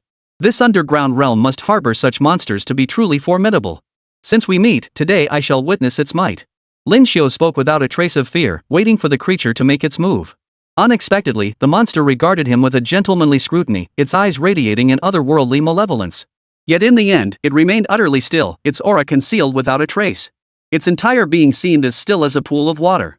Yet the countless scars from blades and swords, combined with the churning flesh and blood, made it abundantly clear to anyone watching that this creature had undoubtedly endured a battle of the highest order, one fought between life and death. Lin Xiu could discern that the creature's level was no less than his own. Upon closer inspection, it was at least a god-tier existence, having long transcended the boundaries between man and god, standing formidable within that lofty realm. Towering and radiating a formidable presence, the figure stood imposing. In that moment, Lin Xiu decided to test his limits. He stepped forward, unleashing a punch with all his might. Though possessing power sufficient to shatter rock and pierce steel with ease, he never expected his fist to halt the moment it made contact with the opponent's body. Where the fist struck, only fragments scattered wildly. Yet the impact sent shockwaves rippling through the surrounding space. Debris rained down from above. Such a heavy blow was indeed formidable, revealing the attack's immense power and mastery. Lin Xiu seized the moment to seek an opening. Seeing his punch had missed the vital points, leaving the opponent still capable of fighting, Lin Xiu withdrew, hovering in midair as he unleashed flames. Simultaneously, his yin-yang power activated, splitting him into 2 avatars, each taking up a different position. Lin Xiu's mastery of clone creation was truly exceptional. These 2 clones embodied distinct yin and yang energies, one fierce and unyielding, the other gentle and yielding. The yang force shattered all techniques with overwhelming power, while the yin force was supremely gentle, masterfully overcoming hardness with softness. Lin Xiu's dual forces of yin and yang relentlessly assailed the creature, hoping to subdue and defeat it. Yet even this proved no simple task. No matter how much force was expended, the 2 powers merely countered each other.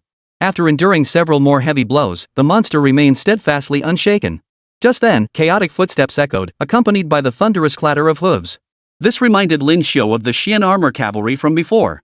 Those black armor cavalry had vanished without a trace upon entering Xia territory. Their souls had returned to their homeland, finding eternal rest, never to return again. Yet Lin Xiu sensed they might one day return to defend the nation, to protect its people. Now, amidst the chaotic clatter of hooves and the peculiar rumble of rolling wheels, he looked ahead. Emerging from the dark gorge was a 4-horse carriage. 4 war horses pulled the carriage forward at breakneck speed. Chariots like this, common in ancient times, were now a rare sight. Yet here it charged across the terrain. This weapon had been formidable in earlier eras before being supplanted by cavalry. Pure cavalry proved far more agile and effective. While chariots allowed riders to stand securely and carry more weapons, even enabling coordinated actions between two men, they remained inherently less maneuverable, especially when turning. And carry more weapons, even allowing two men to coordinate their actions, it remained a less agile form of combat, especially when turning. All maneuvers were hindered, leading to the swift obsolescence of these cavalry chariots. These chariots charged forward, their wheels churning up the earth and raising clouds of dust. Lin Xiu observed clearly, this single chariot moved with astonishing speed, swiftly overtaking the terrain beneath it as the clatter of hooves echoed across the ground. Upon the chariot sat a valiant general clad in mountain river armor, charging forward with unmatched prowess. Beside him, his lieutenant continuously drew and released arrows. Remarkably, their bows remained functional after so many years, their arrows striking with formidable force. A black arrow with long feathers struck the monster's body, proving far more effective than Lin Xiu's attacks. The creature visibly trembled, then pulled out the arrow, which had sunk a full 3 inches into its flesh. Lin Xiu's attacks barely scratched the monster's hide, even the most powerful strikes left no mark. Yet this arrow proved devastatingly effective, piercing deep into its flesh. Lin Xiu observed with exceptional clarity. At this very moment, the trajectory of the arrow was perfectly clear to him. Its trajectory was swift and fierce. Facing these formidable foes' onslaught, the surrounding area was engulfed in a storm of attacks from all directions. The relentless barrage was indeed formidable and terrifying, reaching an intense peak at this moment. Lin Xiu forged a path through the chaos, spotting Yi Tianlong and the others rushing to pursue. He knew this monster now faced formidable opposition, the terracotta warriors, among which stood a general figure. Possessing the strength of a general and the skill of a warrior, they excelled in both offense and defense, their power unfathomable and their abilities truly formidable.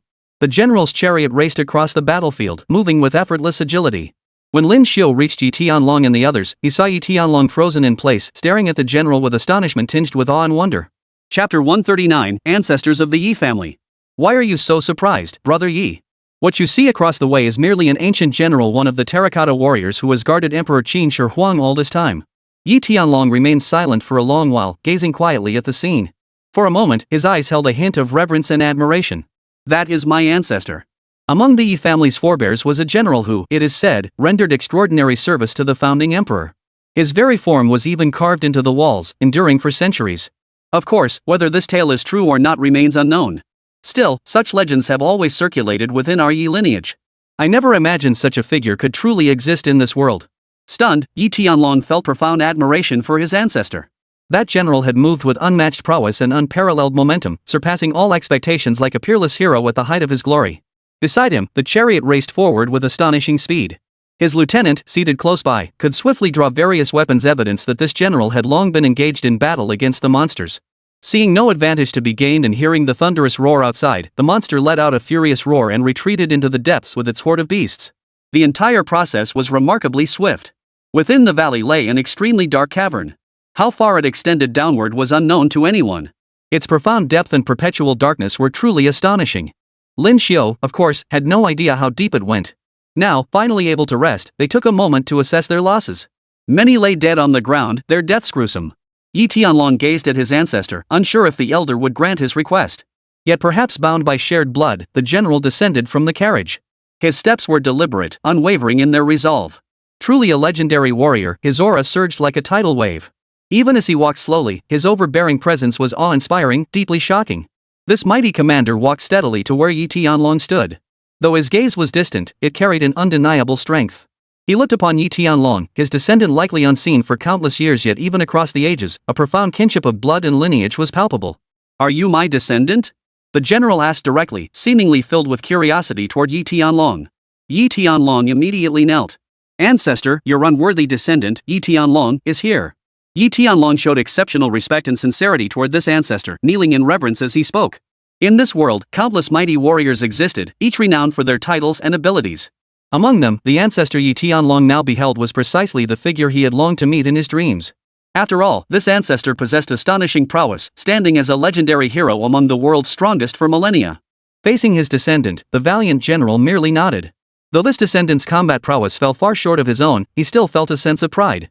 Especially upon learning his descendants had endured for so long, he felt profound joy as an elder.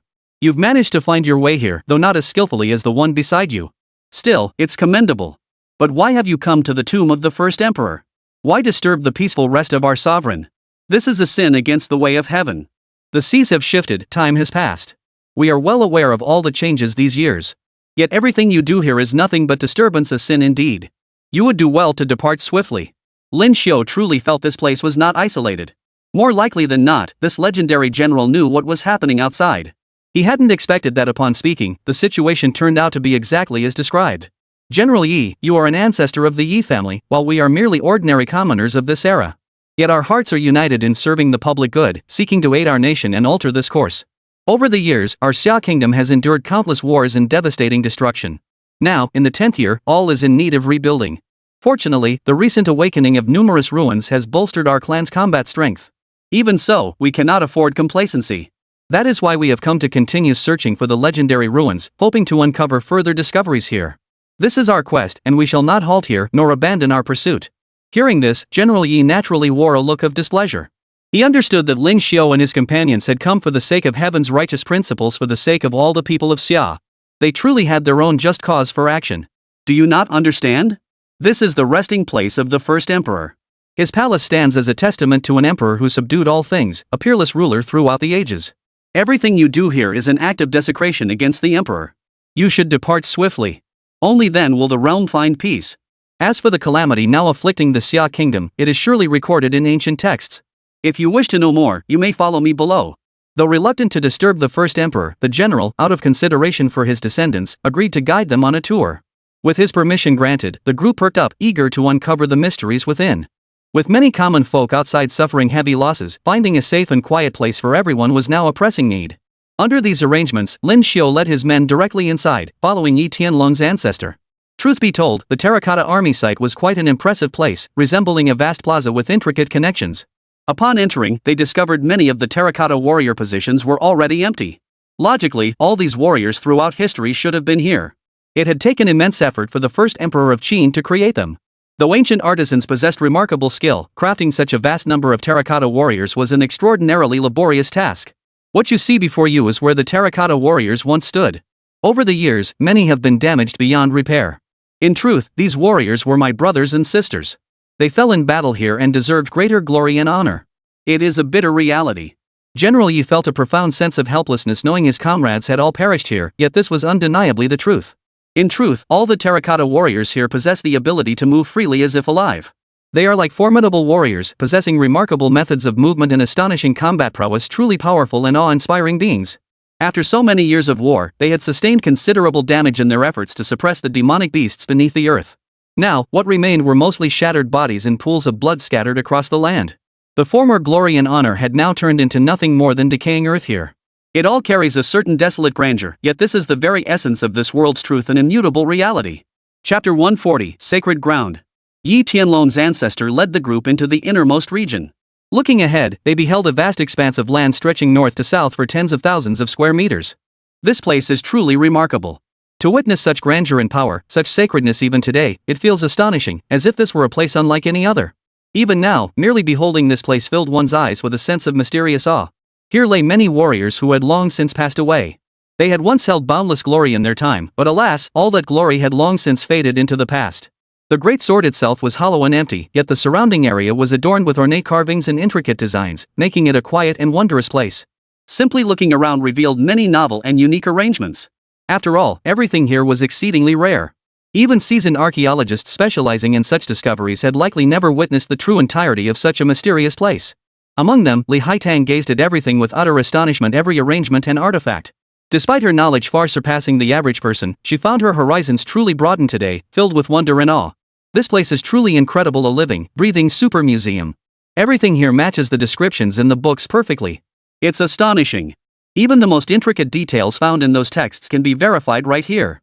These pillars beside us are the marvelous relics of intricately carved beams and painted rafters. The markings on these pillars and the surrounding craftsmanship are truly remarkable.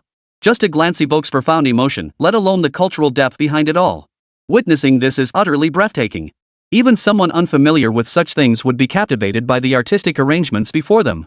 After all, even the simplest elements are crafted to an extreme level of beauty. Li Haitang was utterly impressed by these sights, completely immersed in her investigation. Yet the others paid them little mind, as Lin Xiu and the others were eager to see what General Yi would do next. General Yi's expression grew solemn as he led the group into the grand hall. Behind them, a vast mural unfolded strikingly similar to those found within the Forbidden City. It was well known that the Forbidden City's murals depicted much of Xia Kingdom's history, showcasing 1,000 years of brilliant culture. Compared to this, the murals in the Forbidden City seemed somewhat overshadowed. The ones here depicted everything with remarkable detail, including ancient wars and countless scenes of Xia Kingdom beings battling against the heavens and earth. The creatures of the Xia Kingdom fought the heavens with unwavering determination and relentless perseverance. Their struggle for survival was boundless, a battle waged until death. Nearly every ordinary being left behind a legacy of formidable strength and admirable deeds. These records are truly astonishing, and the more one observes them, the greater the admiration for their extraordinary feats. These are the memories left by our ancestors. I never imagined they would be so profoundly moving. If all this truly connects to certain demonic beings, it is truly terrifying. And Qin Shi Huang, in his quest to suppress these creatures, turned his own tomb into a colossal trap. Upon witnessing these things, not only Yi Tianlong but even Xiu was stunned. The answers he had known did not fully align with the revelations here. Qin Shi Huang could be considered the most formidable figure under heaven, a peerless emperor who unified the entire Xia Kingdom. By all accounts, he deserved the utmost luxury both in life and death, enjoying the pinnacle of imperial splendor. That much was expected. Thus, the sheer magnificence here was understandable. Yet the actual scale of this place dwarfed all expectations. The true horror, however, lay in everything within it. In truth, 80 to 90% of its design served not imperial indulgence, but the suppression of demonic beasts. During Qin Shi Huang's reign, these monstrous creatures had already stirred, transforming into one frenzied beast after another. They relentlessly launched attacks to ravage the mortal realm, emerging from subterranean abysses to wreak endless destruction. To slay these beasts, Qin Shi Huang expended immense effort. Yet these creatures moved with the swiftness of wind, shrouded in eerie mystery, capable of launching assaults even from the frontier lands beyond the Great Wall. To ensure safety, the Great Wall had to be built. This project consumed immense national resources and energy, yet even the Great Wall could not halt the beasts' relentless assaults. It was understood that these subterranean beasts shared connections with demonic creatures from even more distant lands, a fact that was truly astonishing. In short, halting these beasts was no simple task. It demanded tenfold effort from anyone attempting it. According to these accounts, Emperor Qin Shi Huang, determined to seal these beasts here, excavated the Great Wall and meticulously arranged vast territories. Yet, despite his earnest efforts, success remained elusive. He then commanded his scholars to calculate a permanent solution, a way to eradicate these terrifying demonic beasts for the benefit of future generations. The conclusions reached by these scholars and diviners were consistent. These demons and monsters originated from the primordial wilderness, a realm beyond human eradication. Even ancient immortals and gods were powerless against them. The only solution lay in sealing their point of origin, not annihilation, but confinement. Qin Shi Huang recognized this as a monumental undertaking. To seal them, he needed a colossal tomb or similar trap, and he had to lure the beasts there. These beasts harbored an intense loathing for Qin Shi Huang, craving nothing more than to flay his skin, dismember him 1,000 times, and tear him to pieces. Thus, Qin Shi Huang used his own tomb as bait, luring all these demons and ferocious beasts to this location. He orchestrated this from within, masterfully strategizing from afar to secure victory. In this battle, Qin Shi Huang proved truly formidable. He lured countless demons and beasts, then permanently sealed the caves from which they emerged. Unless these beasts were utterly defeated, the armored soldiers would never be able to enter the mortal realm. It could be said that Qin Shi Huang, using himself as bait, granted the mortal world at least 1,000 years of peace. Yet, witnessing the ferocious and terrifying appearance of these demonic beasts now, Lin Xiu knew that if they were ever allowed to launch an attack of their own accord, it would truly be an apocalyptic catastrophe, a thought that sent shivers down his spine. Lin Xiu's heart swelled with profound respect for this peerless predecessor. To be honest, he knew he would never have the chance to meet him in person. After all, Qin Shi Huang was the greatest emperor the world had ever known. At his current level, meeting him was nothing short of a pipe dream, something he could never hope to achieve in this lifetime. This encounter has filled me with profound awe. If we could ever have the honor of witnessing His Majesty the First Emperor's fruit viewing ceremony, it would be the greatest privilege for us. Lin Xiu spoke these words of reverence slowly and deliberately. Yet, unexpectedly, General Yi beside him suddenly knelt down, raising a hand as if to strike him down. He intended to punish him. Seeing this, Lin Xiu knew something was terribly wrong and urgently asked, "Has something happened to His Majesty the First Emperor?" Chapter 141, Entering the Game. Lin Xiu was deeply concerned for the emperor, who represented the most significant figure in his life. This man was the true progenitor of the entire Xia Kingdom, a being of unparalleled renown and formidable power. Even merely contemplating this legendary progenitor filled him with profound reverence and admiration. To meet him in person would be an unimaginable blessing in life, though for so many years it had remained nothing but a distant dream. Now, this first emperor had made a shocking sacrifice, an extraordinary gamble, using himself as bait to draw the enemy's attention. In doing so, he was outmaneuvering both the masses and the formidable foe. Lin Xiu pondered this, filled with profound admiration. Yet, seeing the worry etched on General Long's face, his own heart grew heavy with concern. At that moment, General Long merely shook his head. It is not as you imagine, young brother. Even if His Majesty the First Emperor were captured, ensuring his safety would pose no difficulty. His palace was forged from the finest steel in the land, fortified beyond compare, impregnable to all attackers even as his palace itself was shielded by the most potent divine blessings. Yet the First Emperor remains personally ensnared within this perilous realm, and we cannot help but worry. For years, the malevolent spirits and ferocious beasts dwelling beneath the earth have relentlessly assaulted his palace, seeking to breach its defenses. Though they have yet to succeed, their relentless efforts weigh heavily upon our hearts, giving rise to this sense of foreboding. And in recent days, witnessing the heavens collapsing and the earth sinking, with endless upheavals unfolding, only deepens our awareness of unfinished business. General Yi spoke thus, recalling how the First Emperor remained affected by the pressure from those rogue beasts. His current heightened anxiety mirrored Lin Xiu's own feelings to a large extent. After all, this was the ancestor of the Xia Kingdom, the most revered and proud legacy of its heritage. Should anything befall him, it would be an immense loss for the Xia Kingdom. Such an outcome was utterly unacceptable. By any means necessary, we must rescue His Majesty. Though the Xia Kingdom no longer has an emperor, this ancestor's courage and resolve sacrificing so much for the people demands we never let him perish. It is precisely at this moment that we, his descendants, must demonstrate the steadfast loyalty within our hearts. Speaking these words, Yi Tianlong himself was prepared to risk his life. Even if it meant facing mortal danger, he would rescue the First Emperor. His resolve earned the deep respect of many, and countless people stood there shouting in unison. We possess no extraordinary abilities. If we can rescue the First Emperor, even sacrificing ourselves here would be worthwhile. Please give the order, Mr. Lin Xiu. Lin Xiu stood among them like a beacon, illuminating the crowd while bearing a pivotal responsibility. Yet he had never undertaken such a mission before. It seems you are their leader. You may act freely here. We too seek to rescue the First Emperor, but once we enter that perilous zone, we'll face attacks from all manner of demonic beasts. The Eastern Alliance surges forward, boundless as the sphere. Should we accomplish our mission, we shall launch an assault against these ferocious foes, endeavoring to pin them down there. For thousands of years, these terracotta warriors had sacrificed themselves for their country, fighting relentlessly to pin down countless powerful enemies, rendering them unable to move. Centuries of relentless battles forged these warriors into formidable, resolute fighters. Yet, upon reflection, Kusai realized they had suffered immense tolls here. Centuries of combat had taken a toll on them, but the greater damage came from these so-called ferocious beasts, which possessed extraordinary reproductive capabilities. While the warriors' combat prowess was undeniable. Yet over millennia, they could never fully vanquish these formidable beasts and formidable foes. Their sheer power and cunning proves beyond the reach of ordinary men. General Yi intends to fight to the death based on this foundation. Then we shall go to rescue His Majesty the First Emperor. If we can save this ancestor, the realm will be pacified. Lin Xiu believed the root of all this lay with the First Emperor. If they could locate this venerable ancestor, the matter at hand would likely be resolved. He held a measure of confidence in this. The First Emperor had reigned supreme throughout the ages, unmatched in the world. Had he lived, he would have commanded all under heaven. Even in death, he must have left numerous traces of his power and strength upon this world. General Yi then provided the location. As he had stated, the First Emperor was now trapped by fierce beasts within a deep, secluded cavern to the south, a place known as the Afang Palace. Lin Xiu pointed out that the historical Afang Palace had never been completed. Even if this emperor possessed immense power, unmatched in his era. Alas, his successors failed to maintain his legacy. This vast empire collapsed after only 2 generations of bitter irony. Of course, even such a formidable empire left behind many legends. Before his death, the emperor had relentlessly pursued the construction of his palace. The most renowned among them was this Afang Palace. Its scale and grandeur were astonishing, truly unparalleled in the world. Even after countless years, few structures could rival it, making the Afang Palace truly awe-inspiring. This palace is where the first emperor rests. If you wish to save the world, you must enter the palace. Now that the outer walls have suffered considerable damage, it must be severely compromised. Your only option is to traverse the territory guarded by countless fierce beasts. Only then can you reach its core.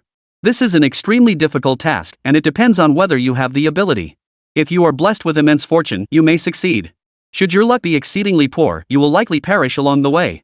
Even if you somehow manage to enter the palace, whether His Majesty will recognize you remains uncertain. Years ago, he commanded his alchemists to forge a great array to guard his resting place, sparing no effort in this endeavor. Only those whose hearts are pure and virtuous, proven through trials, may receive His Majesty's blessing. Should you venture forth, proceed with caution. If His Majesty disapproves, even if heaven collapses and earth shatters, you shall find success impossible. General Yi had made his meaning abundantly clear. Lin Xiu nodded gratefully, then set to work studying the map before him, sketching out various plans. Truth be told, he was surrounded by capable masters and experts. Captain Long John personally came over and immediately fed the map into the computer system. At a glance, it was clear this was a genuine battlefield combat system. Mr. Yi, there's no need for such astonishment. In the years past, our nation's strength waned, leaving us unable to withstand powerful foes. Even our country itself lay in ruins. To ensure our survival, our brilliant scientists and scholars developed all manner of specialized software. In truth, our combat battlefield simulation software places our Xia warriors at the forefront of the world. Hearing this, the group felt a surge of pride wash over them, unable to resist taking a closer look. Chapter 142: Powerful Weapons. Using the battlefield simulation software, the group immediately analyzed the current situation. Basic enemy composition and combat strength data were derived from the intelligence gathered earlier. After the computer analysis, it became clear that the path forward was indeed arduous. According to the combat system's planning, they should avoid this area, maneuver cautiously, and execute a flanking maneuver. Forcing a crossing through the plaza would result in casualties. The simulation depicted a brutal battle with staggering losses, an unimaginable outcome that signaled nothing but terror.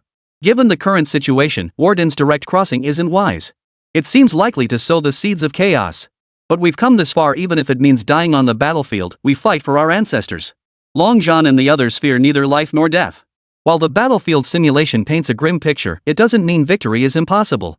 Though daunting, there must be a way through this. Long John felt coordinating so many people was extremely dangerous, but Lin Xiu knew their combat strength was already insufficient. Splitting up would be courting death. This mission had been forcibly taken on by him. He must rescue Qin Shi Huang and bring the legendary history of Xia to a perfect conclusion. All of this stemmed from his own convictions, admittedly having little connection to the common folk around them. Yet these men too possessed loyalty to their sovereign and devotion to their nation. With matters having reached this point, he had no choice but to force himself into action and give it a try. Captain Long John, you are an elite commander. You have dozens of skilled soldiers under your command, equipped with advanced weaponry. Every man by your side excels in battlefield tactics and strategic analysis. You represent the cream of the crop charging across the battlefield. However, I foresee most of you serving as staff officers, either remaining here to plan the entire campaign or coordinating the battle from the rear. Long John was utterly unwilling. As a son of Xia Nation, what did he fear even if he fell on the battlefield? Many of his former comrades had achieved such glory, yet here he was, forced to swallow his pride. Naturally, he was displeased. Lin Xiu anticipated his objection and quickly raised a hand to stop him. I didn't say this to mock you. I know better than anyone that you have the heart to fight for your country. But now is not the time for impulsive actions. You should focus on finding a way to command and direct everyone. I, on the other hand, will become the captain leading the men forward. While I may not be as familiar with them as others, they know my reputation and hold a measure of respect for me.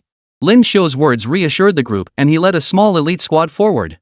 Yi Tianlong had intended to join Lin Xiu's group, knowing they were most in need of combat strength.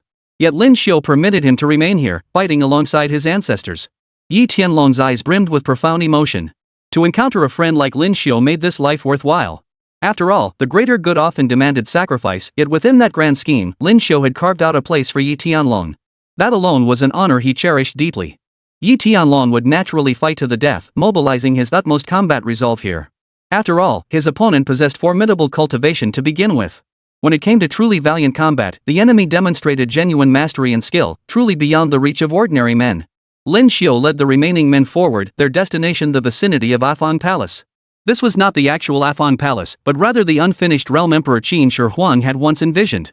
Gazing ahead, even in the dim underground, they sensed a smooth, shimmering light ahead, a truly astonishing spectacle. It was exceptionally beautiful. Only upon closer inspection did Lin Xiu begin to grasp the essence of this place. Such exquisite scenery was not something ordinary people could discern in ordinary places. It was truly an extraordinary and mysterious location. I never imagined the scenery here could be so breathtaking. Even deep underground, such beauty unfolds before us. That palace is truly magnificent and awe-inspiring. To witness it in this world is the greatest honor and privilege one could hope for. Everyone present was stunned by the unfolding spectacle. This was the pinnacle of creation, the strongest force the world could offer. Even those who lived for thousands or tens of thousands of years, the very best among them, could only behold what lay before their eyes. This was the power bestowed by the times. Everyone, even if you're amazed, keep your voices down. Lin Xiu glanced at those beside him, offering a gentle reminder as best he could. This was an exceptionally perilous moment. Let me put it plainly, the extraordinary peril we face now isn't something a handful of ordinary men can resolve. Look at those ferocious beasts encircling us, each radiates murderous intent. Provoking these beasts is perilous enough. But we must traverse their territory to reach a crucial location, a task that is inherently difficult. Therefore, I implore you all to exercise utmost caution. Do not let impulsive actions throw us into disarray and cause mishaps. Lin Xiu led his group forward, hoping the squad would remain harmonious and follow his commands. Yet his expectations proved difficult to fulfill. Despite his intentions, the journey presented numerous challenges and terrors. Just as Lin Xiu was brimming with enthusiasm, poised to lead his warriors into battle, a deafening roar erupted around them. Despite their cautious movements, the enemy had already detected their presence. And from the very start, the foe unleashed its full fury. Countless bloodthirsty creatures surged forth. As they charged from all directions, Lin Xiu sensed something terribly wrong, dangerous even. Looking up, he saw that overhead, the sky was now swarming with these vicious, monstrous, terrifying, and evil beasts. Their numbers were staggering, some astonishingly large, others terrifyingly numerous. The sky was already thick with them. Those bat-like creatures had long lurked in the heights, poised and ready. Their sudden descent was truly terrifying, and as they plummeted from above, they became one vicious, super-sized monster after another. Chaos erupted instantly. Ordinary soldiers and civilians had never faced such an utterly terrifying ordeal. The sudden descent of the monsters and their relentless attacks completely disorganized them, throwing their formations into disarray. The common folk were now in a state of utter panic and confusion. Lin Xiu knew only one thing: he had to save people. Before he could act, Li Haitang beside him raised a protective light barrier, attempting to block the countless enemy attacks. Yet even this shield proved futile. That protective light screen did have an effect, though. Once raised, it created a massive, blindingly bright area right in front. Those vicious, powerful, terrifying creatures found themselves unable to advance even when charging forward. They arrived here only to find themselves immobilized. This should have been an excellent outcome, yet it proved insufficient. Ferocious beasts from all directions kept arriving, as if driven mad. Chapter 143, The Duel. Ahead lay the final resting place of Qin Shi Huang. For the people of Xia, this was the most sacred and important site on earth. With Li Haitang's assistance, he unleashed extraordinary power. That formidable force roared like thunder, terrifying in its sheer might and terrifying in its terrifying might. In that instant, it unleashed devastating destruction upon everything around it. Lin Xiu understood that Li Haitang was buying him time. Similarly, Captain Long Zhan and the others had all arrived with their forces. Everyone began to fight with everything they had, unleashing their most supreme abilities in this fierce battle. Every weapon was equally formidable and deadly, each representing the pinnacle of their respective arts. The sheer force of their attacks and combat prowess was truly overwhelming. Lin Xiu rode the wind, his form drifting through the air as he surged forward with a force beyond anyone's imagination. His prowess was truly formidable, and the power he wielded was exceptionally rare. Already formidable, Lin Xiu now rode the wind's favor, closing in on his foes. His body radiated a frenzied, thunderous power. This power stemmed from the divine abilities of the 12 zodiac beasts within him. He channeled it into an unstoppable tempest, unleashing it forward. Under this force, the scene ahead was earth-shattering.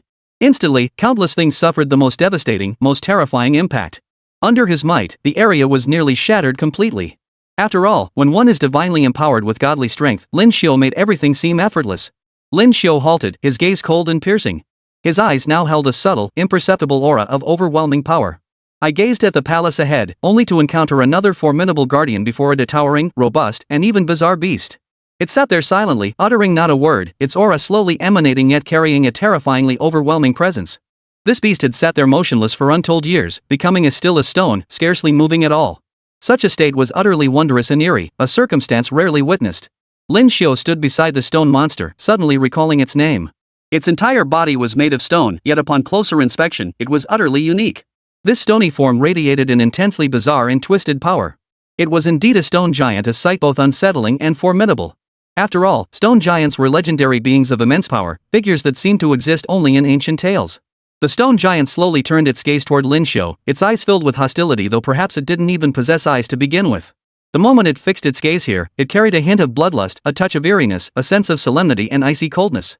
A single glance was enough to make one sense its terrifying aura. The monstrous creature began advancing forward with deliberate force. Though its pace was unhurried, it possessed strength capable of moving mountains and filling seas, a pure physical warrior. Its advance carried an overwhelming dominance. As it neared, it twisted its form and unleashed a devastatingly powerful strike, a massive hand crashing into the ground, causing the earth to shake violently. Everything around it was thrown into chaos, like a raging storm, shattering everything in its path.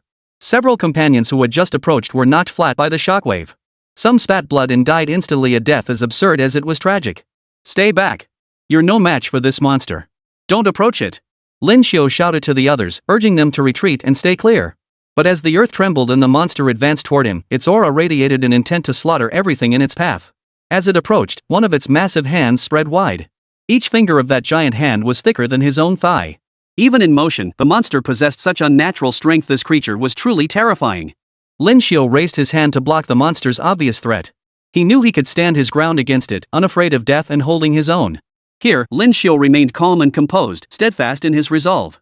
He knew only that his opponent was a fearsome beast of immense power. Yet, in this moment, fear had no place in his heart. He simply awaited the beast's arrival, ready to continue the fight. Lin Xiu channeled every ounce of strength to block the beast's attacks.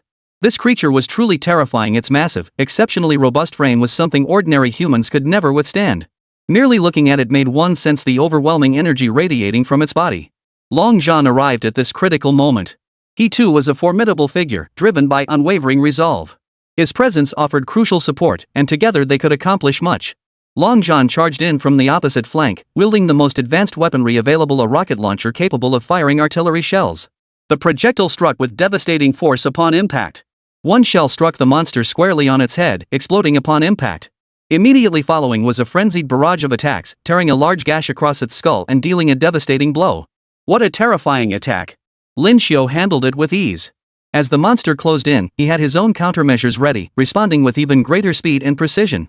Taking advantage of the explosion, Lin Xiu flashed to another location, fully aware that he possessed even greater strength to handle the situation.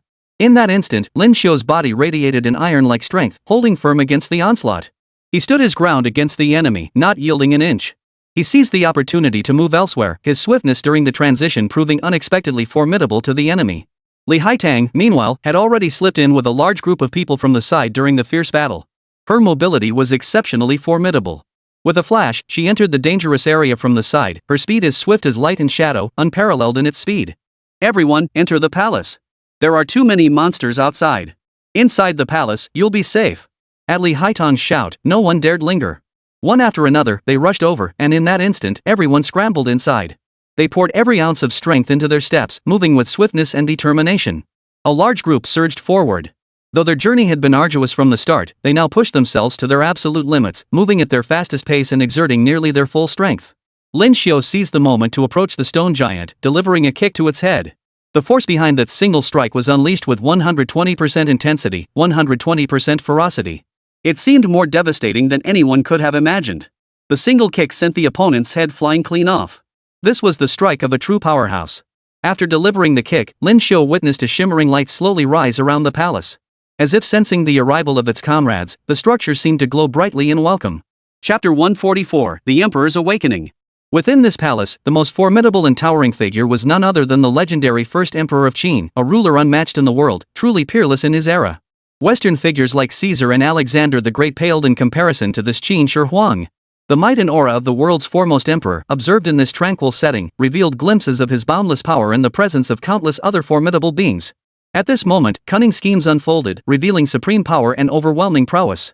The stone monster immediately sensed the sovereign's aura, casting a peculiar gaze in his direction only to be halted once more by Lin Xiu. The creature's head took a heavy blow, shattering into fragments. Even so, it possessed an overwhelming, terrifyingly formidable aura. Despite its injuries, it could still continue the fight. It surged forward, its entire body flipping and rolling across the ground. Lin Xiu knew this creature possessed extraordinary combat adaptability, much like the giants of myth.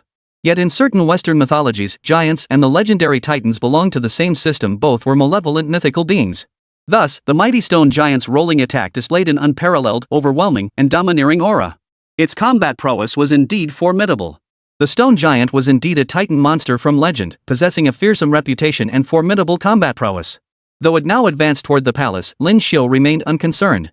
As the creature neared, it was halted by an overwhelming, colossal force. The imperial majesty erupted once more, a true, overarching authority that commanded nothing but solemn, grave respect. Looking forward, its passage shook all creation, instilling utter dread. Wherever its gaze fell, it seemed to herald the annihilation of all things. Even mighty rulers would kneel in submission. The stone giant instantly knelt, immobilized by the overwhelming pressure. Now, it witnessed the arrival of the most formidable being imaginable. The first emperor finally appeared before them, clad in a black robe adorned with intricate dragon patterns. At least for now, Lin Xiu could not discern them clearly. Yet the overwhelming, domineering aura radiating from him was unmatched under heaven. Yuan was stunned as the figure advanced, his gaze fixed upon them. The first emperor stood there, not even glancing at Lin Xiu and the others. His expression was solemn and exceptionally calm, radiating an imperial majesty and authority that was truly extraordinary. The first emperor's authority silently radiated an overbearing aura, constantly emanating outward. After a single glance, this peerless ruler stepped forward and spoke. Even after thousands of years, the oppressive pressure emanating from the emperor remained utterly unchanged, possessing an aura that could intimidate heroes across the land. I, the Son of Heaven, stand here to suppress these evil foes. All subjects of the Xia Kingdom must heed these words. Engage in battle. Exterminate these wretched creatures. As he spoke, the invincible and mighty first emperor radiated an unparalleled, domineering aura with every utterance and energy potent enough to annihilate all living things. The terrifying first emperor, though merely speaking plainly, radiated such overwhelming might that countless beings nearby could not withstand it. Merely gazing upon him sent waves of bone-chilling cold through their bodies. This was utterly terrifying and absurd, even causing some to feel a sense of awe bordering on the divine. Countless citizens of Xia, upon seeing the first emperor, had their eyes light up.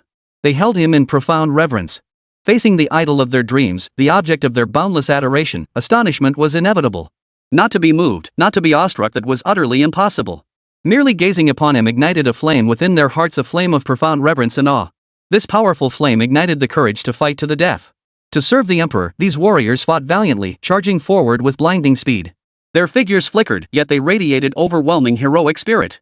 The most valiant warriors charged to the forefront, slaughtering countless foes in their path. The underground beasts suffered catastrophic losses here. No one could have imagined these terrifying, vicious monsters would meet such a brutal end in this place. Everyone could see the horrific scenes of them being hunted down and destroyed. The sight was utterly terrifying and unparalleled. All around lay the defeated, the powerless, those who could no longer fight. At this moment, they too faced certain death. How could they possibly possess the strength to continue fighting bravely against such overwhelming force? It was laughable. The stone warrior, who had previously believed his own strength or immense achievements would allow him to continue fighting, was directly smashed to the ground by wave after wave of force. His supposed might was truly pitiful. When all eyes turned to the scene, the stone giant's form shattered into pieces. This was the very monster that had once terrorized this land with utter recklessness. The stone giant's shattering form was insignificant now. It seemed destined to face a hopeless death here. The chilling cold and utter destruction spoke for themselves. One need only look to sense that its fate was to perish horribly on the spot. The stone giant lay gravely wounded, while chaos reigned elsewhere. At that moment, every face grew solemn, every gaze intense. They had witnessed something beyond comprehension. The first emperor stood silently, observing Lin Xiu and the others nearby. To him, Lin Xiu appeared no more than an ordinary figure. Having witnessed the awe he had inspired here, the first emperor was about to depart when a burst of crimson light erupted from the distance. The figure behind that crimson light was immensely powerful, seemingly possessing extraordinary abilities. The dazzling bursts of red light arrived with extreme swiftness and eeriness. It was even terrifying. In that moment, it felt utterly unforeseen. The red flash landed before his eyes, followed by a powerful strike that arrived silently, accompanied by a fierce wind attack, its momentum fierce and chilling. The first emperor, caught completely off guard, was struck directly in the chest by this crimson light. His entire form seemed to endure the immense assault, yet he remained standing, unshaken. This was the terrifying essence of the first emperor.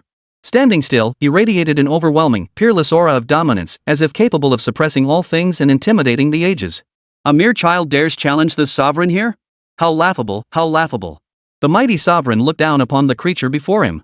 Even though the opponent had unleashed his ultimate skill, a strike that, while technically within the realm of possibility, ultimately dealt only limited damage, it could hardly be considered a truly formidable blow. With a casual wave of his hand, the first emperor unleashed a torrent of thunder, gale-force winds, and lightning. All his abilities converged, channeling every ounce of his power into a devastating assault that carried the essence of crushing all existence and shattering the heavens and earth. The first emperor had achieved this level of mastery, proving his prowess was no fluke. Yet, the attacker before him now seemed to radiate an even more sinister aura. Attacked, Emperor Qin's fury surged beyond measure. He charged forward, his form blazing like fire as he collided with the opponent, a crimson monster, a formidable adversary risen from the depths of hell itself. Chapter 145, Lord of Demons. The Crimson Demon was undoubtedly a formidable being, now displaying extraordinary offensive capabilities. It approached with a murderous aura of wicked tyranny, its hands seemingly wielding a devastatingly potent attack technique. Growing fiercer and stronger, it resembled a terrifying monster, relentless until death. Upon spotting the first emperor, it radiated an especially intense killing intent, seemingly intent on pressing forward for a decisive battle. Such enemies were bound to exist in this world, though they were certainly few and far between. The demon's frenzied charge must have been driven by something of great importance. Lin Xiu began to focus on this blood-red figure. The opponent was a demonic creature radiating a blood-red aura from head to toe, possessing combat prowess that defied the heavens. The feeling it gave off was truly extraordinary. Only now did Lin Xiu discern its true identity. This creature was both rare and commanded profound respect. You fool, you thought me different merely because I looked at you. I am the true formidable being in this world, the one known in the West as the Crimson Count. I am an absolute powerhouse. To witness my might today is an honor for you. The Crimson Earl floated in the air, his wings fluttering. He bore a striking resemblance to the vampires of legend. Vampires are not well regarded in the West. It can be said that none of the awakened among them are so-called vampires. They have always been mage knights or other sacred professionals. Holy professionals remain numerous, typically loyal to their nation and its people, driven by profound faith. It is precisely because of these currents of faith that they can continue to live. With wills and convictions as strong as steel, they choose to protect other citizens and fight for them, driven by a steadfast belief in battle. Vampires or any other seductive creatures such as succubi, werewolves, and the terrifying monsters of legend do not fit into the authentic, orthodox cultural lore. Thus, they naturally come to represent an embodiment of evil. No one has awakened such powers, so this vampire must be a Western demon, yet it has appeared on Eastern soil. This phenomenon itself aroused curiosity, and the formidable, heroic demeanor he displayed was exceedingly rare, as if showcasing an indomitable will of immense power. His aura alone was peerless under heaven, a presence rarely found among mortals. The essence of a true powerhouse constantly radiated from him, unceasingly emanating. You look like some winged bird man, yet you're covered in an aura of evil. Though I know not your identity, you must be some malevolent creature from Western myths and legends. You clearly mean no good. Just get lost, you thing. Hearing this, the other remained calm and composed. When his gaze fell upon Lin Xiu, it held only a stern, icy coldness. He did not regard Lin Xiu as a threat at all. You are merely an ordinary human. Compared to your ancestor, you fall far, far short. That forebear of yours was the only true powerhouse in my eyes. Everything else is utterly insignificant. The mighty sovereign seemed to reveal his true intent, his formidable aura extraordinary and unparalleled. The opponent radiated an overwhelming presence, peerlessly formidable. Lin Xiu understood all too well that the being before him was a formidable adversary, a truly powerful enemy. Lin Xiu showed no fear. He knew the vampire before him was formidable, yet he showed no sign of fear. Instead, he drew the sword he carried with him. This sword had been found within the Forbidden City's palaces, where golden armor engraved with dragon patterns, jade seals, and dragon-embroidered robes also lay. Many artifacts had been taken for study, with Master Huang leading a team to analyze the potential effects and uses of each item. Undoubtedly, this sword was one of the imperial regalia from the Forbidden City. It bore no carved divine dragons, no soaring phoenixes, yet the sword alone radiated an astonishing aura. Beside him, the first emperor observed this scene with a faint smile, drawing a divine sword from his own waist. Lin Xiu stood very close to the first emperor, standing alongside his own ancestor. The honor of such proximity was beyond words. Lin Xiu stood on the left, the first emperor on the right, both holding their swords in their right hands, pointing upward in perfect unison. Legend holds that the first emperor's sword was called the Taiye sword. This legendary blade was forged by two master swordsmiths working together, Oyeji and Ganjiang. This divine blade was slender and upright, capable of piercing through any solid object. This sword, whose divine power reached the heavens, could only be wielded by those of noble rank. It bore other names as well, such as Cosmic Edge. This title alone reveals the immense power of this divine blade. Yet it measures only 4 feet in length and is forged from ordinary, 100 times refined steel. Even after 1,000 years, it remains as fresh as the day it was forged, radiating a dazzling sword glow. Even the heavens shimmer with golden light in response. The first emperor pointed this blade toward the heavens, and immediately, divine light poured down in boundless torrents. His divine might was indeed unmatched under heaven. The golden radiance emanating from the divine sword coalesced into a cloud formation in the heavens, which then unleashed a torrential downpour. Each golden raindrop struck its mark, piercing through all barriers, accompanied by a ceaseless crackling and clattering. Under this flickering radiance, everything was instantly pierced through, time and again. After so many collisions, the destruction below seemed to grow ever more devastating. In an instant, it felt utterly unimaginable. The golden light rain fell directly upon countless enemies. Even demonic beings struck by it suffered severe wounds, unable to continue holding on. They plummeted from great heights. Some other creatures might have endured a little longer, but they too faced devastating impacts. This downpour of light struck many foes into collapse. They too fell slowly, unable to endure the relentless barrage of terrifying attacks. Where would this realm ultimately end up? Who could know? All was certain was that the unfolding spectacle felt like legend itself, imbued with a profound, mystical power. The blood-red vampire charged forward, but Lin Xiu stood in front, swinging his sword. The emperor's sword remained peerless. The divine blade's edge flashed in and out, severing all in its path. A roar echoed as the crimson vampire was struck square in the chest, blood spattering wildly. Severely wounded, the vampire plummeted from the heights, crashing onto the ground. For a moment, its dazed and disoriented appearance seemed almost comical. It had endured a truly astonishing blow, one that was dazzlingly powerful, utterly unimaginable, and earth-shattering. After the strike, Lin Xiu advanced to finish it off, but the Emperor of the Immortals extended a finger. The sword shot forth. The Tai sword sliced through the air. Chapter 146, Slaying Demons, Stabilizing the Heavens. The blade struck the vampire squarely. Such a devastating blow sent blood spurting from its mouth as it roared in fury.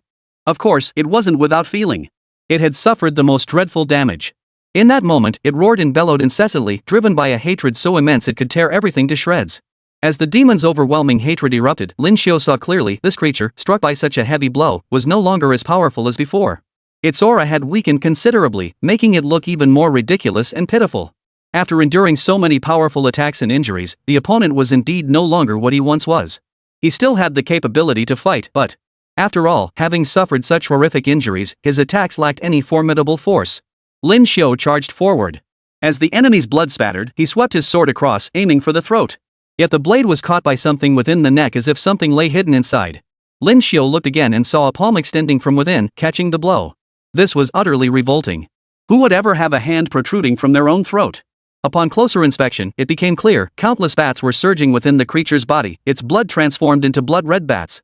Though each bat was minuscule, their sheer multitude formed the demonic palm. Through sheer numbers, they managed to block the sword strike, holding firm at the last moment.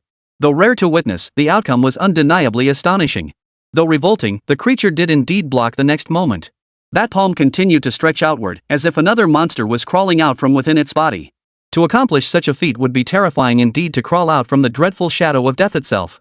In the end, it would become the most formidable adversary facing everyone.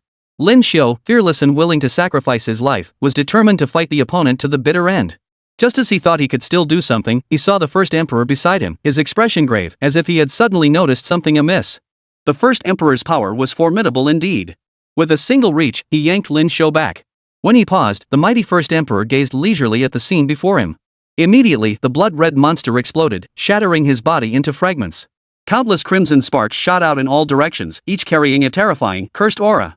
After the explosion ceased, every blood-red light seemed imbued with such malevolent power. These phenomena were rarely seen, yet their true nature was beyond imagination. Numerous ordinary soldiers and civilians nearby were struck by the crimson light, sustaining injuries that posed severe threats to their lives. They writhed in agony, their anguished cries piercing the air. At that moment, the first emperor's expression grew solemn. For so many years, the enemy has fought me repeatedly, seeking to breach this place and kill me. None of this was possible. Yet now, he resorts to such methods, sacrificing life and forgetting death, fighting desperately, seeking only to destroy everything. Such actions ignited a flame of resentment within the hearts of all who witnessed it. The formidable first emperor stood here, radiating overwhelming aura and terrifying presence. He understood what this blood-red vampire was doing, fighting to the death with every ounce of its strength. He was willingly reducing himself to a shattered form here, determined to fight to the end. Speaking of fighting to the death, how terrifying these beings were. The enemy's desperate charge carried an overwhelmingly powerful and dreadful aura. Lin Xiu witnessed this scene too. Seeing ordinary people directly corroded into ashes by that crimson liquid, the final moment left one with a sense of astonishment and profound shock. Who would have thought they'd meet such an end? It's almost tragic, really. Lin Xiu murmured to himself, feeling a profound pity for the tragic deaths of these creatures. Their slow dissolution into ash was nothing short of laughable. Your name is Lin Xiu, correct? I've heard your name before. You stand alone among these young successors. You will guide the transformations of all things under heaven. When that moment comes, you may become the guardian of countless people. Truly, you will safeguard the legacy of Xia Kingdom's martial advancement history, leaving an indelible mark upon it. Along with this comes another legacy, one that must be carried forward by you. The mighty first emperor led Lin Xiu inside. The remaining figures stood solemnly, their expressions filled with profound awe. This was utterly unbelievable. After all, the figure before them was the first emperor himself, a legendary being of unparalleled might whose fame echoed across the heavens and earth. At this point, every single one of them felt profound admiration for the being before them, utterly overwhelmed by the spectacle. Lin Xiu entered a palace within this golden palace. He himself was astonished. Everywhere was bathed in an unceasing, dazzling golden light, and every corner seemed supremely sacred. Simply being here was the greatest honor imaginable, and Lin Xiu dared not dwell on it further. He moved forward slowly, observing the dazzling divine light that shone everywhere within the golden palace. Some beams of light even pierced straight into the heavens, inspiring profound reverence. As reverence filled his heart, he noticed scattered points of light erupting forth, breathtaking in their intensity. Such scattered radiance was exceedingly rare to Lin Xiu, it seemed peerless in the world. This is one of the palaces where the Zhen resides. All realms hold this place in awe. Though the palace was never completed, and later, the world underwent tremendous upheavals, in my view, everything in this world is no different. All that has been experienced remains vividly clear, unchanged. The peerlessly mighty emperor gazed upon this place with a hint of resignation. After all, the first emperor of Ur had been the foremost power under heaven. He bore the mightiest title, the greatest glory, and scorned all laws and conventions of the universe, bending them to his will. As an emperor for the ages, his name resounded through history, revered by all. Now, the first emperor sat solemnly, his expression grave. For a moment, he radiated an aura of peerless grandeur, the very embodiment of supreme power. As for Lin Xiu, he simply stood there silently, gazing upward at everything before him. You should be able to see this. This is where I have resided all these years. All creatures and mortals are my servants, and the course of the world unfolds precisely as I foresee. Even after so many years, few beings can stand shoulder to shoulder with me. Hearing this, Lin Xiu could only offer one thought: the first emperor was being far too modest. It wasn't that there were few, there were none. As the first emperor to reign for millennia, he had truly pioneered a new era in history. It shall now fall to you to continue ruling this place. This is the former site of the Qin Emperor's palace, and beside it lie the terracotta warriors, tens of thousands of soldiers imbued with divine power who fought in campaigns across the land.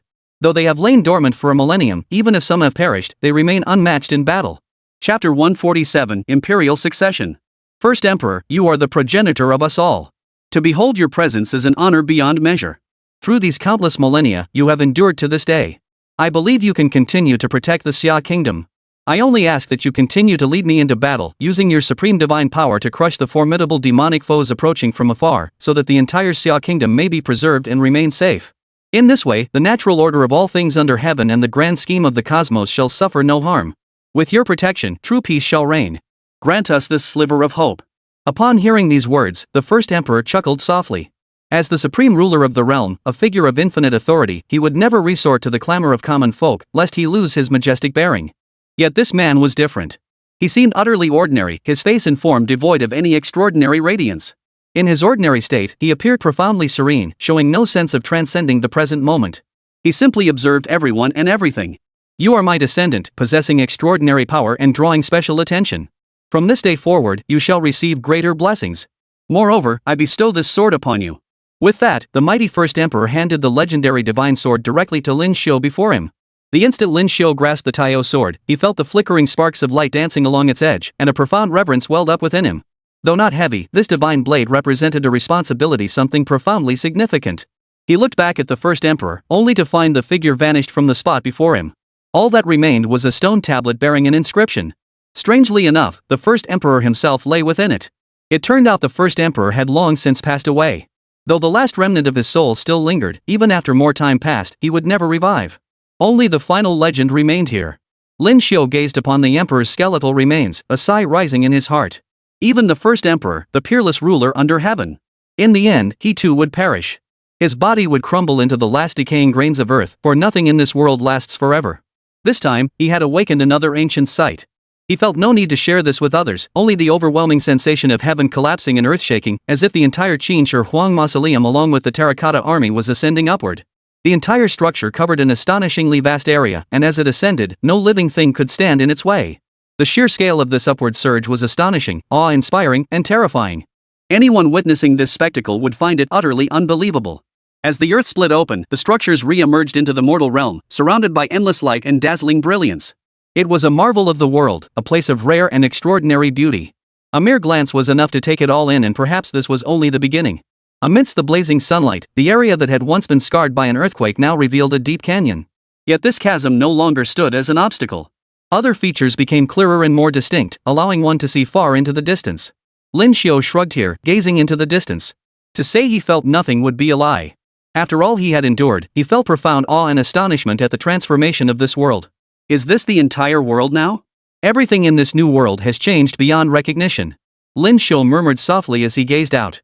Li Haitang and the others arrived, finding him standing alone before the palace. They were filled with curiosity. Their intense gaze stemmed from a burning desire to know where the first emperor had gone. He was an emperor without equal throughout the ages, yet no one knew where he had gone. Everyone was filled with intense curiosity. There's no need for such looks. What the emperor relied on to fight down there was the power of faith, nothing more than a fragment of his soul. He has long since ascended to immortality. All that remains are the skeletal remains within this palace and a rusted sword weathered by time. As Lin Xiu spoke, he placed the Tai sword before them. The divine radiance that had once illuminated the scene had long since faded. It was indeed decaying steel. Its very preservation through the ages could only be attributed to transcending some temporal constraint, breaking through a certain barrier of perception. Even so, it was profoundly awe-inspiring and exceedingly rare. That this sword survives to this day is an unimaginable stroke of fortune. Many things in this world should have faded away or perished long ago. Its enduring presence is a colossal stroke of luck. I trust you all recognize that even this weapon carries a certain destiny. Lin Xiu spoke quietly. Everyone felt that this battle-scarred weapon had indeed carved a profound mark across endless time and history. For something to survive to the present day was no small feat. For a moment, silence fell over the group. No one spoke, no opinions were voiced. Yet each understood, times had changed. Could the guardians of the past truly protect Xia Nation in the present day? The next moment, a wisp of divine light drifted upward toward the heavens, as if journeying to some distant place. Lin Xiu knew this might be the final remnant of the first emperor's soul force, though he had no idea where it was headed. Yet he could vaguely perceive it. High in the heavens, a strange, eerie fissure seemed to exist. There, almost no trace of human presence could be seen. It felt infinitely distant, hazy, and elusive.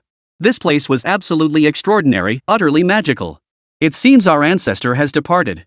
That anyone in this world could protect me is already a tremendous blessing for the people of Xia. After all, he was not a god. He too should leave, should distance himself from this place. At this moment, we cannot continue to rely on his power for our protection. We must find other ways. Li Haitang offered her response from the side. One cannot rely on so-called gods, no matter how powerful, formidable, or defying the heavens they may be. But at this juncture, placing all hope in a deity, believing it alone could safeguard everything, such thinking was futile. After all, that deity. At that very moment, Lin Yinxiu, who was holding the line, received news from Elder Huang. Both the Forbidden City and other ancient ruins were now radiating brilliant golden light. Far to the east, across the sea, the small island that had once stood there now seemed to be battered by violent waves. More than half of it had already sunk beneath the ocean's surface. Truly, this was both a human tragedy and a calamity of heaven and earth. Yet as descendants of a nation once invaded, including Lin Yinxiu, almost no one felt it was unacceptable. They even believed that nation should vanish from this world forever, truly and completely silenced. Only then could everyone truly live in peace and joy. What awaited that nation should be utter destruction. Let them perish on their own, only then could everything truly be at ease. No one voiced dissent, but as old Huang had said, even for the neighboring islands, the silence was hardly a major concern. Chapter 148, Igniting Fury. He himself harbored deep resentment toward those detestable creatures. After the island had largely fallen silent, a powerful tsunami surged forth once more. Warships launched from the island temporarily withstood the blow. Upon hearing this, Lin Xiu understood it was those ancient heroic martyrs. They had used their warships to block the towering floodwaters and the immense impact. This shouldn't be anything major. At this moment, Lin Xiu too was filled with worry and concern. Even amidst the shifting heavens and earth, the frost and snow that fell upon all things, this underlying anxiety remained unyielding. With this terrifying flood poised to engulf the land, more lives were likely to be lost. It was then that Lin Xiu received news from Elder Huang. Master Huang urged them to return swiftly and find a solution. Now, they had another lead. The Atlantis priestess from before had offered her assistance. This development was hardly unexpected. Lin Xiu found this news amusing. The Atlantean priestess's answer was that she would spare no effort to aid them, hoping to halt this formidable, terrifying destruction. She spoke with what seemed like genuine dedication and sincerity. But in Lin Xiu's view, this woman was fundamentally not of his kind, nor was she aligned with the current group. He was certain she harbored ulterior motives. Let's go. We should return quickly and discuss this with Elder Huang. Personally, I find it hard to believe she genuinely and sincerely help us. I suspect she harbors ill intentions and secret malice. Lin Xiu's conclusion was clear. This woman was undoubtedly connected to outside forces, perhaps even acting as a spy. The notion that she was a good person struck him as utterly laughable. He refused to believe she was any kind of devout believer. Seeing Lin Xiu didn't refuse, the others followed suit. They all moved swiftly to gather around him. They had much to do and many urgent tasks to complete. What followed was a torrential flood, terrifying waves that would engulf everything in their path. As this dreadful storm approached, many felt uneasy, even terrified. At this very moment, Lin Xiu was likely more straightforward and earnest than anyone could have imagined. Lin Xiu and the others quickly returned by plane. Upon seeing Elder Huang, everyone felt a degree of relief. After all, Elder Huang remained in command here. Now, within the Forbidden City, he surveyed the crowd around him. His aged face bore only a trace of calm, which was no small feat given the multitude surrounding him. After greeting the group, Elder Huang pulled Lin Xiu aside. He showed him the latest images and videos. According to the maps, the entire nation of Xia now faced the onslaught of raging floods and powerful storms. These terrifying floods and waves would engulf vast coastal regions. Even with the Great Wall's protection, it would be difficult to withstand such force. This was the source of the current helplessness and dread. Facing this impending catastrophe, Lin Xiu remained surprisingly calm. He had always known this world wouldn't unfold as peacefully as he'd imagined. Those beside Lin Xiu displayed a range of expressions and emotions, each gripped by their own fear. Mr. Lin Xiu, this is the impending super flood. It seems to be brewing, as if orchestrated by some deliberate force. If it were a naturally occurring earthquake, the floodwaters and howling winds would erupt instantly. Yet here, everything remains eerily still at a certain level, quietly waiting. The gathering power grows ever stronger. Even the sea level near the coast has dropped by about 3 meters, exposing vast stretches of sandy shoreline. In other words, everything here is poised to devour all that lies before it. When that moment comes, the danger will be unimaginable. At the very least, this present moment is deeply unsettling. One of them spoke calmly here, foretelling that a terrifying storm would soon sweep across the land, with torrential floods surging to engulf the surrounding areas. The final moment would bring a dreadful conclusion. I myself don't know how to resolve this. After all, I'm no expert. The current flooding has 2 possible causes: either some faction is maliciously gathering forces, or some ancestors are shielding us. I suspect there's something amiss near this flood basin. Lin Xiu pointed to a specific location. The others looked over, silently sighing as they too sensed something amiss. Amidst the surging, terrifying floodwaters, the immense silhouette of a ship could be discerned. The vessel radiated overwhelming power, emanating an aura that seemed to command the entire world. It appeared as though this ship alone held the power to determine everything. As the ship flickered in and out of view, Elder Huang produced some previously obtained image and video recordings. Upon seeing them, everyone became even more convinced. In truth, someone had long been shielding them there. More powerful beings would continue to hold the line and press forward. Even at this point, they had expended the greatest effort without pause. It was the shadow of a ship, perhaps only a blurred outline. Amidst the raging storms and torrential floods, the ship swayed relentlessly yet remained intact, never torn apart. It seemed as though this vessel possessed immense power. Lin Xiu understood that the ship wasn't truly indestructible. Rather, it was that the vessel could be struck by a devastating blow at any moment, shattered and destroyed. It's those elders who continue to withstand this deluge. I now need to speak with that Atlantean priestess. That's why I say I don't believe the other side truly possesses the ability to halt this catastrophe. If they did, that person would astonish me. Lin Xiu informed Elder Huang, who remained deeply invested in his disciples' endeavors and fully supported his actions. Next came the matter of dealing with this woman. Soon, arrangements were made for her, and Lin Xiu and his companions could finally meet her. When Lin Xiu appeared, the woman seemed visibly agitated. Yet the moment she noticed Li Haitang by his side, her defiance vanished instantly. In truth, Li Haitang and Lin Xiu shared an exceptionally close bond. They had shared life and death experiences, surviving numerous perilous situations together. Li Haitang, chosen by the ancient ancestors, possessed extraordinary abilities, as if she had some kind of cheat code. Though she felt a hint of apprehension toward Li Haitang, the woman seemed utterly fearless. She gave the man before her a cold smile before stating her objective. All of you are about to face true destruction. I tell you now, you cannot endure this. Especially the final annihilation. It will drag every last one of you into despair and into oblivion. Next comes the wrath of the sea god, who will devour everything. Lin Xiu shrugged at these words. Does the sea god wish to die in our East Sea? Chapter 149, Godslayer Sword. After Lin Xiu spoke, the woman's face twisted with disgust, as if she believed he lacked the capability. But Lin Xiu would prove far more formidable and extraordinary than she imagined. You see this sword? There are many formidable things in this world, like your ancestors or various legendary figures seemingly possessing immense power. But in my eyes, I fear none of them. The might of this divine sword alone is overwhelming, sufficient to sever anything. If you have the confidence and the skill, then let's test it. Show me what you're capable of. The divine sword Lin Xiu pointed to now hovered directly above his opponent's head. In that instant, a chilling aura of death emanated from it, carrying a terrifying sense of dread. It felt as though in this battle, the sword's edge could sever everything it pointed at. Everything would shatter and be utterly annihilated beneath the might of this divine blade, a true act of natural disaster. Yet the sword's point held a terrifying quality. The blade hung there, silent and solitary. As Lin Xiu looked upon it, all he saw was something utterly ordinary.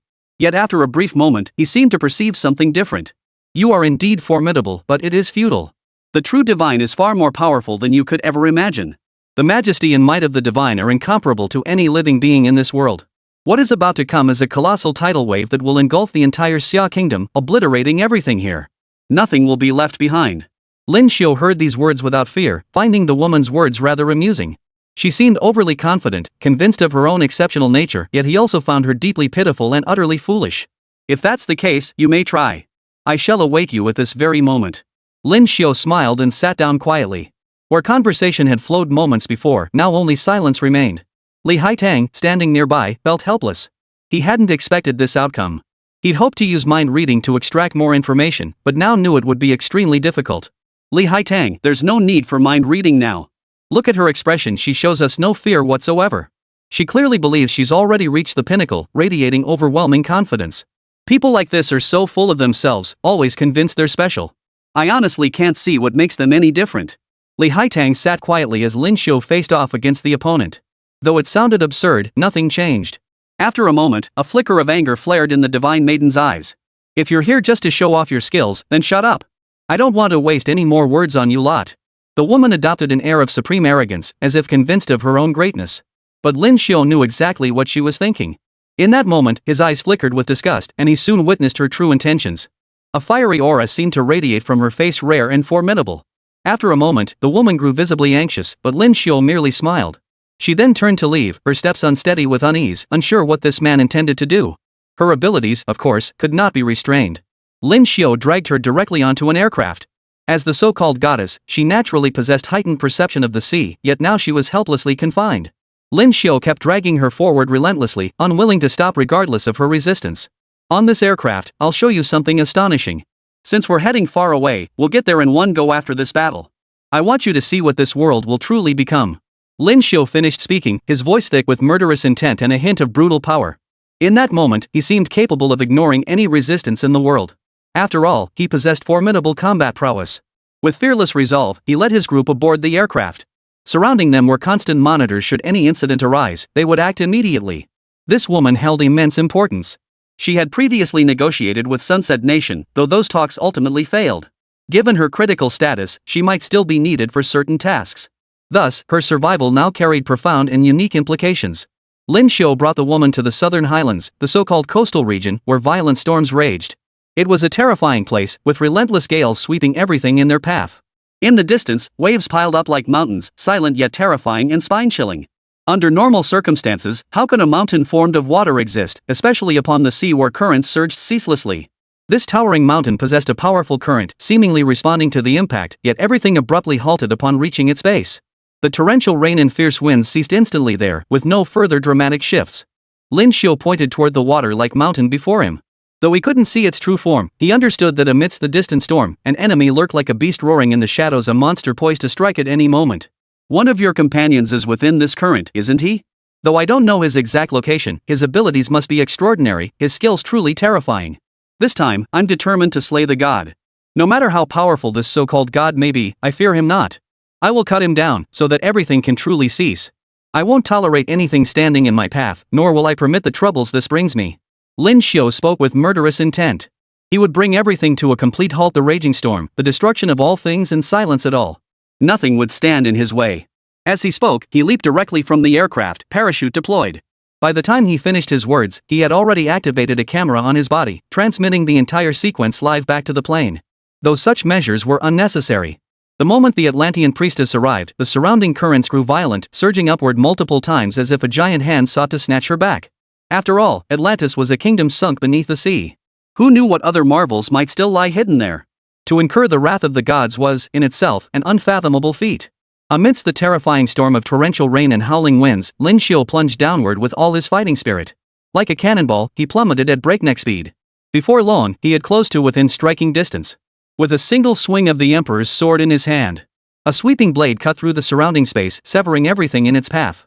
The surging currents threatened to swallow everything whole, the water itself pulsing with a frenzied, eternal fury. At this moment, it refused to cease. Everything existed solely to destroy and ravage. A massive hand materialized before him, formed entirely of water. Yet amidst this torrent of water and mountains, a peculiar figure emerged, wielding a golden steel trident. Chapter 150, Battle Against the Sea God. Lin Xiu floated in the air, empowered by the strength of the 12 zodiac gods. He could roam freely across heaven and earth, wielding the Emperor's sword and Qin Shi Huang's Tai sword in perfect harmony. Slaying dragons and capturing tigers was no challenge for him. Soaring through the heavens, he possessed unwavering confidence and overwhelming combat prowess. Come forth. I know you've been itching to talk. The woman you hold dear is above. The waves crash endlessly, that mighty hand cannot pierce the heavens. Even now, it cannot reveal its form. Let me show you what I mean. A figure slowly emerged from the sea, a sturdy man with disheveled hair, carried by the waves as he rose into the air. Truly, what a breathtaking, surging torrent of water, and what an effect it created. Hovering mid-air, the figure gazed silently at Lin Xiu. He radiated the same murderous intent. Wielding his steel trident with formidable power, he swung his palm to test a move. Countless streams of water shot upward like sharp arrows. Lin Xiu held his twin divine swords before him, halting the surging currents. With another sweep of his hand, a frenzy of sword light erupted, cleaving the very ground before him. The sea surged with overwhelming force, the clash of their power palpable. What manner of being are you in the waters? Your appearance alone suggests great power. The aura you carry makes me sense you are no ordinary individual, but a top-tier powerhouse. Yet in my heart, no matter how strong you may be, this place remains the territory of our Xia nation. This sea is the domain of our Xia nation. Hearing Lin Xiu's words, the figure did not grow angry. Instead, it drifted slowly closer, revealing a robust and powerful physique. Standing there, it resembled a monstrous being, mighty and formidable, radiating an earth-shaking presence. You fools! Return my daughter, or I shall have you torn limb from limb. I too can command the sea's power to swallow all in its path. Make your choice now. Lin Xiu had known earlier that the Atlantean goddess had followed the Sunset Kingdom into their territory. He had intended to make his mark here, only to inadvertently summon disaster, torrential rains and raging waves. He never imagined her father would come for them like this, though judging by his form and appearance, they didn't seem alike. You claim that woman is your daughter? How amusing. To me, your appearances don't quite match. But even now, I feel no fear. If you wish to fight, let us try. You may show me what formidable power you possess. Lin Xiu advanced wielding twin swords, his aura sweeping across heaven and earth.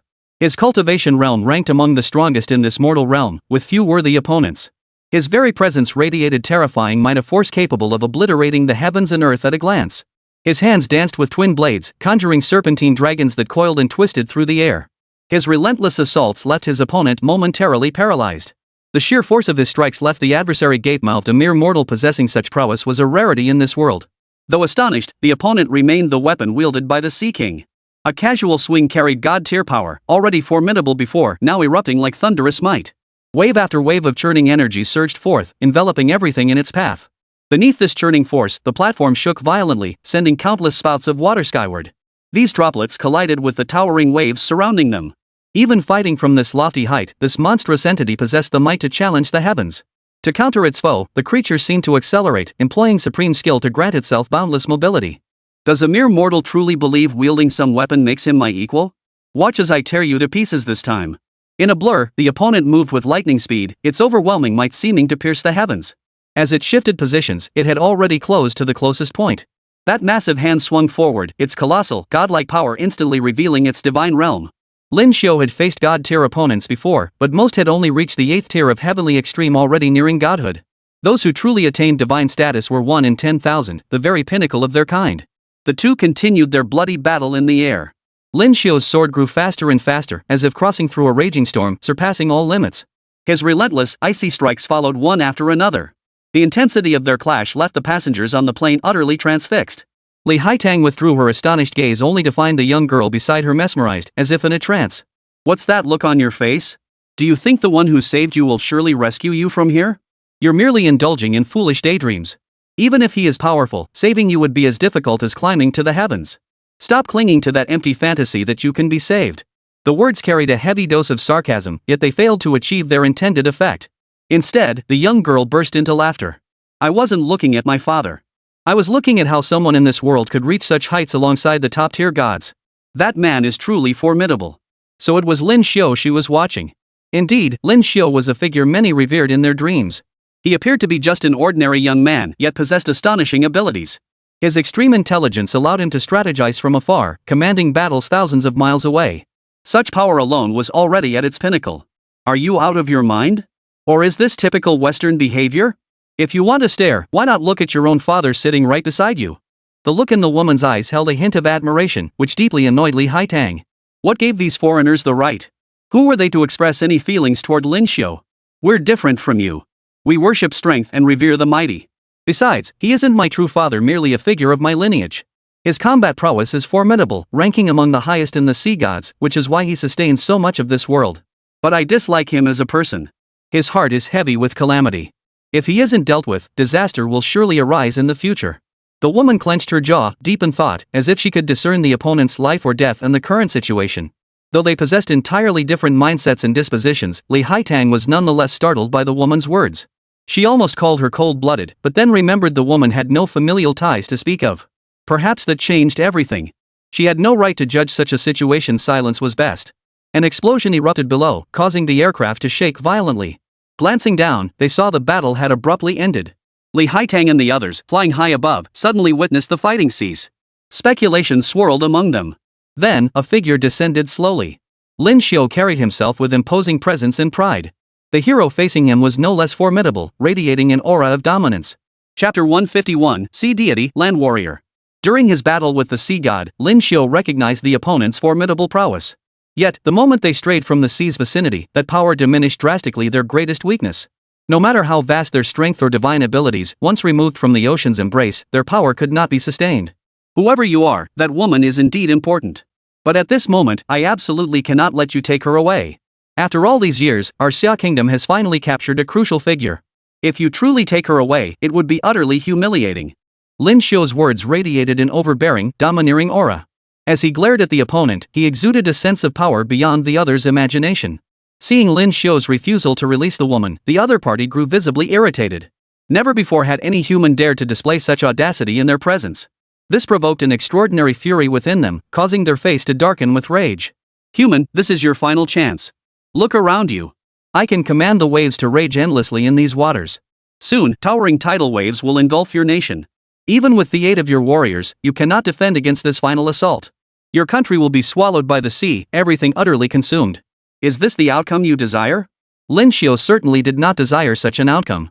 His unwavering conviction was to protect the Xia Kingdom, safeguard all his companions, honor his ancestors, and shield the ordinary people here. He had sacrificed greatly for this cause, even collaborating with some locals. Lin Xiu was no fool.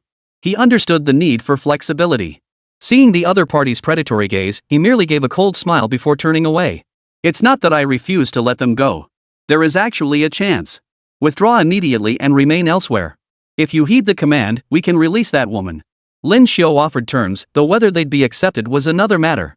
Gods like them were typically arrogant and self-righteous, looking down on everyone else. Lin Xiu was merely a mortal among mortals. Their disdain was only natural. Thus, the other party's eyes held an inexplicable ferocity, as if Lin Xiu had been sentenced to death. Though Lin Xiu met that fierce gaze, his heart held no fear. If anything, he seemed even more calm and composed. We will not retreat. If you persist in this manner, the terror of the waves will become unstoppable. This is the final opportunity granted to you, the people of Xia. Let me tell you plainly, even if I had not come, other powerful beings would have arrived here. Xia is doomed to face peril. Do you not realize who you have provoked? At first, this eastern world maintained peace and stability. All living beings operated according to certain rules. It was you who forcibly disrupted those rules, inviting a terrifying natural disaster. These words sounded utterly nonsensical. Lin Xiu remained unhurried, continuing to listen as the other had been roaring all alone, emitting numerous startling sounds. I dislike you. If you seek to cause trouble here, death is your only fate. Depart swiftly. Lin Xiu wore an expression of utter fearlessness. Even as the sea god, the other party reined in its temper slightly at this moment, knowing that continuing the disturbance would prove highly disadvantageous. At the very last moment, a cold smile finally appeared. I knew you'd come up with your own terms. Rest assured, Atlantis will cease hostilities with you forever. Though I am the ruler of the deep sea, possessing godlike power, Atlantis itself was destroyed by the gods long ago. In this day and age, how many truly believe in the power of us sea gods? We merely borrow the names of others to maintain our influence here. This secret remains unknown to others, even the major Western nations remain unaware. Only we hold the mystery and the answers behind it. Let me put it plainly, should our secret be exposed, we would be utterly rejected by the entire Western mainstream world. They would spare no effort to destroy us. Therefore, the deal we propose now is imperative. We will offer full cooperation. All we ask is that you grant us a designated area within these eastern seas, allowing us to continue our operations here. Lin Xiu immediately refused their demand for a maritime zone. What kind of pipe dream are you dreaming? This is our Chinese territory. This entire ocean belongs to us. To be honest, our ancestors passed down a saying in ancient times, under heaven, is there any land that is not the king's? Along the shores, is there any subject who is not the king's? Everything should rightfully be ours. Every land we see is ours, just like the sea. As Lin Xiu spoke, a colossal warship emerged from the sea. This formidable vessel belonged to his ancestral forebears. These once mighty warriors, who had fought valiantly, stepped forth one by one, displaying their formidable power. Though they had perished in battle upon the sea, they possessed an authority and courage no less formidable than their enemies. They were like the many heroic predecessors we had witnessed before. They had always been this way. One by one, the heroic forebears stepped forward, displaying their presence here. The meaning was clear: nothing in this sea would be surrendered to others. Even if Atlantis intended to relocate its entire maritime power here, it would be impossible. Seeing that cooperation was impossible, they were about to give up when Lin Xiu pointed toward a distant coastline. Out there, beyond the vast ocean, lies an extraordinarily deep place, an oceanic trench. It bears some resemblance to the Guizhou land passed down in our nation's heritage, a colossal cavern in the deep sea, an oceanic eye. You may live near that trench. That place is none of my concern. Truth be told, this trench lay far from Xia's maritime borders, stretching across the eastern seas at a considerable distance. Through this aquatic connection, the two great nations could draw near one another. The Atlantis civilization, once forsaken by the gods, now exploited the slumber of those deities. They arrived first in the mortal realm to absorb followers.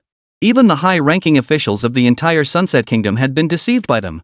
The conditions they offered were the promise of extended longevity and protection for these officials, but the demands were to dismantle certain so-called structures and alter their faith. The Sunset Kingdom did indeed show signs of abandoning its faith. After all, they could obtain things the gods had never bestowed.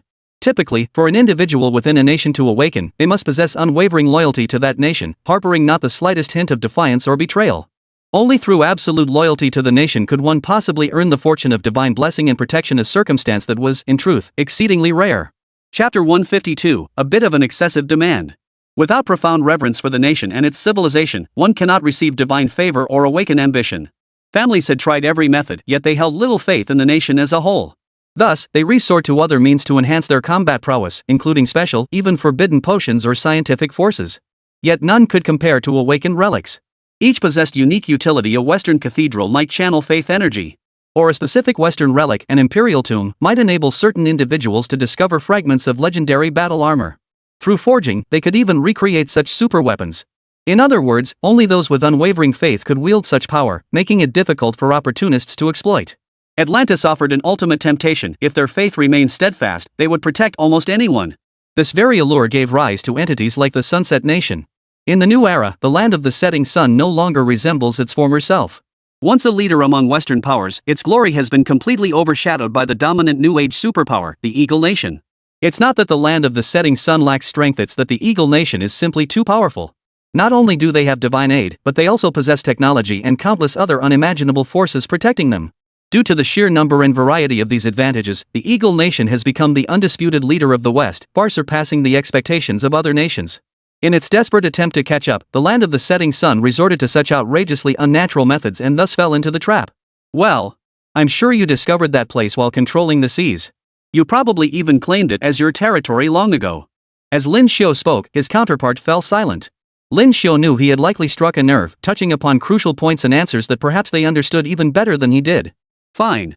But when necessary, we must also secure Xia Nation's assistance. Only through cooperation can we achieve mutual benefit and gain everything. We're all part of this game, we must fight together. Lin Xiu seemed unconcerned, merely nodding in agreement. Cooperation was inevitable anyway. Every faction here was making their own deals, operating according to their own rules and strategies. These factions sought only to dominate the seas. Xia Kingdom's Great Wall, however, transcended land and sea, advancing relentlessly. Their previous battles against the Kingdom of 10,000 Gods and the Kingdom of the White Elephant had already seized border territories and reclaimed lost lands. Yet this had forged the deepest enmity with the White Elephant Kingdom. The next war would likely awaken even more gods. Lin Xiu had no desire to create more formidable enemies here. Seeing the deal sealed, he waved his hand. The woman was flung from the aircraft, and he soared upward to catch her. Goddess of Atlantis, I have reached foundational cooperative agreements with your civilization. You may return home now. As for your relations with the Sunset Kingdom and other nations, however they unfold, I neither care nor wish to know. Our business here is concluded. Just as Lin Xiu was about to dismiss her, he noticed an unexpected intensity in her gaze, a glimmer of bright light flickering within her eyes. She seemed to harbor a genuine fondness for Lin Xiu. This sudden, admiring gaze startled Lin Xiu, sending a flutter of unease through his heart. Goddess of Atlantis, please change that look. It makes me feel frightened and uneasy. Lin Xiu wasn't exaggerating. That gaze was genuinely terrifying. He had no idea what this woman intended to do. While her eyes seemed to hold a hint of affection, who would dare accept such a thing? Mr. Lin Xiu, you are truly an extraordinary man. You can move swiftly and soar through the skies, achieving feats beyond compare. Even my father is no match for you. Truly remarkable. Though he is not my biological father, he is immensely powerful. I have one request. If this matter cannot be accomplished, we cannot collaborate with you. Protecting your maritime territories would be utterly impossible. Lin Xiu urged her to be explicit. They were already so close a single sentence would suffice. To his surprise, after the woman finished speaking, Lin Xiu was completely stunned. What she demanded was a bit much. No way. That's what you want? I never imagined it. I won't betray myself for that lofty goal. To his surprise, she kissed him on the cheek. What's the big deal? It's only natural. Besides, haven't you considered the future? Perhaps the offspring born between us could truly lead your nation and our civilization, bridging the distance across mountains and seas. I refuse to be a puppet. I believe you too wish to protect our descendants. Her words struck straight to the heart of the matter. Lin Xiu fell silent in that instant, for he knew there was truth in what she said. She was speaking from an extremely objective perspective. Their union-bearing offspring could indeed bring immense benefits, potentially even influencing the world's course, especially their own. You must allow me time to consider this. Frankly, this is a matter between us two, yet it's being entangled with matters of national importance. That's a bit much. I won't just agree to such things on a whim. With that, Lin Xiu tossed the woman out. She laughed as she floated through the air. After catching her, the two exchanged silent words. Only Lin Xiu returned to the aircraft, a craft that could be considered Xia Nation's most advanced and elite, capable of hovering in midair. Yet inside, Lin Xiu still wore a look of unease. After all, this matter held too many shocking and outrageous elements. After a brief exchange, Li Haitang was startled. She could only say the woman had gone too far. Seriously? Is that woman out of her mind? Making demands like that? If it's true, it's outrageous. Does she plan to sell you off? It's like you're selling yourself for something. It feels so wrong. At this point, he was truly at a loss for words. Lin Xiu could only laugh it off without dwelling on it. After all, it wasn't something that could be resolved in a moment. They had to wait for the so-called team they'd sent to coordinate the entire operation here. The Atlantis civilization was quite advanced. Lin Xiu and the others boarded the aircraft and headed back to the capital. By then, Elder Huang had already arrived with his people, waiting for them. There were no immediate tasks ahead. The world suddenly felt suffocatingly calm. Even Huang Lao and his team were at a loss. The global-scale conflict they had anticipated never materialized. Lin Xiu, however, gained some free time. Over the next few days, he and Li Haitang explored the surrounding areas, enjoying a leisurely sightseeing trip and some much-needed rest. It was then that he received a call from Yi Tianlong. Mr. Lin Xiu, would it be possible for you to arrange a meeting? All of us ancient martial arts sects wish to see you in person and, incidentally, catch a glimpse of the Tai sword. Chapter 153, Martial Arts Assembly, Gathering of the Strong. Lin Xiu had accepted Yi Tianlong's invitation specifically to witness this martial arts assembly. Accompanying him were two individuals, Li Haitang and Hashimoto Rina. Both were considered his confidants. They showed no fear at this moment, so he brought them along. Li Haitang possessed formidable combat prowess. Hashimoto Rina, however, was utterly loyal and devoted to him. Compared to his wife, Hashimoto Rina was more like a loyal maid. Bringing them along to the so-called martial arts gathering, who knew what they might encounter? Yet, a hint of unease lingered in Lin Xiu's heart. After all, having experienced so much, he now formed his own judgments about nearly everything. This gathering was a grand martial arts spectacle, led by the Yi family headed by Yi Tianlong. It brought together over a dozen prominent clans from across the nation, all assembled under one roof. Additionally, numerous formidable individuals not bound by clan lineage had also gathered, each possessing considerable skill. These elite clans were all gathered under one roof. Among them were many powerful figures. Yi Tianlong had been waiting there for Lin Xiu and the others. Seeing Lin Xiu and the two women arrive, his face lit up with joy. His younger brother, Yi Ziwu, was also present, though confined to a wheelchair. Yi Ziwu had suffered severe injuries since the last border conflict, though fortunately, the family possessed top-tier medicinal herbs capable of repairing such damage. His recovery had progressed well, though he still wasn't his former self. Even with his recovery, it would likely take considerable time to fully regain his strength. The brothers shared a deep bond and got along well. Both felt profound respect upon meeting Lin Xiu. After approaching, they exchanged warm greetings and inquiries about his well-being. Brother Yi, there's no need for such formality. Since I've come, it's only right that we catch up and chat. I'm truly delighted to see you both. Lin Xiu exchanged greetings with Yi Tianlong, who then ushered them inside. As distant visitors, they differed from the long-established martial clans and prestigious sects. They couldn't roam freely here, drawing unwanted curiosity and attention. This was something Yi Tianlong was particularly mindful of. Meeting others was acceptable, but excessive interaction was forbidden, lest it breed further complications. This is the place we've arranged for you. The three of you can sit here and rest for a while. Rest assured, absolutely no one will disturb you.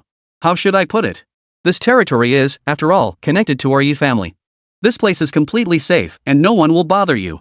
Still, you should remain cautious yourselves. While the Yi family has some connections here, not everyone here is a saint.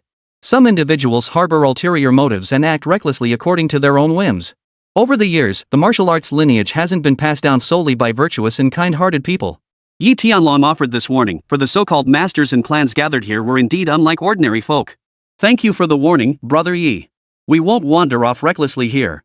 We also hope you can introduce us to more of these so-called martial arts elders and elite figures. After all, we're all citizens of Xia Nation, gathered here for the same purpose. Lin Xiu and the others sat here, their curiosity most piqued by the surroundings. Among them, Hashimoto Rina, a survivor from the island nation, had now seamlessly integrated into the lives of the current nation's people. Young master, this place looks quite nice. It's bustling with people coming and going. If possible, I'd actually like to live here permanently. But you mentioned before that you didn't want me to reveal my identity or certain circumstances, right? As Hashimoto Rina asked, Lin Xiu nodded. After all, Hashimoto Rina represented a part of the island nation. Though the nation itself now seemed shattered and vanished, many things had been passed down. Truthfully, Hashimoto Rina represented a fragment of that island nation. Though survivors, they still carried certain influences. One must remember that during the years of fighting against the invaders of the island nation, countless lives were lost on distant battlefields, including the ancestors and family members of many present here. Recalling the hatred of the past, if these people could accept it calmly, that would be one thing. But if they couldn't accept it, they would probably want to tear Hashimoto Rina to pieces right before their eyes to vent their anger. Thus, navigating this situation remains exceedingly difficult. Finding the right balance, neither speaking too much nor too little, is essential for any positive outcome. Just remember not to wander off. The truth is, the animosity between this country and your island nation runs deep. Even I can't escape that sentiment, though I know you're different from them, you have your own thoughts and choices. Hearing Lin Xiu's words, at least Hashimoto Rina remained silent. She sat there quietly, waiting calmly without overthinking. Seeing her composed demeanor, perhaps others might harbor different thoughts in their hearts. Lin Xiu watched for a moment but hadn't entered yet when suddenly a row of luxury cars pulled up beside them. Several people stepped out. Those stepping out of such luxury vehicles were clearly no ordinary folk. Ordinary people would feel intimidated by their arrogant demeanor, especially the young masters among them, whose attire was particularly flashy. They arrived here with eyes fixed on the sky, yet as they walked down the street, it seemed almost as if by design one of the young masters actually spotted Hashimoto Rina.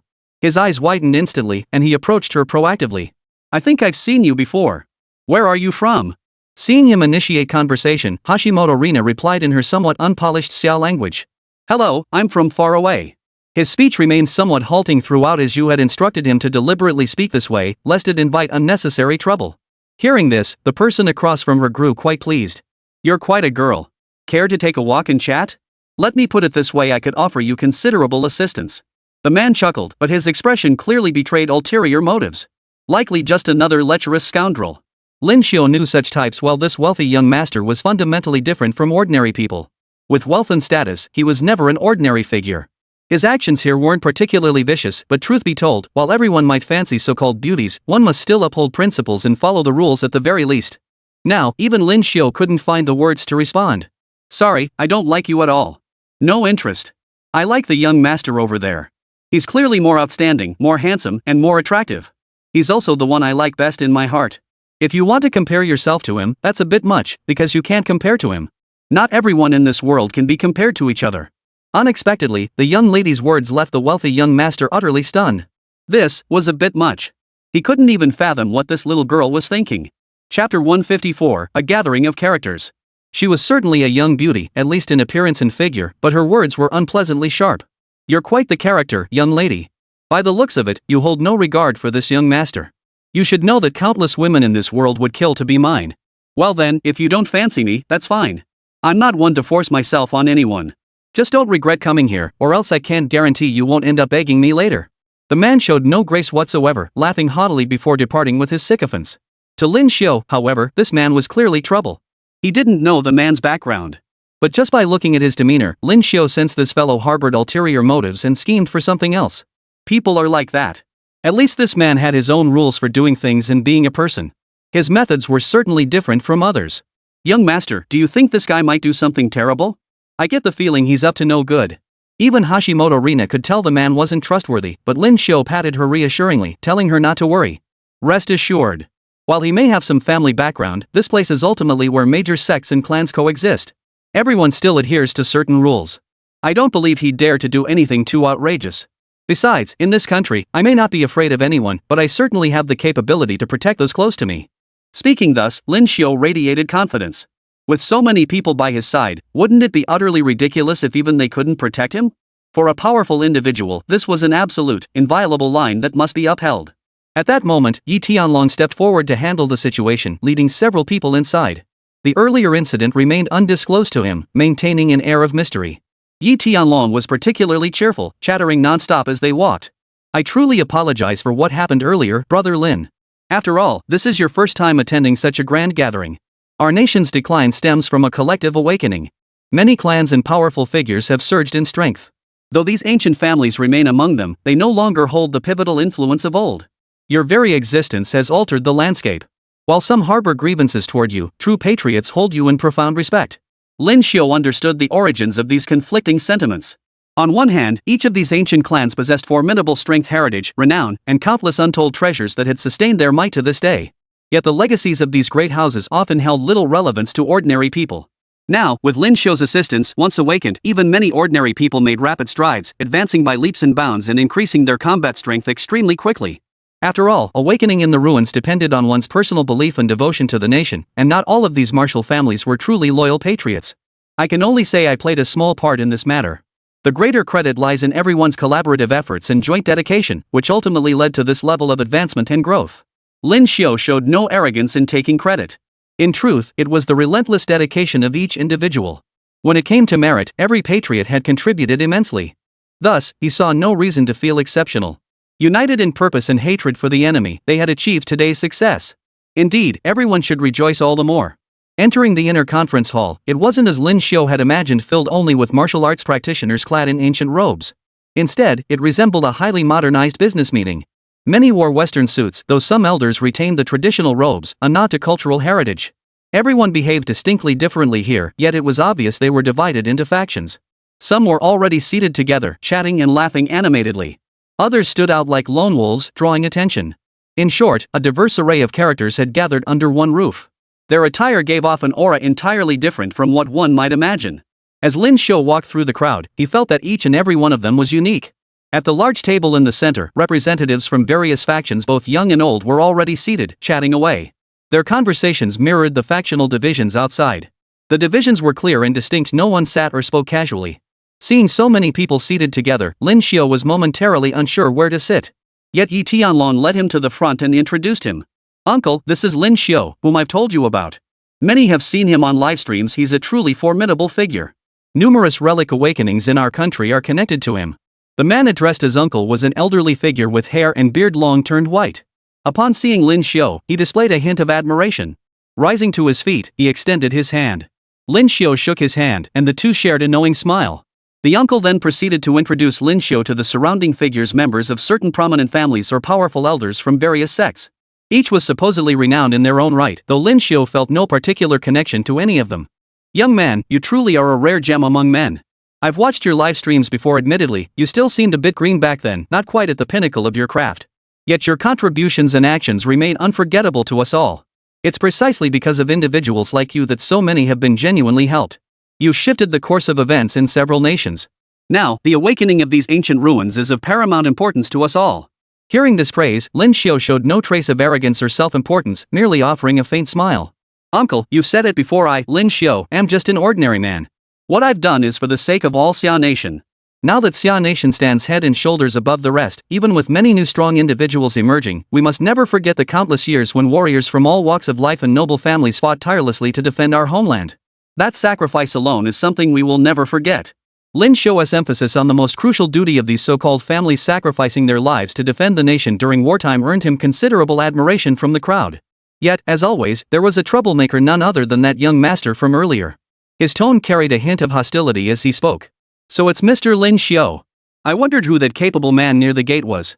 Truly, you never know until you see, and what a sight it is. Now Mr. Lin Xiu is actually willing to wait at the gate. How interesting. Mr. Lin Xiu is certainly an honored guest. Allow me to offer you a cup.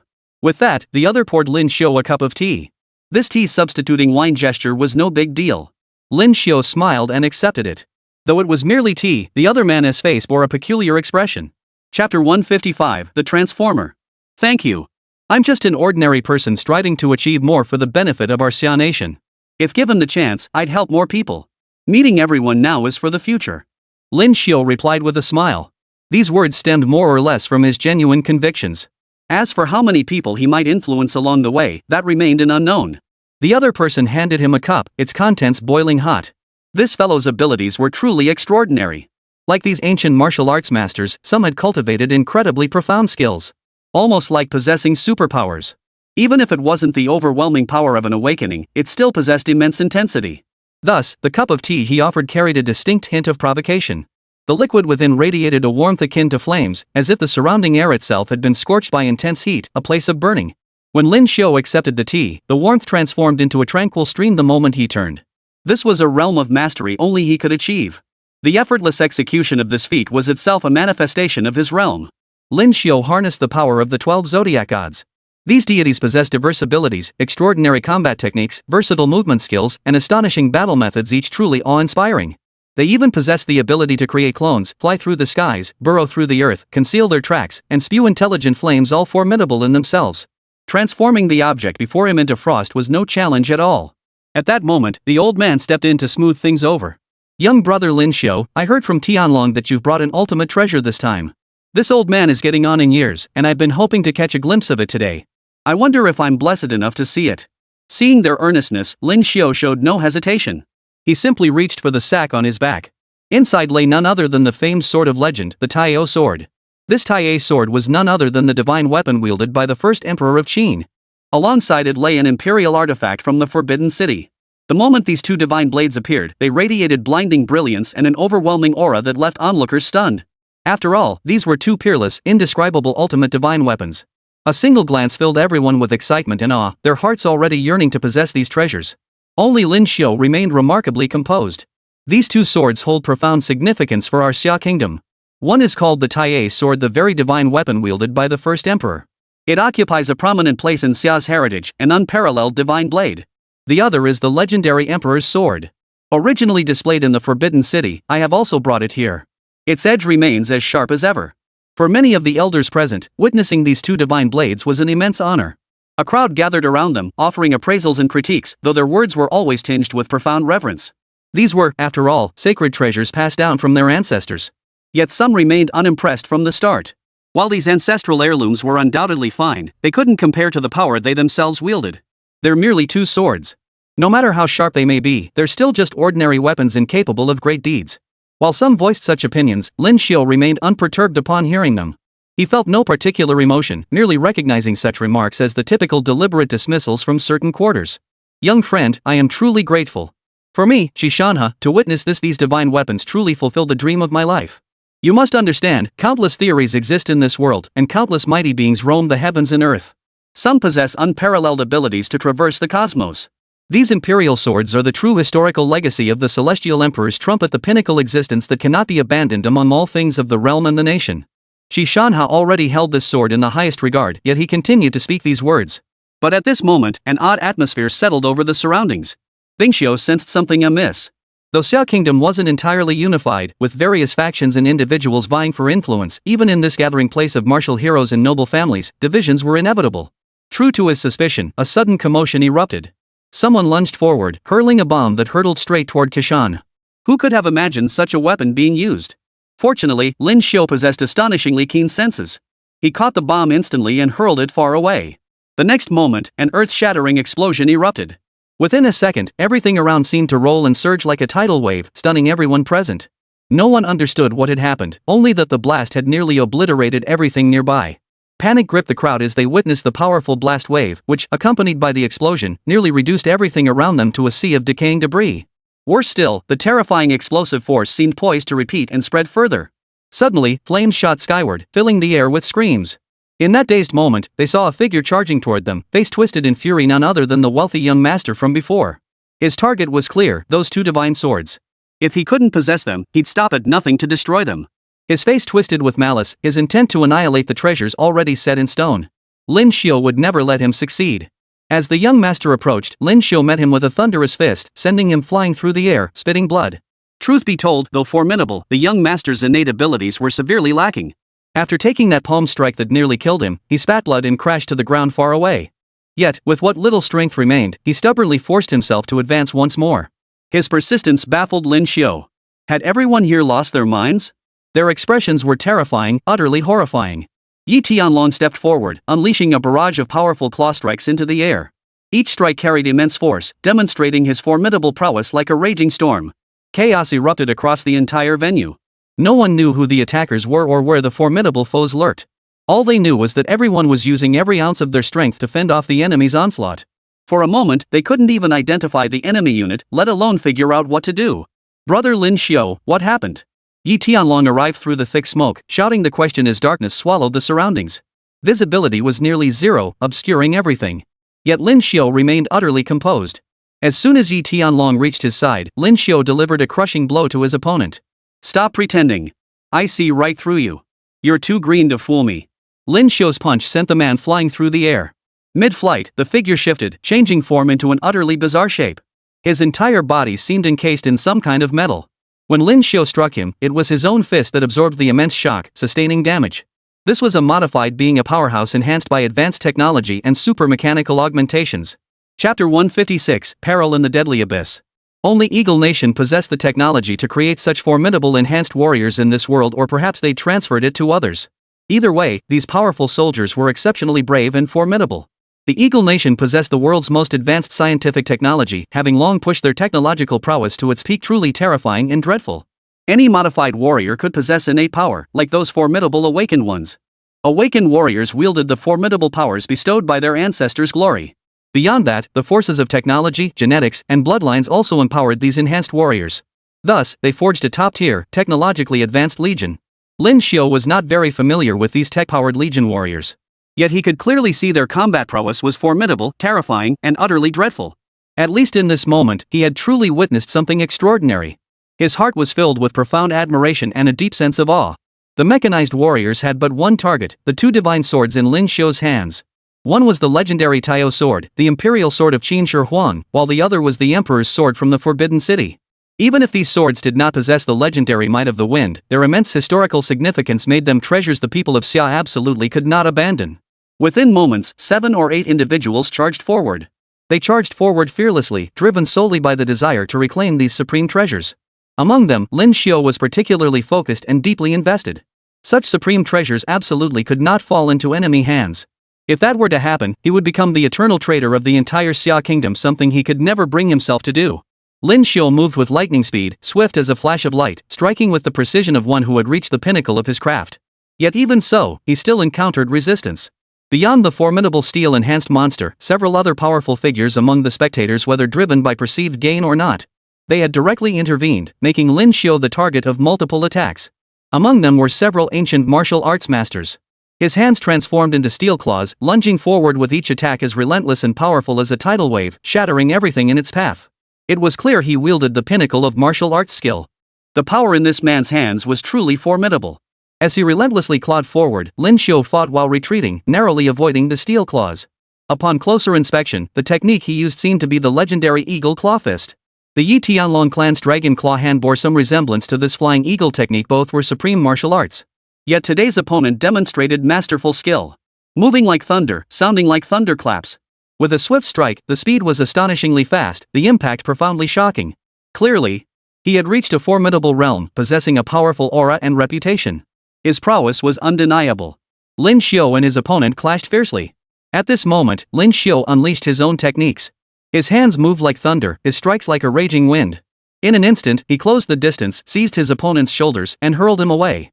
This move contained only the purest force, devoid of any mercy. Defeating an opponent in a single strike was that simple. Though repeatedly hurled through the air, the opponent twisted mid-flight, a cold smile still playing on his lips. Clearly, he was a master of this very art. They say Lin Xiu is the heir to some great clan, but seeing you today, that doesn't seem to be the case.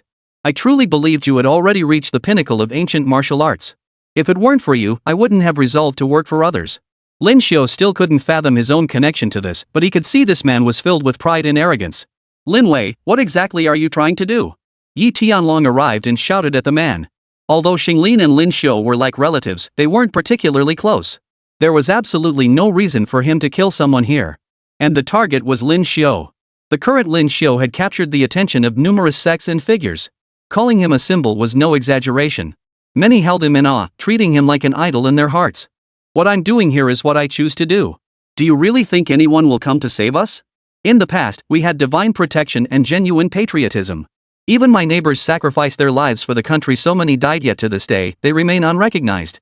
Not a single one of my ancestors received better care, and now we descendants are ignored too. I don't want that kind of thing. I want glory.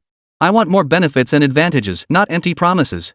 Do you really think one person like Lin Xiu can change everything now? You're practically dreaming. That old chief fellow has lost his mind. To think one man could alter fate and destiny? Utterly laughable. It turned out this man was driven by family and national interests. At one time, many of his clan had sacrificed their lives fighting for the country, yet they never obtained what they desired. In the end, it all came down to the distribution of benefits. It wasn't fair, but where in this world is there absolute fairness? The paths each person walks are inherently fraught with uncertainty. If one's sole aim is personal gain, there's no need to become such a staunch patriot. It would be simpler to follow others' arrangements and become a villain instead.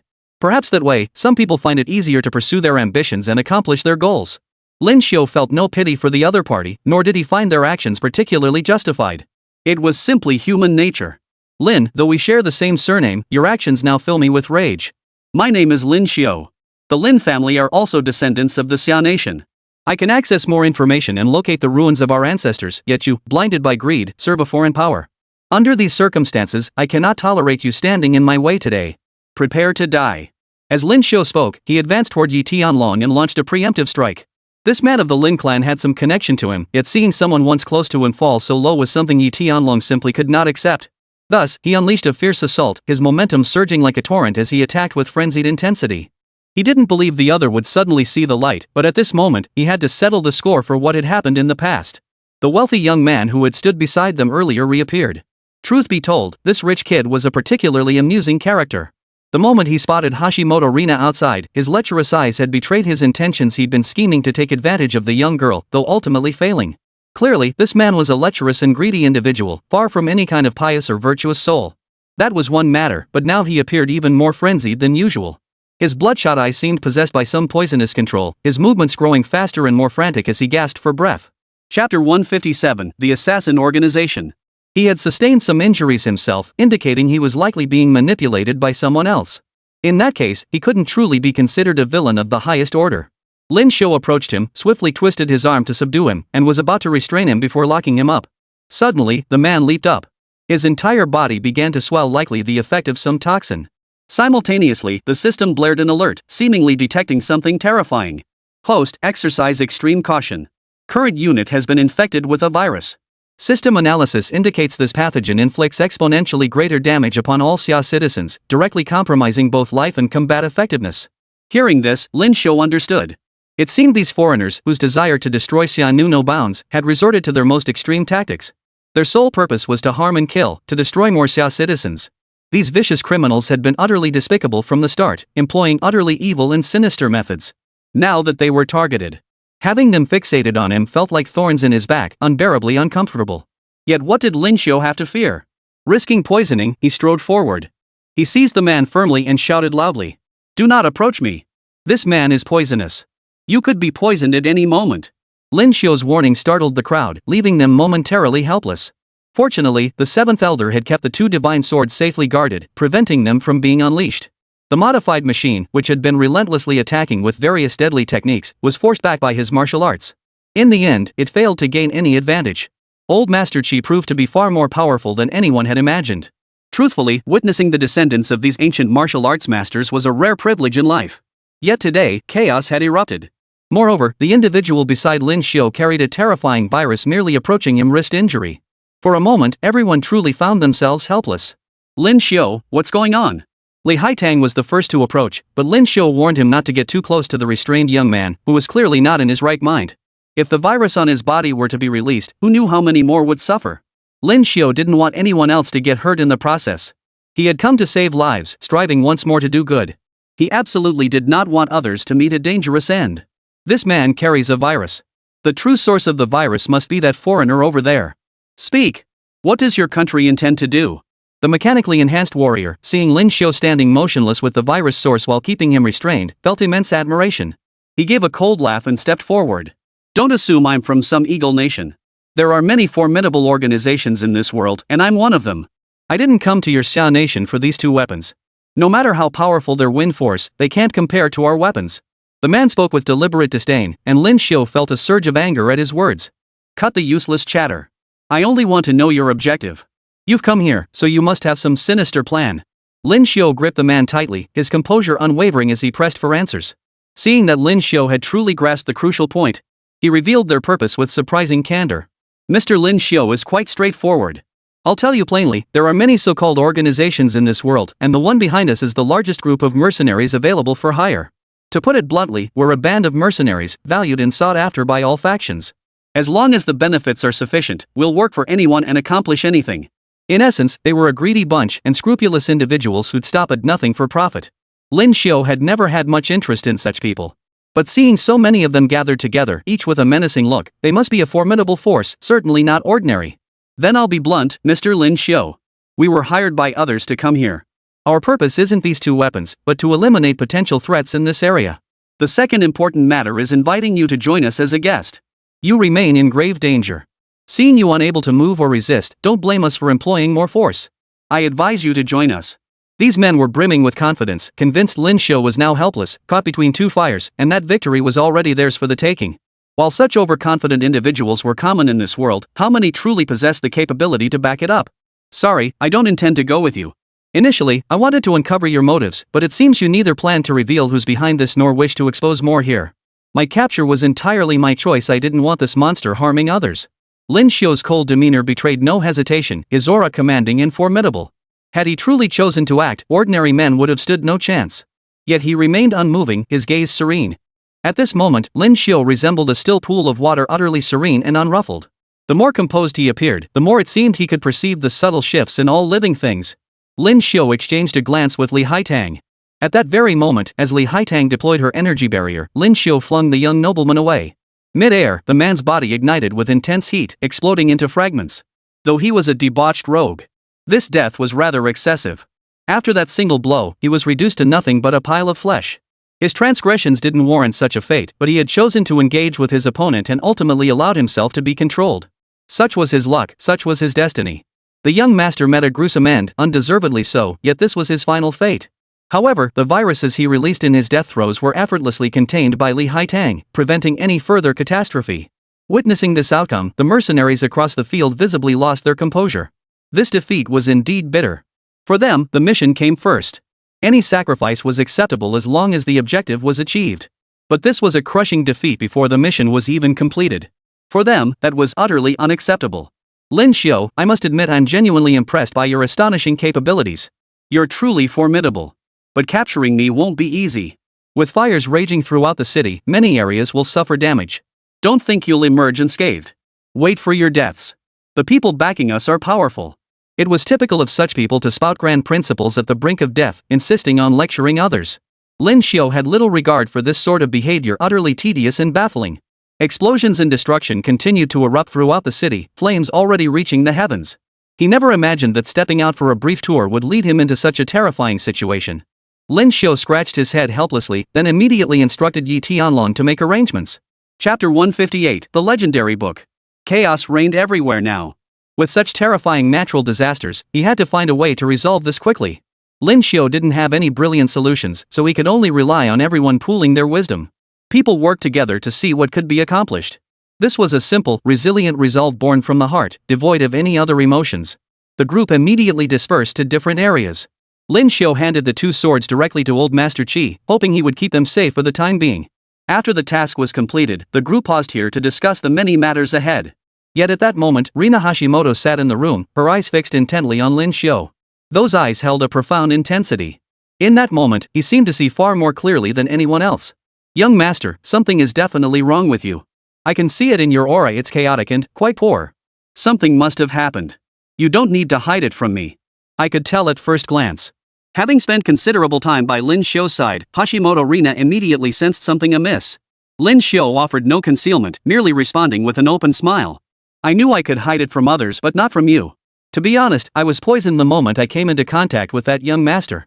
He carries a terrifying toxin that would cause immense harm to all Xia nationals. To prevent him from harming you, I had to get close enough to fight him head-on, hoping to protect you. Though it wasn't easy, I managed to accomplish it." Hearing that Lin Xiu had poisoned himself for the sake of the others, concern flashed across everyone's faces. They gathered around him, Yi Tianlong looking particularly anxious. "Brother Lin, if you suffered any harm from poisoning here, I would have made a grave mistake. I absolutely couldn't let you get hurt." Yi Tianlong immediately tried to find help, but Lin Xiu stopped him. "Don't bother. This virus is terrifyingly potent. I can suppress it for now, but it won't last. We do need a solution. But I've actually found a way." What Lin Xiu referred to was the information he had recently obtained. "My physical condition is dire now, but I must persevere no matter what to see if I can find suitable solutions. The only thing I can think of is a book, the Compendium of Materia Medica. Though long lost, it remains a classic text of our Xia Kingdom. While it isn't a structure that grants so-called awakening power. But in truth, most of what it records are various therapeutic methods and techniques that might just cure ailments." Lin Xiu now had the system's assistance, as this was another temporary task, to locate the legendary Compendium of Materia Medica. In the history of Xia Kingdom within this world, there was no such complexity. Many things were buried in the annals of time, and quite a few remained entirely unknown to most. Such sacred texts as the Compendium of Materia Medica, or other exceedingly rare artifacts, were among them. This book is likely hidden in a mysterious location. We must journey to a specific section of the Great Wall, but first we need to find the key. We'll have to use every means possible to gain entry. Frankly, I'm at a loss right now. After all, this path is fraught with danger at every turn." Lin Xiu revealed many hidden tales in just a few words, making it hard to discern the truth at first glance. Yet everyone trusted him implicitly. Since he had spoken, they were determined to try everything possible they had to save the person. Lin Xiu has rendered countless meritorious service to the entire nation. Now, he must save someone poisoned by a deadly toxin, along with another individual in dire straits. Lin Xiu was heading to a specific location in the present-day area. He needed to first find a certain key, and this so-called key was actually closely tied to the various environmental factors Lin Xiu and his companions were currently facing. Analyzing this situation is crucial. Lin Xiu and his group must first seek assistance from others, and in this process, the most crucial help comes from a friend. Lin Xiu first approached Elder Huang to explain the virus situation. Elder Huang was deeply concerned, as the nation had already suffered immense oppression and was on the brink of collapse. Fortunately, Lin Xiu had helped awaken the ruins. Now, with Lin Xiu poisoned once more and enemies lurking menacingly. According to Huang Lao's investigation, the foreign organization behind this operation was the world's most notorious assassin group. Yet this group was peculiar. While operating as a freelance assassin collective, it was secretly backed by multiple powerful factions. This assassin group receives support from multiple nations, including the strongest country in history. That Xinjiang could secure backing from so many nations proves the terrifying and astonishing power they've accumulated behind the scenes. We're currently exhausting every avenue to uncover the inner workings of this organization. But as an organization with a long history, its internal structure is incredibly complex. Unraveling it is no easy task. For now, I believe we can only proceed with utmost caution. We must seek more solutions. Eliminating this organization won't happen overnight. Yet, since they dare challenge the authority of Xia Nation, they must pay the price. This consensus was reached by all present. No matter what, the dignity of Xia Nation must not be violated, at least in the hearts of everyone gathered. They were prepared to unite their efforts and eradicate this evil organization once and for all. Truthfully, at this stage, the threats, power, or terror this organization could unleash were finite. Lin Xiu felt no fear whatsoever. He himself was observing the situation and plotting his next move when the virus suddenly activated. This strain struck with ferocious intensity, as if it could devour all the blood's energy. In an instant, it could send someone to meet the King of Hell. The entire process was far too swift and terrifying. Huang Lao rallied the group. At this point, Lin Xiu truly felt unconcerned by the virus's threat. Possessing the power of the 12 zodiac gods, he could suppress it for the time being without issue. He then asked Huang Lao about another matter. Master Huang, you possess a vast collection of ancient texts within this nation. Many of these books hold profound significance. I seek one in particular, the Compendium of Materia Medica. Based on current intelligence, this book is kept in a highly secure location, guarded by specialists. No one can locate it. Where exactly is this book? Huang Lao's expression shifted from surprise to a complex mix of fear and apprehension upon hearing Lin Xiu's request. It was a curious reaction. After all, what ordinary person harbors such peculiar obsessions? It was merely a book, not some world-shaking treasure. One wouldn't expect someone to be so deeply moved or astonished over a single volume. The book was originally housed in the National Museum, but it was later relocated. The Guardians have moved it to Shanhaiguan. Chapter 159, The Literary Depths Pavilion. Shanhaiguan was arguably the most renowned location within the borders of Xia Nation. Truthfully, before the Great Wall's awakening, few had paid it any notice. Lin Xiu consulted the map. Shanhaiguan didn't seem to be located within the nation's borders in the real world. Instead, it now lay precisely at the northern border of the present-day nation. It was separated from a certain superpower by a mountain range. Shanhaiguan stood precisely at the junction where the western mountain ranges met the rivers. Looking out from here, one could sense Shanhaiguan's dynamic, surging, and formidable presence. This is Shanhaiguan. According to the latest data, it appears to be situated right at the border between the two northern nations. With its layered mountains and enduring grandeur, it truly is a marvelous place. The view from here isn't bad either. Lin Xiu, if we're going to Shanhaiguan, I think it'll take some effort. It won't be easy to pull off. Yi Tianlong found the task daunting, but Lin Xiu had already considered an alternative. Before heading there, we can visit another place, the Wen Yuan Pavilion. In the historical world, this pavilion holds immense significance. You may not know it, but the Wen Yuan Pavilion is located within the Forbidden City. Everyone shook their heads immediately. Lin Xiu then led them toward the Forbidden City. As it happened, the Forbidden City housed jade discs inscribed with records of all events. It also housed many supreme artifacts. The architecture alone represented the truly astonishing historical narrative of the Xia Kingdom.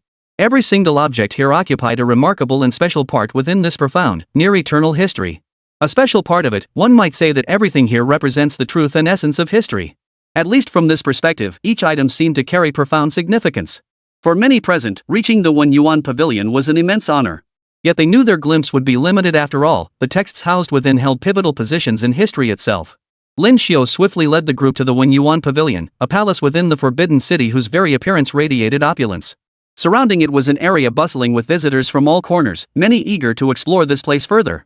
Precisely because of its importance, coupled with its role in preserving Xia Kingdom's historical and cultural heritage, many held this place in deep reverence. The group walked alongside it. At this moment, Lin Xiu had deliberately changed into a different set of clothes. He did not wish to be exposed to the eyes of others. As he moved forward, his pace slowed noticeably, punctuated by frequent coughs. The virus had inflicted severe damage on his body. He hadn't anticipated that forcing himself to stop would only intensify the virus's torment. Moreover, this virus absolutely must not be transmitted to others. He was well aware of its potent virulence. This terrifying toxin inflicted devastating damage on the body. Ordinary people couldn't withstand it. Death could come in an instant. This was only possible because of his continuous upgrades. His combat prowess now reached a level that could be called godlike in the mortal realm. With his extraordinary abilities and divine powers, ordinary people were no match for him. Lin Xiu pressed forward, leading the group to the very front. They exchanged glances, each seemingly deep in thought. Following the path ahead. Perhaps they sensed this place was extraordinary and inexplicable. After all, over the years, it had been no small feat for their Xia Kingdom to recover from its weakened state to its current position. The path they had walked was paved with endless exploration and relentless effort, a journey beyond the comprehension of ordinary people. Soon they arrived at the Wen Yuan Pavilion. But it was closed. At least, that's what angered Li Haitang. Why is this place closed? Isn't it normally open for anyone to explore and enjoy? It should be accessible to all citizens of Xia. If necessary, I'll consult Elder Huang. After all, you are the most important person here. There absolutely cannot be any mistakes in this place. What's the problem? Anxious, Li Haitang hoped Master Huang could swiftly resolve the troublesome situation. After all, with Master Huang's abilities, handling most matters here was no challenge. With his connections and influence, he was a top-tier figure in this place. What couldn't be accomplished? Seeing Li Haitang so troubled, Lin Xiu merely offered him a calm, serene smile. Don't overthink it. Everything is straightforward. Being detained here is only natural. Lin Xiu tried to reassure him, but Li Haitang persisted, clearly displeased. Lin Xiu, you must understand how crucial you are. If anything goes wrong now and you suffer harm, we'd all be considered historical villains.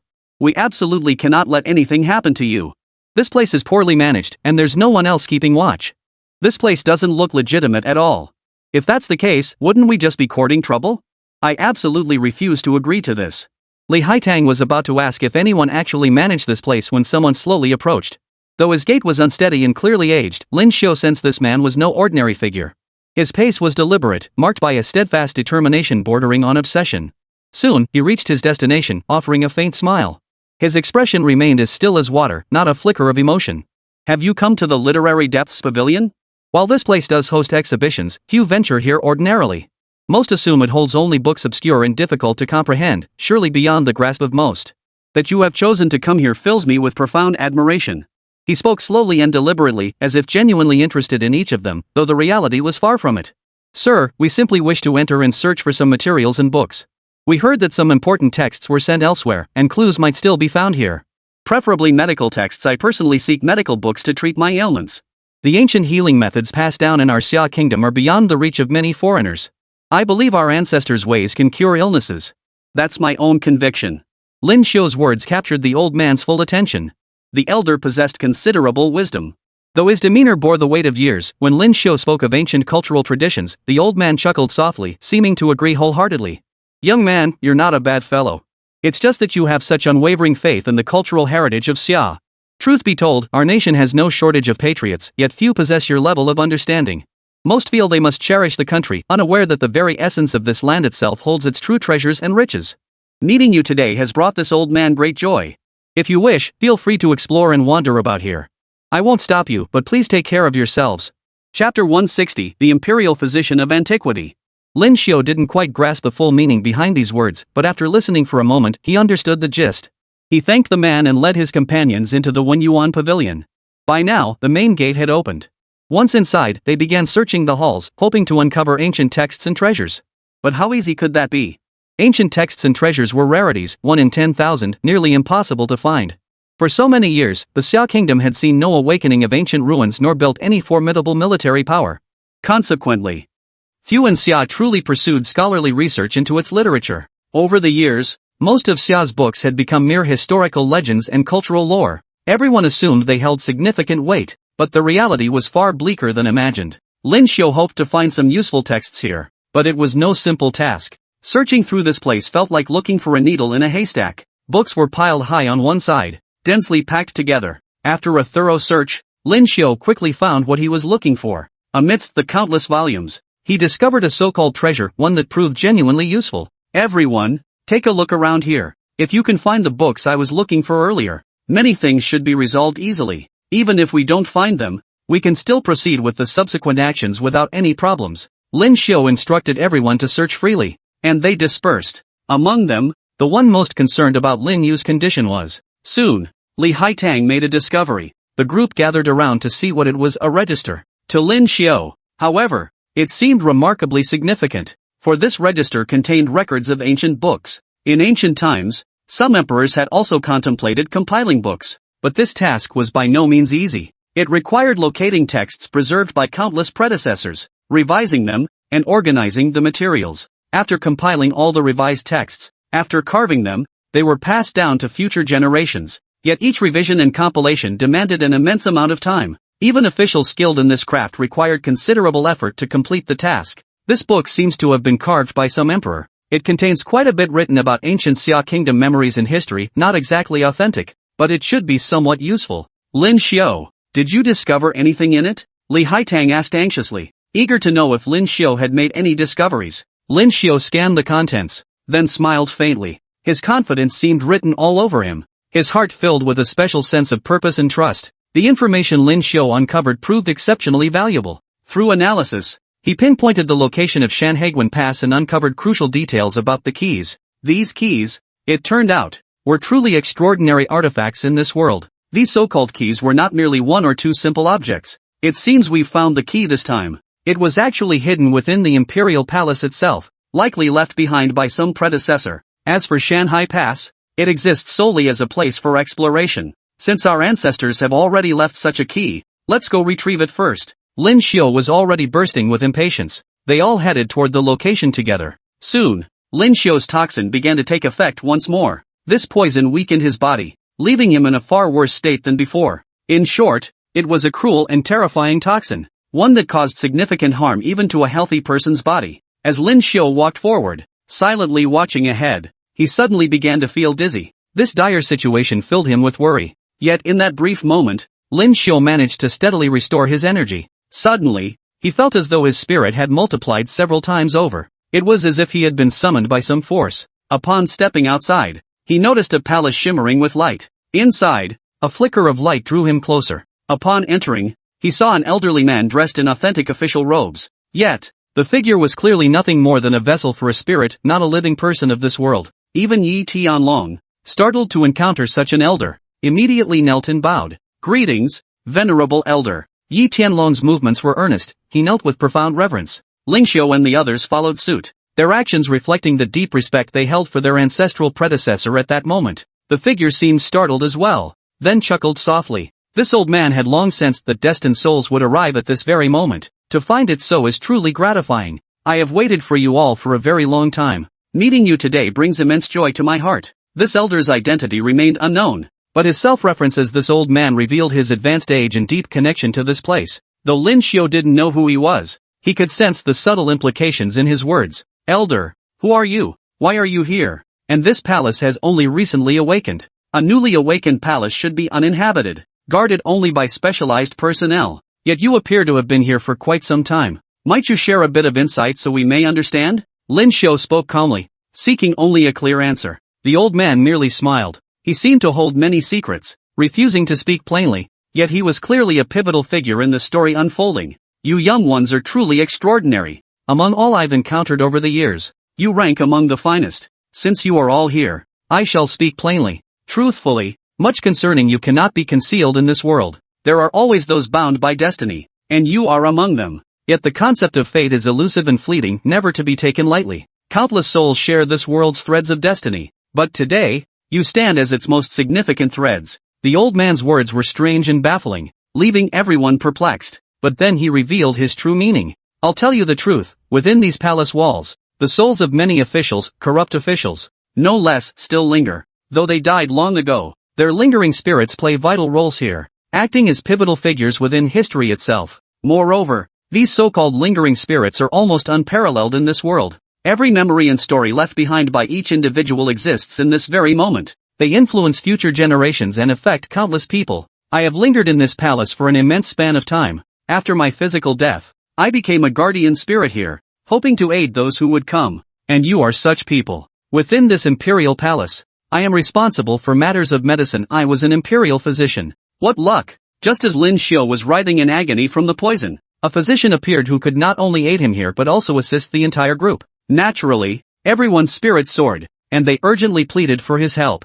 The old man actually reached out, placing one hand firmly on Lin Xiu's, quietly assessing Lin Xiu's condition. He found it rather severe. After a moment, the physician frowned. Chapter 161, The Tomb of Shinon. Young man, your condition is far more severe than I anticipated. This potent venom was likely concocted by treacherous individuals with ambitions to harm our Xia Kingdom specifically. You've suffered profound damage as this toxin relentlessly corrodes your body. It contains peculiar elements that have left me quite perplexed for the moment. Lin Xiu couldn't fathom what could be causing such bewilderment in the other man. Only after careful explanation did he finally understand. Lin Xiu finally grasped why this toxin proved so difficult to suppress. Beyond being a simple biological poison, its true horror lay in the terrifying, malevolent curse power seemingly embedded within it. This cursed power is truly terrifying, like a venomous snake or poisonous insect spreading relentlessly within you, ultimately inflicting immense damage on your body. Young man, the only reason you've managed to struggle on and survive is entirely due to the extraordinary energy within you.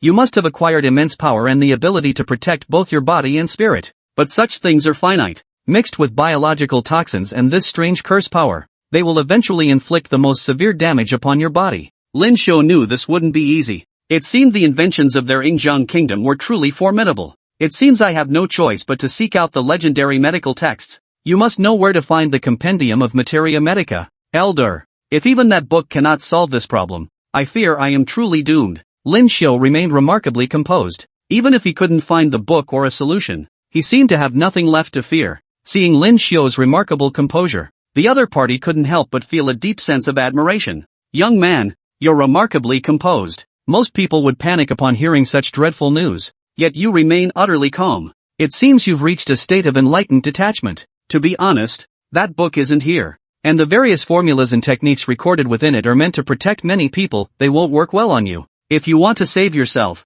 you'll need to find another way. Upon hearing this, Lin Xiu realized even that book couldn't save him. This was rather grim. Could it be he truly needed to find another method? In this world, even if such methods existed, but they couldn't be that common. He'd been pinning all his hopes on this book to save him, but it seemed this matter was ultimately beyond his reach. Lin Xiu and the others felt helpless, never expecting such an outcome. Yet, to their surprise, the other party smiled. I see you're all troubled and restless, but I, the old man, do have a solution. Beyond these legendary medical texts, there's another place you can go. There, you'll find true methods to cure diseases and save lives. Through your efforts there, you may also discover ways to protect more citizens of Xia. That place is the tomb of Shenong. Shenong was a legendary deity. For ordinary people like the common folk today, who hadn't awakened to the ruins, such tales of the past held little meaning. The legends of the Emperor Shenong were even more distant to them, mere nonsense, ethereal and intangible. In truth, the Xia Kingdom's prosperity and longevity were inseparable from the guidance and protection of several supreme deities, among whom Shenong held a prominent place. He was one of the most formidable deities in existence, having once safeguarded the entire Xia Kingdom and its countless subjects. Such prowess alone was utterly astonishing and awe-inspiring. You clearly have no idea who the divine farmer is, so allow me to explain. To put it plainly, Shenong is our ancestor and the most crucial figure in the Xia Kingdom's long-standing lineage. Over countless years of inheritance, he has amassed immense abilities and boundless power. He single-handedly tasted hundreds of herbs to save lives. It was precisely through identifying countless medicinal plants and discerning their toxic counterparts that the divine farmer ultimately attained his unparalleled renown. Every herb he tasted was ultimately found to possess healing properties. Is that not enough? The crowd listened with deep admiration. Within the Tianlong clan, some practiced ancient martial arts traditions, and they understood the profound significance of this herbal legacy. Many clan members cultivated various secret arts,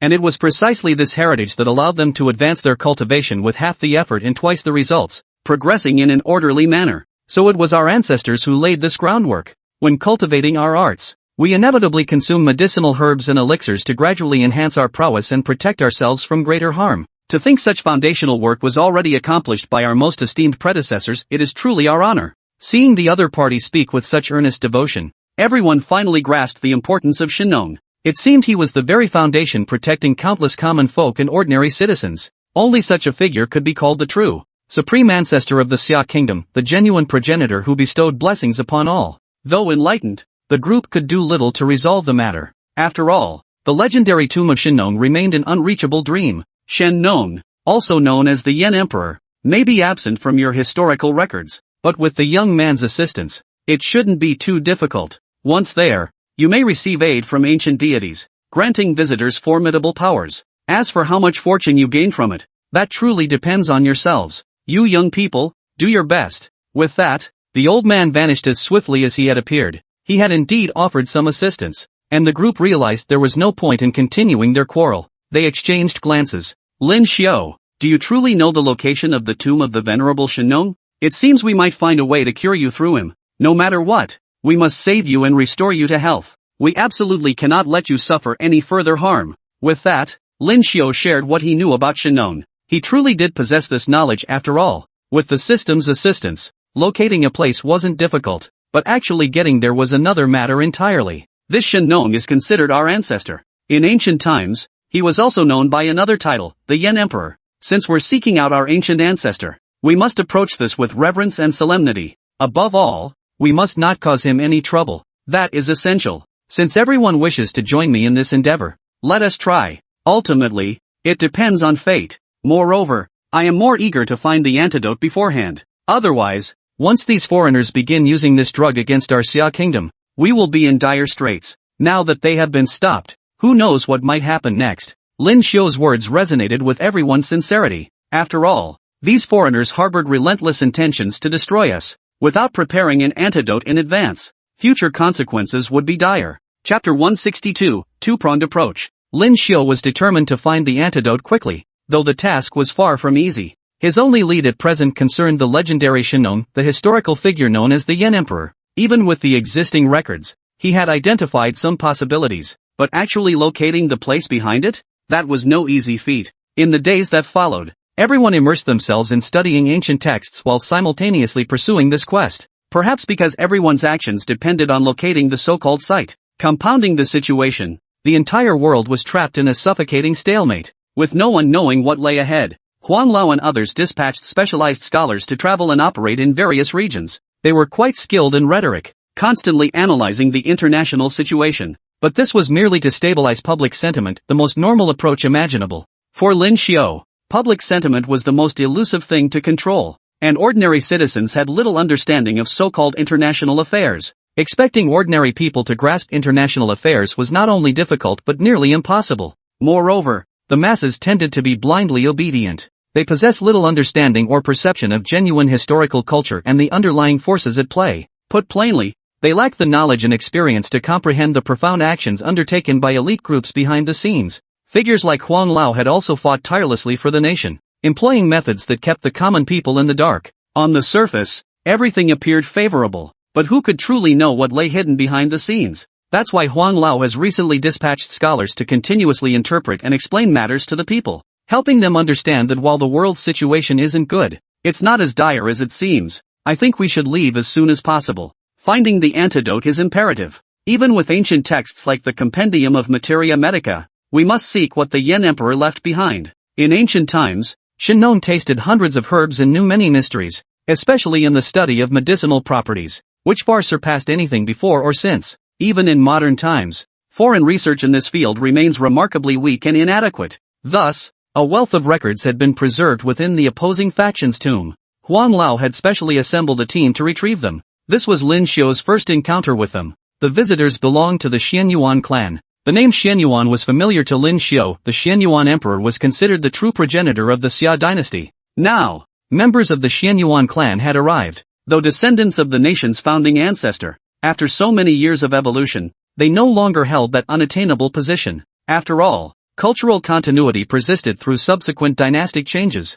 and they did make efforts at times. They did not affect many people. As the earliest lineage of humanity's ancestors, they were indeed significant enough. Descendants of the Xianyuan clan now carry on their legacy throughout the world, dedicating themselves to the work of teaching and nurturing the next generation. Within the present-day Xia Kingdom, they have established a vast educational system known as the Heritage Academy. This endeavor, though seemingly simple, has involved continuous research and learning over the centuries. Lin Xiu felt deeply honored by the visitors' arrival. After all, this was a descendant of the Yellow Emperor Xianyuan. Merely mentioning the name carried a reputation that shook the heavens and earth. In his heart, Lin Xiu felt nothing but boundless reverence. Beside him, Yi Tianlong was so astonished he had long since lost the power of speech. Yi Tianlong's astonishment was palpable, especially considering his role as a custodian of the nation's heritage. Several figures clad in white entered. Some wore long robes, their hair and beards grown long in an ancient style. As someone took a seat opposite Lin Xiu, a peculiar sound began to permeate the air.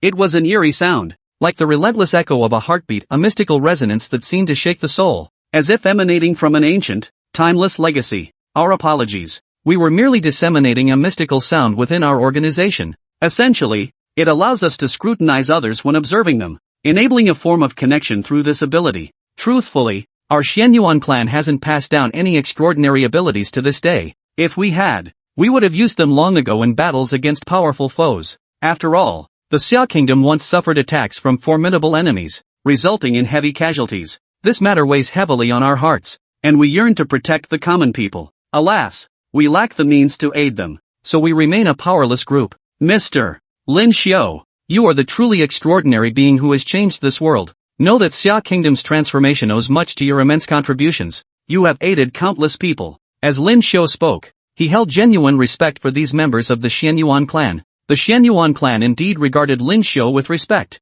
In recent times, he had awakened numerous ancient ruins and aided countless individuals. Truly, there's no need for such reverence. I, Lin Xiu, have merely assisted others. I hope these awakened ruins will benefit our Xia Kingdom. For that, even expending some effort is worthwhile. However, I wish to know if you have any answers regarding the matters we previously sought. The ruler of the Xianyuan clan was the Yellow Emperor. The Yellow Emperor and the Yin Emperor had interacted before, and these individuals likely knew something about it. They immediately produced a map. It was an ancient map depicting the locations of mountains, rivers, and valleys. Lin Xiu examined it closely and discovered it also depicted strange and bizarre beasts. Some were even legendary beasts like the Tao Tai and Xiongqi. He recognized at a glance that the content closely resembled the classic of mountains and seas. Previously, the entire Xia Kingdom had lacked certain awakened ruins. Now, as Lin Xiu studied it repeatedly, he realized that understanding the cultural heritage preserved in ancient texts was also crucial. This map is truly extraordinary.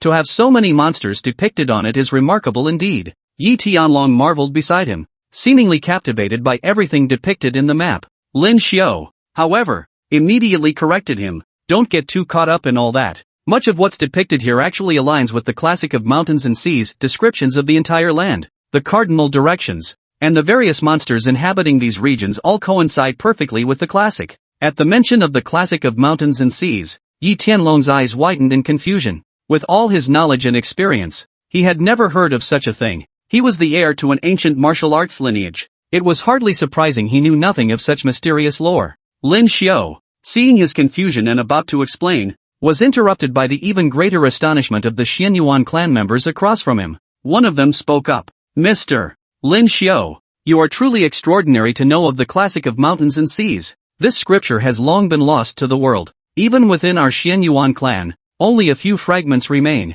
How much of it do you know? Lin Xiao had to be honest, he certainly hadn't memorized every detail within the classic of mountains and seas. Chapter 163, The Mysteries of the Classic of Mountains and Seas. I've only encountered the classic of mountains and seas in passing elsewhere. To be honest, I'm not very familiar with it. But creatures like the Qiangqi and the Taotai are considered ancient demonic beasts and ferocious monsters. These beasts are incredibly powerful and terrifying. The classic of mountains and seas also contains accounts of similar divine beasts, though I have no idea how one might encounter them. Moreover, the classic of mountains and seas is a highly eclectic record. It contains accounts of legendary divine beasts, demonic creatures, ferocious monsters, and savage beasts, alongside geographical descriptions, cultural customs, and even records of medicinal herbs. Lin Xiao's explanation earned him the respect of the Xianyuan clan members across from him. After all, those privy to such mysteries were exceedingly rare, 1 in 10,000. Hearing this account now filled them with awe, evoking reverence akin to that for a divine being.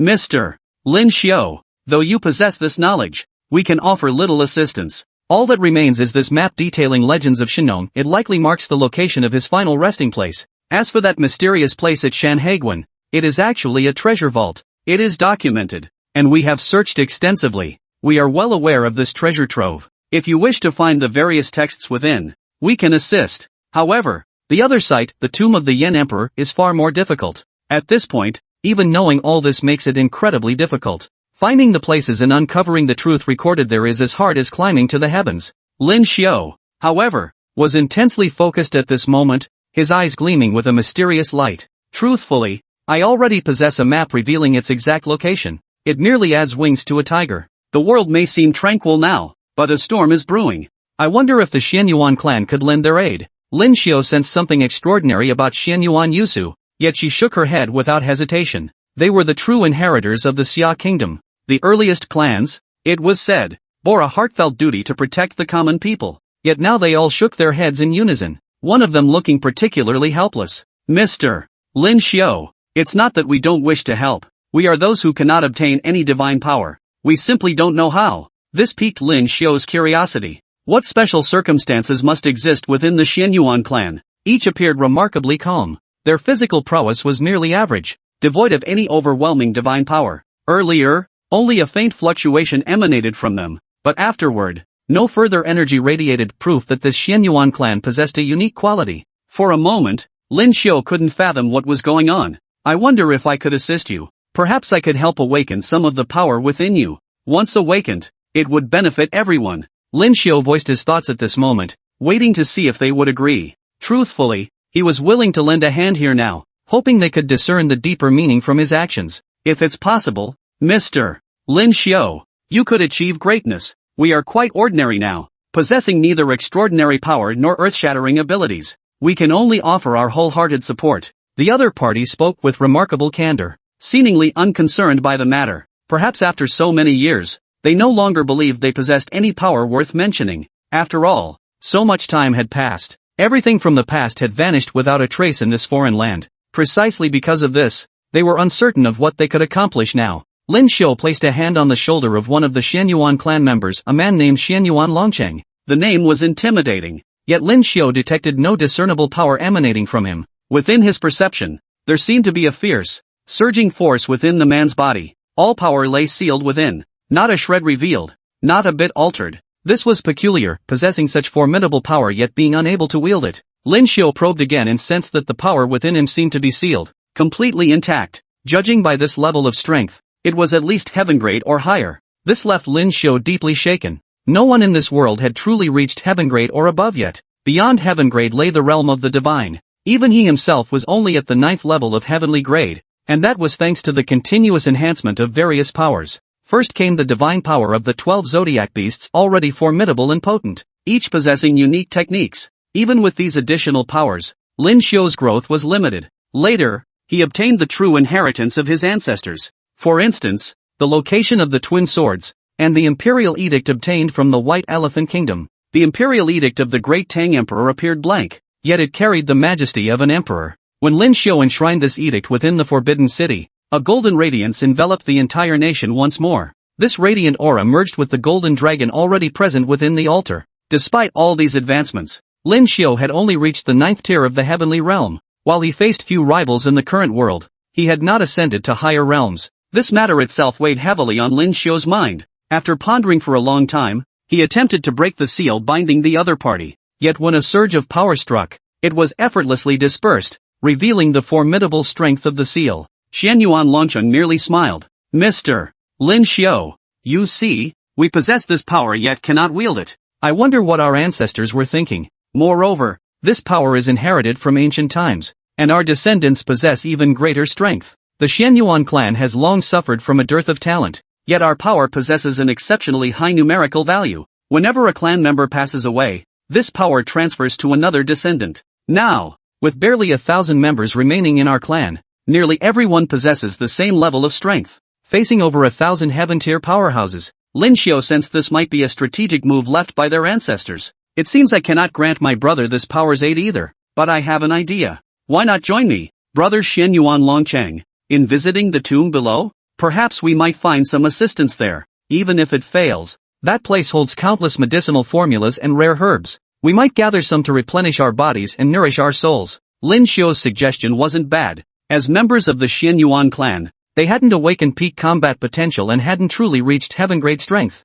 Yet fundamentally, they still possessed considerable prowess. Ordinary martial arts experts were no match for them. Xianyuan Longcheng had spent considerable time with the Xianyuan clan, and his recent actions had earned him their deep respect. After pondering for a moment, the team leader agreed to let Xianyuan Longcheng join the mission. Within the Xianyuan clan, Xianyuan Longcheng was relatively young, only 20 years old, even younger than Lin Xiu. However, members of the Xianyuan clan possessed unique traits, aging noticeably faster than others. His white hair and beard alone made him stand out. Xianyuan Longcheng, however, maintained a youthful appearance. Despite his silver hair, he showed no signs of aging. Chapter 164, The Mausoleum of the Yan Emperor. Everyone had decided to head to the Emperor Yan's tomb first. The other group, led by Li Haitang, would head toward the treasure vault near Shanhaiguan. Lin Xiu and his companions began searching for the location based on the map, aided by Huang Lao. When they obtained the specific information, however, they were startled. Compared to the Qin Shi Huang mausoleum they had visited last time,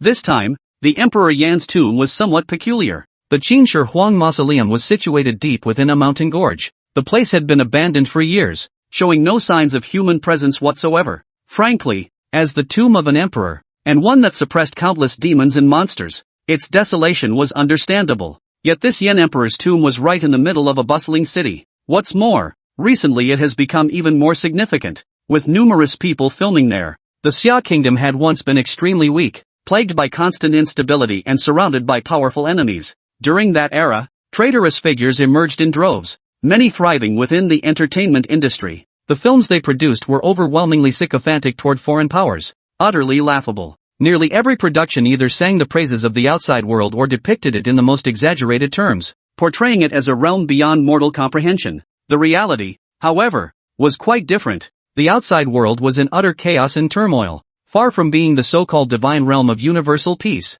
Yet even so, nothing changed. In Lin Xiu's view, it was only natural that some people would worship foreign cultures during such perilous times, and he had no words to criticize them. After all, foreign nations did appear more developed and harmonious. Meanwhile, Xia Nation teetered on the brink, besieged by powerful enemies. But now, Xia Nation was thriving and growing stronger by the day. Some smaller nations were even completely intimidated, unable to resist. Now, those so-called traitors had transformed into patriots overnight. They began producing films with patriotic themes, yet they consistently missed the mark. One prominent director was currently filming there. When Lin Xiu and the others learned the Yan Emperor's tomb was nearby, they were speechless. A massive area had been constructed right there. This film studio spans several square kilometers. The surrounding area buzzed with activity, filled with people laughing and dancing in joyous celebration. Lin Xiu, however, remained clueless. When he arrived, a group had just gotten off the bus, and countless others were moving about.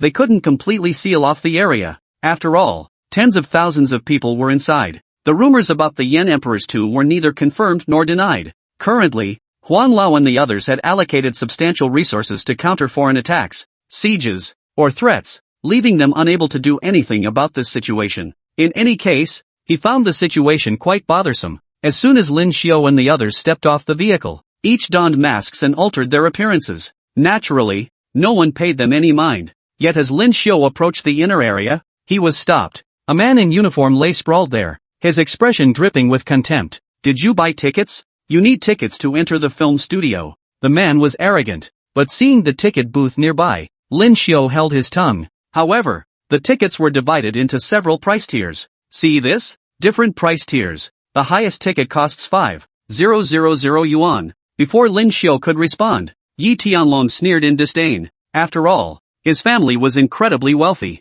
After all, these great families had accumulated staggering wealth over countless generations. His casual clothes were custom-made, with some outfits costing hundreds of thousands. He certainly wasn't some sucker. "You guys are dreaming. This film studio doesn't even have any top-tier cultural relics or attractions. Even the scenery is just the mountains you built yourselves. Those structures are barely standing, they lack any ancient charm whatsoever. And you want 5,000 yuan for this? You've got to be kidding me. Are you out of your minds?" Yi Tianlong was furious and refused to pay. But the security guard was shockingly arrogant, brandishing a wooden stick-like object while pointing at several photos nearby. "Are you guys stupid? Who would actually buy tickets to see this place? What's there to see? See the bottom one? The cheapest ticket is 50 yuan. That just lets you wander around and even stay overnight when no production crews are filming. No one will bother you. The 50 yuan tickets let you walk anywhere inside, but only during quiet periods when no filming is happening. Otherwise, your price depends on the production crew currently shooting. Take today. For example, we have the national goddess, the top international beauty, Miss Zhang Yi. Miss Zhang Yi has quite a few admirers. Everyone adores her, and she has tons of fans, but that alone doesn't justify such a high price. Look at the other filming guests nearby, like Mr. Kai Koen over there. He's no slouch either. And Mr. E over there, they're all top tier. They're genuine national level celebrities now, commanding everyone's attention. Once you're inside, you'll naturally move through different zones. Entering the areas where these stars are located if you want to show support or cheer them on will cost you more." Lin Xiao finally understood they were cultural figures. He was also somewhat familiar with that Miss Zhang Yi. She was a so-called international star, constantly filming abroad. It was all under the guise of promoting Xia Nation's culture. In reality, she hadn't achieved much, but her foreign boyfriends kept changing one after another. As for Mr. Kai Koen, he was even more laughable. He was one of those so-called new generation stars recently promoted by certain entertainment conglomerates.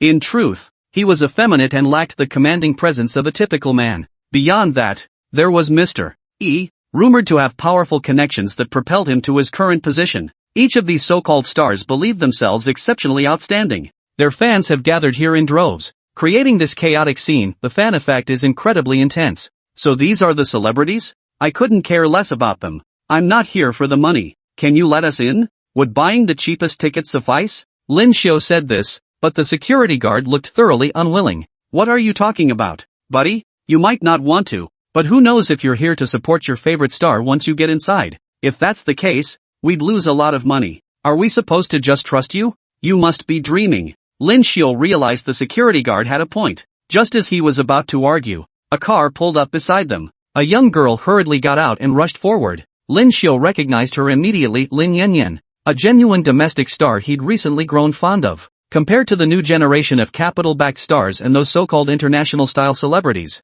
Lin Yanyan certainly wasn't as eye-catching, and even her fans weren't as fanatical. She might not be favored by the industry, but she genuinely appeared down-to-earth and unassuming, still touching up her makeup after getting out of the car, and her natural beauty was truly striking, a stark contrast to the heavily packaged looks of those so-called big stars. Chapter 165, The Sidekick. Lin Xiao, Yi Tianlong, standing nearby, was delighted to see Lin Yanyan. Lin Xiao, did you know? She shares your surname, but she's currently the hottest star in the entire country. And unlike those celebrities propelled by capital, this young lady possesses a patriotic heart, a deep and solemn love for her nation. Lin Xiao knew little about this beautiful star, but seeing Yi Tianlong's expression, he could tell he was quite taken with her. Those around them also wore various expressions. After all, this genuinely youthful and radiant beauty gave off an extraordinary aura. Even after just one meeting, she left a profound sense of wonder and astonishment, a rare occurrence indeed. Li Haitang felt the same way when looking at Lin Yanyan.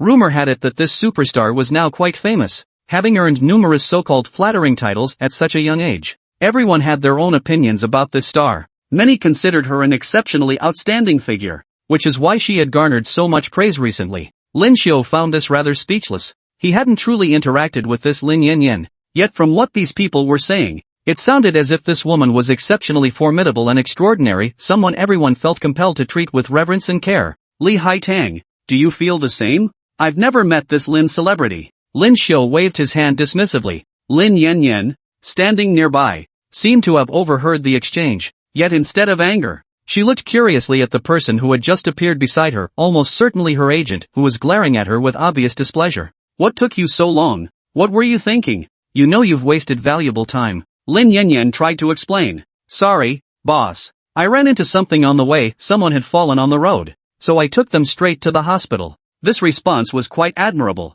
Normally, ordinary people would avoid such situations, and a female celebrity would be no different. This star herself was wealthy and privileged, why would she want to get entangled in the messy affairs of the world? If something unpleasant arose from it, it would be a huge loss for her. Therefore, when dealing with people and matters, one must have a method and know where to draw the line. This is especially true for celebrities. In any case, Lin Yanyan's actions surprised Lin Xiu. Miss Lin, who do you think you are? Still helping others when your schedule is nearly empty? Look at other celebrities, they're raking in the cash and living in luxury. Sure, following you has been a bit unlucky, but I've given it my all these past days. I just want to quietly get through this period. I'm not chasing riches or fame. Give me some face. Stop meddling in other people's business. What they eat, drink, or spend their money on, what does that have to do with you? You're a celebrity. The agent's words provoked Yi Tianlong's displeasure. He slowly approached, his face bearing a distinct look of disgust. Brother, your words are misguided. Every citizen bears responsibility for the nation's fate. When ordinary people look out for one another, as this young lady has done, there's nothing wrong with that.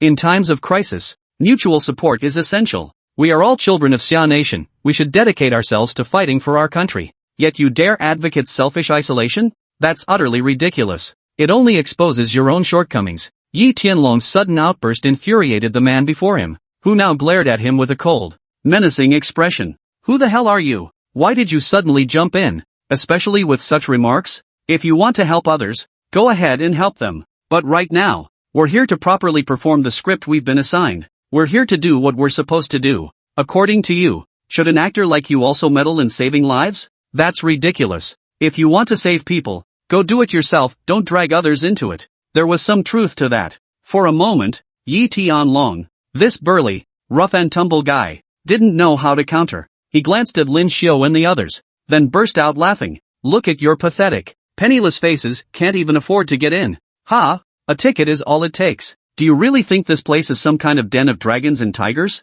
I never imagined you wouldn't even spend that little bit of money. Still think you can make a difference? Forget it. After being mocked like this, Yi Tianlong was about to pull out his wallet when Lin Yanyan spoke up first. She nodded to everyone, conveying her own sense of apology. My apologies, everyone. This is actually my fault. I've caused trouble for this gentleman. He's my agent and has been incredibly supportive these past few days, but sometimes I do go too far. For instance, this is one of my few available slots. If I can't make the most of it, it could genuinely impact my future acting career. Upon hearing this, Yi Tianlong immediately asked anxiously, Miss Lin Yanyan, how could that be? They say you're practically a national icon now. Countless people adore you. Take my family, for instance, they're all huge fans. They see you as the most dedicated and hard-working star with genuine talent. Plus, you handle yourself with such poise and grace, understanding the art of balance. Ordinary people like us simply can't compare to you in these ways. Such words, brimming with endless praise,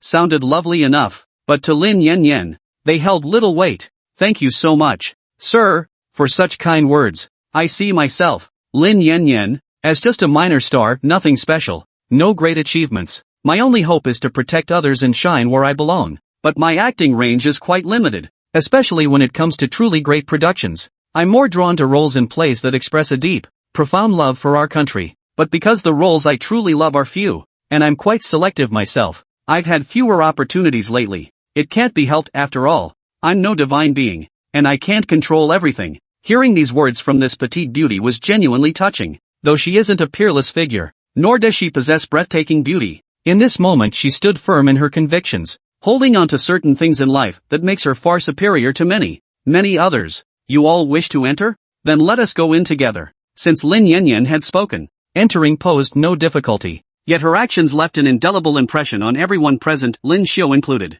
Chapter 166, Arrogance. As Lin Xiu and the others entered the film studio, Lin Yanyan's agent remained silent. Truthfully, his intentions weren't malicious, though his words could sometimes be sharp and cutting, provoking irritation. But his words were genuinely meant for Lin Yanyan's benefit. Now, as a young and beautiful starlet, Lin Yanyan had narrowed her acting opportunities due to her personal choices. She was no longer able to achieve the astonishing success she once had. Precisely because of this, her agent was deeply concerned about her performance, which was why he cared so much. The agent and Lin Yanyan led the group inside. Soon after, Lin Yanyan bid everyone farewell. They couldn't stay together forever. She had a film shoot scheduled for that day, reportedly another so-called grand patriotic drama. Lately, these patriotic blockbusters certainly couldn't compete with the popularity of those minor stars promoted by Capital. Yi Tianlong grew furious upon hearing this. His family possessed considerable assets, and he himself held substantial wealth. Hearing this, he was tempted to invest in a production for Lin Yanyan immediately. It really infuriates me. These second-rate stars hyped by Capital are running rampant nowadays. Few of them possess any real talent, and many have grown arrogant under all that adulation. I'd love to see how their careers ultimately end. I hope they're all blacklisted without exception. Lin Xiu heard this and felt a sense of reluctance. After all, sometimes such thoughts were a bit excessive. Yi Tianlong, think carefully. You may dislike their work, but that doesn't mean it holds no value or purpose. While most are hyped up, someone invested money in them. As long as there's an audience, that's enough. Let me tell you something else. We came here to find something, to locate that tomb and nothing else. So let's not dwell on this any further. Yi Tianlong fell silent upon hearing Lin Xiu's words, but he'd already made up his mind. He'd leverage his connections to secure more investment for this Miss Lin. Lin Yanyan was undeniably a promising star, sincere and earnest in her approach to work and life, already demonstrating considerable talent in many endeavors. Lin Xiu and the others finally entered a vast expanse. Looking around, they saw palaces of every style, some ancient, others reminiscent of wartime eras. The area was divided into several zones. For instance, the rising star Kai Kun was filming a music video nearby. His fan club was massive. A crowd wearing hats and holding glow sticks gathered in one spot, numbering several thousand. They waved their glow sticks and blew whistles. They adored Kai Kun deeply, continuously cheering for the star named Kai Kun. Lin Xiu knew he wasn't exactly a master actor, he was just an average performer. Yet this crowd adored Kai Kun, holding him in immense respect and awe. Their reverence for Kai Kun was profound. For quite some time now, they'd been going all out to promote him. Combined with the capital at play, this had made Kai Kun's name soar recently. Lin Xiu felt uneasy about these developments, yet he held no authority to oppose or influence such dynamics. Ultimately, it all followed basic market principles. Capital isn't interested in promoting someone truly exceptional. Even if such a person possessed remarkable talent, developing astonishing acting skills and gradually improving themselves would take an incredibly long time. It's far more practical to simply promote a star through such methods. Lin Xiu remained largely silent throughout this process. As they entered the area, he relied on the system's assistance to continuously scan his surroundings. This was an exceptionally potent perception ability. Merely standing in place allowed him to detect subtle shifts in the flow of energy around him. This was the best possible assistance. Throughout this process, Lin Xiu remained focused and unwavering, his willpower radiating like steel. He seemed able to perceive any changes occurring far beyond his immediate vicinity. In just a fleeting moment, he seemed to sense something nearby. The shift in aura was distinctly peculiar. There's an aura here. I believe the tomb must be nearby, but this place is vast and sprawling. Finding it instantly won't be easy. Lin Xiu felt helpless as he led the group around like headless flies. This was no simple task. They had circled every possible location along the way, yet found nothing. Finally, they returned to the spot where the celebrity, Kai Kun, had been. Few recognized this Kai Kun, and they exchanged puzzled glances. As the group approached, a woman stepped forward to distribute supplies. You guys are here to support teacher Kai Kun too, right? Since you're here, hurry up and change into the clothes. There are also other things to prepare. If you don't have them, I can give them to you directly. The woman was quite polite, but Lin Xiu was speechless. He didn't particularly like Kai Kun, and seeing the clothes she brought made him want to refuse. Why haven't you changed yet? As members of the Kai Kun support group, you must wear these outfits. Otherwise, how would anyone know who you're here for? Oh, and you need to pay. You know the amount, right? These are the rules, we're not trying to cheat anyone. Each person pays what they owe. Get your money ready quickly. Lin Xiu was speechless at this remark. Why did they need to pay? If they were genuine fans coming to support their idol, charging fees might be understandable, but not so blatantly. This so-called fan club had instantly transformed into a money-making scheme, and it was likely these people had other ways of making a buck besides this. The moment she saw the reluctant looks on their faces, the woman's expression hardened instantly. Looks like you guys aren't that fond of brother Kai Kuan after all. I thought you were genuinely here for him. Could it be you came for some Lin Xiu instead? That Lin Xiu is indeed filming here too. Lin Xiu was clearly stunned by this remark. He had done considerable work and provided significant assistance to this country, but he never imagined he was also filming here. That wasn't his usual path at all. Everyone looked at Lin Xiu with utter bewilderment. Yi Tianlong seemed completely dumbfounded. He couldn't fathom Lin Xiu having such a hobby. Brother Lin Xiu, I never imagined you'd have this idea. You actually want to film here? Isn't that a bit much? Lin Xiu was utterly speechless at this remark. How could he possibly film a movie? Everyone was right here, where on earth would he film? The woman flinched at the mention of Lin Xiu's name and waved her hands hastily. You'd better not mention that Lin Xiu. I'm not interested anyway. He's so self-important. My brother is much better. If you want to see Lin Xiu, you should leave quickly. This isn't his place. Chapter 167, a huge commotion. After this little incident, Lin Xiu was utterly speechless. He had no idea who was impersonating him, why they were putting on a show, or why there were so many elaborate arrangements. Lin Xiu was completely baffled. At that moment, he had no clue what was happening. He was completely in the dark, knowing nothing. He felt like he'd wasted his energy here, and judging by the situation, it seemed more like a dream. Leaving quickly was probably the wisest choice. Speaking of which, Lin Xiu couldn't help but feel a mix of helplessness and tension. Don't stare at me like that. I've never filmed here before. And he's talking about some celebrity named Lin Xiu? That's definitely not me. Lin Xiu's attempt at explanation only made things more chaotic. Li Haitang chimed in. Lin Xiu, while I think you have potential as an actor, I never imagined you'd already prepared a backup plan here. If you stop being a national hero warrior and just focus on acting, you could probably make a fortune. But suddenly switching careers like this, we really don't know what to make of it. Lin Xiu found this remark quite amusing. What could these people possibly do? They were all pillars of the nation. Even Li Haitang's combat prowess had been growing at an almost insane rate lately, making her a formidable warrior. But what did any of that have to do with Lin Xiu? Don't be ridiculous. How could I possibly be connected to anyone here? And I'm definitely not here to film anything. Lin Xiu sighed in exasperation, but suddenly a large group of people rushed over. Everyone immediately became alert, reminiscent of their previous search for the Qin Shi Huang mausoleum. Back then, the mausoleum had experienced an earthquake, which had unearthed those hidden, important artifacts. Could terrifying changes like earthquakes be happening here too? The group grew wary and immediately looked toward the direction where dust was billowing. Without a word, they all sprinted toward it, moving surprisingly fast. Within moments, they had all reached the spot. Their first sight was someone frantically shouting, "Wasn't that Lin Yanyan's agent? Oh no! Oh no! There's a fire inside! Quick! Save them!" Lin Xiu was speechless. Why were so many things happening today? Seeing flames scorching the building everywhere, Lin Xiu himself felt compelled to rescue people. He charged forward in a few swift strides, his speed astonishing. It was jaw-dropping. Upon reaching the interior, he saw flames raging fiercely in the distance. Amidst the inferno were two people, seemingly struggling for their lives. One of them was Lin Yanyan. The other was a man. Lin Yanyan was desperately shielding him behind her back. It was truly remarkable. Earlier, when the man had spotted Lin Xiu, he had shouted out in extreme agitation. Here! Here! Save me! Quick! Save me! I don't want to die here. Lin Xiu was utterly perplexed. He had no idea what these people were doing. It seemed likely that the man was acting with Lin Yanyan, but they had unexpectedly been caught in the fire's onslaught. In an instant, they were about to be consumed by the sea of flames. Rescuing them was no difficult task for Lin Xiu.